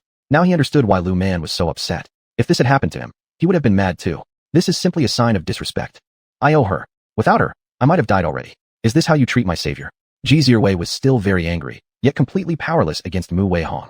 Alright, I understand now. You too, don't go to my courtyard again from now on. As Ji Zirwei was about to leave, Mu Mother stopped him. Zirwei, Weihong is in trouble. Can you ask Master Lu to give her some help? When Mu Mother said these words, Ji Zirwei showed a look of shock. Auntie, you are my real aunt. Your daughter treated Master Lu like that, and Master Lu didn't punish her. This shows how benevolent she is. Tell me, how am I supposed to ask for help? Ji Zirwei rubbed his face hard, and at this moment, he finally fully grasped Lu Man's intention. Lu Man invited him over and told him all this because it was clearly her way of refusing to help Mu Weihong. Chapter 160, Ji Zirwei disappears on the street. Mu Mother, upon hearing Ji Zirwei's words, was momentarily stunned. Find someone else. Mu Father said steadily. Ji Zirwei coming today to ask them what had happened indicated the attitude of that master. That master no longer intended to deal with Weihong's issue. Though he felt a little uncomfortable in his heart, he knew that no matter how uncomfortable he felt, he had to endure it. Mom and Dad, Mu Weihong called out unhappily. Why did Lu Man treat her this way? Shut up. Mu Father scolded coldly. It was all because this child didn't understand the situation. Now was the time they needed to curry favor with that master. If this child continued to offend that master, they wouldn't even know how they would die. Zirwei, you, help us apologize to Master Lu. Mu Father said solemnly. It wasn't that he didn't want to apologize himself. Rather, it just wasn't suitable for him to go now. Grandpa said there is a special department above. You can try that. Ji Zirwei thought for a moment and reminded them. He wasn't sure if the special department was reliable, but he felt that the masters in those special departments weren't as capable as Lu Man. Sister, where are we going? Lu Linhao looked at Lu Man dressed and ready to go and asked curiously. He wanted Sister to rest more at home, but seeing Sister like this, she seemed prepared to go out. Not doing anything much, just planning to go out for a stroll. Lu Man smiled and said, since they had arrived at the capital, if they didn't go out for a walk, it would be too boring. In fact, she also wanted to see if there were any invisible dangers in the capital. She wasn't sure how many dangerous factors there were in the capital. Sister, your body isn't fully recovered yet. Lu Linhao, upon hearing Lu Man's words, refused immediately without hesitation. But Lu Man shook her head. I need to take a walk. In a couple of days, we'll go back. Lu Man didn't plan to snatch business from the special department here. After all, they were the locals here. She hadn't planned to compete with them. This time, it was a coincidence that Ji Zirwei sought her help. She already had plans. She would look for an appropriate house here. The few thousand yuan in her hands should be enough to buy a nice small courtyard. Although she wanted to buy a large sihiyuan, she didn't have enough money for that. Well, sister, if you're tired, we'll come back. Lu Linhao, unable to prevent it, could only agree. However, He decided that if sister's complexion turned bad or she felt unwell, he would immediately drag sister back. Let's go. Lu Man pulled Lu Linhao's hand, slung her small shoulder back, while Lu Linhao carried the money and followed behind her. Lu Man hopped around cheerfully ahead, and Lu Linhao, seeing this, helplessly shook his head. After Ji Zirwei left the Mu family, he drove, originally intending to return home. But somehow, suddenly, his vision went black, and he lost consciousness, disappearing along with his car on the road. Such a mysterious scene wasn't seen by anyone. Lu Man and Lu Linhao were completely unaware of this incident. They were strolling casually on the street. Of course, Lu Man had a purpose in her stroll. She hadn't bought gifts for her family yet. She was observing which houses were for sale. Big brother, what do you want to do in the future? Lu Man suddenly asked. Upon hearing Lu Man's question, Lu Linhao paused for a moment, then replied after some consideration. Me? In the future, I might end up farming at home like Dad. Lu Linhao said this with a hint of melancholy in his expression. He didn't know what else he could do besides farming. Big brother, what do you like? Lu Man, noticing Lu Linhao's melancholic gaze, asked softly. She needed to know what he liked so she could make the appropriate arrangements. Driving. Lu Linhao's eyes lit up as he said this. Hearing this, Lu Man frowned. Driving? When we go back, I'll find you a driving master in the county and let you learn some car repair skills at the same time. Having something he likes is good. At worst, she could buy him a car later and let him run a taxi service. To be honest, running a taxi service could also make money in the future. Sister, if it's troublesome, forget about it. Lu Linhao didn't want sister to trouble herself for his sake. Not troublesome, it's just a word. Lu Man said with a smile. The two of them walked and chatted for a long time. Lu Man also checked out a few courtyards, but either the price was too expensive or the location wasn't good. So, she stopped looking, and the two of them returned home. The next day, when Lu Man and Lu Linhao were preparing to continue shopping, they saw Mu Weidong as soon as they opened the door. Is there something? Lu Man was a little curious why Mu Weidong came over at this time, since it seemed that she had clearly rejected handling the trouble her sister encountered. Is my cousin here with you? Originally, Mu Weidong was prepared to ask his grandfather about the special department today, but unexpectedly, upon going there, he learned that his cousin hadn't returned home all night. He assumed his cousin had come to Lu Man's place, so he came over. But after arriving, he didn't see the car driven by his cousin or the gate of this courtyard open, so he hesitated outside without daring to knock. After giving himself courage for a long time, he was just about to knock when the door opened. Upon seeing Lu Man and not spotting his cousin's figure, he asked anxiously, Ji Zirwei. Lu Man frowned. Ji Zirwei hadn't come at all. He hasn't. As soon as Lu Man spoke these words, Mu Weidong's expression changed drastically. My cousin left my house yesterday and hasn't returned home since. I thought he was with you. Mu Weidong couldn't believe that his cousin would simply vanish without leaving any message. Though his cousin had occasionally stayed out before, he always informed their grandfather beforehand. Now it seemed like something unusual had happened. Hearing this, Lu Man furrowed her brows. Yesterday, she had expected Ji Zirwei to return and apologize or explain the Mu family situation. When Ji Zirwei didn't show up, she assumed he was busy and couldn't make it. Now, it seemed like something was amiss. She then calculated quickly using her fingers, discovering that Ji Zirwei had seemingly disappeared. Follow me. Lu Man decided to use her 5 emperor coins to divine the situation. She wasn't certain what exactly Ji Zirwei had encountered, but she knew he seemed to be in trouble. Otherwise, why would he vanish? All right. Mu Weidong immediately nodded. His grandparents were waiting anxiously for news, and his cousin mustn't have run into trouble. This doesn't make sense though. His cousin carried protective talismans and should generally be safe. Think hard about what you most want to know, then toss the 5 emperor coins on the ground. Inside the room, Lu Man took out her 5 emperor coins and handed them to Mu Weidong. Following her instructions, Mu Weidong closed his eyes, silently praying for his cousin, then tossed the coins. Chapter 161, Ji Zirwei being kidnapped. The divination result is not good. Lu Man said with a cold face. Even if Ji Zirwei isn't in any immediate danger now, this doesn't mean that he is safe. Is my cousin okay? Mu Weidong anxiously asked. Lu Man looked at the divination chart and helplessly shook her head. This is bad luck with women.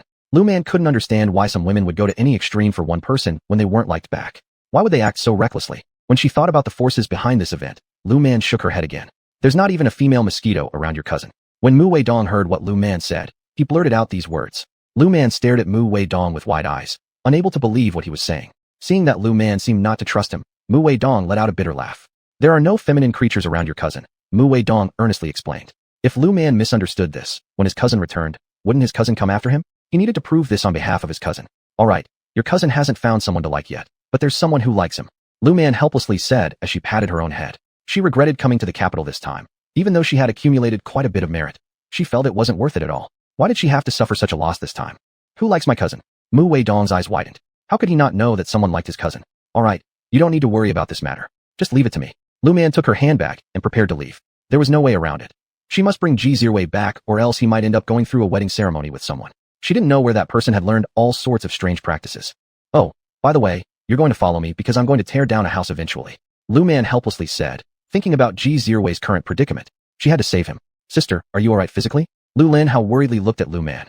He also regretted letting his younger sister come here now. He feared that his sister would once again be in danger. Every time he thought of how pale his sister's face had been, with not a speck of color, he became incredibly heartbroken. His sister had been lying in bed for a whole day. I'm fine. Lu Man shook her head, and then said to Mu Weidong, let's go. After Lu Man finished speaking, she picked up her things and led the way. Mu Weidong followed immediately afterward. Joking aside, if Lu Man said she was going to demolish the place, how could he not follow? If he didn't, wouldn't it be just like Lu Man doing it alone? Lu Linhao also followed them from behind. After Lu Man merely glanced at him without saying anything, Lu Linhao saw that she didn't refuse and boldly followed up. He decided that if real danger arose, even if he had to lay down his life, he would protect his younger sister. As for Mu Weidong and Ji Zhiwei, they didn't share the same deep bonds with him. Are you sure this is the place? Mu Weidong stammered, looking at Zhao family manor. This was the military compound. If Lu Man hadn't insisted that his cousin was here, Mu Weidong would never have believed his cousin was inside the military compound. After all, this was his cousin's stronghold.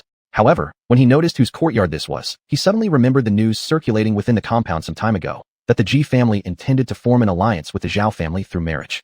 He asked his cousin once, and his cousin directly dismissed it as mere gossip. So, Mu Weidong hadn't given it much thought since.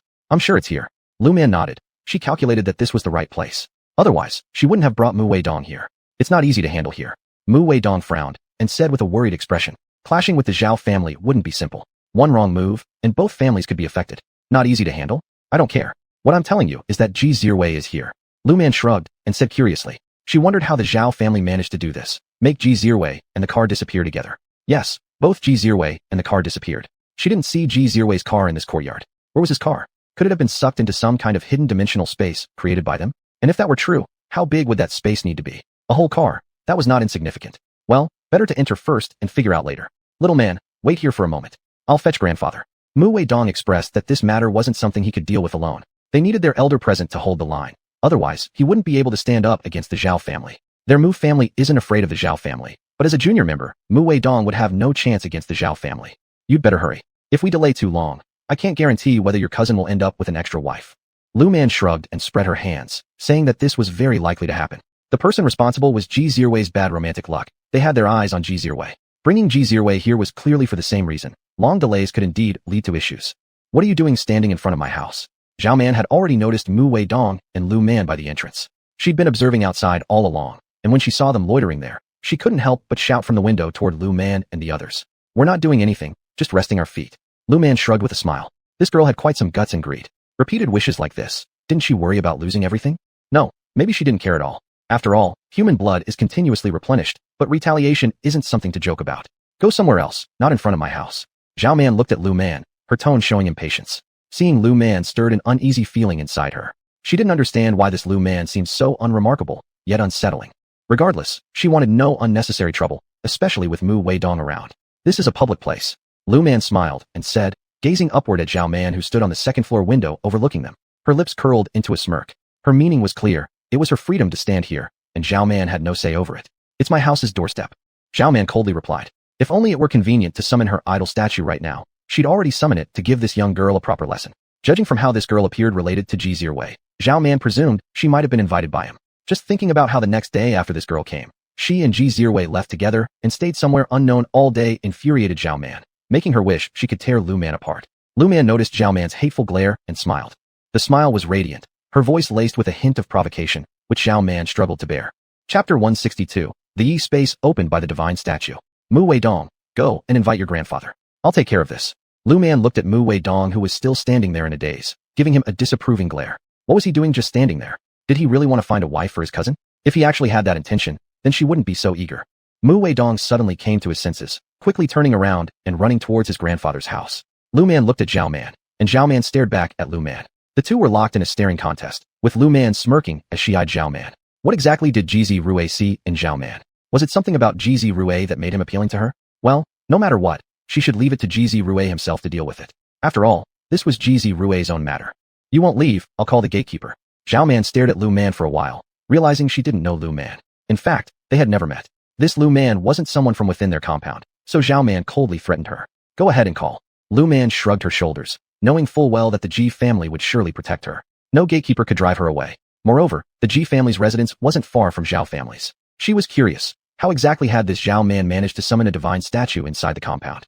How had the divine statue even survived inside the compound? She was genuinely interested in uncovering the answer. Seeing that Lu Man stood firmly without any intention of leaving, Zhao Man furrowed her brows. She hadn't anticipated that Lu Man had such audacity. Judging from her appearance, Lu Man seemed like a simple girl from the countryside. She had checked. It was true. Lu Man indeed hailed from a small county. In the blink of an eye, Grandpa Ji arrived. Little man. Grandpa Ji, looking at Lu Man with confusion, asked. Jizi Rue is inside this courtyard. Lu Man pointed towards the little building. Addressing Zhao Man, hearing Lu Man's words, Zhao Man frowned. Grandpa Ji, it's been so long since I've seen Zi Rue. With some uneasiness, Zhao Man responded. It was her who lured Jizi Rue here, originally planning to force him into a fait accompli. However, Jizi Rue carried a protective amulet, preventing her from getting near him. Her plan was to wait until Jizi Rue was both physically and mentally exhausted before inviting the divine statue to intervene. By that time, even if Jizi Rue refused, he wouldn't have had a choice. What she hadn't expected was that Mu Weidong had managed to bring reinforcements. Initially, she thought it was just a coincidence, but now she realized that this young girl was an expert. Miss Zhao, you say you haven't seen Zi Rue, yet little man claims he's here. Let us in to verify. Grandpa Ji said firmly, placing more trust in Lu Man than Zhao Man. He'd personally witnessed Lu Man's abilities. If you think my authority isn't enough, we can always involve the special department. After these words left Grandpa Ji's mouth, Zhao Man's complexion immediately changed. Grandpa Ji, what do you mean by this? Haven't you watched me grow up since I was young? Don't you know me well? Feigning offense, Zhao Man replied. Regardless of whatever Lu Man claimed, she was determined not to open the door. In any case, during these past few days, she had been alone in the house. Otherwise, she wouldn't have dared to bring Jizi Rue home. Miss Zhao, you may have grown up under my watchful eyes, but I'm also concerned about finding my grandson. Grandpa Ji maintained a composed expression while speaking to Zhao Man, whose surprise over his response was evident. If you refuse to let us in, I'll break down the door myself. Impatience crept into Grandpa Ji's tone. He understood that this young woman tended to be overly confident about herself, which confirmed his belief in Lu Man's words even further. His interest deepened in discovering the unconventional methods Zhao Man must have used to quietly bring his grandson home with her. Grandpa Ji, what if we don't find him? Biting her lips, Zhao Man realized she couldn't avoid opening the door, but doing so willingly would only make her uncomfortable. If we don't find him, I will personally apologize. Grandpa Ji spoke solemnly, sensing unease growing within him. Yet when he saw Lu Man's calm demeanor, he breathed a sigh of relief. As long as he could reunite with his grandson, he was willing to take extreme measures. Fine, I'll open the door. Grinding her teeth, Zhao Man reluctantly agreed, certain that the divine statue could protect her. For all her efforts, Zhao Man didn't believe much in this country girl, regardless of whether or not she truly was a master. How capable could a young girl be anyway? As for how this country girl figured out Jizi Rue's whereabouts, she dismissed it as sheer luck, a blind cat bumping into a dead rat. Open the door, girl. Tired of idle chatter, Grandpa Ji urged Zhao Man to comply. Taking one last look at Grandpa Ji, Zhao Man descended from the second floor and unlocked the gate. Proceed cautiously, confidently declared Zhao Man, secure in her belief that the divine statue had hidden Jizi Rue away, in an alternate space within the confines of her home, where no one could possibly locate him. Watching Zhao Man with a smirk, Lu Man curved her lips upward. You've sacrificed quite a bit, haven't you? Lu Man's voice, pitched neither too high nor too low, caused Zhao Man's expression to change once again. But Zhao Man quickly recovered. What are you talking about? I don't understand. Zhao Man pretended to be confused, and Lu Man didn't say anything more. Instead, she headed straight for Zhao Man's room. This development made Zhao Man's heart sink. She now felt somewhat uneasy. However, recalling the miraculous divine statue, Zhao Man chose to continue trusting it. After all, the statue had always helped her obtain whatever she desired. Old man, could you please break down this wall? Lu Man pointed at one of the walls in Zhao Man's room. Behind that wall lay an alternate space. She wasn't sure how the divine statue managed to operate within the confines of this military compound, but its effectiveness proved just how sinister it truly was. What intrigued Lu Man now was where Zhao Man had obtained this divine statue. Even if she knew, it wouldn't matter because there was usually no connection between these kinds of statues. Breaking one wouldn't affect another. Still, Lu Man wasn't entirely certain what kind of statue this was. Some statues were crafted from children's bones or ashes, while others might consist of something else. Regardless of the form, such statues presented issues. Here, Grandpa Ji looked at the wall that resembled any ordinary one in his own home and appeared surprised. Nevertheless, he knew Lu Man wouldn't joke around. Wei Dong, grab a hammer and smash it. Grandpa Ji spoke with deep authority. Hearing this, Zhao Man darted forward to block their path. Grandpa Ji, this is my house. Zhao Man said coldly, refusing to allow them to uncover Jizi Rue's presence. Otherwise, there would be no way for her to explain everything clearly. I know this is your house. If the property is damaged, I'll restore it. And if anyone holds me accountable, I will take responsibility. Having finished speaking, Grandpa Ji pushed Zhao Man aside. Mu Weidong held the hammer and struck the wall with all his might. The wall was sturdy, though, and the first strike failed to break through. Watching this, Lu Linhao suddenly produced a hammer from somewhere and started helping Mu Weidong bash at the wall. Chapter 163. In the blink of an eye, the girl becomes an old woman. Empty-hearted, Lu Man heard the echo from inside the wall, and Zhao Man lowered her eyelids. She didn't believe they could break through it. This wall had a divine statue protecting it, and more importantly, This wall was specifically opened as a different space by the divine statue. They would absolutely not be able to find Xia. Seeing Zhao Man's confident appearance, Lu Man took out a talisman paper from his pocket. The evil removal talisman. This wall enveloped with ominous energy, ordinary people really couldn't smash it open. A clang. A gap appeared on the wall, but Mu Weidong saw nothing. Lu Man signaled Mu Weidong to continue. Mu Weidong continued smashing until he opened up a crack. Lu Man indicated that Mu Weidong could stop, and both Mu Weidong and Lu Linhao ceased their attempts to smash the wall. Under Zhao Man's shocked gaze, Lu Man pulled Xia out from inside the wall. Xia remained unconscious, and Lu Man shrugged his shoulders. Miss Zhao, I will report this matter. When Ji Lao Yi saw his grandson unconscious, he frowned. What crooked tricks did this Zhao girl use? There is also a car inside. Lu Man touched her nose and said. As for Xia, she placed him on the ground. How could she hold Xia all the time? Car. Ji Lao Yi widened his eyes. This wall doesn't look very big, does it? This wall looks small. The hollow part inside isn't large either, but a different space has been created inside. Lu Man said helplessly. Once the divine statue is destroyed, this different space will no longer exist. At that time, the car would have damaged this wall. It remains unknown whether this house would encounter any problems because of this. First destroy the thing that opened this different space. As for what happens to this house in the end, I will truthfully report it. Ji Lao Yi solemnly said. This car must not remain inside this wall forever. This car belongs to the public. When his grandson drove it out, they needed to pay for the fuel. However, there must not be any issues with the car itself. If there were problems, they need compensation. With that, I am relieved. After hearing Ji Lao Yi's guarantee, Lu Man brought out a 5 thunder talisman. A streak of lightning suddenly appeared in the room, directly striking Zhao Man's cabinet where the divine statue was hidden. With a click, the divine statue cracked. The alternate dimension disappeared instantly. The car popped into view before them, and the house was completely destroyed. Fortunately, the quality of the house was decent, or it might have collapsed entirely. No. Zhao Man faintly sensed that something had happened to the divine statue. She screamed pitifully and hurried to her room.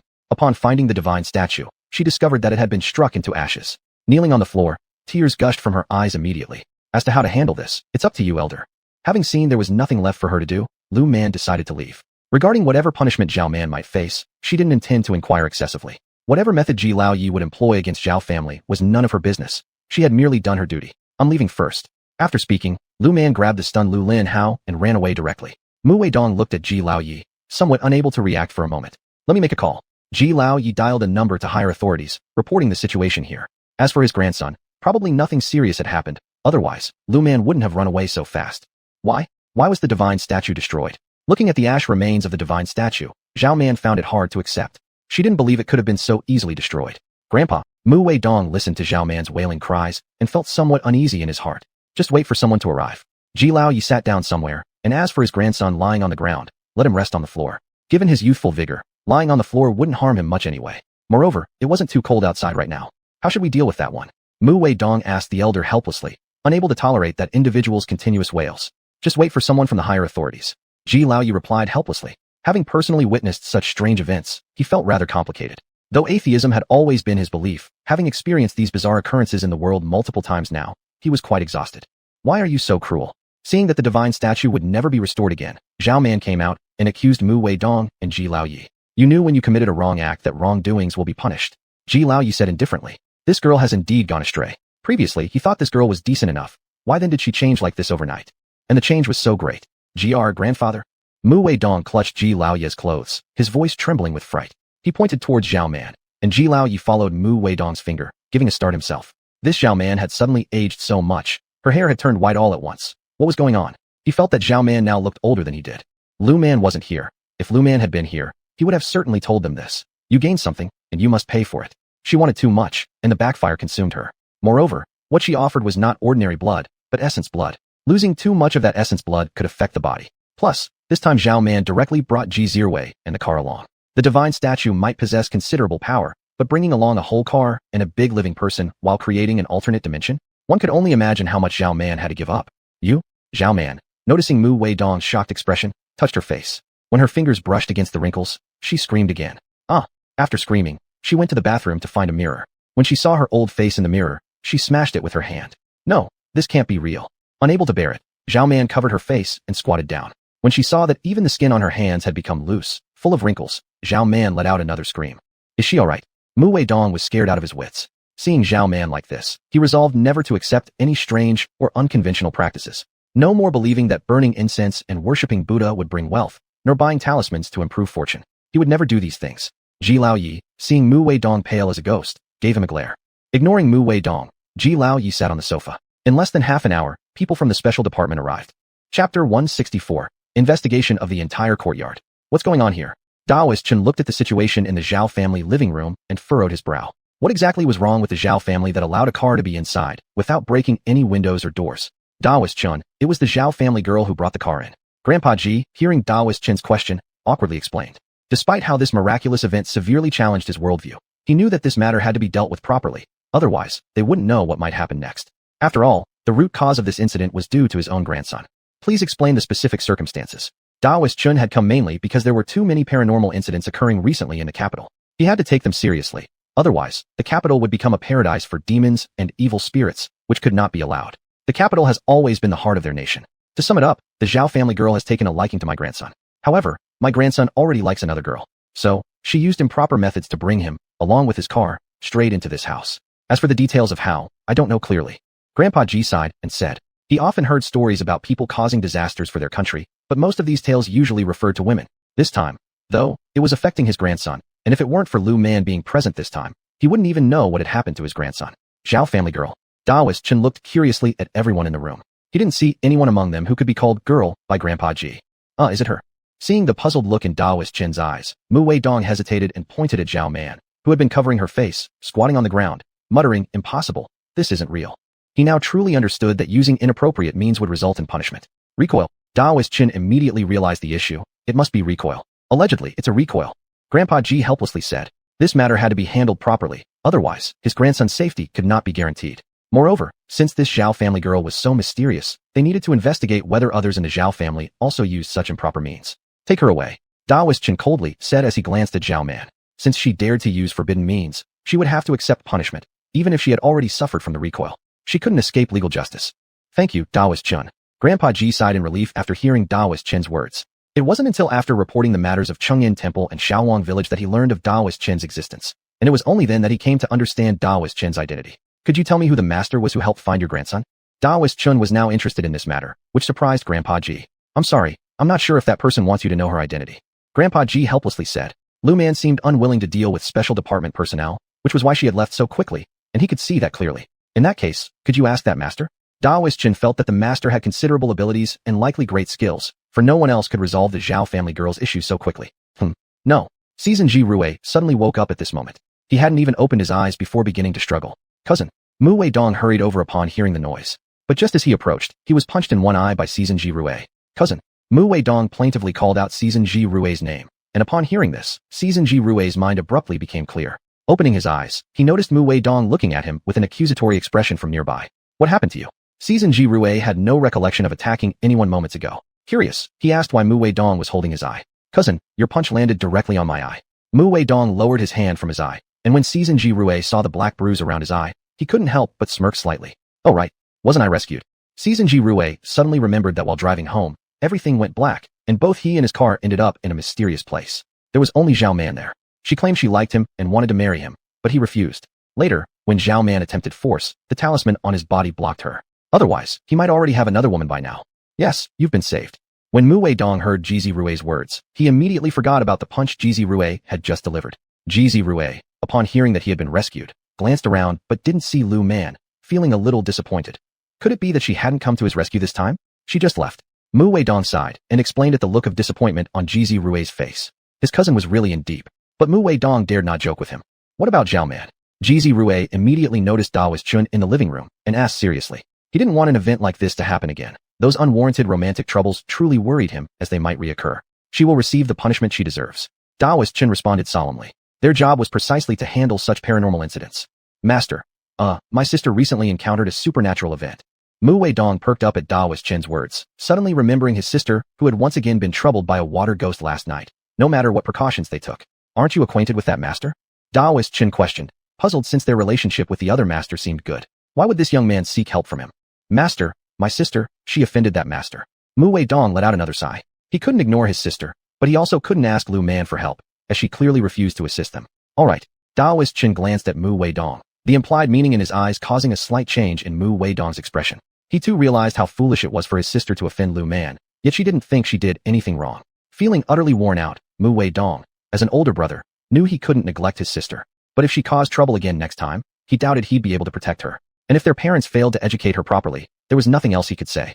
Take this girl from the Zhao family away. All members of the Zhao family will be investigated. Daoist Chen said to Shi Guang Fa beside him. Upon hearing this, Shi Guang Fa directly gave orders to his subordinates. After hearing Daoist Chen's words, Zhao Man finally couldn't bear it anymore. She rolled her eyes and fainted. Young man, I'll come tomorrow to deal with your sister's matter. Bring your sister to your grandfather's house tomorrow. Master Chen wouldn't directly go to the Mu family to handle that girl's issue. Anyway, the girl should be safe, otherwise, that master wouldn't just ignore it. This was something Master Chen could tell. He was very interested in that master now. Meanwhile, he didn't think highly of Mu Weihong. A girl who can offend a master couldn't have a good temper. He was now somewhat glad that the master was gentle-tempered, otherwise, that girl wouldn't even know how she would die. When Mu Weidong heard Master Chen's words, he nodded quickly. What could he say? If this person didn't help, they wouldn't find anyone. Now Mu Weidong realized how high the status of a master was. Didn't you see his grandfather treating others with respect? Little sister, are we just going like this? After Lu Linhao came out, he still hadn't recovered. What else should we do? Lu Man rolled her eyes and said. The next thing was not their business anymore. Whatever punishment Zhao Man got was up to the higher-ups, not related to them. As for where Zhao Man's god statue came from and who introduced it, she believed the higher-ups knew more than her questions. As for how the special department handled it at last, it was their job. This selling of divine statues should be part of a huge network. Divine statues, these hidden things, most people wouldn't dare to put them openly, so they could only rely on networks. It was unknown who this behind-the-scenes Black Hand was. All she wanted to know now was what this Black Hand wanted to do. If those people dared to provoke their own people, then they shouldn't blame her for being impolite. Let's go take a look at the Tianxiao. Lu Man suddenly thought about something written in some books. There were fortune tellers at Tianxiao. She wanted to take a look. Okay. Lu Linhao never refused Lu Man's suggestion. By the way, little sister, do you want to buy anything, like talisman paper or cinnabar? Lu Linhao suddenly remembered that his younger sister had used quite a few talisman papers. He felt that his younger sister should buy some talisman paper and cinnabar. If suitable ones come along, I'll buy. Lu Man nodded and said. The two laughed and went to Tianxiao. Upon arriving at Tianxiao, Lu Man saw various small stalls. These stalls sold all kinds of things, antiques, calligraphy and painting, sugar figures, tiger head shoes, and so on. Anything you could imagine. There seemed to be everything here. Little sister, it's so lively here. Lu Linhao stared wide-eyed at the bustling scene at Tianxiao, while Lu Man kept an eye on the surroundings. She wanted to see if she could find any bargains. After all, there might be good things here. But the premise is, it depends on whether you have the fate and insight. Little sister, are these antiques here real? Lu Linhao looked at some stalls with antiques displayed and asked curiously. It depends on how you look at it. Lu Man casually glanced at the stall. The antiques on this stall, called antiques, were purely to deceive people. Of course, there were also some real antiques. Lu Man noticed that there were a few ancient copper coins that were genuine on that stall, so she squatted down. She observed the items on the stall. Little girl, do you like anything? The boss of the small stall saw Lu Man, a young girl, squat down to check the goods on his stall, and smiled as he greeted her. This kind of young girl was easiest to fool. Lu Man carelessly glanced. How does this sell? She pointed to a rust-stained wine goblet on the ground. It seemed like it had just been unearthed, and this object seemed to be from the Qin and Han dynasties. But she didn't know where this boss had gotten it from. She hadn't expected that just because of those copper coins, she'd encounter such a good thing. She hadn't noticed it at first. Big sister, you sure have an eye for quality. This is passed down through our family, supposedly used by Emperor Qin Shi Huang. The vendor spoke passionately, but Lu Man was rolling her eyes all along. Boss, since I like this goblet, and it looks pleasant to my eye, can you clean off this fresh mud if you insist it's an heirloom used by Emperor Qin Shi Huang? Moreover, this isn't what Emperor Qin Shi Huang used. It seems like you picked it up from a field. Lu Man immediately saw through the lie of the small stall owner, though she understood it. Could we not be so straightforward, big sister? The small stall owner hadn't expected Lu Man to be so direct. To be honest, the goblet really was something he picked up. I think this goblet just has a good appearance. I find it pleasing. Otherwise, you wouldn't sell even for $1. Lu Man disdainfully said that she felt this wine cup might really be from the Qin and Han periods, but she didn't want to spend so much money on it. Big sister, just tell me, how much are you prepared to pay for this item? The small stall owner knew that he had met someone who understood its value, but this wine goblet was indeed picked up by him in a field. This thing is worth at most 50 cents. Lu Man said as she extended her finger. Upon hearing these words, the small stall owner directly shook his head. Big sister, even if this goblet isn't an antique, it still looks pretty nice, and it's definitely worth 5 yuan. The little stall owner said with tears in his eyes, though the price of 50 cents meant profit since it cost him nothing to get. For 5 yuan, give me these several copper coins as well. Lu Man took out a few coins from that pile and spoke, all of which were authentic pieces, not necessarily Wu Di coins, but still quite decent. Deal. The vendor quickly nodded upon hearing Lu Man's request.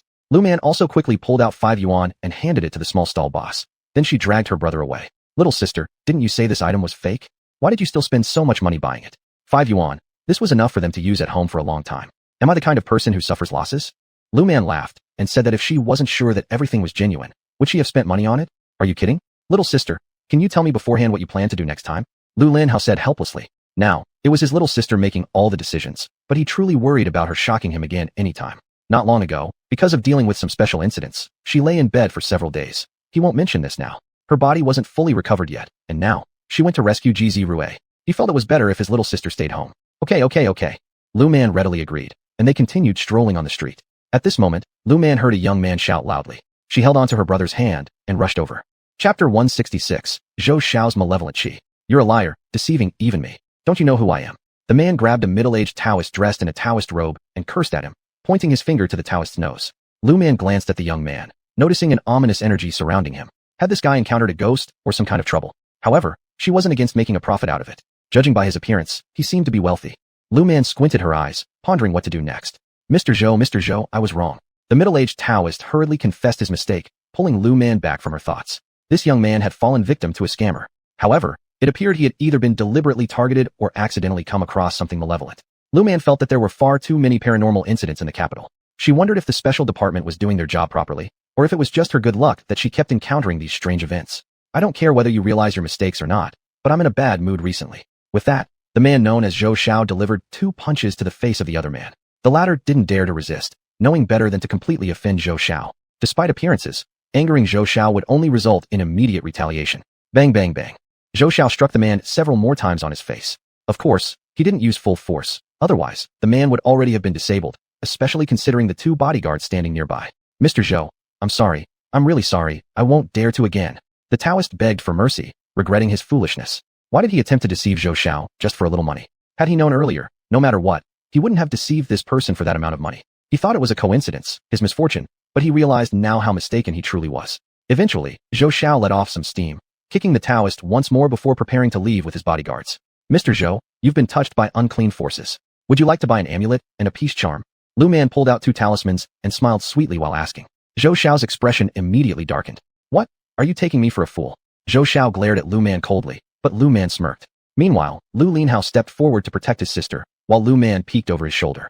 Mr. Zhou is bound to encounter problems when going out these days. Either falling flat, meeting various issues, or even choking on water. Lu Man said with a smile. Zhou Xiao's face lost all emotion as he gazed intently at Lu Man. Did you hire someone to follow me? Zhou Xiao asked sternly. If this girl had indeed hired someone to track him, he wouldn't let her off easily. Why would I bother tracking you? Am I so idle? Lu Man rolled her eyes, noting Zhou Xiao's physiognomy. Dark clouds hovering over his fate indicated someone had plotted against him. She didn't know exactly who had done it, but given time, she could figure it out. By the way, there's a malevolent energy clinging to you. If you don't remove it, you'll keep having problems. Lu Man said earnestly. In matters of expertise, she took them very seriously. Hearing this, Zhou Xiao looked directly at Lu Man. Is what you're saying true? Zhou Xiao couldn't believe such a young girl could genuinely practice fortune-telling. Doesn't Mr. Zhou know himself if it's true or not? Lu Man smirked, offering a tranquil smile. Her meaning was clear. Doesn't he already know deep down? How much? Zhou Xiao immediately inquired about the price of the talismans. 50 each. Lu Man considered it, and then responded. After all, the effectiveness of these talismans was excellent. 50 yuan wasn't expensive at all. Before, she sold them to Zirue for 10 yuan, but after coming to the capital, Lu Man realized her pricing might have been too low. For Zhou Xiao, who still doubted her abilities, this price worked fine. For others, it'd typically be 20 yuan. I'll give it a try. If your talismans don't work, don't expect me to treat you any differently than the last con artist. Zhou Xiao took the talismans and handed over 100 yuan, which Lu Man promptly placed into her shoulder bag. If they're useful or not, you'll find out soon enough. Over the next few days, I'll be at XX Alley. If you run into any danger, come find me there. Lu Man knew that before they left the capital, there would be no chance to move house. Since this was the case, she saw no need to insist. Anyway, after the matter with Mu Wei Hong, Zirue would surely clarify things with his family and friends. As long as she lived in that small courtyard, it could only be her decision. Otherwise, she would just move. Fine. Zhou Xiao looked at Lu Man and nodded. He intended to see whether this little girl was truly capable or deceiving him. If she was genuinely talented, he didn't mind rewarding her properly. But if she were bluffing, don't blame him for not being polite. Sister. Lu Linhao looked worriedly at Lu Man, afraid that the man named Zhou Xiao might cause trouble even though her talismans were effective. Don't worry, he's smart enough. Lu Man smiled and spoke. If the other party weren't smart, they'd have already been done for. But it remained a mystery who had schemed against him. I see. Lu Linhao nodded. Though he wasn't knowledgeable about metaphysical matters, trusting his sister sufficed, so he believed in her abilities. Meanwhile, after Zhou Xiao returned home with his bodyguards, he found his stepmother chatting with his father about something. His father was laughing heartily. The smile clearly indicated how delighted his father was. Such scenes were nothing new to Zhou Xiao, and he chose to ignore them as he prepared to return to his room to rest. Along the way, he also thought carefully about who might have plotted against him. Don't let his casual appearance fool you. He was no fool. If he were, he wouldn't have made it through childhood safely. You see, his own father was a notorious playboy. Even while his mother was alive, his father still strayed. That's why his mother passed away prematurely. Fortunately, his grandparents, upon his birth, forced his father to undergo a vasectomy. Otherwise by now, he'd have countless half-siblings. Xiaozhi is back. Zhou Xiao, or rather, Zhou Mingzhi's stepmother Ji Yun greeted him with a cheerful voice when she saw Zhou Mingzhi come back. Zhou Mingzhi glanced at her, nodding once as a response. Chapter 167. Can't stay. Zhou Mingzhi casually glanced at his stepmother, Ji Yun, and was about to head upstairs. He had nothing meaningful to say to his stepmother or his biological father. But Zhou Mingzhi's biological father, Zhou Hai, didn't want Zhou Mingzhi to just go upstairs like that. Zhou Mingzhi, look at you. You either mess around outside, or just waste your time every day. Starting tomorrow, you're going to work. I've arranged a job for you. Zhou Hai glared disapprovingly at Zhou Mingzhi, while Ji Yun, upon hearing Zhou Hai's words, lowered her eyelids, concealing the cold light in her eyes. This man, Zhou Hai, wasn't someone easy to deal with. Seeing Zhou Mingzhi's carefree demeanor, he couldn't help but roar furiously at Zhou Mingzhi. Dad, what did you say? Zhou Mingzhi fished around in his ears, speaking nonchalantly. He had no interest in the job his father arranged for him. All he wanted now was to play around for a few more years. Aren't you still young, Dad? You can keep working for a few more years. That boy, what did you say? Zhou Hai pointed angrily at Zhou Mingzhi, cursing. When would this kid grow up? What did I say? I said, Dad, you're still young. If you work hard, maybe my stepmom can give me a younger brother or sister. Zhou Mingzhi said offhandedly, completely ignoring Zhou Hai's cursing. Ji Yun, hearing Zhou Mingzhi's words, curled her lips, revealing a smirk of disdain. This Zhou Hai simply wasn't capable of letting her have children. She wouldn't allow Zhou Hai's money to all go to Zhou Mingzhi, so he absolutely couldn't be kept around. Honey, don't get angry, don't get angry.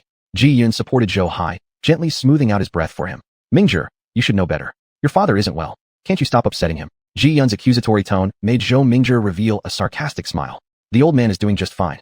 Otherwise, how could he have married a stepmom who's almost as young as me? The moment Zhou Mingzhi's words left his mouth, Ji Yun's expression changed. The icy gleam hidden deep in her eyes was barely concealed. You don't mean you married my old man out of love for him, do you? Zhou Mingzhi seemed unsatisfied with the previous remark, adding another sentence. Ji Yun nearly lost control upon hearing this. Hee.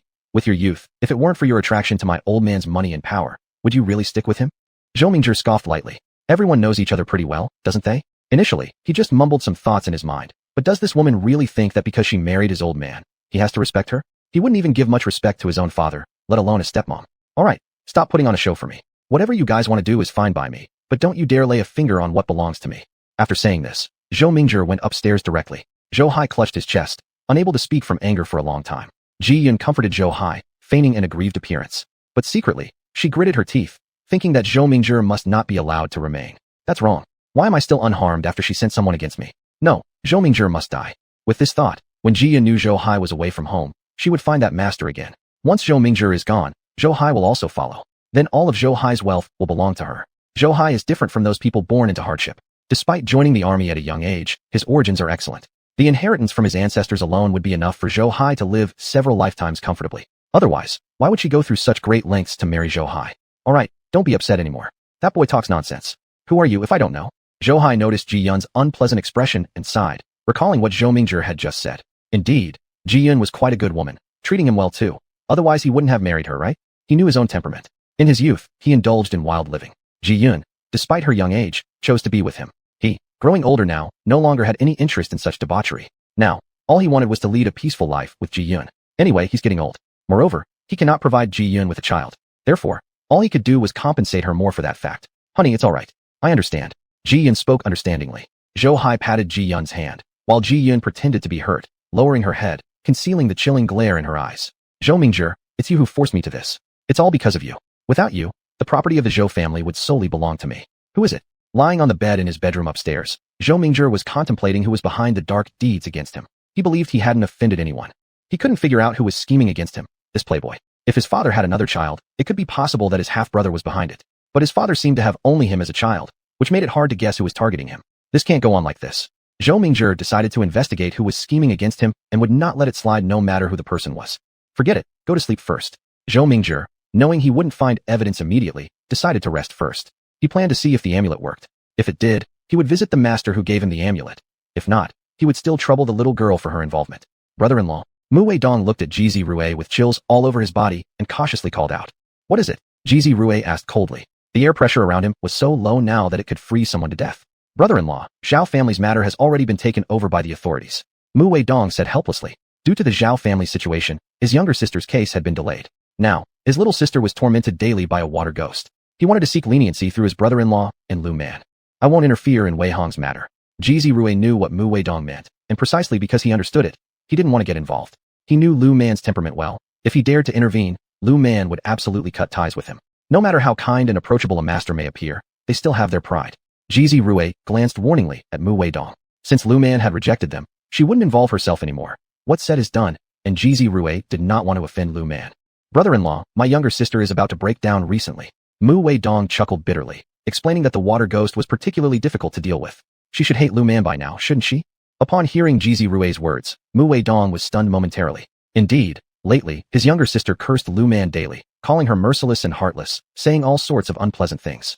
Chapter 168. Master, save me. All right, I can tell from your expression what Mu Weihong has done. Jizi Rui shook his head. He knew Mu Weihong's personality all too well, and precisely because of that knowledge, he couldn't go to Lu Man for help. What could he say? Lu Man would see right through Mu Weihong's little schemes. You should seek help from Master Chen instead, Jizi Rui suggested, hoping Mu Weihong wouldn't offend Master Chen. If she offended him, her troubles would have to be resolved by other means. Alas, Mu Weidong sighed. He didn't understand why his sister had turned into this kind of person. If Weihong doesn't change her nature, she'll only suffer in the future.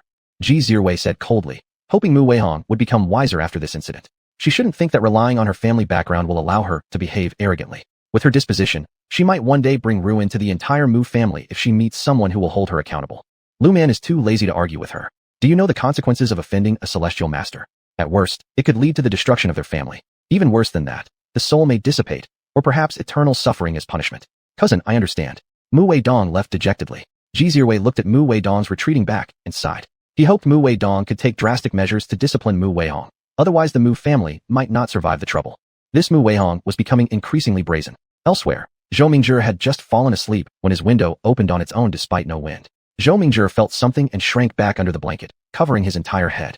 Then, a female ghost floated in through the window.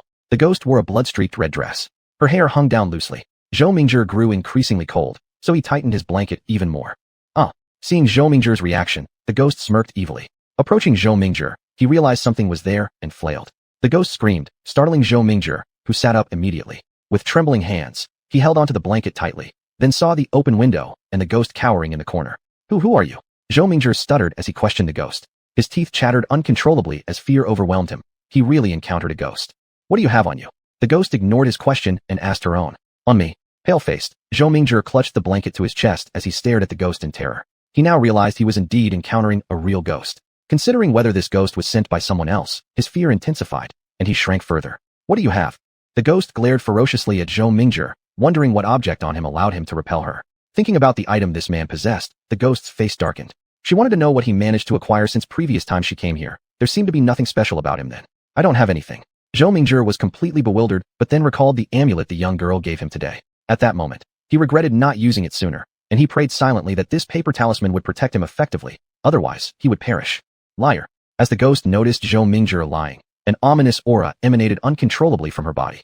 Zhou Mingjie saw black vapors emerging from her, and her face started to drip with even more blood. Zhou Mingjie desperately tried to shrink himself smaller, but clearly understood his size wouldn't make him truly invisible. The ghost became angrier as she perceived Zhou Mingjie mocking her. Forgetting about the protective charm on Zhou Mingjie's body, she lunged again. Zhou Mingjie's talisman emitted another flash of golden light, and the ghost was once again repelled with a shriek and flew out of the window. Staring at the scene, Zhou Mingjie was momentarily stunned, not expecting the ghost to be driven away by the charm on him. Regardless, he decided he must find the master. That night, Zhou Mingjie didn't dare sleep. For him, this whole night was torture. The next morning, as soon as the sky began to brighten, Zhou Mingjie left with his bodyguards. Zhou Hai woke up early and found that Zhou Mingjie had gone. Angrily muttering a few curses against Zhou Mingjie, he also went out. Jia noticed that she was the only one left at home, so she took some money and items and went out. She had to find the master to ask what was going on and why Zhou Mingjie was completely unscathed. She had spent quite a bit of money, and if this didn't work, she'd really be finished. Master, save me. Early in the morning, Zhou Mingjie arrived at the small yard Lu Man mentioned and started knocking on the door. Awakened by the knocks, Lu Man opened the door intending to reprimand whoever had disturbed her peace this early in the morning. But when Zhou Mingjie saw her, he immediately knelt down and began wailing as he grabbed onto her legs. Lu Man got startled and immediately became more alert. When she realized who it was grabbing her legs, she blinked in surprise. What's up, Mr. Zhou? Struggling a little but unable to get free, Lu Man gave him an exasperated eye roll and sarcastically commented, has this guy messed something up and landed in trouble again? With this thought in mind, she glanced at Zhou Mingjie and, upon seeing the ominous energy around him intensify, realized he must have encountered another unclean entity. Master, I almost got ruined by a female ghost. Zhou Mingjie sobbed as he told his story. Hearing this, Lu Man almost choked from his wording. What did almost got ruined by a female ghost even mean? That phrasing implied significant disrespect. Ruin could refer to losing one's life or suffering other harms. You should stand up first. Lu Man's forehead veins bulged with anger. She found that Zhou Mingjie was truly a live treasure. Master, save me. Now, Zhou Mingjie didn't dare show off any arrogance. His life depended on Lu Man's decision whether or not to intervene. If Lu Man refused to help him, he would lose his life for sure. Do you really want to talk about it here? Lu Man rolled her eyes again. Hadn't he noticed their neighbors were already opening doors and peeking out curiously? If they performed any exorcism rituals here, Lu Man knew these people would report them for promoting feudal superstitions. Chapter 169. Old man, your stepwife wants to kill me. Master. Zhou Mingjie, with tears brimming in his eyes, looked at Lu Man. Lu Man turned and left, leaving Zhou Mingjie trailing behind her like a little housewife. The two bodyguards of Zhou Mingjie watched their boss performance and exchanged a glance. They never expected this side of Zhou Mingjie. All right, I've got it. I know what's going on with you. Lu Man, noticing the heavy dark circles under Zhou Mingjie's eyes that made him look like a panda, helplessly rolled her eyes. The amulet I gave you. If that ghost truly wanted to harm you, she wouldn't be able to do anything. Lu Man said indifferently, and upon hearing these words, Zhou Mingjie's tears started falling down instantly. Master, you don't know how terrifying that female ghost was, with long hair, long nails, and most importantly, blood pouring from all 7 orifices. Just recalling that ghastly image now made Zhou Mingjie tremble all over. How could there be such an ugly ghost? I wonder who I have offended anyway. Well, let me go with you to check out your place. Seeing the ominous and eerie energy emanating from Zhou Mingjie's body, Lu Man knew that he had once again been conned by someone. Master, you really need to help me. Upon hearing Lu Man say she was willing to go and take a look, Zhou Mingjie couldn't help but wail pitifully. Rolling her eyes once more, Lu Man thought that she had already agreed to take a look. Why was Zhou Mingjie still whining so much? Stop whining. Lu Man rolled her eyes disapprovingly again, frightening Zhou Mingjie enough for him to shrink his neck. Right now, all he could rely on was Lu Man to save him. If Lu Man didn't help, perhaps his life would be in danger. Recently, have you lost any fingernails or hair? Being conned by someone or being targeted by a malevolent ghost usually involves using very personal items of yours. Otherwise, how would the ghost find you? I don't know. Zhou Mingjie looked blankly at Lu Man. Nails and hair. Weren't those ordinary things? From the way you look, it's clear you're an absent-minded fool. Lu Man rolled her eyes again. This person, being targeted, required personal belongings, but so many people carelessly discarded their hairs and nails. To them, these were just worthless things, but what exactly could they be used for? A Taoist master would seriously tell you that having either of these could accomplish many things. Especially when combined with the date and time of one's birth, they become even more powerful, capable of doing even more. Master. Zhou Mingjie, with tears in his eyes, looked at Lu Man again. Well, let's go to your place first. Lu Man decided to resolve Zhou Mingjie's matter. If it doesn't work, she would return home. Staying in the capital city was getting too boring for her. Since there were so many affairs here, she didn't want to get too involved with the happenings in the capital. She also intended to return as soon as possible. As for Mu Weihong's issues, she had heard that Daoist Chen seemed uninterested in handling them at the moment since he had other preoccupations. By now, Mu Weihong must have learned her lesson. Anyway, the Mu family had bought protective charms from her. At worst, Mu Weihong might suffer a bit more, but she won't face mortal peril. The Muse understood her implications. They now dared not disturb her anymore, given how far they had gone. Perhaps Lu Man would intervene to discipline Mu Weihong herself. Master, let's go.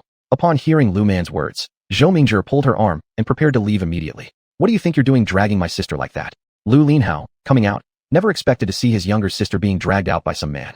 He immediately threw a punch at Zhou Mingjie's eye, which immediately became swollen and red. Master. Cupping his wounded eye, Zhou Mingjie cried woefully, knowing he only grabbed Lu Man's hand because of his excitement. But now he hadn't anticipated getting punched. Throughout his entire life, no one had laid a finger on him, and this was his first time. How could he not feel wronged? His tear-filled eyes looked toward Lu Man. Even though he was hit by the master's brother, he dared not retaliate through his bodyguards. Brother, this is that guy from yesterday. Lu Man held back her brother, Lu Linhao, allowing him to finally recognize who he'd hit.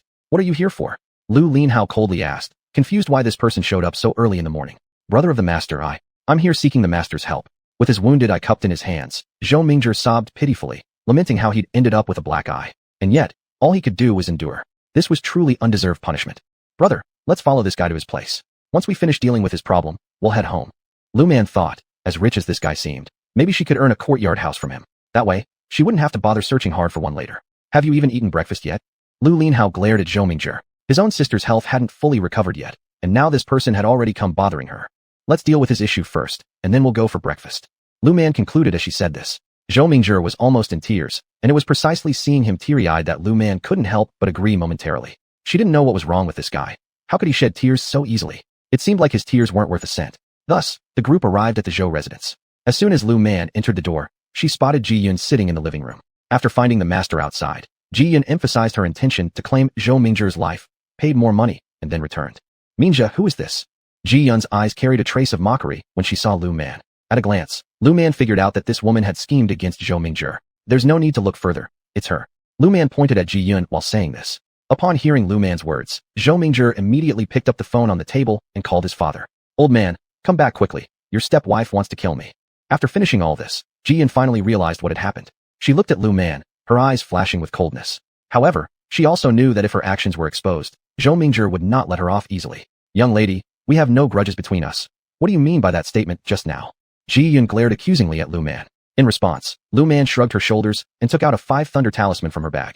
She casually tossed it, and after the talisman ignited itself, there came rumbling thunder in the sky. Upon seeing this, Ji Yun widened her eyes. Could this be the master Zhou Mingzhi found?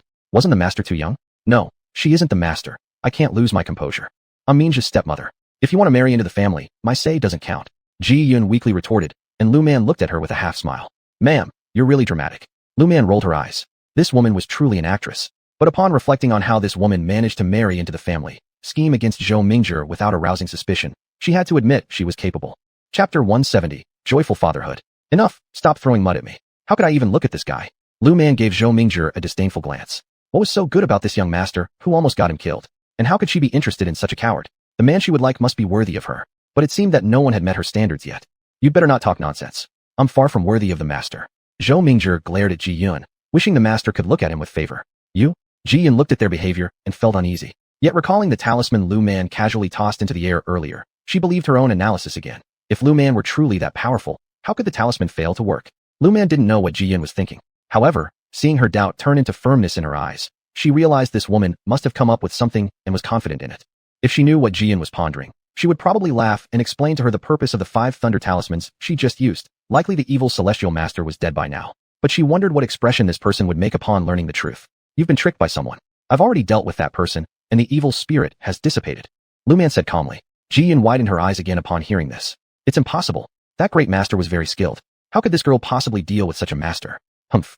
Zhou Mingzhi coldly chuckled, his eyes filled with icy disdain as he stared at Ji Yun. Ji Yun felt an internal pang and tears welled up in her eyes. Mingzhi, I've been married to your father for so many years, and you still choose to believe a stranger rather than trust me. Ji Yun's accusatory words caused Zhou Mingzhi to cast another disdainful look at her. Your marriage to my father, isn't it all about his money and power?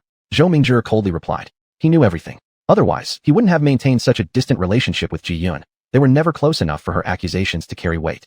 He thought they had kept a truce, but now he realized that when it came to money and power, nothing else mattered. He believed he hadn't done anything to upset Ji Yun or given her reasons to accuse him of wrongdoings. As for whether she could give the old man a child, it wasn't something he ever cared about. So why did Ji Yun try to harm him? What's going on? Zhou Hai entered the room and saw Lu Man and Lu Linhao, turning his gaze towards Ji Yun. Ji Yun, red-eyed, looked pitifully at Zhou Hai, making him frown deeply. Old man, your latter wife is trying to kill me. What do you think we should do about this? Zhou Mingzhi didn't care about Ji Yun's worry or anger. He was mad too. Doing absolutely nothing, he nearly got himself killed. It was understandable why he was furious. If not for his refusal to harm women, he would have punished Ji Yun severely already. What nonsense are you spouting? Zhou Hai immediately scolded Zhou Mingzhi upon hearing his words. Why bring such unsavory people home? Now there's trouble. Zhou Hai shot a hard glare at Zhou Mingzhi, then turned his accusation toward Zhou Hai. Mr. Zhou, my client is Zhou Mingzhi, not you. Who are you calling unsavory? Lu Man laughed despite being offended by Zhou Hai's remarks. Oh right, your wife is pregnant. A joyful surprise for you as the father, isn't it? Lu Man glanced at Ji Yun and clearly saw her face revealed clear signs. Her eyebrows were disheveled. Her eyes contained hints of spring. It was a sign of infidelity. What? Upon hearing these words, Zhou Hai's complexion immediately changed. Ji Yun touched her belly and appeared shocked, unsure of whose baby she carried. However, being pregnant now was actually good news for her. Haha, managing to impregnate a woman after having a vasectomy? Impressive. After Lu Man spoke, Ji Yun's face went white instantly. She couldn't believe that after marrying Zhou Hai for years without conceiving, believing herself to be unhealthy, later finding out through multiple hospital visits that she was fine, she suspected it might be due to Zhou Hai's advanced age affecting fertility, so she considered borrowing sperm. She never imagined Zhou Hai had undergone a vasectomy. Is the grass still green on your head? Lu Man smirked maliciously at Zhou Hai. Humph, calling her unsavory. Mr. Zhou, one shouldn't be overly arrogant, you see. Lu Man's words directly trampled on Zhou Hai's face. Zhou Hai was so angry that he trembled, but he also knew that Lu Man was a truly capable person. Only his parents knew about his vasectomy, no one else did. Old man, you've had a vasectomy? Zhou Mingzhi exclaimed in shock after hearing this. Zhou Hai heard the term and glared at him. So what if I had a vasectomy? Zhou Hai said coldly, thinking to himself that if it weren't for this kid, why would he have gone through with it? Zhou Hai, why? Ji Yun touched her belly, and her surprise quickly turned into fear. Pale-faced, she stared at Zhou Hai, knowing now that the child in her womb wasn't his. What do you mean why? Before you married me, I already told you that if I couldn't give you children, what then? And you said, if we can't have children, then so be it. Zhou Hai replied coldly, looking at this woman who dared betray him. Haha. Lu Man watched these two turn against each other. She took out another talisman and stuck it on Ji Yun's body. Zhou Hai, if I had known you were deceiving me, I would never have married you. Ji Yun glared fiercely at Zhou Hai. You've had a vasectomy and can't give me children. What's the point of marrying you? Am I just here to be your nanny and warm your bed? After saying that, Ji Yun immediately covered her mouth, though she didn't intend to speak those words aloud. Zhou Hai, you're not human. If I had known earlier, I should have found other men to cuckold you long ago. Preferably 10 or 8 of them. I've only been with 3 men. I'm losing big time. Ji Yun again covered her mouth in panic and shook her head furiously. Ji Yun. Zhou Hai raised his hand, but ultimately didn't strike her. You old man, how dare you hit me? If it weren't for your money and power, why would I marry you at the prime of my youth? My goal was to kill that little brat, Zhou Mingzhi. Afterward, I'd kill you too, and all your wealth would be mine. Once Ji Yun blurted this out, tears began to stream down her face. Hearing this, Zhou Hai coldly stared at Ji Yun, as if looking at a dead person. Ji Yun's heart sank, realizing that even though Zhou Hai usually seemed approachable, when someone crossed his line, he could make life worse than death. Chapter 171. Eating sunflower seeds and watching the drama. Hee exciting. Lu Man heard these words and clapped his hands on the side. Zhou Hai was so angry that he wanted to kill Lu Man, but considering Lu Man's abilities, he could only vent all his anger on Ji Yun. Slap. A slap landed on Ji Yun's face. I made it very clear at the beginning, I may not be able to let you have children. And you said over and over again that you want to marry me. Even if you can't have children, you won't regret it. Now do you regret it? What did you do earlier? Zhou Hai's words made Ji Yun bite her teeth hard with anger. At first, I thought you were joking with me. Who would have thought that this man actually got a vasectomy? You should also think about this. If I hadn't had the vasectomy, how could I have Mingzhi as my only child? Zhou Hai angrily said this while Lu Man ate sunflower seeds and watched from the side. Lu Linhao saw his sister behave like this and twitched the corners of his mouth. Do you want some? Lu Man handed over some sunflower seeds in his hand to Zhou Mingzhi. Seeing the sunflower seeds in Lu Man's palm, for some unknown reason, Zhou Mingzhi suddenly felt hungry. Normally speaking, one is his biological father, and the other his stepmother. He should be the one who shouldn't enjoy watching others squabble. However, he felt really good. Maybe he wants to see Ji Yun get punished. A woman with such cruel intentions would harm his life just for money. Can he say it's his luck? You too. When Zhou Hai saw Zhou Mingzhi and Lu Man eating sunflower seeds and drinking water while watching him argue with Ji Yun, the fire inside him blazed instantly. There are special departments in the capital that deal with matters like this. Lu Man said indifferently. These kinds of supernatural events would be handled by the special department once reported. Zhou Mingzhi, I've dealt with your problem. You can settle the bill now. Lu Man didn't want to waste more time here. The dogfight between Zhou Hai and Ji Yun held no interest for her. It was always about the same things anyway. I wonder what Master Lu wants. Zhou Mingzhi felt like Lu Man wasn't interested in money. I would like a small courtyard. As for the location, I hope it can be near Tsinghua or Capital University. After thinking for a moment, Lu Man said she felt that if her brother later wanted to start a small business, that area would be the best choice. Of course, the price of housing and land there was currently low. No, she should use her money to buy some land. It doesn't matter if the house is dilapidated, as long as there's land, it will be fine. In the future, if there's any land requisition or something, wouldn't that be profitable? At that time, she could take all the houses. How big of a yard? Zhou Hai couldn't help but interject. His family wasn't short of money, but if Lu Man asked for too much, he wouldn't agree either. The yard next to the university, 2 or 3 courtyards deep, would be fine. Lu Man gave Zhou Hai an almost smile, but not quite. She was certainly not someone to ask for excessive compensation. Good. Without hesitation, Zhou Mingzhi immediately nodded and agreed. It would be worth buying, regardless of anything else. His life was worth that much money. I'll wait for you to deliver the property deed. After saying that, Lu Man left with Lu Linhao. Zhou Mingzhi looked at Ji Yun, who was about to sneak away. My dear stepmother, you should still stay until my father decides how to punish you before leaving. As soon as Zhou Mingzhi spoke, Ji Yun's face turned pale. She originally intended to sneak out when the father and son weren't paying attention. She also knew that if she didn't seize this chance to slip away, she might lose her life. But Zhou Mingzhi ruined her plan. Send her to the special department. Zhou Hai thought for a moment and then said, even if he didn't know everything, he could inquire further. You decide.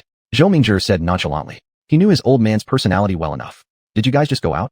Ji Zirwei didn't expect them to be out when he arrived early in the morning, and he waited till noon to finally see the siblings. Lu Man glanced at Ji Zirwei and took out the key to open the door. Aren't you the one with the keys here? Lu Man curiously asked why Ji Zirwei didn't just use the key to enter and wait inside. You live here now. It wouldn't be appropriate for me to just barge in. Ji Zirwei smiled and said that waiting outside for a while was nothing unusual. All right. Lu Man carelessly nodded, while Lu Linhao gave Ji Zirwei a deep look. He always felt like Ji Zirwei had feelings for his younger sister, though Ji Zirwei never showed it openly. He decided to keep observing. If Ji Zirwei really had feelings for his sister, then they would need to have a serious talk. Mom and Dad, Grandpa and Grandma, I can't do it anymore. I'm going crazy. Mu Weihong was pulling her hair. Her dark circles were so heavy that she looked almost like a panda. All she wanted now was to quickly find someone to help her deal with the water ghost that was following her. The special department won't send anyone over. What are we supposed to do? Grandpa Mu coldly said. After he learned what his granddaughter had done, he was deeply disappointed in her. This child, instead of taking responsibility for her mistakes, was blaming it on the master. Did she not realize how difficult it was to offend such a powerful master? Master isn't punishing you already because of Xi Rui and Wei Dong's faces, Grandpa Mu added. Grandpa, hearing these words from Grandpa Mu, Mu Wei Hong couldn't believe her ears as she stared at him in disbelief. Could Grandpa really not understand her intentions? She had hoped that Grandpa would go and ask Lu Man for help. She had everything planned out. Once the water ghost haunting her was dealt with, she would give Lu Man her gratitude for refusing to help and letting her suffer. Mu Wei Hong, you're a child of the Mu family. While the Mu family holds some power in the capital, this is not your excuse to act arrogantly. Grandpa Mu sternly warned her. They had spoiled her rotten. You brought this on yourself, now bear it alone. Though Grandpa Mu knew his granddaughter wasn't in any life-threatening danger yet, otherwise he would have sought Lu Man's help already, even if he had to kneel before her. He wouldn't sit idly by while she risked death. But now, since there was no lethal danger, only a bit of punishment, his urgency lessened. Why? Mu Wei Hong couldn't help but blurt out the question that had been nagging at her most when she saw her family all staring at her with cold eyes. Why? You tell me. Last time, you believed your friend and ended up getting sold.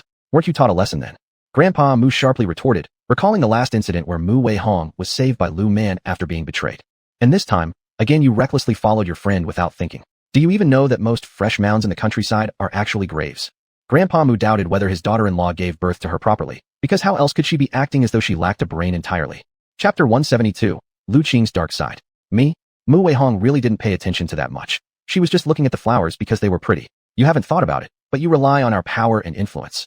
Even if you encounter trouble, your family can solve it for you, and your family won't abandon you. Grandpa Mu's words seemed to directly expose the deepest reliance buried in Mu Wei Hong's heart. After her issues are resolved, send her straight to the military. Grandpa Mu repeated this, and Mu Wei Hong didn't dare to say a word in objection. As for her original plan to cry and cause a fuss to solve the problem, she quickly suppressed it deep inside. She didn't dare because she worried that if she made a scene, her grandfather would really stop caring for her. If Grandpa stopped caring for her, then there would be no way to resolve her problems. Mu Wei Dong, you should also report to the army. Grandpa Mu thought for a moment and said, both children needed some discipline. We won't help you with anything. Everything in the military will have to depend on yourselves. As Grandpa Mu said these words, he glanced at his son and daughter-in-law. Only when both of them nodded did Grandpa Mu feel reassured. 3 days later, after Mu Wei Hong's issue was resolved, she was sent by Grandpa Mu to the military. No matter how much Mu Wei Hong shouted or cried, it was useless. She still went to the military, and Mu Wei Dong couldn't escape either. Lu Man knew nothing of all this. Even if she did know, she would simply smile and continue doing her own business. These days, she went out every day, either buying gifts for her parents or looking for land. Yes, land. She wanted to buy some old quadrangle courtyards, preferably ones that were uninhabitable. She planned to stock up, waiting for the right time to make a fortune. Far away, at the Red Flag Brigade. Lu Qing, is this the person you've chosen? Lu Xiaodi exclaimed when she saw the polite young man her daughter had brought home. Auntie, I truly like Xiao Qing. Please give us your blessing. Chai Jun solemnly said to Lu Xiaodi and Lu Jiangua. Lu Jiangua scrutinized Chai Jun for a long time. Where are you from? Lu Jiangua noticed that Chai Jun didn't seem like a rural child, but remembering the reputation of his daughter. Although the incident between her and the educated youth wasn't too big, there were still people in the village spreading rumors. He felt worried now. He worried that if Chai Jun found out what his daughter had done, would he change his mind about marrying her? Uncle, my family runs a textile factory in the town, and I am an officer at the factory. Chai Jun politely answered. Ever since he met Lu Qing for the first time, he liked her immediately. I genuinely love Xiao Qing, and my parents have already agreed to the arrangement with Xiao Qing. Chai Jun blushed slightly as he spoke. Lu Jiangua stared at Chai Jun. He still didn't trust Chai Jun's words completely. If Chai Jun's parents really approved of their marriage, why didn't they come? What did it mean to send him alone? Uncle, sorry. My parents fell yesterday while buying me gifts for my visit here. They couldn't make it today. Thinking of how his parents slipped yesterday buying the gifts, Chai Jun's face showed worry. After hearing Chai Jun's explanation, Lu Qing dropped her eyes. The truth was, Chai Jun was someone she had gained through a lot of bloodshed, and his parents hadn't come because she'd used tricks to prevent it. How could she let them interfere when they wouldn't agree to Chai Jun marrying her? She didn't want to be a pawn. Her mother sold her off to secure a wife for her older brother. Fortunately, the ghost at her side had become more useful than before. In that case, when your parents get better, arrange for someone to formally propose. Lu Jiangua said seriously. If his daughter could marry, he'd be happier than anyone. Now he just worried about his daughter being stuck without prospects. All right. Chai Jun smiled happily and nodded. As long as uncle and aunt agreed to let him marry Xiao Qing, that was all that mattered. Can you and Lin Hao stay for a bit longer? Jizi Rui looked at Lu Lin Hao, who was carrying large bundles of luggage, unwilling to part ways with Lu Man. On the other hand, Lu Lin Hao tried to shrink into the background. During this period, he discovered that the capital was filled with many powerful people and plenty who had dark hearts. For money and power, so many people would do anything. No, we've been out for quite some time. Lu Man shook her head. Staying any longer might result in being captured by the special department, and she definitely didn't want to work for the special assistants. However, if the special department really needed her, she wouldn't leave them completely unattended. Call me once you're home. Xia Rui knew that Lu Man had to go, and he couldn't stop her. All he could do was stay in touch with her more often. Okay. Lu Man glanced at the time and decided it was time to board the vehicle. You can go back now. After speaking, Lu Man pulled her eldest brother, who was carrying their large bundles of luggage, onto the train. Xia Rui stood on the platform and didn't leave. He waited until the train started moving and its silhouette disappeared from view before turning to leave. Sister, will our parents punish us for bringing so much stuff home? Lu Linhao no longer had any curiosity about the capital city. After seeing the differences between the capital and their hometown, he felt that their hometown was still better. In the capital, he always worried about unknowingly offending someone, whereas back home, there was no need for such concern. Besides, in their hometown, people weren't constantly scheming for money and power. Parents probably won't scold us too harshly, brother. But look, many people in the capital are doing business here, and the college entrance exam has been restored. Would you consider coming to the capital for development in the future? Lu Man didn't like the capital, but it was undoubtedly the best place for her brother to develop his future. She didn't want her elder brother to stay in the countryside forever. Staying there wouldn't give him much room for progress. Not because the countryside is bad, but because farmers typically don't earn much money. The capital is nice. Lu Linhao paused after saying this, and then let out a bitter smile. What kind of development can we achieve in the capital? We have no influence or power. After this trip to see the prosperity of the capital, he realized the importance of power and authority, things neither he nor his sister possessed. Brother, did you forget about me? Lu Man rolled her eyes. She could tell that her brother wanted to stay and develop in the capital, but feared failure. Sister, you don't like the capital. Lu Linhao hit the nail on the head. Lu Man instantly felt defeated.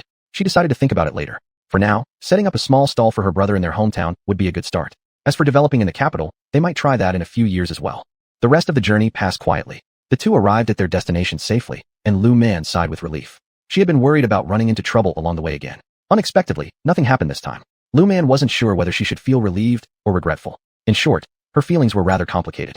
Chapter 173, The Xia Family Ghost. Why didn't you send a telegram when you were coming back? When Lu Jianya and Chen Xiufang saw their daughter and son come home, they were overjoyed. However, they did not expect their children to return carrying so many large and small packages. Mom, Dad, we hired an ox cart. Lu Man smiled as she spoke.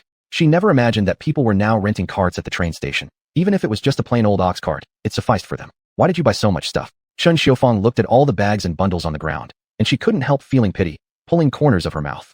These two kids, once out, spent money like it grew on trees. Mom, we haven't done half enough. Lu Man playfully held on to Chen Xiufang's arm while she pouted. Meanwhile, Lu Jianya was talking to Lu Linhao, asking him about what had happened in the capital. Lu Linhao recounted events from their time in the capital city to Lu Jianya. You brat. Chen Xiufang sighed as she squatted down to open the parcels. Seeing cookies, alcohol, clothing fabric, and more made her furrow her brows in confusion. More importantly, these two bought several pairs of leather shoes. Would farmers wear such things? And look at the clothes. White polyester shirts and wool coats. Could they possibly use these? Mostly, these foolish children even purchased military-style overcoats. Was this something one could wear here and now? Dead girl, are you rolling in cash with no place to spend it? Chen Xiufang pulled Lu Man's ear and began scolding her. Although Lu Man cried out, ow ow, most of it was an act. But if she hadn't pretended to feel pain, her mother might have actually hit her. Chen Xiufang glared at Lu Man. As her mother, could she really not see through the fact that her daughter was faking it? Still, considering that most of what the child had bought was for them, she decided against going too hard on her. Otherwise, she'd definitely give this girl a severe beating. By the way, Lu Qing found someone from the town textile factory. He seems decent enough, and he's even an office clerk. Chen Xiufang suddenly remembered Lu Qing's recent engagement. She couldn't help but feel uneasy. Why had Lu Qing quickly hooked up with someone from the town right after losing a child? Moreover, that person seemed reasonable enough, and now Chen Xiufang worried that perhaps Lu Qing had used some underhanded methods to attract him. Just as long as they don't bother us, Mom, don't get involved. Lu Man didn't know what exact means Lu Qing used, but no matter what they were, it hardly concerned her. If only Lu Qing wouldn't cause trouble, she'd leave her alone accordingly. I'm worried she'll tarnish your reputation by resorting to devious tricks. Chen Xiufang irritably commented. What Lu Qing did had little bearing on her, yet all she hoped was that Lu Qing wouldn't unnecessarily create trouble, thus dragging their own family into disrepute, which would be unpleasant indeed. Mom, if she wanted to harm my reputation, there'd have to be an opportunity first. Lu Man said helplessly. As long as their paths didn't cross, and Lu Qing didn't go overboard, there should be no significant issues. Of course, if Lu Qing ever committed an unforgivable act, Lu Man wouldn't concern herself much with saving face. She couldn't very well say she didn't want to marry, could she? She believed that if she dared to make such a claim, her parents would likely nag her endlessly, ruining any chance of peace in her future. Besides, fortunately, her brother still lacked a girlfriend. Otherwise, her parents would fixate entirely on her. Still, she was relieved that the previous hostess of her body had been considered simple-minded. Such a persona kept many people respectfully at a distance. Better be careful. Lately, I've noticed something odd about Lu Qing's demeanor and gaze. There's something different about her overall presence. Chen Xiaofang wasn't sure how to put it, but she sensed something off about Lu Qing lately. Okay. Lu Man nodded, figuring since she barely left the house, her encounters with Lu Qing were minimal, so there was little reason for her to interfere. Her focus was solely on finding a good time to set up a small shop for her older brother in the county town. No need to discuss anything else. A roasted meat shop would do nicely, and she confidently believed the taste of her marinated meats was pretty decent. Once sold, it should bring in quite a bit of income. Xiaoman, our village is soon switching to contracted production by households. Lu Jianya suddenly mentioned this news. Word had come that the town authorities had already made a decision to implement this system. It wasn't clear when it would be their turn, but it would be soon. Contracted production by household? Lu Man raised an eyebrow. They finally arrived at this point. Contracted production by household must certainly improve conditions vastly compared to now. Everyone would have greater motivation then. Of course, the real worry post-contracting would likely revolve around livestock. There's no denying the importance of beasts of burden during this era. Despite their village owning tractors, these machines could only be utilized during spring planting or autumn harvest. Before, when it was just one village collective, arrangements could be made freely. But after the contracted production to households, will we still be able to use that tractor during spring planting and autumn harvest? Who gets to use it first? Who gets to use it last? This won't be easy to settle. Father, what you should think about now is how to allocate that tractor and livestock once the time comes. Lu Man spoke with a deep voice. She could always find ways to buy livestock if they had somewhere to get them, but even buying livestock wasn't going to be easy. If it doesn't work out, Dad, have you thought about whether private individuals can purchase tractors?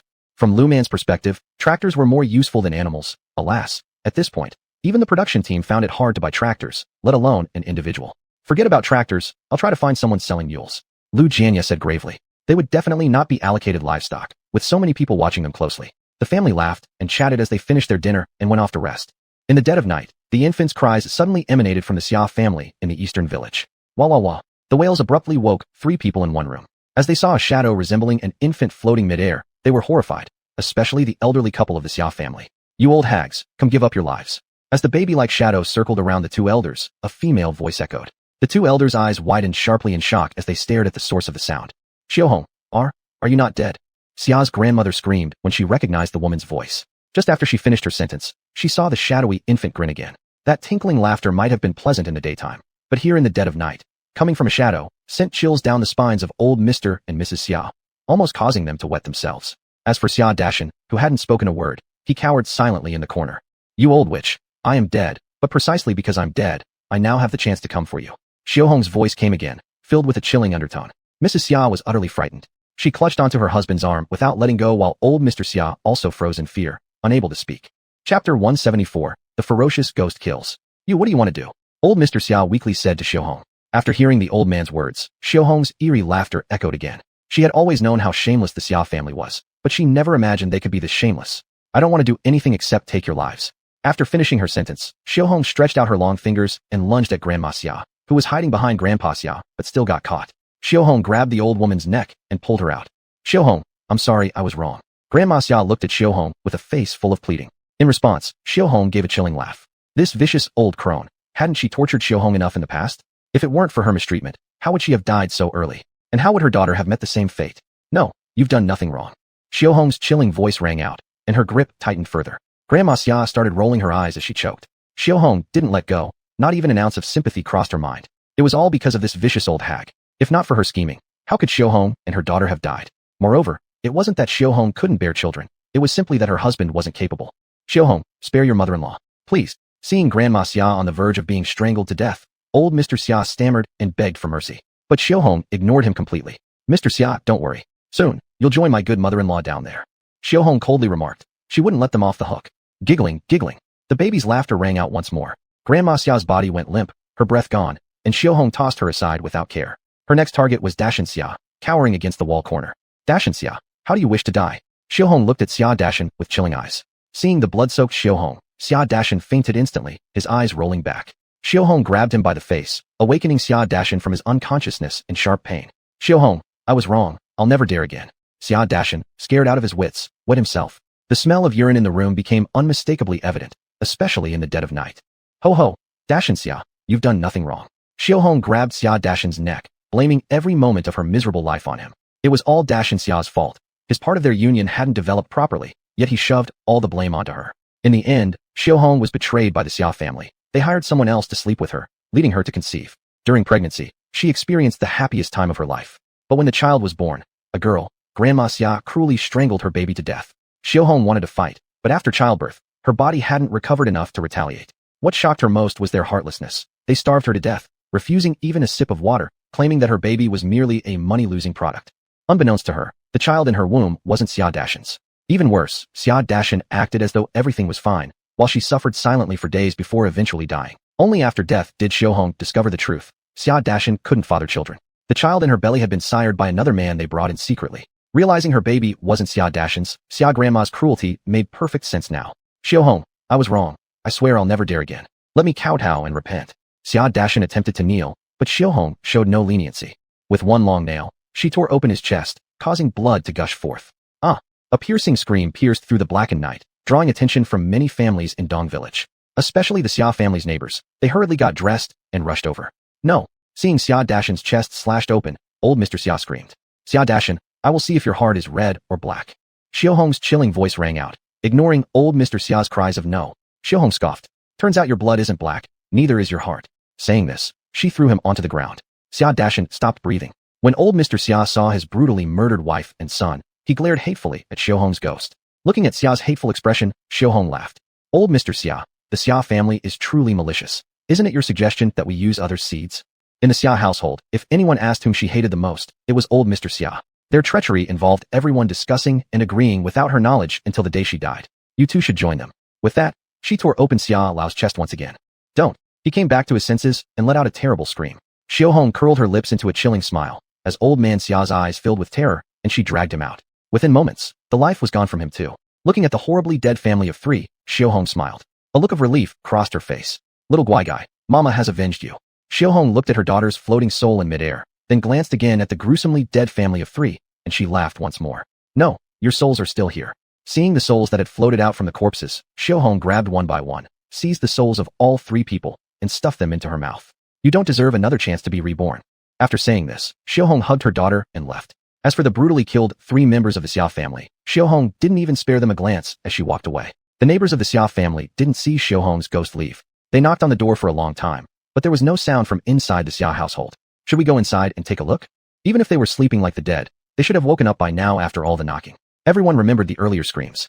We're not reassured at all. Though many looked down on the Xia family trio, none would just stand idly by while they faced death. Let's climb over the wall. A middle-aged voice rang out among the crowd. This middle-aged man was the team leader of Dong village. His house wasn't far from the Xia residence, and hearing the commotion, he had also come over. Okay. Two young men enthusiastically climbed over the wall and opened the gate of the Xia family home. The group then followed inside. The Dong village team leader held a flashlight in his hand and led everyone into the house. When he saw the horribly dead Xia family of three, his complexion changed. It was clear how he knew all three were dead. Two chests slashed open, the other lying motionless on the ground. The people who trailed behind screamed in terror upon seeing the scene. Chapter 175. The Vengeful Ghost continues. The captain, upon seeing the scene at the Xia household, couldn't help but feel his scalp tingle. What had happened to the Xia family? How did all three of them perish? Seeing the wretched state of the three family members, the captain nearly collapsed to the ground. Find two people and go to the town to report this to the police.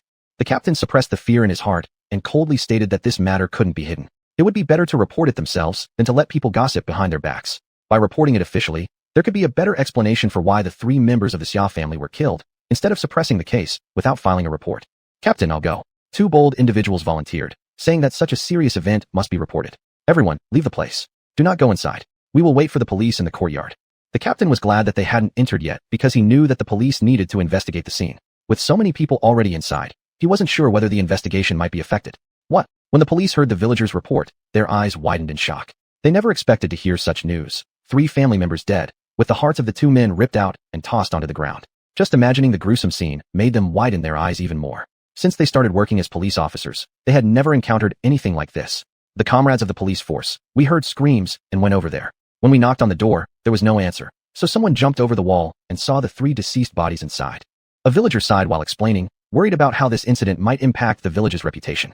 Regardless, they had to clarify the situation. Otherwise, the entire village could face dire consequences. Alright, let's go check what really happened. The police took their tools and weapons and headed over. Investigating the crime scene required them to be physically present. As for the influence of this case, they currently didn't know the full extent of it. Dad, what are you saying? Upon hearing Lu Jianya's words, Lu Man's eyes widened in astonishment. What did it mean that 3 people in Dong village had died, 2 men's hearts dug out and thrown on the ground, and another strangled? Was this the work of a criminal seeking revenge, or perhaps a vengeful ghost? Lu Man wasn't sure, but she felt compelled to take a look. If it truly was a vengeful spirit, then she must catch it regardless of the cause. That kind of ghost cannot remain unchecked, or else who knows what would happen when it loses rationality. Little man, don't get involved in this. Seeing his daughter prepare to head over, Lu Jianya shook his head. We're not certain if it's murder or something else. Even if you go and find out what's wrong, how would you explain it? Lu Jianya was worried that the people in Dong village wouldn't believe Lu Man. Plus, since the police were involved now, they should just wait until they arrive to handle the matter. Whether the town police find the murderer or need the county police to intervene later, everything should follow proper procedure. Alright, then I won't go. Lu Man decided against going when her father clearly disapproved. Either way, unless something else occurred in Dong village, she wouldn't interfere. However, if further tragic incidents happened, she would have to investigate. Psi, being a celestial master has its disadvantages. When trouble arises, ignoring it isn't an option. At the Xia residence in Dong village, the police investigated for quite some time, but found no useful leads. There was also no tangible evidence at the scene. In the end, they could only bring the 3 victims' bodies back for further examination. In Yu village, which was Xiaohong's hometown, her relatives had also heard about the Xia family incident. After hearing the news, they didn't give it much thought. Yu Daoai's wife, Xiaohong's sister-in-law, however, felt a strange sense of unease after hearing the news. Mother, have you heard about what happened to the Xia family? Yu Daoai's wife asked the mother-in-law, Mrs. Yu, anxiously as the old lady glanced at her eldest daughter-in-law. I've heard. Dead is dead, so what? Mrs. Yu expressed disdain. She believed the Xia family deserved it since they refused compensation after their daughter's death. Mother, do you think they met such a terrible end because Xiaohong couldn't rest in peace and sought revenge? Yu Daoai's wife shivered as she spoke. She had heard that Xia Dashi and the elder man's hearts had been ripped out. Could their younger sister's ghost really have done it? And if so, would their own family be safe? You're talking nonsense. Mrs. Yu slapped her eldest daughter-in-law after hearing her speak. The elder woman criticized her for wild thoughts. How can the dead girl return and seek revenge? If you have nothing better to do, carry manure today. After speaking, Grandma Yu turned back into the house. Seeing her mother-in-law leave, Dahai's wife helplessly sighed. She didn't know why, but she had a feeling that her younger sister had gone to take revenge on the Xia family. Otherwise, who would bear such hatred towards the Xia family and manage to kill all 3 of them? However, since her mother-in-law didn't believe her thoughts, Dahai's wife could only keep this unease in her heart. Nighttime, at Yuzhuang Xiaohong's parental home. Father, mother, you have such cruel hearts. Xiaohong, with her daughter, arrived at her parents' room late at night. She floated ahead of their Kong bed, her eerie voice echoing through the darkened room as the elderly couple immediately opened their eyes. When they saw the blood-soaked figure of Xiaohong floating in midair, they shrieked and sat up. You, dead girl, aren't you supposed to be dead? Grandma Yu, upon seeing her daughter, could only think one thing. The deceased girl had come to take revenge on them. Yes, I'm dead. Xiaohong's chilling voice rang again. Only after dying did she realize how little value she held in her parents' hearts. So much so that they hadn't even shed a single tear for her death. Thinking about the miserable life her parents pushed her into when they sold her off to Xia Dashi. Thinking about how he was not a real man and abused her, and recalling how she eventually starved to death. All of this misery stemmed from her parents' actions. Had her parents possessed any shred of conscience and supported her when the Xia family mistreated her, perhaps neither she nor her child would have perished. What are you here for after dying? Yu Lao too coldly scolded, and upon hearing his words, Xiaohong laughed. I've come to take my revenge on you. With those words, Xiaohong extended her long nails. Xia Dashi's heart was red. I wonder if yours is black or red. A wave of ominous energy erupted from Xiaohong. Thinking about how her parents treated her and how she and her daughter met such a tragic end without them seeking justice for her, let alone showing any regret for what happened, anger filled her. They had complained about Xia Dashi for refusing compensation rather than mourning for Xiaohong and her daughter. In truth, they cared more about the loss of money than the lives of their own daughter and granddaughter. To them, both Xiaohong and her child weren't even worth as much as a chicken in the family.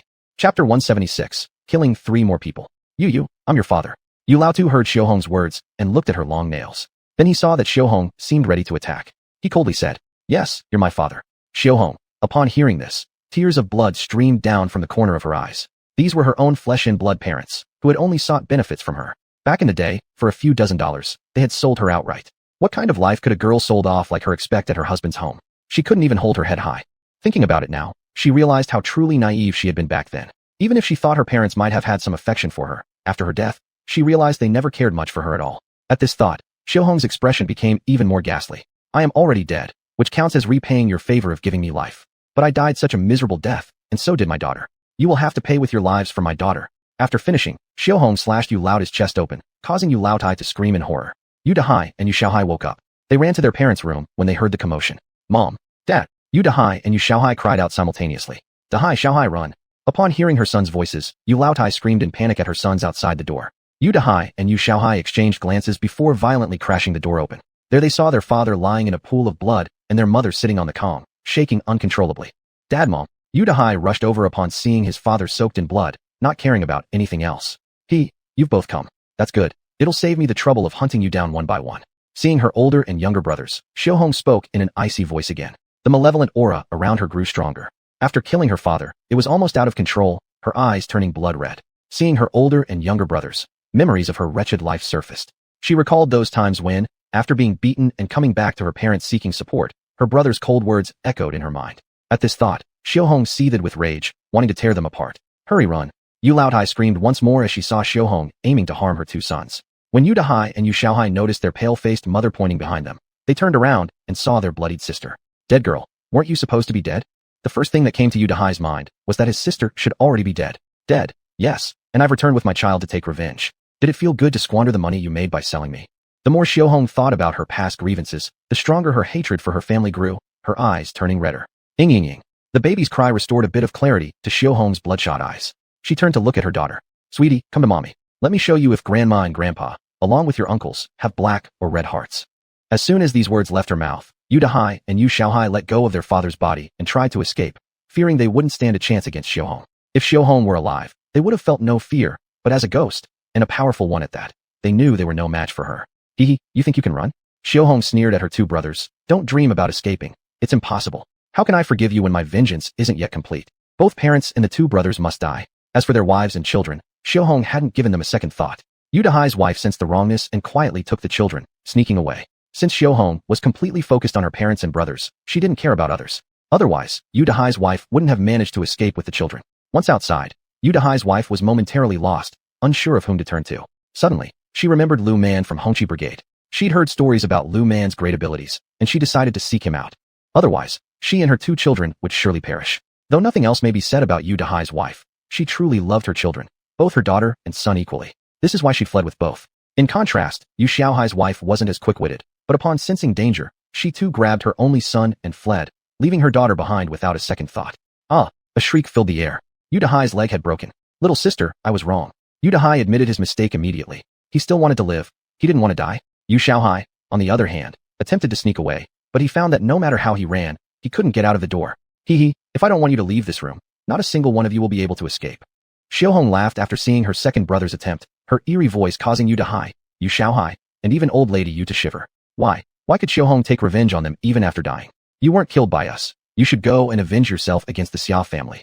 Yu Xiaohai, finding courage from somewhere, directly defended himself to Xiaohong, who reacted to his words. Hehe, rest assured, you will all soon join them. After these words came out of her mouth, the two brothers, Yu Dahai and Yu Xiaohai, shivered again. I am your own sister. Yu Xiaohai quivered all over as he curled himself into a ball. And I am your real sister too. Didn't you watch me being sold? Didn't you say, when you saw me getting beaten, that I was no longer part of the Yu family? As Xiaohong thought about this, her crimson eyes seemed even redder. She extended her long nails and tore apart the clothes on Yu Xiaohai's body. Tell me, which one of you should I kill first? Xiaohong's chilling voice echoed, causing Yu Dahai, Yu Xiaohai, and old lady Yu to involuntarily shake once more. You've been fond of selling daughters, so there will be no next life for you. All three souls of the Xia family have already been devoured by me. You will accompany them now. After finishing her words, Xiaohong ripped open Yu Dahai's chest and yanked out his heart. Hehe, so your heart is also red. Afterward, she again slashed open Yu Xiaohai's chest. Yu Xiaohai looked at Xiaohong with fear, while Xiaohong returned an eerie smile. You used the money from selling me back then. What did you tell mom and dad? That you would sell me to a wealthy family, right? Now, you will both accompany me in death, obediently. Then, Yu Xiaohai's heart was also pulled out by Xiaohong. As for old lady Yu, she wet herself on the Kong, and the strong smell of urine became very noticeable in the room. Before Xiaohong could again rip apart old lady Yu's chest, after she had urinated from fright, upon seeing Xiaohong kill her two sons, her eyes wide with terror, her mouth open wide, and she died of shock. Chapter 177, Seeking Help. TCH. Xiaohong, seeing that old lady Yu had been scared to death, gave a cold snort and turned away. As for her older brothers and second brothers' families and their children, she had no intention of harming them. She still retained some reason. The children were good children, but whether the adults were as good was another matter. Knock knock knock. In the middle of the night, the Lu family gate was being pounded on. Yu Dahai's wife clutched her two children, fear etched into her eyes. The Lu family was now her only hope. If it weren't for this glimmer of salvation, she would have collapsed from exhaustion long ago. After all, she had fled with both children on her back. Even though the children were not yet very big, their combined weight wasn't light. Who's there? Lu Jianya heard the knocking, which sounded so urgent that he thought someone was reporting a death in the family. For no trivial matter would lead to such an anxious knocking. He came out still wearing his coat over his pajamas, and Shin Xiaofeng, worried about what might have happened, followed him. In her hand, she carried a kerosene lamp. Lu Man also woke up upon hearing the commotion. She got dressed quickly, fearing it might be villagers. Who are you? When Lu Jianya opened the door, he saw a disheveled figure in a disorderly outfit whom he didn't recognize. This woman, sitting helplessly on the ground with her 2 children, caught his eye only after Chen Xiufeng held the kerosene lamp close by. "Captain Lu, I'm from Yu Village. My in-laws and husband, they've met with misfortune." At these words, tears streamed down Yu Dahai's wife's face. Upon seeing the scene, Lu Jianya furrowed his brow. "If something happened, why don't you go to your village captain? After all, he wasn't the captain of Yu Village. What did any of this have to do with him? But our village captain can't handle it." Sobbing, Yu Dahai's wife explained how if the headman could manage things, she wouldn't have come to Lu Jianya's house. Actually, she'd come seeking Master Lu. "Are you here to see me?" Until then, Lu Man hadn't spoken. Seeing the woman's pitiful condition and the terror in her eyes, combined with the ominous aura surrounding her, Lu Man softly asked, already sensing the situation. It seemed like this woman had indeed encountered something supernatural. "Master Lu, please save us." Hearing Lu Man's inquiry, Yu Dahai's wife, carrying one child in her arms and another on her back, crawled towards Lu Man and knelt before her, banging her head against the ground in desperation. "You may stand up first." Lu Man pulled the woman to her feet. Such a state suggested serious trouble at home. Normally, a woman wouldn't leave her children unless it was critical. Moreover, considering how disheveled she appeared, it was lucky it was nighttime. Otherwise, people might have gossiped cruelly about her. "Master, please, save us." At this moment, Yu Dahai's wife couldn't care less about propriety, focusing solely on Lu Man coming to rescue her family. "You haven't told me exactly what the problem is." With evident helplessness in her voice, Lu Man shifted the conversation, realizing this woman could think of nothing but pleading for help. There was no other choice than to inquire further. "Master, my younger sister-in-law died tragically, and has returned seeking revenge. I watched her slit my father-in-law's chest open, ripping out his heart." Yu Dahai's wife recounted vividly the horrific scene she'd witnessed, her father-in-law lying drenched in blood, his heart tossed aside. "My husband. He might have had his heart torn out by my sister-in-law too." Tears poured down as she spoke these words. Lu Man frowned deeply. "What's the connection between your sister-in-law and the Xia family?" Yesterday's news and today's story made Lu Man suspect there must be a connection between the two events. "My sister-in-law married Xia Dashan. It was her in-laws and husband who were killed."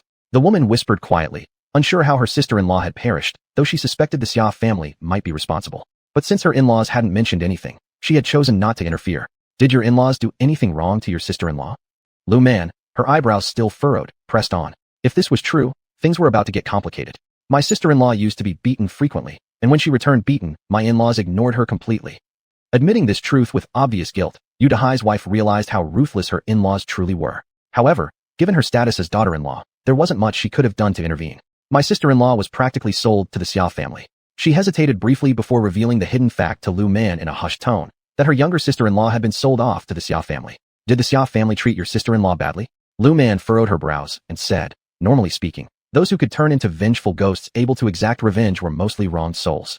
Of course, there were other reasons as well. But for someone to become a vengeful ghost so quickly and come back for revenge, it was hard for Lu Man to believe that nothing unusual had occurred. Xia Dashan often beat and scolded my younger sister-in-law. Even the old couple of Xia family treated her poorly. Every time Xia Dashan hit her, they watched coldly or even incited his anger." Yu Dahai's wife helplessly explained. She was just a daughter-in-law, and even if she tried to support her sister-in-law, it wouldn't work. The Xia family claimed that her sister-in-law couldn't have children. "How did your sister-in-law die?" Lu Man asked in a low voice. "This massacre at Xia's household must be this vengeful ghost seeking retribution. My in-laws said that my sister-in-law bled out after childbirth." Yu Dahai's wife hesitated for a moment before replying. She hadn't seen her sister-in-law's last moments, so she didn't know exactly how she died. "What about the baby?" Lu Man frowned. If the baby survived after the mother died, perhaps the grudge and malevolence of this ghost wouldn't be as strong. However, if the child also perished, the situation would be more complicated. After all, she disliked dealing with such spirits most, especially when a mother and her child became ghosts. They were notoriously difficult to subdue. "The baby is said to have been stillborn," Yu Dahai's wife replied again. With a frown on her face, Lu Man felt there might be something unknown to the Yu family. The specific truth could only be uncovered once they confronted the vengeful ghost. The Xia family lost 3 lives, and the Yu family also suffered deaths. It seemed the ghost bore a heavy grudge. Otherwise, after the Xia family was dead, it wouldn't target the Yu family specifically. Regardless of anything, the Yu family was technically her maternal relatives. "Master." Seeing Lu Man furrowing her brows deeply, Yu Dahai's wife's heart tightened. All she worried about now was whether her sister-in-law's spirit would kill her and her 2 children. "Your sister-in-law turned into a vengeful ghost so quickly. She must have suffered great injustice. Perhaps she was killed by the Xia family, and her baby may also have been killed by them." Lu Man shared her speculations. This might well be an example of how a mother could become fierce when protecting her offspring. Chapter 178, Summoning the Messenger Again. What? Although Mrs. Yu Dahai had some doubts in her heart, she never imagined that the Xia family would have such audacity to kill not only the child born to her younger sister-in-law, but also her younger sister-in-law herself. If this were true, why would her younger sister-in-law go after her parents-in-law, husband, and younger brother-in-law? After all, neither she nor her daughter had caused their deaths. "Perhaps you don't know?" But maybe your younger sister-in-law gave birth to a girl? Lu Man thought about how many families today still valued boys over girls. When they saw a baby girl was born, they might strangle her immediately. Such tragedies happened far too often, and she suspected the Xia family could be guilty of the same thing. It was a girl. Mrs. Yu Dahai felt her heart sink. Now she understood why her sister-in-law had appeared fine during pregnancy, yet it was declared a stillbirth after delivery. She remembered how her younger sister-in-law had touched her belly and said the baby moved inside her frequently. If it had been a stillborn child, how could it have moved so actively in her belly? You see now? Lu Man sighed. This prejudice favoring boys over girls had persisted for thousands of years, and it was obvious that such thinking wouldn't disappear in 100 years or more. There was nothing she could do about it. People were just like that. They deserved to be torn apart by 1,000 knives. Mrs. Yu Dahai gritted her teeth as she spoke. She wasn't particularly upset that the Xia family members were dead, but what about her own husband? My husband? Mrs. Yu Dahai sobbed as she asked. It's likely that your younger sister-in-law met a terrible death, and the cause of it all came from her parents-in-law, her husband, and her younger brother-in-law. Lu Man wasn't sure if she should get involved. If she didn't, the malevolent spirit might harm even more people eventually. But, my husband did nothing wrong. Before she could finish saying this, Lu Man shook her head. The money from selling your younger sister-in-law went directly to your husband and younger brother-in-law. When Lu Man said this, Mrs. Yu Dahai couldn't find words to respond. Master, can you check on my husband? Mrs. Yu Dahai wanted to confirm whether her husband was alive or dead. She needed to know for her peace of mind. Although deep down, she already suspected the truth. But she still wanted to see it with her own eyes. There may be no survivors in your household. Despite her words, Lu Man helplessly returned to her room and picked up her bag. Let the two children stay on the Kong in my room for now. Seeing how Mrs. Yu Dahai escaped with her daughter, Lu Man realized that the woman was decent. Why she had chosen to escape with the children rather than stay with her husband was none of her business, so she didn't comment. Thank you, master. Though physically unable to bow properly at the moment, Mrs. Yu Dahai still bent down while holding the children and expressed her respect to Lu Man. Lu Man accepted this, recognizing it as her due. Lead the way. As the two children slept soundly on the Kong, there was no panic on their faces. Perhaps their mother had taken them away while they were sleeping, or maybe they were exhausted and fell asleep along the way. Either way, the children were extremely well behaved. Little sister, I'll go with you. Lu Linhao wasn't reassured and hurriedly dressed to join them. Clutching a chopping knife despite its being slightly damaged, it was still functional. Let's go. Lu Man believed that the female ghost probably wouldn't remain at the Yu residence anymore, since Yu Dahai's parents and he himself were all dead. Still, she wasn't entirely certain. In a rush, they arrived at Yu village. Mrs. Yu Dahai guided Lu Man to their home. When she saw her in-laws, her husband, and her younger brother-in-law cruelly murdered in the room, she collapsed onto the ground. It's all over. Mrs. Yu Dahai felt like her mind was a complete fog. Although she had mentally prepared herself, she still couldn't believe they were all gone. The malevolent spirit has left. Lu Man wasn't sure whether the spirit would come back for revenge, but the sight of these 4 brutally dead bodies made her furrow her brow once again. I will perform the rites to guide them into peace. Since Lu Man didn't see any spirits lingering, she wondered if they'd been taken somewhere else or destroyed by the vengeful spirit. Master, are there spirits still here? Mrs. Yu Dahai hoped to see her in-laws and her husband's spirits one last time. As for her younger brother-in-law, his wife had disappeared. She had little interest in pursuing further inquiry. Let me check. After saying this, Lu Man took out a talisman paper, lit a candle, and brought out some gold ingots from her bag. She threw the talisman into the air, where it spontaneously ignited. At this point, Mrs. Yu Dahai completely trusted Lu Man's abilities. This talisman could burn by itself. Lu Man didn't care about what Yu Dahai's daughter-in-law was thinking. She summoned the messenger from the underworld. Master, is that you? Upon seeing an old acquaintance, Lu Man couldn't help but smile. It was good to see a familiar face. It meant she could inquire more about the things she wanted to know. Ah, it's you, master. The messenger felt his mood brighten when he saw Lu Man. He had been in a bad mood being summoned, but upon recognizing who had summoned him, his spirits lifted immediately. He had noticed the candles, incense, and gold ingots around Lu Man. This master's handcrafted gold ingots were far more valuable than what they usually received. Master, could you check if the souls of these 4 people are still here? Lu Man pointed at the 4 people lying on the ground. The messenger heard her request and glanced at the bodies. What are their names? The messenger asked, and Lu Man turned to Yu Dahai's daughter-in-law. Master, the 2 younger ones are named Yu Dahai, and the younger one is Yu Xiaohai. As for my father-in-law, I don't know his name. Most villagers call him Old Yu. And my mother-in-law, well, everyone calls her Granny Yu. Yu Dahai's daughter-in-law said helplessly. Now, she felt this situation was somewhat suspicious. Why hadn't she known her in-laws' names? Could there be something hidden behind all this? Yu Dahai and Yu Xiaohai, their souls have already arrived in the netherworld. The messenger took out the Book of Life and Death. Of course, he wasn't high enough in rank to serve as King Yama or the judge, so his Book of Life and Death could only be used to investigate some people's pasts and nothing more. Master, could you kindly bring their souls over? Lu Man interjected while lighting the candles, incense, and gold ingots. When the messenger saw the golden ingots suddenly appear in his hand, he smiled. Lu Man twitched her mouth. The messenger's smile was truly uglier than any ghost's. Of course, she wouldn't say that aloud. Sure. The messenger readily brought the souls of the 4 members of the Yu family. These souls remained in a dazed state. When Yu Dahai's daughter-in-law saw their souls, tears streamed down her face instantly. Chapter 179, you're all dead.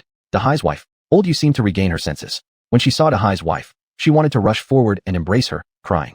However, as she hugged, she found herself passing right through her daughter-in-law's body, leaving her stunned. Dahai's wife was startled, knowing that her in-laws and her husband's younger brother were dead, but she still couldn't accept the fact that her mother-in-law had just passed right through her body. Old woman. Old Yu saw this scene, and came back to his senses too. He also remembered that he appeared to be dead. Old man. Yu's old lady cried out, shouting at Old Yu. Dad, Mom. Yu Dahai and Yu Xiaohai both called out to Yu's old lady and Old Yu at the same time. My children. Yu's old lady thought about how before her tragic death, her husband and 2 sons had already died. All right, stop crying, tell us. How did your daughter die? Lu Man disdainfully said. Why are you crying now when you could have done something before? Don't mention that cheap hussy. Yu's old lady suddenly became furious thinking of how she was scared to death by that little wretch. Now she wished she could eat her alive. You'd better watch your tongue. Lu Man gave her a faint glance and said, that was a vengeful ghost after all. Until they found the other side. If by the 7th day they weren't helped to transcend, their souls would dissipate for real. You should be thankful she didn't eat your souls. Thank heaven she is your real daughter. When Lu Man said these words, Old Yu's expression changed.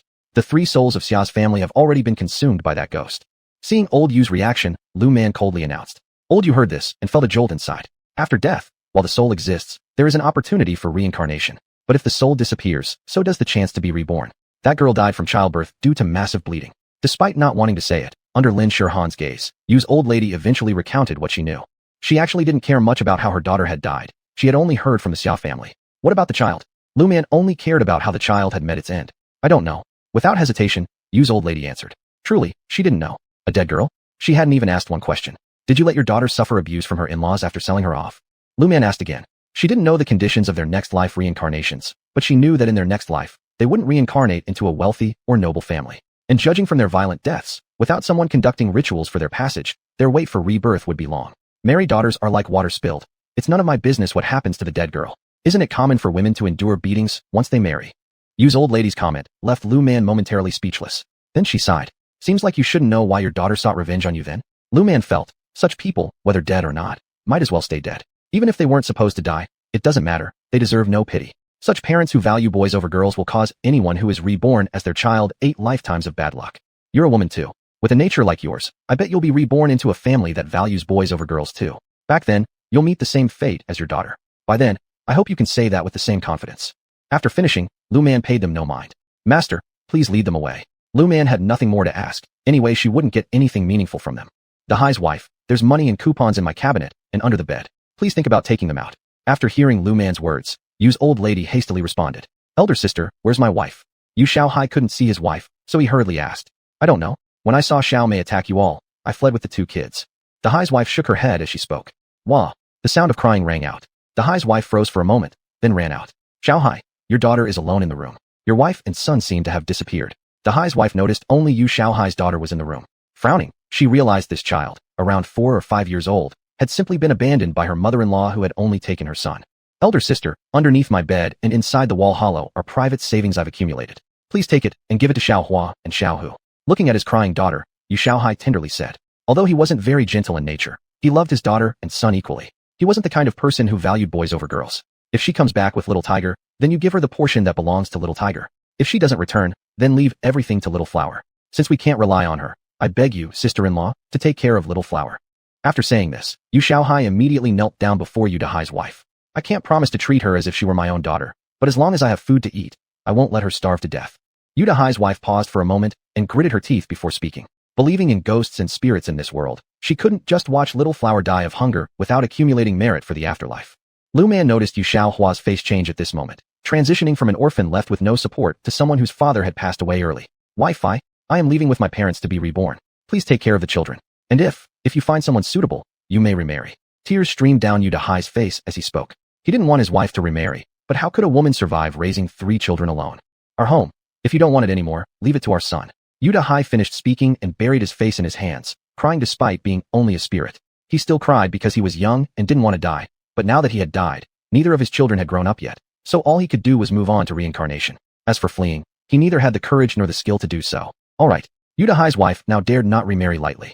Regardless of her husband's flaws, he never hit her. What if her next marriage led her to someone like Xia Dashan? Would she and the children even survive in such a situation? These aren't her biological children. Would anyone truly care about them if they weren't hers? But if she didn't remarry, could she manage to raise all 3 children? Let's go. The chain of the underworld officer was revealed. He'd already given Lu Man plenty of face by waiting until they had finished their conversation before deciding to take them away. Older sister-in-law, when you get the chance, dig behind the outhouse. Keep whatever you find for you and the kids. As for his younger daughter-in-law, old man, you simply ignored her, feeling certain she wouldn't return. Chapter 180. The Master of Mother and Son Xia. Master, I.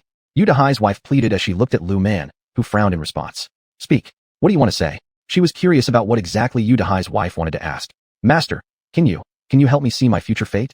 Yu Dahai's wife wanted to ask if her children would suffer with her should she remarry, and whether she could raise her children alone if she didn't remarry. Your future, after remarriage, will be a life of hardship, and all your children will die young. Lu Man glanced at Yu Dahai's wife's face and said so. Phrenology, how to put it, one thought or decision could change destiny. What she saw now was only the fate of this moment. As for the future, it was up to her whether she truly decided to remarry. Actually, there was no need to think twice. Remarrying with children, especially many children, would definitely not lead to an easy life. Would the children then live comfortably? Master, can you please not tell others what my late father-in-law told me? Yu Dahai's wife clenched her teeth and said so. She had decided that remarriage would be cancelled. Since all her children would die if she did, she couldn't bear it, thus preferring not to remarry on condition that her father-in-law left behind good things, preferably valuable ones. Alright, Lu Man wasn't interested in what old Yu left behind, but she was interested in Yu Dahai's wife's decision. She didn't expect this woman to first seek her advice before deciding her own path. This woman was indeed smart. Master, can you trouble yourself to come with me and dig out the items? Yu Dahai's wife worried that leaving the items at home might not be safe. After all, her sister-in-law might seek revenge against her and her children later on. She wanted to take the items out, examine them, and decide whether to sell them. Alright, Lu Man didn't refuse. Anyway, if Yu Dahai's wife was wise enough, she should know that she wouldn't owe her money for phrenology, because owing money for fortune-telling could cause problems. Yu Dahai's wife gently laid down the child crying and asleep, grabbed a spade, and went outside. Lu Man followed her, while Lu Linhao stayed here to watch the little girl. As for the several corpses lying on the ground, they weren't in this room. Currently, they were in the hall. Master, once I dig out the items my late father-in-law left behind, I'll give you a reward. While digging, Yu Dahai's wife whispered. She never expected that her late father-in-law left such good things. Thinking that he lost his life after selling his younger daughter, she became curious about what her father-in-law had left. Lu Man watched as Yu Dahai's wife dug a hole. In a short time, a small box was unearthed. When Yu Dahai's wife picked up that small box, she found it quite heavy. Under the glow of the kerosene lamp, she opened the small box. When she saw what was inside, her eyes widened. There were several gold bars and lots of gold and silver jewelry. There was also jade. She never would have thought the Yu family had such wealth. Master, pick whatever you like from the box. Yu Dahai's wife held up the small box to Lu Man, who raised an eyebrow slightly and took a golden bracelet from the box. This item, right now, was still considered contraband. Well, not technically illegal, just something people wouldn't usually show. This is your reward for letting me look at them and summoning your parents-in-law and husband. Lu Man said indifferently. These rewards weren't much. After all, without her, those good things might belong to someone else. Thank you, master. Upon hearing this, Yu Dahai's wife sighed in relief. She really feared that Lu Man would ask for money, which she currently didn't have. Considering how sensible you've been, let me give you a tip. Take some of these gold and silver ornaments out, sell part of them, and buy a small shop near the county town school. You, with homestyle dishes and such, should be able to manage. You can open a breakfast shop there. Over time, you should be able to support the livelihood of your children. As long as your small shop is clean and hygienic, you'll make money. If you want your children to be competent, you can send them to school. After saying this, Lu Man didn't even glance at the small box that Yu Dahai's wife was holding, turned around, and left. Yu Dahai's wife hugged the small box and carried the kerosene lamp, following Lu Man. She remembered Lu Man's words. In Qin village, Lu Yuanjia nodded when he saw Xiaohong and her child returned. Have you taken revenge? Lu Yuanjia asked coldly, and Xiaohong quickly nodded. Master, thank you. Xiaohong knelt down and bowed to Lu Yuanjia. She was able to take revenge because her master helped her. Since you've taken revenge, you must listen to me well. Lu Yuanjia, noticing the increased ominous aura around Xiaohong compared to when she had departed, curled his lips into a satisfied smile. As for how to arrange the mother and son Xia in the future, that would depend on opportunities. For now, he did not plan to release this mother and son Xia. He was concerned that someone might capture them as they were still too weak. Go and practice. After saying this, he waved his hand, and Xiaohong disappeared. Lu Yuanjia's actions were unknown to Lu Man. She didn't even know that Xiaohong had been refined by Lu Yuanjia. Are you back? Lu Jianya sighed with relief upon seeing his daughter and son return together. However, when he saw Yu Dahai's wife holding her child and carrying a small bundle on her back, he frowned. Captain Lu, I'm sorry for causing trouble for the master and you. Yu Dahai's wife apologized. She dared not stay at home and had closed all the windows and doors. She planned to return after it became bright with her child. It's no trouble. Lu Jianya twitched his lips. After all, his two children were still at his house. How could he refuse? After your in-laws, husband, and younger brother-in-law met a tragic end, you need to report it to your superior captain so they can inform the police. After they investigate their cause of death, you can proceed with their burial. After careful thought, Lu Jianya advised this woman, considering her compliance. Thank you, Captain Lu. I will send my 2 children and my younger brother-in-law's daughter to my parents' place at dawn, and then come back with them after finishing matters related to my in-laws. Yu Dahai's wife decided to sell part of the gold in her possession. As for the jade pendant, according to the master's suggestion, she planned to keep it and buy a shop, just as the master had advised. Since she didn't intend to remarry anyway, remarrying would result in her children dying young. She couldn't bear losing her children like that. Is this your younger brother-in-law's daughter? Qin Xiufeng originally thought they had forgotten about this child, but realized it wasn't hers. After me and the master went back, my sister-in-law disappeared somewhere. She left her son but abandoned her daughter at home. Yu Dahai's wife sighed bitterly as she explained. She never expected her sister-in-law to be so heartless. As for the inheritance left by her father-in-law, if her sister-in-law didn't remarry, she would give her some money. If she remarried, she would hold on to the money until the children grew up and could divide it among themselves. Chapter 181, Trouble Occurs. After Yu Dahai's wife followed what Lu Man said from then on, she opened a small store every day to sell breakfast and would also sell lunch when she had time. In this way, she could support her 3 children without any issues. Her life after that was also pretty good. She always remembered Lu Man's words. Later on, she never remarried. The 3 children she raised were all very filial. Of course, that was all a later story. At this moment, she was preparing to leave the children at home and go to handle the posthumous affairs of her in-laws, her husband, and her younger brother-in-law. Xiaoman, what is going on here? Have you figured it out? Lu Jianya asked with a deep voice after seeing Yu Dahai's wife take away the 3 children. If mishandled, these types of situations could lead to big problems. A similar event happened in Dong Village a few days ago, and now one has occurred again in Yu Village. Normally, the town officials wouldn't let such incidents slide. I went there, but that malevolent spirit has already left. Lu Man said helplessly. She had even prepared tracking talismans to track down the ghost, but she couldn't find it. She currently had 2 guesses. Either the malevolent spirit hid itself, perhaps within an array, or someone had captured it. Otherwise, she wouldn't have failed to locate it. Will it come out and cause harm again? Lu Jianya frowned and asked. If the entity continued its attacks, they'd all be in danger. He didn't want another tragedy like those involving the Xia family and the Yu family. I can't guarantee it won't. Lu Man said with a wry laugh. That bride-turned-malevolent spirit had eluded her. Even though she tried tracing the karma line, she couldn't find where it led. This time, she began to suspect if there was a master nearby she wasn't aware of. But if there truly was such a master close by, her parents should have heard about it. Sigh. With a sigh, Lu Jianya returned to work while Lu Man went to rest. After being up for half the night, her eyes were heavy. As for the malevolent spirit, only luck could help them. What? When Lu Man received the call and heard Ji Zirwei explain the situation, she frowned once again. She was overwhelmed with tasks lately. She'd just returned, yet Ji Zirwei was already asking for her assistance. What about the special department personnel in the capital? Lu Man asked with displeasure. Was the special department so short-staffed that they couldn't even spare a single person? Ji Zirwei responded with a bitter smile. He understood how difficult it was for him to seek Lu Man's help, especially since she had just returned home not long ago. I'm not sure if my parents will agree. Lu Man said regretfully. The mother-son curse issue hadn't been resolved, and if she left, what if it turned against her parents? The safety of her parents was her primary concern right now. All right, her courtyard was protected by an array, so malevolent spirits couldn't enter, but she still worried. Xiaoman, more than 10 archaeologists are currently in mortal peril. Ji Zirwei said with a bitter laugh. He himself didn't want to involve Lu Man, but with more than 10 archaeologists dangling between life and death, they had no choice. Now, only Lu Man could offer help. All right, Lu Man nodded helplessly. She couldn't just watch as people died before her eyes.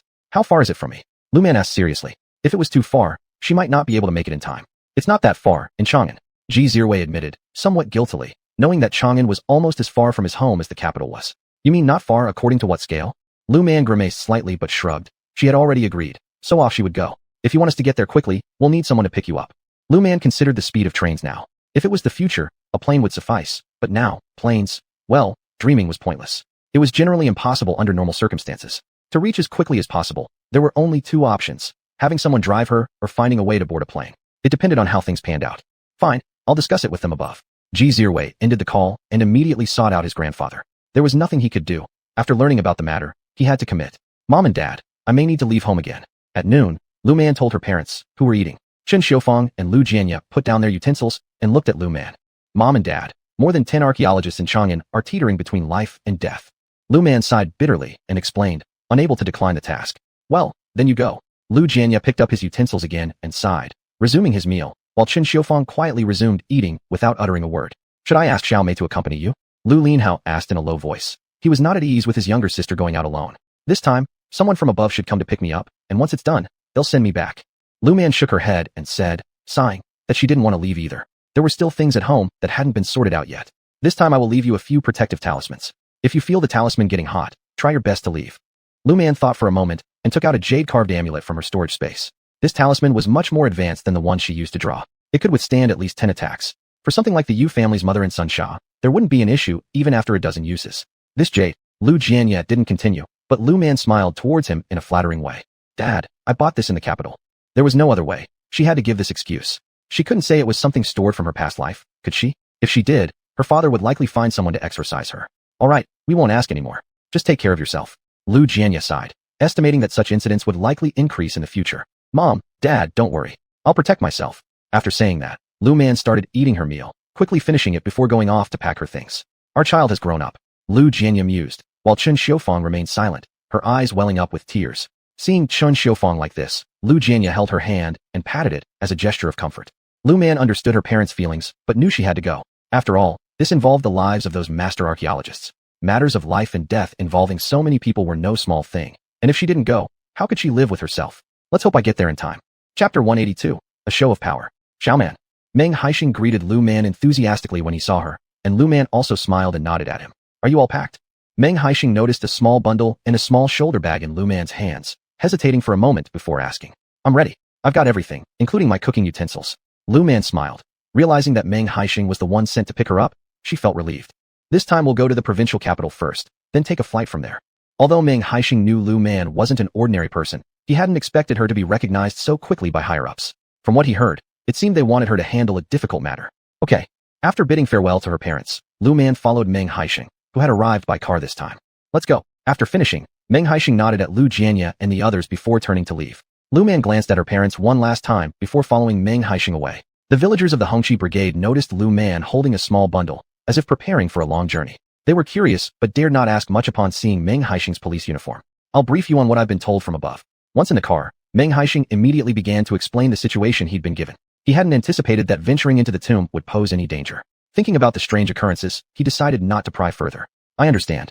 Listening to Meng Haixing's introduction, Lu Man nodded. The archaeologists had discovered an ancient tomb, attempted excavation, descended into it, and encountered misfortune. Some people died, some disappeared, and now 3 days had passed without a trace of them. Lu Man surmised something significant had happened. She wanted to find out whether the ancient tomb harbored zombies, ghosts, or perhaps something else entirely. If there were ancient formations inside, things could get even more complicated. Now she wasn't sure if she could handle it. Be careful when you get there. If you encounter any real dangers, prioritize your own safety. Meng Haixing worried about Lu Man facing unknown perils. If the young woman couldn't resolve the issue, her life might be at risk. Understood. Lu Man nodded, unsure of what lay ahead, thus intending to prepare thoroughly. There was no harm in bringing more items from her storage space. Furthermore, she hoped the archaeologists would act sensibly instead of assuming superiority and dragging her into unnecessary trouble. Master, we've arrived. Jin Zhonghua addressed Lu Man as such initially. Upon learning that their master was so young, Jin Zhonghua briefly paused, but refrained from belittling her. Age wasn't always a measure of competence. Thank you. Lu Man took her belongings, followed Jin Zhonghua off the plane, and spotted a jeep waiting for them at the airport. Knowing the jeep should have been sent specifically for them, she realized the mission must have been taken seriously. Nowadays, planes are generally used to transport highly critical materials. Passenger flights are nearly non-existent. Master, let's get in the car. Jin Zhonghua helped Lu Man into their vehicle. Once seated, Lu Man closed her eyes and began conserving her energy, knowing it would be unwise to overestimate herself until she fully understood the cemetery conditions. At times, graveyards could prove far more dangerous than any malevolent ghostly forces. If there were special tombs involved, fatalities might occur. Jin Zhonghua observed Lu Man quietly meditating but chose not to interrupt, while the driver remained completely silent. Is this really the master? Xiaoyu exclaimed upon seeing Lu Man turning toward Xiaoyu. Lu Man replied. Don't talk too much. Watch your tongue. She gave Xiaoyu a dismissive look. This person was not worth her effort, as Lu Man was merely here to help. You believe in feudal superstition. Xiaoyu sneered contemptuously at Lu Man. Just anyone comes along without considering if they're capable. Reiterating her point, Xiaoyu stared at Lu Man. Are you the person in charge here? Lu Man coldly shot back at Xiaoyu. No. Stammering with uncertainty, Xiaoyu replied nervously after being caught off guard. Can you make the final decisions? Lu Man asked again. Becoming pale-faced, Xiaoyu answered weakly. No, I can't. What did this woman want? Since you can neither make the final call nor serve as the responsible leader here, and since I was invited, I didn't come willingly without invitation. Though Lu Man was lazy to engage with such people, she wouldn't allow herself to be mistreated. Xiaoyu was momentarily at a loss for words. She looked at Jin Zhonghua with apparent grievances. Jin Zhonghua gave Xiaoyu a glance. Master, I'm sorry. Apologizing directly, as a joke. Now, only Lu Man could come and find the experts who descended into the tomb. If something truly happened to them, none of them could shoulder the responsibility. It's all right. Anyway, it's you who asked for my help, and I am here to help without pay. If any of you have issues with me, I can just leave it alone. Lu Man said this lightly. She had once been a person content to stay out of disputes, but now she didn't want to be like her old self. She realized that some people would push their boundaries if you didn't bother to address them. She wasn't oblivious either. Since she came, many people on this side had been secretly sizing her up. Master, I apologize. Jin Zhonghua glared at Xiao Yu. This woman was completely clueless. How hard was it to get a master to come over? He had heard from Ming Haixing about this young master, whose age belied her considerable skills. And from what he heard from those higher up, this person in the capital had already intervened multiple times and resolved numerous thorny situations. Jin Zhonghua wouldn't blather nonsense about Lu Man's depth like Xiao Yu did. You'd better bring your responsible person over. Ask if they need my help. If not, I'll go back home at my own expense. Lu Man spoke calmly, standing firmly where she was, unwilling to take another step forward. She had already taken a quick glance at the situation around the ancient tomb. It exuded heavy energy and killing intent. There might be zombies, or perhaps malevolent ghosts. What exactly was there needed further investigation upon descent. Master, please wait a moment. I will go find the responsible person immediately. Jin Zhonghua again scolded Xiao Yu, making Xiao Yu realize Jin Zhonghua treated Lu Man with such respect. Her heart gave a little jolt as she bit her lip, wanting to apologize to Lu Man, but Lu Man wouldn't give her the chance. It wasn't because Lu Man wanted to press her advantage when in the right. Some things simply needed to be addressed beforehand. Otherwise, issues could arise during the descent into the tomb. Nowadays, a lot of people don't believe in metaphysical matters, and that's normal. But that doesn't mean these metaphysical aspects aren't real. There were certainly significant problems with this ancient tomb. Chapter 183, Entering the Ancient Tomb. Xiao Yu glared hard at Lu Man for a moment, but Lu Man's expression didn't change at all. Jokingly, she was invited by them, and this Xiao Yu was just an assistant here or something like that. Once the person in charge came over, it would be clear who was more important, and anyone could see that. Wasn't Xiao Yu just trying to intimidate her because she looked like a young girl? Unfortunately, as for who was going to give whom a warning, it was uncertain. Because of the high level of attention placed on this matter from above, the responsible person arrived within minutes. Master, I apologize, my subordinates were being unreasonable. Shi Wenqing was also surprised when he saw how young Lu Man was, but immediately after, he snapped back to reality. He harshly glared at Xiao Yu. This girl was no good at work, relying on her uncle being a professor in the school. This little troublemaker has been doing many underhanded things.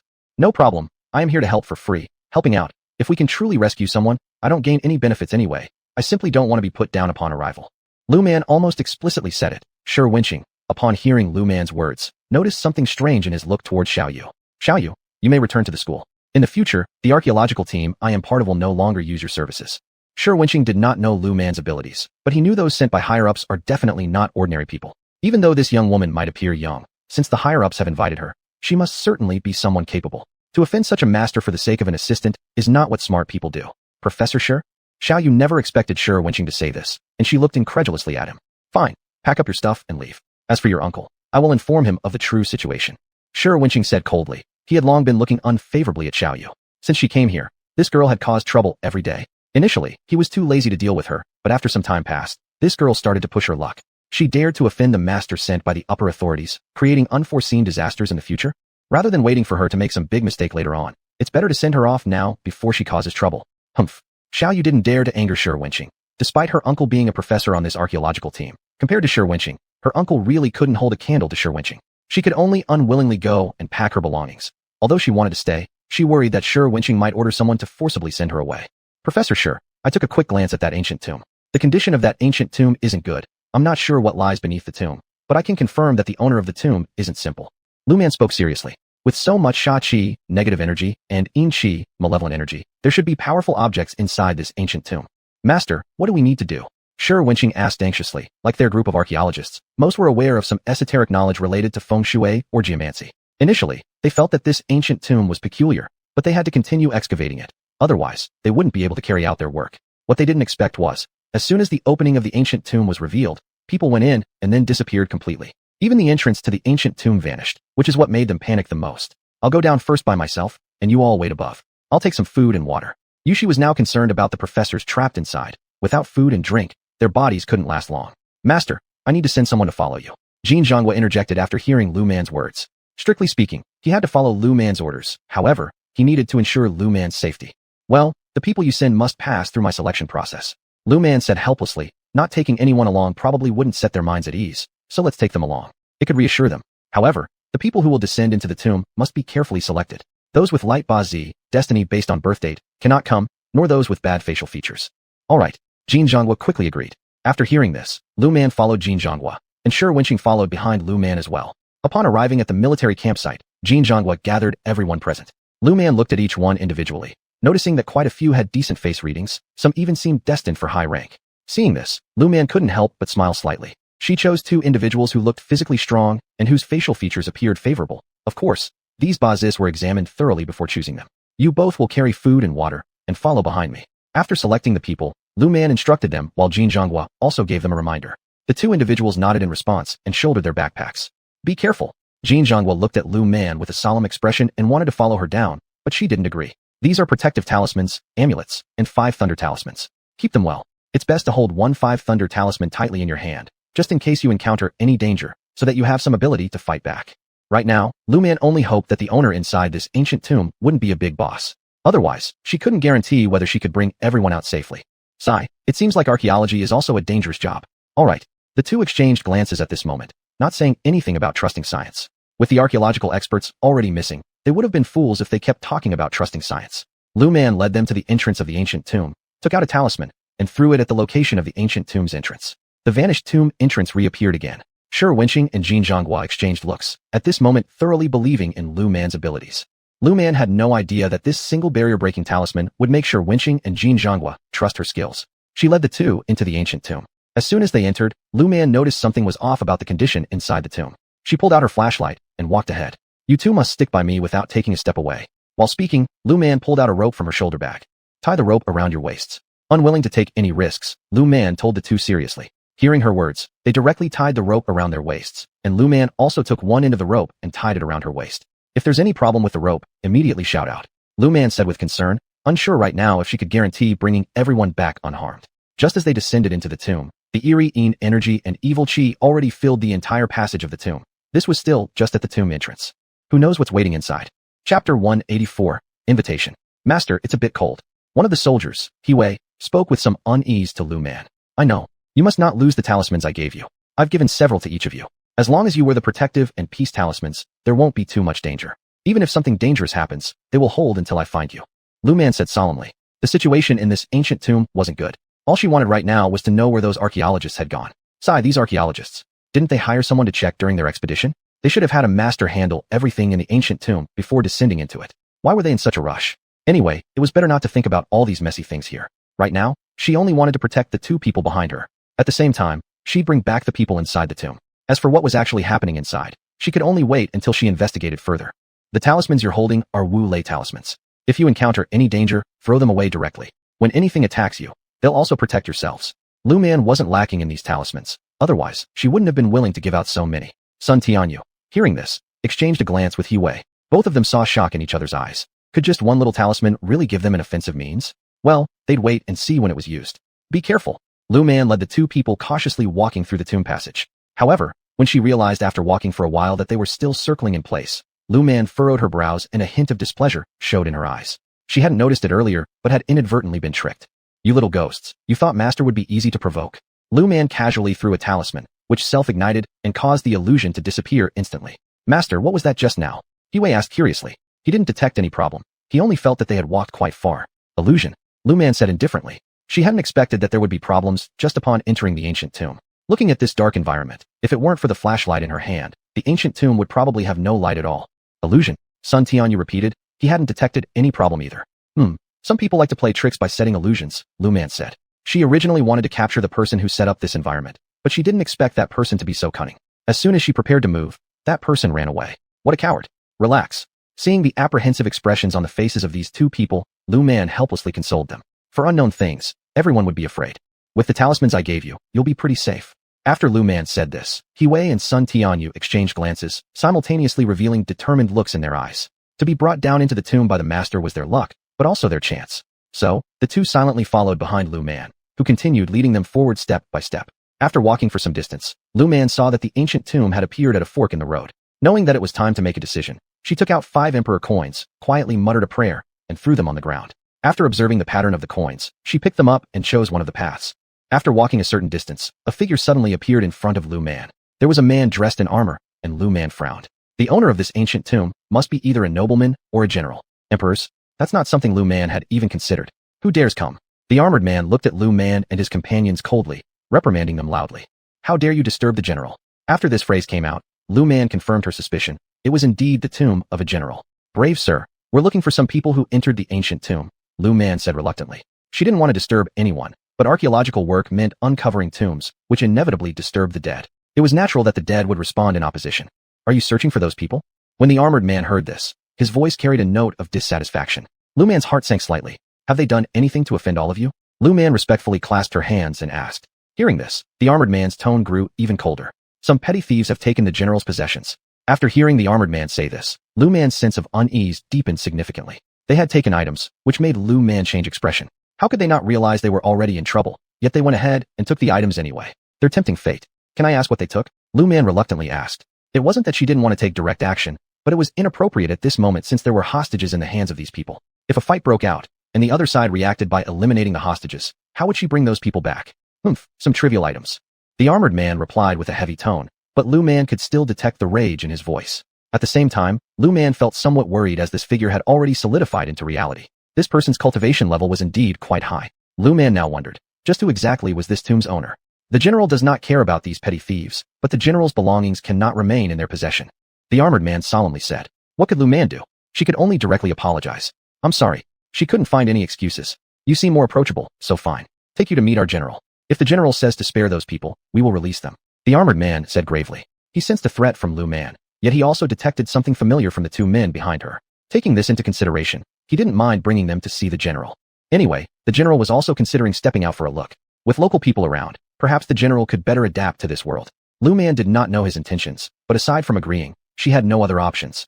Thank you for the trouble. Going as a guest, Lu Man only hoped that the host would be reasonable. Of course, those who dared to privately stash things would have someone deal with them later. Probably, those people's careers would end here. Who knows if they regret opening their eyes too greedily. Antiques like these, fresh out of the ground, aren't suitable for trading outside, especially given this powerful tomb owner. Items taken from this ancient tomb without proper handling could easily result in death, or worse, total disintegration of one's soul. Chapter 185, The Eccentric Grave Owner. Who are you? The man in armor seated at the main position coldly asked, and Lu Man frowned again. This person was indeed a real zombie, almost indistinguishable from a normal person except for his pale complexion. Lu Man now felt a headache coming on. I am a Taoist priest, Lu Man said solemnly. Although she had doubts in her heart, she did not show any signs of guilt or fear. After all, since she had come here, showing such emotions might make the other party think that she had done something wrong. Oh, the man looked at Lu Man, and this made her unsure how to respond. General, I would like to know, what conditions would let you spare those tomb experts? Lu Man helplessly said. Dealing with someone of this stature, playing tricks was not an option. Moreover, she wasn't a match for him. She felt it would be best to be honest. I don't have many demands. I just hope you can help persuade my wife. The man said helplessly. They had been gone for so many years, yet no matter how he tried to explain to his wife, she didn't believe him. Originally, he only pretended to favor the concubine to deceive the enemies. But after the war ended, he had brutally executed the concubine without ever touching her. What? Lu Man's eyes widened. She didn't expect to hear this. His wife? Which wife? What exactly is going on? The general helplessly said. I hope you can help me persuade my wife. He was uncertain when he regained consciousness, nor when his wife did. All he knew was that when he opened his eyes, she was also awake. Yet instead of reconciliation, she immediately insisted on moving her remains, refusing to share the same tomb. However, they had spent over 1,000 years together. Separation was simply impossible. Could the general tell me exactly what happened? Lu Man helplessly asked. She was extremely curious about the general's past, and wanted to understand why events unfolded as they did, and why the general needed her assistance in persuading his wife. At that time, I was stationed at the border and realized that the concubine sent to my estate was a spy, to mislead the enemy. I began favoring the concubine publicly, but unfortunately, it was misunderstood by my wife far away in the capital city. The man explained with regret, adding that he dared not disclose his plans to his wife, fearing leaks. And then, Lu Man gazed at the general seated and probed further. Unbeknownst to me, my wife misconstrued my intentions and succumbed to despair. As he spoke of this, sadness flickered in his eyes. He hadn't foreseen things turning out this way, but to preserve peace at the frontier, he could say nothing. He submitted a petition to the emperor explaining the situation and, upon receiving imperial approval, acted according to his own judgment. Unfortunately, his wife didn't believe him, passing away before their reunion. Her final wish was that she wouldn't be buried beside him. Yet he couldn't agree. Their love was too deep. They had even shared a child. Thus, he interred her in the grave he had personally chosen, ensuring that after his demise, he too would be buried alongside her. Despite this, upon awakening, both were estranged. You two have failed to communicate for so long. I cannot guarantee that I can successfully counsel your wife. Lu Man responded helplessly, tears threatening to spill down her face. Loyalty to one's country was commendable, yet a woman often cherished her husband above all else. Even if taking concubines was normal in ancient times, that didn't mean women should not harbor resentment. If you fail to persuade her, then the one who took my belongings will have to remain here forever with me. The man spoke gravely. A chill ran down Lu Man's spine. She was uncertain whether the culprit was from the archaeological team or a tomb raider. If the latter, she cared little for their fate. After all, they had provoked this situation through their actions. Tomb raiders were particularly detestable. Should the antiques they stole be sold domestically, the damage might be somewhat limited. But selling them overseas caused these cultural relics to be lost abroad, a travesty. General, could I meet with those experts first? Lu Man decided to see the people involved first, and incidentally inquire who among them had taken the items belonging to the general. If they were archaeologists, then it was their problem to resolve. If they were tomb raiders, she would leave them to the general's mercy. Sure. After finishing his words, the man waved his hand, and in a short while, more than 10 experts were brought up. Professor Chen, are you all right? He saw Professor Chen and was extremely excited. He hadn't dared to speak earlier because the one before him could talk like a living person. Moreover, those standing next to him, despite not knowing what they exactly were, He could sense the threat from them. We're fine. When Professor Chen saw He he sighed in relief, thinking that they might have to leave their lives here. He had never imagined that this ancient tomb would be like a city. Even more unimaginable for him was that there were zombies inside the tomb. Despite performing rituals and carrying talismans every time they entered a tomb, these didn't mean they had encountered something as formidable as this. General, who took your belongings? Lu Man interjected, realizing that there seemed to be more people present than expected. They had mentioned about 10 or so, but she counted 5 or 6 extra people now, making it over 15. Yes, the one with the pointed mouth and monkey-like face. The man indicated one man cowering behind Professor Chen's group. Following his finger, Lu Man spotted the man with the distinctive features. Master, that's not an expert. He hurriedly informed Lu Man. Upon hearing this, Lu Man understood that the extra ones must be tomb raiders. General, those several people aren't the ones I'm looking for. Lu Man clearly implied that she wouldn't be responsible for their life or death. If you cannot do what I said, none of them will leave. The man coldly stated. He didn't care if these tomb raiders belonged with the others. He only cared about the outcome. As for how Lu Man did it, he left that entirely to her discretion. General, my point is they are not the people I seek, and perhaps you could entertain them properly on my behalf. These tomb raiders would probably be caught anyway when they got out, but Lu Man didn't intend to let them off easily. Typically, tomb raiders came from families where the father, son, and grandson were all involved in this trade. Chapter 186, As long as you don't die. The same words, as long as you succeed, I will grant all your reasonable requests, the man said in a deep voice. Lu Man could only shrug her shoulders, while Professor Chen and his group looked at them completely puzzled. Professor Chen, have some food and water first. Lu Man invited Professor Chen to eat, and He quickly handed over the supplies they were carrying. They never expected that these people would need sustenance, especially since there was nothing edible for the living in the tomb anyway. What is going on here? Professor Chen asked Lu Man, who shrugged her shoulders again. It's just that when you disappeared, someone above sent me down here to help. I ended up getting brought here directly. Lu Man succinctly explained what happened. After hearing her explanation, Professor Chen repeatedly thanked her, knowing well that if it weren't for Lu Man, they wouldn't know what their fate might have been. As for this ancient tomb, he decided to request that no excavation be conducted after their departure.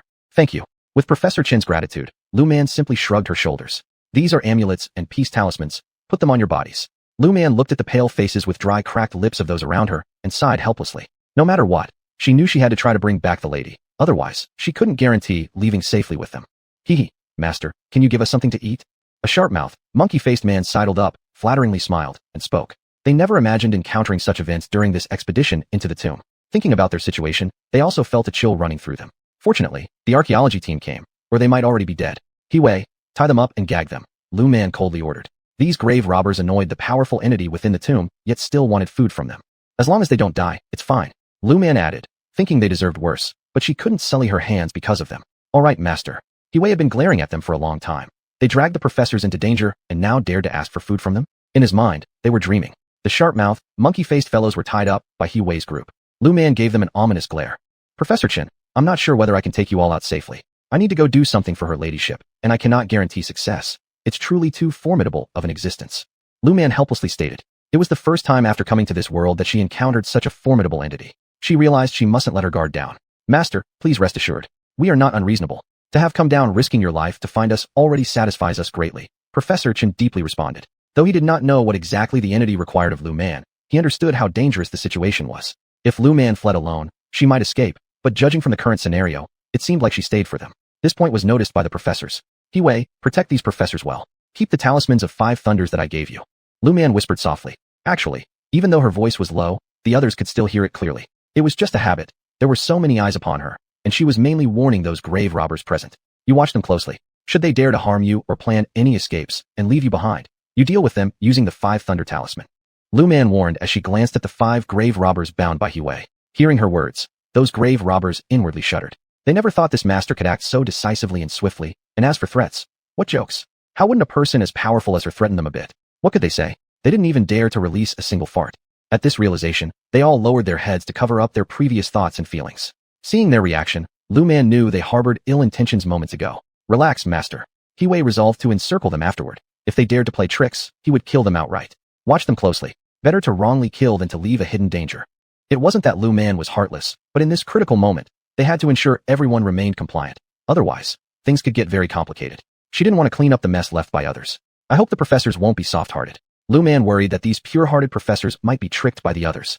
You don't know, these Tomb Raiders, at the start, they were partners without blood ties, then became father-son pairs. At first, it was the father down in the tomb, but once the goods were up top and danger arose, the son would abandon the father inside the tomb. Later, it changed to the son being in the tomb. Only then could the safety of the father and son somewhat be assured. In Lu Man's past life, she had witnessed many instances where either sons abandoned fathers or vice versa when danger loomed. Either way, as long as it involved personal safety, their minds went straight to themselves first. Master, rest assured. Professor Chen nodded to show understanding. They were aware of some of the Tomb Raiders' rules. He didn't know what to say about those rules, yet he knew that when Tomb Raiders faced danger, they always thought of themselves first.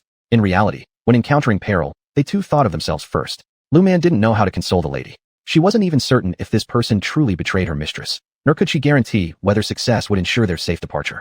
Sigh, what an exasperating ancient tomb. She wondered how these archaeology experts found this tomb. Hadn't they investigated at all? Anyway, matters had reached this juncture, so she could only press on despite everything.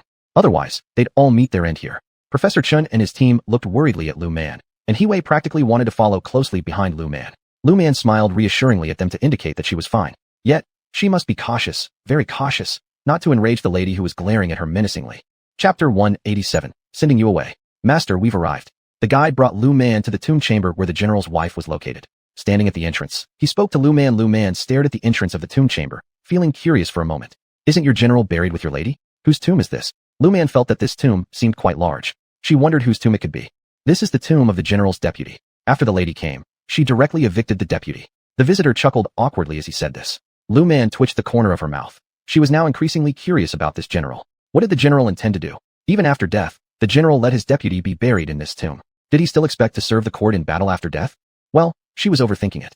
Dong dong dong. Lu Man politely knocked on the door, and the tomb chamber door opened. Lu Man looked up and saw an extravagantly dressed lady. Her complexion was similar to the general's, lacking blood color, and aside from that, she seemed like a normal person. And who might you be? The general's wife noticed that Lu Man was alive, and it was precisely because of realizing she was alive that she appeared so surprised. I am the envoy sent by the general. Lu Man shrugged her shoulders as she said this. As for whether this lady would immediately send her away or not, Lu Man wasn't clear herself. But she was curious about how such a place could suddenly form so many zombies and malevolent spirits. She always felt there was something strange about this location. After all, places where zombies and malevolent spirits can form are truly rare, but they had found one anyway. She was starting to suspect what the general intended. Envoy. The general's wife looked at Lu Man. For a moment, she didn't quite respond. Lady, your general says that back then, to deceive that spy, he pretended to trust that concubine. He says he and that concubine never did anything. Lu Man directly relayed everything that general had told her. Whether this lady believed it or not, Lu Man wasn't sure. I don't care if anything happened or not. I won't forgive him. The general's wife coldly said. She didn't want to continue with that man. Don't think she didn't know. This general had great ambitions. Otherwise, he wouldn't have found such a place. She always felt like her husband seemed to have other plans. What do you mean, lady? Lu Man asked the general's wife, observing her appearance. This should be someone with a gentle disposition, and Lu Man was curious why she was so resolute. Do you think he just randomly found a place like this? The general's wife sneered as she said this. Lu Man helplessly shook her head. I don't know. Lu Man was most concerned now about those archaeology experts. She worried about not being able to lead them out safely. As for what the general planned, Lu Man didn't care. As long as he didn't endanger society, she wouldn't intervene. If he were to do something harmful to society, she would rather risk her life to stop him. I was loyal and patriotic in my previous life. Our emperor was good. A kind emperor who loved his people like children. That emperor also trusted the general very much. The general's wife whispered softly. The more uneasy feelings Lu Man harbored, the more evident they became. She should have insisted earlier that the general send those experts away. That way, whatever this general intended to do, she could deal with it more calmly. It seems it's time to take action. I'll escort you away. The general's wife whispered softly, and Lu Man looked at the general's wife gratefully. Thank you. Lu Man didn't expect her to make such a decision, but as long as she agreed, Lu Man could also look forward to it. Let's go. The general's wife took the lead, and Lu Man followed behind her. Of course, Lu Man wasn't completely without precaution. Frankly speaking, she didn't trust any of them. Not even a single bit. Different tribes, different hearts. However, as long as the other side didn't display any abnormalities or threats, she wouldn't do much more. Sometimes, standing firm without reacting is the best choice. Thank you. Lu Man thanked the lady once again. The lady walking ahead paused her steps. Aren't you worried that I'm up to no good? The general's wife turned around and looked at Lu Man. She was curious. Was it because Lu Man had confidence that she was so calm, or was it because her nature was simple? Worried. But right now, I have no other choice. Lu Man shrugged as she said this. As for what would happen next, Lu Man decided to wait for their moves first. Of course, if this woman really intended to send those archaeology experts away, that would be the best. In this ancient tomb, she was the only one, and when the time came, what she wanted to do would be relatively easier. Yes. The general's wife looked at Lu Man, her face showing no change. She acknowledged and continued walking forward. She wanted to relocate the tomb. It was that simple. As for what the other party intended to do, she didn't care. After relocating the tomb, she planned to lie in the coffin and never come out again. She wouldn't stay in the same coffin with him. She wasn't willing. All she wanted was to escape from that man's control. In her previous life, she hadn't managed to escape, but in this one, she wanted to leave. Even if she couldn't leave, she wouldn't let him continue making mistakes. Madam. When the general saw the madam approaching, he quickly got up from his seat and came down to help her, but she dodged. There's no need. You can send them away. Our personal matters shouldn't involve others. The general's wife coldly said, and upon hearing her words, the general turned his attention toward Lu Man. Lu Man shrugged her shoulders. Don't look at someone unrelated. This is between us two. Don't let outsiders meddle. The general's wife coldly stated, and after hearing these words, the general nodded hastily. As long as the lady isn't angry, I will do anything you say. The general flattered the general's wife, while Lu Man observed their interaction, unable to determine who was lying or who had ulterior motives.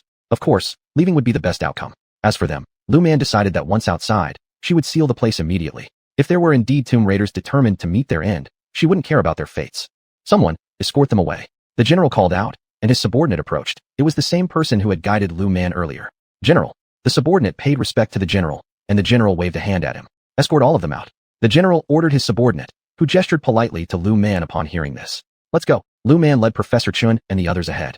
They had countless things to say, but seeing Lu Man remain silent, they dared not utter a word. To be honest, this experience would stick in their memories forever. They never imagined that they would truly encounter zombies and ghosts. While they managed to leave, Lu Man wasn't as relaxed. All she wanted now was to figure out the general's plans. If he intended to return to the world and dominate it, then that was unacceptable. Chapter 188, Die. They're coming out, they're coming out. Wenching, upon seeing them emerge, was so excited that he nearly jumped up. In a few quick strides, he rushed forward while Lu Man hid to the side, letting the professors behind him appear in front of Wenching. We fulfilled our mission. Lu Man also felt relieved that the general's wife hadn't tricked them, but she always felt like there was some unknown conspiracy by the tomb owner that she didn't understand yet. Master, what about this ancient tomb? After Wenching saw that the professors were unharmed, his gaze once again fell on Lu Man. The tomb owner inside is beyond my current ability to handle. If it came down to a fight to the death, Lu Man believed she could still try, but she didn't want to do that now because she wasn't sure of their intentions. Another point was that she wasn't certain whether these zombies were good or bad. What? Upon hearing these words, Wenching widened his eyes. Professor, this matter is quite complicated. With a sigh, Lu Man explained that her current cultivation level might not be enough to deal with all those zombies and malevolent ghosts, but sealing them away was no problem. I will inscribe magical formations around this cemetery. If I can't defeat them, I'll suppress them here. Lu Man was even considering summoning indifference at night, but she couldn't guarantee whether indifference would have methods to counter them. If they did, that would be best. Otherwise, Lu Man would need to devise another plan. The Yin energy and Xia energy on your bodies. I've already cleansed you from it. You, go pack up inside and leave. Lu Man was worried that if they stayed, they might be taken again by her. If she had other plans, their safety could not be guaranteed. Master. Hearing these words, Wenching looked toward Lu Man, the look of confusion in his eyes becoming more evident. As for me, I'll stay behind to handle these things. You should leave as soon as possible. Bring only what is necessary, prioritize leaving. Lu Man spoke firmly. She needed to set up an array and simultaneously prepare herself for battle. Once these people left, she could unleash all her power. These people staying behind would just hinder her. Pack your things and leave. Only bring what's important. Seeing Lu Man's grave expression, Wenching gritted his teeth and said, if they didn't leave, everyone would be in mortal danger. You only have half an hour. After half an hour, if you aren't ready, then your lives are your own responsibility. After glancing at the time, Lu Man reminded them. It was getting dark quickly, and if they didn't leave before dusk, any danger that arose, she wouldn't be able to guarantee their safety. Upon hearing this, Wenching changed expressions again. Take your IDs and leave, don't take anything else. If they dealt with the tomb owner and retrieved items later, there would be fewer regrets. If they hesitated, they might lose their lives. Everyone knew the cost. In a hurry, they packed what was important, and Lu Man watched Wenching. Wei, you lead the professors away. As for here, leave it to me. Lu Man said firmly. She couldn't leave. She had to determine exactly what the tomb owner intended to do. If they really planned to disrupt society and order, it depended on whether she allowed it or not. Smart girl. When everyone had gone, the sky had turned dark. The general and the general's wife emerged from the ancient tomb. Seeing that the encampment was empty, they smirked faintly as they gazed at Lu Man, who, in return, looked at them warily. What brings the two of you here? While looking at them, Lu Man had already prepared the thunder talisman in her hand. It's because of you we're here. The general replied coldly. His target had always been Lu Man. Upon hearing the general's words, Lu Man felt a jolt. Her birth date held no special significance. Could it be due to her cross-dimensional identity? Me? Lu Man looked at these two, as well as the dozen-odd people behind them, all dressed in armor. However, unlike the general, they were merely Maojiang's zombies. At this, Lu Man exhaled in relief. Yet thinking of the deputy in the cemetery, she lowered her eyelids. Yes, it's because of you. The general replied in a cold voice. Again, Lu Man focused her attention on the general. Well then, tell me, what exactly do you intend to do? Lu Man didn't want to play games with them. She wanted to know precisely what their objective was. We've come to kill you. As soon as they finished speaking, both reached out simultaneously. Lu Man had long been on guard against their attack, and directly hurled the talisman she held in her hand into the air. The celestial thunder was most effective against such entities. Whether it could deal with these two, however, Lu Man wasn't sure. Once the thunder talisman was thrown, a bronze sword and the soul-stabilizing bell appeared in Lu Man's hands. These two objects were also particularly useful to her. You? Upon seeing the celestial thunder talisman in the sky, the general and the general's wife widened their eyes. How dare I? I don't trust you too much either. Lu Man chuckled coldly and said that she had to end this battle quickly, otherwise, her own safety couldn't be guaranteed. So, Lu Man bit her finger and started drawing a formation in the air. When the general saw the formation, his face turned so grim it could have dripped with ink. You? Damn you. After saying that, he ignored the celestial thunder in the sky and directly rushed at Lu Man. Lu Man had already been prepared for this. She swiftly dodged, continuing to draw what she wanted. The thunder talisman was powerless against them, so she had to think of another way. The annihilation array was something she saw in an ancient book from her past life. This array summoned purple thunder and would not disappear until it had eliminated its enemy. Jingle. As the sound of the bells rang, the movements of the general and his wife paused momentarily. Seizing this opportunity, Lu Man hurled another thunder talisman. As for the zombies following behind them, they were already obliterated into ashes under the effects of the talisman. The look in the general and his wife's eyes towards Lu Man became even sharper as they desired to cut Lu Man into pieces. However, Lu Man didn't even spare them a glance as she continued carving the formation in her mind. There was no other choice. If she failed, she'd be done for. To save her own life, Lu Man was ready to go all out. Damn! The general's wife glared at Lu Man as she launched another attack against her. As for the thunder falling from the sky, it could only obstruct them for a moment and cause minimal damage. Seeing this, Lu Man's eyes grew sharper. This couple must not be spared. Regardless of the reason why they wanted her dead, these two could not be left alive. Lu Man threw the thunder talismans faster, shaking the bell frantically, and as the fight raged on, the formation she had been sketching with her other hand was now complete. Watching as the formation was finished, Lu Man narrowed her eyes. Die. Chapter 189, Extinction Divine Thunder. You? The word you had barely left the general's lips when the formation was completed, and the extinction divine thunder from the sky struck one after another. Lu Man watched as the general and his wife were gradually obliterated under the special attention of the thunder. As for the soldiers inside the ancient tomb, upon seeing their general and his wife in danger, they rushed in only to meet the same end. Watching them all turn to ash, Lu Man sighed with relief. You underestimated yourself, but eventually, you'll meet the same fate as us.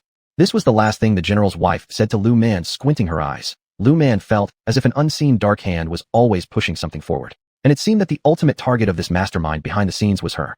Master. After coming to this conclusion, Lu Man slumped to the ground, weak and spent. Hui quickly rushed over, realizing that they hadn't fled too far. After running for a while, he instructed Shi Wenqing to lead the professors and assistants away, while he and Sun Tianyu returned. They couldn't just stand by and watch Lu Man be harmed by those forces. They had never imagined that they would witness such a scene. Everything was struck down by lightning from the sky, leaving not even a trace of a corpse behind. Besides shock, there was nothing else they could feel. But when they saw Lu Man collapsed on the ground, the two of them immediately ran to her side. I'm fine. Lu Man helplessly shook her head. She was just severely blood depleted and needed some rest to recover. This ancient tomb should now be excavatable.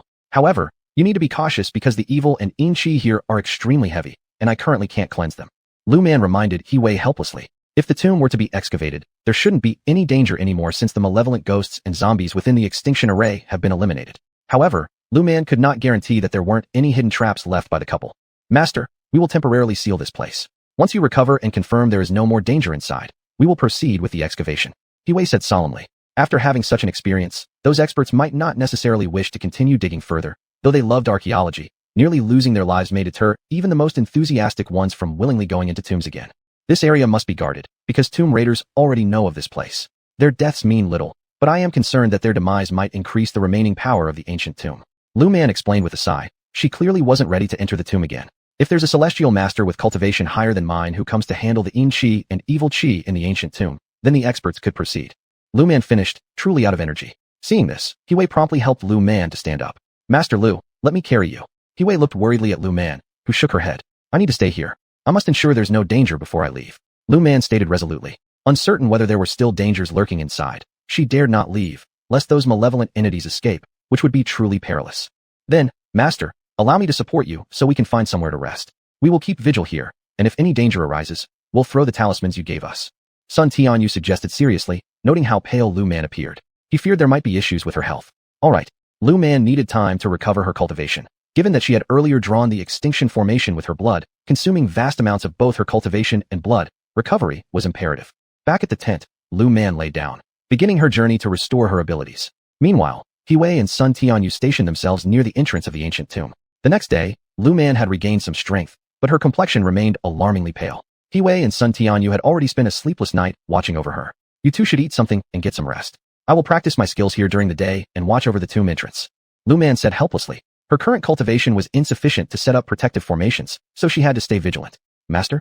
Seeing Lu Man's bloodless and pale face, Hiwei looked at her anxiously. It's fine. It's relatively safer during the day. Lu Man smiled, explaining that even though she had been inside, she didn't fully understand the situation in the tomb. She had a feeling that the couple must have prepared additional contingencies, though she wasn't sure exactly what. She was still troubled by the words spoken by the general's wife before she turned to ashes, that she would die sooner or later. She didn't mind dying again, but if she had to die, it would be for a purpose. At the same time, she needed to figure out who had brought her to this world. She remembered that in her previous life, she had accumulated so much merit that she had even told a spirit officer she would continue to serve in the underworld once she passed on. The spirit officer of the underworld also mentioned that the magistrate and King Yama had agreed she could join their ranks after her death. However, she hadn't expected to be thrown here instead upon her death. She couldn't quite understand who was playing tricks on her. But it didn't matter. She would eventually find out, and she was determined to uncover just who had orchestrated all this against her. After 3 days, Lu Man finally regained some of her cultivation and enclosed the ancient tomb completely with an array. Those entities inside couldn't escape now, although anyone wishing to enter would likely need to understand the array or obtain an entry key from her. Otherwise, they'd definitely be trapped inside. Of course, she didn't set up a killing array, not because of anything else, but simply due to concern over accidental intrusions into restricted areas. We can go now. Lu Man looked at the familiar ancient tomb and said to Hiwei. Her powers were far from restored, making further exploration of the tomb impossible for her at the moment. Master, is there anything special we need to watch out for here? Hiwei worried whether any dangers still lingered around. After all, they knew next to nothing about what was actually inside this tomb. As long as no one attempts a foolish entry, there shouldn't be too much danger. Lu Man murmured softly. Gradually, the artifacts within the tomb were being carried away by those people, including various instruments left behind by the archaeology experts who were unwilling to leave their equipment behind. That's good. That's good. Sun Tianyu patted his chest, saying that both he and Hiwei had felt mentally exhausted during this period. It wasn't from anything else but the constant fear that something might suddenly emerge from the tomb at night. Fortunately, it was only the first night when they took turns keeping vigil. Afterward, Master Lu had been watching over things. Chapter 190, Farewell and Planning. Xiaoman, are you okay? Just as Lu Man got out of the car, she saw Ji Zirwei. Ji Zirwei hurriedly went over to greet her. When he saw Lu Man's pale face, he couldn't help but feel heartbroken. He also felt a bit regretful now for letting Lu Man come here. He had heard that Lu Man was in danger. It seemed his body was also affected, and he couldn't stay home, so he came over. I'm fine, said Lu Man, looking at Ji Zirwei strangely. Why did you come? Isn't Ji Zirwei usually very busy? Why did he come at this moment? I'm worried about you, Ji Zirwei said in a low voice. Upon hearing this, Lu Man paused for a moment. She looked up at Ji Zirwei. Since their last farewell, even though they were still in contact as before, Lu Man subconsciously kept a distance from Ji Zirwei. She hadn't thought about getting married, and thus naturally maintained some distance from Ji Zirwei. Especially after she noticed that Ji Zirwei might have developed some feelings for her, she wanted to keep even more distance from him. Why worry about me? I'm fine. Lu Man pretended not to notice the concern in Ji Zirwei's eyes. She forced a smile and said to Ji Zirwei. Seeing Lu Man avoid his gaze and subtly create distance between them, Ji Zirwei felt a little upset. This unease wasn't directed at Lu Man, it was towards himself. It must be because he wasn't good enough yet. Otherwise, why would Lu Man keep her distance from him? As if you liked someone else. Ji Zirwei didn't believe it at all. You're hurt again this time, Ji Zirwei said helplessly. The last time helping him deal with those things, she got injured, and now again, which made him feel uncomfortable and somewhat concerned inside. Sometimes, he wished the injured person was him, but he completely lacked knowledge about esoteric studies, and sometimes, he was even a burden to Lu Man. I'm fine. Lu Man smiled and said. This time, it wasn't an injury, just excessive blood loss. Through cultivation over these few days, she had recovered somewhat, but wasn't fully back to normal yet. Really nothing? Ji Zirwei looked at Lu Man's pale face and felt heartbroken. He wanted to reach out and pinch Lu Man's cheek, but he didn't dare, fearing that if he did so, Lu Man would cut ties with him entirely. Forget how he knew this. He deduced it based on Lu Man's behavior style. I'm really fine. Lu Man shook her head and said. She knew her own condition well. She currently needed gradual recuperation, even requiring tonics for replenishment. As for other things, they weren't important now. Afterward, I'll treat you to dinner. Consider it as my way of welcoming you back. Seeing that Lu Man didn't want to talk much about her situation, Ji Zirwei could only give up, but he wanted to spend more time with Lu Man conveniently. This time he specifically came to see Lu Man and had nothing urgent, so he planned to spare some time and spend more time with her. Alright, having a meal together, Lu Man didn't refuse. Anyway, she was leaving tomorrow, and going back like this would make her parents worry, but staying here would still cause her parents to worry. When Ji Zirwei saw Lu Man agreeing, he immediately laughed. Lu Man stared at Ji Zirwei's radiant smile, stunned for a moment, then regained her senses. She was already quite old, and from now on, it would probably be better for her to live alone. Until she found a way to deal with whoever was pulling strings against her, she shouldn't drag others down with her. Ji Zirwei didn't know that Lu Man had once again kept her distance from him. If he did, he likely wouldn't be smiling so radiantly. Do you plan to go home next or rest around here for a while? Ji Zirwei looked anxiously at Lu Man. After eating, Ji Zirwei prepared to send Lu Man to the rest house where she was staying, and he was also heading back to the rest house since they were going the same way. I intend to go home, Lu Man replied without hesitation. There was no need to stay here, and besides, Ji Zirwei was here too. She didn't want to give him any hope. Upon hearing Lu Man's words, Ji Zirwei froze momentarily, then smiled. Perfect, I also intended to go back with you, Ji Zirwei said, pretending it was coincidental. He actually just wanted to spend more time with Lu Man, and by the way, he planned to investigate whether it was appropriate to set up a branch store downtown. After all, although the amount of goods he had accumulated was considerable, even if making less profit compared to the capital or Jin City areas where Lu Man originally hailed from, he wanted to open a branch in Lu Man's hometown so that he'd have more excuses to visit frequently. He was faintly concerned that one day Lu Man might vanish from his life. He wouldn't allow the sunshine he'd hardly found to disappear like that. Do you have any interest in partnering up in business with me? Ji Zirwei suddenly thought that Lu Man wasn't suitable as a business partner, but her older brother could be. He remembered that Lu Man seemed to care about her family a lot. If he started a business with Lu Linhao, wouldn't he then have more legitimate reasons to stay in touch with Lu Man? No. Lu Man didn't even hesitate before rejecting him outright. Since she wanted to keep her distance from Ji Zirwei, she wouldn't give him any opportunity. What are your plans for the future? Although Ji Zirwei tried to maintain his energy after seeing Lu Man reject him so decisively, his mood was still somewhat low. However, he soon perked up again. With Lu Man's skills, it was inevitable that she would eventually go to the capital. Even if she didn't, there were sure to be people who would recruit her. As long as Lu Man maintained contact with those circles, he could find a way to learn about her from them. The capital has better prospects than other places. Do you think about developing your career there? Ji Zirwei still couldn't let go of the idea that Lu Man should develop her career in the capital. Also, what do you plan to do with those house lots you purchased? Are you going to build houses on them, or something else? Ji Zirwei recalled that when Lu Man was in the capital, she bought several abandoned courtyards and others that could be refurbished for living. I haven't decided yet, Lu Man helplessly replied, not expecting that Ji Zirwei knew so much about her. How did he even know about the courtyard she had purchased in the capital? She didn't remember telling him anything about it. Why don't you refurbish one of the courtyards first? Perhaps you will go to the capital often in the future. It would be useful to have a place to stay there, wouldn't it? Hearing Lu Man's response, Ji Zirwei lowered his eyelids, hiding all his thoughts. He must find a way to keep Lu Man close to him. Even if not by his side, he must create more opportunities to meet her. He couldn't allow Lu Man to exclude him from her life. Even if it required some scheming, he was prepared to go all out. You're right. Lu Man felt Ji Zirwei's suggestion made sense. The last incident troubled her, and staying at Ji Zirwei's house caused discomfort because people could barge in uninvited despite Ji Zirwei not being there. If she were to go to the capital in the future, living in her own space might give her the peace she needed. Exactly. Ji Zirwei smiled faintly, glad that Lu Man finally agreed to partake in a bit of planning concerning her future. Xiaoman. Ji Zirwei suddenly grabbed Lu Man's hand, and Lu Man didn't resist. She looked at the surrounding thick fog with a half-smile. Sure enough, she was in trouble again. She had no idea what these ghosts and demons were thinking. Why did they like to cause her trouble so much? Did they think that because she was injured now, they could do whatever they wanted? Or did they think she was an easy target? Anyway, it was time to deal with these audacious guys first. Nothing. Lu Man shook her head, signaling Ji Zirwei not to worry. Xiaoman this? Ji Zirwei looked around worriedly. This place wasn't the same as the road they had just walked on. He remembered he had taken Lu Man back to the hostel. So how did they end up here all of a sudden? We've been dragged into someone's private domain by some unknown force. The people around us are gone. Lu Man said softly. After finishing, she showed an excited expression. Even though her body hadn't recovered, she was still thrilled. Whoever this guy was, who managed to pull both her and Ji Zirwei in without her knowing, must be quite capable. Now she had another chance to act.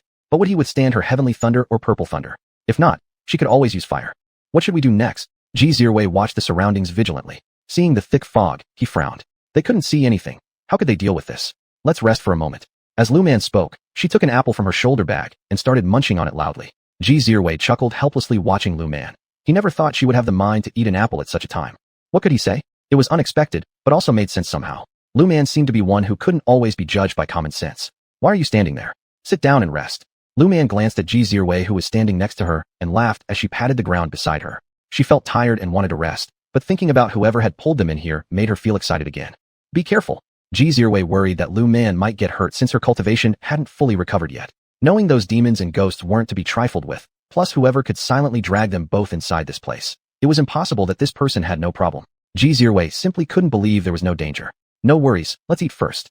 Saying that, Lu Man took another apple from her bag and handed it to Ji Zirwei. Ji Zirwei accepted it and began eating too. What else could he do?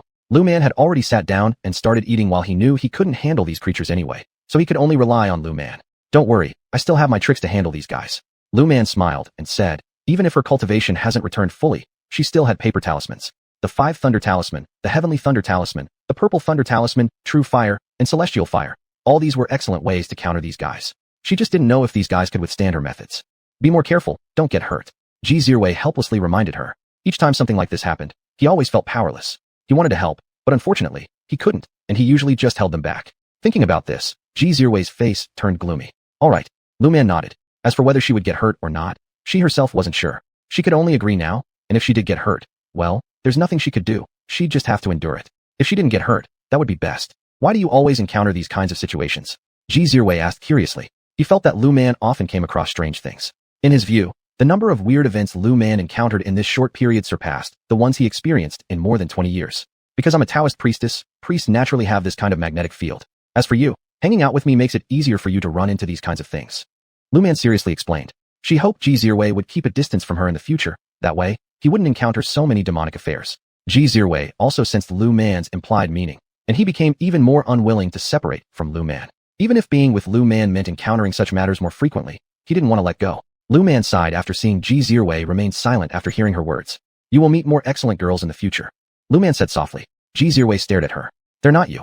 This sentence left Lu Man speechless. She didn't know what to say. Although there were plenty of excellent girls around Ji Zirwei, she considered herself just a country bumpkin.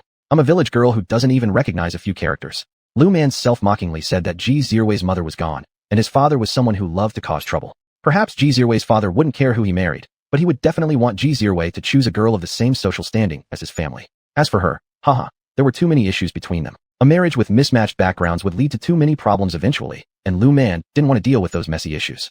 She neither had the mood nor the time for it. Wouldn't it be better to use that time for cultivation instead? But you're better than all those girls with high degrees. Ji Zirwei solemnly said. In his heart, Lu Man was the most outstanding one. Forget it, I don't want to talk about this anymore. They're here. Lu Man abruptly stood up, threw away the apple core in her hand, and clapped her hands.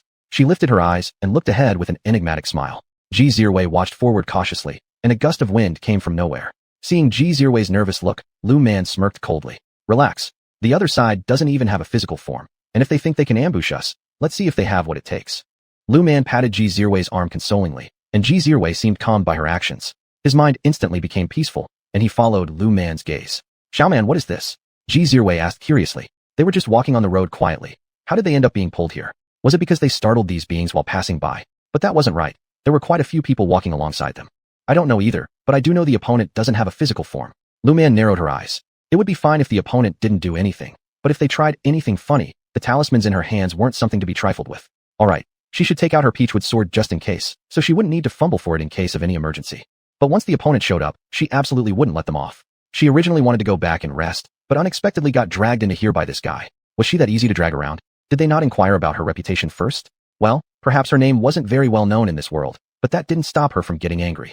Chapter 192, Ghost Hunting. The other party seemed to have heard Lu Man's words as the thick fog condensed into a solid form. Seeing this, Lu Man raised her peachwood sword. Perfect timing, said Lu Man with an enigmatic smirk on her face. Let me see what you can do. She immediately split the thick fog with her peachwood sword.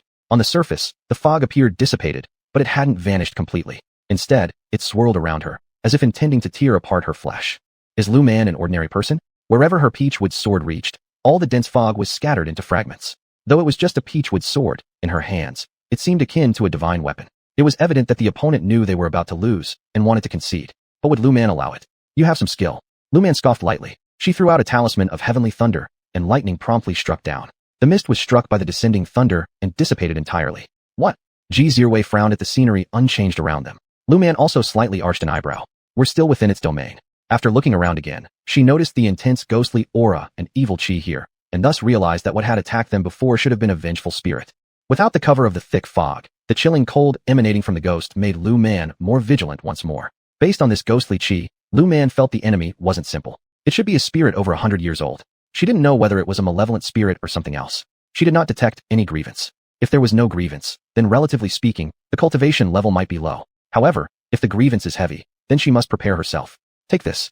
Lu Man took a protective amulet out of her bag. This amulet was much stronger than the one she had previously given to Xia. This talisman could withstand 5 attacks from a vengeful spirit. Be careful. Upon seeing the talisman in his hand, Xia worriedly looked at Lu Man. He hoped that Lu Man would quickly defeat the adversary without getting hurt. He didn't want Lu Man to be injured. Stay here and don't move. After saying this, Lu Man stood with her back to Xia, holding her sword in her left hand while performing gestures with her right. Xia could hear that Lu Man was genuinely enraged. Break! With a harsh shout, the scene changed once again. Now before them lay a dilapidated yard, and judging by its worn appearance, it had gone long unattended. Seeing this, Lu Man laughed coldly. Playing tricks. Having spoken, she once again lifted her peachwood sword and hurled the heavenly thunder talisman. After throwing the talisman, a shadow figure revealed itself. Lu Man curled her lips upward, her laugh colder than before. Damn! A piercing cry resounded. The sound made Lu Man smirk even wider. That sound was both bone-chilling and eerie. Simultaneously, Lu Man and Xia now saw clearly who had emitted the shrill wailing cries. A woman in tattered clothing materialized before their eyes. Judging by her appearance, she was female, yet her face seemed torn by some force. Streams of red-black substances flowed from her visage, making her look incredibly terrifying. GHH.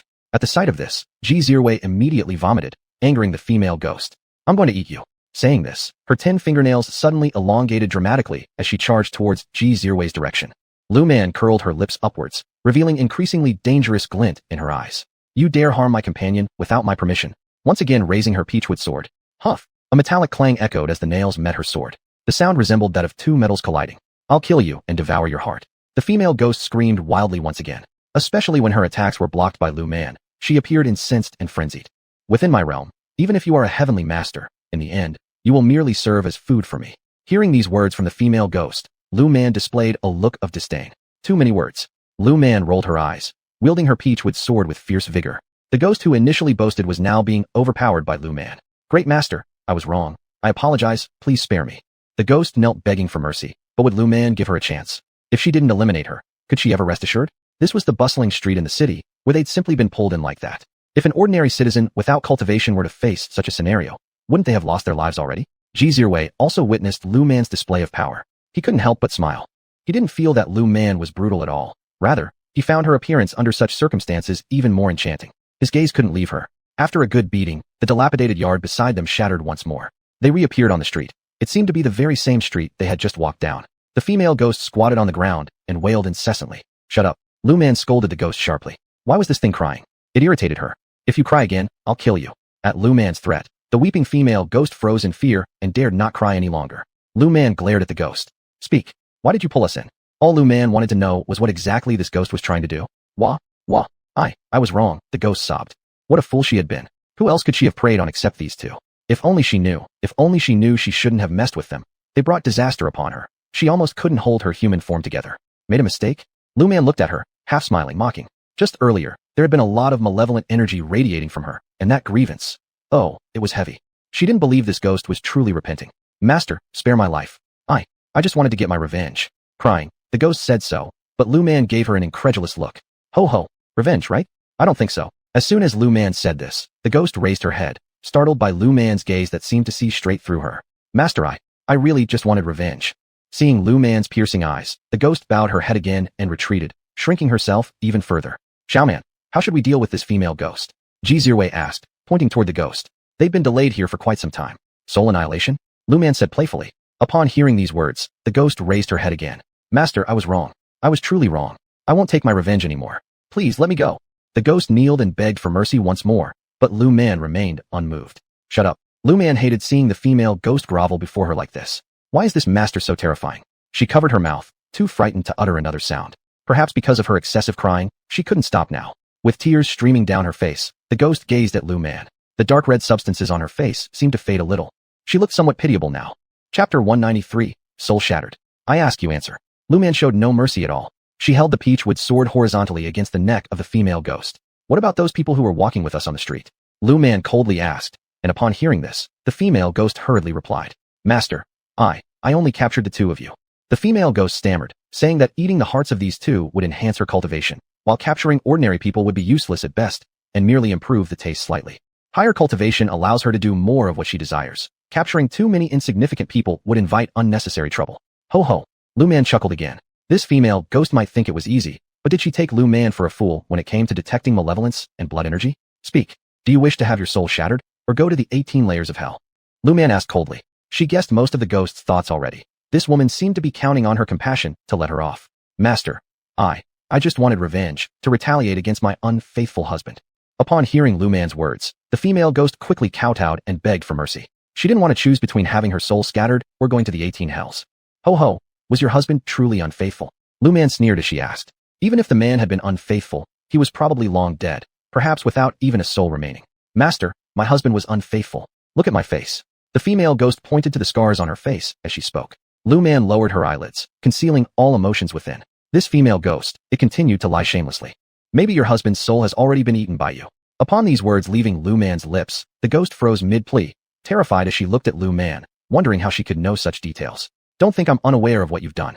With the resentment and murderous aura surrounding you, it's evident in one glance what you've committed. Lu Man stated calmly, noting the futile hopes still clinging to the female ghost. She raised her peachwood sword. Seeing Lu Man seem poised to disperse her soul entirely, the female ghost tried to flee but was immediately blocked by the blade. Speak. Tell me how exactly you died, and all the things you've done. Lu Man demanded icily, causing the female ghost to glare at her in hatred. What have I done? Naturally, I ate my so-called husband. The female ghost shrieked, but Lu Man remained expressionless, devoid of any surprise. She'd already guessed, and thus shook her head gently. Why? Lu Man was curious about the backstory involving the ghost and her husband. Why? That incapable man couldn't buy me fancy clothes, good cosmetics, or provide a life adorned in gold and silver. The female ghost retorted bitterly. Imagining other women draped in silk and jewelry made her despise her talentless husband.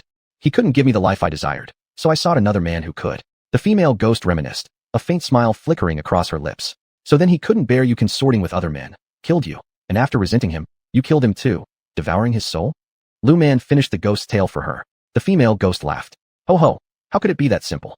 This response intrigued Lu Man, making her wonder how exactly the female ghost had managed to harm her husband. The man I later sought was interested for a time, gave me some silver coins, and then dismissed me. Having nowhere else to go, I returned to my husband. The female ghost smirked, surprised herself that the man had valued her so much. He accepted her back despite her betrayal. Later, I sought out another wealthy man, and unexpectedly, that wretch deliberately scarred my face.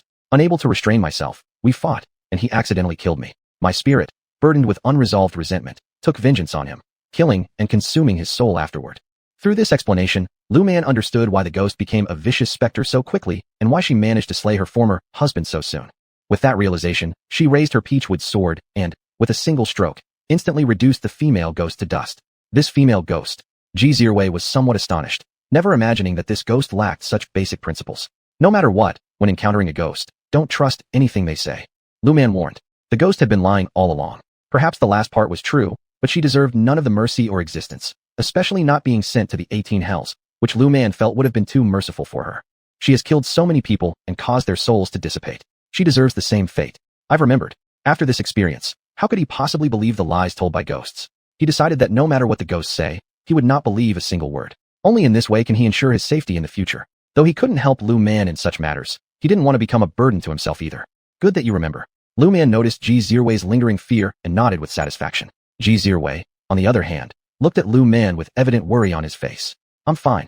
Lu Man saw Xia's concerned expression, shook her head, and said, truly, she was unharmed. It was just that due to blood loss, her complexion was rather pale. After battling with the female ghost earlier, she felt somewhat tired now, but knew a little rest would be enough. I'll support you. Xia wanted to say that he would carry her back, but fearing Lu Man might get angry if he said so, he only offered to support her instead. In response, Lu Man shook her head.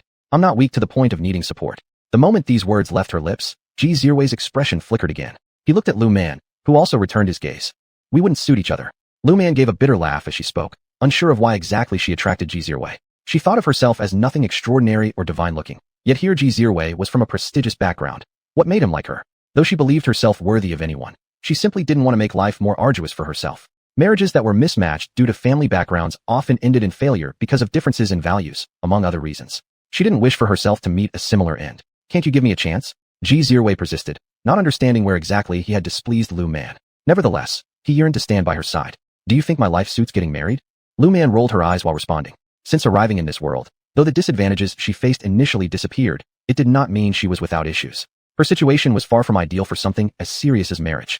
Chapter 194, The Ghost on the Roof. After marriage, you can still do what you want. Xia looked at Lu Man and said that he would not stop Lu Man. In his view, since Lu Man had these skills, it was best to use them in practice. But, as you can see, I may not be able to have children. Lu Man said coldly. For men, when they like someone, They say they don't want children. However, when they no longer like someone, not having children might become a crime. Perhaps I could lose my life at any moment. She now has an unknown enemy. She doesn't know who that enemy is or who sent her here. She doesn't even have control over her own life. Getting married would just add burden to both sides. I just want to have a chance to pursue you. Ji Ziwei nervously looked at Lu Man and said that he only wanted a chance to pursue Lu Man. Like water dripping forming a river, it flows steadily, and he understood this. He didn't want another man to stand beside Lu Man. Thinking about such scenes made him unable to bear it. He wanted to kill the man standing beside Lu Man. Even this was merely imagination, but if that day ever came, he worried that he wouldn't be able to control himself. Pursuing me? I am not considering lifetime matters right now. Lu Man said coldly. It wasn't that she was heartless. She had to be firm-hearted. She couldn't drag Ji Ziwei down. There was an unknown enemy out there, and she wasn't sure what fate awaited her. Disappearing completely might be her ultimate end. If that day ever comes, what would happen to Ji Ziwei? Dying together? No, she didn't believe those words. If Ji Ziwei truly could do that, maybe she would value him more, but she didn't want Ji Ziwei to do that. I currently have an unknown enemy. I'm not sure who the enemy is or what their methods are. Lu Man thought for a while and said gravely. She needed to clarify some things. Perhaps my eventual fate will be disappearing completely. As soon as Lu Man said this, Ji Ziwei's face turned pale. Why did Lu Man so easily say such things? He didn't believe it. He didn't believe that with Lu Man being so skilled, she could disappear completely. This must be Lu Man's excuse to fend him off. It's not an excuse. The tomb owner in the ancient tomb this time told me before disappearing completely. Lu Man gave a bitter smile and said, honestly speaking, she really didn't know what fate awaited her. In her previous life, she could laugh as she welcomed death, thinking that once she died, she would go to the underworld to become a ghost officer. At that time, the judge and Yama had both said so. However, as soon as she closed her eyes, she ended up in this world. Could it be simple to toss her into this world without alarming her? That person's skill could probably be described as inscrutable. If something really happens to you, I will be by your side, Ji Ziwei solemnly said. When he said this, there wasn't a trace of joking. Upon hearing this, Lu Man furrowed her brows. I don't want you to do that. Once dead, everything is gone. Don't talk about how reincarnation solves everything. I might disappear completely, and if you die, you can only reincarnate. Lu Man said heartlessly. Alas, why was Ji Ziwei so stubborn? No, you're so talented, you won't end up that way. Ji Ziwei shook his head hard and said. Lu Man gave a bitter smile. Grandmaster, disappearing is also possible. Lu Man helplessly said. She didn't know what the mastermind behind the scenes wanted to do, but she knew that the mastermind had already begun planning where she couldn't see it. She hoped that one day, if she dies, the people she cares about would live well. Then, her death would not have been in vain, right? As for disappearing completely, she, who was already in her second life, wasn't afraid of it either. Well, let's not talk about these things anymore. Let's go back first. I'm tired. Lu Man noticed that Ji Ziwei's expression seemed a bit grim, so she directly changed the subject. Ji Ziwei saw that Lu Man didn't seem to want to continue this topic, so they both walked silently to the inn. After returning, Lu Man washed up and laid down on the bed.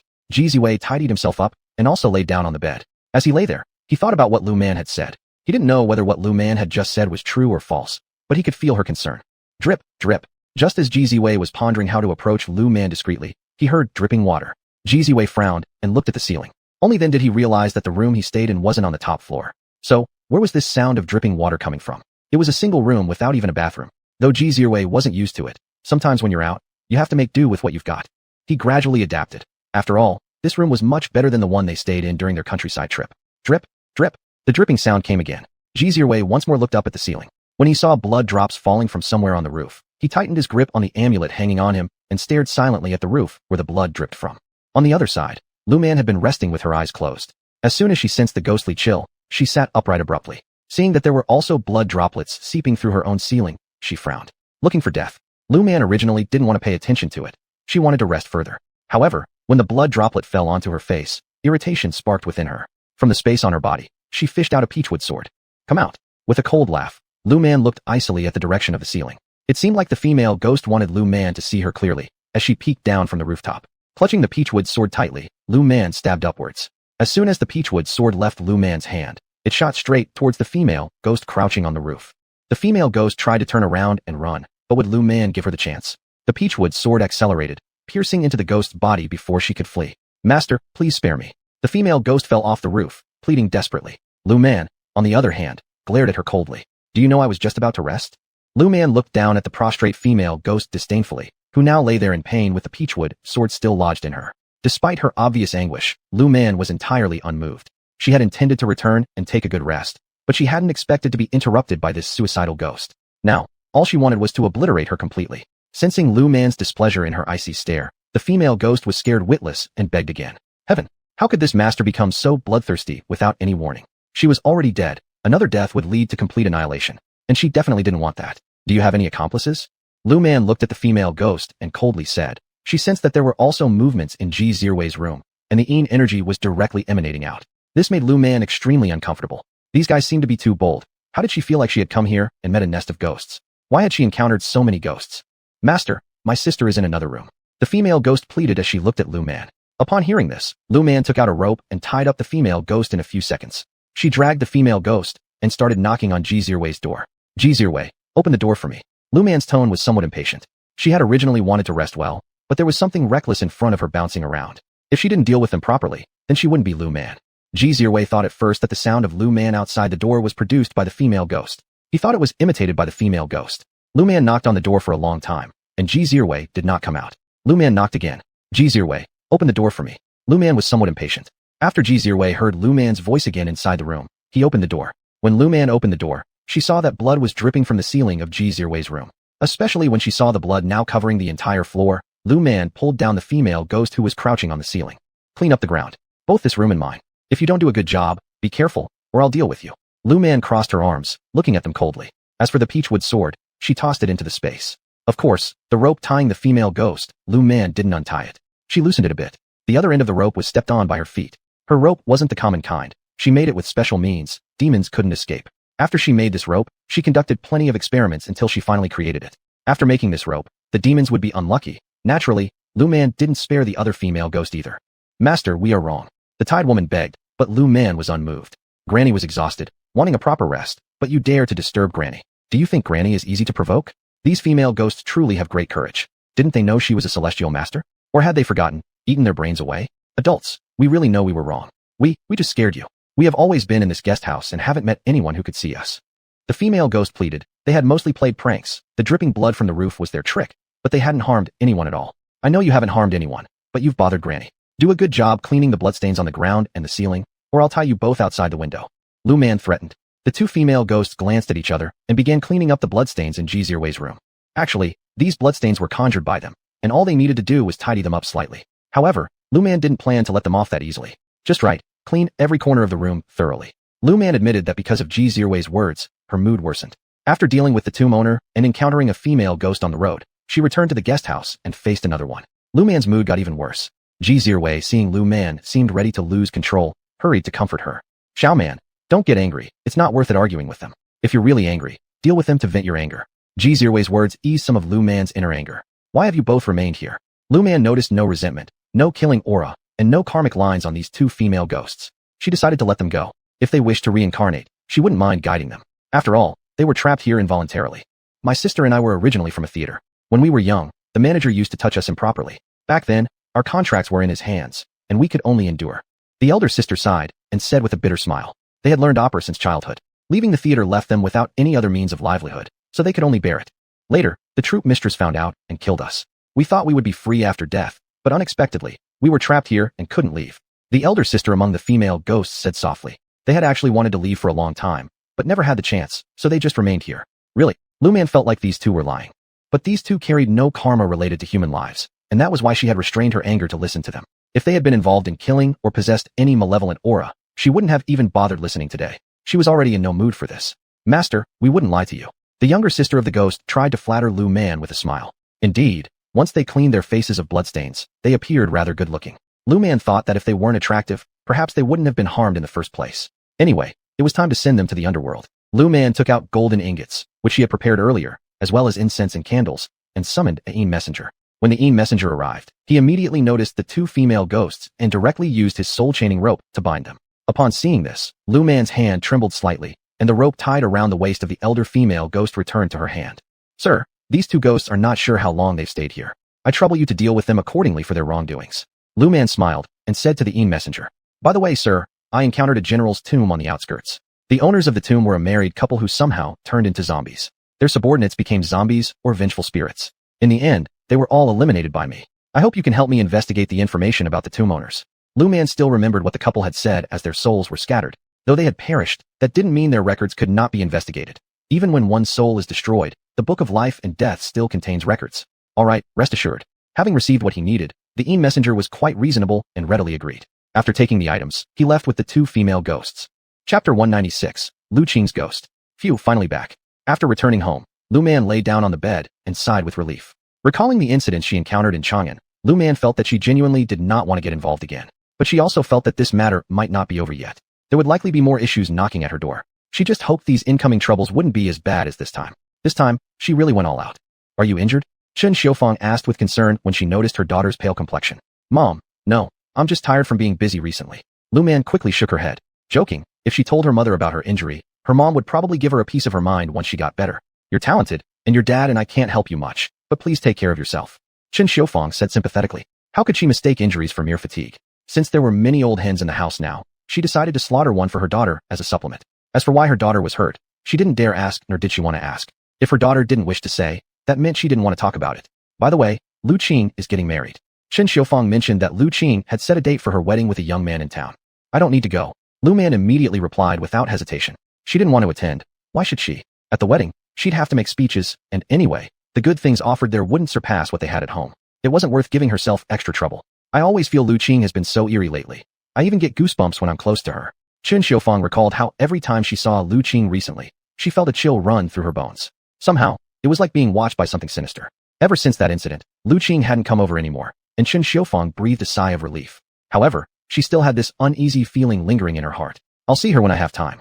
After pondering, Lu Man decided to visit her and figure out what tricks Lu Qing had up her sleeve to scare her mom like this and make her feel so cold. This was no small matter. If there was something seriously wrong with her, Lu Man wanted to handle it as soon as possible, sparing herself constant worries. After all, if something disastrous happened and that person made a mess, she might still be left cleaning up after them. Reflecting on this, Lu Man grew increasingly discontent toward Lu Qing. Wasn't she mentally stable enough? What exactly was she up to now?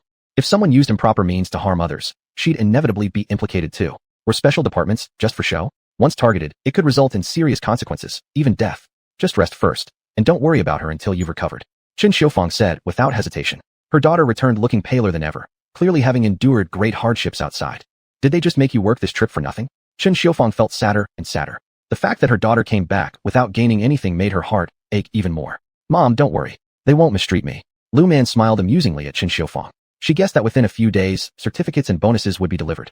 As for who would deliver them, she wasn't sure. In the future, I might need to hold a government post. Lu Man sighed helplessly as she thought about what was expected of her from above. Originally, she had no intention of joining any system, but higher-ups insisted, and what could she do? What? Upon hearing Lu Man's words, Chen Xiufang's eyes widened with excitement. Holding an official post in the government was no ordinary achievement. Is there a salary? What concerned Chen Xiufang most was whether her daughter would earn money. Working without pay was unacceptable. You earn a bonus when you work, no bonus. Lu Man shook her head. Initially, they wanted her to join the special department, but she refused. Once inside, it'd be hard to leave, and she didn't want to be constrained. Therefore, merely holding a nominal title suited her best. She wouldn't receive a fixed salary, but would collect bonuses when she worked and get nothing otherwise. Earning money while working is fine. Holding a nominal position gave a good reputation, which eased Chen Xiufang's long-term anxiety. She worried about her daughter's future before, fearing no suitable match because of her past. Now, as a public servant, even if she didn't actively work or earn, the reputation itself carried weight. Mom, I'm hungry. Lu Man feared her mom might say something surprising, so she decided to change the subject. She definitely didn't want to be pressed into marriage. Don't think she didn't know. In rural areas, most girls around 17 or 18 already had engagements arranged, though actual weddings usually waited for another 1 or 2 years. Still, almost all the girls her age had their engagements settled. As for why she wasn't engaged, it was because she used to be considered foolish. Now, many people dared not approach her as she was a celestial master who could see ghosts, and they feared their sins might be exposed by her, or worse, that they'd be killed silently by her. Anyway, for whatever reason, the men around here were too afraid to get close to her. Dear, how could she have returned so quickly? Lu Qing, looking at her child sitting beside her, said with some complaints. Squeak, squeak, squeak. If you don't like her, I'll go kill her. After finishing his words, the little ghost went off to find Lu Man, but was stopped by Lu Qing. You're no match for her. Lu Qing whispered. She didn't know what happened to Lu Man, but how had she become so powerful? Dear, rest assured, even if mother has other children in the future, you will always be the most important one in my heart. Lu Qing thought that after her marriage, she might soon have other children, and now she worried about whether her little ghost would resist this change. If he did, she might never be able to bear another child, which would make the marriage pointless. Squeak, squeak, squeak. Will mother only want me? The little ghost looked at Lu Qing with anticipation, hoping she would only have him as her son, keeping all of her affection just for him. Dear, if mother doesn't give birth to more children, mother would be abandoned again. Lu Qing consoled the little ghost. She didn't want to grow old without anyone to take care of her. Mother's getting older day by day. When I am old, if we don't have any children, who will buy things for us? Lu Qing feared a possible backlash from her little ghost. She hadn't forgotten when her own mother suggested that once she got married, it would be best to have children quickly. The moment those words were spoken, Her mother fell from the chair, landing on her bottom firmly. Luckily, she didn't get injured. Otherwise, Lu Qing would have had to take care of her, which she wouldn't do. Squeak, squeak, squeak. Mother, I don't need anything as long as I have you. The little ghost gazed at Lu Qing pitifully. Lu Qing shook her head. Mother wishes she could keep only you. But if mother doesn't have children, then mother will starve to death when she gets old. Lu Qing was selfish and only thought of herself. Otherwise, she wouldn't have nearly been lured away for some small benefits. Chapter 197. Surprises are everywhere. Zhi. Mother, I will earn money to support you. The little ghost said excitedly. Lu Qing heard these words and lowered her eyelids. Not having children, but depending on the ghost to take care of her? Maybe? Look, right now you can't take care of me. Instead, I have to take care of you. Even if you grow up in the future, there is no way for you to look after me because you don't have a physical form. It's not like when I want water, I can just fetch it myself. When I am young, that might work, but as I grow old and can't move around anymore, I won't be able to do this. Lu Qing still tried to reason with the ghost. She must calm down the ghost. Otherwise, she would have trouble living the life she wanted in the future. Besides, she wouldn't get married and stay home. And getting married without bearing children, that's impossible. Zhi. All right, then mother, you must love me the most. The little ghost finally gave in, and Lu Qing sighed in relief, knowing that without the ghost, she wouldn't have such a peaceful life later on. Mother loves you the most. Lu Qing did not realize that because of this promise, all her children would be lost. By the time she realized what had happened, she could no longer bear children and lived a life of poverty and hardship forever. Xiaoman, let's go to the market fair. It was market day, and Chen Xiufang saw that her daughter had nothing to do at home. Plus, they were not too busy in the fields right now, just weeding. If they went or not, it didn't matter much anyway. Besides, she also wanted to rest. Good. Lu Man had nothing to do either and was just looking for something to pass the time. Now there was something to do, which suited her well. Although she wanted to do something, her mother kept an eye on her tightly. Bored out of her mind, she ended up squatting down counting ants, showing just how dull things were for her. You hold the water pot, and we'll go. Chen Xiufang smiled and said this. Going to the market, one must carry a basket and a bag. If there's grain or other items, they can buy some back. Grain, no matter when, is something one cannot be without. For these housewives, the most important thing is making sure the family is fed and drink well. As for clothing, as long as they aren't naked, it's fine. Lu Man noticed her mother's preparations, carrying a basket and a bag. Of course, her mother didn't forget about sun protection. This time, her mother fully armed herself, wearing a straw hat. Mother, why does your straw hat look so beautiful? Lu Man only noticed now that her mother's market hat was different from the one she wore when working in the fields. I made it myself. If you like, I can make one for you. This isn't anything special. Spare some time, find some wheat straws. Colors and flowers are just dyeing the wheat straws with certain colors. Very simple. Good. Lu Man nodded enthusiastically. She realized how amazing the hard-working people in this era truly were. The straw hat was stunning, yet she hadn't noticed it before. Mom, can you use wheat straws to weave baskets or other small objects? Lu Man asked curiously. Wheat straws seemed versatile, able to create many things like small baskets or storage boxes, even playful objects, but weaving those needed skill. She definitely couldn't do it. Of course, isn't it pretty easy? Chen Xiufang nodded and said that weaving these wasn't particularly difficult. Those items were straightforward, requiring carefulness while doing daily tasks. Mom, you know, a lot of people in big cities really like nice-looking baskets or storage boxes. If wheat straws can weave such things, I suggest you can make some samples. Later, they can be sold in the city. Lu Man whispered. In the future, people might prefer environmentally friendly products. Generally speaking, everyone pursued beautiful and natural things, like bamboo wares. Unfortunately, we don't have bamboo here. If we had bamboo, we could also weave bamboo products. Lu Man regretfully said. Chen Xiufang gave her daughter a sidelong glance. Apparently, she had spoiled her daughter too much. She didn't know about a lot of rural crafts. Bamboo can weave things, and our local wheat straws and sorghum stalks can too. Even if these don't work, we still have carpenters. Though she had never been far from home, she knew what bamboo could weave. And precisely because she knew, she said it. Mom, why don't you give it a try? If it works, I'll help contact someone and see if we can sell them. Lu Man quickly came up with an idea. Just as she thought about it, she wasn't sure what her elder brother was up to these days. If this craft business became successful, perhaps her brother could manage it, though she wondered whether this type of business would be profitable. By the way, Mom, will the wheat straw woven items deform? Lu Man was most worried about this. If the wheat straw woven items break after just a few days of use, that would be bad. As long as they are not placed in damp places, using them for a year or two is no problem. Chen Xiufang thought for a moment and said, wheat straws don't have the moisture-proof quality of bamboo products, but they are cheap. Bamboo products were pretty expensive around their area. That's fine. Lu Man nodded her head, hoping her parents could try more ways to make money. This way, they wouldn't be like most farmers who could only rely on farming to earn money. Farming shouldn't hinder making money. It's the best scenario. Technology is advancing, and there won't be as much farm work in the future. Laughing and chatting, the two of them arrived at the market fair. After arriving at the market, Lu Man saw chickens, ducks, and geese for sale and wanted to buy some to raise at home so they could eat whenever they wanted. Can you stop staring at these? Chen Xiufang noticed her daughter heading straight toward the chickens, ducks, and geese. These animals were brought out to sell, of course, either male ones or those that no longer laid eggs. Buying them back would only leave one option, stewing them. Mom, let's buy a few more, then we can eat whenever we want. Lu Man smiled as she spoke, reaching for her money, but was pulled away by Qin Xiufang. If they wanted to stew chicken, duck, or goose, why not just buy from the neighbors in the village? It would save food. There are plenty in our village. We can buy whenever we want and save on food. Qin Xiufang explained as she pulled her daughter along. Upon hearing this, Lu Man's eyes widened in amazement. Could her mom really calculate this well? How much food could ducks and geese possibly consume?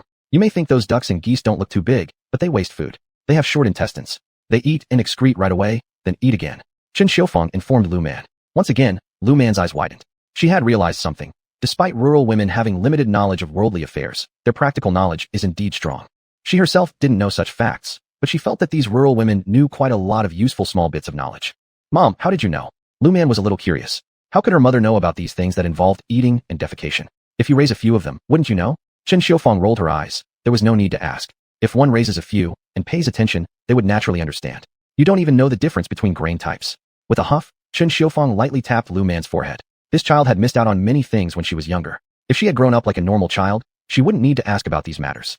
Mom, why am I so clueless? Lu Man rolled her eyes, holding on to Qin Xiufang's arm in a teasing manner. Seeing Lu Man act this way, although Qin Xiufang mouthed words of disapproval, there was laughter in her eyes. For her daughter to be able to cling to her and live a normal life satisfied her greatly. Mom, aren't those ahead Lu Qing and Aunt? Lu Man was originally idly walking while holding on to Qin Xiufang's arm when she looked up and just happened to see Lu Qing and Lu Xiaodi. Upon seeing Lu Qing, she frowned. Despite Lu Qing seeming fine on the outside, Lu Man could sense an aura of Yin around her. But that Yin aura seemed to not harm her much. Otherwise, with the amount of Yin Qi around her, it should have already caused problems for her by now. Still, she was perfectly fine. How did she manage that? Is she raising a ghost? No, shouldn't that kind of thing only happen abroad? It seems like there are no foreigners here on their side who would do such a thing. Lu Man didn't fully understand, nor could she figure out exactly what it was.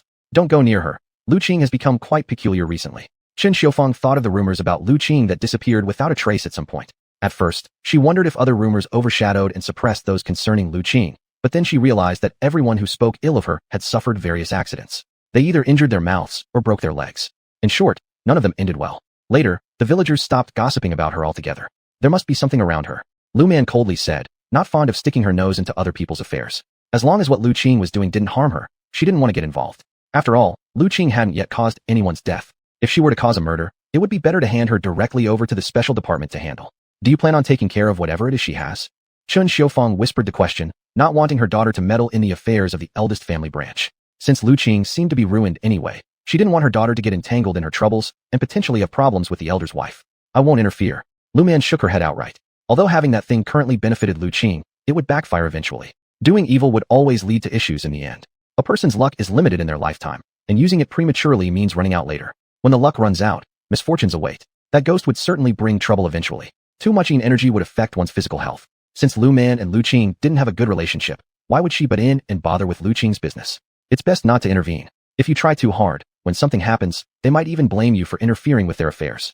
Qin Xiufang remarked with disdain on her face. She really couldn't stand the mother-daughter duo of Lu Xiaodi. She didn't know how they thought, being so presumptuous and self-righteous. If one does good, but it doesn't benefit them, they think their affairs have been spoiled. Qin Xiufang found herself utterly unable to comment on such thinking. Mom, don't worry, I will not meddle. Lu Man had no intention of managing Lu Qing's suicidal tendencies. That person, for a bit of benefit, followed the educated youth, got pregnant, and insisted on having an abortion. She wasn't sure what Lu Qing had done, but she felt that the Yin aura around her suggested two possibilities. Either the little ghost was haunting her, or Lu Qing had managed to keep it by her side to help her. It's undeniable, one's own child would be easy to control with fewer chances of retaliation, but this doesn't mean it was completely safe. In any case, once that small spirit grows in power, it could turn into something more significant. In the future, she probably won't be able to have another child. Lu Man reflected that if Lu Qing truly nurtured a ghost, she would not be able to bear children. I feel there's something wrong with Lu Qing. How come her current boyfriend from the city chose her? She isn't particularly beautiful, and yet he chose her.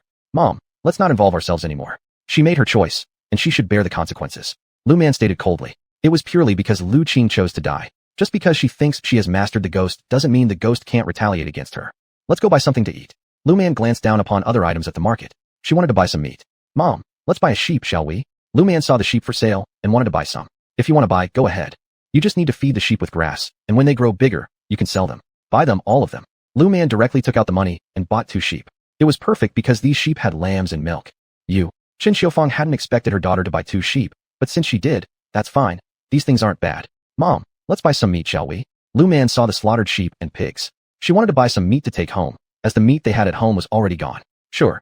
Chen Xiufang agreed again. She realized that even if she didn't agree, this girl would still buy it. So, it's better to watch her while she buys. Upon hearing her mother say yes, Lu Man directly took out the money and bought half a sheep. I say, in this hot weather, how do you plan to eat half a sheep? Chen Xiufang saw the money given over and only then realized how much her daughter had bought. Most importantly, the girl also bought quite a lot of pork, about 10 pounds or so. Tell me, how will you eat all this meat you've bought? This was what Chen Xiufang wanted to know right now. Mom, we'll stew the mutton in one pot. My father and brother love to eat it. Lu Man smiled as she spoke. She simply wanted to nourish them. The rest is easier to deal with. We just cook it and salt it for preservation. Can't this be eaten for a while longer? Our market opens every 5 days. Chen Xiufang said helplessly. Once they bought, they couldn't return. With this amount of meat, it'd be enough for them to eat for some time. I know that. This half sheep will be eaten up by my father and brother in 2 days. After the mutton is cooked, it won't spoil even after being left out for 2 days. Lu Man laughed as she spoke. As for the pork, it could only be preserved with salt. If there's no other way, we'll cure this pork into ham. If people in the south could make ham, they could too. It just takes some extra time and materials. Lu Man, are you moving house? When Lu Qing saw the half sheep and a large piece of pork in Lu Man's hands, she revealed an envious look. Though she knew Lu Man had certain special abilities, she couldn't resist coming closer. Moving house. Lu Man rolled her eyes. If they said they were moving, then they were moving. Chapter 199. Being carried to the wedding hall. Is this getting rich? Lu Qing jealously said as she looked at Lu Man. Why could this fool afford so much meat, and she couldn't? However, she dared not use a little ghost on Lu Man, because she worried that Lu Man would defeat the ghost. Even worse, the little ghost might not be able to enter Lu Man's house. Otherwise, she would have already taken advantage of Lu Man's absence to teach Chen Xiufang and Lu Jianyao a lesson. Lu Man had no idea about Lu Qing's thoughts. If she knew, she'd definitely beat her up till she was rolling on the ground. How dare this person try to hurt her parents? In her previous life, she lacked everything, and there wasn't a single relative by her side. Now that she has parents, she doesn't want anything to happen to them. If Lu Qing dares to hurt her parents, she'll kill her. Yes, we're getting rich. There's nothing I can do about it. From now on, your sister will be a government employee. Lu Man knew that Lu Qing envied her, so she smiled at her while saying this. Hearing these words, Lu Qing's face distorted in anger. She tightly clenched her fists, wishing she could punch away the brilliant smile from Lu Man's face. You're lying. Lu Qing couldn't believe that such a fool as Lu Man could get a government job, which filled her with even more resentment. Why did all the good things fall onto Lu Man? Whether I'm lying or not, you'll know soon enough. Lu Man said this with a radiant smile, which made Lu Qing want to lash out even more. Xiao Qing, let's go home. Lu Xiaodi also understood that they should not provoke Lu Man right now, for Lu Man always had special means. Mom, let's go home. Both were leaving together, and Lu Man cheerfully said this to Chen Xiufang. Chen Xiufang lightly tapped Lu Man's forehead. You little devil. After saying this, she allowed her daughter to pull her along. Seeing this, Lu Qing was fuming.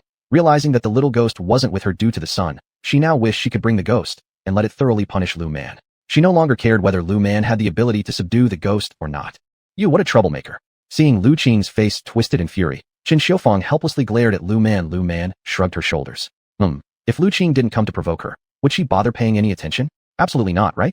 She's not a fool. Moreover, given Lu Qing's skills, how could she say, dealing with her is a waste of time? Thus, the four arrived home together. Lu Man's family got home first, followed by Lu Qing's group. You'd better stop making her angry, considering her character. If she gets sick out of anger, she might cling on to you for trouble later. Chen Xiufang sighed helplessly, seeing Lu Qing stomping off angrily back home. Regarding her own daughter, there seemed to be something unique in how much she loved annoying Lu Qing.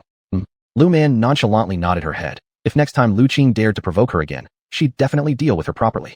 Mom, I'll deliver some popsicles to Dad and Big Brother. Lu Man suddenly remembered the popsicles she put inside the thermos flask, which she had just bought, intending to send some over to her father and Big Brother, as they worked hard out in the fields. Things are going to get busy soon. It's cotton season. The cotton plants are still small these days. Thinking about the future, Chen Xiufang sighed. The upcoming days would be full of hard work, so much so that it would make them dizzy. Mom, if it feels too tiring, you don't have to go. Lin Shirhan sympathetically said. After sowing summer crops, it would be time for dividing the land in autumn. Anyway, their family was not short of money or food. Not going isn't an option. There are so many people watching. Chen Xiufang sighed, explaining that there were too many eyes on their household. If it weren't for her talented daughter, those people would have already acted up by now. They seem to think that she not going to the fields means losing labor points. Why are they so jealous? Anyway, it's best not to think about it too much. Instead, they should consider what to do next. Lu Man paid no attention to all this. Carrying the thermos flask, she rode her bike towards the fields. Passing through the village, she went past a cemetery. This cemetery contained numerous old graves. Her parents once told her that most of these old graves belonged to the Wang family in the village. This ancestral burial site had buried many people over time. Seeing the dense cluster of tombstones one after another, Lu Man felt both distaste and annoyance. Because a strange presence emerged from within this graveyard seeking trouble, she had thought that delivering popsicles to her father and brother in the field and then returning home would be simple enough. But before she knew it, her surroundings changed, and instead of the field, She found herself standing at the entrance of a yard. Seeing the decorations of the yard, Lu Man frowned. Since the yard was festooned with lanterns and banners, it seemed as though they were celebrating a wedding. Lu Man stood still, not moving an inch. What are you standing here for? We're about to hold the wedding ceremony, and you're still standing there. Just as Lu Man was waiting for the other party to make a move, a young man walked out from the courtyard. He grabbed Lu Man and pulled her into the yard. Lu Man let him drag her along, having already planned how she would deal with this guy who was forcing her into this ceremony. Don't think she didn't know. This was about forming a union with the deceased, which was strictly forbidden. How dare this guy scheme against her? It must be because he's been dead for too long, unaware of her reputation. Dear, we're about to hold the ceremony soon, so you can't keep fooling around with me. The man flattered Lu Man, but she didn't even glance at him. How dare this guy have thoughts about her? Humph. I'll let you see whether you still dare think about me after I scatter your soul to pieces. Lu Man coldly said, I'm not satisfied with this wedding scene. It's not lively enough. She wanted to check if there were any other ghosts around. Actually, after most people die, they pass through their 7th day and then reincarnate. However, some people die with unresolved attachments and cannot reincarnate. They remain stuck here. Are such people common? Yes, they are. Most are those who died unexpectedly or left unfinished business behind, unwilling to leave. This man purely died accidentally and couldn't reincarnate. Recently, he had gained enough strength to come find himself a wife. Whether it's due to his high standards or pure coincidence, he dragged her in here. If he had dragged in another woman, perhaps that woman wouldn't have been able to do anything about him. But now that it's her, he should prepare for what's coming, getting utterly destroyed. Wife, why didn't you say earlier? If you like liveliness, I'll go arrange it right away. Saying that, the man turned and left. His tall figure, if he were alive, was indeed quite attractive. But thinking that he was a ghost, Lu Man licked her lips. Chapter 200, Swift Resolution. The man soon returned with a group of people. Lu Man looked at them, and a faint smile flickered in her eyes. She wanted to see if those ghosts who had come to join the festivities would regret their decision. Wife, look, I've invited all our relatives and friends. You should get along well with them from now on. The man said with a smile, and Lu Man curled her lips. Get along well with them? Lu Man gave him a mocking look. Seeing Lu Man's expression, the man paused for a moment. Yes, we're one family from now on. How could we not get along well? The man matter-of-factly replied, while Lu Man revealed a hint of a scornful smile. Do you really think I can get along well with them? Lu Man emphasized the word well, but the man seemed oblivious to her implication and continued to grin amiably. I'm sure. We'll be one family from now on. How could we not get along well? He continued to say, and Lu Man let out a cold laugh, pulling out a peachwood sword from her space pocket. Are you sure about this? Lu Man held the peachwood sword, pointing it at the man. The man's eyes widened when he saw the sword in Lu Man's hand. Are you a celestial master? His demeanor changed instantly, revealing traces of panic in his eyes. He had simply found Lu Man attractive because she was alone, so he brought her here. At the same time, he used his energy to create an illusion for her background, but he never expected her to be a celestial master. Everything he did was useless against her since she hadn't fallen for his tricks. That's right. Lu Man smirked at him, thinking that if she wasn't a celestial master, why wouldn't she have resisted from the start? To be fair, even if she wasn't a celestial master and just an ordinary girl, resisting him would have been very difficult because this guy had already reached a certain level of power. Then, why didn't you attack me at first? The male ghost coldly asked, now abandoning his gentle and polite appearance. With a ferocious gaze, he stared at Lu Man, sensing a foreboding intuition that if he wasn't careful, he might lose his soul entirely. Attacking you at first wouldn't allow me to see so many ghosts, would it? Lu Man chuckled, stating coolly that near their village, there were actually so many ghosts present. While some of these spirits remained in the mortal realm without causing trouble, they had been there far too long. Sooner or later, it would lead to problems. If these ghosts eventually caused chaos, it would create unnecessary complications for her. She didn't want such troubles. You wanted us to fall into your trap? The male ghost suddenly realized what she was up to, and Lu Man laughed. Don't make it sound so harsh. As a celestial master, I assume you guys must be villagers who died and lingered behind in this area. Lu Man smiled sweetly as she addressed the other ghosts. Among them were elderly individuals, younger ones, and even some childlike ghosts. When Lu Man saw the childlike ghosts, her expression darkened slightly. These children had seemingly existed as ghosts for quite some time, but there was no indication of human death associated with them. Still, it was disheartening that these young souls had met such a fate. I don't want any unnecessary trouble. Either you've done this sort of thing multiple times before, or it's your first attempt after gaining the ability. Lu Man noticed there was no obvious cause-effect connection or bloodstained karmic ties on this male ghost. However, it was evident that the ghost's reason for dragging her into this was because he felt unsatisfied being dead and having no wife. Hence, upon acquiring the ability, he decided to find himself a companion. But he immediately encountered her in his first attempt. Otherwise, the last girl he targeted would definitely have become his wife, and her fate wouldn't need much explaining. You could also consider this an attempted murder. Lu Man stated sternly. She disliked such situations intensely. After dying, reincarnation is the proper course of action. It's absurd to ignore the motive behind someone attempting to harm others simply because they failed to kill. Master, I'm sorry. The male ghost, seeing the killing intent in Lu Man's eyes, quickly cowered, though deep down, he planned to return once he found an opportunity to escape. Lu Man immediately recognized his cunning intentions. Did this ghost truly believe he could escape from her grasp? Daydreaming. However, Dealing with villains like this intrigued Lu Man. She wondered whose child had died and grown into this current state. Given that he pulled her into his world near the old Wang family gravesite, it clearly indicated that he was part of the Wang family. Additionally, his attire, a navy blue pair of pants and a white Dichir Liang, polyester, shirt, indicated his family probably wasn't impoverished. It was uncertain exactly who he was, though. Master, we haven't harmed anyone. We were only invited here to attend a wedding feast. We had no idea you disagreed with marrying him. The rest of the old and young ghosts quickly pleaded for mercy. None of them were as powerful as the male ghost, who had died in an accident when he was a teenager. After his death, fueled by his grievances, he swiftly became the leader around these parts. They couldn't defeat him, and they had no way to counter him. Stay put over there and don't move. In a moment, I'll send all of you to be reincarnated. Lu Man said to the other old and young ghosts, while her target today was that male ghost. Although this guy hadn't caused any direct fatalities, from his actions today, it was clear that he could no longer control the ambition in his heart. If he succeeded this time, he would certainly take further actions. This guy must not be left alive, either sent for reincarnation or utterly destroyed. With that thought, Lu Man raised her peachwood sword and lunged at the male ghost. The male ghost, seeing her attack without any prior warning, quickly dodged, and his face twisted with ferocity. How dare you attack me? The male ghost yelled angrily at Lu Man, while Lu Man smiled slyly at him. As soon as you pulled me in here, you should have been prepared to face the consequences of your actions. This was the male ghost's ghost domain, and though Lu Man wasn't completely familiar with it, one thing was certain. Whatever the male ghost wanted to do, as long as she didn't agree, he could accomplish nothing. Another fact was that she had to deal with this ghost domain properly. Sigh, why were there so many accidents in their village?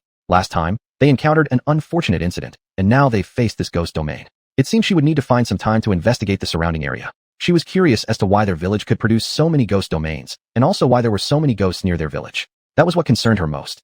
However, thinking of the popsicles and the thermos she carried, Lu Man decided to resolve this matter quickly. Chapter 201. I'm going to dig out his bones and feed them to the dogs. The male ghost tried to flee, but this sword pierced straight through his body.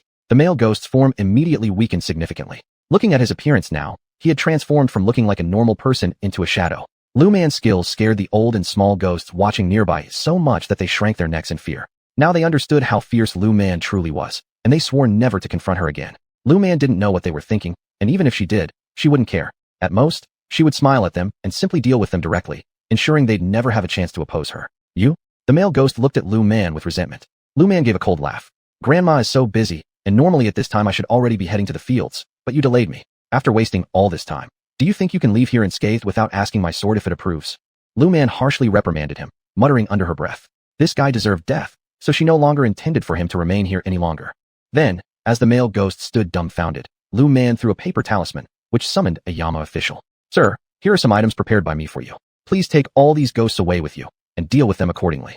Lu Man spoke to the group of ghouls who had been spectating, not really wanting to get involved with them. But since they'd gotten mixed up in this mess because of him, she figured it would be better to just send them off to the underworld together. Understood.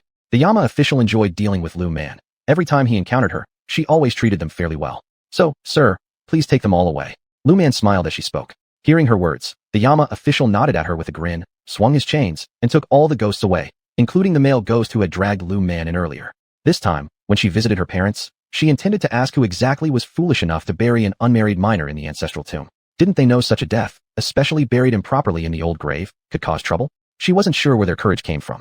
Still, since the male ghost had been sent away, she decided not to dwell on it further. They're gone. As the Yama official left with the ghosts, Lu Man whispered to herself.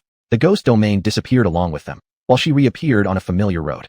Her bicycle lay askew on the ground, while her thermos sat intact by the roadside, leaving her satisfied. If the thermos had broken, she would have dragged him back from the underworld and taught him a lesson. Don't assume escaping to the netherworld absolves one of consequences. Little man. Lu Jianya saw his daughter coming with a kettle, assuming she had come to bring water, unaware that they still had plenty in their own flask. Dad, I thought it was hot out today, and since I'm idle anyway, I thought I'd bring you all some popsicles to eat. Lu Man held up the kettle as she spoke. Seeing his daughter holding it up, Lu Jianya curiously wondered why she had brought a thermos typically meant for hot water. This thermos keeps ice cream from melting. Lu Man smiled and explained. Insulation preserves cold too, doesn't it?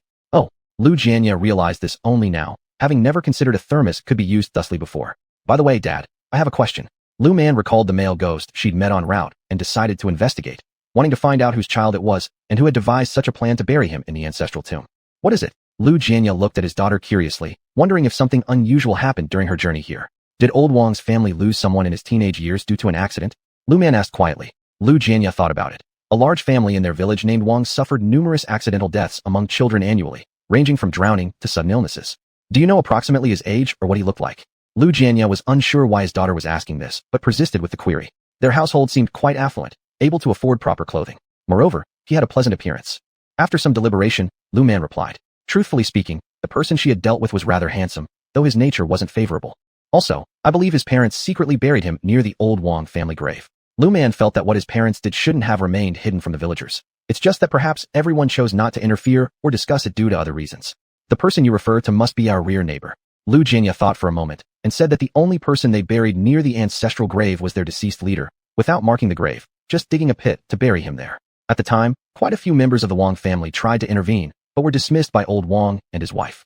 What's wrong? Lu Jianya asked in a low voice, wondering if the dead boy had done anything. Nothing much, just that the guy has some guts. He fancied me, your daughter, and wanted me to be his bride. Lu Man shrugged indifferently. Upon hearing this, Lu Jianya almost jumped in shock. How dare he? He stormed furiously toward the old Wang family gravesite, but was stopped by Lu Man, who grabbed him. Dad, don't be angry. He's already in the underworld getting punished.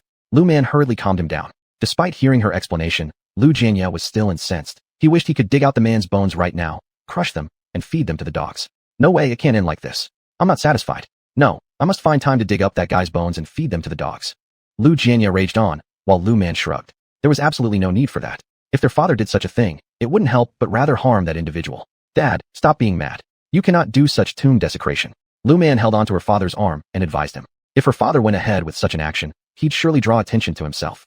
That guy will also be punished when he gets to the underworld. Offending me, this heavenly master, he won't come out from the 18 levels of hell in 10 years. Lu Man said with a smile, implying she wasn't mad anymore. Consider that boy lucky. Even so, Lu Jianya remained furious. That young man, after the village bought a tractor for plowing fields, had been warned repeatedly not to get too close. Somehow, the boy climbed onto the tractor unnoticed by the driver. He fell off and got crushed under the wheels. At the time, old Wang made a huge fuss, while Lu Jianya spent much effort pacifying everyone. In the end, the driver paid a sum of money as compensation, concluding the matter. However, Lu Jianya hadn't anticipated that during the night, while everyone slept, the Wang sneaked to bring the body to the rear of the old tomb. It was only discovered by people the next day when they went to the field. Since the body had already been buried, the rest of the Wang family didn't wish to form a deep enmity, so they left it alone. Chapter 202. The Woman Who Wants a Bargain. Little sister, on such a hot day, why don't you rest at home? Why come out to the fields?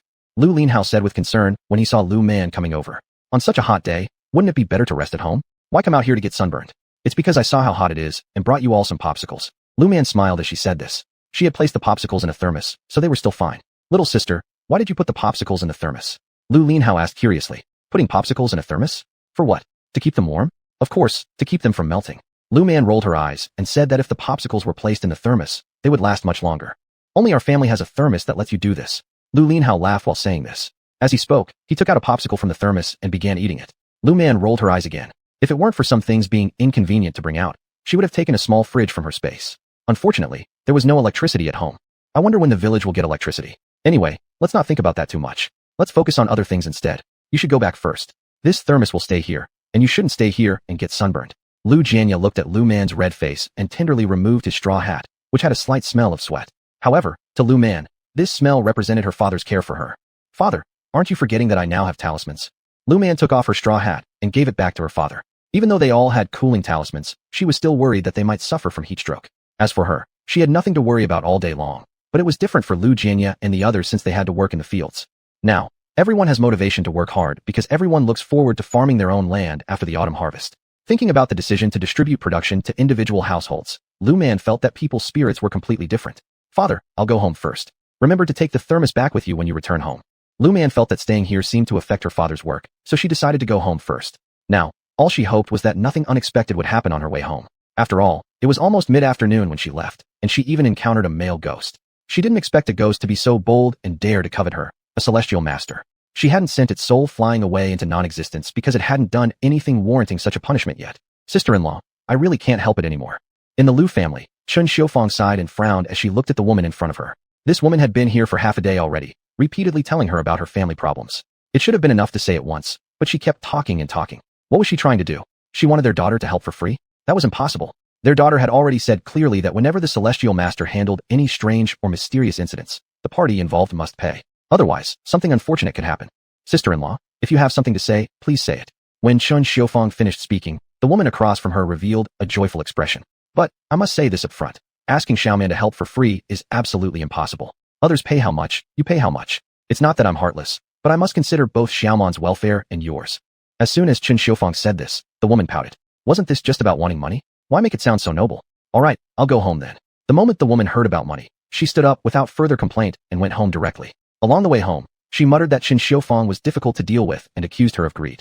Mom, what's wrong with you? When Lu Man returned home and saw her mother's slightly upset face, she asked curiously. Just moments ago when she left, everything seemed fine. How come suddenly she was unhappy? What else could it be? Isn't it all because of you? Chen Xiufang lightly tapped her daughter's forehead and said, but inside, she was just feeling a bit annoyed. It would pass soon. She was just mad at the woman who only wanted to take advantage of them. Mom, we should speak according to our conscience. Lu Man looked at her mother innocently. She had just come back. Our neighbor behind us, Old Wang's daughter-in-law, says her house feels odd lately, and she wants your help. When Chen Xiufang thought about what the woman said earlier, she got angry again. She had already told her they couldn't offer free help, but it seemed the woman had gotten upset and stormed off in a huff. The Wang family. Lu Man's eyes widened. Had she just dealt with the deceased son of Old Wang, and now his daughter-in-law was already at their door asking for her help? Could something have happened at the Wang family? She wanted to check it out, but she was a little disappointed. She felt that whatever had happened at the Wang family might be related to that dead person. Since she'd just sent that guy off to the underworld, could there still be some drama left for her to watch? Why are you so worked up? Chen Xiufang looked curiously at her daughter. Why did her expression seem so complicated? While I was passing by the Old Wang family graveyard, I met a 20-something man. He grabbed me and wanted to go through the marriage ceremony, so I took care of him. I asked Dad afterward, and he said that should be Old Wang's son. Lu Man shrugged as she explained. Originally, she hadn't planned to mention this, but talking about it or not didn't seem to matter because her mother would find out sooner or later anyway. Really? Chen Xiufang's eyes widened. If it were true, she definitely would look for an opportunity to teach the entire Wang family a lesson.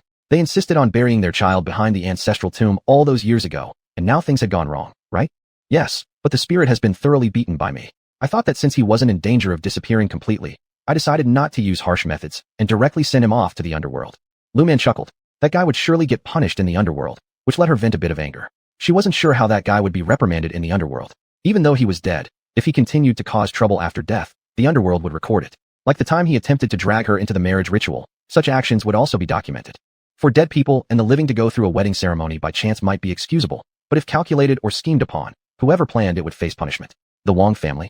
No way. I'm furious. Chen Xiufang was absolutely upset. The daughter-in-law of the Wang family had come earlier to ask for free assistance from Xiaoman, and she hadn't complained much. But now she discovered that Old Wang's dead son had dared to scheme against her own daughter. She wouldn't let the Wang family go unpunished. Mom, don't be angry. They're the unlucky ones, not us. Lu Man gently helped her mother calm down. She decided to take some time and investigate what kind of people the Wang family really were. If they had done something wrong, she'd secretly deal with them. If they didn't have major issues other than being greedy, then it wouldn't be convenient for her to interfere. Chapter 203. The greedy elder brother-in-law comes over. Mom, come with me to my younger sister's place. Chen Song looked at his feverish son with a sullen face and said, this child was their hope for old age support. When they first took him in, the father-in-law said the boy had an auspicious face, destined for great wealth and honor. But shortly after coming to them, the boy started getting sick, and recently their family had fallen into financial trouble again. But even after spending money on doctors, they kept encountering bad luck. What are we going to do at her house? Chen mother asked coldly. Lately, things at home were chaotic, leaving her exhausted mentally and physically. She did not want to see her daughter's face right now at all. Looking at her made her think about how recently, her son had been constantly plagued by various accidents. Not long ago, he broke his leg and just got better when misfortune struck the child and the family once again. To trade lives. Chen Song said grimly, feeling dissatisfied. Why should Lu Jianya be blessed with both a son and a daughter? Meanwhile, he was always plagued by bad luck, various accidents, and even the child who had the physiognomy of being wealthy and noble was now having problems. If she doesn't agree, what will we do? Chen mother would not hesitate over sacrificing her daughter. If she hesitated, none of the little tricks her son was trying would work anyway. After all, the daughter's zodiac chart was given to her son, so the daughter meant nothing before her son. If she doesn't agree, we'll use force. Chen Song spoke coldly. Chen mother paused upon hearing these words, but then gritted her teeth thinking of her son. Holding the child, our 3 generations must go together. It's just a sacrifice of a daughter, isn't it? As for the son-in-law, he wasn't flesh from her bones, and if she could let go of her own flesh and blood, letting go of someone unrelated like her son-in-law would be even easier. And even the grandchildren, she could let them go too. Let's go. Chen Song held the child while Chun grandma walked behind him, her expression dark. So, mother and son set off toward Hongqi Brigade. Chen Xiufang and Lu Man were cooking and didn't know trouble was about to knock on their door. The village of Chun and Hongqi Brigade were only separated by a few miles, and people in the countryside back then moved quickly. They arrived in 20-odd minutes. Mother, brother, why are you here? Seeing Chen Song and her mother-in-law, Chen Xiufang's expression changed instantly. Her brother and mother coming over now meant something was amiss. It was akin to unwelcome visitors at midnight. So, can I and your brother come? Chen mother glared coldly at Chen Xiufang. Chen Xiufang was surprised for a moment. Yes. Regardless of why they came, she absolutely wouldn't give in. There was no way she'd let them take advantage. You can. yet still won't let us in? Chen mother shot Chen Xiufang an angry glance. In the room, Lu Man heard the commotion and stepped out. When she saw her cheap elder brother-in-law and grandmother, she furrowed her brows. These two didn't have good-looking physiognomies at all. As for her elder brother-in-law, although at first glance his appearance suggested honesty and kindness, upon closer inspection, his life palace showed a tiny crack. Her grandmother, on the other hand, clearly wasn't someone easy to deal with. Lu Man, can't you invite people in? When Lu Man was lost in thought, Chen mother immediately shifted the blame onto her. Aren't you a fool, not recognizing the old lady? Lu Man hadn't even said anything when Chen mother cut in again. I recognize you. Lu Man's expression changed as well. This grandmother of hers seemed unkind, like she was here to cause trouble. Do you know why your grandmother and big brother are here? Lu Man looked at them coldly and asked. Since they didn't seem to come with good intentions, there was no need to show them respect. Xiufang, is this how you teach your children, to be so disrespectful? Chen mother turned her head and directed her reproach at Chen Xiufang. Chen Xiufang couldn't stand that either. Mother, stop dancing around the point. Why are you here? Chen Xiufang looked impatiently at Chen mother and spoke. She didn't bother welcoming them inside anymore, instead standing at the door with a clear meaning of non-welcome. Upon seeing Chen Xiufang's attitude, Chen mother's face grew even darker. Why am I here? I'm asking you and your husband to exchange your good fortune for my eldest son and his wife. Hearing these words from Chen mother, Chen Xiufang looked incredulous. Although she knew her mother didn't like her and favored her brother, she never expected her mother to be this heartless. Could human lives be exchanged so easily? If you're senile, Grandma, you should go home and lie down on your bed. Lu Man looked at them coldly. She wanted to hit them, but was stopped by Chen Xiufang. Oh, I can't live on. How could I give birth to a wretched thing like you? Tell me, how could you be so heartless? You're fine with your elder brother having no descendants. You're fine with your nephew enduring hardships and not growing up properly. Can you bear to watch your own elder brother die? Seated on the ground, Mrs. Chun began wailing loudly. Lu Man, however, lowered her gaze silently. A chill ran down Chen Xiufang's spine at this sight, realizing completely the true character of her mother and eldest brother. Grandma, when you cry, could you try to be serious and shed some tears? Lu Man, looking at her mother's mournful expression, coldly remarked. Upon hearing these words, Mrs. Chen lifted her head toward Lu Man. When she saw the icy glimmer in Lu Man's eyes, inexplicably, she shivered. Somehow, she felt as if Lu Man was staring at her, as though she were already dead. Young Miss Lu, is it proper for you to interrupt the elders speaking? Since arriving at the Lu residence, Chen Song had remained silent until now. Embracing his one-year-old child, he coldly stared at Lu Man while saying these words. I call you uncle not because you deserve respect, but because of your shared bloodline with my mother. If you dare cause trouble, do you think you will leave this house unscathed? Lu Man's frosty gaze, coupled with her cutting words devoid of warmth, made both Mrs. Chun and Chen Song instinctively draw back their necks. They had dared to come and make trouble at the Lu residence, relying partly on their family ties, and partly on Lu Jianya being absent from home. You cursed girl, what nonsense are you spouting? Chen Song, both annoyed and embarrassed, wanted to strike out, but was deterred by Lu Man's chilling glare.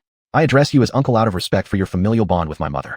Should you attempt anything reckless, believe me, you won't leave here. The ice-cold stare and words devoid of any warmth left both Mrs. Chun and Chen Song shrinking in fear. Their confidence had been rooted in their authority and Lu Jianya's absence. Chapter 204, Clichés. Dead girl. Chen Song, relying on his masculinity and anger, prepared to lay hands on Lu Man. However, one sentence from Lu Man stopped him in his tracks. The child in your arms isn't yours, is it? You bought this child so easily. Aren't the child's parents looking for their child right now? Judging by the child's appearance, Lu Man concluded that both of its parents were alive and well, and that the child hailed from a wealthy family, destined for prosperity and honor. Now, however, the child's life was fading, due to Chen Song. Uncle, because you are my mom's eldest brother, I will give you some advice. Based on my mom's features, your ancestors didn't do anything too bad. Your current fate is tied to your wife, my disreputable uncle mother, whose ancestors committed sins leading to their descendants' downfall. This is why you faced misfortune and why you transitioned from having a full house of descendants to being childless. If you divorce her and only do good deeds from now on, perhaps you might still have a child to take care of you in your old age. Lu Man's words were both a warning and an incitement. It all depended on how they chose to interpret them. She had not cared much about them before, so she had paid little attention to them. But now, seeing the face of Chun Song and grandmother Chun, she realized neither of their ancestors had done something so heinous as to warrant the end of their lineage. There's nothing wrong with your ancestral graves either. If there was, my mother would also be affected. Also, there's nothing wrong with your yard. Seeing their skepticism, Lu Man laughed, and continued regardless of whether they believed her. But she knew one thing for sure, that regardless of their belief or disbelief, there would always be some nagging worry at the back of their minds. As evident from Chun Song's attachment to the child in his arms, he obviously hoped for a child of his own. If he said he didn't need children, then he wouldn't have considered adopting a child in the first place. If I were you, I'd send the child to the hospital right now and call the police. Say that you've rescued the child from human traffickers. By then, the child's parents will reward you accordingly. Lu Man did not directly confront them. After all, if trouble arose, even her own mother could get dragged into the mess. Yet, she could stir up conflict between them. Uncle, I don't know who helped you perform that life-exchanging forbidden ritual, but I know that anyone doing such things would suffer retaliation. Whether he has recovered from it or not, I'm uncertain, but I do know this. If you continue harboring these thoughts, even if you gain a child, even if your fate changes, in the future, you won't have descendants. Lu Man coldly warned them. Just because they swapped fates does not mean they escape unscathed. Every sin committed is recorded in the underworld's book of life and death. And if you don't believe me, I can find you a ghost official for free to check what's written on your record in the book of life and death. Lu Man spoke with a hint of mockery. Upon hearing her, Qinsong looked at Lu Man with disbelief. He didn't entirely trust Lu Man, once a supposed fool turned celestial master with all these insights. However, when he saw the enigmatic half-smile on her face, he dared not gamble. He feared if he lost this bet, it would truly result in the loss of any hope for descendants. You? Qinsong stared at Lu Man, ultimately backing down. What about this child then? Either you return him, or I'll call the police. Lu Man spoke coldly. She couldn't stand idly by and watch as this child's fate was destroyed by them. They reaped what they sowed and wanted this child to bear the consequences, a notion she deemed unacceptable. Lu Man, you heartless girl, how could you be so cruel? Grandma Chun, hearing Lu Man's words, shifted her eyes and decided to cause trouble for Lu Man. Old lady, I call you grandma out of politeness. If you continue to make trouble, have you ever seen celestial masters take action? Lu Man spoke harshly. Killing them outright or making their lives unbearable wasn't realistic. They were, after all, relatives of her mother. But she felt wronged. She could not just let them go unpunished. You? Grandma Chen's face changed again, while Chen Xiufeng silently watched her mother and elder brother causing chaos in her home. It wasn't that she didn't want to say something. It was that she didn't know what she could say. They were, after all, her closest family members. And yet, they had committed such grievous acts. Old lady, I'm speaking kindly to you now, but I should tell you, I am close friends with the chief of police in the county. One phone call, and they'll be here within half an hour. Lu Man was not bluffing. If she called Meng Haixing, he would undoubtedly come. As for this child, you'd better not have any funny ideas. If you send him away or abandon him, I will directly accuse you of attempted murder, which carries a sentence of at least 10 years. Lu Man looked at them coldly. It seemed that it was time for her to visit the Lu family and find out what they had done. By the way, I remember one time when someone in your village got struck by lightning. Tell me now, who was that person? Lu Man suddenly remembered an incident where someone tampered with their ancestral grave. That time, she had summoned heavenly thunder, but now she wished she had called forth the purple thunder instead, so it would have directly killed the person. She wouldn't have had to spend so long looking for him. Lu Chong. After thinking for a moment, Qinsong decided to betray Lu Chong. He was very conflicted in his heart. He liked Luonan, but compared to the possibility of losing all descendants for life, he wasn't sure what choice to make. What is his relationship with your wife? Lu Man asked coldly, and Qinsong shook his head. I don't know, but he often visits my father-in-law's house. Qinsong actually wanted to ask Lu Man, since she was so powerful, if there was any way for him to have a child without divorcing in it. Lu Man narrowed her eyes. She had never paid much attention to the Lu family because she had never heard that they were knowledgeable about metaphysical matters, and they had never shown any such abilities before. Now, she realized that she had overlooked something. Who did your father-in-law send to spy on me? Lu Man thought about the event she investigated at the County No. 1 middle school, about the ghost house she bought in the city. At this moment, she connected all the dots and felt that it should be someone from the Lu family spying on her. But who exactly it was, she didn't know yet. I don't know. Qinsong shook his head and replied. How would he know who his father-in-law sent? Moreover, he didn't even know that his father-in-law had sent someone to spy on Lu Man. Chapter 205, Defying the Heavens to Change Fate. Alright, if you don't have any issues, you can take the child and go. The child is safe for now. You should take him to the police station in town. If you don't do it, then I will report you to the police for trafficking people. Lu Man said coldly. In fact, at this time, human trafficking was really common. How could she describe it? Some men couldn't find wives, and so they bought one. Some just didn't have sons, and wanted to buy a son to carry on the family name. And others bought young girls as brides-in-waiting. These were the worst off because from childhood, they suffered in the man's family, and when they came of age, only if the family had a conscience would things be better. Otherwise, these brides-in-waiting would live lives worse than dogs or pigs. Lu Man didn't know how to deal with these matters, so all she could do was handle them when she encountered them. She had no control over what she didn't encounter. I'll go, Qinsong said coldly. Isn't it just taking the kid to the police station? Go if you need to. If we don't, that girl will probably go herself, and even then, we might still get arrested. One more thing, our conversation today, I hope you don't leak any of it. Otherwise, let me tell you about the means of a celestial master. Trust me, it's worse than death. You can try it if you want. Lu Man warned as she glared at Qinsong and the elder Qin woman. They needed warning because unless they understood the gravity of her threat, they would continue to trouble her mother in the future. This wasn't something Lu Man wanted to see. She hated getting dragged into family-related affairs. Once you got involved with family, everything became complicated. Killing them outright. Her mother wouldn't approve. Not killing them, then they'd keep causing trouble. You? Qinsong, staring at Lu Man's cold and threatening gaze, was momentarily at a loss for words. Lu Man simply ignored them. You and the old lady, from now on stay at home and don't come looking for trouble at my house. If you do encounter problems, solve them yourselves. Should the old lady and your father face troubles, illness, or if they become immobile and require money, items, or care from our side, it's fine. But if you continue scheming and meddling, whoever you value most will be dealt with by me. Lu Man coldly remarked. People like them required a firm warning. Otherwise, they'd never stop being problematic. I have a rather small heart, and I rarely act out. When I do, it usually results in total ruin for someone else. If you can bear those consequences, feel free to keep acting up. Lu Man's warning chilled their spines. I won't dare anymore. Chen Song finally realized who he was dealing with. This girl Lu Man was ruthless. Those two only dared meddle thinking she wouldn't actually harm them. In truth, Chen Song already knew this visit would bring no gain, but he still wanted to test her. What if she turned soft-hearted? But he didn't expect her to have grown so capable. He worried that Lu Man, in a moment of anger, would lash out at them. Well, if there's nothing else, take the child and leave. Lu Man decided to create 2 paper figures to follow them discreetly. If they disobeyed, she'd call Meng Haishen. She was sure he'd be thrilled with the information provided on such cases. Finding human traffickers without informants was hard, but with informants, it became much easier. Mother, let's go. Chen Song said to his mother sitting on the ground, feeling powerless against Lu Man's warnings. Uncle, remember my words. Lu Man smiled faintly as she looked at Chen Song, who nodded, holding the child ready to head to the town. Xiaoman, I'm sorry for putting you through this. Chen Xiufang helplessly said. At this moment, her emotions were complex. She didn't understand why her mother and older brother had become like this. In the past, although my grandmother wasn't as kind to me as she was to your uncles, she was still all right to me. Your uncles were also decent towards me. Chen Xiufang spoke earnestly. In the past, she felt she was quite lucky, with good parents and good sibling relations. But thinking back now, those thoughts seemed naive and foolish. Mother, we need to make a trip to the Lu household. Lu Man felt uneasy. Lu Yuanjia was actually a celestial master, yet no one nearby knew about his abilities. What did he want to do? He had done many things, giving her a sense that the man was planning something significant. And inadvertently, this big event might affect them.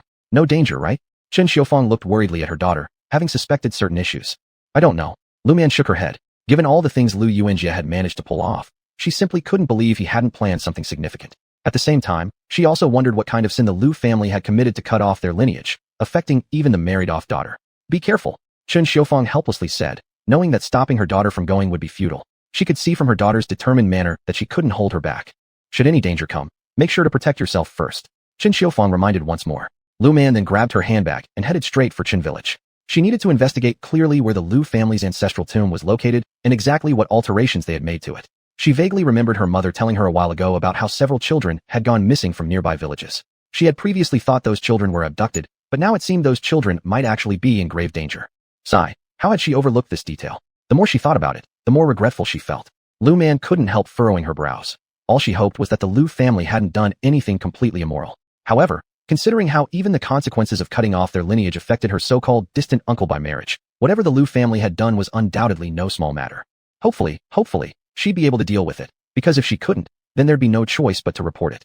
What's going on? Lu Man searched through the entire cemetery of Qin village, but found no trace of the Lu family's ancestral graves. This left Lu Man somewhat surprised. Could it be that the Lu family's graves weren't here in Qin village? But that didn't seem right. If their graves weren't here, someone in the village should know where they were buried. Yet oddly, she hadn't heard anyone from Qin village mention that the Lu family's graves were located elsewhere. There must be something she's overlooked. With that thought, Lu Man circled Qin village again. When she reached a certain spot, her eyebrows knotted together. This place should naturally be prime real estate for gravesites. Why were there no tombs here at all? Could it be? Thinking about it, Lu Man narrowed her eyes and pulled out her compass. She needed confirmation. If her suspicions were correct, then the schemes of the Lu family were far-reaching indeed. Whether or not they had the fate to reap what they sought remained to be seen. They actually dared to defy heaven and alter their destiny. What audacity. This explained why Lu Anin's family had been cursed with childlessness, even extending to her distant uncle. Chapter 206, Stealing National Destiny. Boss, are we really going to send this kid to the police station? Old woman Chen looked unwillingly at the child with those dark eyes looking at them. She had raised the child for a while and couldn't bear to part with him. If we don't send him, we'll have to go to jail. Chen Song said coldly. At this moment, he regretted bringing the child to cause trouble for his little sister. Boss, your wife can't bear children. What do you plan to do? Old woman Chen still hoped that her son could have a bloodline of his own, a real offspring. But now she is somewhat unsure about boss's intentions. Your fate can't be changed. Look, your wife is safe recently, but you're now in more danger. Old woman Chen didn't like her current daughter-in-law from the start, but since her son liked her, she had no choice but to agree. Now there's an opportunity, so she wanted to try it out. I don't know. Chen Song also knew that he was wavering a bit now. Without children, he could adopt one, but when it came to matters of life and death, a hint of uneasiness arose in his heart. What if he met with an accident and died? Would Lu Anin love him that much? For all these years, her father-in-law's secrets were something his wife never told him. This made Chen Song more cautious towards Lu Anin. Don't know? Think carefully then, and don't wait until it's too late, and you're gone, and she finds someone else fine and dandy. From some words spoken by old woman Lu Man, old woman Chen drew a conclusion. Her son-in-law's family did something that doomed their line to extinction, and that thing must have been quite tyrannical. Otherwise, it wouldn't prevent her even from passing down a single trace of lineage. But she doesn't know what exactly they did. She doesn't want their line to end either. But you need to hurry up, you still have good deeds to do. Helplessly, old woman Chen spoke, realizing early on that she should have insisted against marrying Lu Anan, which might have saved them all this trouble. Unfortunately, she didn't know any of this at the time. You better watch out that your thoughts don't get known by your father-in-law. He might just kill you. The thing old woman Chen worried most about was this. If the boss decides to divorce his wife and her capable father learns of it, what if he quietly kills the boss without a trace? Oh, Chen Song sighed. He hadn't thought about this yet, but now he felt as though, perhaps, maybe his liking for Lu Anan back then was orchestrated by his father-in-law somehow. Otherwise, why after all these years has Lu Anan not given birth to a child, yet he isn't even mad about it? At this thought, he shivered, and the unease in his heart grew stronger. He always felt as though his father-in-law had tampered with him somehow, and deep down, he had a foreboding that if he dared to divorce Lu Anan, his father-in-law could easily kill him without lifting a finger. What to do? Chen Song anxiously looked at old woman Chen, wondering what he should do now. After sending the child to the police station, find little Miss Lu Man. Old woman Chen was worried that Chen Song would be killed by that woman's father. Now, the only person they could count on was probably that wretched girl, Lu Man. Okay. For his own life, Chen Song couldn't care less now. He realized his only way forward was to flatter that wretched girl. Back already? No problems, right? Seeing her daughter come back unscathed, Chen Xiufang's heart settled. She had been extremely worried before. Mom, I'm going to town to make a phone call. Lu Man, recalling the situations she'd discovered, knew these things had to be reported and handled by higher-ups. If what she guessed turned out to be true, the Lu family truly committed heinous acts. She didn't know what method the Lu family used to hide their sins, but she knew that such concealment could only deceive heaven temporarily. If their actions are exposed, heaven will surely annihilate them completely. Go ahead. Chen Xiufang saw the grave look on her daughter's face and realized that something significant must have happened that she wasn't aware of. With worry written all over her face, Chen Xiufang looked at her daughter. All she wanted to know now was what her daughter found out over there. As she thought about this, her brows furrowed. This Lu family, she had never noticed anything unusual about them before. In the past, they weren't much different from other people in the village, except that they paid more attention to some ancestral rules and seemed especially focused on worship. That was about it. She didn't ask more about it, because she knew that some things, if her daughter didn't want her to know, then knowing them wouldn't do any good anyway. Her daughter wouldn't tell her. Besides, as an ordinary person, knowing those things would be useful, would it?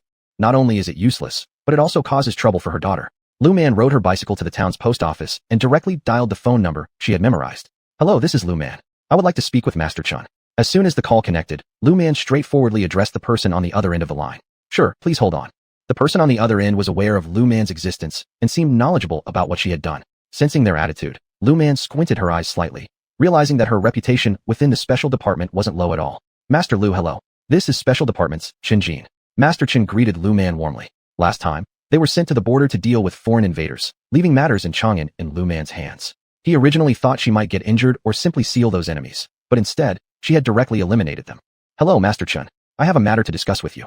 Lu Man glanced around and pulled out a talisman from her bag. This talisman didn't serve any other purpose. It just blocked sound, much like a protective barrier in the cultivation world, inspired by novels she'd read, and now, finally put to use. Speak. Hearing the seriousness in Lu Man's tone, Master Chen felt a sudden unease in his heart. He wanted to know what significant matter had brought such solemnity to her demeanor. This time, I inadvertently discovered something.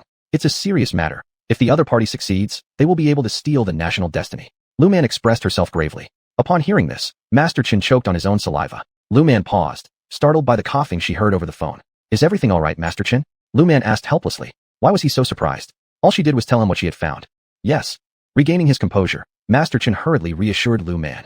Please continue explaining your discovery to me. Master Chen narrowed his eyes. He wanted to know who dared so audaciously to attempt stealing the national destiny. Chapter 207. Leave it to fate. The situation is as follows. Lu Man recounted everything she had discovered to Taoist Chun. I have some guesses, but I'm not sure if they're correct. After thinking for a moment, Lu Man decided to share her speculations with Taoist Chun so that he and the others would be aware of them. Speak your mind. Upon hearing Lu Man's words, Taoist Chun knew that she must have made certain deductions. However, he was unclear about the specifics. I've noticed something alarming. It's not just stealing national fortune. It seems they've also conducted human sacrifices. Pausing briefly in her statement, Lu Man wondered if her speculation was accurate. She felt that this Lu family probably engaged in human sacrifices, though where or from whom they had learned such heinous practices remained unknown. Currently lacking evidence, she promised herself that should any proof arise and confirm their involvement, she would not let them go easily. What? Upon hearing Lu Man's words, Taoist Chun was once again astonished. He hadn't expected Lu Man to deduce such a grave conclusion and now began worrying that the Lu family might have committed actions deserving divine wrath and public disdain. Taoist Chun, I am uncertain about this matter, but I found out that the Lu family's daughters-in-law seem able to influence the latter part of their husbands' lives, changing what should have been long-lived and peaceful destinies into those marked by childlessness and violent deaths. Lu Man said solemnly, indicating how severe the implications were concerning the immoral acts likely committed by the Lu family. So severe. This was the first time Taoist Chun heard of such an event. He too understood. Any person capable of impacting another's latter life has either ancestors who performed reprehensible deeds, family members who did so, or they themselves committed atrocious misdeeds, particularly ones of great moral negligence. Yes, precisely this serious. Lu Man expressed her helplessness as she shared her doubts. I saw an array designed to steal national veins in their family cemetery. With a bitter smile, Lu Man noted the Lu family's immense ambitions, which were years in preparation. Should this succeed, it could result in a change in national sovereignty. This was not a situation she wanted to see. The Lu family, willing to do so much wrong to seize national fortune, would undoubtedly lead the country into bloodshed and carnage. This was no exaggeration. It was exactly the kind of deeds the Lu family was capable of. I'll head there immediately. Taoist Qin couldn't remain seated upon hearing this. He determined to act swiftly. Please bring more people when you arrive. This Lu family has taken root here for many years without our knowing they were celestial masters. Lu Man chuckled wryly. If it hadn't been for the recent incident involving her estranged uncle, she wouldn't even have considered investigating the Lu family. Despite inspecting their compound, nothing seemed unusual at the time. All right, Taoist Qin understood that this wasn't a time for niceties. Given Lu Man's words, the Lu family certainly couldn't be allowed to continue. Once confirmed that they had stolen national fortune, the fact would come to light under heaven's laws, allowing heavenly retribution to handle the matter. I will wait for you, Taoist Qin. After finishing her conversation, Lu Man hung up the phone. She rode her bike home, preoccupied by her curiosity regarding the unknowns about the Lu family, their hidden cards, and potential schemes. Though unassuming on the surface, their actions troubled Lu Man deeply. Regardless of success or failure, the consequences for them would be dire. Success might alter their family's destiny, yet failure meant total obliteration, not only their bodies, but also their souls. She couldn't help but wonder, were they truly ready to face such a grim outcome? Little man, take care of yourself. Seeing Lu Man return, looking pensive and silent, Chen Xiaofang sighed and gently patted her daughter's shoulder. Mom, I will. At this point, Lu Man herself was uncertain about what awaited her. Nonetheless, she decided to prepare accordingly beforehand. Mom, I need to do something in the courtyard tonight. Please inform Dad and brother not to come outside. Lowering her eyelids, Lu Man spoke softly, recognizing that she needed to report these findings to the natural order again. Feeling insecure about the situation ahead, some measures were still worth implementing despite her hesitations. Chen Xiaofang looked worriedly at Lu Man. She was conflicted, whether to restrain her daughter from further dangerous pursuits or allow her free rein. Lu Man sensed her mother's ambivalent thoughts, but realized she was already deep within the conflict and couldn't step back. Night fell quickly. After dinner, Lu Man took some offerings, incense, and gold ingots to the courtyard. She took out a letter detailing how the Lu family had stolen national fortune. Kneeling before the altar table, she lit the incense, candles, and gold ingots, whispering about everything she had uncovered, and finally set the letter alight. Phew. Having finished all her actions, Lu Man let out a long sigh of relief. Despite merely reporting to the heavenly way, this wasn't a trivial matter at all. If things went awry, she too might face punishment. She hoped the heavenly way would hear her report. Otherwise, the Lu family could cause considerable losses for many. She couldn't guarantee that she would return unscathed either. Crack. A sudden thunderclap in the clear sky signaled to Lu Man that the heavenly way had already received her report. She exhaled in relief. Let's head back. Leave it to fate. She had done what she was supposed to do, leaving the rest to heaven. What heaven would choose to do, well, that was up to them. It no longer concerned her. She didn't expect success right away, but just hoped that it would have some effect. 2 days later, Taoist Qin arrived. When the Red Flag Brigade saw vehicles pull up to the Lu family's residence again, they were not surprised. Master Lu. Though Taoist Qin knew Master Lu wasn't very old, he still widened his eyes in surprise upon realizing that Lu Man was only around 13 or 14 years old, much younger than he'd imagined. Nevertheless, thinking of Lu Man's abilities, he did not dare underestimate her. Master Chun. Lu Man smiled and nodded at Master Chun. Master Chun, would you like to rest here tonight before going to the Chun village tomorrow, or should we leave immediately? Lu Man wanted to know their plan. Her report this time hadn't been effective, though she didn't know why. Yet, she was sure that the Lu family must not be allowed to remain. We will rest one night and regain our strength, Master Chun replied gravely. Facing the mysterious Lu family, even he felt uncertain. But as the minister of the special department, it was imperative that he came. He had also brought along 2 close friends, who, though not part of the special department, were willing to assist during times of national need. Chapter 208. Let's go fill the formation. This is a friend of mine, Master Xuanku, and this is my other friend Sun Kai. He is the headmaster of Xinxing Temple. Chen Dogu introduced the 2 friends he brought to Lu Man. There was no other way around it. Now he could only count on them. Even though their reputations weren't prominent in the country, their cultivation was not low. Master Xuanku, Daoist son, it's a pleasure. Lu Man smiled as he greeted them, and both Xuanku and Daoist son nodded back with a smile. They did not know Lu Man's abilities, but they had learned of his prowess from Chen Daogu. Master Lu is indeed accomplished at a young age. Master Xuanku sighed with admiration, and upon hearing this, Lu Man quickly shook his head in humility. I still need to work harder. Lu Man now felt a bit helpless. In her previous life, she was very powerful, but in this life, she hadn't fully recovered her former level of cultivation yet. She wasn't sure if her cultivation could be restored again, but regardless, she would do her best. Daoist Chun, Daoist son, Master Xuanku, please come in for some tea, and I'll arrange a place for you to stay. Lu Man thought about how these people would rest at her place and smiled as she spoke. No, we will stay at the hostel in town. Don't go through the trouble for us. We're here just to give you a heads up that tomorrow morning, we will proceed and take action at noon. Chen Daogu immediately stopped Lu Man since they'd already made arrangements. Moreover, with so many of them staying over, it wouldn't be appropriate to burden the Lu family. In that case, let me offer you some tea. After saying that, Lu Man went off to prepare tea for them. The tea leaves weren't anything special. Actually, she did have excellent tea stored in her spatial pocket, but could she bring that out? No, she couldn't sell or use it. It was better to pretend not to notice it at all. After all, there was such a small amount left. And besides, they had seen so many fine things, they wouldn't mind if she, located in this remote area, didn't offer something extravagant. Daoist Chen, I'm uncertain what Lu family has up their sleeves. However, they've lived here for so many years without revealing their hidden cards, which means they probably have some unknown methods. Lu Man was most concerned about the Lu family's secret tactics. Nevertheless, no matter what, they had to act. Oh, when Lu Yuanjia heard that 2 Taoist priests and a monk were at Lu Man's house, he nodded to show that he knew. He wasn't aware why those people visited Lu Man, but an uneasiness arose within him, leading him to decide to seek advice from one of the elders of the Lu family. If those people came after them, they could prepare in advance. If their visit was due to another reason, it wouldn't cause them much loss, just a bit of tension. You shouldn't leave the house recently. Regardless of any commotion, stay inside and don't come out. After Lu Yuanjia said this, he indicated that Lu Chong could leave. Although Lu Chong didn't know what had happened, the grim expression on his master's face stirred a sense of unease in his heart. Nonetheless, he also understood that there were some matters where, if his master excluded him, it was because he wasn't qualified. Therefore, he wasn't upset and didn't intend to force himself into things he wasn't capable of. Well, master, what about elder sister? Before leaving, Lu Chong thought of Luanen. Recently, Luanen often came over to their side, and he wasn't sure what master and elder sister were discussing. You don't need to worry about that side. She's an ordinary person with no cultivation. Lu Yuanjia replied helplessly. Though his talent was good, his only daughter lacked talent. Otherwise, he wouldn't have passed his skills on to Lu Chong, although he certainly hadn't given everything over. Master, I'll go then. Since the master had already spoken, there was no need for him to linger. He would follow what the master said. After all, the master knows well what to do. With the master being so skilled, whatever difficulties he encountered, the master could handle them. Why have you come? The great elder of the Lu family glared at Lu Yuanjia when he saw him. Wasn't it agreed that unless necessary, no one should disturb them? So why had he come? Lu Yuanjia gave a bitter laugh. If there were no issues, how could he possibly interrupt the great elder's arduous cultivation? Not to mention, they also had to suppress the resistance of the national vein and the spirit of the dragon they had slaughtered during the initial times. Had it not been for their continuous sacrifices to that dragon combined with the suppression provided by those who died from their family, they might have suffered retaliation long ago. Even now, they increasingly felt overwhelmed. Great elder, 2 Taoists and a monk have arrived at Lu's home. Lu Yuanjia said solemnly, with concern in his tone. Do you fear those people are coming for us?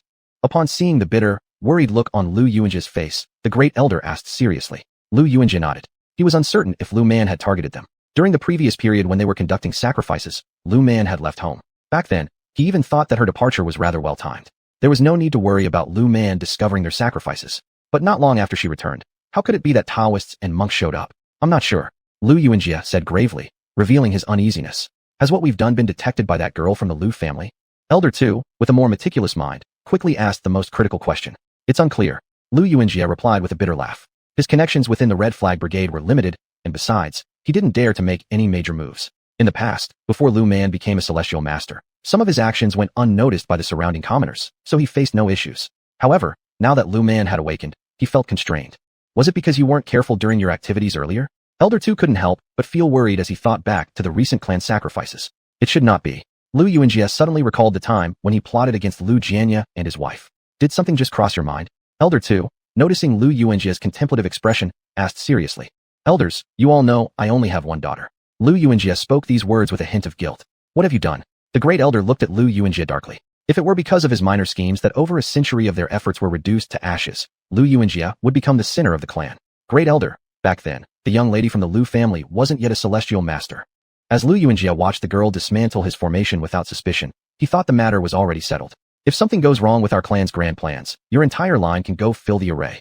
The great elder stared coldly at Lu Yuanjia. Though Lu Yuanjia officially served as the patriarch of the Lu family, and everyone in the Lu family followed him, if matters involving the clan's plans were implicated, Lu Yuanjia wouldn't even have the qualification to die as an apology. Chapter 209, Waiting for Death. Grand Elder? When Lu Yuanjia heard this, he looked at the Grand Elder with disbelief and let out a startled cry. Stop shouting. We've prepared for these matters for over 100 years, and it may even take several more decades to succeed. Do you think you'll have the chance to atone for your sins with death and be reborn after all our efforts have come to naught? The Grand Elder coldly said. Was Lu Yuanjia under the impression that, because his cultivation was somewhat advanced and there were no celestial masters nearby, others wouldn't know what he has done? Hasn't he forgotten?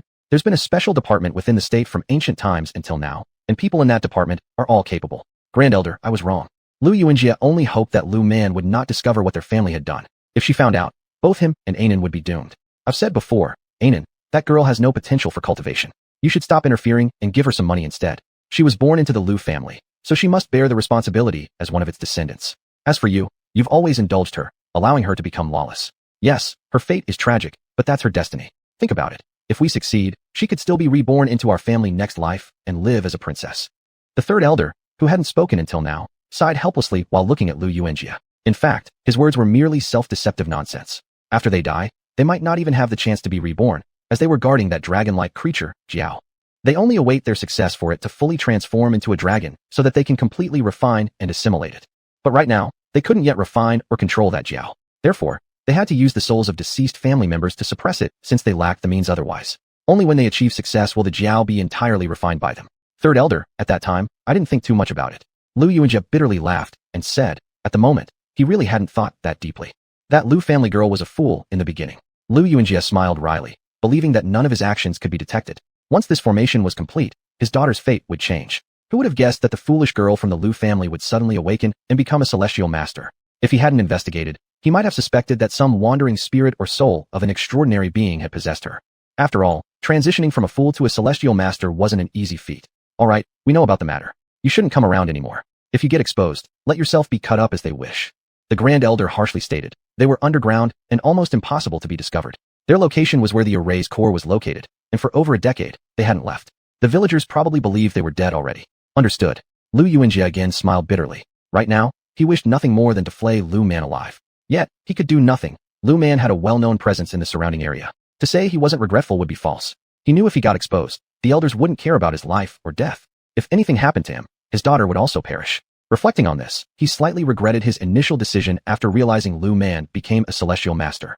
To test her, he ended up plotting against her. Initially, perhaps he was unwilling to accept failure after having planned everything for his daughter for such a long time. At that moment, losing his rationality, he plotted against Lu Man, thinking no one in this vicinity knew his abilities. He initially assumed that once Lu Man fell victim to his plot, she wouldn't find out who was behind it, thereby letting the matter drop. However, for some unknown reason, she targeted him immediately.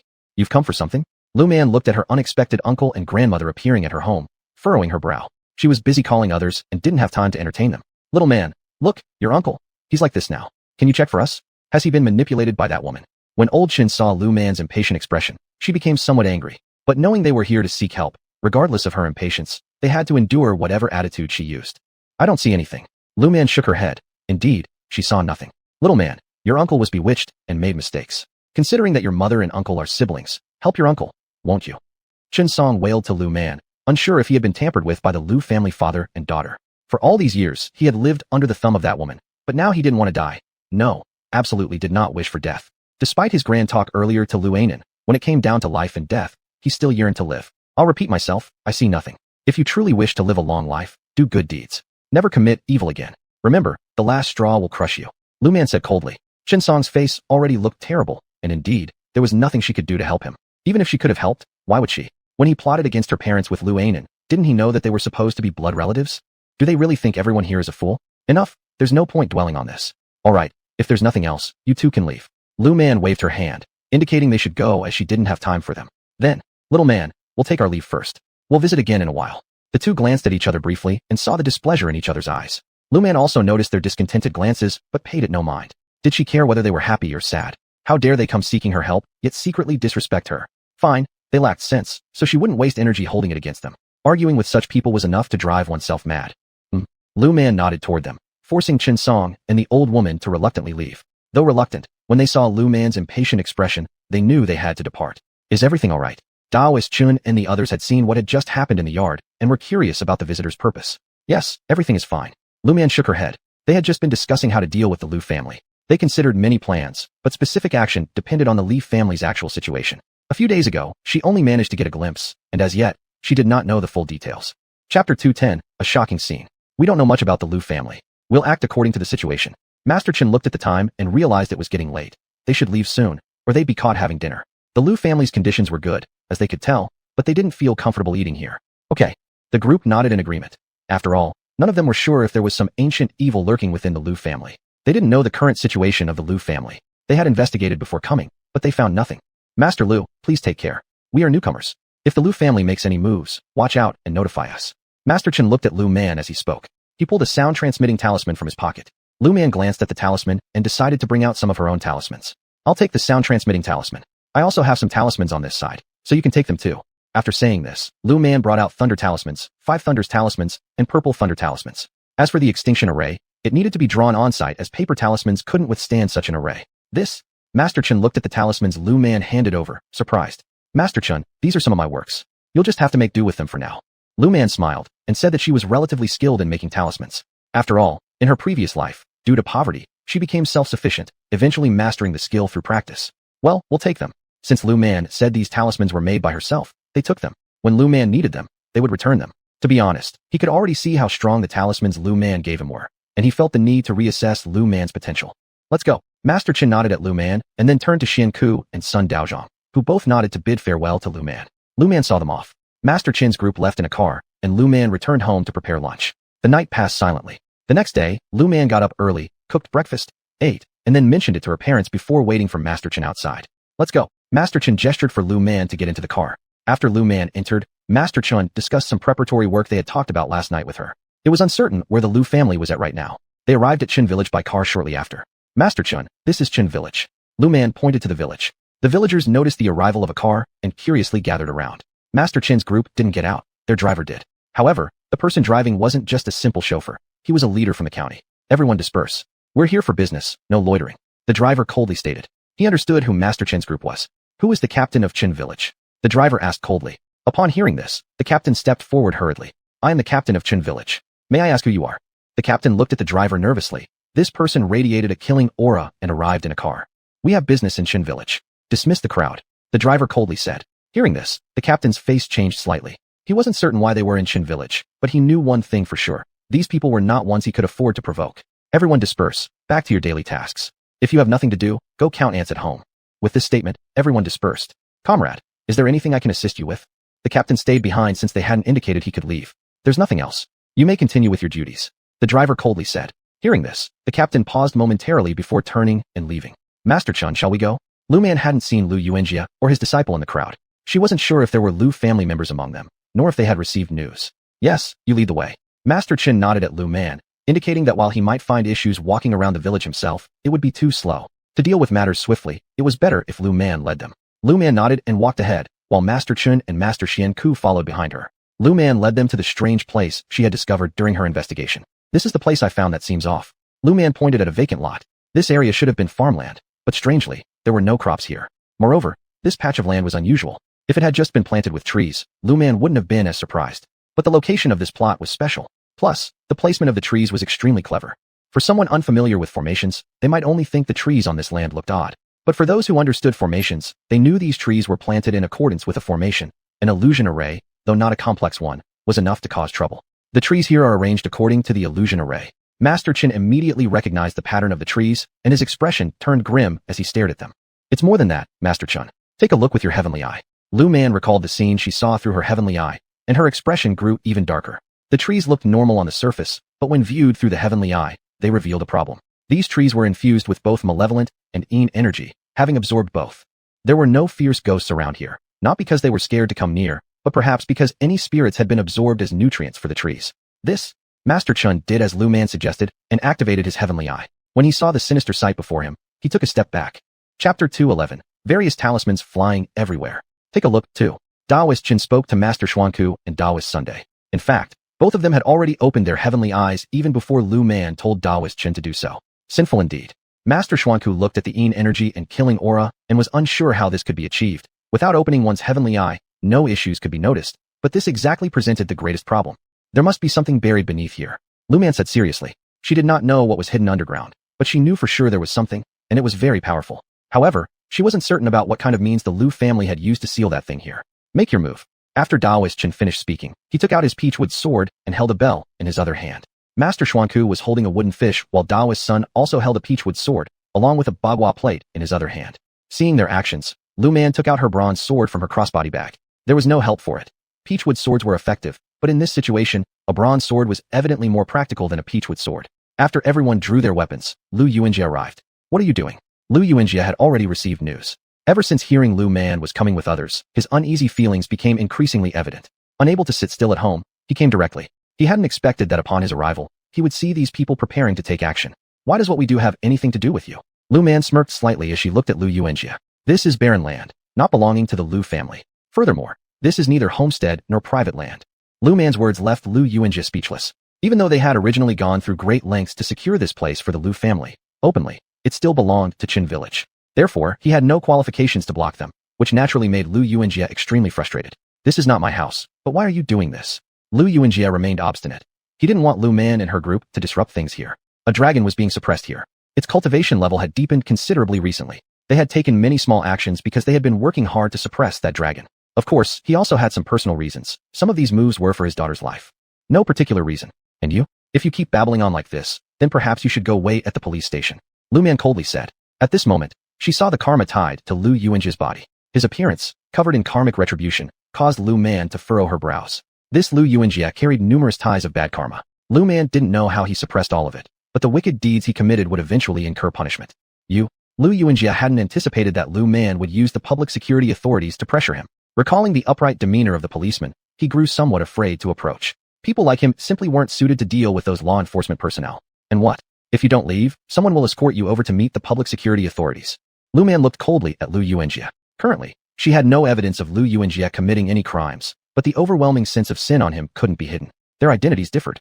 Daoist Chun and her colleagues possessed official status. Even if Lu Yuanjia didn't know this, he certainly knew that Daoist Chun and his group weren't easy to provoke. As Lu Man was talking, the driver approached from nearby. Master Lu, who is this? The driver had initially paid no attention to his presence, but now upon seeing him, his face turned a little grim. He had been stationed far away just in case anyone interrupted them. Yet unexpectedly, someone managed to come close right under his nose. This person has nothing to do with us. You take him away. If he dares to resist, feel free to summon the police immediately. Lu Man knew that Lu Yuanjia had an open identity within Chun family village and still had business to attend to there. Thus, he couldn't leave. I'm leaving. Through gritted teeth, Lu Yuanjia glared at Lu Man and decided to return and find the elders. The elders were at the focal point of the array. Although this was part of the larger array, the focal point was elsewhere, where they chose to align themselves with another array remotely. His family resided over there as well. Go ahead then. Lu Man lowered her eyelids. Could Lu Yuanjia leave so easily? It appeared that they needed to follow Lu Yuanjia first. Without saying a word, Daoist Chun and the others observed Lu Yuanjia carefully. Turning around, Lu Yuanjia left. Lu Man shook her head at Daoist Chun. Should we first follow him to check if he plans to use other tricks or seek those behind him? Or should we clean up things here first? Lu Man whispered. The matter required swift handling. Otherwise, problems might really arise. Let's handle this side first. Once we start here, they will definitely act over there. Daoist Chun thought for a moment and said that if the Lu family was concerned about this side, they would surely come over. When they came, they could take care of them all together. As for what they were hiding over there, it wasn't important. I feel this side is very dangerous. Lu Man held the purple thunder talisman in her hand. At the same time, she decided that if necessary, the annihilation array could be activated again. Even if it affected her body this time, she had to do it again. This side indeed is dangerous. Master Xuanku coldly said. As a monk, he was basically always a benevolent existence eliminating evil. He never tolerated any injustice. The sudden death of their abbot struck by heavenly thunder was a disgrace to their temple. This time, being chosen as the abbot, he hoped to not only restore the reputation of their Chang'an temple, but also do more for the common people. Well, let's take action then. After speaking, Lu Man acted first. She threw the heavenly thunder talisman in her hand, and several streaks of lightning flashed, striking directly on a nearby tree. However, after the tree was struck by lightning, there was little effect, so Lu Man shook her head. Knew it. Muttering under her breath, Lu Man took out another 5 thunders talisman. It made no significant difference compared to the heavenly thunder talisman. She then pulled out the purple thunder talisman again. When Daoist Chun and the others saw Lu Man pulling out one talisman after another, their eyes widened. This girl, though young, possessed quite a few talismans. They didn't believe these talismans were left behind by her master. This girl must be a genius at drawing talismans. Thinking about this, they exchanged glances. It seemed that in the future, they could buy some talismans from this girl. Finally, it's working a bit. Lu Man said towards the charred tree, not sure why, but her mind was focused solely on destroying this tree quickly. When the tree was completely destroyed, the land here changed again. The plants in the ground turned black, and even the earth became black. The area also emitted an ominous chi. Chapter 212, External Bloodline. This, even though they had used the heavenly eye to observe before, when they saw the situation again, Daoist Chun, Master Xuanku, and Sun Daochang all wore bitter smiles on their faces. It was even worse than they had imagined, and they didn't know how long this situation had been forming. Let's get to work. The wooden fish in Master Xuanku's hand rang according to a certain rhythm, and Master Xuanku began to chant scriptures that Lu Man couldn't understand. She wasn't very familiar with such things and didn't have the desire to learn more about them. Daoist Chen also began to swing his peachwood sword, as did Sun Daochang. Their postures seemed to hint at an underlying determination to go all out. Hold your hands. Lu Yuanjia arrived with 3 elders while Shi Yuan remained behind to continue suppressing the situation. Who are you? Daoist Chen looked at the Lu family members, a trace of anger in his eyes. You are quite bold, to have done such things without our noticing. You, staying still might be fine, but if you dare to act, you will taste the consequences. With an icy gaze, Daoist Chen spoke coldly to them. These people were indeed audacious to do such deeds right under their noses. You? Seeing Daoist Chen's hostile attitude, the face of the elder turned dark immediately. For a long time, no one had dared to talk to him in such a manner. Either fight or leave. Daoist Chen showed no kindness towards the Lu family members. If it weren't for the matter they were handling, he would have directly eliminated them by now. Don't waste words, let's fight. After saying this, the elder along with the remaining 2 elders and Lu Yuanjia immediately revealed their weapons. What they held weren't peachwood swords. Rather, they gripped several pieces of white paper with various human figures drawn on them. You? Upon seeing what they were holding, Lu Man's expression darkened as she looked at them sternly. You truly have great gall. Lu Man was now sure. These Lu family members may not be nationals of their country. Who exactly are you? Daoist Chen and his group had also noticed the peculiar items in the Lu family's hands. That explains why I encountered so many ghosts nearby. It's due to your doing. Lu Man, with a somber look, glared at Lu Yuanjia, especially upon catching sight of the items in his hands. Her expression grew even graver. We're natives, the great elder said coldly. After hearing this, Lu Man burst into laughter. If you're truly natives, then I'll eat the bronze sword in my hand. Once these words left Lu Man's mouth, the great elder's complexion became darker once again. Young lady, for a long time, no one has dared to speak to me like this. Upon hearing this, Lu Man's countenance darkened. A purple lightning talisman was directly thrown above their foreheads. After you die, tell it to King Yan. Lu Man spoke coldly. The great elder hadn't expected Lu Man to initiate combat instantly. Reflexively, he brought forth the shikigami from his grasp, which floated out from the white paper in his hand. But is Lu Man's purple lightning talisman easily provoked? A bolt of lightning descended, eradicating the shikigami instantly. Young lady, dare you? The great elder's expression darkened further as he took another piece of white paper depicting a human shadow. How could I not? All of you are just practitioners of sinister ways, having stirred up trouble here for so many years without our knowledge. Now that we've found out, none of you will escape. Lu Man gazed at them with a frigid look, thinking since they want to die, there is no reason to spare their lives. Dead, they would save food and purify the air. Whose nation do these people belong to? Daoist Chen also detested these people deeply. He couldn't start hostilities proactively, but now, these people weren't helping the common folk in their own nation, they were trying to annihilate them. That's right, haven't you seen those things in their hands? Those are their shikigami. Shikigami are mostly beings burdened with heavy sins. Some are deliberately cultivated by them. Lu Man explained to Daoist Chen. Well, she admitted that she was teaching a carpenter how to use an axe. How could she forget that the experts in front of her were domestic masters? They must have come across such things long ago, during past disturbances. Die. Elder 2 and Elder 3 simultaneously revealed their trump cards. As for Lu Yuanjia, he took out a few porcelain bottles from his pocket. When the porcelain bottles were opened, Lu Man's expression turned even more grim. She finally located the fierce ghosts that had vanished without a trace. So, the mastermind was you. Lu Man looked at Lu Yuanjia coldly. Lu Yuanjia had concealed himself deeply. You Lu family members have hidden yourselves under aliases for so many years here. Who would have thought you went this deep undercover? Lu Man's eyes turned red with anger. The heavenly thunder talismans, purple lightning talismans, and heavenly fire talismans in her hand were used one after another.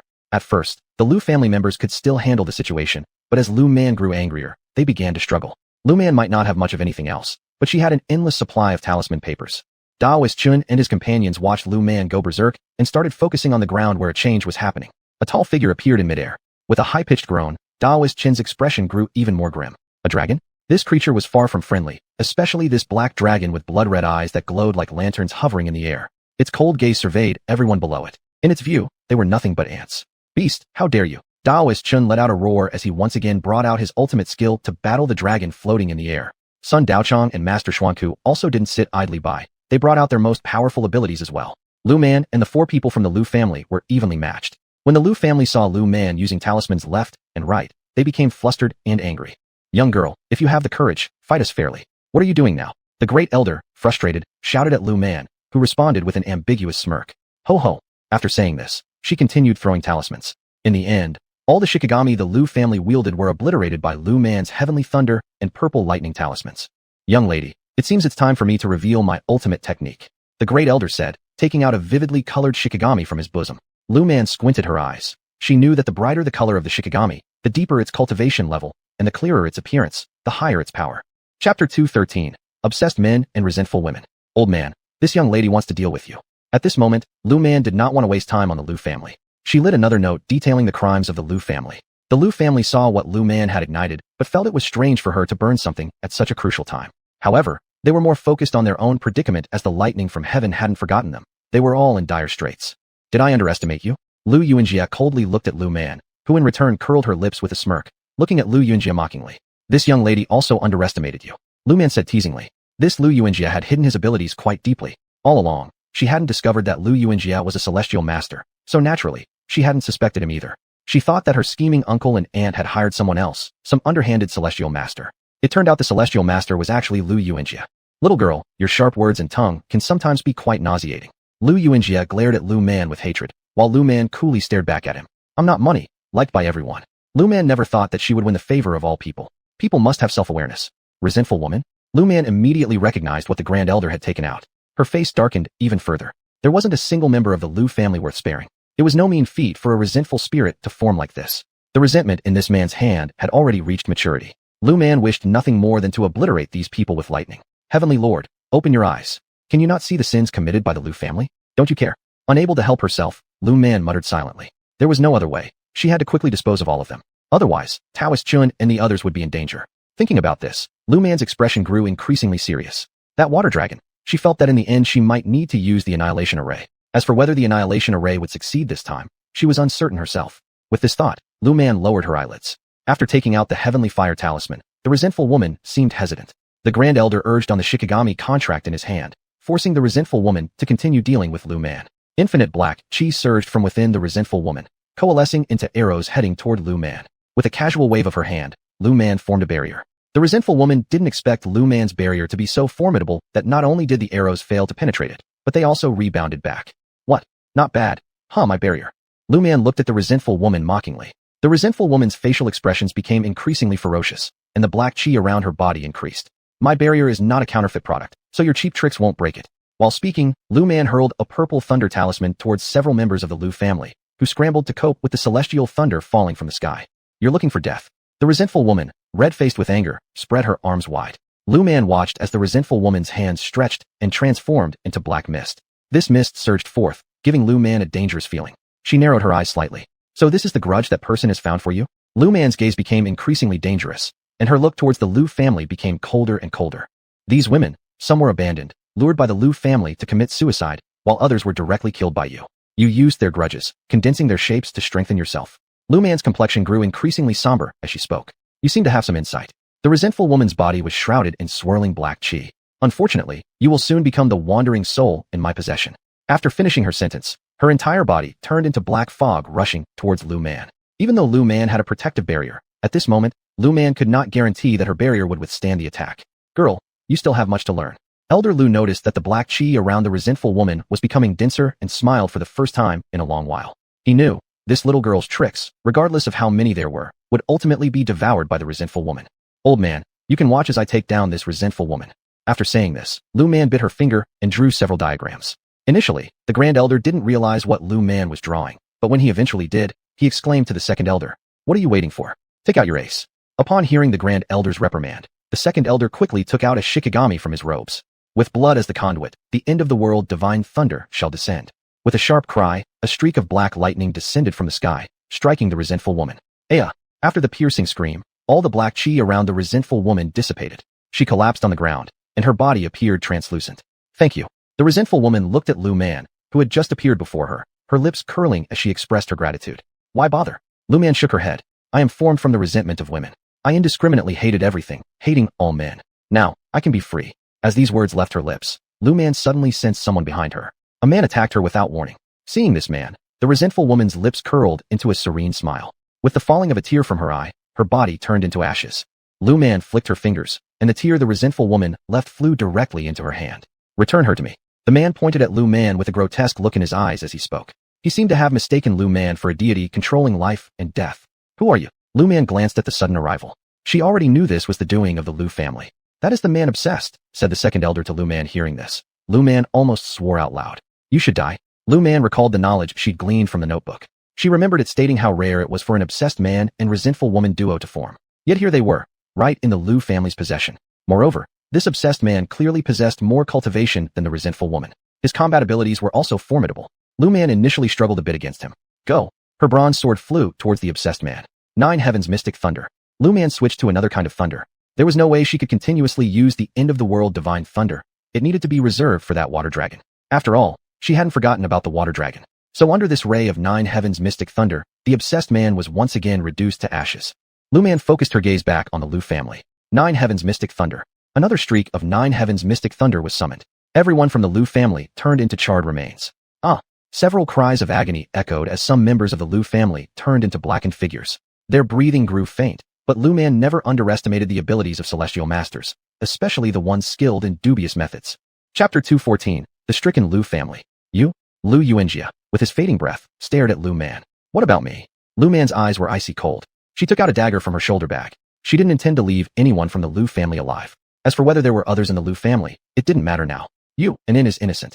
Lu Yuanjia still hoped that Lu Man would spare his only daughter at the last moment. You've done so much evil for her. Do you think she can survive? Lu Man's gaze became even colder. What about guilt or innocence? If Luonin was really innocent, then what about those people who were indirectly killed by Luonin? You go down and wait for your daughter. After saying that, Lu Man stabbed Lu Yuanjia in the heart. Lu Yuanjia stared in horror, never imagining he would end up like this. He always thought of himself as a celestial master and believed he could stand at the peak forever. But now he died so miserably. Seeing the blood flowing profusely, Lu Man didn't even look at Lu Yuanjia. She picked up the dagger again and killed the 3 elders, including the Grand Elder. She summoned the 5 thunder charms once more. The souls of the several people who had just floated out of their bodies were struck by the celestial thunder. Even though their cultivation wasn't low, after death, their souls lost all their cultivation power. So this simple celestial thunder easily destroyed them. Indeed, the 4 members of the Lu family were annihilated. Lu Man fixed her gaze on the dragon-shaped creature in the sky. Looking at the black dragon, Lu Man thought of the one she saw in the sky when she first arrived in this world. She felt they were the same dragon. Blood as the lure, let the end-of-the-world divine thunder emerge. Once again, Lu Man summoned the end-of-the-world divine thunder with blood, while the sealing formation she intended to keep as her ultimate trump card. Alo, the end-of-the-world divine thunder struck the dragon. It turned its advantage into a disadvantage. There was no way around it. Lu Man's end-of-the-world divine thunder was simply too powerful. Though it couldn't completely kill him, it could certainly harm him. With Lu Man joining in, the Taoist Chun and the others suddenly felt much less pressure. They all brought out their true abilities, and the dragon began to struggle more weakly. In the end, under another round of Lu Man's end-of-the-world divine thunder, the dragon let out a miserable cry and dissipated into the universe. The overcast sky, darkened due to their battle, brightened up immediately after the dragon vanished. Exhausted, they all collapsed onto the ground. Master Lu truly lives up to the title of master. Taoist Chin gave Lu Man a thumbs up. He originally thought he understood Lu Man clearly, but he never expected Lu Man to continuously refresh his understanding. Now, he was thoroughly convinced that Lu Man's cultivation was not inferior to theirs and might even surpass them. Thinking of Lu Man's abilities, Taoist Chin felt that befriending Lu Man was indeed the right decision. I'm embarrassed. I'm still young and don't deserve the title of master.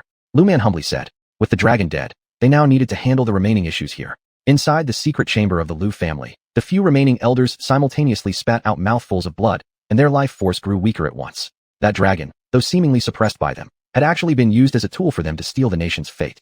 They were unwilling for the dragon to control their destiny, so they used a secret method to sign a contract with the dragon. Otherwise, it wouldn't have been possible for them to suppress the dragon there. The dragon wouldn't listen easily. How could this be? One of the elders of the Lu family muttered faintly. He couldn't believe they had failed so utterly. Yes, they realized that the dragon had disappeared. Their contract with the dragon was gone, along with the cultivation they had obtained through the dragon. They also suffered backlash. Previously, stealing the national fate was made easier because the dragon was up front, carrying the burden. They would first entrust the fate to the dragon, making it think it was the ultimate beneficiary. Consequently, it wouldn't oppose them much.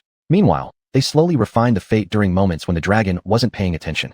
Eventually, the national fate belonged to them. Now, with the dragon gone, everything they had done seemed to have been exposed to heaven. They suffered retaliation. And that wasn't the most critical issue. What mattered most was that they appeared to have attracted the attention of heaven itself. All of them in the secret room were struck by the thunder in the sky. Because of the backlash, they couldn't manifest their cultivation, and now they didn't even have a chance to resist the heavenly thunder. They were all killed by the lightning. The rest of the Lu clan met the same fate. Chen Song watched as bolt after bolt of lightning struck Lu Anin. Scared stiff, he retreated several steps. He feared that being close to Lu Anin might get him struck by lightning too.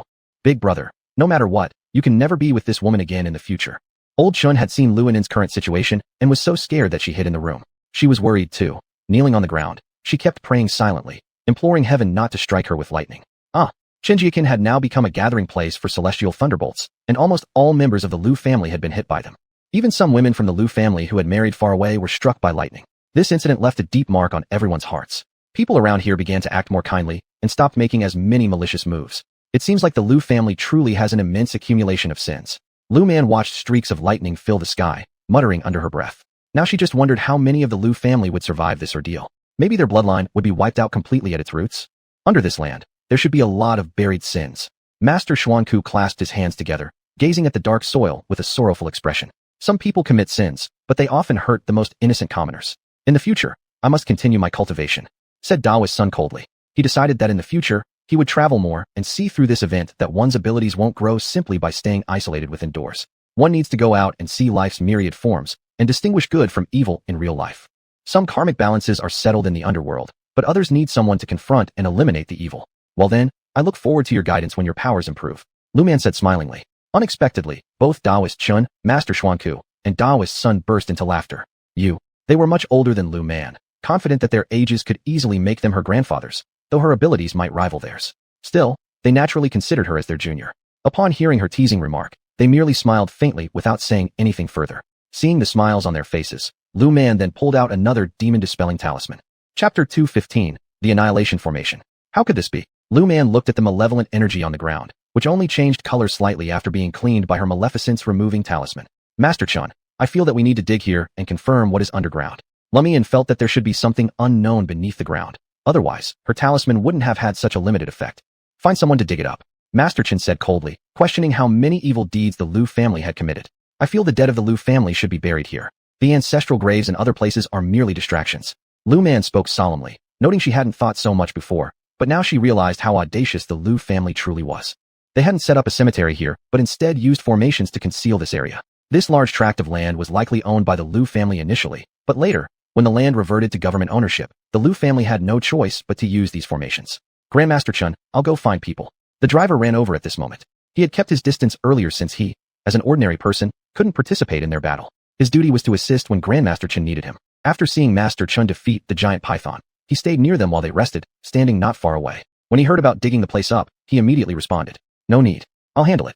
Lu Man took out a talisman from her bag. She had many different types of talismans. She pulled out another one that would explode. Her world from the past restricted hot weapons, so she researched talismans that function like bombs.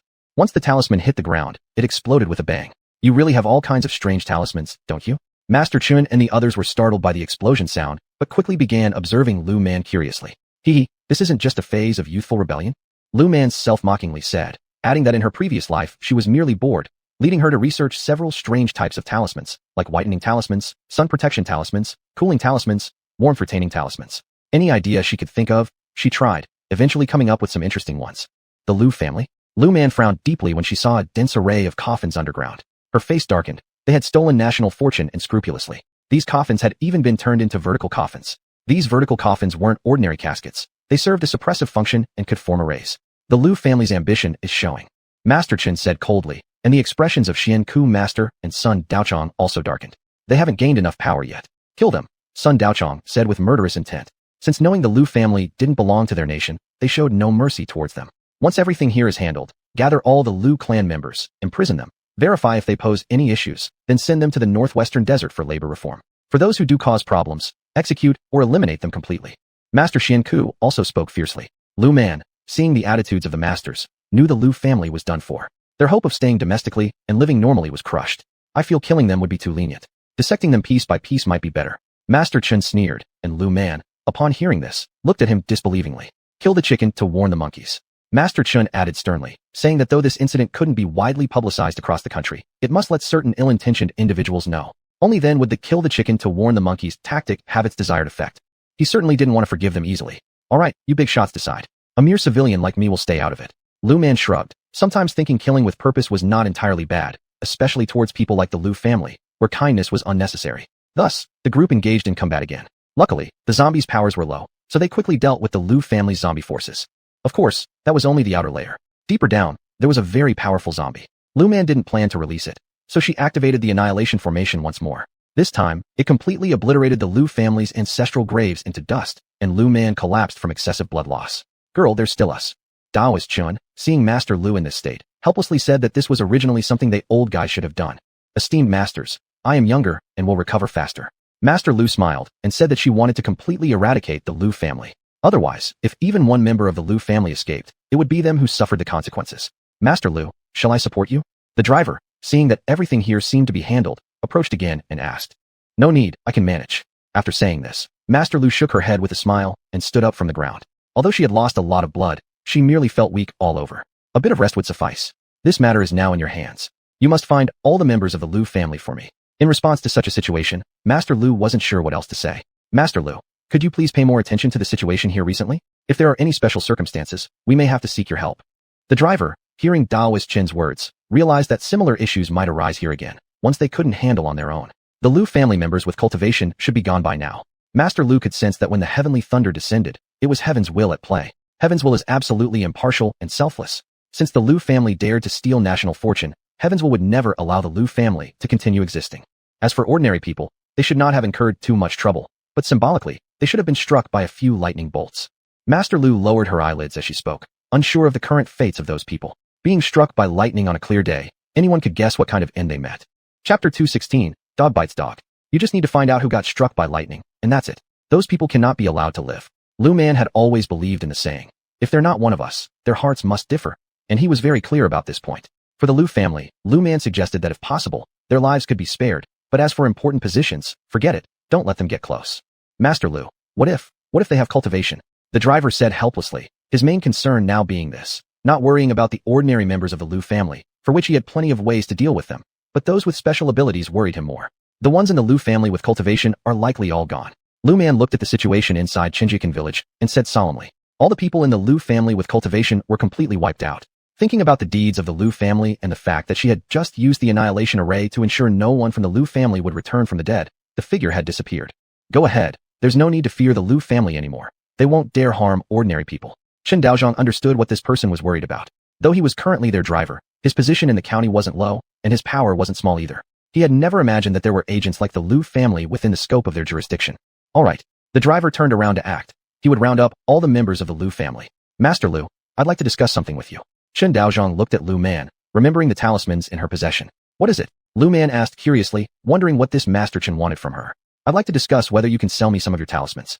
He frequently traveled, each time having to deal with demons and monsters, for which talismans often proved to be the best option. Sure, regular ones cost 10 yuan per sheet, special ones 50, and the most special 100. Lu Man smiled, and said that maintaining good relations with them wouldn't hurt. Besides, these people were wealthy. She didn't believe the state wouldn't reimburse them for purchasing talismans. Well then, prepare more of the special ones for us. Prepare the most effective ones too. You can mail them directly to us or call us, and we'll send someone personally to collect them. Chen Daozhong quickly responded. No matter what, he needed to prepare enough talismans, as they could save lives at crucial moments. I wonder how Xiaomin is doing. Chen Xiufeng looked toward the direction of Qingjiakan where thunder and lightning lit up the sky, yet there wasn't a single cloud. She couldn't help but worry. Don't worry, Xiaomin will be fine. Lu Jianya also worried about his daughter's safety, but since his daughter was doing something significant, he couldn't hold her back. Even though he was concerned, he wouldn't say it aloud. I hope so. Chen Xiufeng worried as she gazed toward Qingjiakan, unsure what exactly was happening over there. In Qingjiakan, the Chen family. Unin, was it really your father who did something to me? Chen Song suddenly realized something, recalling the many years he had spent living with Luonin. To say that over these years he had no feelings for Luonin would be impossible. But that didn't mean he would accept being schemed against by Lu Yuanjia. In his view, if not for Lu Yuanjia's schemes, he might already have a large family, and would not be like this now. My dad didn't. Luonin gritted her teeth, and said, feeling that she might die at any moment. She knew her time was short. If it weren't for your selfishness and obsession with my family's wealth, would you have married me? Luonin stared sarcastically at Chen Song, and said that this man was nothing but selfish. You're just selfish too. What do you mean I schemed against you? With her life almost over, why should she still care about so much? Don't go on saying if you hadn't married me, you'd have many children. Have you even thought? If you hadn't married me, could you have lived such a good life now? These houses were all built with my dowry. At this moment, Luonin regretted her decision. Back when she decided to marry Chen Song, her father had warned her that they two together would not lead to happiness. Now, at the last moment of her life, she realized that her father was right. Chen Song was selfish by nature. You don't even care about your sister's life, let alone mine as your wife. The reason you didn't divorce me earlier was probably because you were afraid that after divorcing me, I'd take the house back, right? In this moment, Luonin saw everything clearly. She wished she had never married anyone. Not marrying anyone, perhaps, would have prevented all her sorrow. Not marrying anyone, her life could have been perfectly fine as well. You rest assured, even if I die, you will not get this house. The deed of the house is in my name, and after I die, my family will take it back.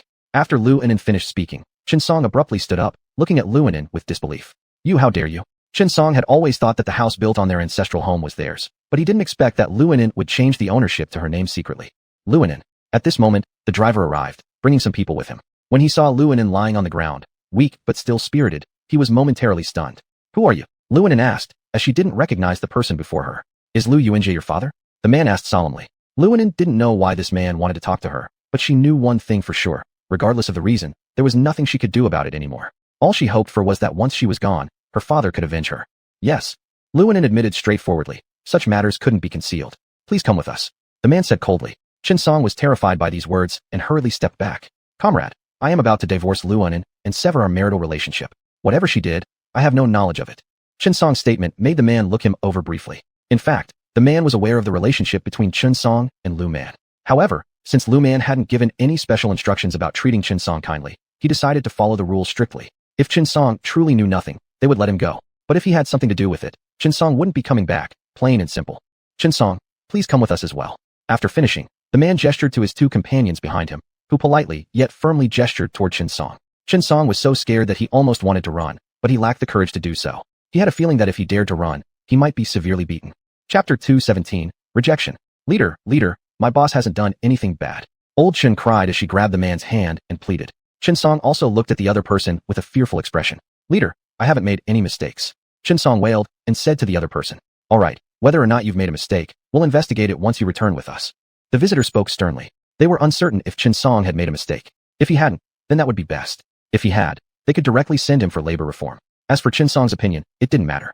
Luonan. Just as they mentioned wanting to take Luonan along too, Luonan closed her eyes at some point and ceased breathing. What now? A few people looked at their superior, unsure what to do at the moment. Take her anyway. Even if she's dead, she still needs to be taken away. Verify her identity, and while at it, burn her remains and bury her. Leaving her here in case something happens won't do. Seeing both her son and deceased daughter-in-law being taken away, Old Chen panicked and rushed off to find her daughter. At this point, she no longer harbored resentment towards her daughter. Hurriedly, she ran to the Lu family. When she discovered the gate tightly shut and shouted for a long time with no response, she furrowed her brows but thought of her son and waited by the entrance anyway. Mother. When Chen Xiufeng saw her mother coming again, she frowned. Xiufeng, your older brother has been taken away. Upon seeing Chen Xiufeng, Old Chen felt like she'd found her mainstay. Okay. Chen Xiufeng wasn't troubled by this news. If someone is taken, let them be taken. As long as nothing goes wrong, everything is fine. If her brother indeed broke the law, there was nothing she could do about it. She didn't have the authority to interfere. Chen Xiufeng, don't you have any conscience? That's your own flesh and blood elder brother. Old Chen was dissatisfied when she noticed the indifferent attitude of Chen Xiufeng. My elder brother has been taken away. What can I possibly do? Chen Xiufeng blinked her distinct black and white eyes and said, my elder brother didn't break the law, so what are you worried about? At this moment talking about how her elder brother was her blood relative. When did mother ever mention him before? Back when he schemed against her? Mother, I'm just an outmarried daughter. Water spilled outside the house. And if my elder brother was taken away, you should look for your other son.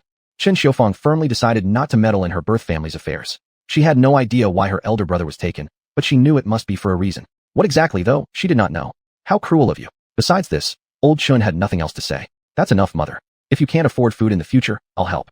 Other than that, I can't do much. Chen Xiufeng had made up her mind. If she says she doesn't want to meddle, then she will not get involved. In any case, all she needs to do is focus on doing what she herself should do. After dealing with the affairs of the Lu family, when Lu Man returned and saw Old Chen, he knitted his eyebrows. Annie Xiao Man, your elder uncle has been taken away. Seeing Lu Man, Old Chen cried again and complained. If uncle didn't commit any illegal acts, he'll be sent back soon. If he did, well, we'll see what he's guilty of. Lu Man casually responded. Actually, she just wanted to teach Qinsong a lesson. Last time, Qinsong plotted against her parents, so getting educated a bit this time might make him more cautious going forward.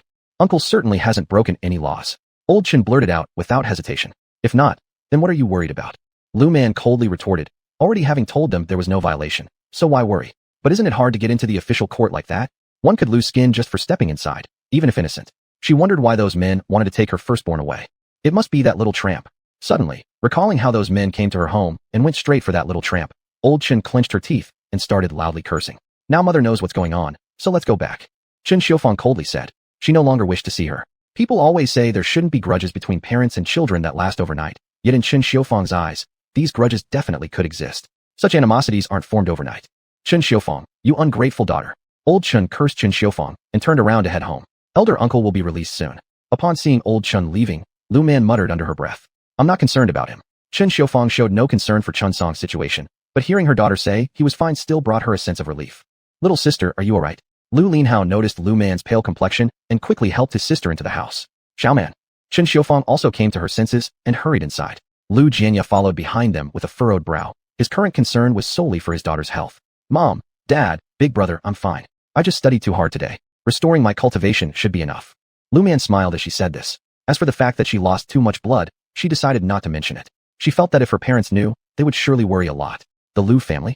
Lu Jianya realized that his brother-in-law might have been taken away because of something related to the Lu family.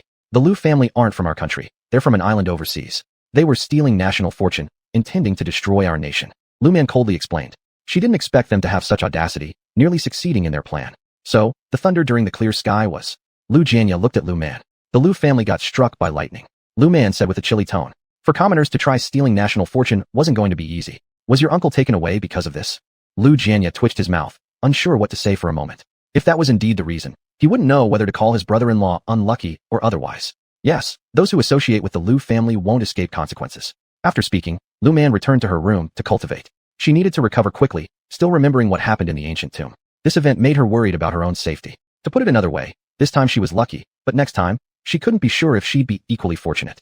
Mom will prepare dinner while you rest. Chun Xiaofang decided to properly nourish her daughter, so she directly ordered her son to catch a chicken. As for her husband, she sent him off to chop wood. Lu Man returned to her room, sat cross-legged on the Kong bed, and began her cultivation journey. Just like learning is like rowing against the current, either you move forward or fall back, cultivating was the same. Chapter 218, Broken.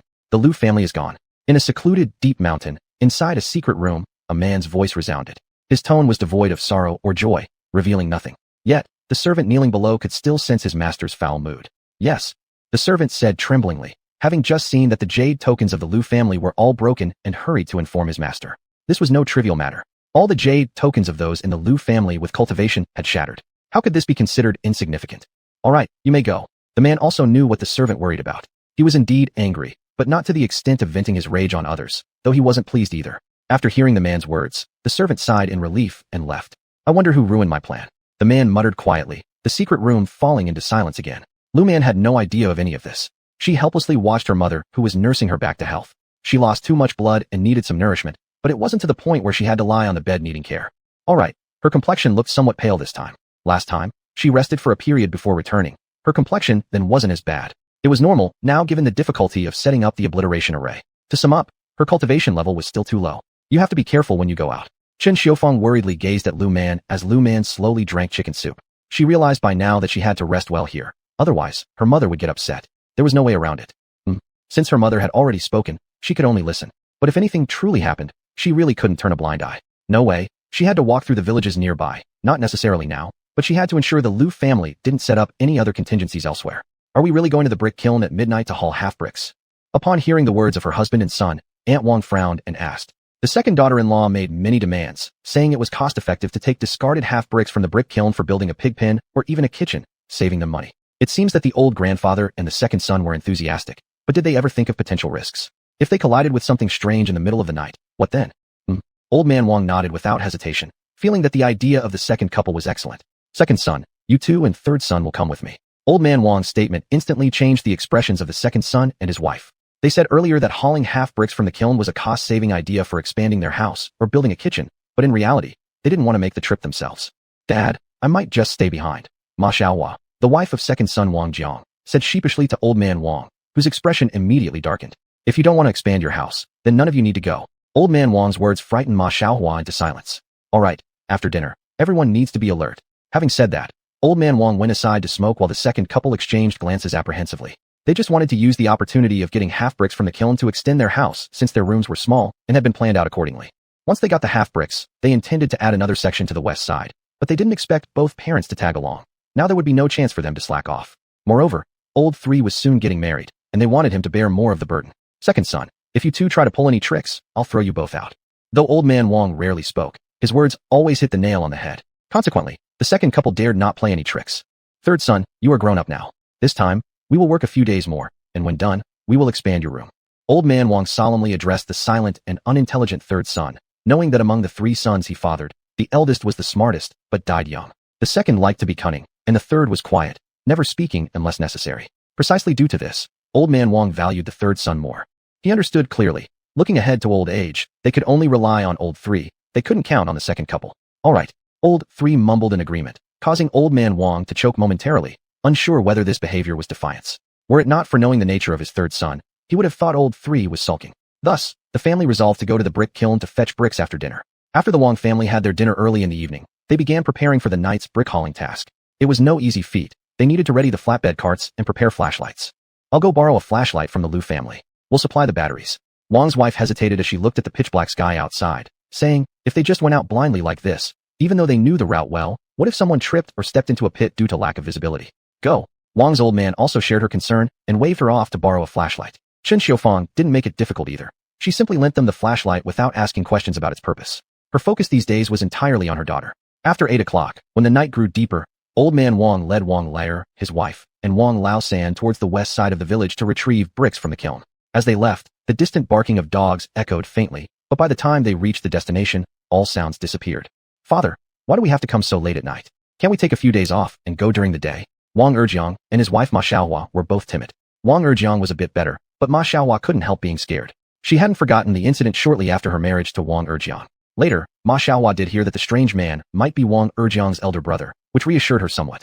Still, the experience left her uneasy. Can we go in the daytime without missing work? Old man Wang coldly replied. It doesn't interfere with work.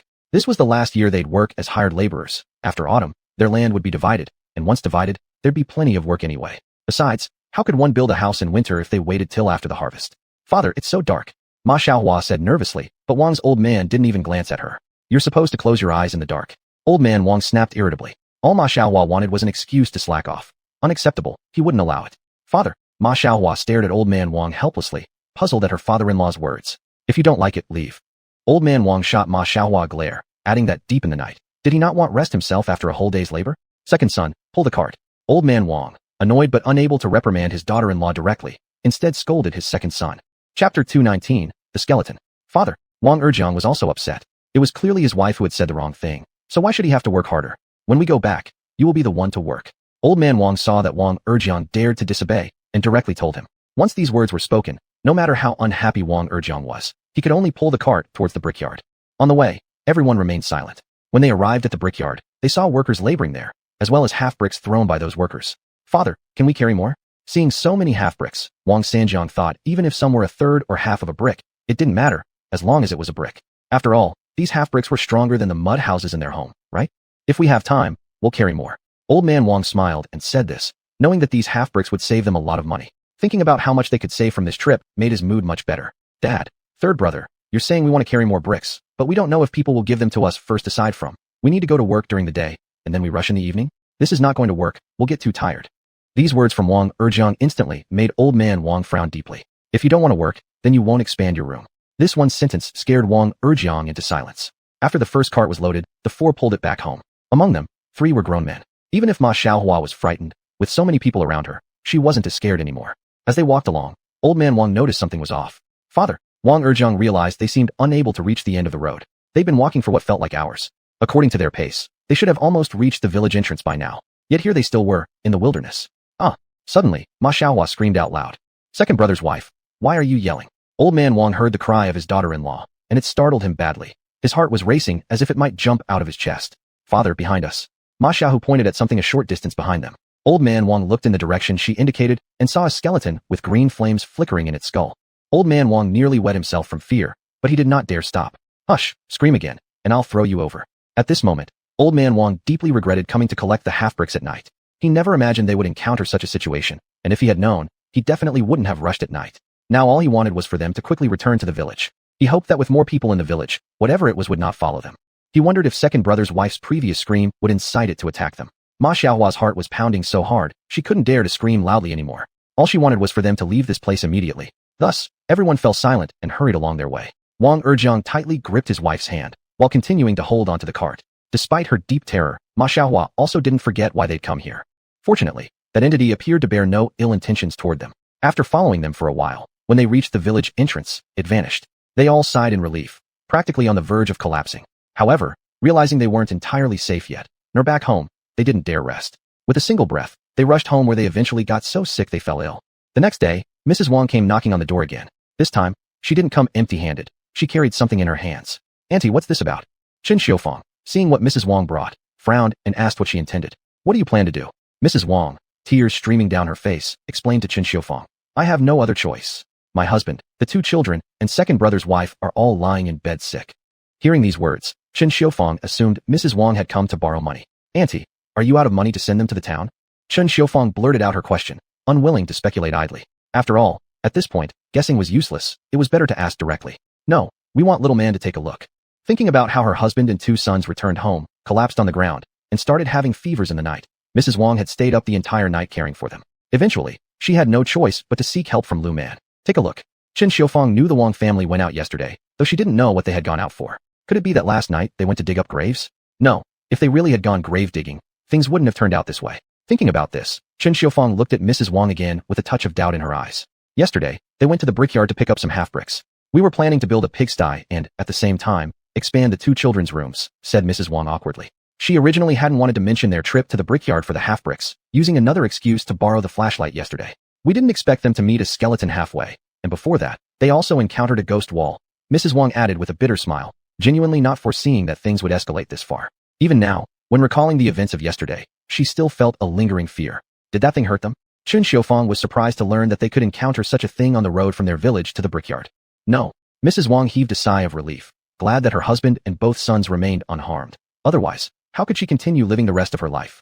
If the eldest is gone, and then these second and third ones are also taken, I might as well hang myself, Mrs. Wang lamented. Annie, actually, I should send Xiaoman over to take a look at your husband and the others. However, Xiaoman left a few days ago to deal with something, and she hasn't recovered yet. She's still lying in bed. Chen Xiufang hesitated, unsure if her daughter's abilities had fully returned after her ordeal. She debated internally, should neighbors assist each other despite possible consequences, or remain cautious? Grandma Wang, bring Grandpa Wang, and Uncle Wang Air, and Uncle Wang San here, so I can check them out. I don't have the strength to get out of bed right now. Lu Man refused outright, but did not wish to visit their home either.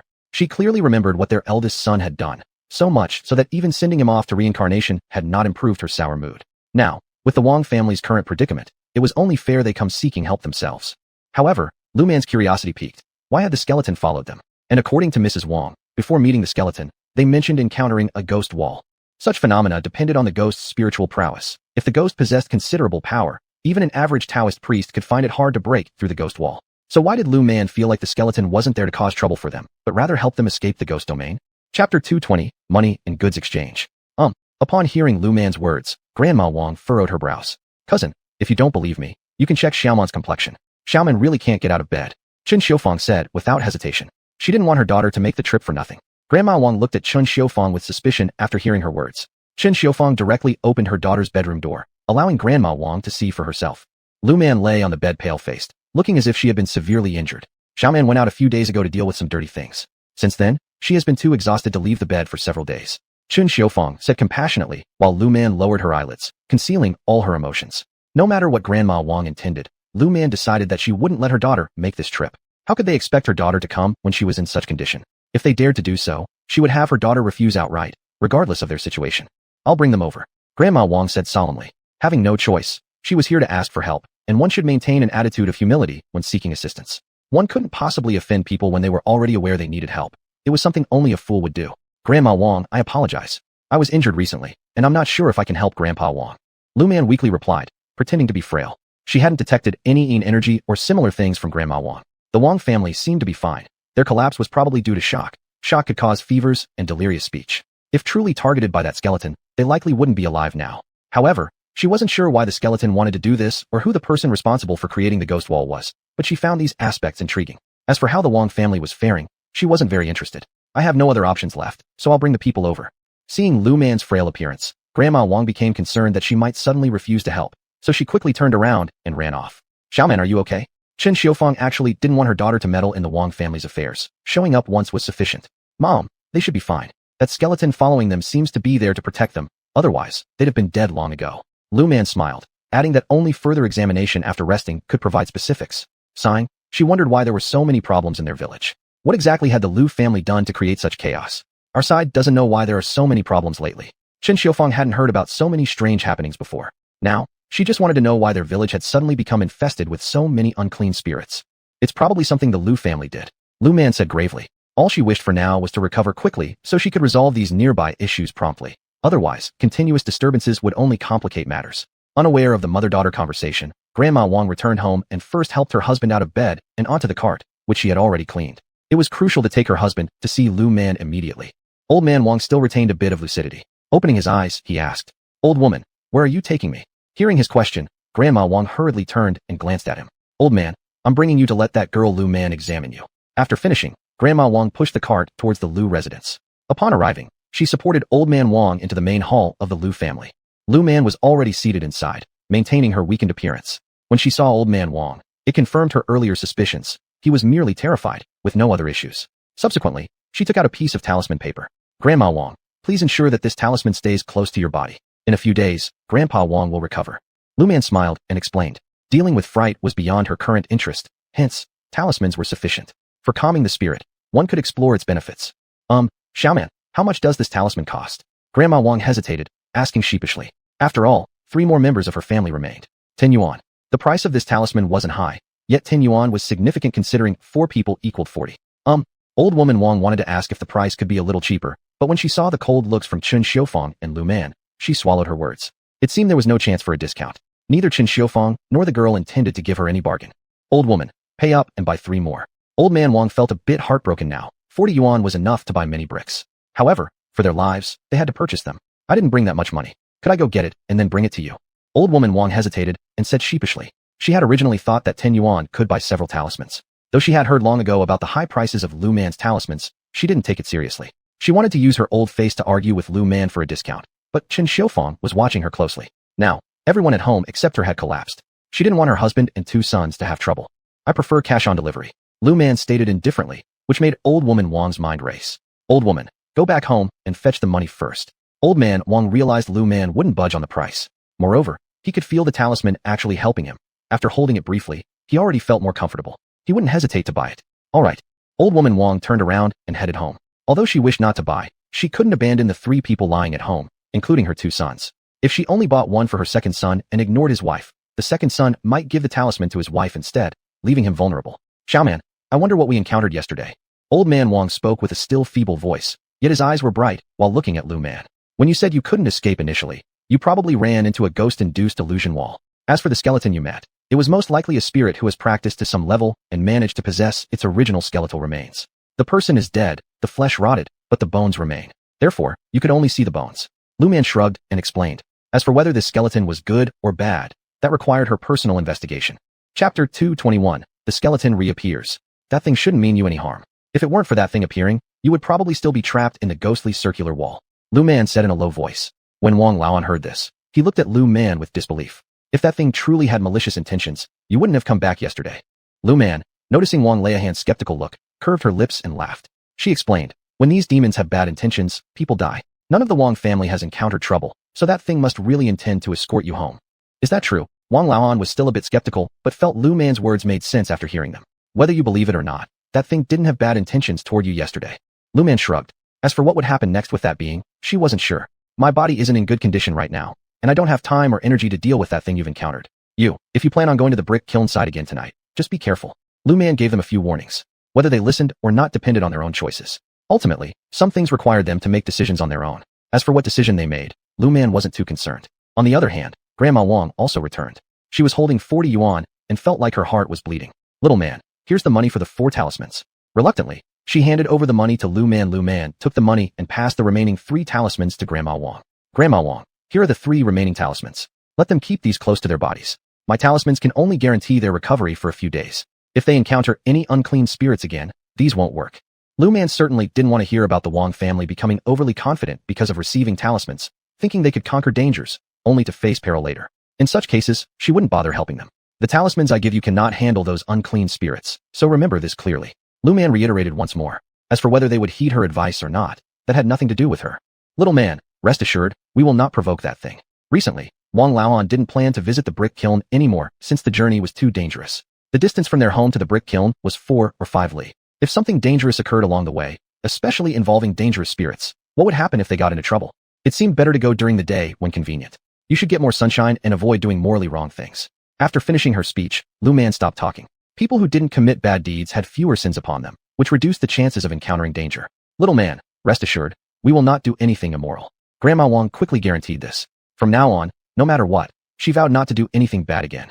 Mom, I'm tired. Not wanting to continue dealing with them, Lu Man pretended to look weak and said this to Chen Xiufang. Hearing this, Chen Xiufang immediately stood up from her chair and helped her daughter inside. Let's leave then. Wang Laoan tightly held onto the talisman paper in his hand, feeling much more comfortable now that he had it. His heart also felt lighter without the previous oppressive sensation. A few days later, Lu Man's body had recovered significantly, and her skills had advanced compared to a few days ago. Mom, I'm going out tonight. Lu Man wanted to check out that path leading to the brick kiln area. She wasn't at ease due to the uncertainty posed by the mysterious presence there. Be careful. Knowing that stopping her was futile, she didn't try to stop her. Your father and elder brother don't know yet about your plans. Tell them when they return. Chen Xiufeng simply didn't want to explain herself to her husband or son. She couldn't care less right now. All right. Lu Man understood that her departure worried her family. However, as a Tianshi, Taoist master, punishing evil spirits was her responsibility. That night, after eating dinner, Lu Man gathered her things and walked out of the village under the worried gazes of her family members. The moonlit night provided clarity, allowing Lu Man to observe her surroundings well within the sounds of insect chirps. Gradually, her heart calmed down. Lately, all she did was exorcise evil spirits, getting injured repeatedly, and repeating the cycle. It seemed like she hadn't been this relaxed for quite some time. Indeed, one should not let the mind be excessively strained. Such excessive tension often brought fatigue deep within one's soul. Lu Man suddenly spotted a young cicada nymph, known locally as zhiliao, or monkey cricket, perched on a tree by the road. Her spirit brightened upon seeing it. She hadn't expected to find one at this time. Of course, coming out at night is always great. After speaking, Lu Man no longer cared about whether there were any unclean spirits around. She focused intently on searching for cicada nymphs. As she was searching, she suddenly realized she seemed to have entered some sort of ghostly realm. A smirk curved her lips. This was the thing she had been looking for. As for the skeleton, she didn't want to find it too quickly yet. Just as she prepared to take action, a skeleton suddenly appeared before her. Lu Man's lips curled with excitement. It truly was effortless finding this thing. Suddenly, Lu Man sensed something odd. She actually felt a hint of affection and even familiarity toward the skeleton. This made her curious. Could this skeleton have some connection to her? Or was it a distant relative? Alright, it wasn't entirely her fault for speculating. There weren't many ghosts or monsters that could evoke such feelings of affection and kinship in her. This sense of closeness seemed to stem from blood ties. Lu Man examined the skeleton before her. You actually didn't need to save me. Lu Man sensed that the skeleton had indeed come to rescue her. Her lips curved into a smile, and she said, regardless of who or what the skeleton was, she would protect it due to its noble intention. Perhaps it should be her. Fine, whether this entity had been male or female in life. As long as its heart hadn't changed, she didn't mind offering protection. Do you wish to reincarnate or continue cultivating? Looking at the skeleton, Lu Man noticed that the soul fire in its eyes flickered on and off. She couldn't tell what the skeleton wanted to say. She also wasn't sure if the skeleton's soul remained intact, but given its ability to think independently and act to save someone, Lu Man believed it must be a good soul. Alas, you can't speak now, and I don't dare peel your soul away from this skeletal frame. Lu Man worried that the skeleton's soul might be deeply entangled with its bones, and if she removed the soul, it could get damaged. You know, you'd better stay hidden more often. If you encounter someone without higher powers than you, you're safe. But if you run into someone stronger, or you see the celestial master, you'll be in grave danger. Lu Man didn't tamper with the crystal clear bones despite her curiosity to touch them. She refrained since she didn't know the skeleton's identity yet. Chapter 222, The Weasel. The skeleton couldn't speak, and the soul fire in its head flickered again, seemingly responding to Lu Man's words. Lu Man didn't know what the other party said. She just smiled faintly. You hide behind me. The rest is up to me. She didn't know what level of cultivation the ghost blocking her path had reached, but her body hadn't fully recovered yet. This was a good opportunity to stretch her limbs, which would be great. Thinking of this, she glanced at the skeleton once more, who appeared to have understood Lu Man's meaning and moved to stand behind her. Lu Man formed a talisman in her hand. Will you come out or not? Lu Man looked towards one direction as if something existed there. If you don't come out, don't blame me for being impolite. After finishing, Lu Man threw the talisman in her hand towards the direction she had been looking at. Suddenly flames burst forth, and a figure emerged on that side. It seemed like it wanted to escape, but under Lu Man's Heaven Fire talisman, such an attempt was nothing more than a dream. You should feel lucky I don't have enough power right now. In her previous life, although she couldn't draw the 3-flavor True Fire talisman, her Heaven Fire talisman was powerful too. In this life, however, it wasn't as potent as it was before. Squeak. A sharp noise caused Lu Man to frown. It's not a ghost. Lu Man hadn't expected that the thing causing the wall of confusion wasn't a ghost, which made her quite shocked. Reflecting on its abilities, Lu Man retrieved the 5 Thunder Talisman. The 5 Thunder Talisman was enough to deal with the entity. She intended to end the fight quickly. At that moment, an upright 2-legged yellow immortal, a weasel spirit, appeared. Little girl, my nephew is ignorant and has done wrong. After saying this, a smirk crossed Lu Man's lips. Done wrong? How dare someone misbehave on her territory? Who gave him the guts? What kind of compensation does the little girl want? Anything I have, I will offer you without reservation. Yellow Immortal replied, adding as he glanced at Lu Man and the skeleton behind her, his eyes briefly flashing with an unreadable emotion. Ho-hum, Lu Man sneered again. She wasn't a divine master. Would they let her off so easily? Why didn't you stop your nephew when he appeared before me? Lu Man now wanted to see how the Yellow Immortal would explain this. She sensed something odd about his cultivation level. It wasn't that of a demon practitioner. It seemed like some sort of special cultivation method. Weasels who seek advancement through cultivation either work hard or find human patrons to enhance their abilities. After gaining patronage, their cultivation gradually improves, making things easier for them. However, they do have to pay a price. I just found out. The weasel's gaze flickered slightly as it spoke. Alright then, stop playing games here. Afterward, Lu Man retrieved the purple thunder talisman. Just wondering whether your cultivation can withstand the purple thunder. After finishing her sentence, Lu Man directly hurled the purple thunder talisman at the weasel. As for the weasel itself, Lu Man harbored no particularly strong feelings. These creatures were cunning by nature. Unpracticed weasels stole chickens to eat, and practicing weasels likely didn't forget the habit. Based on their usual conduct, Lu Man didn't intend to spare them. The weasel hadn't anticipated that Lu Man would throw the purple thunder talisman out without warning. It had seen only the 5 thunder talisman in her hands moments ago, and believed it could endure that, not realizing that Lu Man had switched talismans. Thus, streaks of lightning struck down, and the weasel ended up dead, lying prone on the ground, gasping for breath but not exhaling. Lu Man suddenly noticed an item drop from the weasel's body. When she saw what it was, her eyes narrowed. Jade cicada. How did this thing end up on this weasel? Where did you get this from? The jade cicada, in ancient times, was placed inside the mouths of people with high social standing after they passed away. Although originally a fine object, having stayed in a dead person's mouth for so long made it far from good. She thought that the strange type of cultivation emanating from the weasel wasn't characteristic of demon practice, but instead resembled ghost cultivation. Yet the weasel still bore the aura of a living creature.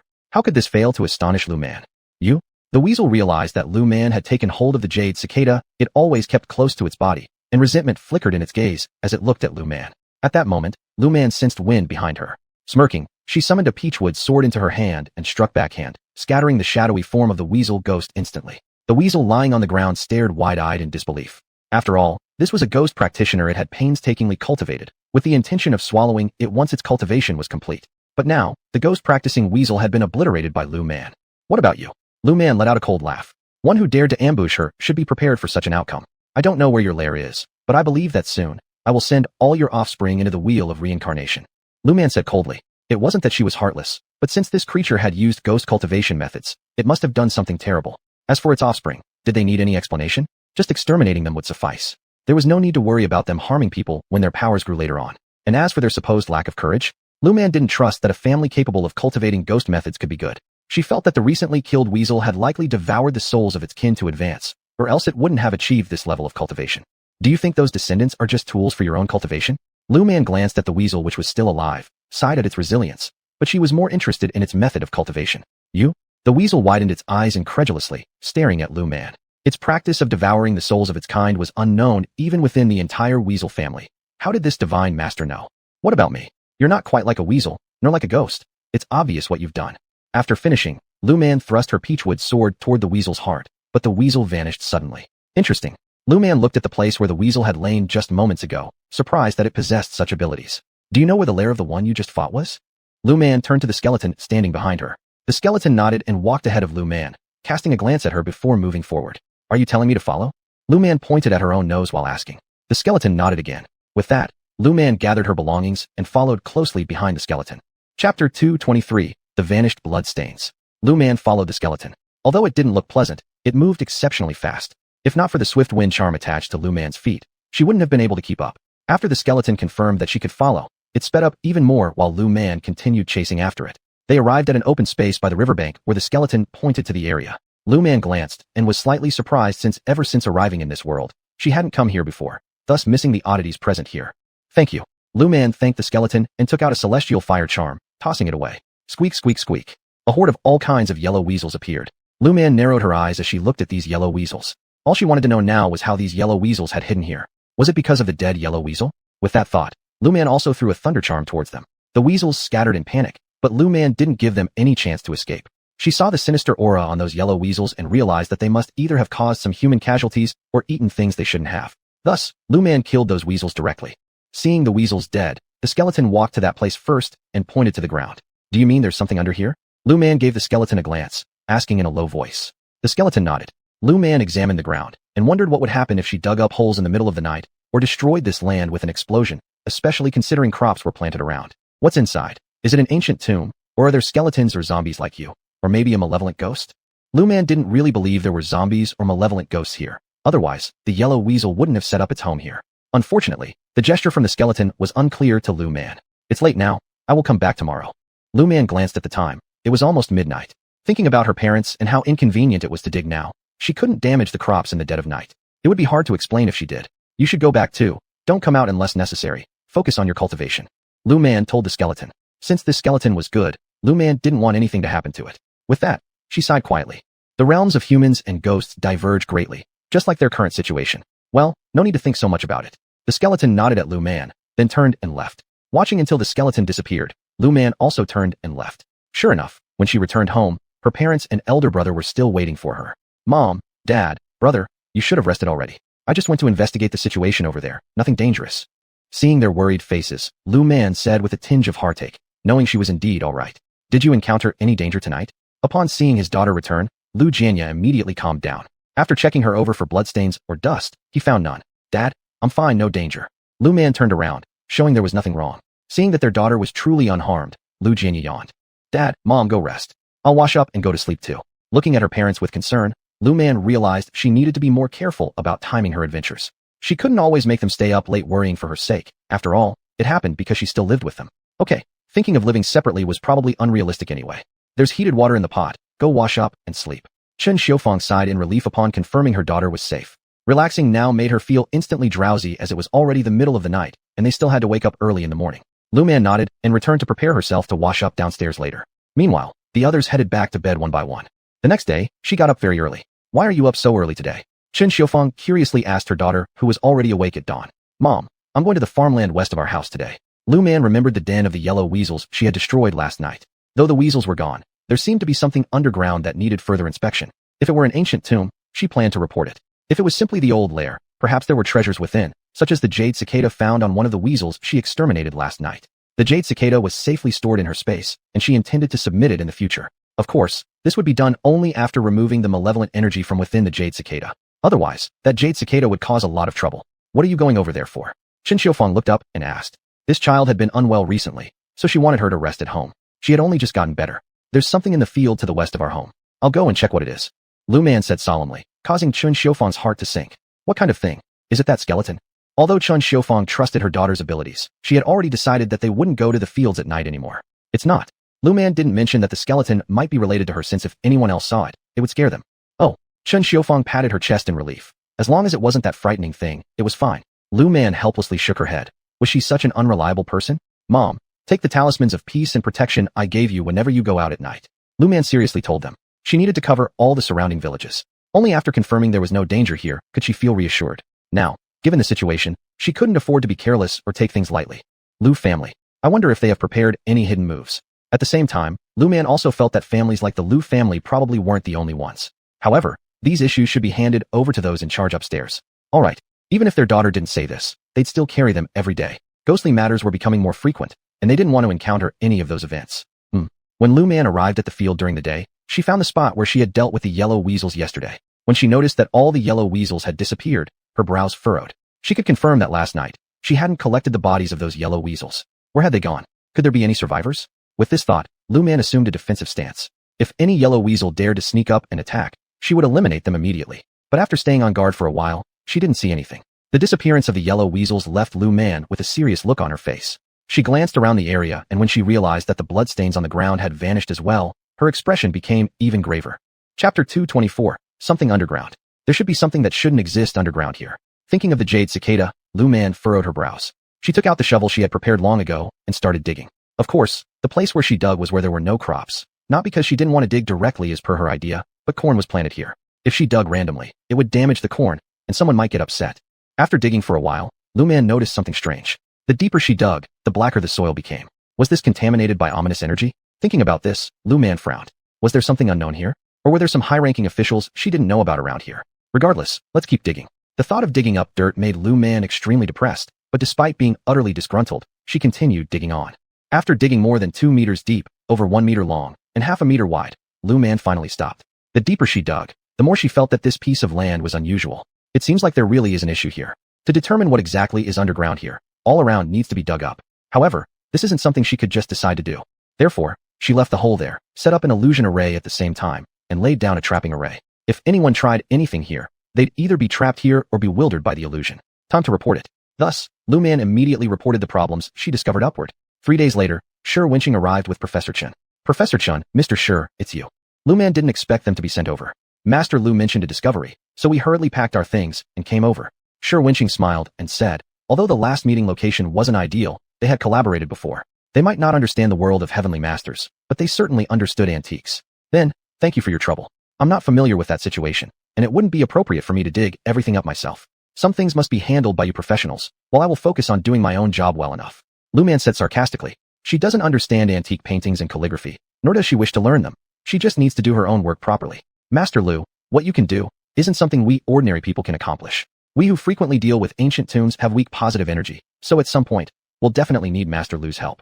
Shi Wenqing laughed and replied, archaeology can be learned by anyone with study, but becoming a heavenly master isn't something everyone can achieve. With the kind of relationship we've built, which already involves shared hardships, why use such words as request? Lu Man smiled back. It was completely unnecessary to talk about requests. After all, when they approached her, it was usually related to supernatural matters. That was her responsibility, and even if she was busy, someone from her circle would still handle it. Haha, then let's make it official. Can we buy some talismans from Master Lu when we leave? Professor Chen asked with a laugh. Upon hearing his question, Lu Man widened her eyes. What kind of talismans do you want? Free distribution was out of the question. At most, 10 yuan each, given that the price for peace talismans and protective charms were generally this amount. We often descend into tombs, and it's possible we'll pick up ominous or ghostly energies at any moment. We'd like to buy some protective amulets. Professor Chen said solemnly. In fact, he wanted talismans that could offer stronger protection even more. All right. Lu Man nodded willingly. As they talked and laughed, they reached the headquarters of the work team. Her father happened to be there today. Dad, this is Professor Shi, and this is Professor Chen. They are here because of the items under the west field of our home. Lu Man introduced the two professors to her father. Both Professor Shi and Professor Chen quickly extended their hands. As archaeology experts, we'll first confirm whether this area is an ancient tomb, and then further assess its nature. Professor Shi explained to Lu Jianya, who was less familiar with these subjects. Dad, whatever Professor Shi and their team needs to do, just let them handle it. When they're excavating, please don't interfere. Lu Man worried that there might be other things inside the ancient tomb, which is why she would never carelessly tamper with another person's grave. Sigh, archaeology. Who knows if this is truly correct?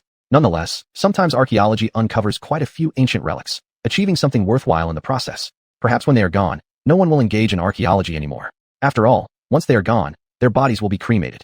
Once cremated, only ashes remain. What is there left to investigate? Moreover, people from their era don't need archaeology since they have written records and videos preserved. With these texts and videos recorded, future generations will know about their lives, which won't resemble those of ancient people. Besides, when people from their time die, they generally don't bury valuable items with them, eliminating tomb raiding, and as a result, archaeology might naturally cease too. Will it harm the crops? This was what Lu Jianya cared about the most. He didn't understand archaeology, but he knew that archaeological digging would damage the crops. It probably will. Lu Man said helplessly. If it wasn't necessary to disturb the crops, she would have started digging herself already. Now, she couldn't even make big moves. There was no way around it. Ruining the crops could get her into serious trouble. How many crops do you plan to destroy? Lu Jianya said sorrowfully. The crops were the lifeline of ordinary people. We're not sure yet. We need to determine how large the burial site is. Shi Wenqing responded solemnly, while Lu Man remained silent on the side. These two were brought here by her after all. Dad, the main point is, there's something underground. Seeing the slightly displeased look on her father's face, Lu Man lowered her voice. What is it? Lu Jianya changed his expression immediately upon hearing this. In the past, he thought things like spirits and ghosts were just tricks. However, after his daughter became a heavenly master, he realized that such supernatural beings were real and not fake at all. I don't know, but it's been buried there for a long time, and it may be dangerous. Lu Man replied regretfully, silently wishing she hadn't killed that yellow weasel too early. If she had left it alive a bit longer, she might have uncovered some useful information. Does the town know about this? Lu Jianya couldn't approve moving or destroying the crops lightly, since crops were their livelihood. Chapter 2:25, Suppression. The town knows. Shi Wenqing quickly said, also understanding why Lu Man had informed them to come. Lu Man's main goal was to acquire the excavation qualifications, otherwise it would be quite troublesome. The town has already approved it. Here are the documents we brought. Shi Wenqing hurriedly took out the approval documents from his bag, and after seeing these documents, Lu Jianya directly agreed to let them excavate the thing buried under that land. You may proceed. Lu Jianya said this to his daughter. He actually didn't want his daughter to go, because if she went there might be danger. However, he also understood that if there truly was something underground, it could be the villagers who might face danger at some point in time. Dad, take care of your health. After Lu Man finished speaking, she left with Shi Wenqing and the others. They had driven here and brought some tools, such as loyang shovels and specialized archaeological tools. Anyway, they carried plenty of items. Lu Man led them to the area she had surveyed. When she noticed that there were signs that the place had been tampered with, she frowned. Her array techniques were targeted at living beings, yet she always felt like whoever touched her arrays wasn't alive. If it's not alive, then what is it? An animal, or perhaps a zombie, or a fierce ghost. Not even a fierce ghost would normally dare to come over here. Professor Shi, Professor Chen, you first investigate whether there is an ancient tomb beneath the ground. You should also determine how large the area that needs excavation really is. Lu Man, with a solemn expression, addressed them. Shi Wenqing and Professor Chen immediately took the required tools out of the car and began their investigation. After checking, they discovered that this area was indeed an ancient tomb. This tomb should not be small. It would be at least 1 or 2 mu in size. It will require excavating at least an area of 2 mu. Shi Wenqing said deeply. The crops on these 2 mu of land. No one knows whether the villagers will regret having them uprooted. Can you confirm the location of the main tomb? Lu Man currently only wanted to know the position of the main tomb. The other areas weren't important. As long as she confirmed the position of the main tomb, she could dig it open and check. Directly finding the tomb entrance though, Lu Man admitted she lacked the skills. The ancient tomb seems to be around 500 or 600 years old. They had just used a Luoyang shovel to dig up some mud and blue bricks used in building the ancient tomb. These blue bricks and the style of the bricks varied greatly. 500 or 600 years ago, Lu Man lowered her eyelids. This was truly an ancient tomb. So could the corpse inside have become a zombie? No. Unlikely, because this place isn't a place for nurturing zombies, nor does it show any traces of a race. Incorrect. Jade cicada. Upon realizing this, Lu Man took out the jade cicada which had been rid of evil aura. Professors Shi and Chun, please inspect the age of this object. As she spoke, Lu Man handed the jade cicada to Shi Wenqing. After Shi Wenqing accepted the jade cicada, his eyes widened. This item is a soul-suppressing pearl placed in the mouths of dead royal nobles. Only royal nobles have the qualification to use this. Shi Wenqing looked at Lu Man, who shrugged her shoulders. Did you get this from here? Shi Wenqing continued asking, and Lu Man shook her head first, then nodded. This ambiguous attitude made them somewhat perplexed, unsure about what she wanted to express. As for this thing, I obtained it after killing a yellow rat that could speak. I'm not sure if it belongs to this ancient tomb. Upon hearing Lu Man's statement, Shi Wenqing and Professor Chen once again widened their eyes. A talking yellow rat. They'd heard stories about yellow rats seeking favors, but had never seen one before. Was this tale of a talking rat real? Yes, that yellow rat wasn't just anything. It caused harm through its descendants and killed them later, feeding off their souls. Lu Man shrugged her shoulders and stated, although this was merely her speculation, the guess was accurate. So ruthless. Shi Wenqing muttered softly. Such a cruel heart. What era does this item belong to? Lu Man did not understand much about antique eras. Generally, she judged antiques by their weighty historical atmosphere and also by their malevolent yin qi or yang qi. Any items excavated from ancient tombs always carried some special kind of essence. After observing the pattern of this jade cicada, it seems to be from roughly the same period as this ancient tomb, but we cannot be certain. Shi Wenqing and Professor Chun said after examining it for half a day. Lu Man nodded. I wish to request both professors arrange for someone to excavate this ancient tomb. Lu Man needed to verify the situation regarding this ancient tomb. All right. Shi Wenqing didn't hesitate and nodded immediately. After all, their job was exactly this, so there was no reason to refuse since their procedures were complete. Once Lu Man dealt with the special items inside the ancient tomb, they could proceed directly with the archaeological work. When the villagers learned that there was an ancient tomb in their western land, many of them began to act suspiciously. Some had ill intentions, planning to dig up antiques themselves and sell them, while others asked if the archaeological team needed extra hands. Amidst this restlessness among the people, Lu Man paid no attention. She was focused on directing the excavation at the spot with the strongest evil qi. Shi Wenqing and Professor Chun stood by watching curiously at Lu Man's compass. However, Lu Man didn't even glance at them. The more they dug down, the more anxious she became. She felt like something was being suppressed below the ground. At this thought, Lu Man frowned deeply. Why did she always end up in such misfortune? She just wanted to check out why there was a skeleton in the neighbor's field. After figuring out the situation with the skeleton, along came the yellow rat. After killing the yellow rat, finding its den, and then discovering the ancient tomb, she should have simply reported it and left them to handle the rest. But things were not as straightforward underground. Lu Man was now somewhat worried about her own safety. There was no way she didn't know her current state. She hadn't fully recovered yet. However, for the safety of the villagers, she had to keep going despite her unease. Once the excavation here is almost done, you all need to evacuate, Lu Man said solemnly to Shi Wenqing and the others. Seeing Lu Man's serious expression, they realized it would be best to leave. Otherwise, they might encounter the same unknown things as last time, which they did not want to face again. All right, you can count on us. Shi Wenqing quickly nodded, and Lu Man refocused her attention on the excavation site. As time passed, her expression grew increasingly grim. Chapter 226, Persuading the Human Pig Ghost Woman. You should evacuate now. Watching the surging black mist, Lu Man's expression became increasingly grim. She glanced at the sky, and upon realizing it was noon, she slightly sighed in relief. All right. Seeing the serious expression on Lu Man's face, Shi Wenqing quickly led the team to retreat. As for those who initially didn't want to leave, faced with the solemn expressions of Shi Wenqing and Professor Chun, none dared to stay any longer. As for those curious about why Lu Man remained behind, they too did not dare to question anymore. Once everyone left, Lu Man turned toward the black mist and said, "Come out." Lu Man knew her excavation had disrupted the suppression formation, but regardless of whether the formation was damaged or not, she remained vigilant and prepared. Whatever this situation was, she had to deal with the hidden danger here. From the malevolent energy alone, it was clear how powerful the other side was. Sighing, she wondered, I wonder why we're having all these problems. If you let me go seek revenge, I'll spare you. A cold female voice rang out. Then, the black mist took on the appearance of a woman. Lu Man looked at her, narrowing her eyes slightly. You've been dead for several hundred years. Who are you planning to take revenge on? Lu Man coldly said. If you go seeking revenge, would anyone in our village survive? This person had already become an evil spirit.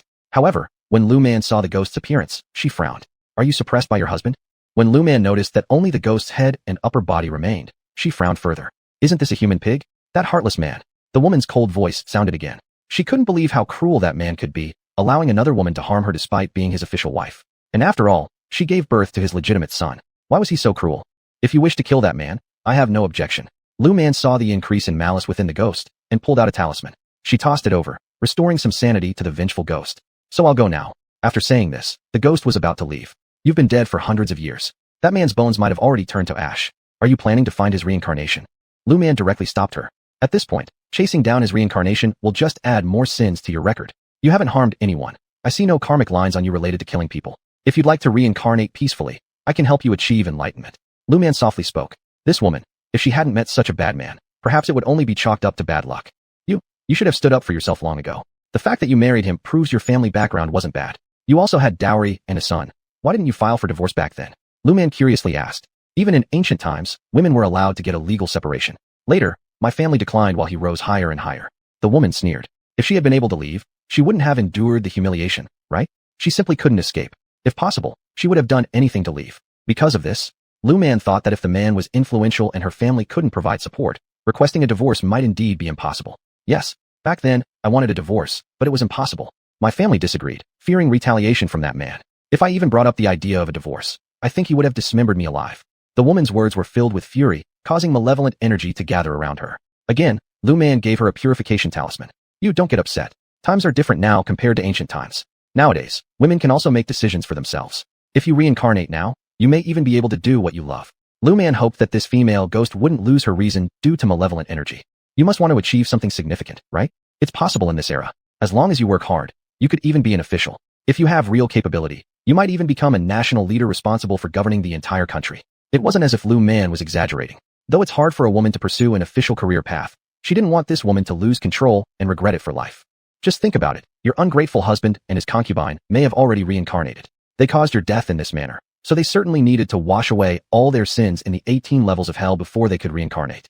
Even if they do, they won't be reborn into wealthy families. They'll be living in poverty for at least 10 lifetimes.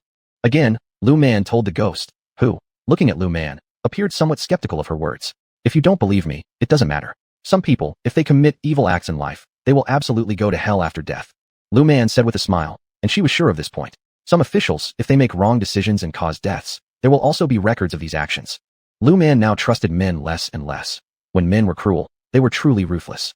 Really, the ghost looked at Lu Man, still not entirely believing her words. Of course it's true. Think about it. It wouldn't help me to deceive you with excuses.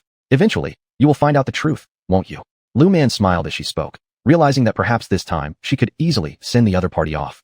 I see good deeds in you. You must have done quite a few good things in your previous life. Otherwise, you wouldn't have retained your sanity for all these years. Lu Man was indeed not deceiving this female ghost. The ghost did have merits, though not many, but even these few merits protected her sanity. If I were to reincarnate, would I be born into a family of power and influence? The female ghost asked coldly, knowing that children from such families always had an easier path compared to those from ordinary homes. I don't know. Lu Man honestly didn't know, as rebirth wasn't within her jurisdiction. But you do have merits.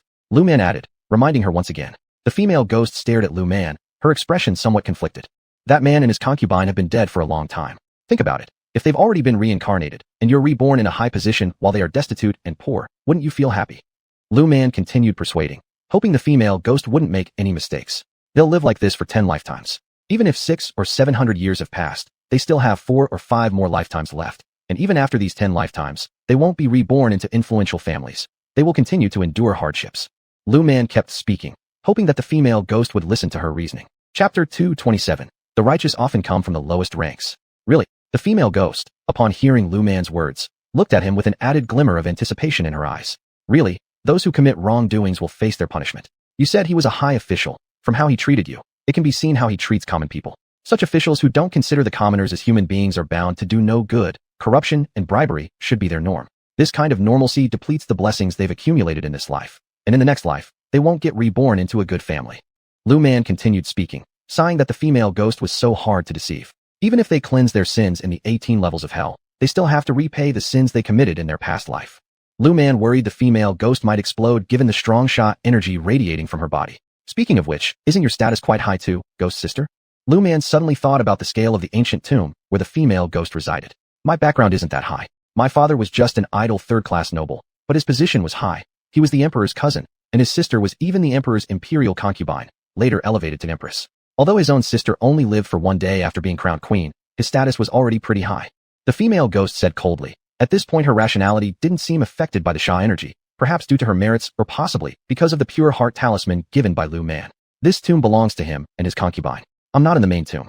They buried me in the side tomb, which is actually considered a place meant for maidservants. At this moment, a slight mocking look appeared on the female ghost's face. That man, after death, was buried together with that woman. Why do I feel like that man isn't a good person? After all, between a married couple there's supposed to be profound affection. If you no longer love your chief wife, even if you cannot set her free, can't you send her back to her dowry estate? Why torture her like that? Young girl, men aren't good people. You need to keep your eyes wide open in the future. Upon hearing the female ghost's words, Lu Man laughed. I never planned to get married. Lu Man smiled as she spoke. Marrying is such a hassle, serving elders above, taking care of children below, while also attending to her husband. Even though it was proclaimed that women could shoulder half the sky, women were always subjected to some degree of unfair treatment regardless of their positions. Not marrying is good. The female ghost replied with a hint of envy. If she had been born in such a time in her previous life, she would have chosen not to marry. Do you think, if I reincarnate, I can choose not to marry? The female ghost indeed longed for the life of humans since their lives could allow them to wander freely anywhere. Yes, life is yours. If you don't want to marry, once you've achieved something, you can adopt a child. And if you don't wish to adopt, when you're old, the state can support you. Lu Man chuckled as she responded. In this era, one positive aspect is that if you make achievements for the country, the state will take care of you. At this time, there's no emperor. Commoners decide things themselves. As long as you have talent and contribute something beneficial to the nation, you don't have to worry about not being taken care of when you're old. Regardless of how many flaws this country may have, this country is undoubtedly moving forward. There are certainly individuals who have made substantial contributions to the country. Really, the female ghost showed a yearning expression. If that's truly the case, then she really needs to reconsider. Was it worth it, suffering all this for that man? You should think this way. If you made mistakes for that man, wouldn't you end up regretting more? By letting go of that man, you'll also be freeing yourself. Then, when you've become successful, he'll just be cowering in some dark corner watching you. Lu Man continued talking, making the female ghost's heart flutter. I want to reincarnate. She wanted to see what kind of life Lu Man described. She wanted to experience freedom. I'll help you. After Lu Man finished chanting the necessary rituals for sending off the spirit, even the missing limbs reappeared on the female ghost's form. Seeing this, Lu Man realized the other party might truly have let go. She curved her lips slightly upward. Sometimes, this world might not be friendly towards women, but you must remain strong. When something bad happens, and someone dares to bully you, report them to the police. Lu Man couldn't help but warn the female ghost, feeling that things now were actually fairly decent for women. Women in ancient times had no rights, but now, at least they can live a dignified life, which counts for something. Thank you. The female ghost thanked Lu Man, who then opened the gates of the underworld and let the ghost enter. Meanwhile, she inscribed a spiritual charm on the ghost. With this charm, some of the ghosts in the underworld who were aware of her existence would ensure that no one in the underworld would dare to trouble this female ghost. Phew. Having seen off the female ghost, Lu Man sighed in relief, never imagining that she would hear such a story. Recalling the tale, Lu Man felt it was better not to get married. What if she ended up with a worthless husband? Well, truth be told, she was just too lazy to deal with men and mother-in-laws. Master, is it resolved? Sure. Wenching, seeing Lu Man return safely, looked at her in surprise. They had all been waiting at the village entrance, and now that Lu Man was back, so quickly, how could he not feel excited? It's resolved. I sent them away. Lu Man smiled, saying that this time, she only wasted a little time and brain cells, but she emerged unharmed, and that gave her some peace of mind. Master, whose identity does the ancient tomb belong to? Sure. Wenching lowered his voice and asked. If something like that existed, they should also be able to identify the tomb's owner. The main tomb belongs to an emperor's younger brother-in-law, who was also the emperor's cousin. However, the one buried alongside him isn't his legitimate wife. Rather, his chief wife was made into a human swine by him and his concubine. After suppressing their conscience and subduing the chief wife, they buried her in a side chamber, Lu Man explained. The disdain in her eyes was palpable, leaving Sure Wenching and Professor Chen wide-eyed. Can there really be people so devoid of conscience? They could never have imagined that there could exist people like this in the world. Ho ho, perhaps this scandalous history has its records in wild history books. Lu Man scoffed, uttering the words, righteousness is often found among the lowest ranks while disloyalty prevails among scholars. Upon hearing these words, both Sure Wenching and Professor Chen were momentarily at a loss for what to say. Master, neither me nor old Sure are like those kinds of people. Professor Chen hurriedly defended himself. They indeed knew people like that around them, but they certainly weren't among them. We don't even associate with such disloyal individuals. Sure Wenching also rushed to clarify. If Master Lu formed any negative impressions about them, they would suffer greatly from it. Chapter 228, on the uses of men. The two professors can rest assured. I've long realized that you are not that kind of people. Lu Man was just venting her anger earlier, but she also saw through them to know they weren't like that. Be sure to pay close attention while examining that ancient tomb. Lu Man was somewhat curious as to why those two had been buried here. After all, it was quite a distance from the capital, and who could have buried them here? Could it be the son of that concubine? Anyway, no matter who it was, since they were buried here now, the two professors should hurry up and excavate their graves. People like this did not deserve to have their remains preserved. If it weren't for their research value, Lu Man would have scattered their bones already. These men, well, if they lived in ancient times, that's one thing, but if they lived now, she'd just eliminate them outright. Such men were scum. Rest assured, Master Lu, we will excavate carefully. Sure Wenqing smiled and said, regarding this ancient tomb, they also planned to thoroughly study it.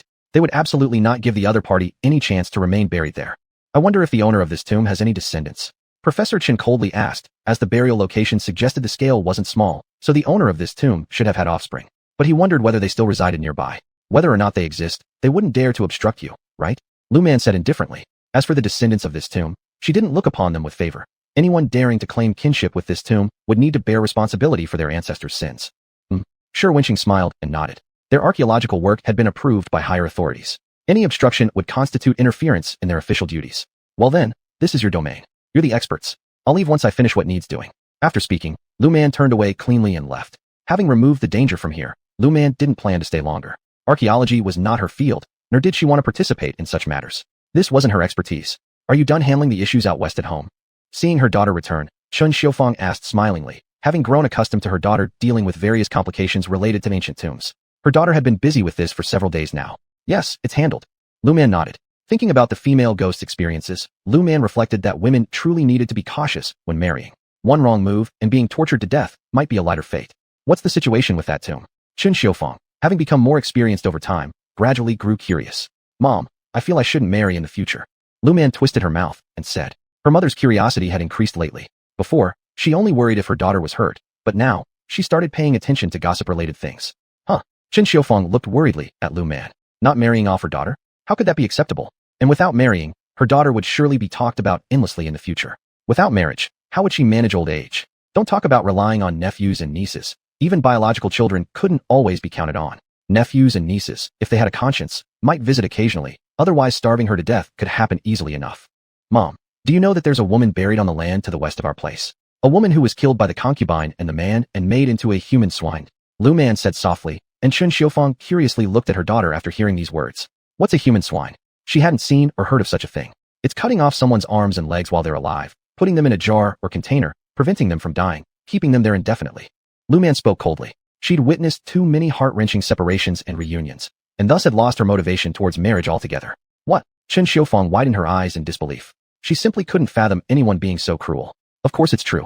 After the woman died, she was buried by the child of that man and that concubine, at a corner of their joint tomb. Judging from the layout, it was a place where servants could be placed after death.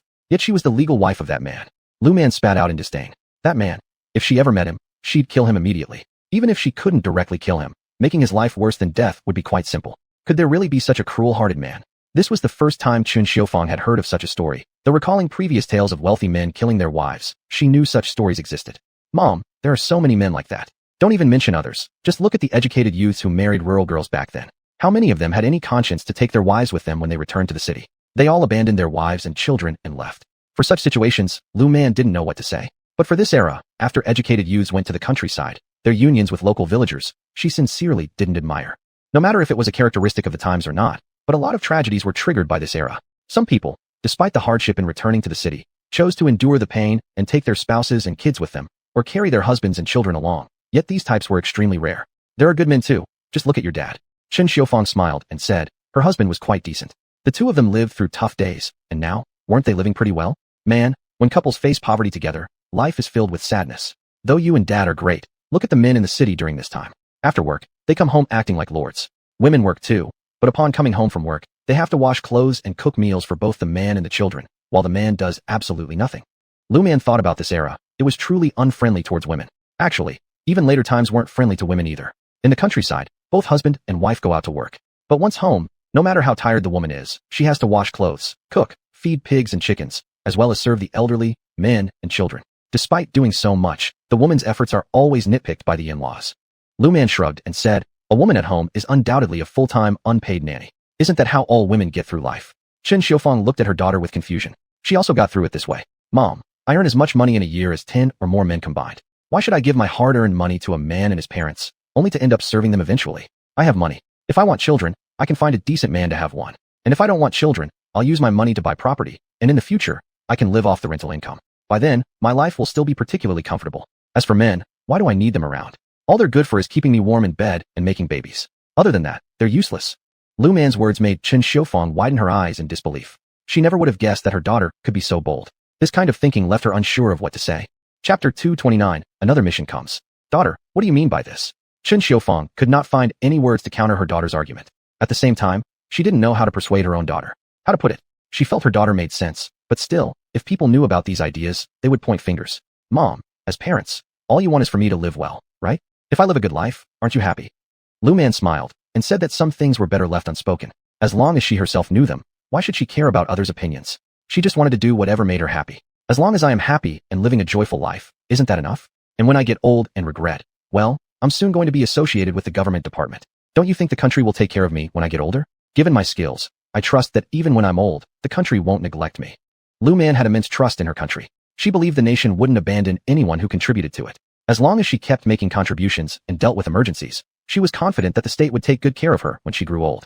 In fact, even if she aged, she could make paper dolls to take care of herself. Well, thinking about this too early doesn't make much sense. After hearing her daughter say this, Chen Xiufang had nothing else to add. She decided to discuss her daughter's thoughts with her husband when he came back, to see what he thought about it. I'm not going to interfere anymore. If you ever want to get married in the future, then go ahead. If not, that's fine too. I've seen you. Chen Xiufang finished talking, sighed deeply, and Lu Man hugged Chen Xiufang. Mom, thank you. Lu Man didn't expect Chen Xiufang to actually agree with her absurd thoughts. But considering her current situation, getting married might not be such a good idea. As for Ji Zhirue, she didn't really have romantic feelings for him. She just found it easy to be with him. When it came to male-female relationships, she lacked understanding. She didn't even know what it meant to like someone. Alas. With another sigh, Chen Xiufang patted her daughter's back. Despite her daughter having improved her reputation now, people remembered her less favorable past. Time flew by, and before they knew it, it was harvest season. During this period, Lu Man finally rested enough after her blood loss condition had been restored. She spent her time rather leisurely during this stretch, whereas the Taoists and their team weren't doing so well.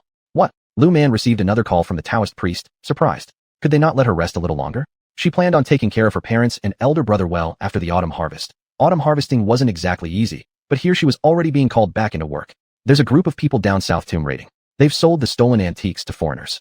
Dao Chang explained helplessly. He himself had also been very busy recently due to the Lu family issues. Now he couldn't spare the time. All right, I understand. Send someone to pick me up. What could Lu Man say? Refuse? Never. How could she say no? Given that over this period, though unofficially part of a special unit, she was listed under its ranks without pay but got compensated permission. That was more than sufficient.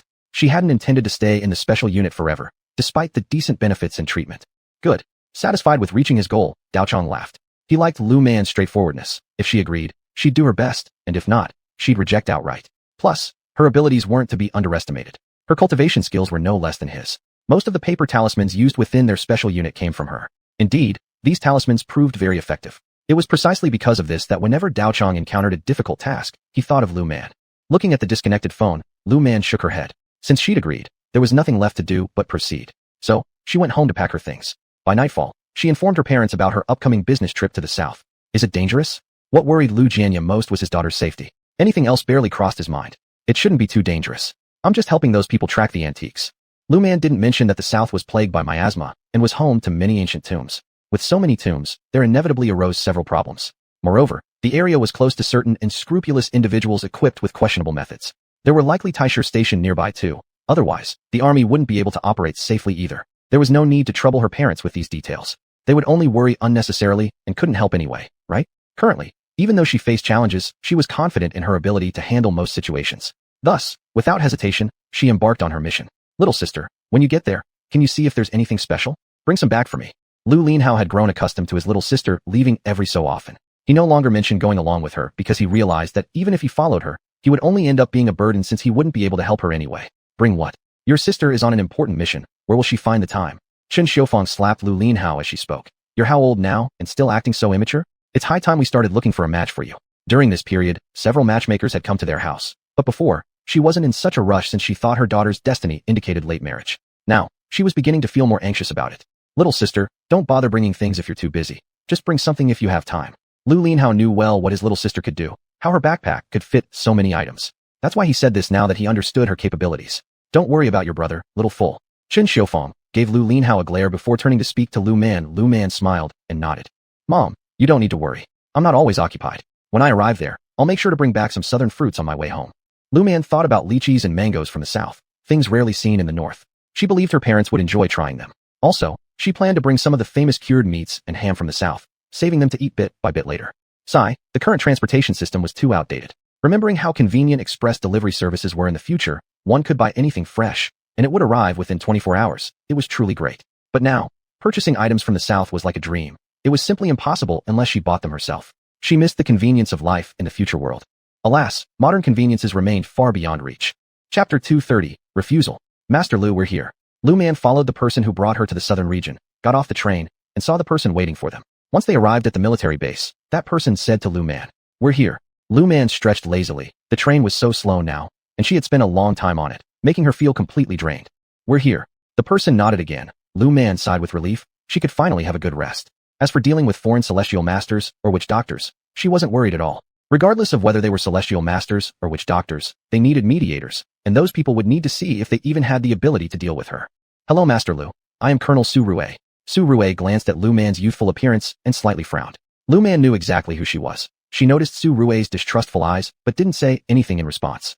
Whether others believed in her or not, as long as she herself was clear about her own abilities, things would sort themselves out once she demonstrated her skills. "Colonel Su, hello. I am Lu Man. You can call me casually." Lu Man replied with a gentle attitude. She looked at the military camp briefly. There was no issue. Immediately afterward, she smiled herself. This camp would never be easily compromised. Otherwise, the nation itself would be in peril. "Master Lu, we often patrol the border areas. During our patrols, we've encountered many tomb raiders. They are audacious, using every trick to trade the stolen antiques from here with foreigners." Every time Su Rue thought about how many antiques had been lost, he wanted to tear the grave robbers limb from limb. But unfortunately, he always failed to capture them. Each time when we were about to catch them, fog arose around us. Then they fled during the brief moment when we couldn't see them. At first, Su Rue didn't believe in ghosts. After engaging with the tomb raiders multiple times, he had come to realize that there truly were phenomena science cannot explain. "We are now out of options," Su Rue irritably stated. Lately, they'd seen the raiders quite a few times, but could never manage to apprehend them. Every time they taunted him, he felt infuriated to his core, wishing to eliminate them immediately. "I'll take care of this. For now, I just need to know where these people operate." Lu Man spoke solemnly. The fact that fog appeared around them wasn't unusual. It often fogged up in the southern mountains, but it didn't necessarily mean the situation wasn't being tampered with. Reflecting on this, Lu Man's expression darkened. She had no liking for tomb raiders to begin with, and they were brazen enough to sell antiques to foreign buyers. The loss of these treasures made Lu Man more disdainful towards the grave robbers. There are countless ways to make money. Even though grave robbers put their lives on the line, Lu Man still detested them. If they loved antiques, why not pursue archaeology? Well, those people probably only cared about money. In their minds, perhaps their country held little status. What mattered most was money. All they cared about was earning and living lavishly without any consideration that the national relics are limited in number, and if sold abroad, they would almost certainly be lost forever. Maybe some pieces could return, but it would cost tenfold, even hundreds of times more to bring them back. Near Yuchui Mountain, there is a group of ancient tombs. Su Rue responded instantly to Lu Man's inquiry. That cluster of tombs was enormous, but they lacked the manpower and resources to excavate them currently. Moreover, the neighboring border disputes frequently distracted them from focusing solely on the tombs. It seemed like there might soon be unrest near the borders. Who knew what those troublemakers across the border kept jumping around for, unwilling to confront them outright while continuously provoking? "So, when will you go back there next?" Lu Man was unfamiliar with the local area and its environment. Although wherever she went, she wouldn't get lost. These soldiers wouldn't let her act alone anyway, right? "Early tomorrow morning," Su Rue said solemnly after hearing Lu Man's question. "Call me when you're ready to head out." Lu Man replied without hesitation. One night was sufficient to rest. She wasn't particularly exhausted anyway. Meditating would refresh her enough. As for her cultivation, unless some special situations arise, she doubted she'd progress anytime soon. There was a bottleneck to cultivation, and she had recently hit one. "Colonel Su, could you please arrange a place for me to rest, preferably within your military camp? See which place would be convenient for me to stay for a few days." It wasn't that Lu Man didn't want to go to the guest house. It's just that the guest house was less convenient than the military base. After all, she would be moving with the troops for a while, and the guest house was too far away. "If you don't mind, you can stay in the house I've been assigned to." When Su Rue said this, Lu Man couldn't help but widen her eyes. "Well, it wouldn't be appropriate. What if your sister-in-law misunderstands?" Lu Man blurted out without hesitation. She didn't want to deal with such messy matters at all. Moreover, she didn't want people pointing fingers at her. She came here to help, not create trouble for herself. "No, sister-in-law." Su Rue glanced at Lu Man as he spoke. marveling at how much this young girl thought about things. She really should think about it. If he had a wife, would he allow her to stay there? It would be even worse if there is no sister-in-law. I don't want anyone to misunderstand our relationship. Lu Man shook her head again. She'd rather stay in an abandoned old yard than move into Su Rui's family building or similar places. Colonel Su, just assign me to an unoccupied small courtyard or a family building. As long as there's a bed and bedding, that's enough for me. My requirements aren't high. Lu Man immediately replied. She truly didn't want to get into unnecessary trouble. Staying in Su Rui's family residence? Forget it. That was impossible, and she wouldn't agree to it. You wouldn't mind? Su Rui looked at Lu Man's delicate appearance skeptically, doubting whether she truly didn't mind. Not at all. Lu Man smiled, explaining that she didn't want to cause herself trouble. Maintaining distance from Su Rui was the best choice. She wasn't discriminating against single men in their late 20s for having issues, but talented young men always drew some women's attention. She simply preferred to avoid any potential problems. Well, there's an unused small courtyard in the residential area. It used to be for visiting military wives. After some thought, Su Rui explained. He hadn't expected Lu Man to directly decline staying in his obviously better living conditions, choosing instead to live somewhere with poorer amenities. Chapter 231. Interest. Could you please ask someone from Commander Su's team to give me a guide? Lu Man, holding her luggage, calmly said to Su Rui. Seeing Lu Man's attitude, Su Rui frowned. He knew that he wasn't liked by everyone, just like how not everyone liked money. But Lu Man's coldness made him feel somewhat uncomfortable. However, he didn't show it. As long as Lu Man had real talent and knowledge, he didn't care about her attitude toward him. All he wanted now was to find someone who could help them. All right. Su Rui found a young soldier to lead Lu Man to the small courtyard where military wives used to stay during visits. Lu Man looked at the small courtyard. Bedding and other necessities were prepared by Su Rui, and she nodded in satisfaction. Thank you, Lu Man said to the young soldier, who upon hearing her words of gratitude blushed immediately. No. The young soldier shook his head repeatedly, and Lu Man smiled at him. This is an amulet of safety. I'll give it to you. Lu Man took out an amulet from her bag and handed it to the young soldier. The forehead of this young soldier showed a dark light, suggesting potential danger to his life. This? The young soldier hesitated as he looked at Lu Man, but she simply shoved it into his hands. This was drawn by me. It's not worth much. Lu Man smiled and said, keep it in your pocket, don't take it off. After giving instructions, Lu Man ignored the soldier. Taking the amulet, the young soldier returned and went straight to find their commander. Commander? The young soldier hesitantly held the amulet in his hand, unsure whether he should accept it or not. Take it with you, keep it on you. Su Rui glanced at the amulet in the young soldier's palm and instructed. He was curious why Lu Man gave the amulet to this young soldier, but after witnessing some strange supernatural things, he no longer insisted on scientific explanations alone, knowing there were indeed oddities in this world. Now, he didn't mind if the soldier kept the amulet on him. Still, Su Rui wondered why Lu Man gave this young soldier an amulet, and why not him? Could it be that the young soldier faced some kind of danger? He wasn't certain yet of Lu Man's abilities, considering she only appeared to be a young girl. He wanted to see what this young girl could really do. Then Commander, I'm off. Upon hearing Su Rui tell him to keep the amulet, the young soldier ran off quickly. Su Rui watched the soldier run off and shook his head. Did you meet that master? Political Commissar Chun, who noticed Su Rui's expression seemed a bit off, and curiously asked. Since he hadn't gone to greet the master, he wasn't aware of the master's situation. I met her. She's quite young, just a little girl. Su Rui recalled Lu Man with a slight curve at the corner of his mouth. Even though her attitude made him somewhat upset, it couldn't be denied that she was good-looking. A young girl. Chun, who listened to Su Rui's words and sized him up. Got interested?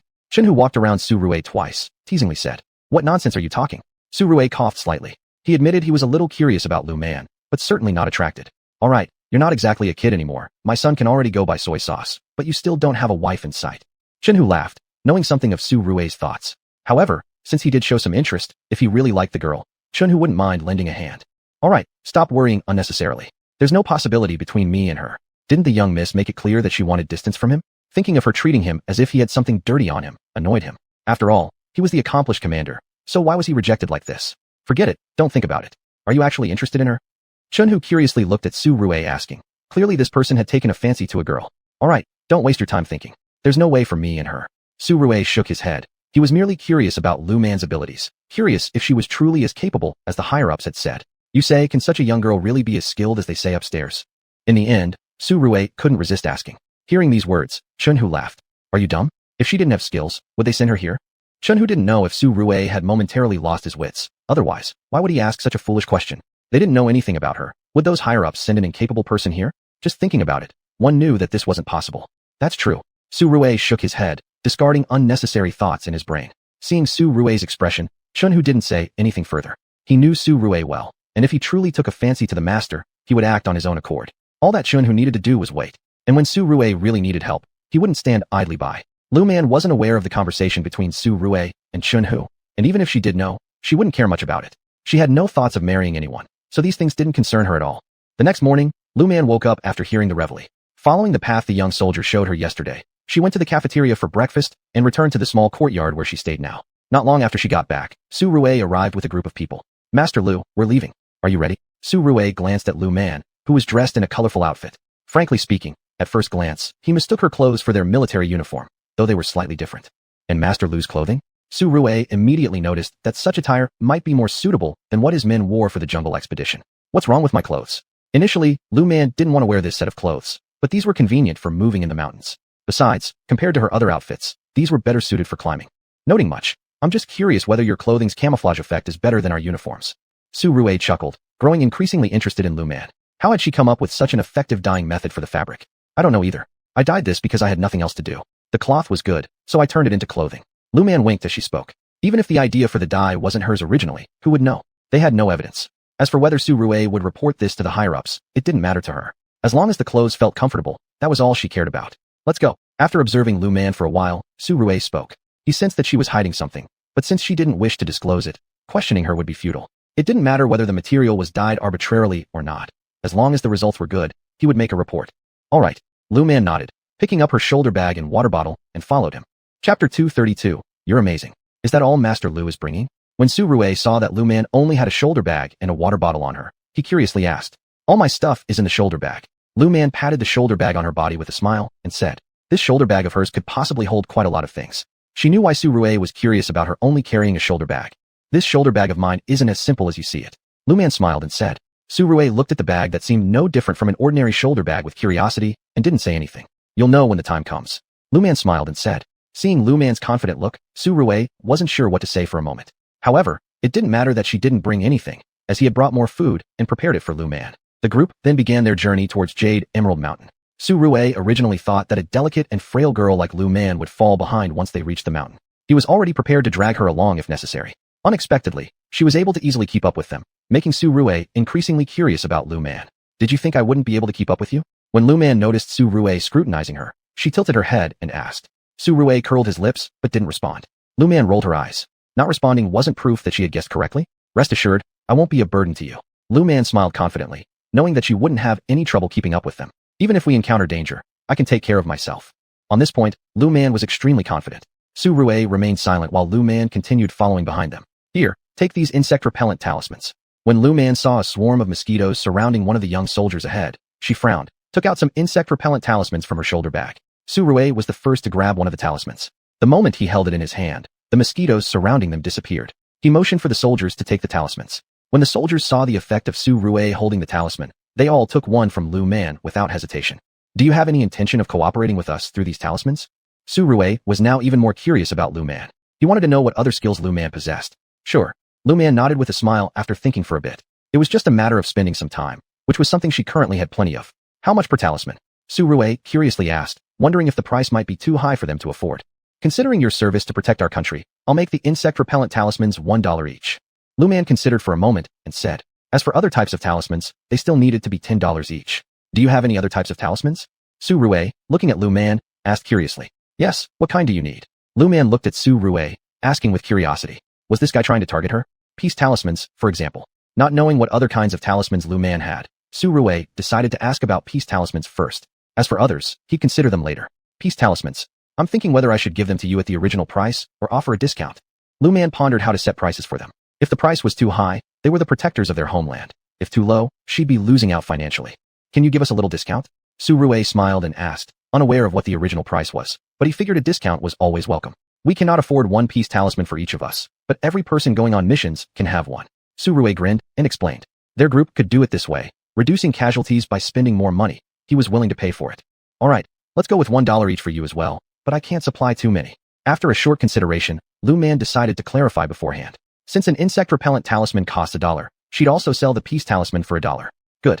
If there are fewer peace talismans, that's fine, but we'll need more insect-repellent talismans. Su Rue thought of how they needed mosquito nets for sleeping at night, yet despite this, they still got bitten by mosquitoes daily. Use the insect-repellent talismans when you stand guard up the mountain. In the rooms, use mosquito nets and screens.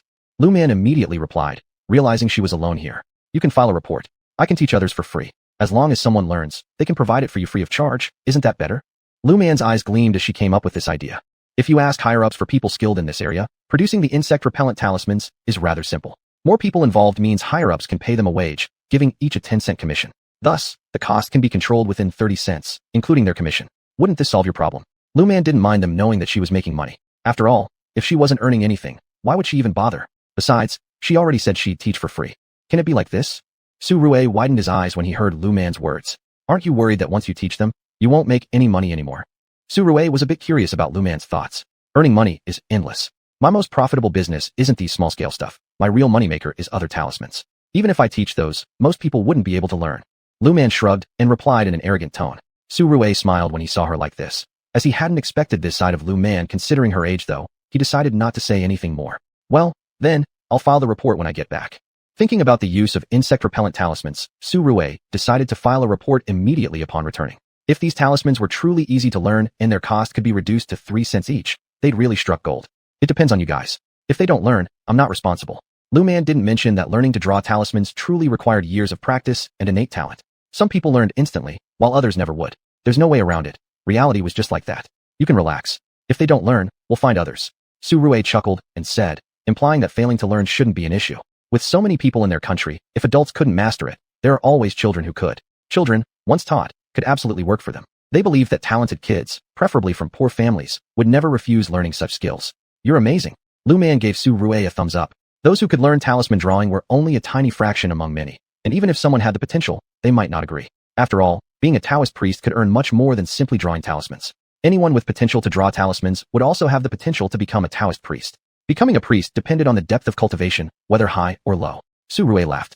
In their country, many children living in mountainous areas often went hungry. Recruiting some promising children, raising them, and having them work for them was certainly feasible. Lu Man praised Su Rui again. These people skilled in drawing talismans were rare, and even those with talents might not always agree to join because working as priests earned far more money. Having the potential to draw talismans implied they could also become Taoist priests, which largely depended on one's cultivation level, whether high or low. Chapter 233, Changing Faces. Too kind, too kind. Su Rui laughed and said it, while Lu Man rolled her eyes. Could he not hear that she was mocking him? No, maybe he did hear it. He intentionally said this regardless. As long as this person could find someone to help draw talismans for him, she would teach. Teaching a disciple wouldn't starve the teacher, and she had confidence in her own abilities. As for whether Su Rui could find such a person or not, what did it have to do with her? All she needed to do was give advice. You're criticizing me.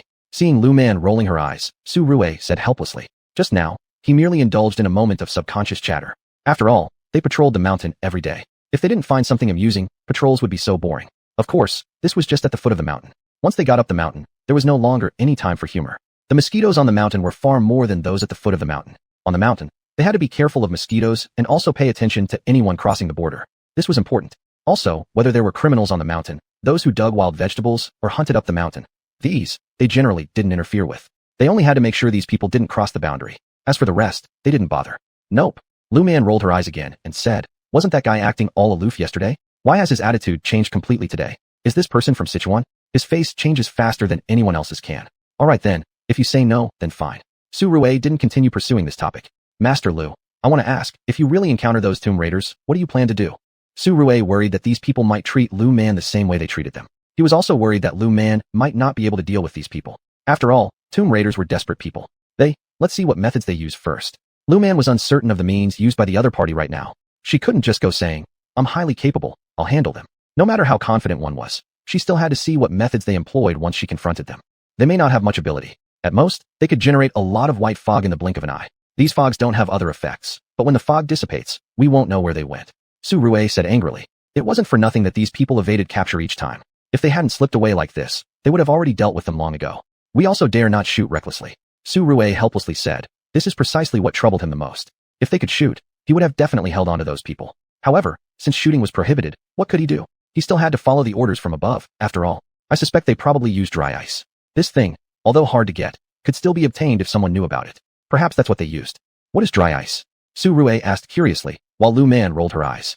Dry ice. It's that kind of white gas suddenly appearing on the stage for performances. That's the effect of dry ice. Lu Man thought that quite a few stages seemed to use dry ice at this time. Those stage effects were often stunning, making some people look awestruck. But those who understood the ins and outs knew that this stuff was actually very simple. Not some other method? Su Rui was still somewhat skeptical. I'm not certain either. After Lu Man spoke, she said she needed to observe it herself before confirming. But she also knew that if those tomb raiders had no real abilities, they wouldn't have survived long inside the tombs. Entering ancient tombs deep in the southern mountains wasn't easy. Thus, they came to the place where the tomb raiders frequented. Lu Man took out a compass from her bag. Su Rue opened his eyes wide. Looking at the small bag of Lu Man, he was curious. How could her little bag hold so many things? Curious, huh? Lu Man teased as she saw Su Rue's curious eyes. This spatial talisman was something she studied during her free time. Yes. Su Rue widened his eyes. Lu Man's little handbag was clearly as big as 2 books. How could it carry so many things? He had witnessed Lu Man pulling out various items from that bag along the way. Snacks, fruits, and so on. So many things. This made him extremely curious. This thing is not strange at all. I just drew a talisman myself and expanded this bag a bit. Once the talisman's validity period is over, this bag will return to its original state. Lu Man laughed and said, this self-created talisman, in her previous life, attracted quite a number of people. And precisely because it attracted so many, Lu Man couldn't help but feel that her previous self was a bit laughable. Some things didn't need to be flaunted unnecessarily, did they? How long can this thing last? Su Rue was eyeing this item again. If it could be carried around, they might bring quite a few things during missions. 3 months, I guess. Lu Man thought for a moment and said so. This thing could only last up to 3 months at most. More than that wouldn't work. Perhaps less than 3 months. Lu Man hadn't really calculated. Most of her stuff had been tossed into the space inside. As for this shoulder bag, it was more for concealment purposes. Can this thing be mass-produced? Su Rue asked again. For them, this thing was truly a great item. No. Lu Man didn't hesitate before answering. In her previous life, she had taught many people but none of them learned, so she stopped teaching. She wasn't sure if anyone after that had succeeded. No matter what, these spatial talismans were hard to draw. These talismans require very high cultivation and talent. In her previous life, Lu Man never took on apprentices. This life, she probably wouldn't have such an opportunity either. She felt she didn't have that luck. If we encounter someone with exceptional talent, would you be willing to teach? Su Rue hoped earnestly to find a talented child and raise him within their team, so Lu Man could teach properly. Even without anything else, the bug-repelling talisman alone was worth Su Rue's anticipation. With the bug-repelling talismans drawn, the warriors in their team could rest well and execute missions smoothly. If there is one, I'll teach, but I need to determine the person's character. Lu Man solemnly said. Even though taking on disciples wasn't an option, teaching a talented child would still be good, as long as the child has a good temperament. If the temperament isn't good, no way would she teach. Teaching that child would harm more people. The abbot of Cheng'an Temple still lingered in her mind. How famous he was. Yet the result? He ended up doing too many wrong deeds and got struck by heavenly lightning. No problem. Su Rue readily slapped his chest as he gave his assurance. Chapter 234, Watching the Spectacle. The compass started to react, and Lu Man let out a startled exclamation. All of his attention was now focused on the compass. Su Rue, upon seeing this, instinctively held her breath. She looked at Lu Man, who at this moment had all of his focus on the compass. Follow this direction forward. There should be an ancient tomb. As for whether it has been visited by tomb raiders, I don't know. Lu Man, looking at the needle on the compass, said in a deep voice. If the tomb had been visited by tomb raiders, then she would need to give those people a good punishment. Even if she didn't encounter them, as long as she could find items that they had touched closely, it would be fine. As for whether there were zombies inside the tomb, she also did not know. You follow me closely. Lu Man knew that their current mission was to find the tomb raiders, and regarding patrol duties, they had another group handling it. How she knew? Of course, it was because she observed. When they initially left the military camp, there were far more people. Now, only this small group remained. Where did the others go? It wasn't hard to guess. Still, Lu Man decided not to worry about that. Instead, she would rather focus on the tomb raiders and try to see just how much karma these individuals carried. If they turned out to be tomb raiders who committed heinous crimes, she'd make sure their lives became worse than death. Even if some of them maintained certain moral boundaries, only selling relics domestically, Lu Man still wouldn't let them off easily. For even among relatively scrupulous tomb raiders, she intended to ensure they understood the line between what they could touch and what they couldn't. This ancient tomb, these weren't things they could desecrate. The objects within were the essence of their ancestors' wisdom. They might sell easily now, but bringing them back once lost would prove extremely difficult. Thus, the group followed Lu Man straight to the location of the tomb. What's so special about here? Su Rue examined the surrounding environment and saw nothing unusual. But he also knew that, even if something was indeed here, after enduring the trials of time, it would be hard to detect unless there was some kind of marker like a gravestone. However, ancient tombs in southern regions rarely had markers, and descendants visiting for worship were uncommon too. If you could discern anything from here, you wouldn't be a soldier but directly a professor of archaeology instead. Lu Man responded disdainfully. After finishing her remark, she scanned around. When she found what she was looking for, she confirmed that she hadn't misidentified the place. This is the tomb raiding entrance. Lu Man pointed to the opening. And it's not just one. Continuing forward, Lu Man speculated that perhaps these openings were deliberately left by the tomb raiders. In other words, it might be a decoy designed to divert everyone's attention, while they actually used another hidden entrance somewhere else. There are probably people underground. Lu Man inspected the holes in the ground, footprints nearby, and signs of incense offering. These people won't realize their doom until they meet their coffins. Lu Man glanced downward toward the underground space. The heavy Yin energy along with malevolent Qi indicated that things beneath must be extraordinarily eventful. However, she had no intention of joining in their spectacle. I feel like your smile just now seemed somewhat ill-intentioned. Su Rui watched Lu Man's half-smiling gaze and felt inexplicably that she might have been scheming something. He sensed that just moments ago, Lu Man was perhaps up to some mischief. It's nothing. I was just curious how many of them will come out. Lu Man smiled. She wasn't particularly compassionate. Letting others die without help depended on circumstances. Disturbing someone else's resting place was already unacceptable, yet stealing from it compounded the issue. Even if those artifacts were no longer useful, the original owners wouldn't want their belongings stolen. Therefore, it was natural for tomb raiders to face bad fortune, or even lose their lives. It was normal. She enjoyed witnessing this kind of trouble. If the guardians of the tomb gave them a harsh lesson, she'd be happier still. Essentially, she relished watching tomb raiders suffer misfortune. They're in danger? Su Rui wasn't sure why Lu Man knew the tomb raiders were in danger, but recalling her capabilities, he began to believe she might indeed be correct. Lu Man nodded and smiled again. Whether they faced danger or not, it was a path they had chosen themselves. You don't risk yourself unnecessarily for your sense of duty. Just saying, I haven't figured out if I can beat the guardian here. Lu Man warned him. While uncertain, she was curious about the master of this ancient tomb. Lately, it seemed like she had developed an affinity with such tombs. Every tomb she investigated somehow always fell under her purview. This time, her purpose wasn't to create trouble for the tomb's owner, but to deal with those tomb raiders. She wondered whether the owner of this ancient tomb still had their wits about them. If they were rational, everything would be negotiable. If they wanted to continue cultivating here peacefully, that was fine. If not, she could also send them off to reincarnate. As for herself, she actually treated spirits who understood reason quite kindly. It was just that she wasn't sure if this particular spirit would get along well with her. If they could coexist peacefully, then things would go smoothly. But if they couldn't, she still needed whatever it was she came for. Each of you should wear one of these peace talismans. Having no choice, Lu Man reached into her own shoulder bag once again and pulled out the peace talismans, distributing them at her own expense. If you do see anything, it's best not to do a thing. Your righteous energy and yang qi will protect you. Lu Man glanced at the group and chuckled as she spoke. After all, these were people filled with righteousness in their hearts. They harbored great concern for their homeland and country above all else. In their minds, what mattered most was the nation. As for their own lives or deaths, those weren't even considerations. They believed that as long as the country endured, their sacrifice meant nothing. Lu Man deeply admired such individuals. She knew she personally couldn't measure up to their level of dedication, but she respected them all the same. Lu Man hoped that one day, their country would grow so strong that no one would dare to oppress it. But the road ahead was long, very long, a journey requiring much persistence. Will these peace talismans really protect us? Seeing the talismans again, Su Rui curiously asked. As long as you don't recklessly provoke anything, there shouldn't be too many problems. Lu Man looked at Su Rui seriously while explaining, slightly worried that he might act rashly. And she wasn't overthinking. She could tell from his eager eyes that he was skeptical about the power of her talismans and itching to test how potent they truly were. Why did this guy have such an overwhelming sense of curiosity? Chapter 235, Female General. Are you leaving? As Lu Man and Su Rui were bickering, a black figure suddenly appeared in front of them. Su Rui instinctively blocked Lu Man behind him while pulling out the gun at his waist.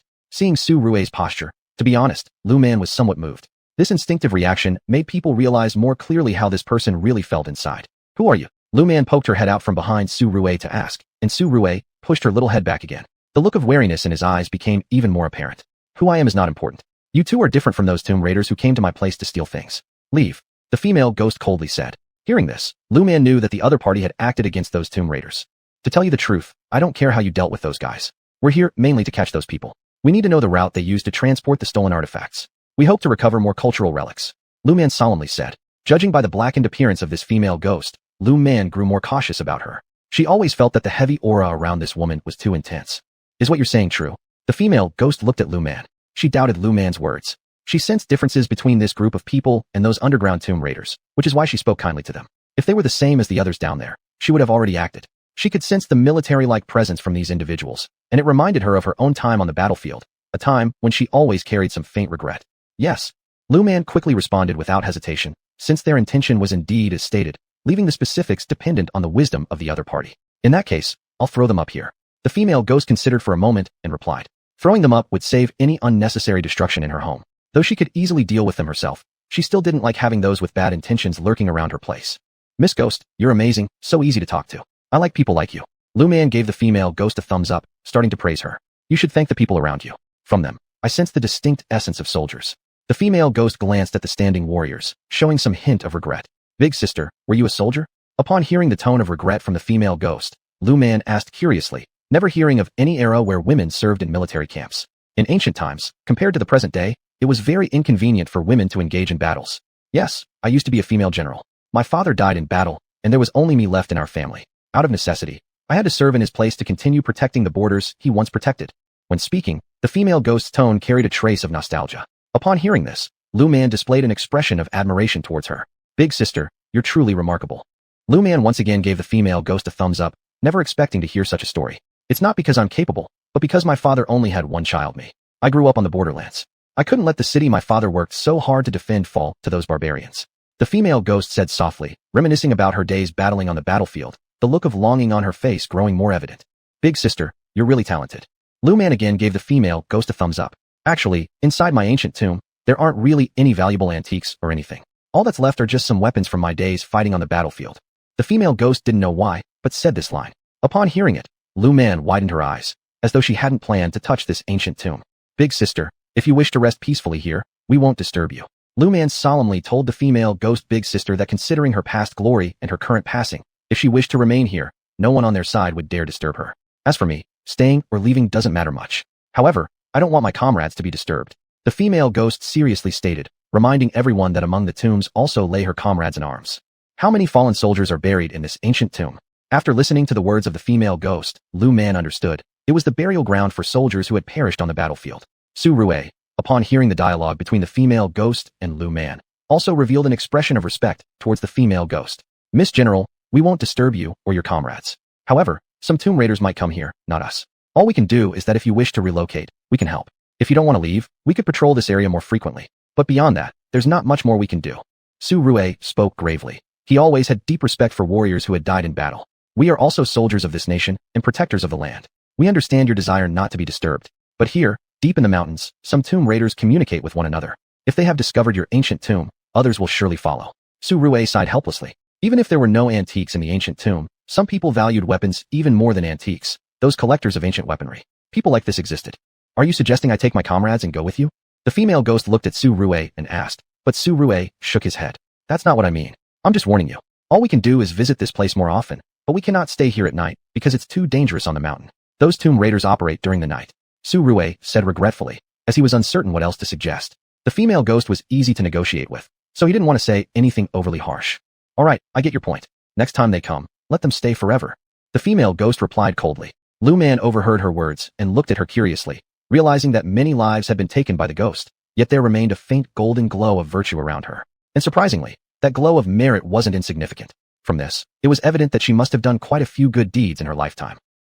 Miss, have you ever thought about reincarnating with your comrades? Lu Man hesitated before asking. She wasn't sure about their intentions, but currently, she felt content. Both female ghosts she'd met lately had been cooperative. If they hadn't been, battles would have already broken out. Since the female ghost seemed so understanding and carried merits within her, Lu Man didn't mind trying to assist her into reaching peace through deliverance. Chapter 236, Convincing the Lady Ghost. Reincarnation? The female ghost was startled by these words. She had assumed that after death, they would report to the underworld, but after so many years, no one had come for them, and she had lost hope. Anyway, she still had her comrades, and life with them wasn't bad. Now suddenly hearing about reincarnation again, she was uncertain what decision to make. She wanted to be reborn, but she also didn't want to be. On the one hand, being reborn meant she wouldn't have to exist endlessly in this world. On the other hand, would she still be herself? Without the memories of her previous life, would she still be who she is now? However, she did want to try a new life, though she also worried that her life after reincarnation might not be as good as it is now. Big sister, you can take your time to think about it. If you want help, I don't mind lending a hand. Lu Man smiled and said, raising her hand. The female ghost saw Lu Man's expression and smiled. Thank you. No matter what I and my comrades choose, we thank you on behalf of all of us. Thank you for giving us a choice. Honestly, staying forever isn't impossible, but she knew it wasn't the best for people like them if they stayed indefinitely. In fact, even if you choose reincarnation, you might not get it immediately. You could also make a name for yourselves in the underworld just like how you managed in ancient times. In the underworld, you can try to find positions. Lu Man winked as she said this. After sending them off, it wouldn't hurt to excavate the ancient tomb here either. Though Lu Man didn't really want to disturb them, she currently had no choice. With this thought, Lu Man shook her head once more. Really, the female ghost didn't expect there would be such an option. Of course, it's true. The underworld actually lacks manpower. Lu Man smiled as she said this. Although the competition for positions in the underworld definitely requires capable individuals. If someone doesn't have the skills, they may not necessarily succeed. Lu Man didn't elaborate on this point. If it's really possible, I will thank you. Everything in my tomb can be given to you. The female ghost excitedly said this, causing Lu Man to widen her eyes. Aren't you worried that I might be tricking you? Lu Man was curious. Why was this big sister so pure even after being dead for so long? Wasn't she worried about her deceiving them in some way? After all, exorcisms could also disperse ghosts into nothingness. There's a righteousness in you that you might not notice. And besides, you're with these soldiers and they protect you so well. It's enough to show that you are good-hearted. Even if you do something harmful to us, it would mean liberation for me anyway. The female ghost smiled confidently, certain of her judgment of character. Even if she misjudged, they'd been able to survive another way for so long since their death. Though she regretted not being able to see the kingdom herself, she knew one thing. Peace means prosperity for commoners. No matter what, without war, they can live well, even if life is tough. Those who've experienced war understand its impact on common people. Alright, seeing as you're so reasonable, bring those tomb raiders up. I'll perform the exorcism for you. Whether you choose reincarnation or stay in the underworld will be entirely up to you. Lu Man shrugged, preferring these agreeable ones. While you patrol the mountain, keep an eye on the western hillside. There's a troublesome old ghost over there who often torments people. Quite a few people have died because of him. The female ghost reminded Lu Man kindly, since she was so approachable. If she weren't so capable and surrounded by so many comrades, she probably would have already fallen victim to that guy. As for Lu Man, this young girl seemed decent, so naturally, she wanted to help out a bit more. As for how far Lu Man goes ultimately, it would depend on herself. You can rest assured, I've understood. If that person truly has plans for me, then it remains to be seen who will end up unlucky. Lu Man solemnly responded, truthfully admitting that she hadn't noticed anything unusual on the western hillside. Now that someone had told her, she couldn't possibly overlook it. With this in mind, Lu Man decided to take some time to investigate, but next time, she wouldn't bring Su Rue along. While having them around can be convenient at times, most often, they were just hindrances. Reflecting on their personalities, Lu Man resolved that she'd go alone next time. Her gaze shifted toward the western mountain. Unfortunately, she saw nothing. It was unsurprising since the forest on the mountain was so dense. That one's not easy to deal with. He's an expert at disguising himself. For reasons unknown, he can mask his killer aura and sinister energy. Many who didn't know his true nature have been deceived by him. The female ghost said coldly. When that guy first came into power, he had caused them a lot of trouble. But they weren't ones to be trifled with either. Thus, the two had stood in confrontation from afar, and when they did fight, though most of the time she was at a disadvantage, the other side also never got much benefit out of it. I see. Lu Man understood. Anyone pointed out specifically by the female ghost shouldn't be good news. Furthermore, the female ghost mentioned that this person seemed responsible for the deaths of many people. If those were foreigners from certain countries, Lu Man would not intervene. However, if the victims were domestic, no matter who they were, Lu Man would not let it go easily. Thinking of this, Lu Man narrowed her eyes. She decided to observe the other party closely this time to determine their origins. With this thought, Lu Man looked at the female ghost. Big sister, you can have your comrades bring up those tomb raiders. We'll take them away, don't worry. You won't be giving them an easy ride. Lu Man was not about to let them off easily regardless of what plans those tomb raiders had in mind. She was determined not to let them slip through her fingers. Oh, right, big sister, you should discuss with your comrades too. If they agree to reincarnate, you won't be able to keep your burial goods, so they will have to be handed over to me. And you can give me all the relevant records and information. I'll then submit these materials along with your weapons. Perhaps one day, the country might set up a museum or something similar, where everyone can learn about your great accomplishments. Lu Man hoped that these ancient warriors could receive the respect they deserved, even if their contributions hadn't been numerous, but they had once surrounded and protected their nation. Really, the female ghost, hearing Lu Man's words, looked at her in surprise once more. She couldn't have imagined that Lu Man would say something like that. I can't guarantee anything, but I can tell you that I will document your information, the origins of your weapons, and some of your stories, and then submit them upward. Lu Man shrugged, explaining that she wouldn't make promises lightly, but she believed that what she recorded would certainly be trusted higher up. After all, there was no need for her to fabricate tales. Chapter 237, The Nose Blue-Faced Yama's Messenger. Thank you. The female ghost heard Lu Man's words and thanked him directly. Lu Man shook his head. Big sister, don't thank me, we should thank you.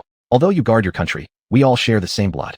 Lu Man smiled as he said, regardless of the time, soldiers always command greater respect. After all, they have sacrificed their blood for the protection of the country, some even losing their lives. For these people, Lu Man never looks down on them.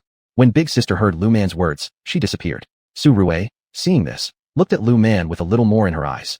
In just a moment, 10 or so tomb raiders were thrown up, along with over 10 male ghosts following closely behind them. Seeing them, Lu Man curled the corners of his lips into a slight smile. Little girl, these are the tomb raiders. The female ghost spoke to Lu Man, who, upon hearing these words, curled his lips again. Commander Su, tie them all up and confiscate everything from their persons. Lu Man spoke a sentence to Su Rue, and then focused his attention on the female ghost and the male ghosts. Big sister, are you choosing reincarnation or to continue staying here?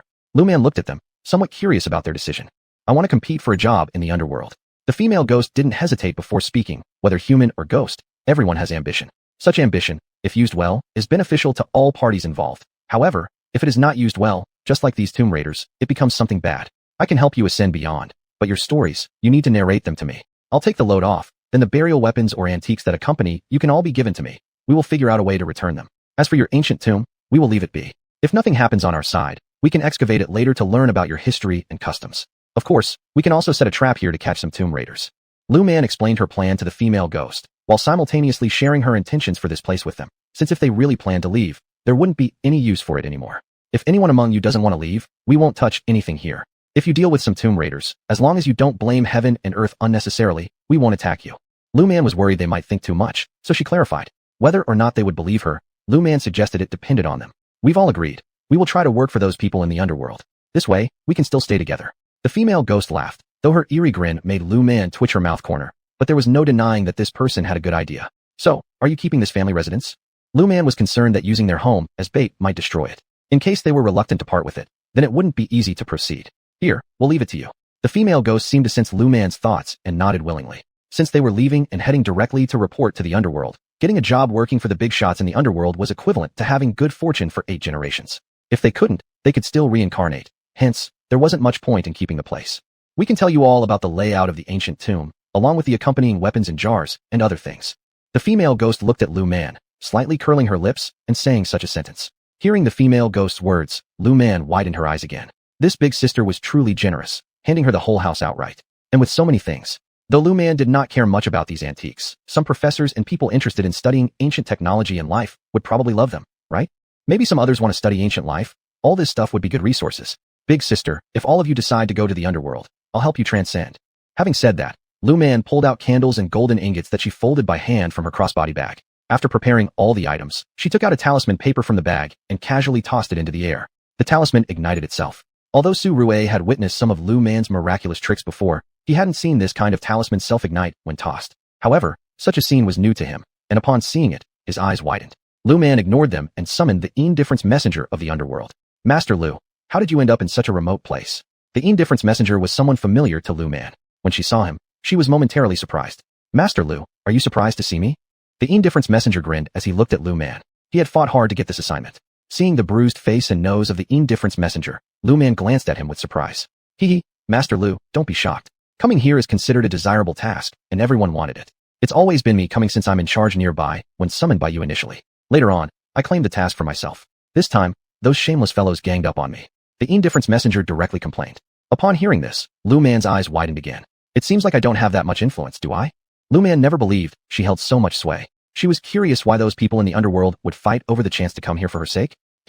Master, what you don't know is that the gold ingots you folded by hand are more valuable in the underworld than ordinary ones. The indifference messenger chuckled as he said this. Hearing this, Lu Man's eyes widened. Not only that, but the effect of your incense candles is better too. Otherwise, why would they all want to work for Master here?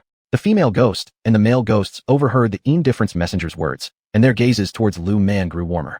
They never imagined that this master was so powerful. With this thought, they exchanged glances, deciding they must seek more opportunities to interact with this master in the future. For now, they would refrain from doing so in front of the indifference messenger out of fear of repercussions.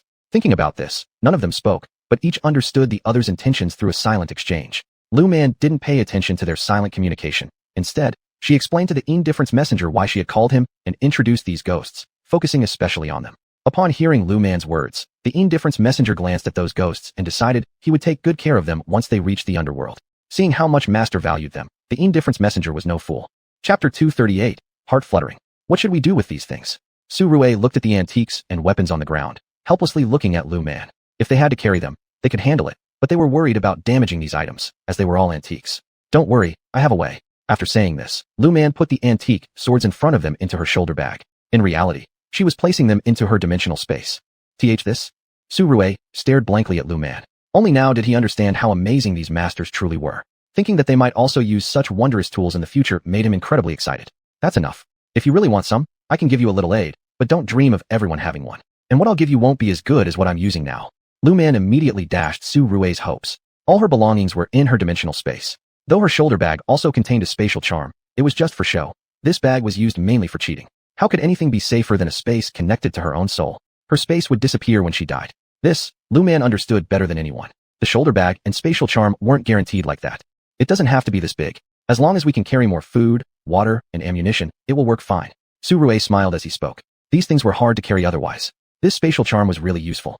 He suddenly wanted to ask Lu Man whether he had any innate talent as a heavenly master, sure. If he possessed such a gift, perhaps he could learn skills like insect-repelling talismans and spatial charms? Alas, it was too bad. In the past, why didn't he believe in all those mystical things?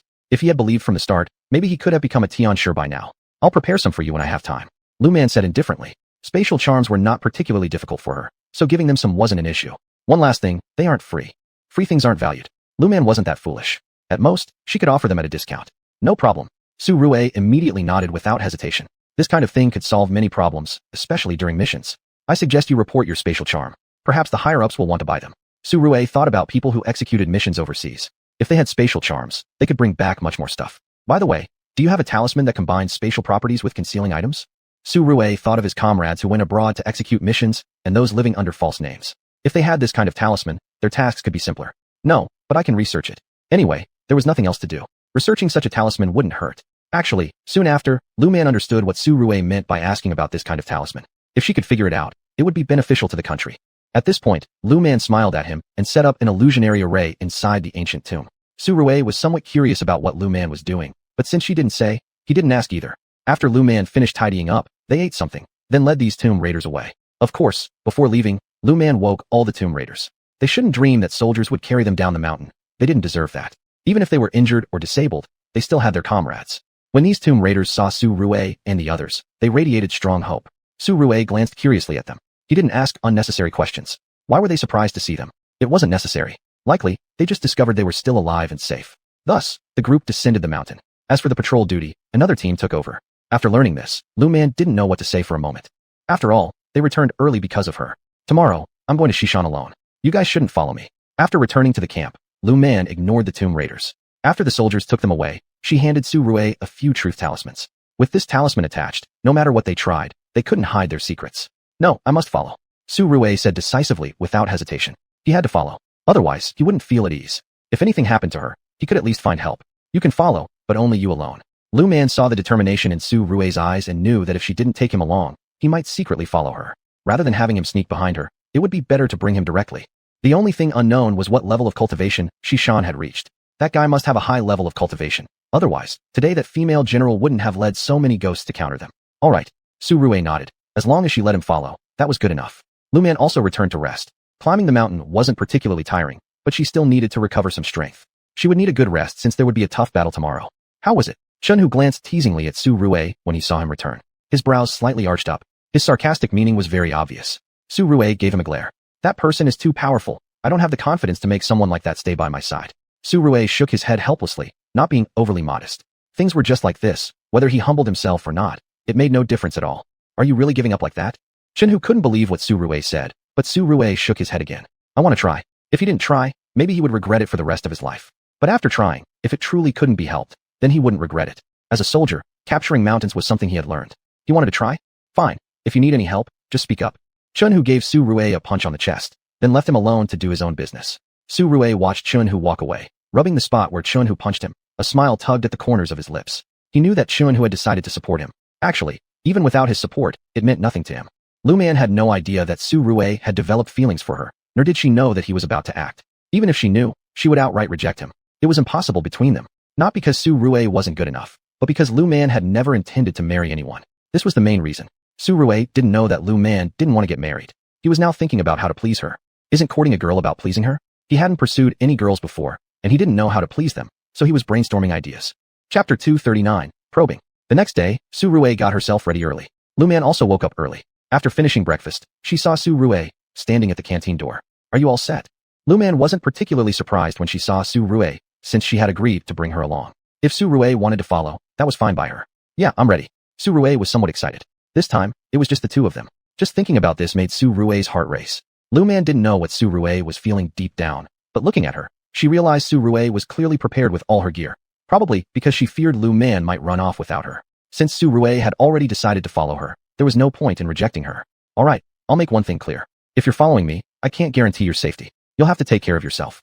Lu Man said helplessly. Normally, if it were just her, she could act however she wanted. She was confident that even if she had to fight a vengeful ghost head-on, it wouldn't be a match for her. You can count on me. I will do my best to protect myself. Although Su Rue felt slightly uneasy saying this, he stood firm regardless. There was nothing Lu Man could say about it. These are Heavenly Thunder talismans, and these are 5 Thunders talismans. Take them. If we encounter anything dangerous, tear the talisman paper and throw it. After some thought, Lu Man handed over some self-defense talismans. These are peace talismans, and these are protective talismans. Keep them close to your body. Lu Man once again gave Su Rue more than 10 peace talismans and protective talismans. Being an ordinary person, Su Rue would not normally attract serious attention from spirits. Attacking him would cause karmic consequences. Intelligent ghosts would rather seek proper cultivation instead of harming innocent people. Unfortunately, the malevolent spirit at Mount, she clearly wasn't interested in cultivating properly. After all, this man, as a celestial favorite, had his soul targeted by evil spirits who believed swallowing it could significantly enhance their own powers, and devouring souls expedited cultivation progress quite noticeably. How long have you been around here? Lu Man wanted to find out how many people the evil ghost had harmed. She understood that this question would only apply to recent years, given that the ghost had likely been killing people much longer. I've been here for 5 years. Su Rui didn't understand why Lu Man asked, mistaking her inquiry for concern about his well-being. A faint smile appeared at the corner of his eyes. Do you know if anyone has gone missing near Mount Shi? Upon hearing Lu Man's direct query, Su Rui quickly sobered up. He hadn't anticipated this question being her real purpose for asking how long he'd been around. Despite his disappointment, he tried recalling all the news he'd heard over the past few years. I've heard that several people disappeared near Mount Shi. We actually organized searches for them, but after a while of fruitless searching, nothing was found. Thinking about this, Su Rui concluded those people were probably victims of the angry ghost. Initially, he had assumed they might have met with accidental deaths or perished entirely. So that's the case. Lu Man nodded, acknowledging the grim reality that the vengeful ghost had likely consumed quite a few lives. You should stay vigilant once we get closer. Lu Man reiterated her caution to Su Rui. She was unsure exactly how powerful the malevolent ghost was. It might even be comparable to the couple of zombies she knew. At the mention of those zombies, Lu Man frowned slightly. I understand. Su Rui assured her, affirming that even if he couldn't directly assist her, he aimed to avoid becoming a burden. Let's go. With that, Lu Man led Su Rui directly toward their destination. It took over an hour of walking before the duo reached the area near Mount Shi. We're about to reach that malevolent spirit's domain. Be cautious. Seeing Mount Shi shrouded in ominous energy, Lu Man wrinkled her brow. At this moment, she secretly regretted bringing Su Rui along. Even though turning back now was implausible, proceeding together was undeniably perilous. If you get into combat with it, don't worry about me. Seeing Lu Man's troubled expression, Su Rui comforted her anxiously. Keep all the items I gave you accessible. Place the protective and peace talismans in your pockets, and hold on to the 5 thunder and heavenly thunder talismans tightly in your hands. If something happens, immediately tear the talismans and throw them onto the enemy. Currently, Lu Man merely hoped the malevolent ghost didn't have any accomplices. Otherwise, things would get truly troublesome. Thinking this over, Lu Man frowned yet again. Okay. Su Rui responded succinctly, fully aware of the gravity of the situation. Su Rui did as Lu Man had instructed, placing the peace talismans and protective talismans in his inner pockets, while tightly gripping the 5 thunders talismans and heavenly thunder talismans in his hands. You don't need to worry too much. If I'm in danger, don't rush over. If you do, I'll only be distracted. Lu Man reminded Su Rui once more, having no choice since she knew his type. There was no way he would stand idly by and watch her face danger. I actually have a way to escape if I'm in danger, but if you interfere, my chance to escape will vanish. Lu Man lowered her eyelids, speaking softly. Regardless of anything, Su Rui absolutely must not perish here. Hearing Lu Man's words, Su Rui glanced at her. He resolved that if Lu Man really were in trouble, unable to get away, he would sacrifice his life to protect her. So, with their own thoughts in mind, the two walked forward. Master Lu, why is it so eerie here? Su Rui felt that the temperature in this forest seemed lower than outside, even colder than where they had just passed. If the temperature weren't lower here, that'd be strange. Lu Man glanced at Su Rui and said, considering there was an evil ghost living here, it wasn't odd for the surroundings to feel eerie. Only now did Su Rui realize what he had just said, but thinking about his earlier statement, he revealed an awkward smile. I'm sorry. Su Rui admitted his mistake straightforwardly, and Lu Man didn't dwell on his previous comment. She nodded at Su Rui instead. Be careful. When Lu Man noticed a mischievous little ghost peeking out, she furrowed her brows. Were there really small ghosts here? That could be a problem. Could these little ghosts have been sent over by Asan? Does this area belong to our Huaxiao or to the neighboring Asan? Lu Man wasn't sure of the exact border location and asked in a serious tone. If this belonged to Asan, having small ghosts here was normal. However, if it belonged to Huaxiao, then the presence of ghosts here would be abnormal. Perhaps they were being bred by Asan. Such evil spirits were not something to tangle with easily. It belongs to us. Though Su Rui didn't know why Lu Man asked, he answered honestly. Chapter 240. There is no marital red string between you two. This is troublesome. Lu Man always felt that this fierce ghost might be raised by Asan. Thinking of this, Lu Man frowned again. What's wrong? Su Rui didn't know what Lu Man meant by the trouble he mentioned. He looked at Lu Man with concern. This fierce ghost might be nurtured by their side, that Asan. Lu Man didn't hide anything from Su Rui. Since they were about to face that fierce ghost together soon, there was no point in hiding it. Is Asan still not giving up on us? As they were guarding the border, they knew some of Asan's schemes and had noticed their small actions. Therefore, when Su Rui heard Lu Man's words, he showed no signs of surprise. They knew these people lacked the courage to directly fight them with real weapons, but would resort to cunning tricks. Be more careful. After Lu Man said this, she glanced at those small ghosts. When she realized those small ghosts seemed to be staring at them all along, Lu Man didn't make any moves, but she noticed that the number of these small ghosts seemed to be increasing. Are there many children dying young around here? Lu Man lowered her eyelids and asked. If those children were killed by Asan causing so many deaths, Lu Man warned herself not to encounter them, otherwise, she'd kill them. There are quite a few children dying young in our villages here. Su Rue thought for a moment and said, in this era, children dying prematurely was common. Almost every family had lost 1 or 2 kids. He wondered why Lu Man was asking about this matter. These small ghosts should all be the spirits of children who died prematurely. Lu Man said coldly, these children should have reincarnated. But now their souls had become informants for the fierce ghost. How could this not anger Lu Man? She didn't know if these children were from their side or Asan's side. But with the close distance between their 2 countries, surely there would be exchanges. This way, the connections multiplied even though there were guards. Still, there would undoubtedly be much private interaction happening behind the scenes.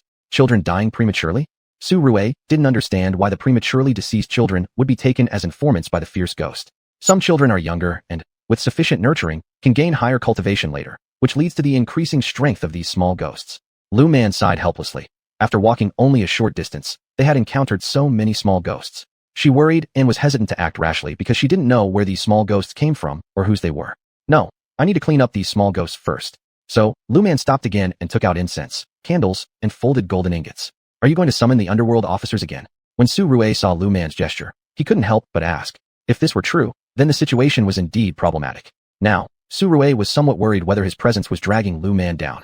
The engsub officer arrived shortly thereafter. Seeing Lu Man, he curled up the corners of his mouth, holding the gold ingot Lu Man gave him, smiling at her. Masterly, may I ask what do you need me for this time? It was the same engsub officer who dealt with Lu Man before, this time without a bruised nose or swollen face. However, his smile seemed even brighter than last time. Master, do you see? Lu Man pointed at the small ghosts peeking their heads out, frowning. Why are there so many small ghosts here? The engsub officer coldly asked. These small ghosts were indeed all those who died prematurely. No, some of these ghosts were intentionally murdered. Master, that's why I summoned you. Lu Man helplessly explained that these small ghosts had accumulated a lot of karma debt. She didn't want to completely destroy their souls, but neither did she wish for them to continue committing evil deeds. I'll take all these small ghosts away. The engsub officer coldly stated that whoever had killed these children, he would report it, leaving the handling of the matter to the judges. As for the ultimate fate of these small ghosts, he also didn't know. Master, there is also a fierce ghost nearby. I'm worried this fierce ghost has some methods to control these small ghosts. Lu Man helplessly spoke. She didn't know if anyone was behind this fierce ghost, but with so many small ghosts involved, Lu Man felt something was definitely going on behind the scenes that she wasn't aware of. I'll go check it out with you. This time, the engsub officer finally understood Lu Man's intention. As for Lu Man borrowing his power, he didn't get angry at all. Originally, his job was to handle some ferocious ghosts lingering in the mortal realm. Subduing the ghosts was part of his duty. Now that Lu Man was helping, it made things easier for him as well, didn't it? Thank you, Master. Lu Man knew this engsub officer had seen through her purpose, but the man said nothing, and Lu Man decided she would say nothing as well. Thus, they silently reached an agreement. Master, regarding this matter, I feel there must be someone pulling the strings behind the scenes. I'm worried they will harm the innocent. Lu Man furrowed her brows and said that this was indeed what she was worried about. The common people at the border could not withstand their troublemaking. Whoever dares to be the mastermind behind this must bear the consequences of their actions. The engsub officer said coldly. Right now, he couldn't do anything to the person responsible, but everything they had done was recorded in the book of life and death. Once they die, they will face punishment. That much was certain. Master, if they only get punished after death, it's too lenient on them. Do you have any means to deal with them now? Lu Man asked cunningly, knowing that these officers from the underworld dealt with humans or ghosts by targeting their souls. I cannot act rashly. The engsub officer responded coldly. When the target was still alive, not yet a ghost, he couldn't interfere arbitrarily, lest he bear unwanted karmic retribution. Hee. Master, you can't act rashly, but I can, right? Lu Man flattered the engsub officer, an expression Su Rue had never seen before. Seeing this side of Lu Man, he paused momentarily, shook his head, and smiled. What could he say about this girl? She seemed to do things without worrying about details, but come to think of it, it wasn't such a bad thing. Being around someone like her kept life interesting. You cannot use our methods. The engsub officer helplessly explained that the techniques he and other ghost cultivators mastered were unsuitable for a living person like her. All right then. Lu Man shrugged nonchalantly. Since she wouldn't resort to the engsub officer's methods, she'd figure out another way to teach them a lesson. Otherwise, it would leave her discontented. Thinking this, she narrowed her eyes. That fierce ghost better not try to escape. Su Rue noticed the ever-changing expressions on Lu Man's face, which made him curl his lips slightly. This girl seemed more impulsive than he originally thought. It appeared she only acted so composed around unfamiliar people. Still, despite her contrasting personalities, it had to be admitted that her character had a certain charm. Lu Man didn't know what Su Rue was thinking, but the engsub officer did notice. After all, even in his lifetime, he had been a man and understood men's looks well enough. There is no marital red string between you two. The engsub officer murmured lowly to Su Rue. Hearing the engsub officer's words, Su Rue was startled for a moment, and he looked at the officer again. It's true. Chapter 241, Deliverance. Really? The emissary replied in a grave voice. They only saw no karmic connection between them, but Su Rue refused to give up. He could not believe this was true. He was reluctant to accept it and believe that man could conquer destiny. I don't believe it. Su Rue said firmly. The emissary remained silent, as there was nothing they could do if he didn't believe them. But truly, these two had no such karmic connection. The master's karmic line was very faint, almost disappearing. The resolution of this karma would fall entirely on that master. The emissary did not say more. Lu Man chose to ignore them. Her entire focus was now on the figure a short distance ahead. That dark figure, with a grotesque expression, made Lu Man frown. This person carried a heavy amount of killing energy, so substantial it seemed tangible. The karmic debt upon this individual left Lu Man with a headache. You came. A chilling, gender-neutral voice rang out, making Lu Man frown again. I have come. Lu Man looked at the speaker while holding a purple thunder talisman. Dealing with someone like this, she thought the talisman wouldn't be much use. She was curious why this person appeared here. At the same time, she wondered how many souls this being had consumed to take on its current neither male nor female form. Since you've come to die, I'll help you fulfill your wish. With that, the ghostly figure lunged towards Lu Man. She threw the purple thunder talisman. Then, the emissary arrived just in time, causing the ghost to frown. You actually brought help? After speaking, the ghost tried to flee. Would Lu Man allow such an escape? Lu Man threw a talisman paper over, instantly binding the ghost who was unable to run away. You? The ghost, staring at both the emissary and Lu Man, released an intense surge of killing chi. The ghost's body turned pitch black, resembling something from the depths of hell. Then let's all die together, said the ghost before lunging at Lu Man again. I see you're bullying the weak and fearing the strong, Lu Man said disdainfully. After this, she directly pulled out a 9-heaven thunder talisman, unleashing lightning which struck the ghost. Left and right flashes quickly reduced the ghost's killing chi considerably. Seeing the killing chi still hadn't dissipated completely, Lu Man produced another thunder talisman. The emissary, seeing Lu Man's thunder talisman, took 2 steps back. Even though he was now an emissary, he himself counted as somewhat evil and didn't dare get close. It seemed clear that this young madam was tough indeed. Crack, crack. Thunder resounded as the ghost slowly returned to its original form. When Lu Man saw the ghost's original appearance, she frowned. You're a woman? Lu Man had always assumed the ghost was male. Not only was it female, but she was also more than Lu Man expected, beautiful. Thank you, master. The ghost thanked Lu Man, who shook her head. Not necessary. Now, tell me, what are you doing here? Why are there so many little ghosts around you? Lu Man asked coldly. If it weren't for seeing those little ghosts were relatively pure, she might have already obliterated the entity. These little ghosts were sent by people. The ghost softly responded, not expecting after losing her mind that people would send her so many little ghosts. Sir, regarding this ghost, what should we do with it? Lu Man did not continue questioning, but as far as this ghost was concerned, it was no longer within her jurisdiction. I will take it away along with those little ghosts, but those ghosts will need master to perform deliverance. The emissary spoke solemnly. He had not anticipated coming this time and finding such significant results. Considering the skills of this person, he felt they should continue their cooperation. Well, sir, could you gather those little ghosts? Lu Man was unwilling to bother chasing the little ghosts herself. Besides, having summoned so much divine thunder, she needed some restorative time. Knowing this, the emissary swung his chain each time catching many little ghosts. When Lu Man finally looked at the final number of little ghosts, her expression darkened as she stared at the fierce ghost. It wasn't me. I haven't harmed any of these little ghosts. The ghost hurriedly defended herself. Lu Man sat down to begin performing deliverance. Once all the negative energy from the little ghosts was cleared through exorcism, their original appearances gradually revealed themselves. Take them away, sir. Lu Man did not even inquire about who was sending the ghosts to her, assuming whoever it was must belong to the country of Assam. Mister, do you manage the life and death cycle in neighboring countries too? Lu Man asked curiously. These 18 layers of hell seem to belong to their nation. However, whether their underworld has jurisdiction over other nations' hells was unclear. As long as it belongs to our eastern world, all life and death cycles are under our control. The emissary chuckled, knowing the meaning behind Lu Man's question. He didn't intend to hide anything since these matters were basically public secrets anyway. Sir, is it true that not many ghosts from the opposing country are reincarnated? Lu Man asked out of curiosity. The emissary gave her a look as if to say, you understand, and that's enough, then departed with the small ghosts and fierce ghost in tow. Let's go too. Lu Man glanced around one more time, threw another talisman paper, and said to Su Rue. Seeing Lu Man return unharmed, Su Rue exhaled with relief. Is everything okay here? Su Rue asked anxiously, worried that if there were still dangers, they would need to pay extra attention during their patrols later on. It's fine here now. I've already destroyed the formation here, but if someone with ulterior motives comes again and starts something new, this place could still cause trouble. Lu Man replied helplessly. The location was simply too ideal, and she had no way to truly damage it. All she could do was to cleanse all the negative energy here and arrange an array to prevent those ill-intentioned people from doing anything here. She thought that once this special spot had been discovered by them, even if the person behind it hadn't been found, this place might easily be rearranged as a place for gathering energies again. This was inevitable because she couldn't destroy this area, and even if she did, due to its unique position, it wouldn't matter unless it was completely ruined, something she dared not attempt. That would involve karmic retribution. In that case, we'll come and patrol this place more often. If we find anything wrong, we'll directly seek your help. Su Rue thought for a moment and proposed. Indeed, He could see there wasn't much they could do about this, and likely neither could Lu Man. Do you know what those people across the border were thinking? Su Rue exclaimed in frustration. This sight for gathering Yin energies, coupled with such a fierce ghost here, surely indicated that they weren't concerned about the safety of their own people who came here? If they had normal brains, how could they have planned this? Lu Man rolled her eyes. She had pretty much lost all hope for those individuals. Chapter 242, Don't Move. Stop, don't move. Just as Lu Man and the others were about to leave, several people suddenly appeared. They were carrying Noyang shovels, and their backpacks were bulging. When Lu Man saw this, she gave Su Rue a look, and Su Rue immediately drew his gun and pointed it at them. Hearing the commotion, those people turned around and looked at Su Rue. When they saw the gun in Su Rue's hands, they furrowed their brows and exchanged glances. As they were about to take out their weapons, Lu Man threw some talismans over to them. What have you done to us? The man leading them glared at Lu Man with an eerie expression and asked, what exactly did this girl do?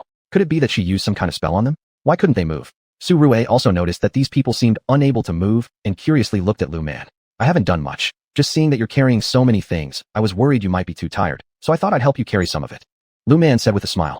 After speaking, she walked closer and took off the backpacks from their bodies. When she opened the backpacks and saw what was inside, she furrowed her brows and looked at them with an unpleasant expression.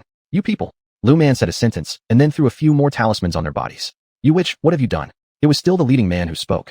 After feeling the talismans stick to their bodies, they felt extremely uncomfortable. Lu Man looked at them and revealed a radiant smile on her face. I haven't done anything major, just letting you know what retribution is like. Lu Man coldly replied. She didn't do anything else but paste nightmare talismans on them, making them experience nightmares every day for robbing graves and stealing relics. Do you have any ropes with you? Lu Man asked Su Rue. Su Rue hesitated for a moment, then took out some ropes from his backpack. What are you going to do with these people? Su Rue curiously asked. To him, these people should receive a severe beating and then be sent to the labor camp. It's not up to me to decide. What punishment they will get is decided by those above. Lu Man shrugged her shoulders, completely ignoring the hateful stares of those people. Since they had already been caught, it wasn't her business anymore how they would be dealt with. Do you have any accomplices left? Lu Man suddenly asked. Those people glared at her fiercely, so Lu Man shrugged her shoulders again. It doesn't matter if you don't say. Lu Man once again stuck some talismans on their bodies. Do you have any accomplices left? She asked again, but this time it was different from before. Before, they only stared at her with venomous eyes without saying a word, but now they started speaking nonstop, telling everything they knew. From their words, Lu Man extracted useful information to herself, and after learning their contacts and accomplices, she frowned. Can you handle these people? Lu Man anxiously asked, planning to find the people coordinating with them next. If they could catch them, it would minimize the losses. Even if they couldn't stop the losses, they could cut off their network. I can keep an eye on them. Su Rue looked into Lu Man's eyes, knowing what Lu Man intended to do. Be careful, Su Rue said helplessly. It was impossible to abandon these people, but it was also impossible to bring them along, so he had no choice but to stay behind and watch them. Take them back. As for me, don't worry about me, I'll return soon. Lu Man glanced at Su Rue helplessly. She didn't want Su Rue to be here. I'll wait for you here, Su Rue said solemnly, but Lu Man shook her head.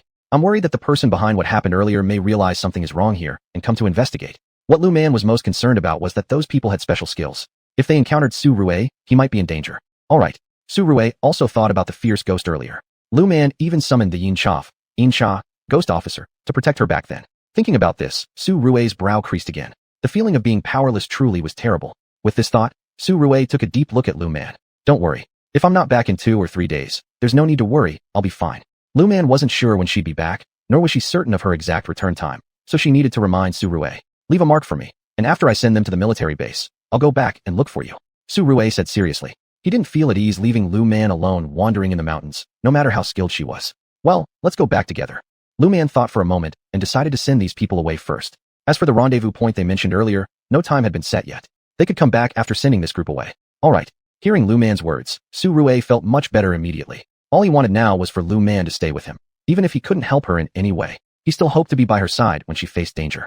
Lu Man didn't think too much about it and directly tugged at the ropes heading down the mountain. It took them 2 hours to reach the military base, and after handing over the captives to the soldiers, they refilled their water supply, stocked up on some provisions, and went back up the mountain. Are we sure about the path we're taking? Lu Man wasn't familiar with the area. Otherwise, she wouldn't have come down the mountain with Su Rue to send those tomb raiders back before going up again together. If those guys weren't lying, I know where they said the place is. Su Rue pondered what those people had said, hoping now to catch some big fish. Damn, I wonder if there are any practitioners of black magic or Gumandong masters among them. Those Gumandong masters aren't good people. Lu Man muttered to Su Rue, who furrowed his brows upon hearing her. What are Gumandong masters? Since getting to know Lu Man, Su Rue had learned more and more about all sorts of strange things. Now he was curious about what Gumandong masters were. Gumandong masters use infant corpses to create Gumandongs that they then sell to those with ulterior motives, either for fortune alteration or for harming others. Lu Man explained to Su Rue, who frowned deeply. For people who like using crooked methods to achieve their goals, he had no respect whatsoever. Don't frown. The world is like this. There's white, black, and gray areas. As long as you can live without regretting your actions, that's enough. Seeing Su Rui's expression worsen, Lu Man softly consoled him. Regarding matters of good and evil, there wasn't much to say. Some people might seem bad, but they haven't done any terrible deeds. Others might appear good, but they haven't really accomplished anything virtuous either. As long as one doesn't harbor regrets, that's all that matters at any time in life. Chapter 243, The Valley Filled with Xia Qi. Here, Lu Man looked ahead, where black Xia Qi was spreading throughout the valley not far away. Lu Man furrowed her brow. What's wrong? Su Rui couldn't see the scene up ahead. After some thought, Lu Man took out an ox's tears from her bag and smeared it on his eyes. This? Su Rui jumped a little. When he saw the black mist enveloping the area, he instinctively stepped back twice, but soon calmed down. Looking at the black fog, Su Rui's complexion paled. He felt a jolt of anxiety in his heart, and all he wanted to know now was what this fog represented. These are Xia Qi. Lu Man spoke solemnly. This was even more difficult to handle than the previous evil ghost they encountered. Now that the Yin chaperone had left, she didn't know what exactly lay inside the valley. She was worried about encountering something like the Bangkok Tong shaman, people who would do anything to collect infant souls for their rituals, even causing unborn babies to lose their chance at life and be turned into profit-making tools. I feel there might be a spirit infant in here. Lu Man's expression became grave as she gazed towards the valley ahead. She wasn't sure if she could leave the valley unscathed after entering. She currently didn't even have the opportunity to make incense offerings or plead for divine intervention, not because she wouldn't want to, but simply because sometimes even the heavens were powerless until after an event has unfolded. She worried about any gaps appearing in the world. Such breaches should not exist, yet the flaws in this reality seemed to increase. Her mind raced, making her even more concerned. Had something gone amiss with the Tao of Heaven? What is a spirit infant? Su Rui asked. His knowledge about such supernatural phenomena was limited. A spirit infant, Lu Man explained softly, is made when multiple infant souls are set against each other until only one remains. The last standing becomes the spirit infant. It was similar to nurturing poisons. It's somewhat similar to how shamans in Miao territories breed venomous creatures. After Lu Man's clarification, Su Rui understood instantly. Then, he now had no idea how to deal with such things. Teaching criminals a lesson was simple enough for him, even heinous ones, but dealing with these strange supernatural entities? He was completely unsure. You keep your talismans, celestial thunder talismans, purple thunder talismans with you. Place the protective amulet close to your body. Once again, Lu Man handed Su Rui additional protective items, including thunder talismans and various amulets. All she hoped for now was a safe return. If not, she feared she might remain stuck within the valley forever. Su Rui wanted to suggest they wait for reinforcements before moving further. Our situation doesn't allow waiting. With a gloomy face, Lu Man continued. She had assumed the malevolent spirit they had just sent away was their creation, but it turned out to be a distraction, a trick. This place here held their true focus. Thinking about the implications, her face grew increasingly somber. Let's go, Lu Man said firmly before leading the way towards the valley. She didn't know what awaited them inside, but she knew she must venture in. To turn away now would betray the skills she had honed so carefully over time. Should we call the Yin chaperone? Su Rui pulled at Lu Man's clothing to remind her. She shook her head. It won't work. Even the Yin chaperone may not be able to deal with a spirit infant located here. I even suspect the mother's soul of the spirit infant might be here. This type of infant spirit posed the toughest challenge. Right now, she fervently hoped her assumption was incorrect, giving her a better chance of success. Once here, don't ever think of leaving. As they reached the entrance to the valley, a sinister, hoarse voice sounded. Who? Lu Man gripped tightly the nine heavens lightning blessing in one hand and a bronze sword in the other. There was no alternative. She needed to bring forth every last weapon she kept hidden away. All right, the end of the world divine lightning talisman still hasn't been brought out, not because she didn't want to, but it hadn't reached that critical point yet. And truthfully, unleashing such destructive power meant half of her would perish. For now, she dared not perform this technique. But when push came to shove, she wouldn't hesitate to use the divine lightning. It might disable her partially, but it surely saved lives. I feel I'm leveling up by defeating monsters, Lu Man muttered under her breath. As for the person who spoke briefly and then disappeared, Lu Man decided that once she found him, she'd thoroughly teach him a lesson, showing him whom he could and couldn't afford to offend, and what once here, don't think of leaving truly means. Auntie here wants to leave, and no one can stop her. As she thought about this, Lu Man's face grew increasingly somber. Is the situation here particularly difficult? Seeing Lu Man's expression become even more grave, Su Rui asked anxiously. The truth was, he really had no idea what the situation here was. Be cautious. If you see anyone who looks adorable or frail, like a young girl, stay as far away from her as possible. Also, if there are cute children around, stay clear of them too. In this valley, don't retain any goodwill. Lu Man warned him. After giving her warning, she entered the valley first. Once inside, she realized that the Xia Qi became even thicker, to the point where it was almost impossible to see one's hand in front of their face. Lu Man squinted and blocked out the chilling light beneath her eyes. She threw out a heavenly thunder talisman. A thunderous crack sounded as the black mist in front of her dissipated somewhat. Young miss may be young, but you've got some tricks up your sleeve. The chilling and raspy male voice sounded again, making Lu Man furrow her brows. The age of this old lady has nothing to do with you. Lu Man snapped back coldly. This person wouldn't come to his senses unless he hit a brick wall, and while she might find dealing with spirit infants challenging, she was confident that in a real fight, those ghosts would not stand a chance against her. Ho ho ho ho. An eerie laugh rang out. Lu Man rolled her eyes. Can you stop laughing? Your laughter is frightening the flowers and grasses. Lu Man said disdainfully, at the same time trying to locate the man's position. It seemed that the man also noticed Lu Man's small movement and started some of his own tricks. When Lu Man saw a plump, cute child suddenly appear before her, she curved her lips into a mocking smile. Su Rue, let me teach you something right now. Whenever someone or something suddenly appears in front of you, be it human or ghost, you'd better act immediately. Having said that, Lu Man flipped her palm, and a heavenly thunder talisman appeared before her.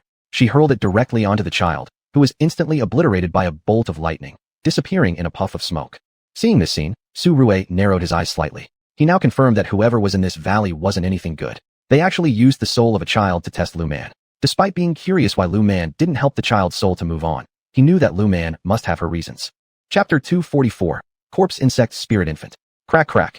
Lu Man's thunder talismans seemed endless, one after another being thrown into this valley. She would throw one wherever she saw a ghostly figure appear, and if there were none, she'd directly aim at the malevolent Xi and slash through it, repeatedly using her heavenly thunder with great abandon. You little brat.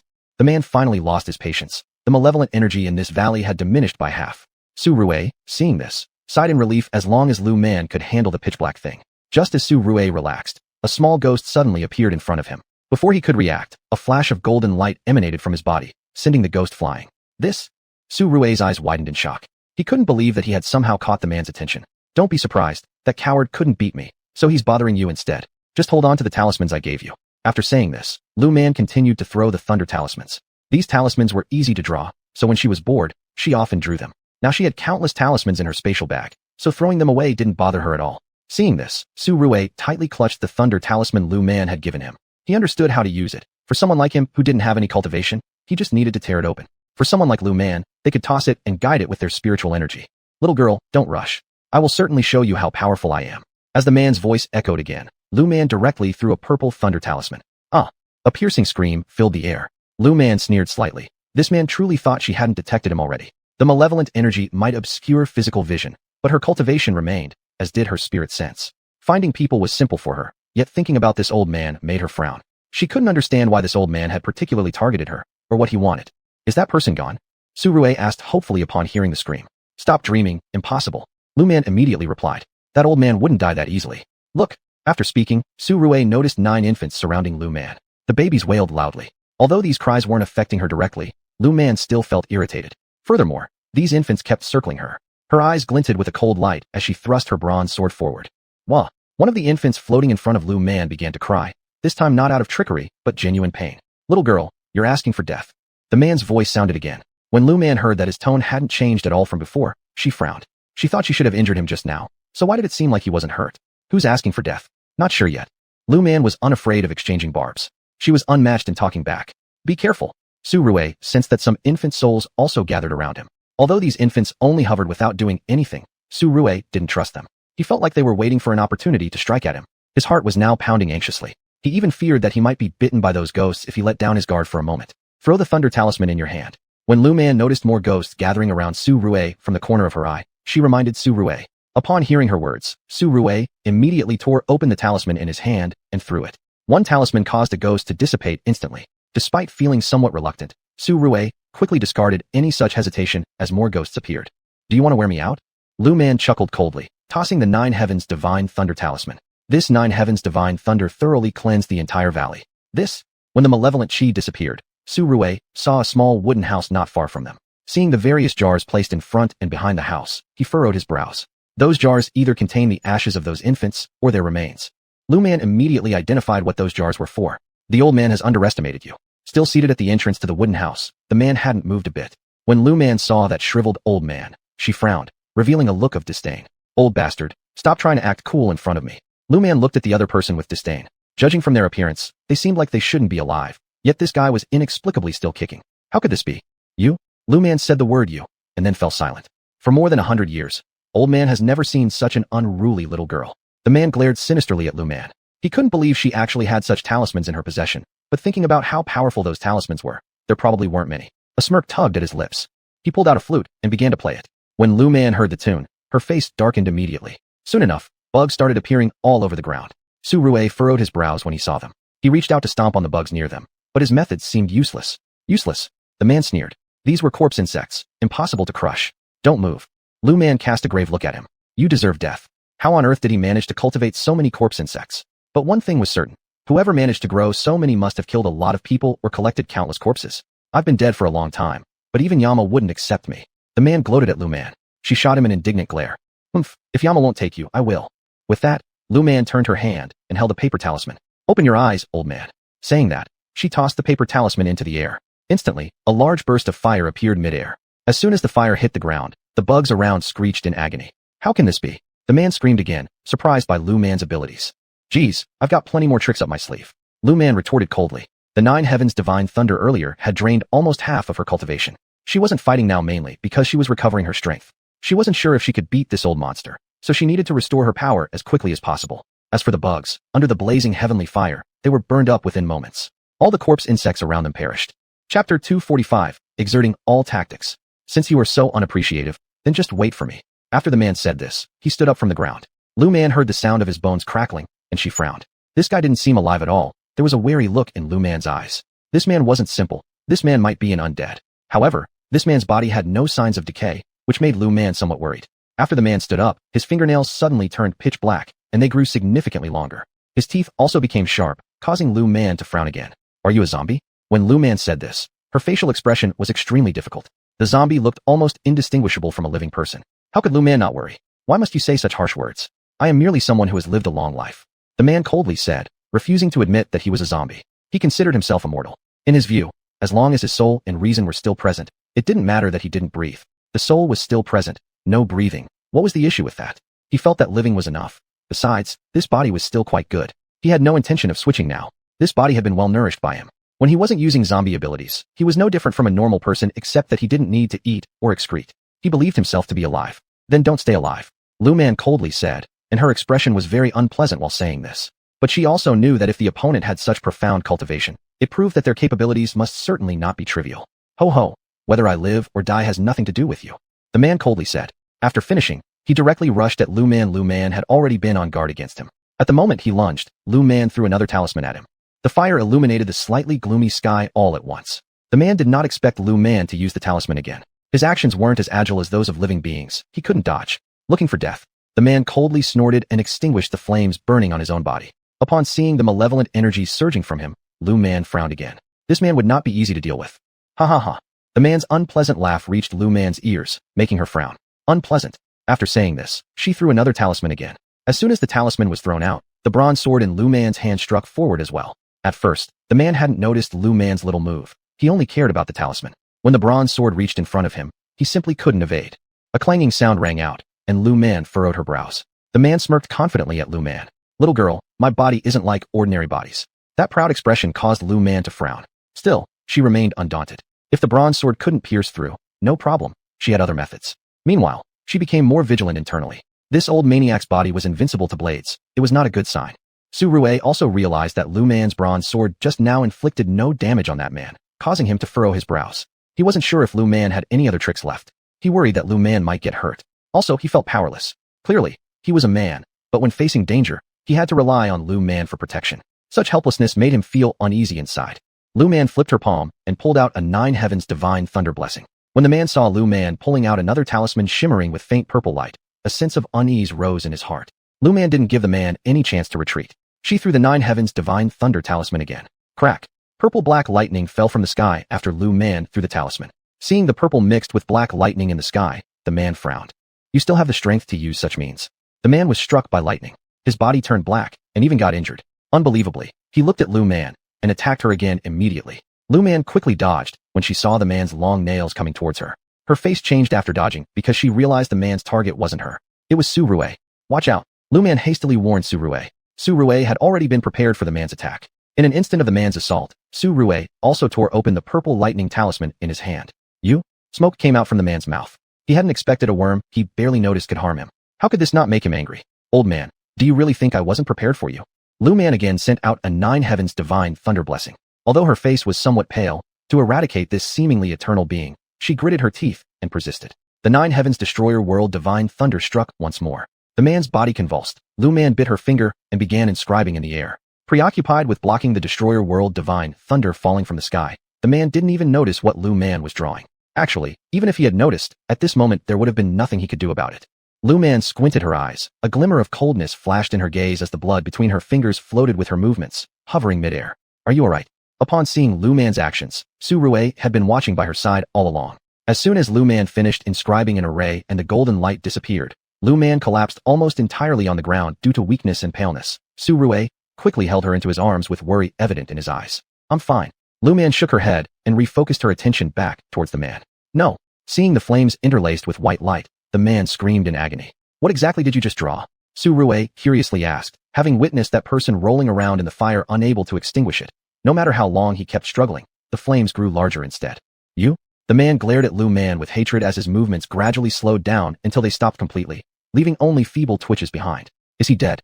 After ceasing his motion, the flames continued burning without diminishing. On the contrary, they burned faster and did not stop until the man's corpse was entirely consumed before eventually subsiding. Soul dispersed. Exhausted and relying entirely on Su Rui's embrace, Lu Man had lost even the strength to wiggle her fingers. If it hadn't been for her quick reactions earlier, there was no telling what could have happened next. One can only wonder how many misdeeds he committed. Su Rui remarked thoughtfully. Reflecting on the countless evil deeds done by this man unknown to others, he couldn't help but feel sorrow over those who had perished innocently. Chapter 246, Being Stubborn. When one does nothing but evil, their end is obliteration of the soul. Lu Man said this lightly. She believed herself incapable of living forever, nor had she ever hoped to gain immortality through crooked means. Was eternal life truly that good? In the end, watching helplessly as her loved ones and descendants gradually passed away while she remained alive, Lu Man felt such immortality was not good at all. She hadn't yearned for such a long-lasting prosperity. Why do so many people insist on pursuing things that are clearly impossible? Su Rui didn't understand. If he could live a few more years, he would be willing, but to survive by causing others deaths? He found it beneath him to do so. The most important thing in life is to stay true to oneself. Standing tall and upright isn't just words. It's something Su Rui genuinely believed men should aspire to. Some people will stop at nothing to keep living. Lu Man said casually. She took out 2 bread loaves from her bag, handing one to Su Rui and opening another herself. After fighting that old fiend for so long, she was starving. After helping Lu Man sit down, Su Rui took the bread Lu Man handed to him and started eating. This bread tastes good. Su Rui wasn't someone who lacked knowledge. Although he knew about bread, he hadn't expected Lu Man to bring bread of such good flavor. If you like it, eat more. Lu Man shrugged, exhausted. Her entire body was completely drained. If not for her efforts to control herself, she might not have even had the strength to eat right now. Are you okay? Seeing Lu Man's pale face, Su Rui asked worriedly. It seemed as if Lu Man had lost a lot of blood, yet he didn't remember seeing her sacrifice much when she drew the talisman earlier. I'm fine, just tired, Lu Man said, lowering her eyelids. How could she admit she'd used too much essence and spirit, leaving her powerless right now? Let me carry you down the mountain later. Su Rui hesitated before suggesting this. Lu Man considered her current situation. If that's necessary, then thank you. Hearing Lu Man's immediate agreement, Su Rui furrowed his brows. Are you really alright? Su Rui sensed there might be something wrong with Lu Man's body. Why else would she agree so readily to let him carry her? After all, during their climb up, Lu Man had instinctively kept some distance from him.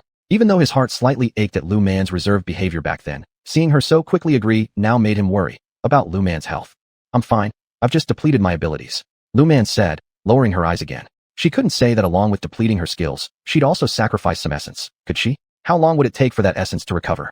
Such a headache. Thinking about this, Lu Man furrowed her brows again. Well, no use overthinking. Perhaps it's better to focus on what's next instead. There must be quite a few ancient tombs around here since there were so many tomb raiders in this area. What if they encounter another emergency? Lu Man doubted she'd be able to handle any new issues arising. Are you really alright? Still unconvinced, Su Rui pressed further. Lu Man nodded once again, unsure what else she could say. Just be careful then. Unable to do anything more, Su Rui could only offer this reminder. He resolved to get a doctor to examine her as soon as they returned to base. Lu Man nodded in agreement.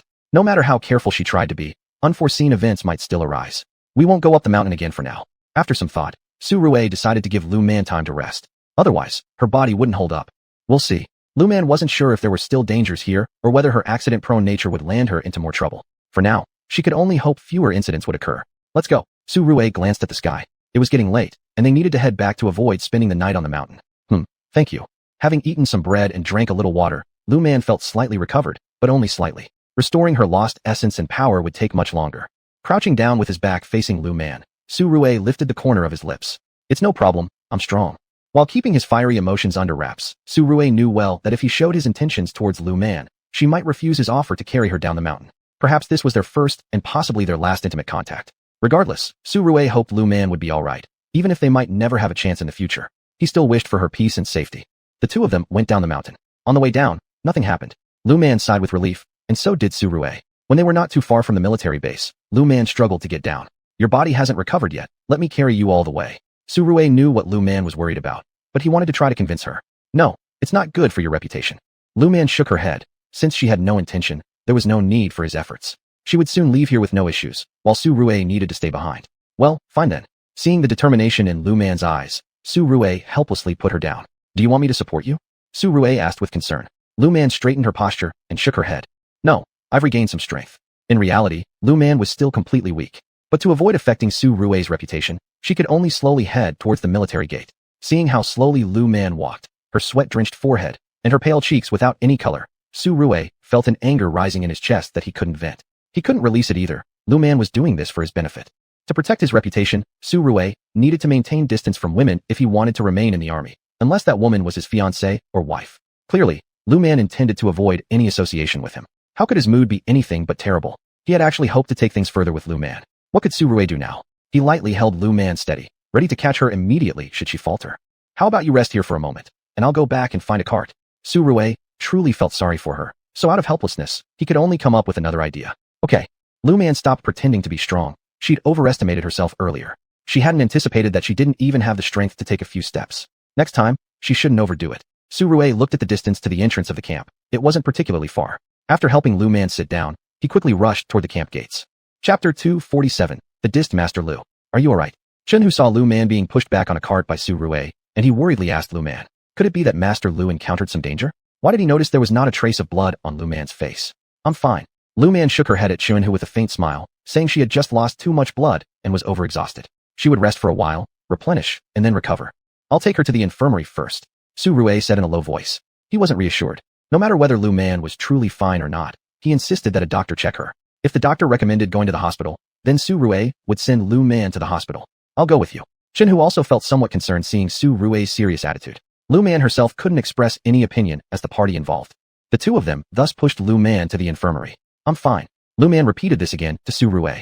She herself was clear about her own problems. She simply lost too much blood, and, because of dealing with that zombie, had strained herself significantly both physically and mentally. For these reasons combined, it was no surprise that her complexion looked so poor. Doctor, check her out, Su Rui said to the on-duty Dr. Qinyu. Qinyu frowned at Lu Man's pale complexion and began checking her despite her concerns. When she found no wounds on Lu Man's body apart from a tiny wound on the tip of her right index finger, Qinyu immediately frowned. This female comrade is perfectly fine. Don't come just because of such a trivial little scratch. I'm not here doing nothing all day, Qinyu irritably said to Su Rui, making Su Rui frown, while Lu Man furrowed her brows too. She didn't want to waste medical resources, but this did not mean that her body was truly without issues. Doctor, isn't it true that merely glancing at my condition won't tell if there's anything wrong with my body? Lu Man replied lightly. This doctor didn't seem like someone who served the people. She wondered why this doctor seemed to be from a wealthy family background.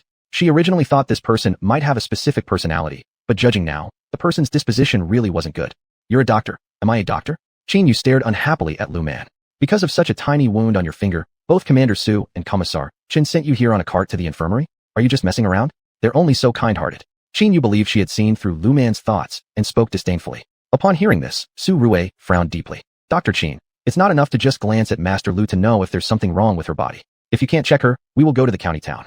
After finishing, Su Rui helped Lu Man stand up, but Lu Man shook her head and got up herself. No need, Commander Su. Lu Man chose to ignore this Dr. Qin. She also directly overlooked Qinyu's evidently provocative words, though she could see Qinyu harbored feelings for Su Rui. She had no romantic interest in Su Rui, so she wouldn't interfere with his relationship status. However, Qinyu was not a suitable partner. It wasn't just because this woman insulted her earlier, it was because this woman's temperament was unsuitable.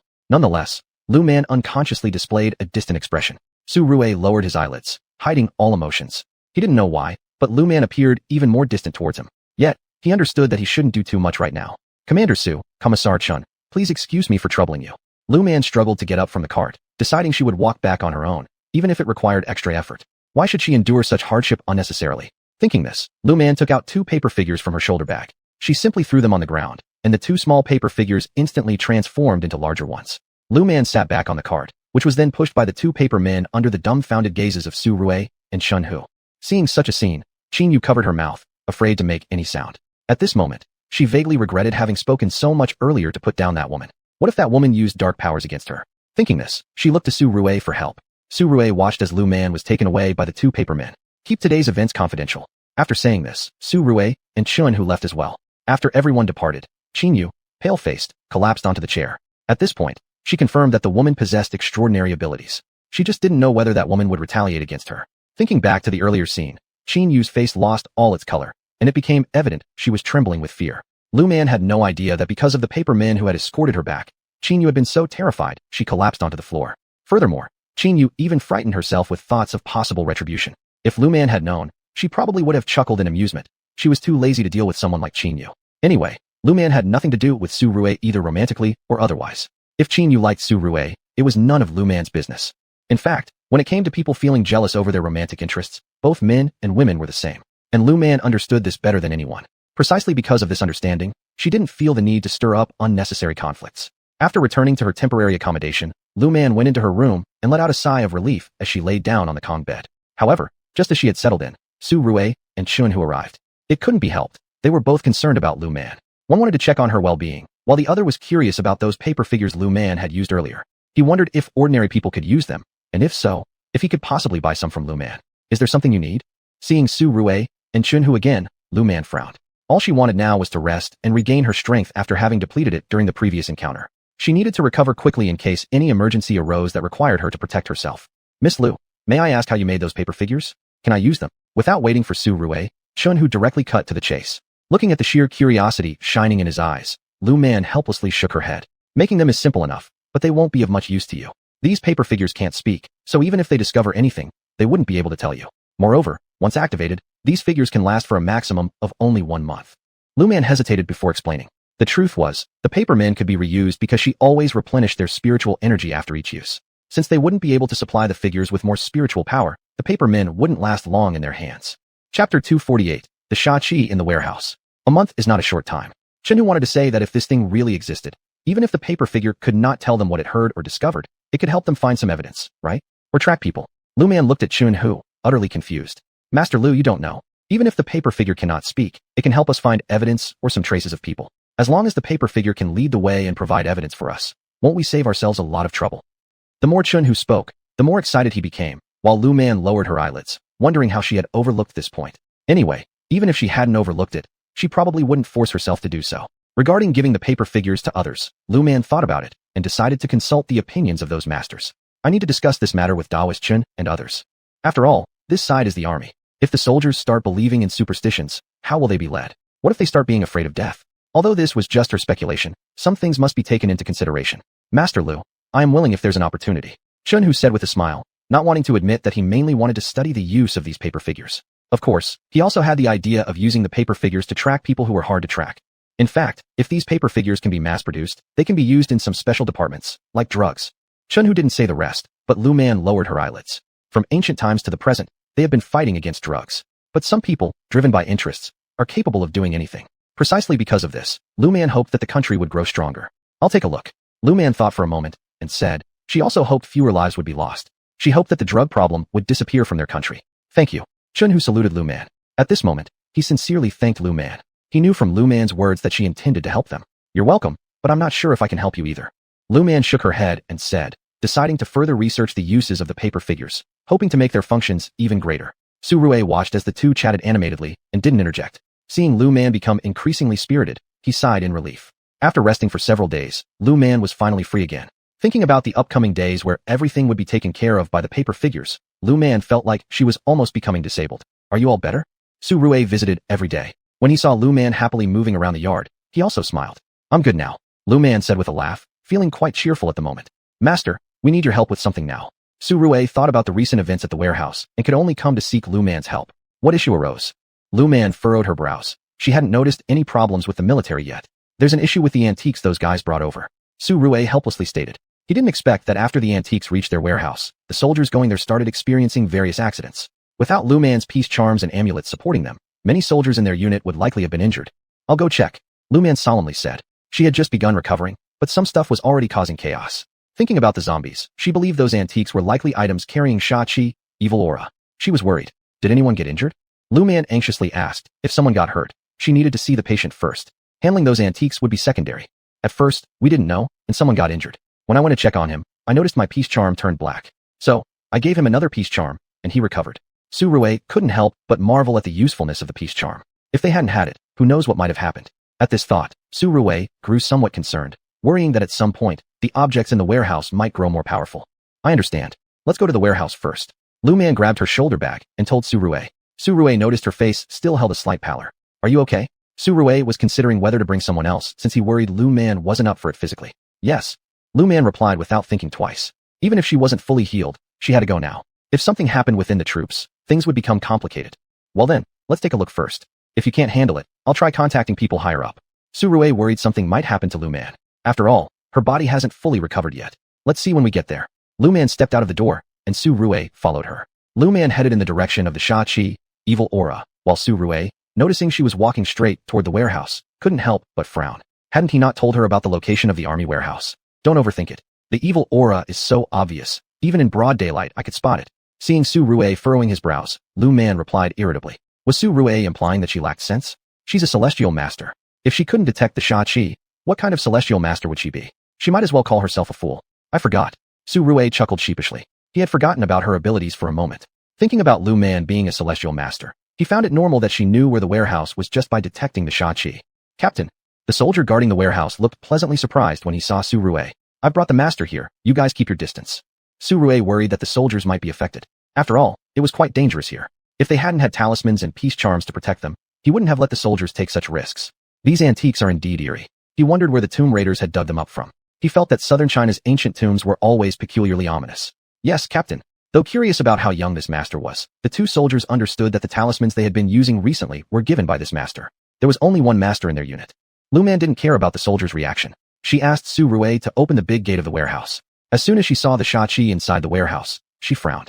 These antiques seemed to carry a great deal of resentment. Moreover, the Xia Qi was heavy. Could it be that many people were sacrificed when the tomb owner died? Or had something happened to the owners of these tombs? Master. Su Rui looked at Lu Man, who was standing frozen outside the warehouse door, and his heart sank a bit. No problem. I'm just wondering where those grave robbers got these antiques from. Lu Man smiled faintly and said, not sure yet how those grave robbers were doing. If anything happened to them too, it showed that the tomb they went into wasn't ordinary. She wanted to visit the tomb after resting well. Chapter 249, The Yin Energy in the Family Building. TSK TSK TSK. Lu Man made a couple of tisk sounds. Are these grave robbers still alright? Thinking of this, she looked at Su Rui. Are those grave robbers still alive? Lu Man was quite curious about this matter and didn't know whether they were still alive or not. If they are, maybe they have the ability to protect themselves. If they're dead, Lu Man thought it was their own fault for not investigating properly before entering the ancient tomb. A few went crazy. I heard they originally sent nearly 20 people, but only 4 or 5 came back. Su Rui furrowed his brows as he spoke.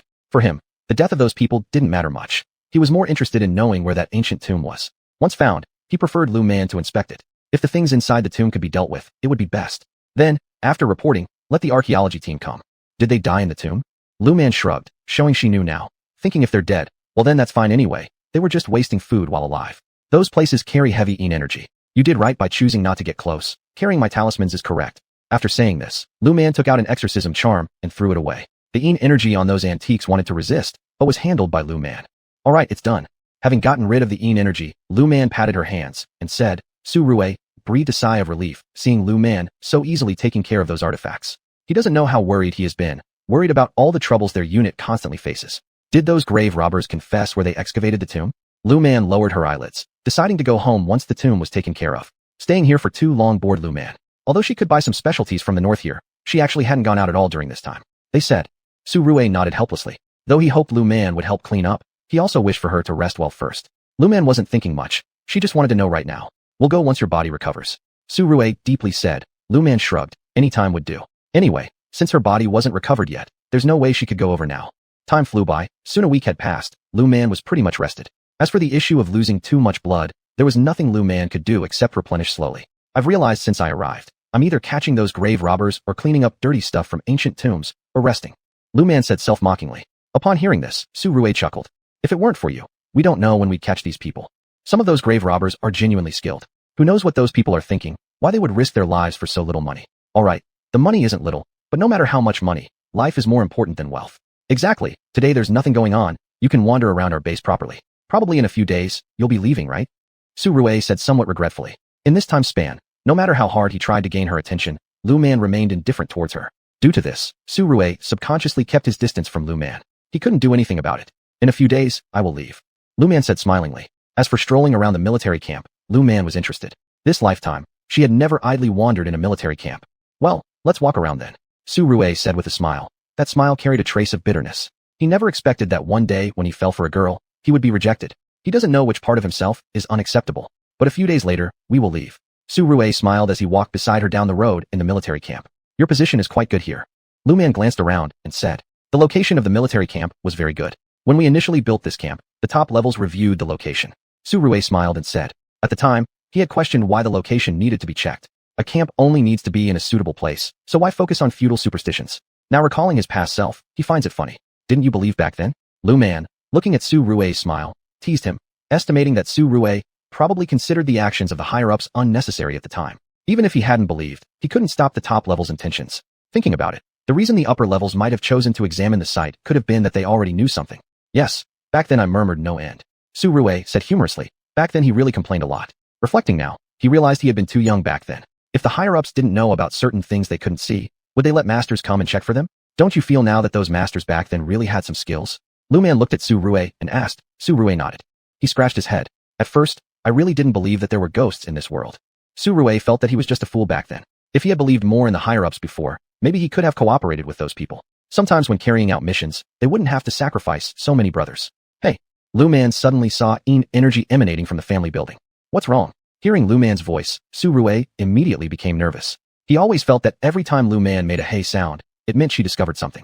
Even though he didn't know what Lu Man had found, Su Rue thought that this expression on her face indicated that she probably saw something he couldn't see. I detected energy coming from the family's building. That energy has filled the entire room. Lu Man never expected to see energy again in the army, and moreover, this energy seemed quite unusual. This pitch-black energy was nearly tangible. Was the family inside still okay? Energy? How could energy exist in the army? Shouldn't the army, being full of men, be abundant with yang energy? How about that building over there? Lu Man pointed to the building not far from them. She pointed to one room on the third floor. Su Rue didn't know which room Lu Man referred to, but he knew which building she meant. I see it. Su Rue nodded. He hadn't been to this building much and didn't know much about it. The third floor apartment on the east side of that building is full of energy. Lu Man squinted her eyes as she spoke. Due to her habit of carrying a shoulder bag, she essentially carried all her tools with her. Let's go check. Su Rue frowned. He hadn't heard of any mishaps in anyone's house in the military. He wasn't familiar with the residents of this building, as he was single and lived in the dormitory after getting his housing allocation. He'd wanted to give up his allocated apartment multiple times, but Chunhu hadn't allowed it. Chunhu said he might need it anytime soon, and if he gave it up, it would be hard to find another empty unit. Thus, his apartment stayed vacant. However, whenever new personnel came to the base and there was no place for them in the family area, he would offer his apartment. Chapter 250, Visit. Lu Man looked at the building. The energy of that family hadn't spread, but after a long time, Lu Man wasn't sure anymore. If the energy of that family had spread and she didn't know it, then someone might have lost their life. Thinking of this, Lu Man lowered her eyelids. If anyone in this family has done evil deeds, I will intervene, but I may not necessarily help the person who committed the evil. Clearly, the energy of that family had become tangible, but the energy hadn't harmed others. It was at most some problem with the family members. As for whether they would get sick or not, Lu Man wasn't sure. In fact, even if she was certain, she wouldn't necessarily help. It depended on what the other party had done, but with such heavy energy, Lu Man felt that someone must have done an evil deed. It's up to you whether you want to help or not. Su Rue nodded in agreement. Some things depended on the individuals involved. He wasn't the one involved, so he didn't know what to do. As for whose family it was, Su Rue decided to ask later. How did you two come here? Chunhu saw the two walking together and gave Su Rue a teasing look, but Su Rue gave Chunhu a bitter smile. Seeing this, Chunhu became somewhat confused about their situation. Whose family is that? Lu Man didn't pay attention to the two's silent quarrel. She pointed to the family on the third floor east unit and asked. That family. Following Lu Man's finger direction, Chunhu saw the third floor and thought about it for a moment. That's Liang Dahai's family. Chunhu's certain tone made Lu Man nod. What's going on? Chunhu curiously asked. He knew that Lu Man wasn't the type of person who had a strong curiosity, but now Lu Man was actually asking about that family. How could he not be curious? He wanted to know what happened to that family. The energy of that family has become substantial. If I hadn't come, maybe only when something happened to that family would I know.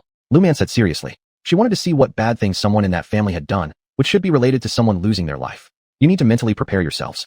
Someone in that family must have killed someone. Lu Man said solemnly. Whether dying from unnatural causes or being murdered by someone else, this kind of energy shouldn't be this heavy. Someone in that family must have killed someone. What? Hearing this, Chunhu shivered violently. If something with a bad influence had happened in their military unit, that wouldn't be good news for them either.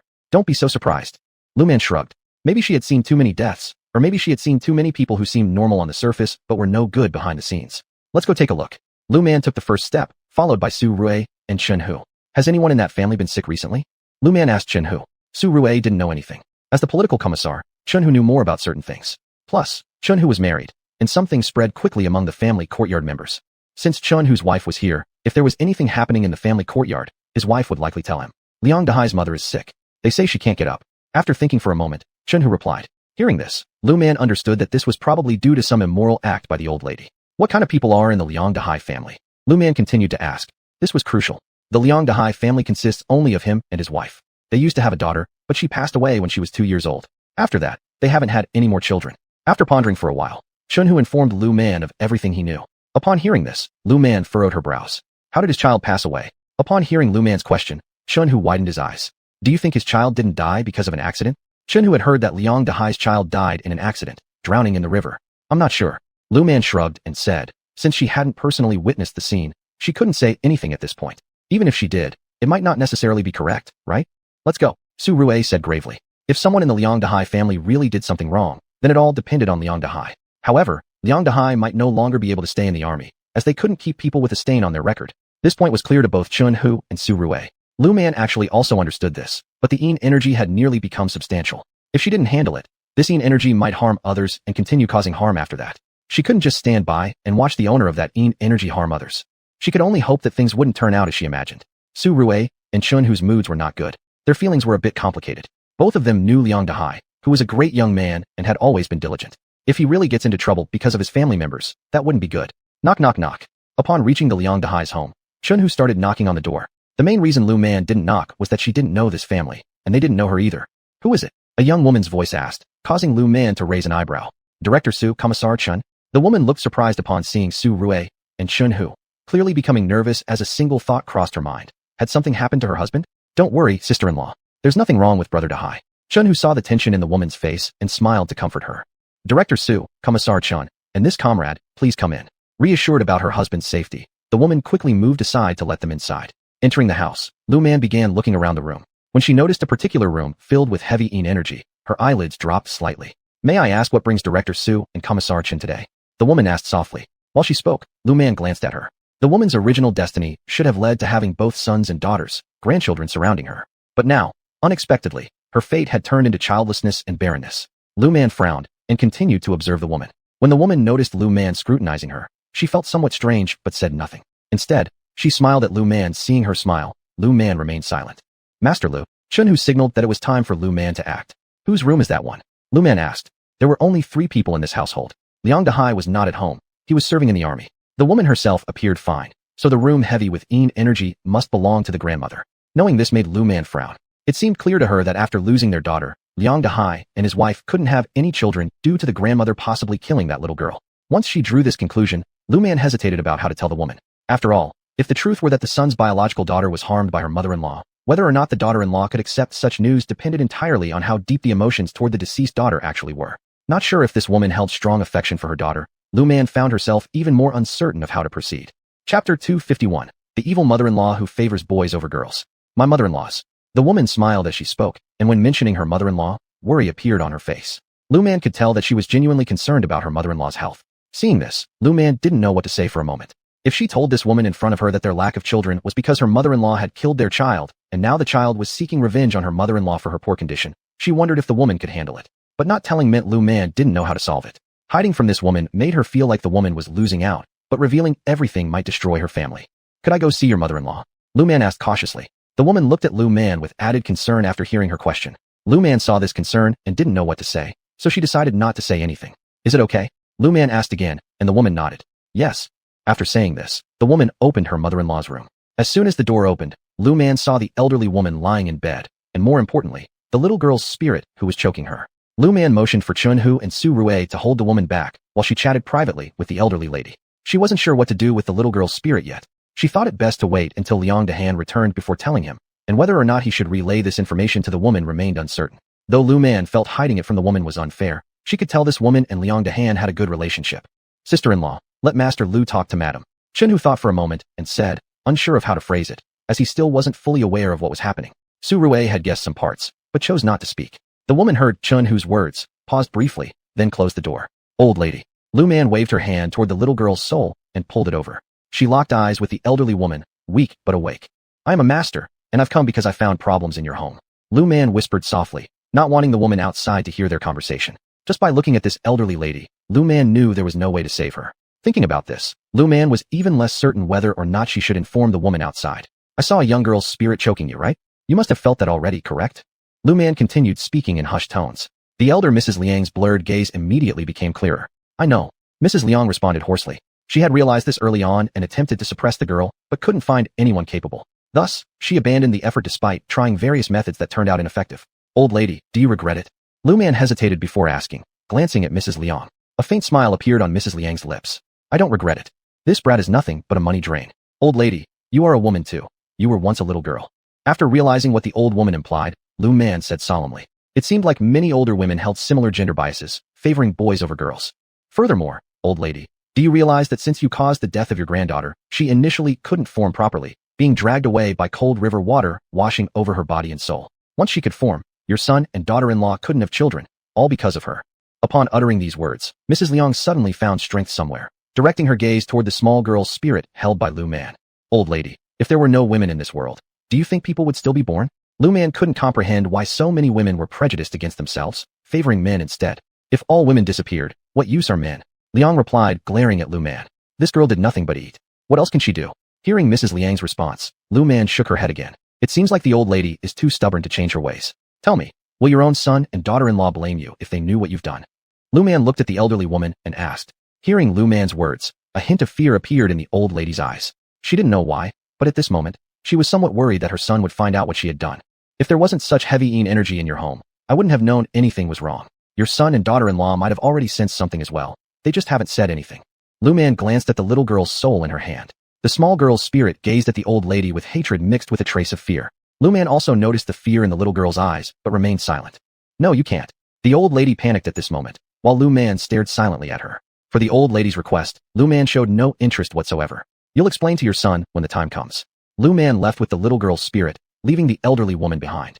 As for the yin energy on the old lady, Lu Man didn't care about it either. After all, the old lady was about to report to Lord Yama. Her lifespan was already over, and Lu Man simply didn't feel bothered to interfere further. Little miss, behave yourself. Lu Man lightly tapped the little girl's head, surprising her, as the girl seemed to be unable to believe someone could strike her.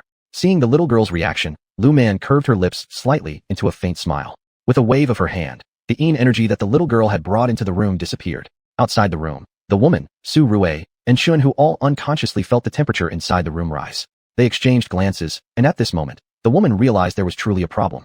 She had originally suspected that her mother-in-law might have encountered some malevolent force, but since they were in the army, they couldn't find a master to inspect their situation. Now it seemed that this master really had resolved her mother-in-law's issue. Thinking of this, when Lu Man opened the door and stepped out, the woman looked at her with gratitude, though Lu Man was utterly confused. Master, thank you. The woman expressed her thanks to Lu Man, who shook her head. I couldn't help your mother-in-law. At this moment, Lu Man felt extremely conflicted, uncertain whether she should tell the woman what her mother-in-law had done. If she didn't tell, it wouldn't be fair to her. But if she did, perhaps this woman would end up divorcing her husband. Chapter 252, A Contradictory Virgin Heart. It's fine. You've done a good job by helping us get rid of the dirt. The woman was indeed pleasant-tempered, and perhaps it was precisely because of her agreeable nature that she didn't suspect her mother-in-law of causing her daughter's death. She did not want this woman to see her daughter's soul right now, partly because she worried that she wouldn't be able to handle it, and partly because the child currently looked so pitiful. Then, we will leave first. After Lu Man said this, she gave Su Rue and Chenhu a glance. In her hand, she held the little girl's soul, preparing to tell Liang Dahai about it after they met him and see what he decided. Thank you for your trouble. The woman thanked Lu Man with gratitude. Lu Man cast a guilty look, knowing that this old lady wouldn't live through the day. After they went out, the woman closed the door. Neither Chenhu nor Su Rue said anything. They decided to wait until they found a suitable place to ask Lu Man what exactly happened in that room just now. As for the yin energy on the woman's body, Lu Man had secretly taken it away. Without this yin energy, it seemed that the woman might soon have another child. Still, Lu Man herself felt extremely conflicted at the moment. After they went downstairs, Lu Man led them to a secluded place. What happened? Su Rue couldn't help but ask. He hadn't questioned earlier because he could tell that Lu Man didn't want to talk about it then. It's nothing serious. Liang Dahai's own mother killed his biological daughter just so he could have a son. Lu Man shrugged as she spoke. As soon as these words came out, the little girl's soul, clutched by her, began to struggle violently, bursting with yin energy. Lu Man casually patted the girl, causing part of her yin energy and sha qi, negative energy, to vanish. How can she be so cruel-hearted? Chenhu didn't understand why Madame Liang would do such a thing, even though the girl was also her granddaughter. There are too many people who value boys over girls. Lu Man shrugged. She had seen countless cases like this. In her previous life, she had been abandoned by her parents for being a girl. It didn't bother her much back then since she eventually grew up to have a smooth career and earned well. Later, when her parents came asking for alimony, she refused and even lectured them harshly. Because of that incident, she faced criticism for a long time in her previous life. This kind of mindset should not exist. Chun-Hu stated gravely. Thinking about the fact that such attitudes existed even within their army unit made him worried. Such beliefs could cause many girls to lose their lives or be educated into only sacrificing themselves for their brothers, while turning those boys into wastrels. This kind of mentality must be suppressed. Su Rui also voiced his concern. Their army absolutely couldn't allow such biases to exist. If any family has such a mentality, they should be properly educated. Girls are just as capable. This leader once said that women hold up half the sky. Why were there still so many people looking down on girls? At this point in time, heavy physical labor makes people favor boys. Lu Man sighed helplessly. The most important reason was that most jobs required manual labor, which women could do but were naturally less physically strong than men. Therefore, society favored boys more. No, some people feel boys can carry on their family lineage, whereas girls will marry out when they grow up. Chun-Hu explained, acknowledging the prevalent mindset in this era but personally believing that both boys and girls were equal. Little one, not everyone dislikes girls. Your parents love you very much, don't they? Lu Man noticed something abnormal in the daughter's soul again and softly consoled her. The little girl died before she could speak well, and now she remained unable to speak. What do you plan to do with the child's soul? Chun-Hu curiously asked. Lu Man gave him a faint smirk. What else can be done? After she sees her father, I'll send her to reincarnate. Lu Man sighed helplessly. The child was so young. Clearly, this child was destined to become an excellent scientist if she hadn't died prematurely. That was something she saw from the child's physiognomy. Liang's old lady destroyed a future scientist. Lu Man mused aloud, prompting Chun-Hu and Su Rui to immediately frown and worry. Did the loss of this scientist affect our country's development? This was the crucial question. If it impacted national development, both Su Rui and Chun-Hu would want to take weapons and confront Madame Liang. No, Lu Man knew that without this girl, others would fill her role. As for whether the thing would be researched out earlier or later in the future, she was uncertain. It's good that there's no impact. Su Rui sighed in relief, and Chun-Hu also exhaled. In fact, history will automatically repair itself. Lu Man said solemnly. Regarding this self-repairing history, Lu Man didn't know what to say either. After all, history is like a predetermined path. No matter what people do on this path, they can leave at most some traces. If someone tries to bend the path will just curve, but still continue toward its destination. She didn't tell them these words. The world where they lived might just be a fictional world or a three-dimensional one, but regardless of that, they were real now, and that was enough. That's good then. Chun-Hu was completely reassured this time. Still, he decided to educate those family members as soon as possible. Some girls are actually smarter than many boys. Lu Man still couldn't understand. Weren't these girls their own flesh and blood? No, perhaps in their hearts. These girls had little to do with them. They felt that raising a girl was just a money drain. Yes, I've seen many girls who study better than boys, yet those girls aren't allowed to attend school. They have to work at home every day. Su Rui sighed thoughtfully. If he ever had children, he wouldn't treat them this way. Regardless of what others think, he wouldn't show favoritism. Isn't that Liang Dahai? Lu Man immediately spotted the man walking towards them with worry written all over his face. Yes. Chun-Hu hadn't expected Lu Man to recognize Liang Dahai at a glance. Call him over.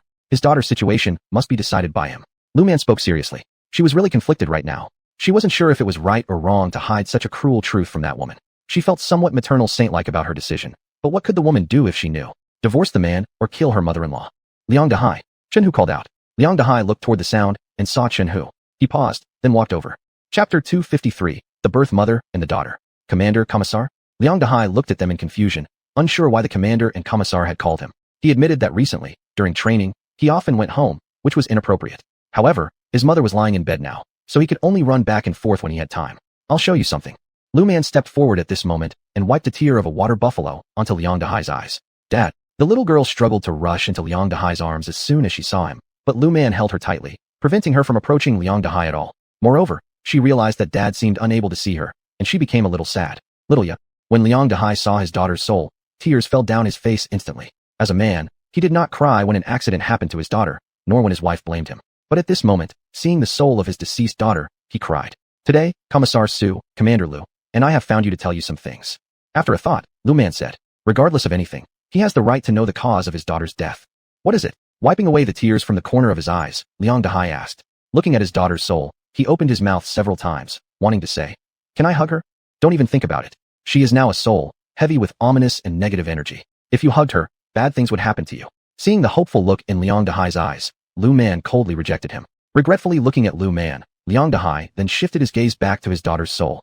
This time we came to find you because of your daughter, Lu Man solemnly said. She decided to clearly tell Liang Dahai what had happened. As for how he would deal with it, Lu Man didn't want to ask or care about it.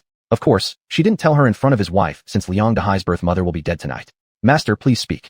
Liang Dahai knew Lu Man well. Plus Lu Man was quite renowned in their army unit. Now, he only wanted to know who exactly harmed his daughter. Thinking that his daughter might have been killed by someone, Liang Dahai shivered with anger.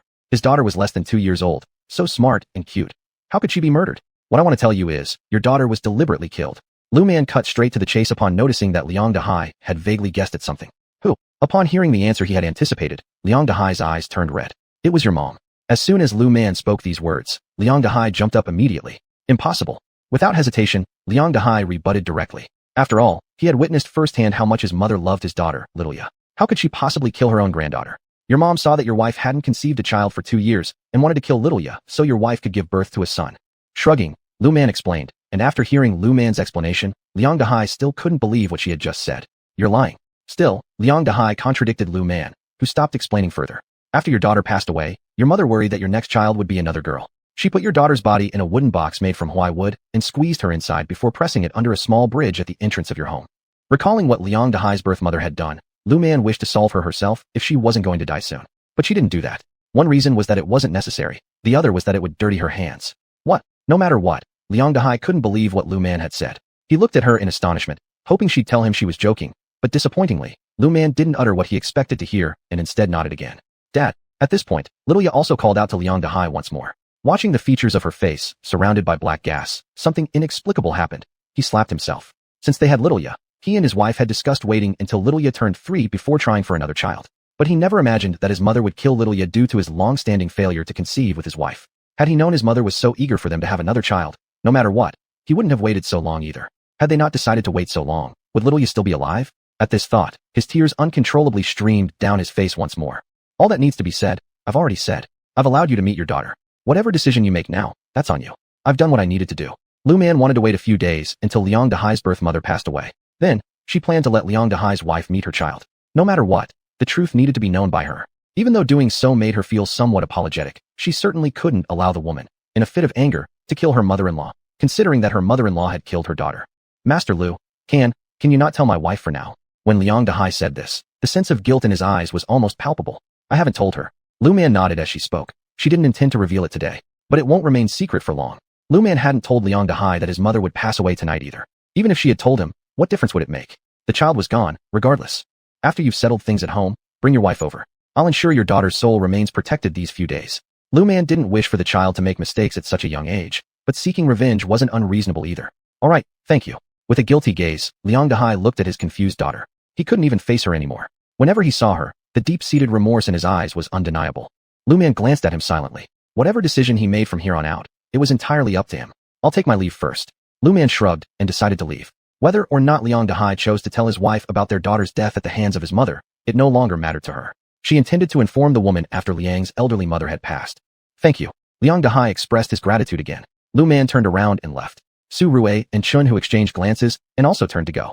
As for Liang Dahai, he remained crouched on the ground for quite some time. Su Rui and Chun Hu didn't know what to say either. Truthfully, they wouldn't have known how to respond in similar situations either. This mess. Chun Hu couldn't help but punch a tree beside the road. Seeing how upset Liang Dahai was, he felt at a loss for words. But upon thinking about what Liang Dahai's mother had done, he had an intense urge to lash out at her. Chapter 254, Cruelty. Alright, you two stop being mad. It's just about tonight for Grandma Liang. Lu Man spoke softly. She planned to come over in the evening so that the little girl could witness Grandma's death, thinking it might make her feel more comfortable. Don't think that because the child is young, she doesn't hold a grudge. Even after being killed by others, this girl would still not let go of hatred. Just tonight. Su Rui hesitated and asked. If it was truly tonight, then what about Liang Dahai? Just tonight. Lu Man nodded. At this point, Chun Hu also didn't care about being upset anymore. I need to handle some things in my hands first, then I'll come over and help later. After all, one can't whip a dead body once they're gone, right? Even if he wanted to do that, Liang Dahai wouldn't allow it. One is his daughter, the other is his mother-in-law. How he chooses is up to him. I also need to deal with my work, then I'll come over and help. They were uncertain what Liang Dahai might do after his mother passes away. You guys go take care of your stuff. I'm fine, I'll just go rest. She would also come over in the evening. She just didn't say it. The group parted ways like this. By evening, Lu Man finished eating dinner early and went out again, returning to the building. At this time, there were still quite a few kids playing downstairs. She found a secluded corner and sat down, waiting for Grandma Liang to pass. Liang Dahai returned home in the afternoon, looked at his mom's room, then came out. He stared guiltily at his wife. What's wrong? The woman, seeing Liang Dahai's guilty eyes, hesitated and asked. She always felt that Master Lu seemed to be hiding something from her. Now, Looking at her husband's guilty eyes, she couldn't resist asking what she wanted to know. Nothing important. Liang Dahai wasn't good at lying. He didn't want his wife to know what his mother had done. But eventually, she would find out anyway. He wanted to tell her after his mom passed, even though at that point, his wife might blame him for hiding his daughter's story from her. However, how could he allow his wife to kill his own mom in revenge? His wife wouldn't let his mother, the murderer, off the hook otherwise. If you don't want to tell me, that's fine. I trust you will tell me sooner or later. The woman said kindly. As long as this woman doesn't betray her, everything else could be negotiated. If this man betrayed her, sorry, there'd be no possible reconciliation. This was her bottom line. At midnight, Grandma Liang slowly stopped breathing. Lu Man noticed when Grandma Liang had passed and stood downstairs, together with Su Rui and Shun Hu. Without their company, Lu Man wouldn't be able to wait here forever. At this late hour, anyone who stays outside too long would have the patrol team show up quickly. We can go upstairs now. Lu Man said this to Su Rui and Shun Hu before heading upstairs first. The two exchanged glances and saw the surprise in each other's eyes. Simultaneously, they decided, moving forward, to simply focus on doing their work well and doing more good deeds. Otherwise, perhaps one day, they might also be calculated by the master for the exact moment of their death. Thinking about this, both shivered involuntarily.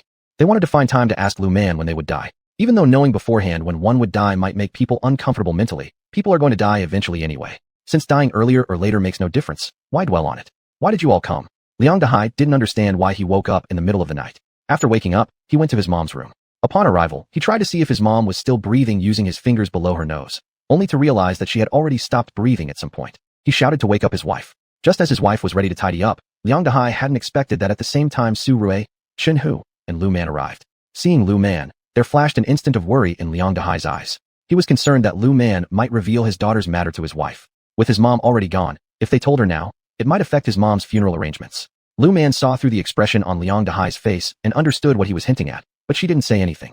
She released the soul of little Ya and turned toward the old lady's somewhat confused spirit sitting on the bed. When Liang Dahai noticed Lu Man's gaze, he suddenly turned towards Lu Man. Master, has my mother's soul not left yet? Liang Dahai wanted to talk to his mother. Indeed, he also wanted to ask her why she harmed little Ya. When a person dies, it's like the extinguishing of a light. Lu Man refused Liang Dahai's request. She had already seen the newly arrived engsub, spirit guide. When the spirit guide saw Lu Man, they nodded at her, and she nodded back in response. Master, did you see anyone? Su Rui didn't know why, but he thought of the engsub. The one who should come has come, and they have taken away the one who should go. Lu Man spoke softly, and Su Rui instantly understood what Lu Man meant. His gaze towards her also contained something deeper. I'll leave if there's nothing else to do. Lu Man felt that staying wouldn't be helpful, so she might as well leave. As for the remaining matters, Liang Dahai and Su Rui could resolve them on their own. Moreover, at this moment, everyone was getting along quite well. Even if conflicts arose, in times of major events, they would still step forward to help each other. Thus, Lu Man left crisply. After seeing Lu Man leave, Liang Dahai let out a sigh of relief. He feared that his wife would find out what his mother had done and cause a commotion at the funeral, which would not be ideal. Master, I want to know, what exactly did my mother-in-law do? After the funeral ended, Liang Dahai's wife approached. She looked at Lu Man with a hint of pleading in her expression. Let me introduce you to someone. With that, Lu Man took out the bull tears from her shoulder bag and smeared it onto the woman's eyes. When the woman opened her eyes again, she saw her daughter standing next to Lu Man. Tears streamed down her face upon seeing her daughter. She never imagined she'd ever meet her daughter again. Was it my mother-in-law who killed Xiaoya? The woman suddenly remembered the guilt-stricken look in Liang Dahai's eyes whenever he saw her these past few days. Realizing the truth, she abruptly asked, I'm sorry, I didn't tell you about this when we first met. Lu Man felt somewhat guilty. She admitted that she was partly sad, but mostly protective of the woman. I didn't tell you mainly because I worried that you wouldn't be able to control yourself, leading you to unintentionally harm someone who only had a few more hours to live. Lu Man said guiltily, and the woman squatted down and started sobbing loudly. Chapter 255, Rejection of a Confession. Sorry. Lu Man apologized again. She also knew that her concealment wasn't good for this woman, but she really worried that this woman would do something rash to ruin herself for such a scum. If that happened, she would feel even more guilty. No, Master Lu, thank you. The woman was actually grateful to Lu Man. If it weren't for Master Lu, her child might have taken the wrong path. She could endure Weichek, but didn't want her child to suffer in the next life. In this life, her child had never enjoyed blessings with them. Now, she also hoped her child wouldn't suffer in the next life. Xiaoya, I'm sorry to you, my daughter. Looking at her daughter who was held by Lu Man, she wanted to embrace her, but Lu Man shook her head indicating not to do so. Tears were constantly falling down the woman's face as she looked at her daughter and felt heartbroken. Mom. Xiaoya also called out to her mother, which made the woman cry even more. At the same time, she clenched her fists tightly and understood what Lu Man meant. I will perform the ritual for her transcendence. Soon after, the indifference will take her away. Perhaps your mother-daughter relationship can still continue in the next life. Lu Man looked at the woman's face and said. Upon hearing these words, the woman suddenly opened her eyes and looked at Lu Man in disbelief. Master, is it true? If Xiaoya could become their daughter again, she would definitely protect her no matter what. I'm not sure. Lu Man shook her head. She had merely perceived this, but the specifics depend on whether they have karmic connections, which is very important. Master, I will certainly do more good deeds from now on. The woman said to Lu Man. Lu Man saw that the woman seemed to have recovered a bit. She then began the soul-releasing ritual for Xiaoya's spirit. When Xiaoya's spirit returned to her former appearance of being white and cute, the woman sighed in relief. She bid farewell to her daughter. Lu Man summoned the indifference and followed the old routine to bribe the indifference, who then took Xiaoya's spirit away. Master, thank you. The woman expressed her gratitude to Lu Man again. If you truly care, then in the future, do more good deeds. It will benefit both your next life and your future. Lu Man reminded the woman before leaving. She had done what she should do. Did you send that child away? Su Rui was concerned. When he saw Lu Man return, he asked in a low voice. Lu Man nodded. I saw her crying very sadly. Lu Man said somewhat mournfully. Even though she had seen such scenes many times, she still couldn't adapt well. How to put it? Seeing too much would still bring sadness. She still didn't understand those people's thoughts. When a mother loses her child, of course she will be sad. Su Rui did not say that some women, when they lose their daughters, would not be sad. On the contrary, they feel relieved because it reduces their burdens, making their lives easier. For such people, he never gave any evaluation. He felt that such people couldn't be regarded as human beings. After I deal with the ancient tomb on the mountain again, I will leave. Lu Man thought that she had stayed here long enough. Estimating, Taoist Chun and others must have finished their tasks already. Taoist Chun and others must have finished their work already. They will come soon to replace me. Lu Man did not want to stay in the military anymore. She always felt uneasy about staying here. She always felt that if she didn't leave, it seemed she wouldn't be able to. She didn't know why she had this feeling. Do you really want to leave? Su Rui looked at Lu Man with some reluctance and more sorrow. They had been together for so long. He didn't believe that Lu Man was unaware of his feelings, yet Lu Man showed nothing, making Su Rui quite sad. Leaving. This place is not my home, Lu Man said as she lowered her eyelids. Su Rui had been hanging around her for a long time. If Lu Man had no feelings for him, it would be impossible. But this mere fondness was not enough to keep her here, nor enough to make her marry Su Rui. What if this place becomes your home? Su Rui asked unwillingly. Just thinking about Lu Man leaving and stepping out of his life, he didn't want Lu Man to go. This place? It will never become my home. Lu Man shook her head resolutely.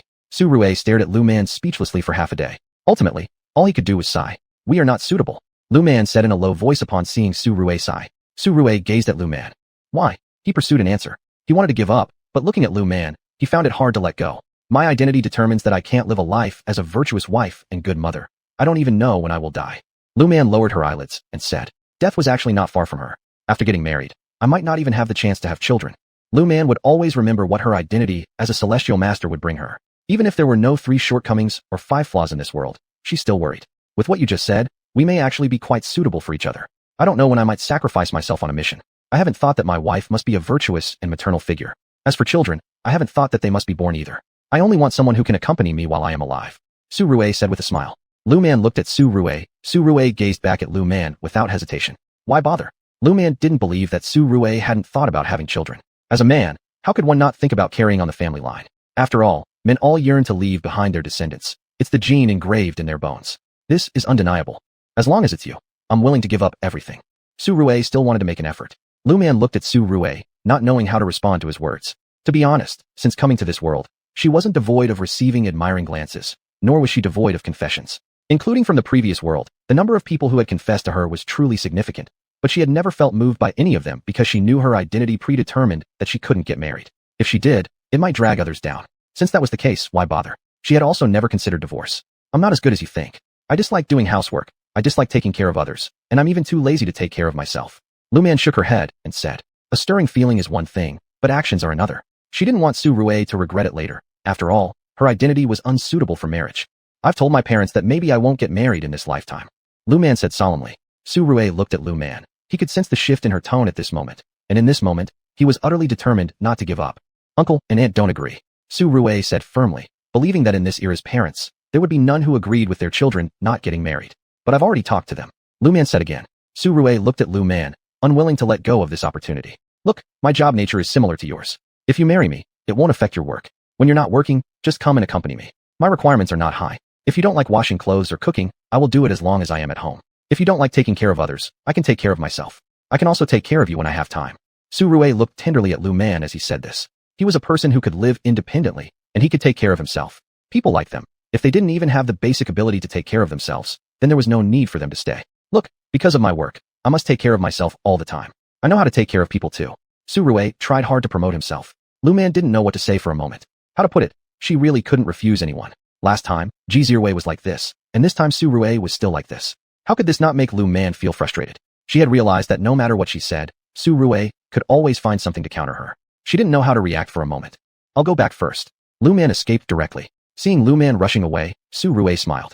As long as Lu Man didn't reject his existence, it was fine. As for their future, he himself wasn't quite sure either. As long as he had perseverance, he believed he would succeed sooner or later. Returning to the small courtyard where she lived, Lu Man turned and ran into the space. In the space, she shouted a few times and patted her slightly flushed cheeks. She hadn't expected that Su Rui would be harder to deal with than Xia Wei. She had been able to decline Xia Wei, but it seemed she couldn't with Su Rui. After calming down a bit, Lu Man came out from the space. She never underestimated the power of the state, and here, she wouldn't be careless. Seeing Lu Man escape, Su Rui laughed. How? Any progress? This smile did not fade when he got back to the office. Chen-Hu asked teasingly, looking at Su Rui. It doesn't count as progress. It's just that she doesn't resist my presence. Su Rui smiled and said, if one attempt wasn't successful, he would try several more. Several attempts if needed. He believed in perseverance. Water dripping continuously on stone will eventually wear it away. As long as she hasn't married, I still have a chance. Su Rui's words left Chen-Hu momentarily at a loss for what to say. He didn't expect Su Rui to have made such a determination this time, but thinking about the nature of their work, he could only support it wholeheartedly. You keep trying. Chen-Hu patted Su Rui's shoulder. They had been partners for so many years, and this was the first time he had seen Su Rui so serious. But then again, Master Lu was indeed very attractive. Here, Lu Man found the place where the tomb raiders entered, holding the compass in her hand. Looking at the valley ahead, she furrowed her brow again. She didn't understand how these ancients thought. Why did they all like to set up these tombs in the deep mountains and old forests? Do they not need sacrifices? Or is it that they are buried here mainly to achieve immortality? Lu Man grumbled a bit in her heart, though she didn't say it outright. This time you wait for me outside. Lu Man said to Su Rui who was following her, and Su Rui shook his head without hesitation. I want to go with you. Su Rui rejected her request without any hesitation, leaving Lu Man shaking her head helplessly. Then hold on to the talisman I gave you. Having said that, Lu Man found the entrance to the tomb where the tomb raiders had gone down and jumped in. Su Rui followed by jumping after her. Are you alright? After jumping down, Su Rui checked Lu Man's body immediately when he saw her. Checking wasn't enough. He also looked at Lu Man worriedly and asked. No. Lu Man was uninjured. She shook her head. How about you? Lu Man was surprised by the depth of the hole, now worrying that Su Rui might have been injured. Su Rui also shook his head. He was unharmed as well. Let's go. Lu Man held a flashlight, and Su Rui also held one. They had batteries too. There was no way they could predict how long they would stay in the ancient tomb, so they had prepared some extra things. Do you know how brave these people were? Lu Man looked at the tomb opening and said, lamenting whether they didn't worry about being buried alive underground. And if an accident happened, what would they do if oxygen ran out? She didn't worry about this at all. Her space was her trump card. If any accident happened, she would make sure that they got out of there as soon as possible without a hitch. But the tomb raiders couldn't do so. Otherwise, they wouldn't have returned in such small numbers. Su Rui said with a deep voice. For the thoughts of the tomb raiders, Su Rui could guess them without thinking twice. It was precisely because he could guess their motives that he looked down on them for risking their lives for money. These people need to know their bottom lines. The ancient tomb's relics have been buried underground for such a long time. Who knows if they are problematic? Su Rui expressed his disdain, while Lu Man just smiled. If they were concerned about these issues, they wouldn't have gone into the tomb. Lu Man shook her head and said. In fact, she could understand some of those people's thoughts. From their perspective, why not take a gamble if making money meant a luxurious life forever? If they lost the bet, it would cost them their lives at worst. They are gamblers. Lu Man remarked, and Su Rui nodded. As for me, I would never let my relatives or friends do such things. Su Rui declared firmly. Upon hearing this, Lu Man couldn't help but burst out laughing. You're dumb. If they dared to act this way, wouldn't they fear you exposing them? Lu Man laughed and explained. Indeed, families capable of raising someone like Su Rui could hardly possibly harbor tomb raiders. Of course, nothing is absolute. Some children of powerful families still commit crimes. Why? Some purely due to high intelligence, finding everything uninteresting and lacking in challenge, thus resorting to crime, while others simply due to stimulation from their growing environments, ending up like that. No matter which case, committing a crime remains a crime. Perhaps in times with fewer monitors, it's harder for them to be caught after committing crimes. But as monitors increase, and we step into the big data era, those people's dreams of committing crimes will remain dreams. Forget about it. One must bear the consequences once one has committed an act. Su Rui solemnly said.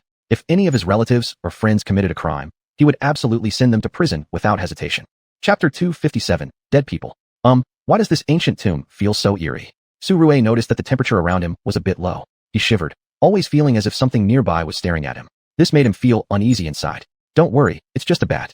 Lu Man said in a deep voice. She had long noticed the bats hanging on the wall. Regarding these bats, Lu Man did not act first since she still didn't know their exact situation. It would be troublesome to take action and cause unnecessary trouble. A bat. Su Rui's complexion changed. These things, if they bite people, could kill someone. Don't worry, they haven't acted yet. If they really dare to move, then don't blame me for unleashing my ultimate skills. Ever since Lu Man descended into this ancient tomb, she felt an unsettling emotion, like being watched by something unknown. She was somewhat restless and also a little worried about this wave of unease welling up inside her. You need to be careful. Su Rui didn't know what Lu Man's ultimate skills were, but he knew that whenever Lu Man used them, her body became weakened for a while. He didn't want Lu Man to do that. Yet, given her role, if Lu Man didn't handle this ancient tomb situation and others got involved, innocent people might get hurt. For that reason, he hoped Lu Man could address the situation here. Lu Man nodded. Those bats still hadn't moved. Her anxiety tightened as her steps forward became more sluggish. Only because they were in this ancient tomb had Su Rui not realized her abnormalities sooner. Or we can wait until Taoist Chin comes, then revisit here later? The deeper they went, the more obvious Su Rui's growing sense of unrest became. An ominous sensation welled up from within him, though he wasn't sure why. He didn't want Lu Man to continue further. Keep going. Lu Man bit her lips. She wanted to know who this person buried in the tomb was and why it gave her such a strange, uneasy feeling. The last time she had this feeling was quite a while ago. Thinking about it now, her expression grew more serious. An ancient tomb has no shortage of various traps. After walking for some distance, they seemed to have reached the main passage. Not knowing how those tomb raiders managed to open this passage, they were now entering the tomb via this channel. Xiaoman. Su Rui anxiously called out to Lu Man, startling her briefly with his familiar call before she recovered her wits. What's wrong? Lu Man detected a hint of panic in Su Rui's voice. I thought I saw a corpse just now. Su Rui worriedly said. It wasn't fear he harbored, but concern for Lu Man's safety. It should have been someone who died during a previous descent. Lu Man also saw it, but didn't examine it closely. Regardless of why this person died there, they were undoubtedly deceased. Doesn't this ancient tomb present other dangers? Su Rui asked anxiously. Sighing, Su Rui refrained from mentioning retreat. Instead, he walked closer to Lu Man, standing shoulder to shoulder, keeping vigilant eyes on the surroundings. I feel like there are probably more dead bodies ahead. Lu Man looked toward the stone door leading down the ancient tomb corridor and murmured. She didn't know what awaited beyond the bats, only finding it surprising that these bats hadn't attacked them. There should be quite a few dead bodies. Su Rui had grown accustomed to the spooky atmosphere of the ancient tomb. After all, they were underground. I think this place beneath feels like a city or courtyard. To explain, it's well constructed, with a dedicated gate for walking, and seemingly several interconnected roads leading to who knows where. This was Su Rui's first experience of such a tomb. Lu Man, however, lowered her eyelids. This ancient tomb, built like this, indicates only people of noble status could afford such construction. Poor people often just wrapped the bodies in mats and buried them, while others bought coffins. Lu Man remarked with a sigh, not knowing whose ancient tomb this was. But regardless of who it belonged to, she intended to explore it. Indeed, some princes and nobles think even after death, they can continue ruling underground. Su Rui just couldn't understand why the tomb was built so meticulously when it ended up being visited by tomb raiders anyway. No matter what those tomb raiders took, if it was an antique, they considered it valuable. Do you think, when they learned that hundreds or thousands of years after their deaths, their tombs were discovered by tomb raiders, wouldn't they be furious? Su Rui mocked. He had decided that once he passed away, he'd just purchase an urn and have his remains buried quietly in a simple spot. Furious might not kill them, but something else probably would. Lu Man realized there were quite a few ancient tombs in these mountains. These tombs all seemed to be placed rather peculiarly, making her feel like there was something suspicious about these tombs. Although many powerful people wanted to bury themselves deep in the wilderness, they still left ways for their descendants to pay respects. They wouldn't choose places too far from their villages or homes. They wanted to enjoy offerings from their descendants even after death. For those who didn't believe in ghosts, they might stop offering sacrifices to their ancestors, but it wasn't the case with ancient people. It seemed that it became a habit for them to sacrifice to their ancestors on holidays, and even when good things happened at home, they would offer sacrifices to their ancestors. So what were they trying to do, building the tombs deep in these mountains? Did they mean to remain undisturbed in these remote mountains? However, no matter how you put it, these tombs are strange. Is the master of this tomb aware? Su Rui curiously asked, while Lu Man slightly curled her lips. You used the word aware pretty well. Lu Man teased Su Rui. The master of this tomb, if still rational, might have become a zombie, or perhaps a malevolent ghost. Either way, neither were easy to deal with. But no matter what, she intended to meet the entity within. Chapter 258, Venomous Snake, Blocking the Way. I can't think of any other word, and none would fit better anyway. Su Rui said with a smile. Regarding the word consciousness, he wasn't sure why it had slipped out either. He always felt that there might be something in this ancient tomb he didn't know about. Maybe vengeful spirits or zombies. But regardless of what they were, these entities meant trouble. There's movement up ahead. Lu Man heard rustling sounds and narrowed her eyes. It seemed their challenge was beginning. She just didn't know what kind of enemy they would face. Man, spiders. Seeing the spider as large as a wash basin, Su Rui could hardly believe his eyes when he turned to Lu Man. Are these things really coming? With a squint, Lu Man took out a celestial fire talisman from her shoulder bag and threw it towards the direction of the spiders. The celestial fire summoned by the talisman set the spiders shrieking loudly. Don't move. Lu Man saw a spider sneaking its way to Su Rui. She grabbed his hand, pulled him behind her, and stood protectively in front of him. Su Rui's face darkened. He had come to help, but now found himself only an extra burden. His mood deteriorated even further at the thought. Lu Man didn't care what Su Rui was thinking. From her shoulder bag, she took out a bronze sword and slashed at the approaching spider. Letting out a final shriek, the spider died. However, the remaining spiders began to attack her like a mad swarm. With precision, Lu Man struck one down after another until all the spiders fell under her bronze sword and celestial fire talismans. Are you hurt? When the spiders were gone, Su Rue asked with concern. Unable to offer help, he decided not to create any trouble for Lu Man. That was his current stance. Lu Man noticed Su Rue's change in attitude. Truth be told, seeing that Su Rue wasn't causing trouble actually made her quite happy. Su Rue came along mainly as backup, in case Lu Man defeated all enemies but then fainted from exhaustion so he could carry her out safely. As for helping in the actual fight, Lu Man never really expected that. I'm fine. Are you okay? Still uncertain if there were any stragglers left, Lu Man remembered those spiders and lowered her gaze. She felt this might have been some type of miasma poison cultivated in Miao lands, though she wasn't completely certain. If it was miasma, who was the person buried in this ancient tomb? What did you find? Su Rue worriedly asked upon noticing something off about Lu Man's expression. Could there be something unusual about this ancient tomb? Since we entered, we first encountered bats, now spiders. I'm worried that the next will be snakes, insects, rats, and ants. Lu Man spoke seriously. If these creatures appeared, she doubted they could remain unscathed. Even smaller creatures like ants could easily go unnoticed. Could the owner of this ancient tomb be someone from Miao lands who cultivated poisons? Considering local legends, Su Rue said gravely. If indeed such a cultivator were buried here, their safety would be in serious question. I don't know. Lu Man shook her head, looking at the pitch-black void ahead of them. She wasn't sure if continuing forward was the right choice. Yet, the dangerous feeling that surrounded her never disappeared. She instinctively felt that if they stopped advancing, she might regret it, but if they went on, she'd still feel regretful. They couldn't foresee what lay ahead. Should we continue or go back? Su Rue didn't want to take risks. He even considered leaving someone behind to guard the area, but remembering the tomb's bats and spiders from earlier, his brows furrowed deeply. Those spiders were enormous. No matter how they managed to raise them, such spiders had never crossed his path before. Let's keep going. Lu Man bit her lip. Not continuing would make her regretful. Given the decision, she resolved to press on. No matter what dangers arose, she vowed to protect Su Rue at all costs, even if it cost her life. Su Rue shouldn't die here. Well, let's go, Su Rue said somberly, making up his mind. Since they chose to advance, they continued walking. After moving forward for some time, Su Rue felt a cold breeze around his neck, like something was breathing against his skin. This made Su Rue frown. Suddenly, a golden glow emanated from his body, followed by a shrill scream, and something flew away. Lu Man also hurled a thunder talisman into the darkness. The lightning illuminated their surroundings, and when they clearly saw what lay ahead, both involuntarily frowned. Man! Su Rue felt his scalp tingling because there really were snakes ahead, and not just one or two. There was a whole cluster of them. Somehow, they had appeared without notice, writhing together in a tangled mass. Even someone as experienced as Su Rue couldn't help but feel uneasy. We're fine. We've got sulfur on us. If the sulfur didn't work, they'd use another method, like throwing a thunder talisman to zap the creatures to death. As for whether any would slip through unnoticed, she wasn't sure. Will the sulfur work? Su Rue cautiously asked. He somehow doubted it would be effective. Let's not worry about that yet. First, I need to take care of that thing that flew away. With that, Lu Man pulled out another celestial fire talisman. The flames blazed, burning the creature that had been hovering near Su Rue's neck, breathing cold air onto him. It turned out to be the same corpse they'd encountered when entering the tomb. This. Su Rue saw its clothes clearly now. He recalled how that corpse seemed long dead. How could it suddenly be over here, breathing on his neck? It's the spirit of that person. Lu Man replied in a chilly tone. Though the body had perished, its soul had somehow transformed into a malevolent ghost, which wasn't surprising given the oppressive aura within the ancient tomb. What? Su Rue was still taken aback. With everything in an ancient tomb like this, if someone dies, the chances are high that their soul will become a vengeful ghost. Lu Man shrugged before throwing another thunder talisman. After the celestial fire talisman had burned itself out, the ghostly figure only let out a few pitiful cries. It hadn't disappeared yet.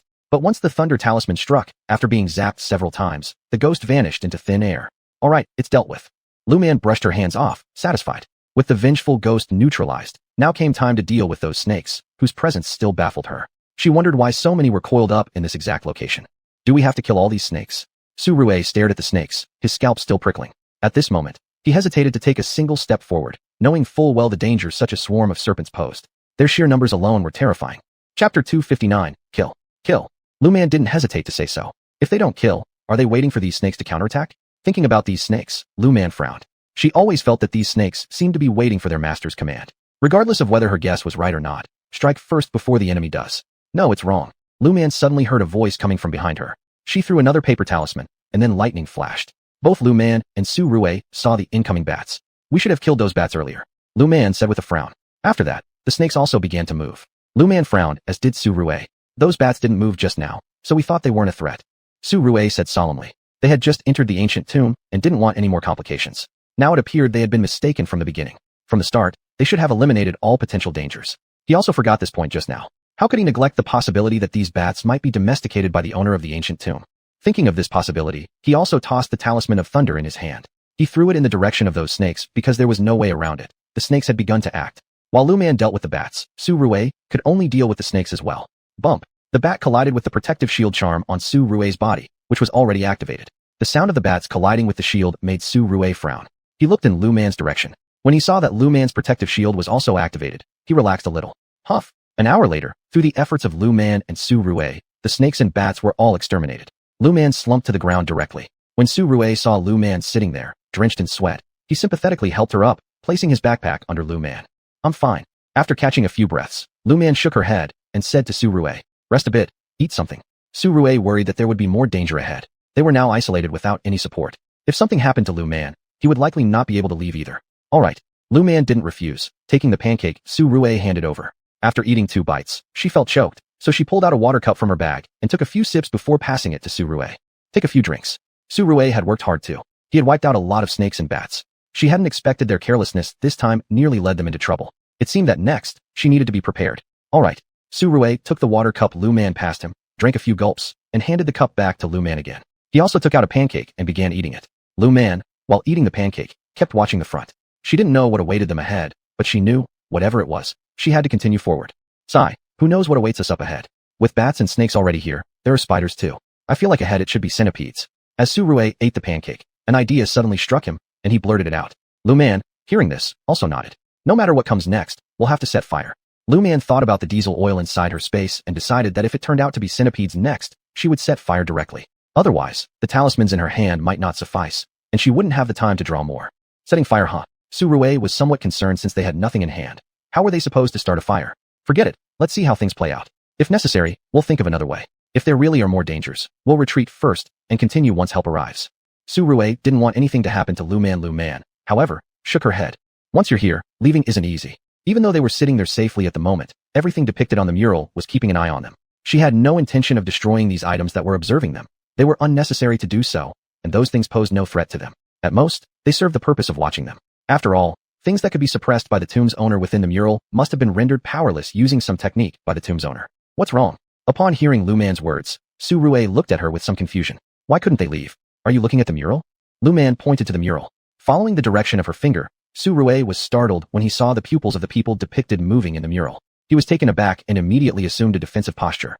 Don't worry, they're currently suppressed in the mural, so they can't come out right now. For now, let's rest. Lu Man shook her head and said, just because we can't get out now doesn't mean there's no danger. Lu Man just knew that at this moment there was no danger, but if they disrupted the formation in this mural painting right now, it might cause them even more trouble. So, shall we take action later? Su Rui asked seriously. He didn't want them to be like last time when they felt that the bats weren't attacking them, so they decided not to act against the bats. Thinking of what happened last time, Su Rui believed that once they had rested enough, they should directly deal with those creatures in the mural paintings. We'll decide later. Lu Man thought that the tomb's owner would not give them a chance to destroy these murals. These murals were his eyes and ears. With this in mind, Lu Man lowered her eyelids. Su Rui sensed that Lu Man seemed to have hidden something from him, so he stopped asking and adopted a defensive posture. The two hadn't finished their food when the rustling sound came again. Be careful. Lu Man stood up, holding the flashlight and shining it towards the front. When she saw the centipedes ahead, she could confirm that the ancient tomb must belong to an owner skilled in raising venomous creatures. She just didn't know what other tricks the tomb owner might have up his sleeve. Su Rui also heard the sound. He worriedly looked at Lu Man, who hadn't fully recovered yet. He began to regret somewhat for supporting Lu Man's coming here. Take care of your own safety. Su Rui realized that most of the attacks were aimed at Lu Man. To say anything else, it would have been fine, but about the attacks, there was indeed nothing he could do since he lacked the same abilities as Lu Man. The tomb owner likely thought the same way and prepared to deal with Lu Man first. All right. Lu Man looked forward, one hand on the bronze sword, the other holding paper talismans. At the same time, she secretly decided to throw out the diesel oil in her space, which she didn't know when she had put in. Once this oil met fire, it would likely burn rapidly, she thought. Smiling slightly, Lu Man coldly sneered after deliberately suggesting using fire attacks earlier. Yet, the opponent still sent centipedes over. She wasn't sure whether the enemy was confident that regular fire couldn't kill these centipedes or intended to use these centipedes as cannon fodder to consume her cultivation power. Regardless of either situation, Lu Man was prepared to make the opponent suffer losses instead of gains. Chapter 260, Water Conducts Electricity. Bang! The sound of the diesel bottle exploding caused Su Rui to glance at Lu Man. When he smelled the diesel, he wrinkled his brow but didn't say anything. He didn't know what was inside Lu Man's satchel, but he knew that Lu Man would never do anything futile. Bang bang bang. As the sound of breaking bottles rang out, Lu Man casually tossed a heavenly fire talisman. The centipedes started squealing. For Lu Man, the most important thing was to kill those centipedes. The centipedes seemed surprisingly resistant to burning. She used quite a few diesel bottles and heavenly fire talismans before finally wiping out the centipedes once more. I feel like the tomb owner is trying to exhaust your stamina, Su Rue said solemnly. Lu Man's stamina had indeed been drained, which meant they would be in danger next. I know. Lu Man helplessly shook her head. She took out a bottle of spatial spring water from her satchel, drank a few gulps, then passed it on to Su Rue. Su Rue also drank some. His stamina had been drained as well. After drinking, he felt it return somewhat. Don't worry, I'm fine. Lu Man lowered her eyelids. She didn't know exactly how many tricks the other side still had up their sleeve, but she believed there must be something unknown awaiting them. With that thought, Lu Man decided to resolve matters swiftly next. Let's continue. After saying this, Lu Man took the lead in moving forward.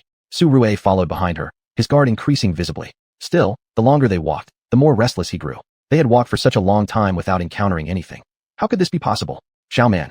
Su Rue called out to Lu Man, but she didn't turn around. It's fine.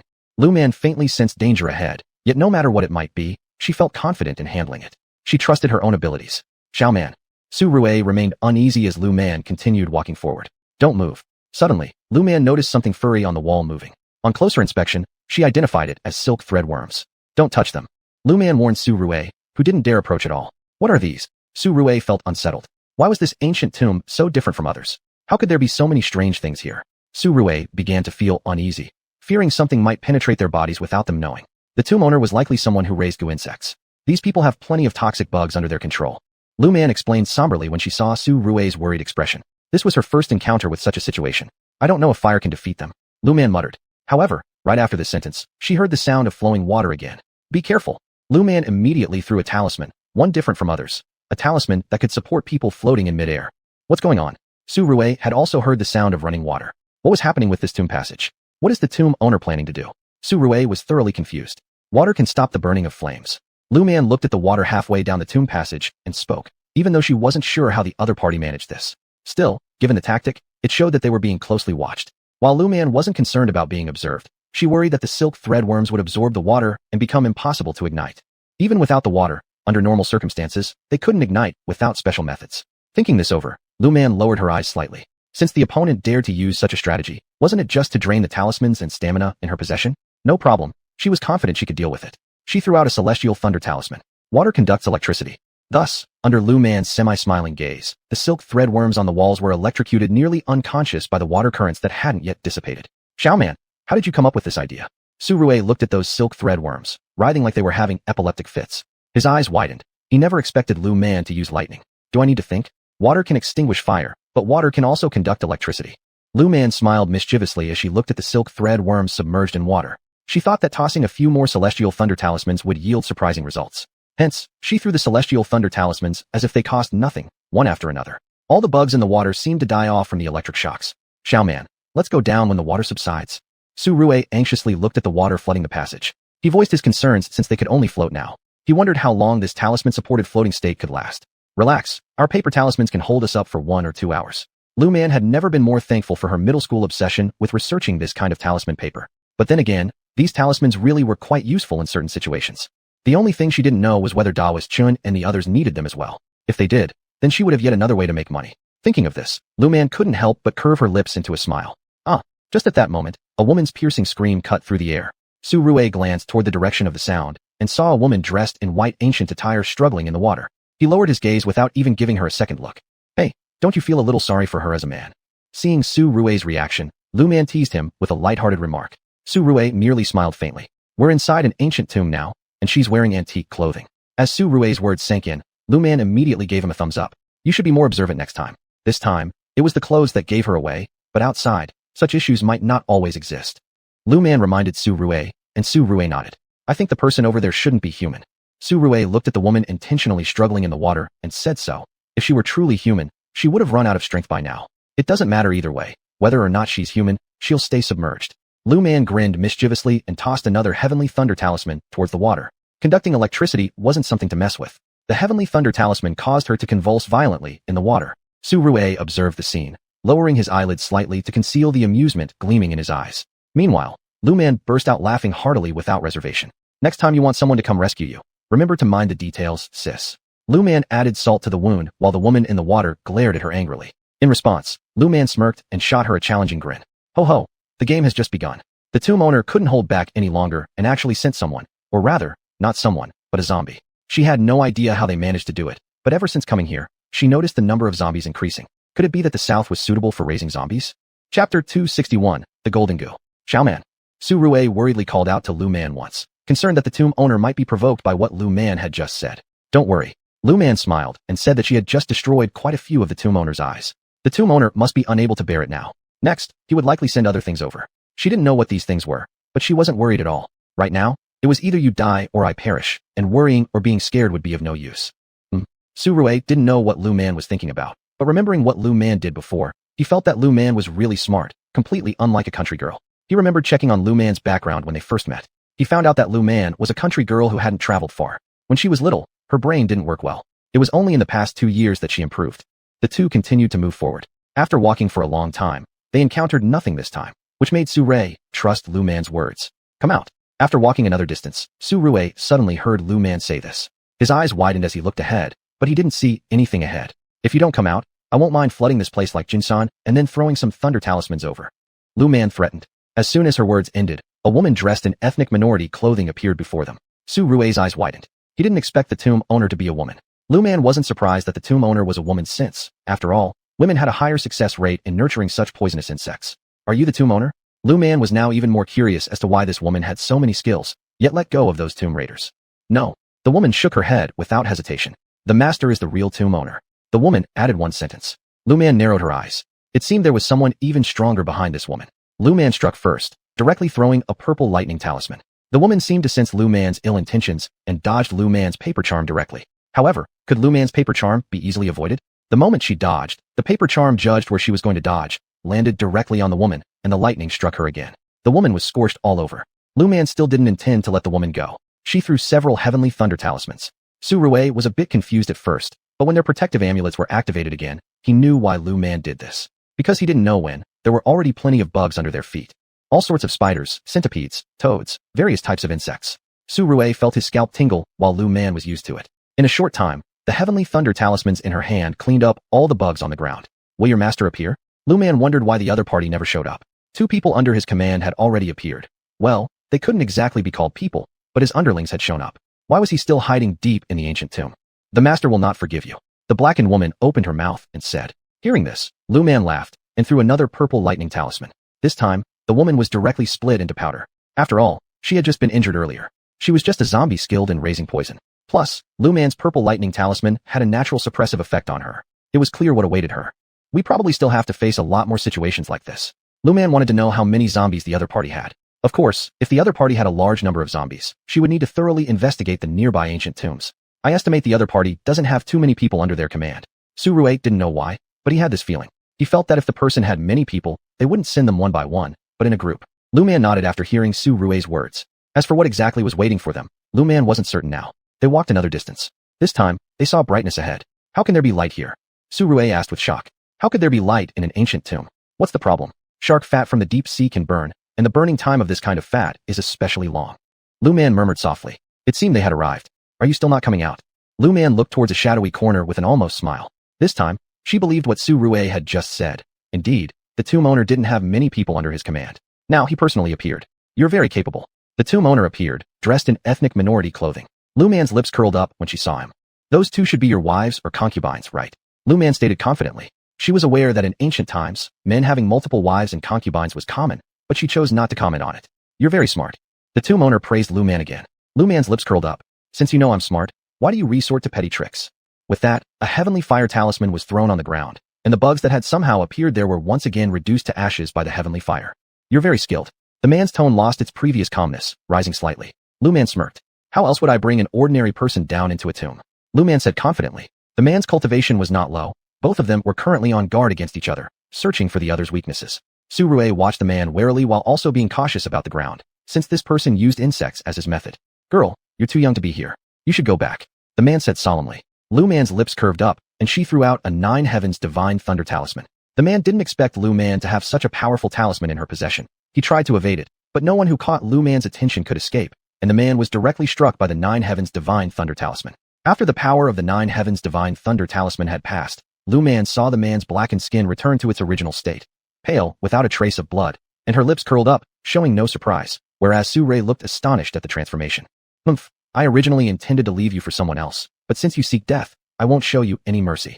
After finishing his sentence, the man's dark skin transformed back to its normal appearance, stark white with no hint of blood, which didn't shock Lu Man, but did startle Su Rui. Huh.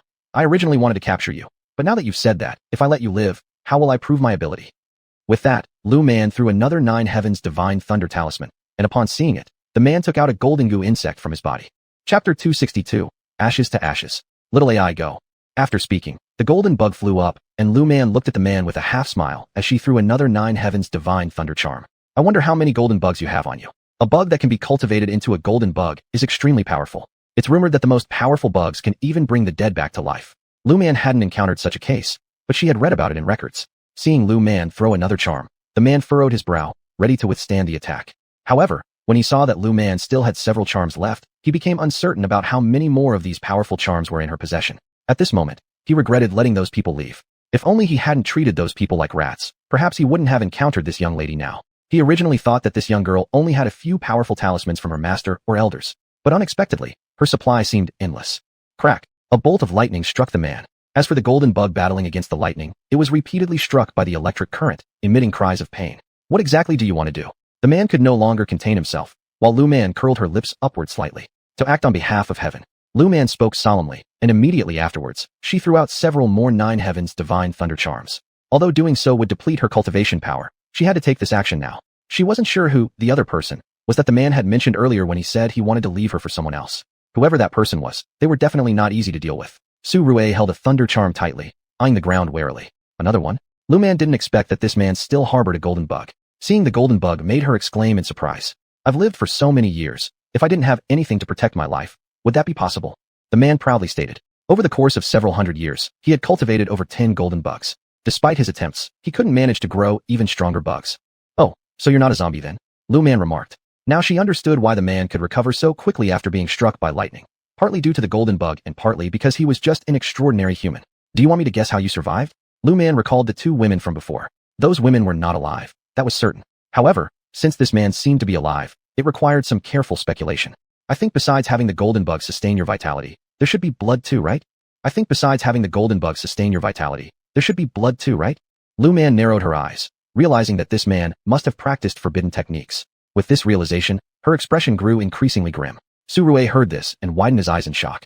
Blood. This blood. It's from living humans, isn't it? You mean what I'm thinking? Even without looking at Su Rui's face, Lu Man already knew what was on his mind. Virgins, boys, and girls. Lu Man spoke gravely, causing Su Rui's complexion to change drastically. Upon learning that the blood came from women and children, he wished to hack the man into pieces. How dare you? Su Rui yearned to pounce forward and beat the man senseless. He glared at him with a somber face. If we don't look out for ourselves, heaven will destroy us. The man sneered and responded coldly. He had lived for hundreds of years, so how did a few deaths matter? Fine, if we don't look out for ourselves, heaven will destroy us. Lu Man also laughed coldly. Since you put it that way, if Auntie doesn't get rid of you for my own benefit, I'd feel truly unworthy of your words earlier. After saying that, Lu Man took out the world-ending Divine Thunder Charm. The man felt a slight uneasiness upon seeing the paper charm in Lu Man's hand. He always sensed that this specific paper charm exerted some kind of suppression over him. It even filled him with a sense of panic. He thought that the 9 Heavens Divine Thunder was Lu Man's strongest technique, but clearly, this woman had even more formidable tricks up her sleeve. Die. In the instant the man froze in thought, Lu Man had been prepared all along. She threw out the world-ending Divine Thunder Charm. At the same time, her face turned pale too. She didn't care whether they would encounter other powerful opponents later. Right now, she must eliminate this man in front of her. She wouldn't allow such a despicable person to remain alive in the world. No. Before the man could react, he was completely obliterated by the world-ending Divine Thunder. Lu Man swayed slightly, but Su Rui quickly caught her. Are you alright? Su Rui asked worriedly, but Lu Man shook her head. I'm fine. After speaking, she sat down where she was, and Su Rui crouched beside her. What about this ancient tomb? Su Rui wasn't sure whether there were still dangers in the tomb, nor whether it should be excavated. I'll set up an array in the tomb shortly. Lu Man thought for a moment and said that after the previous battle, quite a few areas of the ancient tomb had been damaged. As for these antiques and such, Lu Man pointed out that there were not many left in this tomb. It was estimated that the tomb raiders had taken away what few antiques remained. Alright, Su Rui didn't want Lu Man to keep Ma Shan ing, but Lu Man needed to handle the aftermath left by that man. She rested for a while, drank a few sips of water, restored her strength, and then took out the incense used to summon messengers again. Seeing this, Su Rui knew what Lu Man intended to do. Because he understood, he worriedly glanced at Lu Man. Can you handle it now? He was concerned whether Lu Man's condition allowed her to carry on. Lu Man sensed his concern and smiled, shaking her head slightly. I'm fine. With a laugh, Lu Man spoke, then summoned the messenger. Master Lu. The messenger greeted Lu Man with a smile. Lu Man twitched the corner of her mouth as the sight of this ghost smiling made her feel somewhat uneasy. Master, I need your help. This ancient tomb should have quite a few wandering spirits. Lu Man admitted she hadn't seen any yet, but she hadn't thoroughly inspected either. At present, I am half incapacitated, so I can't be sure if my guess is correct. Under the questioning gaze of the messenger, Lu Man shrugged. She was indeed half incapacitated at the moment, though if she pushed herself, she would still be capable of self-defense. There was no need to mention this, though. Okay. Having received what he wanted, the messenger swiftly moved around within the ancient tomb. In no time, he gathered all the wandering spirits from the tomb. Master Lu, please help conduct the exorcism, the messenger gravely said. Among these wandering spirits, some became such due to cruel deaths. They hadn't realized this failure. Master, among these tomb raiders, please take them down and give them their due enjoyment. Lu Man casually glanced over and noticed that 99% of these wandering spirits were women, with only a few men. For those few men, Lu Man could see right away that something was off about them. They carried resentment, but not heavy ones. As for those women, they had gradually lost their rationality. No one knew how that man managed to confine all these wandering spirits within the ancient tomb. Chapter 263, Backbone. No problem. The Yama nodded cheerfully. If these were unappeased grudge spirits that arrived in the underworld, they would have to go through the pool of cleansing grievances. That pool was no easy entry, and those who went there would lose a layer of skin. Some would be directly thrown into the 18 levels of hell. As for the specific punishment these guys would receive, it would depend on King Yen. Trouble you, sir. Lu Man smiled and spoke to Lord Insha. How to put it? She mostly fawned over him. No matter what, she was now asking for his help. Not at all. Insha smiled and said that he was very satisfied with Lu Man's invitation. Now, he was exclusively Lu Man's personal Yama. Every time Lu Man needed someone, he found a way to come over. It was precisely because of this that they became more familiar, and his cultivation level had improved somewhat. This was a good thing, and he didn't want to miss out on this opportunity. Phew. Lu Man let out a sigh of relief as she saw Insha leave with the others. She could finally rest now. This place shouldn't have much danger anymore. Su Rue also relaxed somewhat. Should we start a fire? Su Rue glanced at the main tomb inside the ancient tomb and asked solemnly. We'd better not touch the things in here. Lu Man wasn't cold since she carried talismans on her person. I have a warming charm, so I'm fine. As Lu Man said this, she took out a paper talisman from her crossbody bag. However, she frowned immediately after. There are other poison insects in this ancient tomb. Lu Man's face turned somewhat ugly. Why were there so many poison insects in this ancient tomb? These insects weren't easy to deal with, and this tomb was their lair. If there were too many of them, it would be truly dangerous. This place isn't suitable for excavation right now. Lu Man wouldn't allow anyone to dig until she was sure that the poison insects in this ancient tomb were thoroughly eradicated. After all, these insects were extremely perilous. Sometimes, she wasn't even sure if she could handle them herself. Little man, what should we do? Su Rue worriedly asked. He felt that the swarm of insects surrounding them seemed to grow larger. Lu Man's expression also darkened. There was no way these insects were acting without someone controlling them. You need to be careful. At the same time, Lu Man pulled out 2 pieces of jade with high water quality from her dimensional space and gripped them tightly in her hands. She needed to quickly restore her cultivation. Otherwise, things would get dangerous. If both of them got involved, she wouldn't care about Su Rue and would just focus on restoring her cultivation. As for those insects, with the protective charms they had, they should be fine. Seeing Lu Man like this, Su Rue didn't say anything but watched vigilantly the insects surrounding them, which refrained from attacking. Ha ha ha. A sinister laugh rang out, causing Lu Man to open her eyes. When she opened her eyes and saw nothing, she frowned slightly before a smile curved her lips. All right, come out. Lu Man looked at a corner near the main tomb.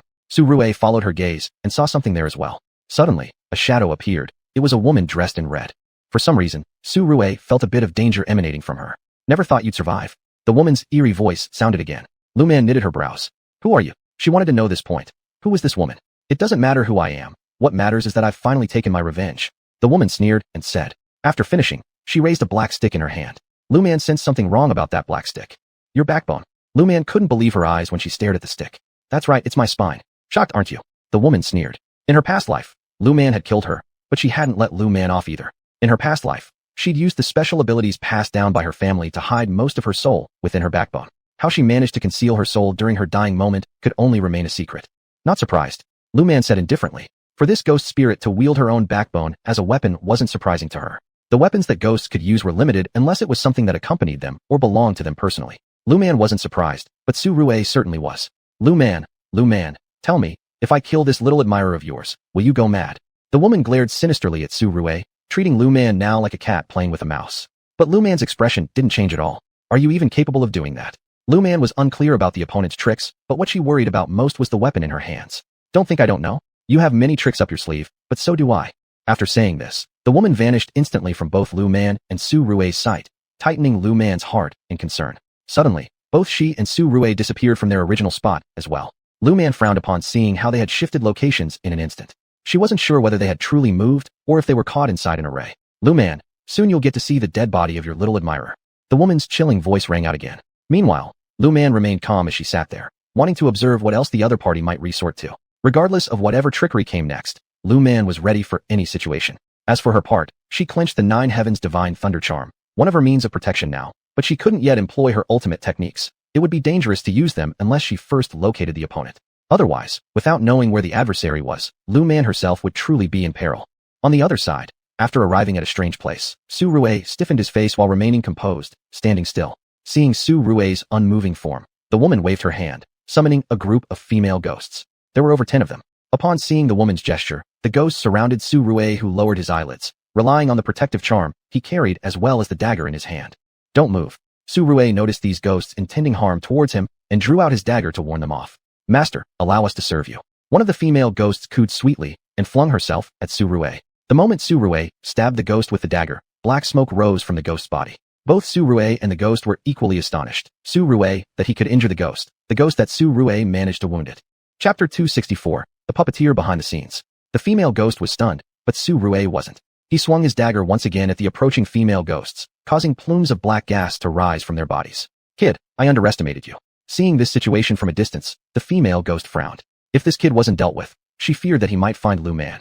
Although she didn't believe this kid could escape her grasp, her main focus was still on Lu Man. Liao Zhan is admirable.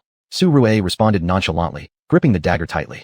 Since the dagger could harm these surrounding female ghosts, there was no way he would let it go easily, and no one would snatch it from him easily either. Kid, play around with these girls first. With that, the female ghost dashed toward Lu Man, wielding the backbone in her hand. Lu Man was already on guard, and as soon as she noticed the backbone before her eyes, she pulled out the bronze sword. How did you come to possess such a thing? The female ghost looked at Lu Man incredulously, while Lu Man grinned at her. Come on, let's see if your backbone is harder or my bronze sword is stronger. As soon as Lu Man said this, she swung her bronze sword directly towards the backbone. Unexpectedly, the backbone turned out to be much harder than she imagined, causing her to frown. Lu Man, do you really think I have made no progress all these years? The sinister voice of the female ghost rang out again, prompting Lu Man to furrow her brow. Who are you? Lu Man felt that her arrival in this world was likely caused by this person. Who am I? You've forgotten, thus wasting my deep affection for you. Even though the female ghost said this with her mouth, her techniques grew increasingly ruthless. Besides using the backbone, she summoned various types of insect spells, leaving Lu Man overwhelmed. Originally, her cultivation level wasn't as high as in the previous world, and the other party's skill seemed much higher. She had so many means at her disposal. For a time, Lu Man struggled to respond. It's normal that I don't remember you. Despite feeling somewhat caught off guard, Lu Man managed to continue fighting. She was curious about who her opponent really was. Lu Man, every time I see your look of arrogance and contempt for others, it makes me sick. The female ghost's cold voice reached Lu Man's ears once more. When did I ever become arrogant? Lu Man looked at her with surprise, trying to discern something from the darkness covering her face, but saw nothing. If you don't remember, it doesn't matter. All you need to know is that my current situation is entirely your fault, and as for you, returning here is due to my machinations. Upon hearing these words, Lu Man's gaze toward the female ghost grew sharper. Who exactly are you? This was what Lu Man cared most about. As for when she had killed a woman like this, she truly couldn't recall. Even if she did, it wouldn't weigh on her mind. Besides, this woman had an appearance just like the backbone she held, pitch black, giving away little of her original features. It was impossible for Lu Man to tell what the ghost originally looked like. Do you remember that year you killed me in that small county in the south? The female ghost clenched her teeth upon realizing Lu Man seemed to have genuinely forgotten her. Are you the woman who used bug spells to bind several men, forcing them to follow and serve you? Suddenly recalling a woman she had slain many years ago, Lu Man remembered. This woman was lustful, liking to keep handsome men by her side. If done mutually willingly, nobody would complain, but this woman controlled those men using insect spells, turning them into beasts unable to stop until they were exhausted and dead. It was precisely because of a task involving this that Lu Man had investigated and executed her. Unexpectedly, her arrival in this world was orchestrated by her. But Lu Man felt it shouldn't be this way. If it were indeed her doing, she should have sensed something. Did you use secret techniques? The idea of secret techniques crossed Lu Man's mind. If this was the case, it was certainly possible. Finally figured it out. The female ghost wielded her backbone more fiercely against Lu Man, whose counterattacks remained timely, keeping her unharmed. Lu Man, where are your talismans? The female ghost noticed Lu Man using only the bronze sword to defend herself. As for the talismans, she mainly relied on some heavenly fire talismans. These could burn up some of the insects, but to her, they weren't worth paying attention to. As for the guy with the golden goo on him that Lu Man had killed, she hadn't given it much thought. She liked cultivating poison insects and worms. Moreover, the tomb owner whom Lu Man had eliminated shared a blood relation with her. Otherwise, she wouldn't have been able to stay in this ancient tomb. But the other old immortal wasn't a good one either. After she came here, she had to frequently catch some children and young girls for them. Otherwise, where would this fellow's fresh blood come from? Lu Man remained silent. As for the background of this female ghost, she was unclear at the moment. Since this woman possessed secret techniques, who knew if there were any more on her? Thus, the two continued their battle until, finally, under the terrified gaze of the female ghost, the formation was complete. Lu Man, I underestimated you. The female ghost hadn't expected that while fighting her, Lu Man could also set up a formation. This required 3 simultaneous tasks. The female ghost looked gloomily at the formation that had trapped her as Lu Man frowned. This formation wouldn't last long enough to hold her, but Lu Man couldn't use her world-ending divine thunder talisman right now. If she did, she might be left with just a thread of breath. If anything happened again after using it, both she and Su Rue would perish here. With this in mind, Lu Man threw out a set of heavenly fire talismans. The power of the heavenly fire talismans was weak. Seeing these talismans, a sneering expression appeared on the face of the female ghost. Lu Man, it seems like you're out of tricks. Saying this confidently, the formation began to falter. Lu Man acted as though she hadn't heard what the ghost said. She threw another set of heavenly fire talismans toward her, but, unnoticed by the female ghost, Lu Man smirked slightly. Among the heavenly fire talismans were true fire talismans, which weren't the same as heavenly fire talismans. Their power was far greater. The female ghost let out a painful scream when she was hit by the true fire talismans. Lu Man continued throwing heavenly fire talismans, mixing in a few true fire talismans between them. Lu Man, I'll kill you. The female ghost screamed again, but Lu Man acted as if she hadn't heard and continued attacking the female ghost with true fire talismans. Chapter 265, Su Rue comes knocking. Let's see if you can kill me first. Lu Man said seriously. When dealing with people like this, special measures were needed so that the opponent wouldn't realize it and cause trouble for her later on. She wasn't that foolish. Eventually, the female ghost's voice became quieter and quieter until there was no sound at all. However, Lu Man didn't trust her at all. In the previous life, the ghost had betrayed her when she died. She took out the true fire talisman again and threw it towards where the ghost was located. The piece of spine that belonged to the ghost was burned to ashes once more by Lu Man using the true fire talisman. Lu Man wasn't sure if the ghost had any other tricks up her sleeve. Lu Man, you deserve death. The voice of the female ghost shrieked again from within the spine. Lu Man frowned, always feeling that the ghost might still have other methods.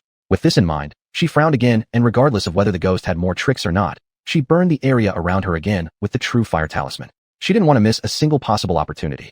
As for whether there were other remnants of the female ghost elsewhere, Lu Man was currently unsure. She decided to take some time to carefully examine the situation in this ancient tomb. The ghost was gone, but the formation was still there. Lu Man frowned again and tossed several purple lightning talismans out, eventually destroying the formation. Su Rue then panted heavily as he squatted on the ground. Are you alright? Lu Man asked with concern. Earlier, she simply didn't have time to care about Su Rue. Now, seeing that Su Rue had no wounds, to be honest, she sighed in relief. I'm fine. If it weren't for all those talisman papers that Lu Man had given him, he might not have been able to hold out until the end. Those female ghosts looked easy to handle, but they were numerous. He couldn't fight against so many alone, and there were always times when he got ambushed. But each time he got ambushed, his protective amulets would activate, thus leaving him unharmed.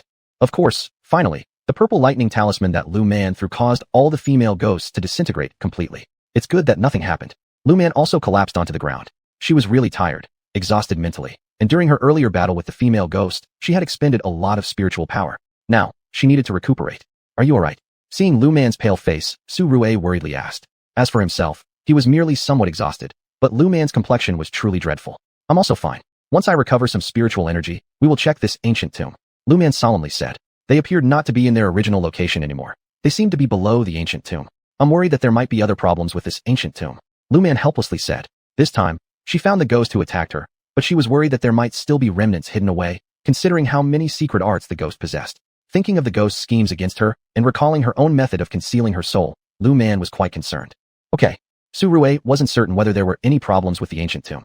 In fact, even if there were real issues, he could do little more than protect himself. Regarding anything else, sorry, he simply couldn't manage it.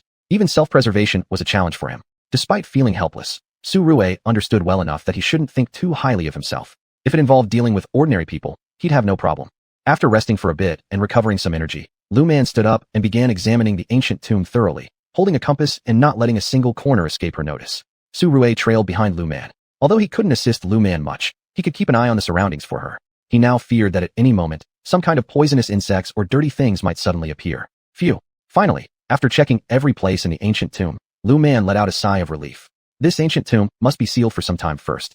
If excavation is to happen, it must be inspected again, Lu Man firmly stated. Su Rue also thought Lu Man's idea was sound. He supported it, and at this point, Su Rue nodded. Thus, the two reached an agreement. Now that there were no problems with the ancient tomb, both left. After leaving the ancient tomb, Lu Man stayed in the army base for a while longer before heading back home. Upon returning, she received warm care from her parents, which left her with no choice but to accept it with a smile. How did you end up here? When Lu Man saw Su Rui, her eyes widened. This time, Su Rui wasn't wearing his military uniform, which surprised her. I've been reassigned. Su Rui didn't mention that he had been injured recently, though even after recovery, he could no longer withstand high-intensity training.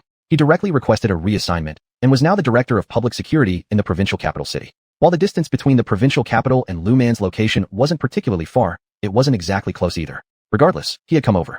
Did something happen? Lu Man looked at Su Rui's face, noticing it wasn't quite right, and asked worriedly. If there was really a problem with Su Rui's body, she would find a way to help him. It's nothing serious, just that I got shot through the lung some time ago and now can't do intense training anymore. Su Rui said in a low voice. Even though he didn't want to leave the military, he couldn't play with his life like this. Why didn't you tell me? Hearing Su Rui's casual tone, Lu Man frowned, grabbing his wrist. Su Rui instinctively tried to pull away, but upon seeing it was Lu Man, he let her hold his wrist. Lu Man didn't pay attention to Su Rui's change of expression as she started taking his pulse. When she discovered his lungs were indeed damaged. Even though they seemed fine now, the damage still remained. Am I okay? Seeing Lu Man's troubled look, Su Rui quietly said so. Injuries were already a common thing for them, and because of this, Su Rui thought he was fine now, except that he couldn't train as hard as before. When will you start work? Looking at Su Rui with a troubled expression, Lu Man wanted to nourish him a bit more. She admitted she had softened up. She hadn't agreed to Su Rui's advances before because he lived too far away from her home, and she didn't want to be too distant from family. Now, Su Rui had followed her, so she began pondering their relationship. After all, they got along pretty well. As for whether they could end up together in the future, Lu Man didn't dwell on that too much. There was another reason. Lu Man feared her parents would force a match on her. In this era, if someone didn't get married, even their parents might be pointed fingers at. Around where they lived, many people had started gossiping about her since she wasn't engaged yet. They whispered that she used to be stupid, and even if she wasn't now, what if she turned dumb later? And what if her child was also mentally challenged? In short, there were always rumors spreading around. Xiaoman, who is this? Lu Qing returned to her parents' home today. She had another argument with her in-laws. In a fit of anger, she came back. Although she could let the ghosts teach those people a lesson, she has been unable to have children, and now her husband also has complaints against her. A friend of mine. Lu Man glanced at Lu Qing and said, Lu Qing used to look like a girl with good fortune, but now she looked like an acid-tongued woman. Lu Man lowered her eyelids. She directly ignored the fact that Lu Qing was raising ghosts. It was her own choice. What did it have to do with her? As for those at home who raise ghosts, if she encountered them, she dealt with them. If not, she wouldn't go looking for them specifically. This person isn't your boyfriend, is he? When Lu Qing saw Su Rui, she felt uncomfortable for some unknown reason. Why? After Lu Man improved from being a fool before, were there so many people around her? Xia Kingdom was like this, and this man in front of her eyes was the same. Friend. Lu Man responded seriously. Upon hearing these words, Lu Qing curled her lips. Xiaoman, don't blame me for being nosy, but you should still keep a distance from men in the future. Last time you went to the capital to help Xia Kingdom, and this time you brought back a man. You knew nothing before, but now that you're better, it can't be like this. On the surface, Lu Qing seemed to be concerned for Lu Man, but secretly, she was calling Lu Man flirtatious. Comrade, please don't say random things. I know what Xiaoman is like. I am her boyfriend. I also know what kind of personality she had before. Regarding her trip to the capital to help her friends, Xiaoman has also told me. Su Rui quickly turned his eyes and took Lu Man's hand. Though doing so might not be quite ethical, if it wasn't ethical, then so be it. As long as he could pursue her. Lu Man fiercely glared at Su Rui. Lu Qing would now know. Everyone in the village would know that she had come back with her boyfriend, and the other party even confessed voluntarily. Do you know that Xiaoman used to be mentally slow? Upon hearing Su Rui's words, Lu Qing's face twisted with jealousy. She incredulously stared at Su Rui, feeling aggrieved. I know. Su Rui knew about Lu Man's situation before. He didn't care how she was in the past. Are you not worried that one day she will become foolish again? Lu Qing, with a malevolent expression, asked Su Rui, who smirked. Even if she turns into a fool, she will be my most beloved fool. Su Rui affectionately looked at Lu Man and said, what if our child also becomes a fool? Lu Qing continued to question. Su Rui coldly glared at Lu Qing. Why are you so malicious? Su Rui asked coldly. He really didn't care if Lu Man would turn back to her old self, but Lu Qing was going too far. There was no way he would agree with that. No matter what Xiaoman is like, I love her. What are you jealous of? A person like you marrying out is already due to your ancestral graves emitting smoke. After Su Rui finished speaking, he dragged Lu Man away. Lu Qing stomped her foot hard out of anger and left reluctantly. She wasn't without thoughts of having her nearby ghost create trouble for the other side. But since Lu Man was present, she didn't dare. In a little while, everyone in the village knew that Lu Man's partner had arrived. When Lu Jianya heard this on their way back from work, they hurried home faster. Indeed, at home, they saw Su Rui. Observing Su Rui's upright figure and decent looks, they didn't say much. After all, Lu Man was dependable. It was just that Lu Linhao didn't have much goodwill towards Su Rui. Su Rui, however, stood up smiling and greeted them. At this moment, he was incredibly grateful that he had brought gifts when he came. It didn't count as coming empty-handed, and he didn't expect Lu Man's cousin to give him such a great opportunity. After saying that and dragging Lumen away, although he wasn't worried that Lumen would get angry, comparing Lumen's anger with marrying her, he preferred marrying her. Lu Jianya deeply looked at Su Rui, then glanced at his daughter as if nothing happened, deciding to wait for news from his daughter. Am I really going to marry you? Since the day he first met the Lu family, Su Rui had been visiting daily. Lumen had already gotten used to Su Rui reporting every day. She started to adjust Su Rui's body condition. Once Su Rui's body recovered enough, he reported to the provincial city. During this time, he finally convinced Lumen to marry him. Today was their wedding night. So excited. Lumen didn't expect herself to marry Su Rui. She always thought that in this lifetime, she wouldn't get married. But in this era, if she remained unmarried, her parents would bear a lot of pressure. Also, Su Rui wasn't bad, so she didn't reject him. Excited, I've always thought we missed our chance. Su Rui said with a smile. Today he was particularly excited, even more so than when he first joined the army. He never imagined that he would marry Lu Man. I never thought of getting married. Lu Man said in a low voice, and Su Rui nodded. I know. Su Rui had heard this from Lu Man when she refused him earlier. After I returned from the military, my parents endured a lot of pressure. Sometime later, rumors about me started spreading around here. I didn't want them to have a hard time. Plus, you happened to show up at just the right moment. Lu Man's words made Su Rui feel a little worried inside, but now that she was his, he could rest assured. Xiao Man, no matter what you turn into, I will always like you. Su Rui said with a smile, while Lu Man rolled her eyes. If you do something unworthy of me, there are plenty of ways to make someone vanish without a trace. Lu Man said indifferently, causing Su Rui to feel suddenly alarmed. Rest assured, it will absolutely not happen. Su Rui swore that he would definitely treat her extremely well. A month later, Ji Zirwei hurriedly arrived, disheveled and out of breath. Did you really get married? When he saw Su Rui standing side by side with Lu Man, he looked at Lu Man with some sorrow in his eyes. Yes, he appeared when I was in trouble. Ji Zirwei was quite a good person, but they simply lacked fate. Upon hearing Lu Man's words, Ji Zirwei frowned. He didn't expect Lu Man to give him such an answer. Are you Xiaoman's friend from the capital? When Su Rui saw Ji Zirwei's deep gaze, he immediately knew who Ji Zirwei was. With warmth, he greeted the successor and exchanged a handshake with Ji Zirwei. When Ji Zirwei felt pain on his hand, he glanced at Su Rui, who gave him a challenging smile. Ji Zirwei lowered his eyelids and deliberately pretended to act as though his hand was sore. Aya, Lu Man noticed Su Rui's small action and slapped him hard. Reluctantly, Su Rui let go, and Lu Man began to care for Ji Zirwei. Meanwhile, Ji Zirwei secretly showed Su Rui a challenging smile behind Lu Man's back. From that point on, their animosity was set. Even when Ji Zirwei later found the girl he liked, he still enjoyed teasing Su Rui every once in a while. The two thus spent their whole lives together like this.